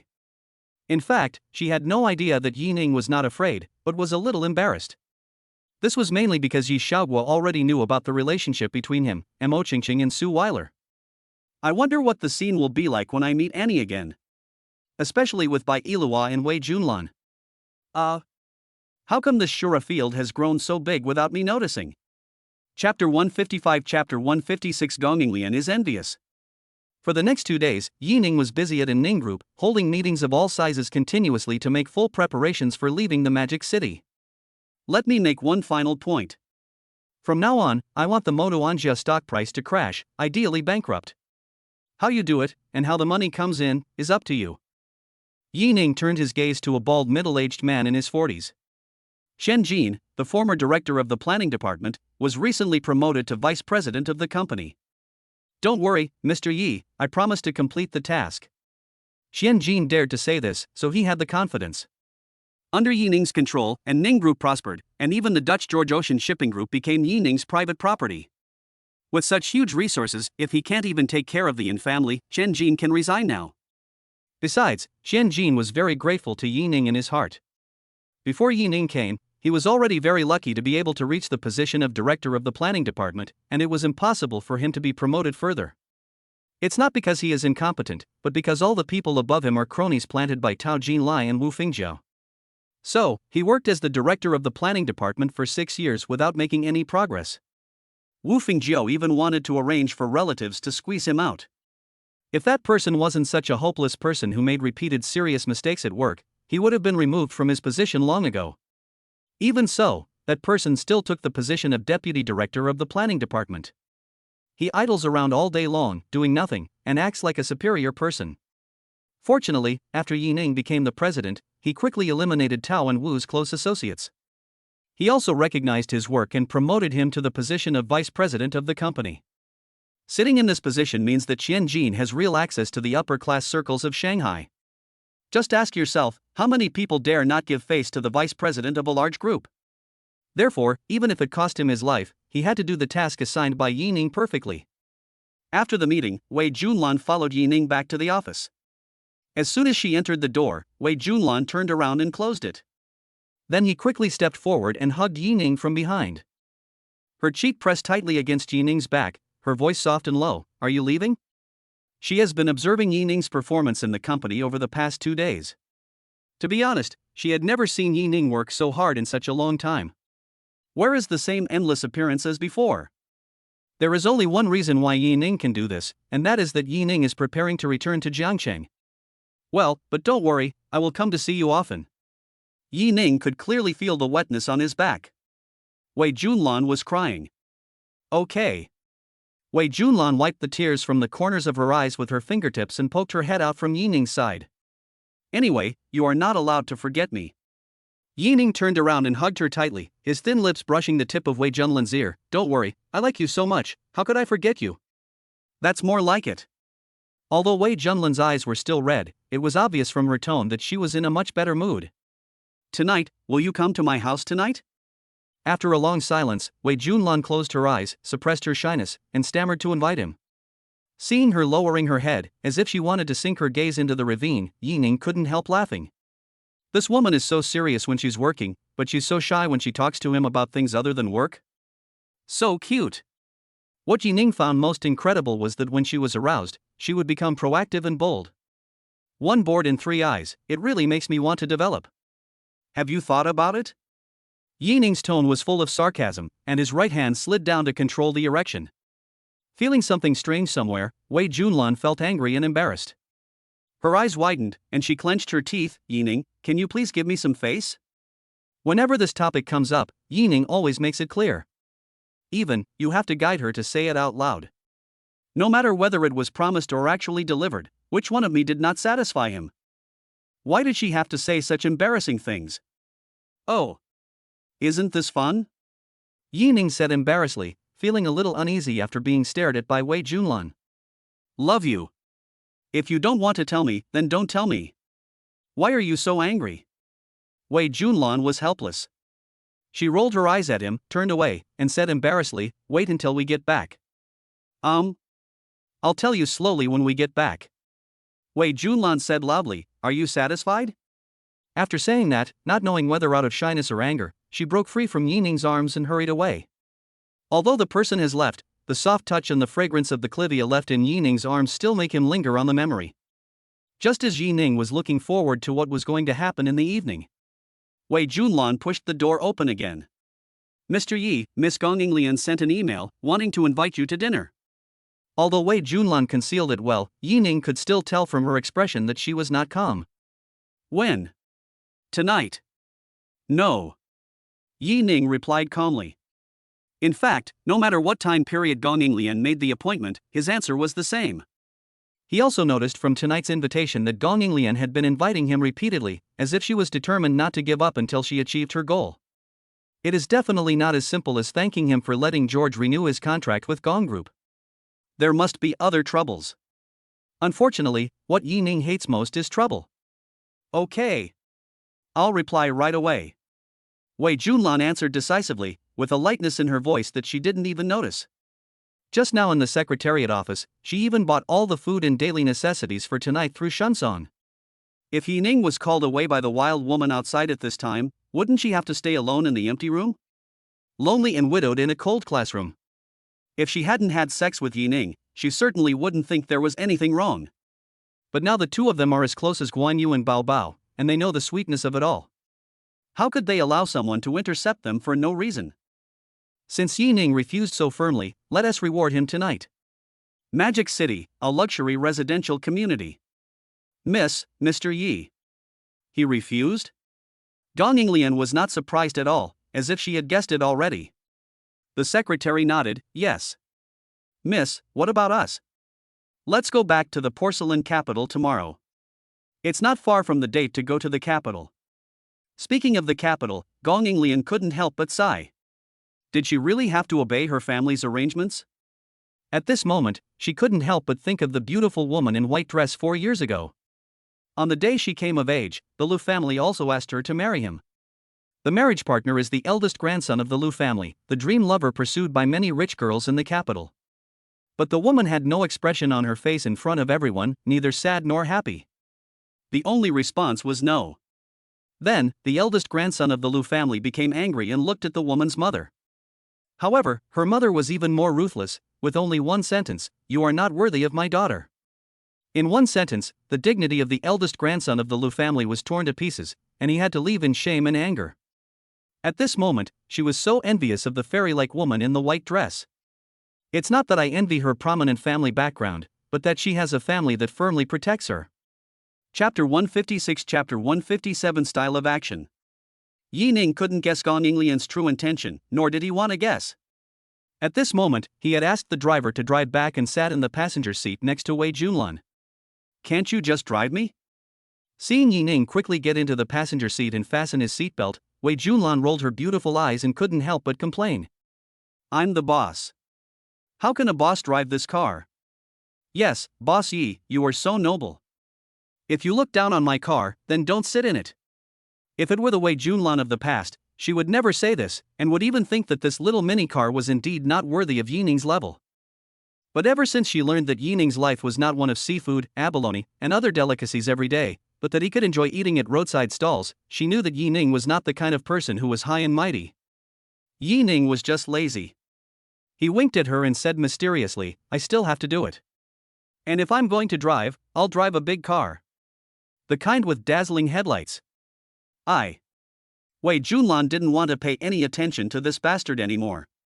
What he said was always full of deep meaning. But when I think about it, I get angry. Why is it that I am always controlled by him? Whether it was in terms of language or other aspects, she was being dominated by her younger brother who was so much younger than her, and she really couldn't accept it. So he said angrily, if you want to get in my car, you have to pay double the money. Okay, I'll give it to you. Yi Ning nodded, and when Wei Junlan reached out her hand, she grabbed her soft hand and slightly relaxed her grip. Then he accurately captured Wei Junlan's cherry lips, and as their lips and teeth blended together, the kiss became more and more passionate. Ah! When Yi Ning and Wei Junlan were kissing, suddenly, a scream broke the silence.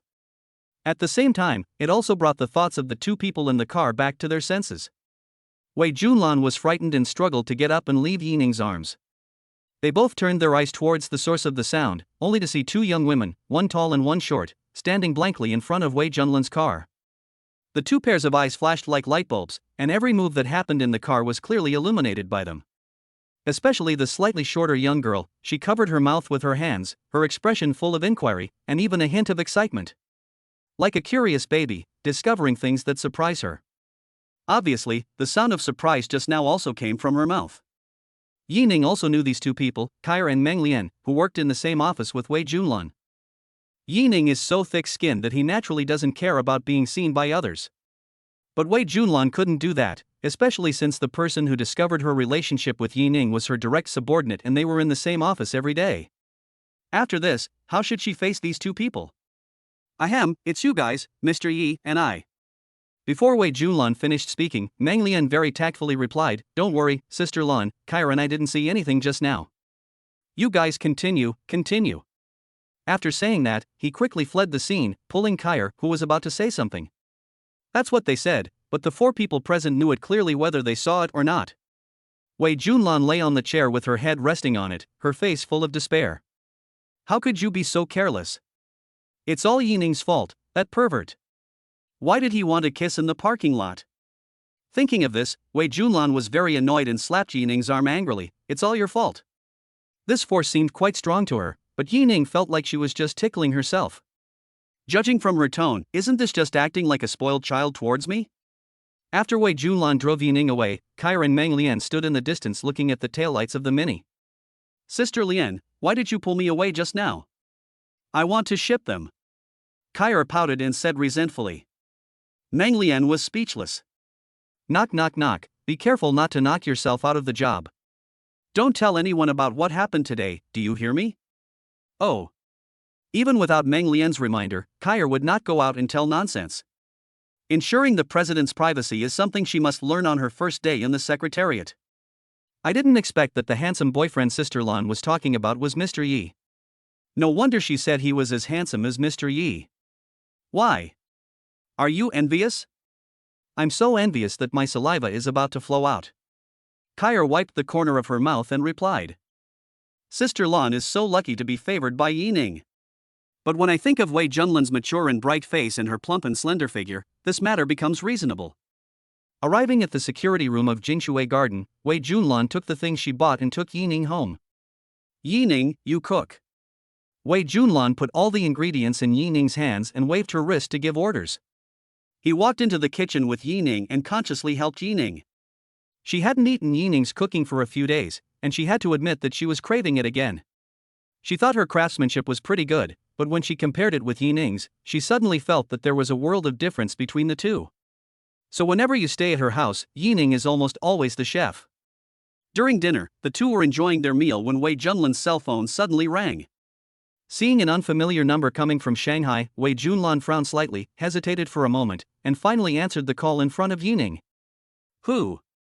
As Wei Junlan opened her mouth to ask, a woman's furious voice came from the phone. You bitch, you finally answered my call. I'm telling you, my youngest son is getting married. Transfer 300,000 yuan to me right away, and I won't hold you responsible for killing my son. The woman's voice was very loud and her curses were very unpleasant, so Yi Ning could naturally hear them clearly. He quickly realized that the woman on the other end of the phone was Wei Junlan's ex-husband's mother, a 60-year-old shrew.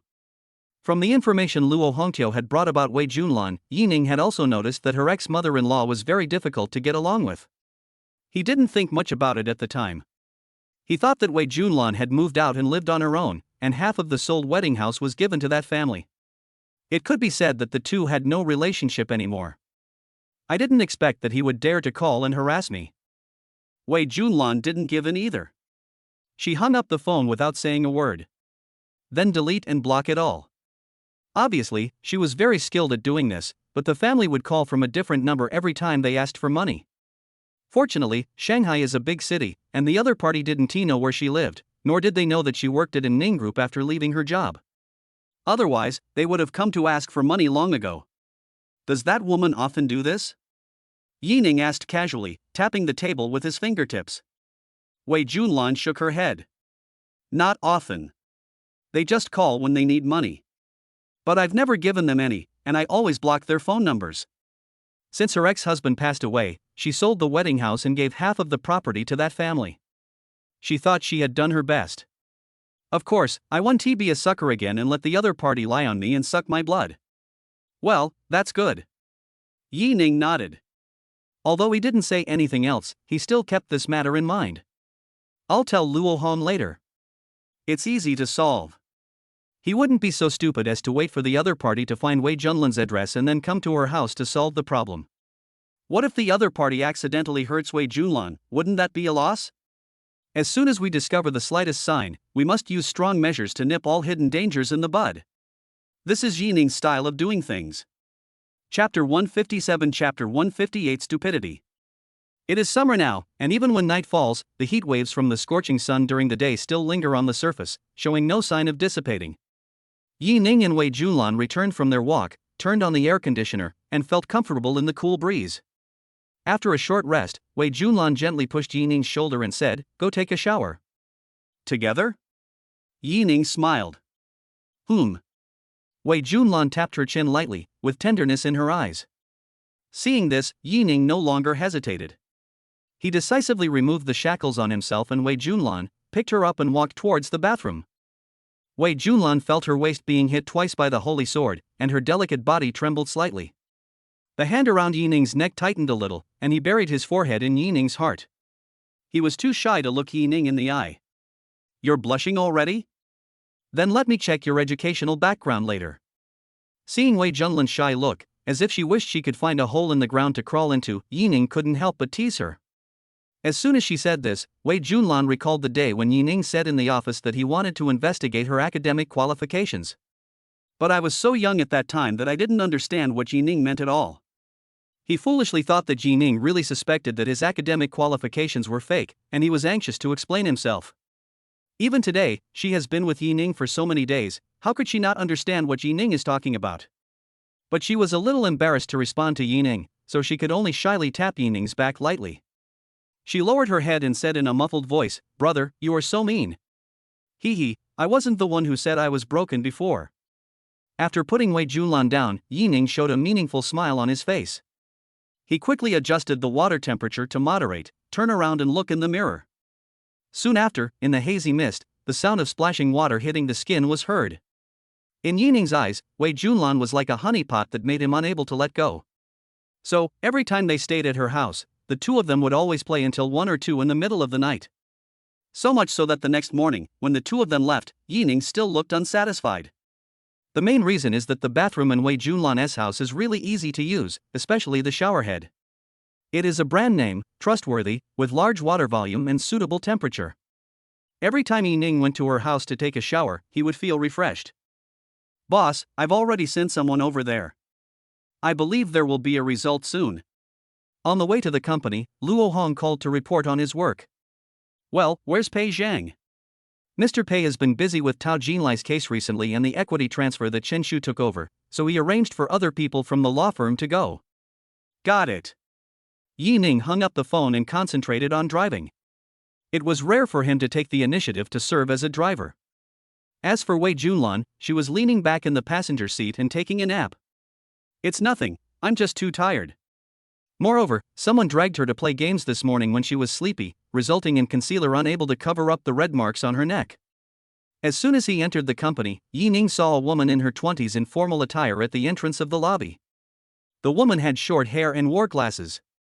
She looked intelligent and capable, dressed like a strong woman. Although her appearance is not as beautiful as Anne's, she is very attractive and looks good when combined with the temperament of a female president. Behind her, there was a young woman who, judging by her attire, must be her secretary. "Hello, Mr. Yi." When the woman saw Yining walk into the door, she stood up from the sofa and walked over slowly. In fact, Yining felt that this woman looked familiar when he first saw her. Only when she came closer did he recognize her. Yining extended his hand and lightly touched the woman before withdrawing it, nodding and saying, "Ms. Chen, nice to meet you." The person who came was Chen Shu, Tao Jinlai's adopted niece, the woman who currently controls almost all of Tao Jinlai's property. Chen Shu had beautiful makeup on, but Yining still caught a glimpse of a dark spot under her eyes. It seems that recent events have exhausted her.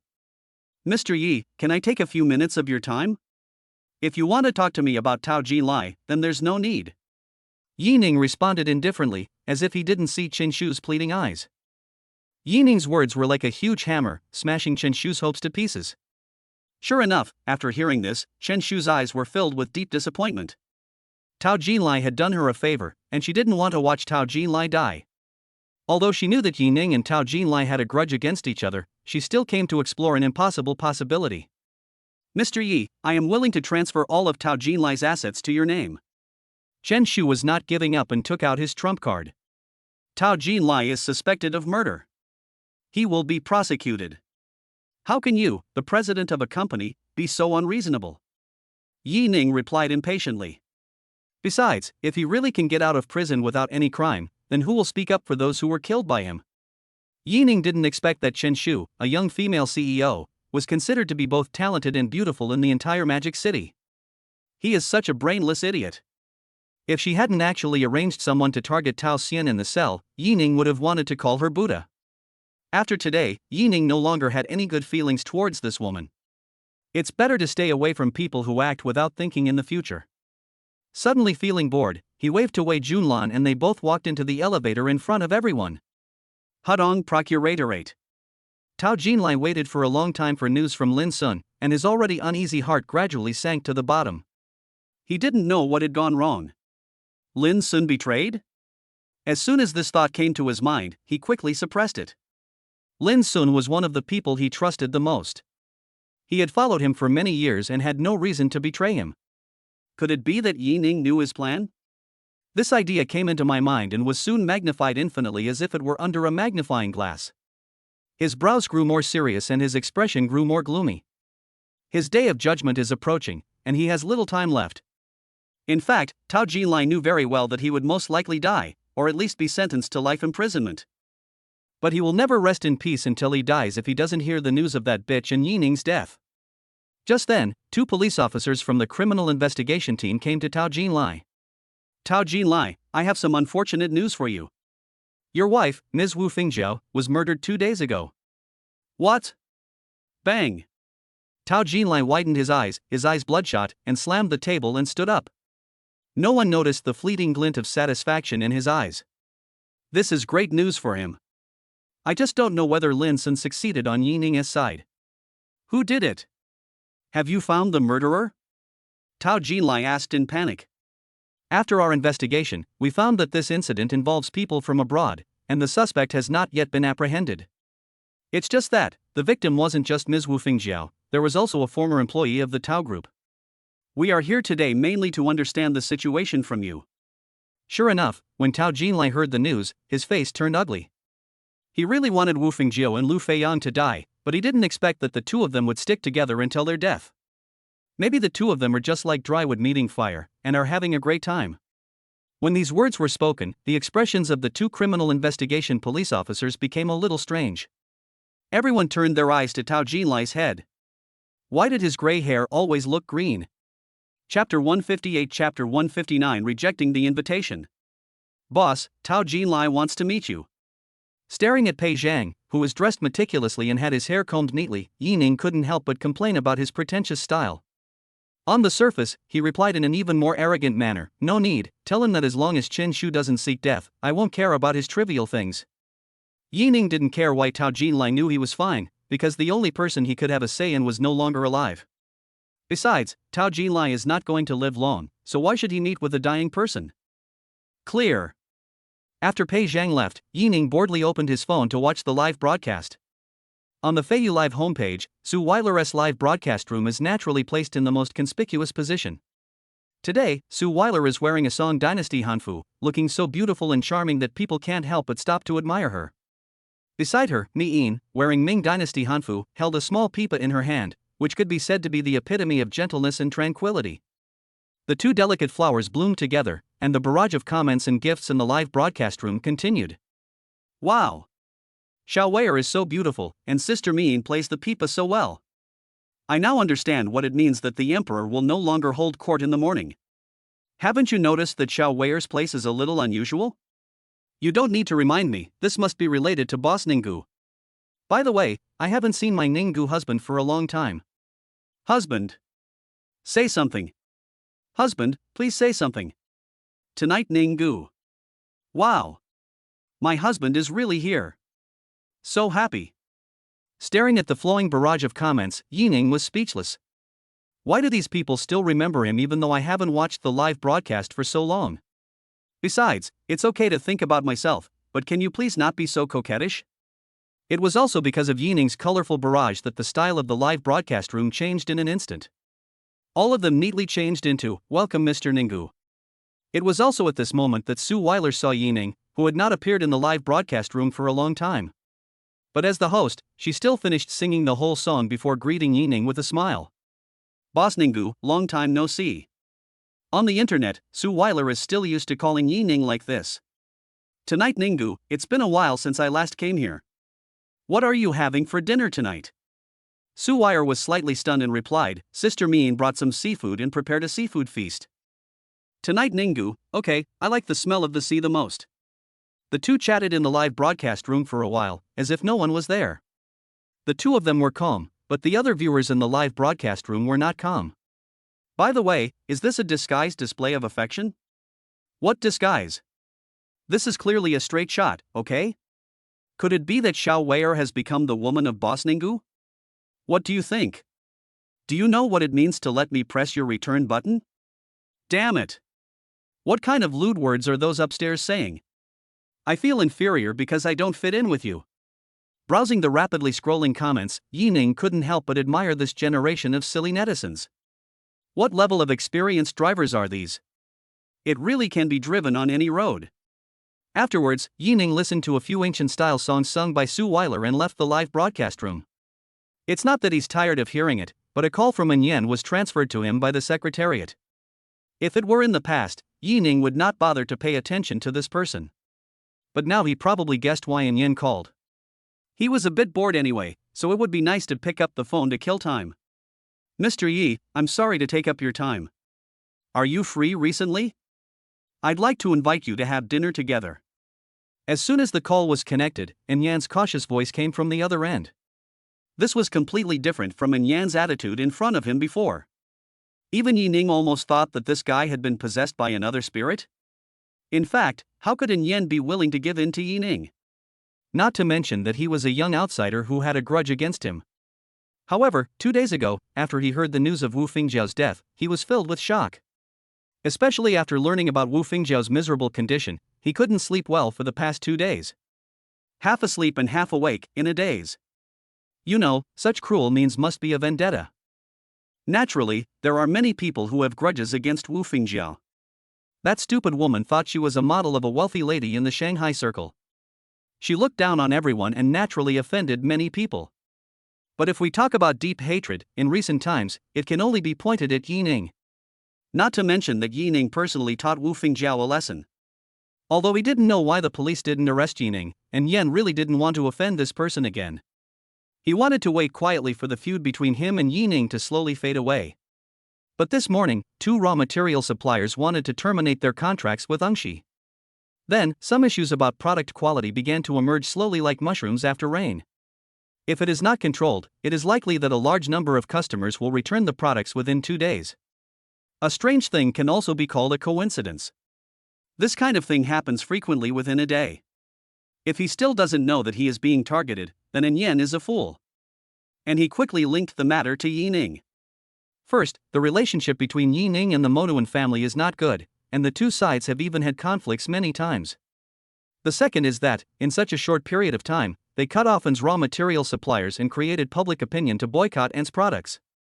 Anyone who can do this is definitely not an ordinary small-time guy.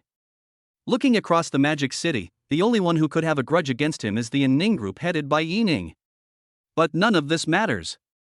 The worst that can happen is that you lose some money. Money is just something outside of your body. The important thing is that Yining took action against the Yin family. This shows that Yining will not let them go. In Yan's opinion, if Yining could kill Wu Fingjiao, then he could kill him. So he is really scared now, afraid that Yining will also attack him. Therefore, Yen had to make this call. He wanted to reconcile with Yining and save his own life first.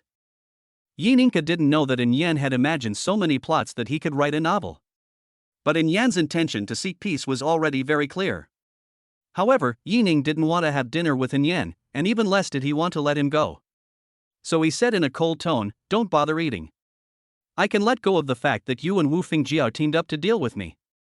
But you actually made my Annie sad, so I will definitely not let you off easily." After saying that, Yining didn't care about Yan's reaction and hung up the phone directly. Hearing the busy tone on the phone, Yen held the phone with a dull look in his eyes, and did not move for a long time. Yining's words were like thunder, roaring in his ears and completely stimulating the fear factor in his body. At this time, Yen once again received news that a supplier refused to cooperate. He couldn't help but smile bitterly. Facing a behemoth like the Ning group, the Moduan family was still too weak. But at the same time, he hoped that Yining would only target the Yin group's economy and forget about him like air. How could he know that Yining had never thought about what to do to him? It was all his conjecture. What Yining was planning was just to make the Moduan family bankrupt so that Annie could be happy. Chapter 159 Cleaning the Glass. In the next few days, apart from occasionally checking the stock price information of Yin group, Yining almost always dragged Wei Junlan to the office to discuss major life events. Although Wei Junlan would secretly swear never to hang out with Yining at the workplace again after each incident. But he could never resist Yining's constant nagging, and finally gave in and took the initiative to cater to him. In particular, one night, after the two had dinner in a restaurant, Yining insisted on taking her back to the company. Although she knew what Yining was going to do, she didn't expect Yining to actually do it through the French window. After that, whenever Wei Junlan thought of her embarrassing appearance pressed against the huge glass window, she felt ashamed. Even the beautiful neon lights and the endless stream of vehicles under the moonlight seemed a little inappropriate.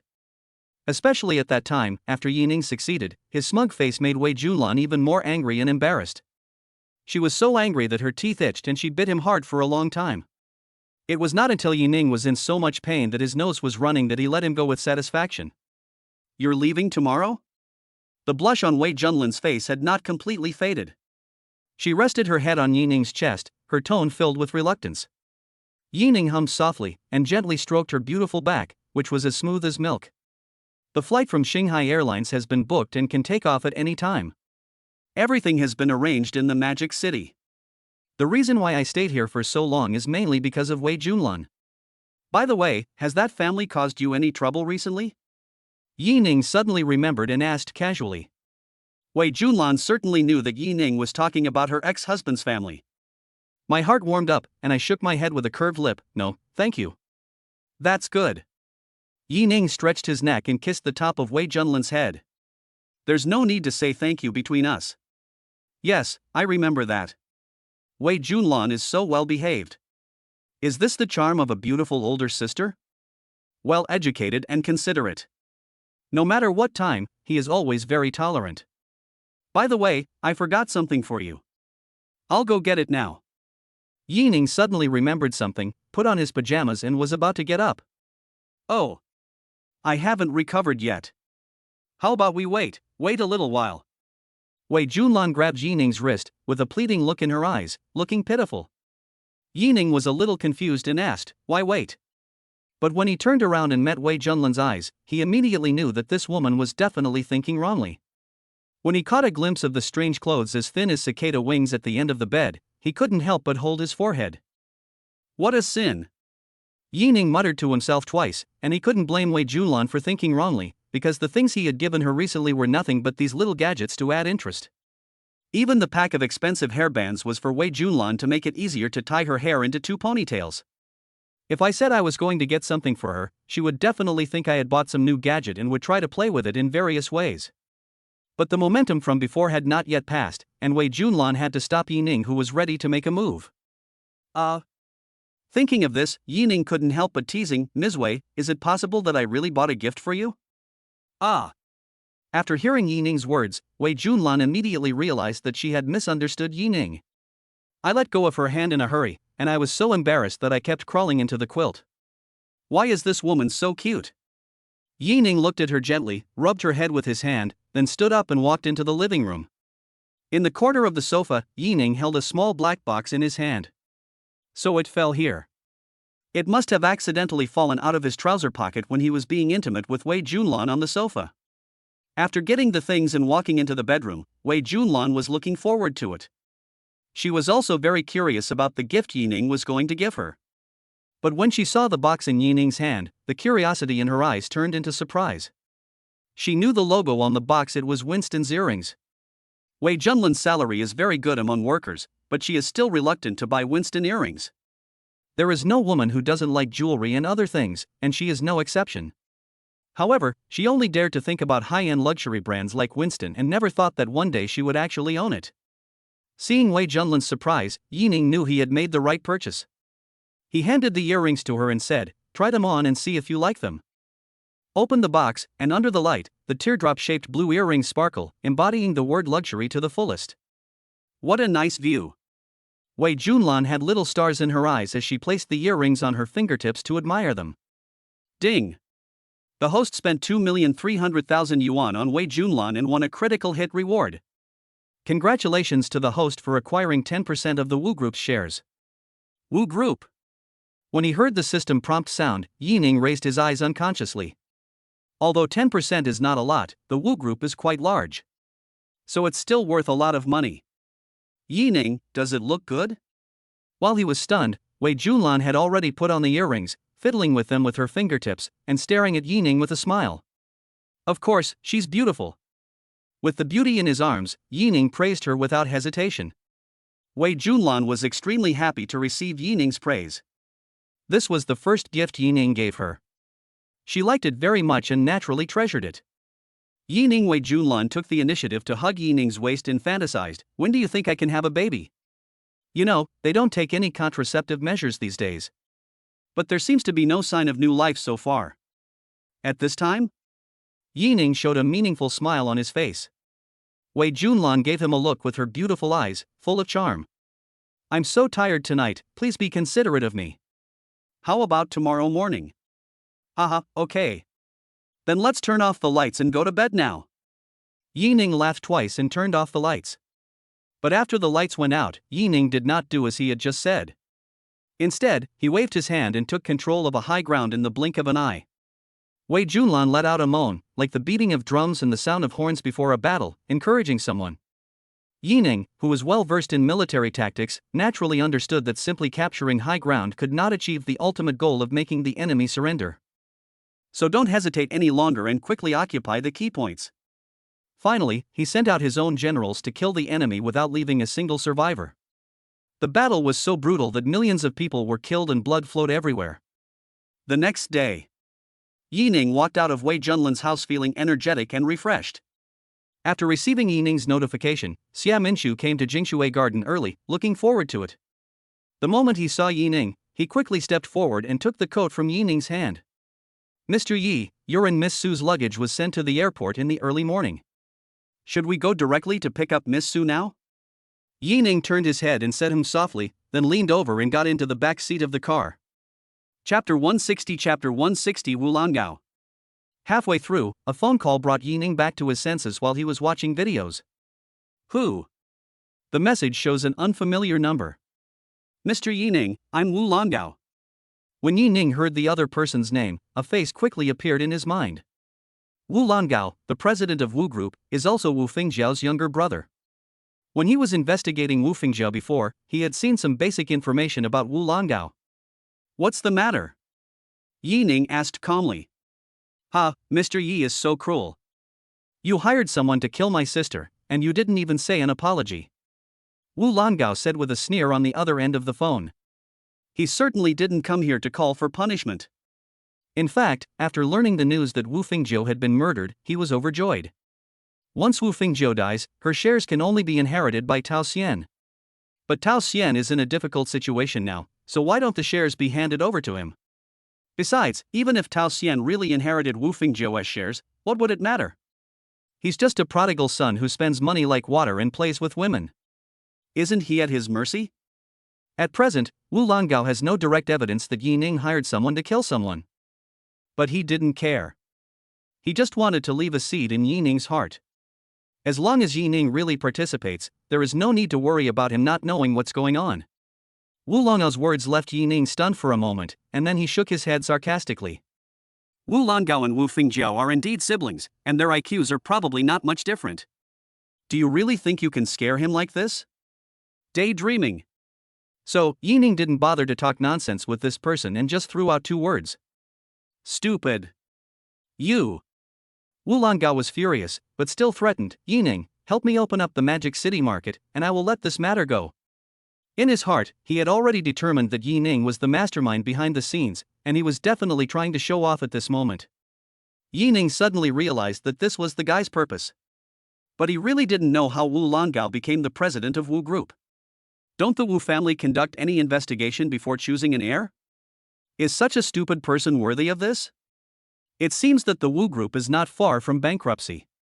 Should you find an opportunity to sell the shares you hold, otherwise you will suffer a huge loss if the price drops in the future? Yining rubbed his fingertips harder, frowning, and said impatiently. Wu Langao, is your brain filled with shit? I'm not bothering you because I don't have time to bother with you. If you dare to keep pushing me around, believe it or not, I'll let you experience Tao Jinlai's happy old age. After saying that, he hung up the phone before Wu Langao could refute, not giving him any chance to ruin his mood. There was a busy tone on the phone, and Wu Langao was scolded so badly that his face turned pale. Then he threw the phone to the ground.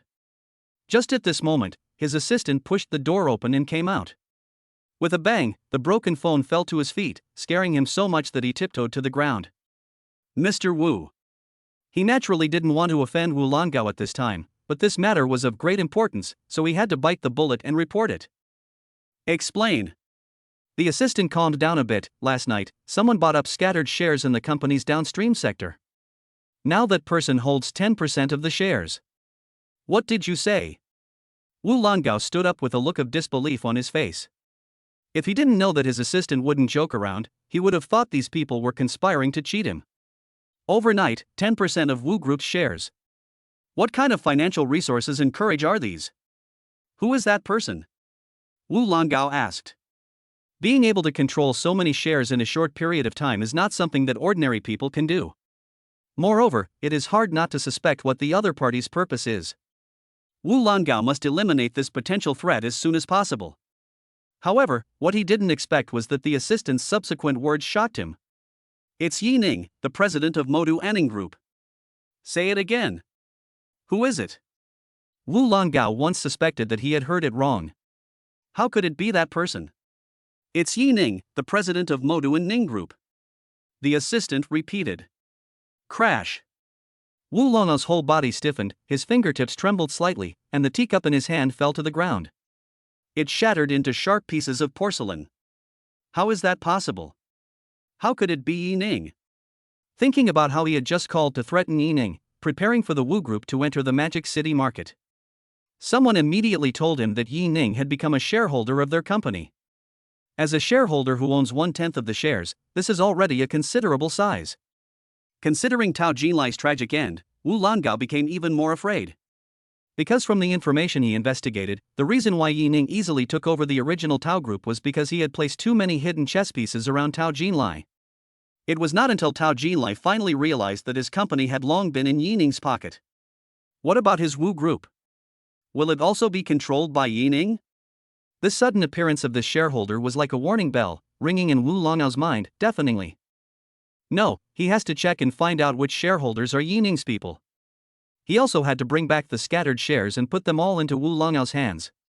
At this moment, Wu Longao was like a frightened bird, and was bound to cause trouble within the group. Yi Ning naturally didn't know what Wu Longao was thinking. He had already met Suile, who had been waiting for a long time. Suile leaned on Yi Ning's shoulder, the two of them interlocked their fingers and closed their eyes to pretend to sleep. The moment the tailgate was raised, Xia Minshu, who was sitting in the passenger seat, saw them being affectionate and her red lips couldn't help but curl up. Mr. Yi and Miss Su are so sweet. Mr. Yi looked so handsome when he carried Miss Su into the car just now. The driver, Uncle Gung, glanced at her with a reserved expression. What about Mr. Yi and Missin? Are they sweet? Upon hearing this, Xia Minshu pursed her lips, not knowing how to respond.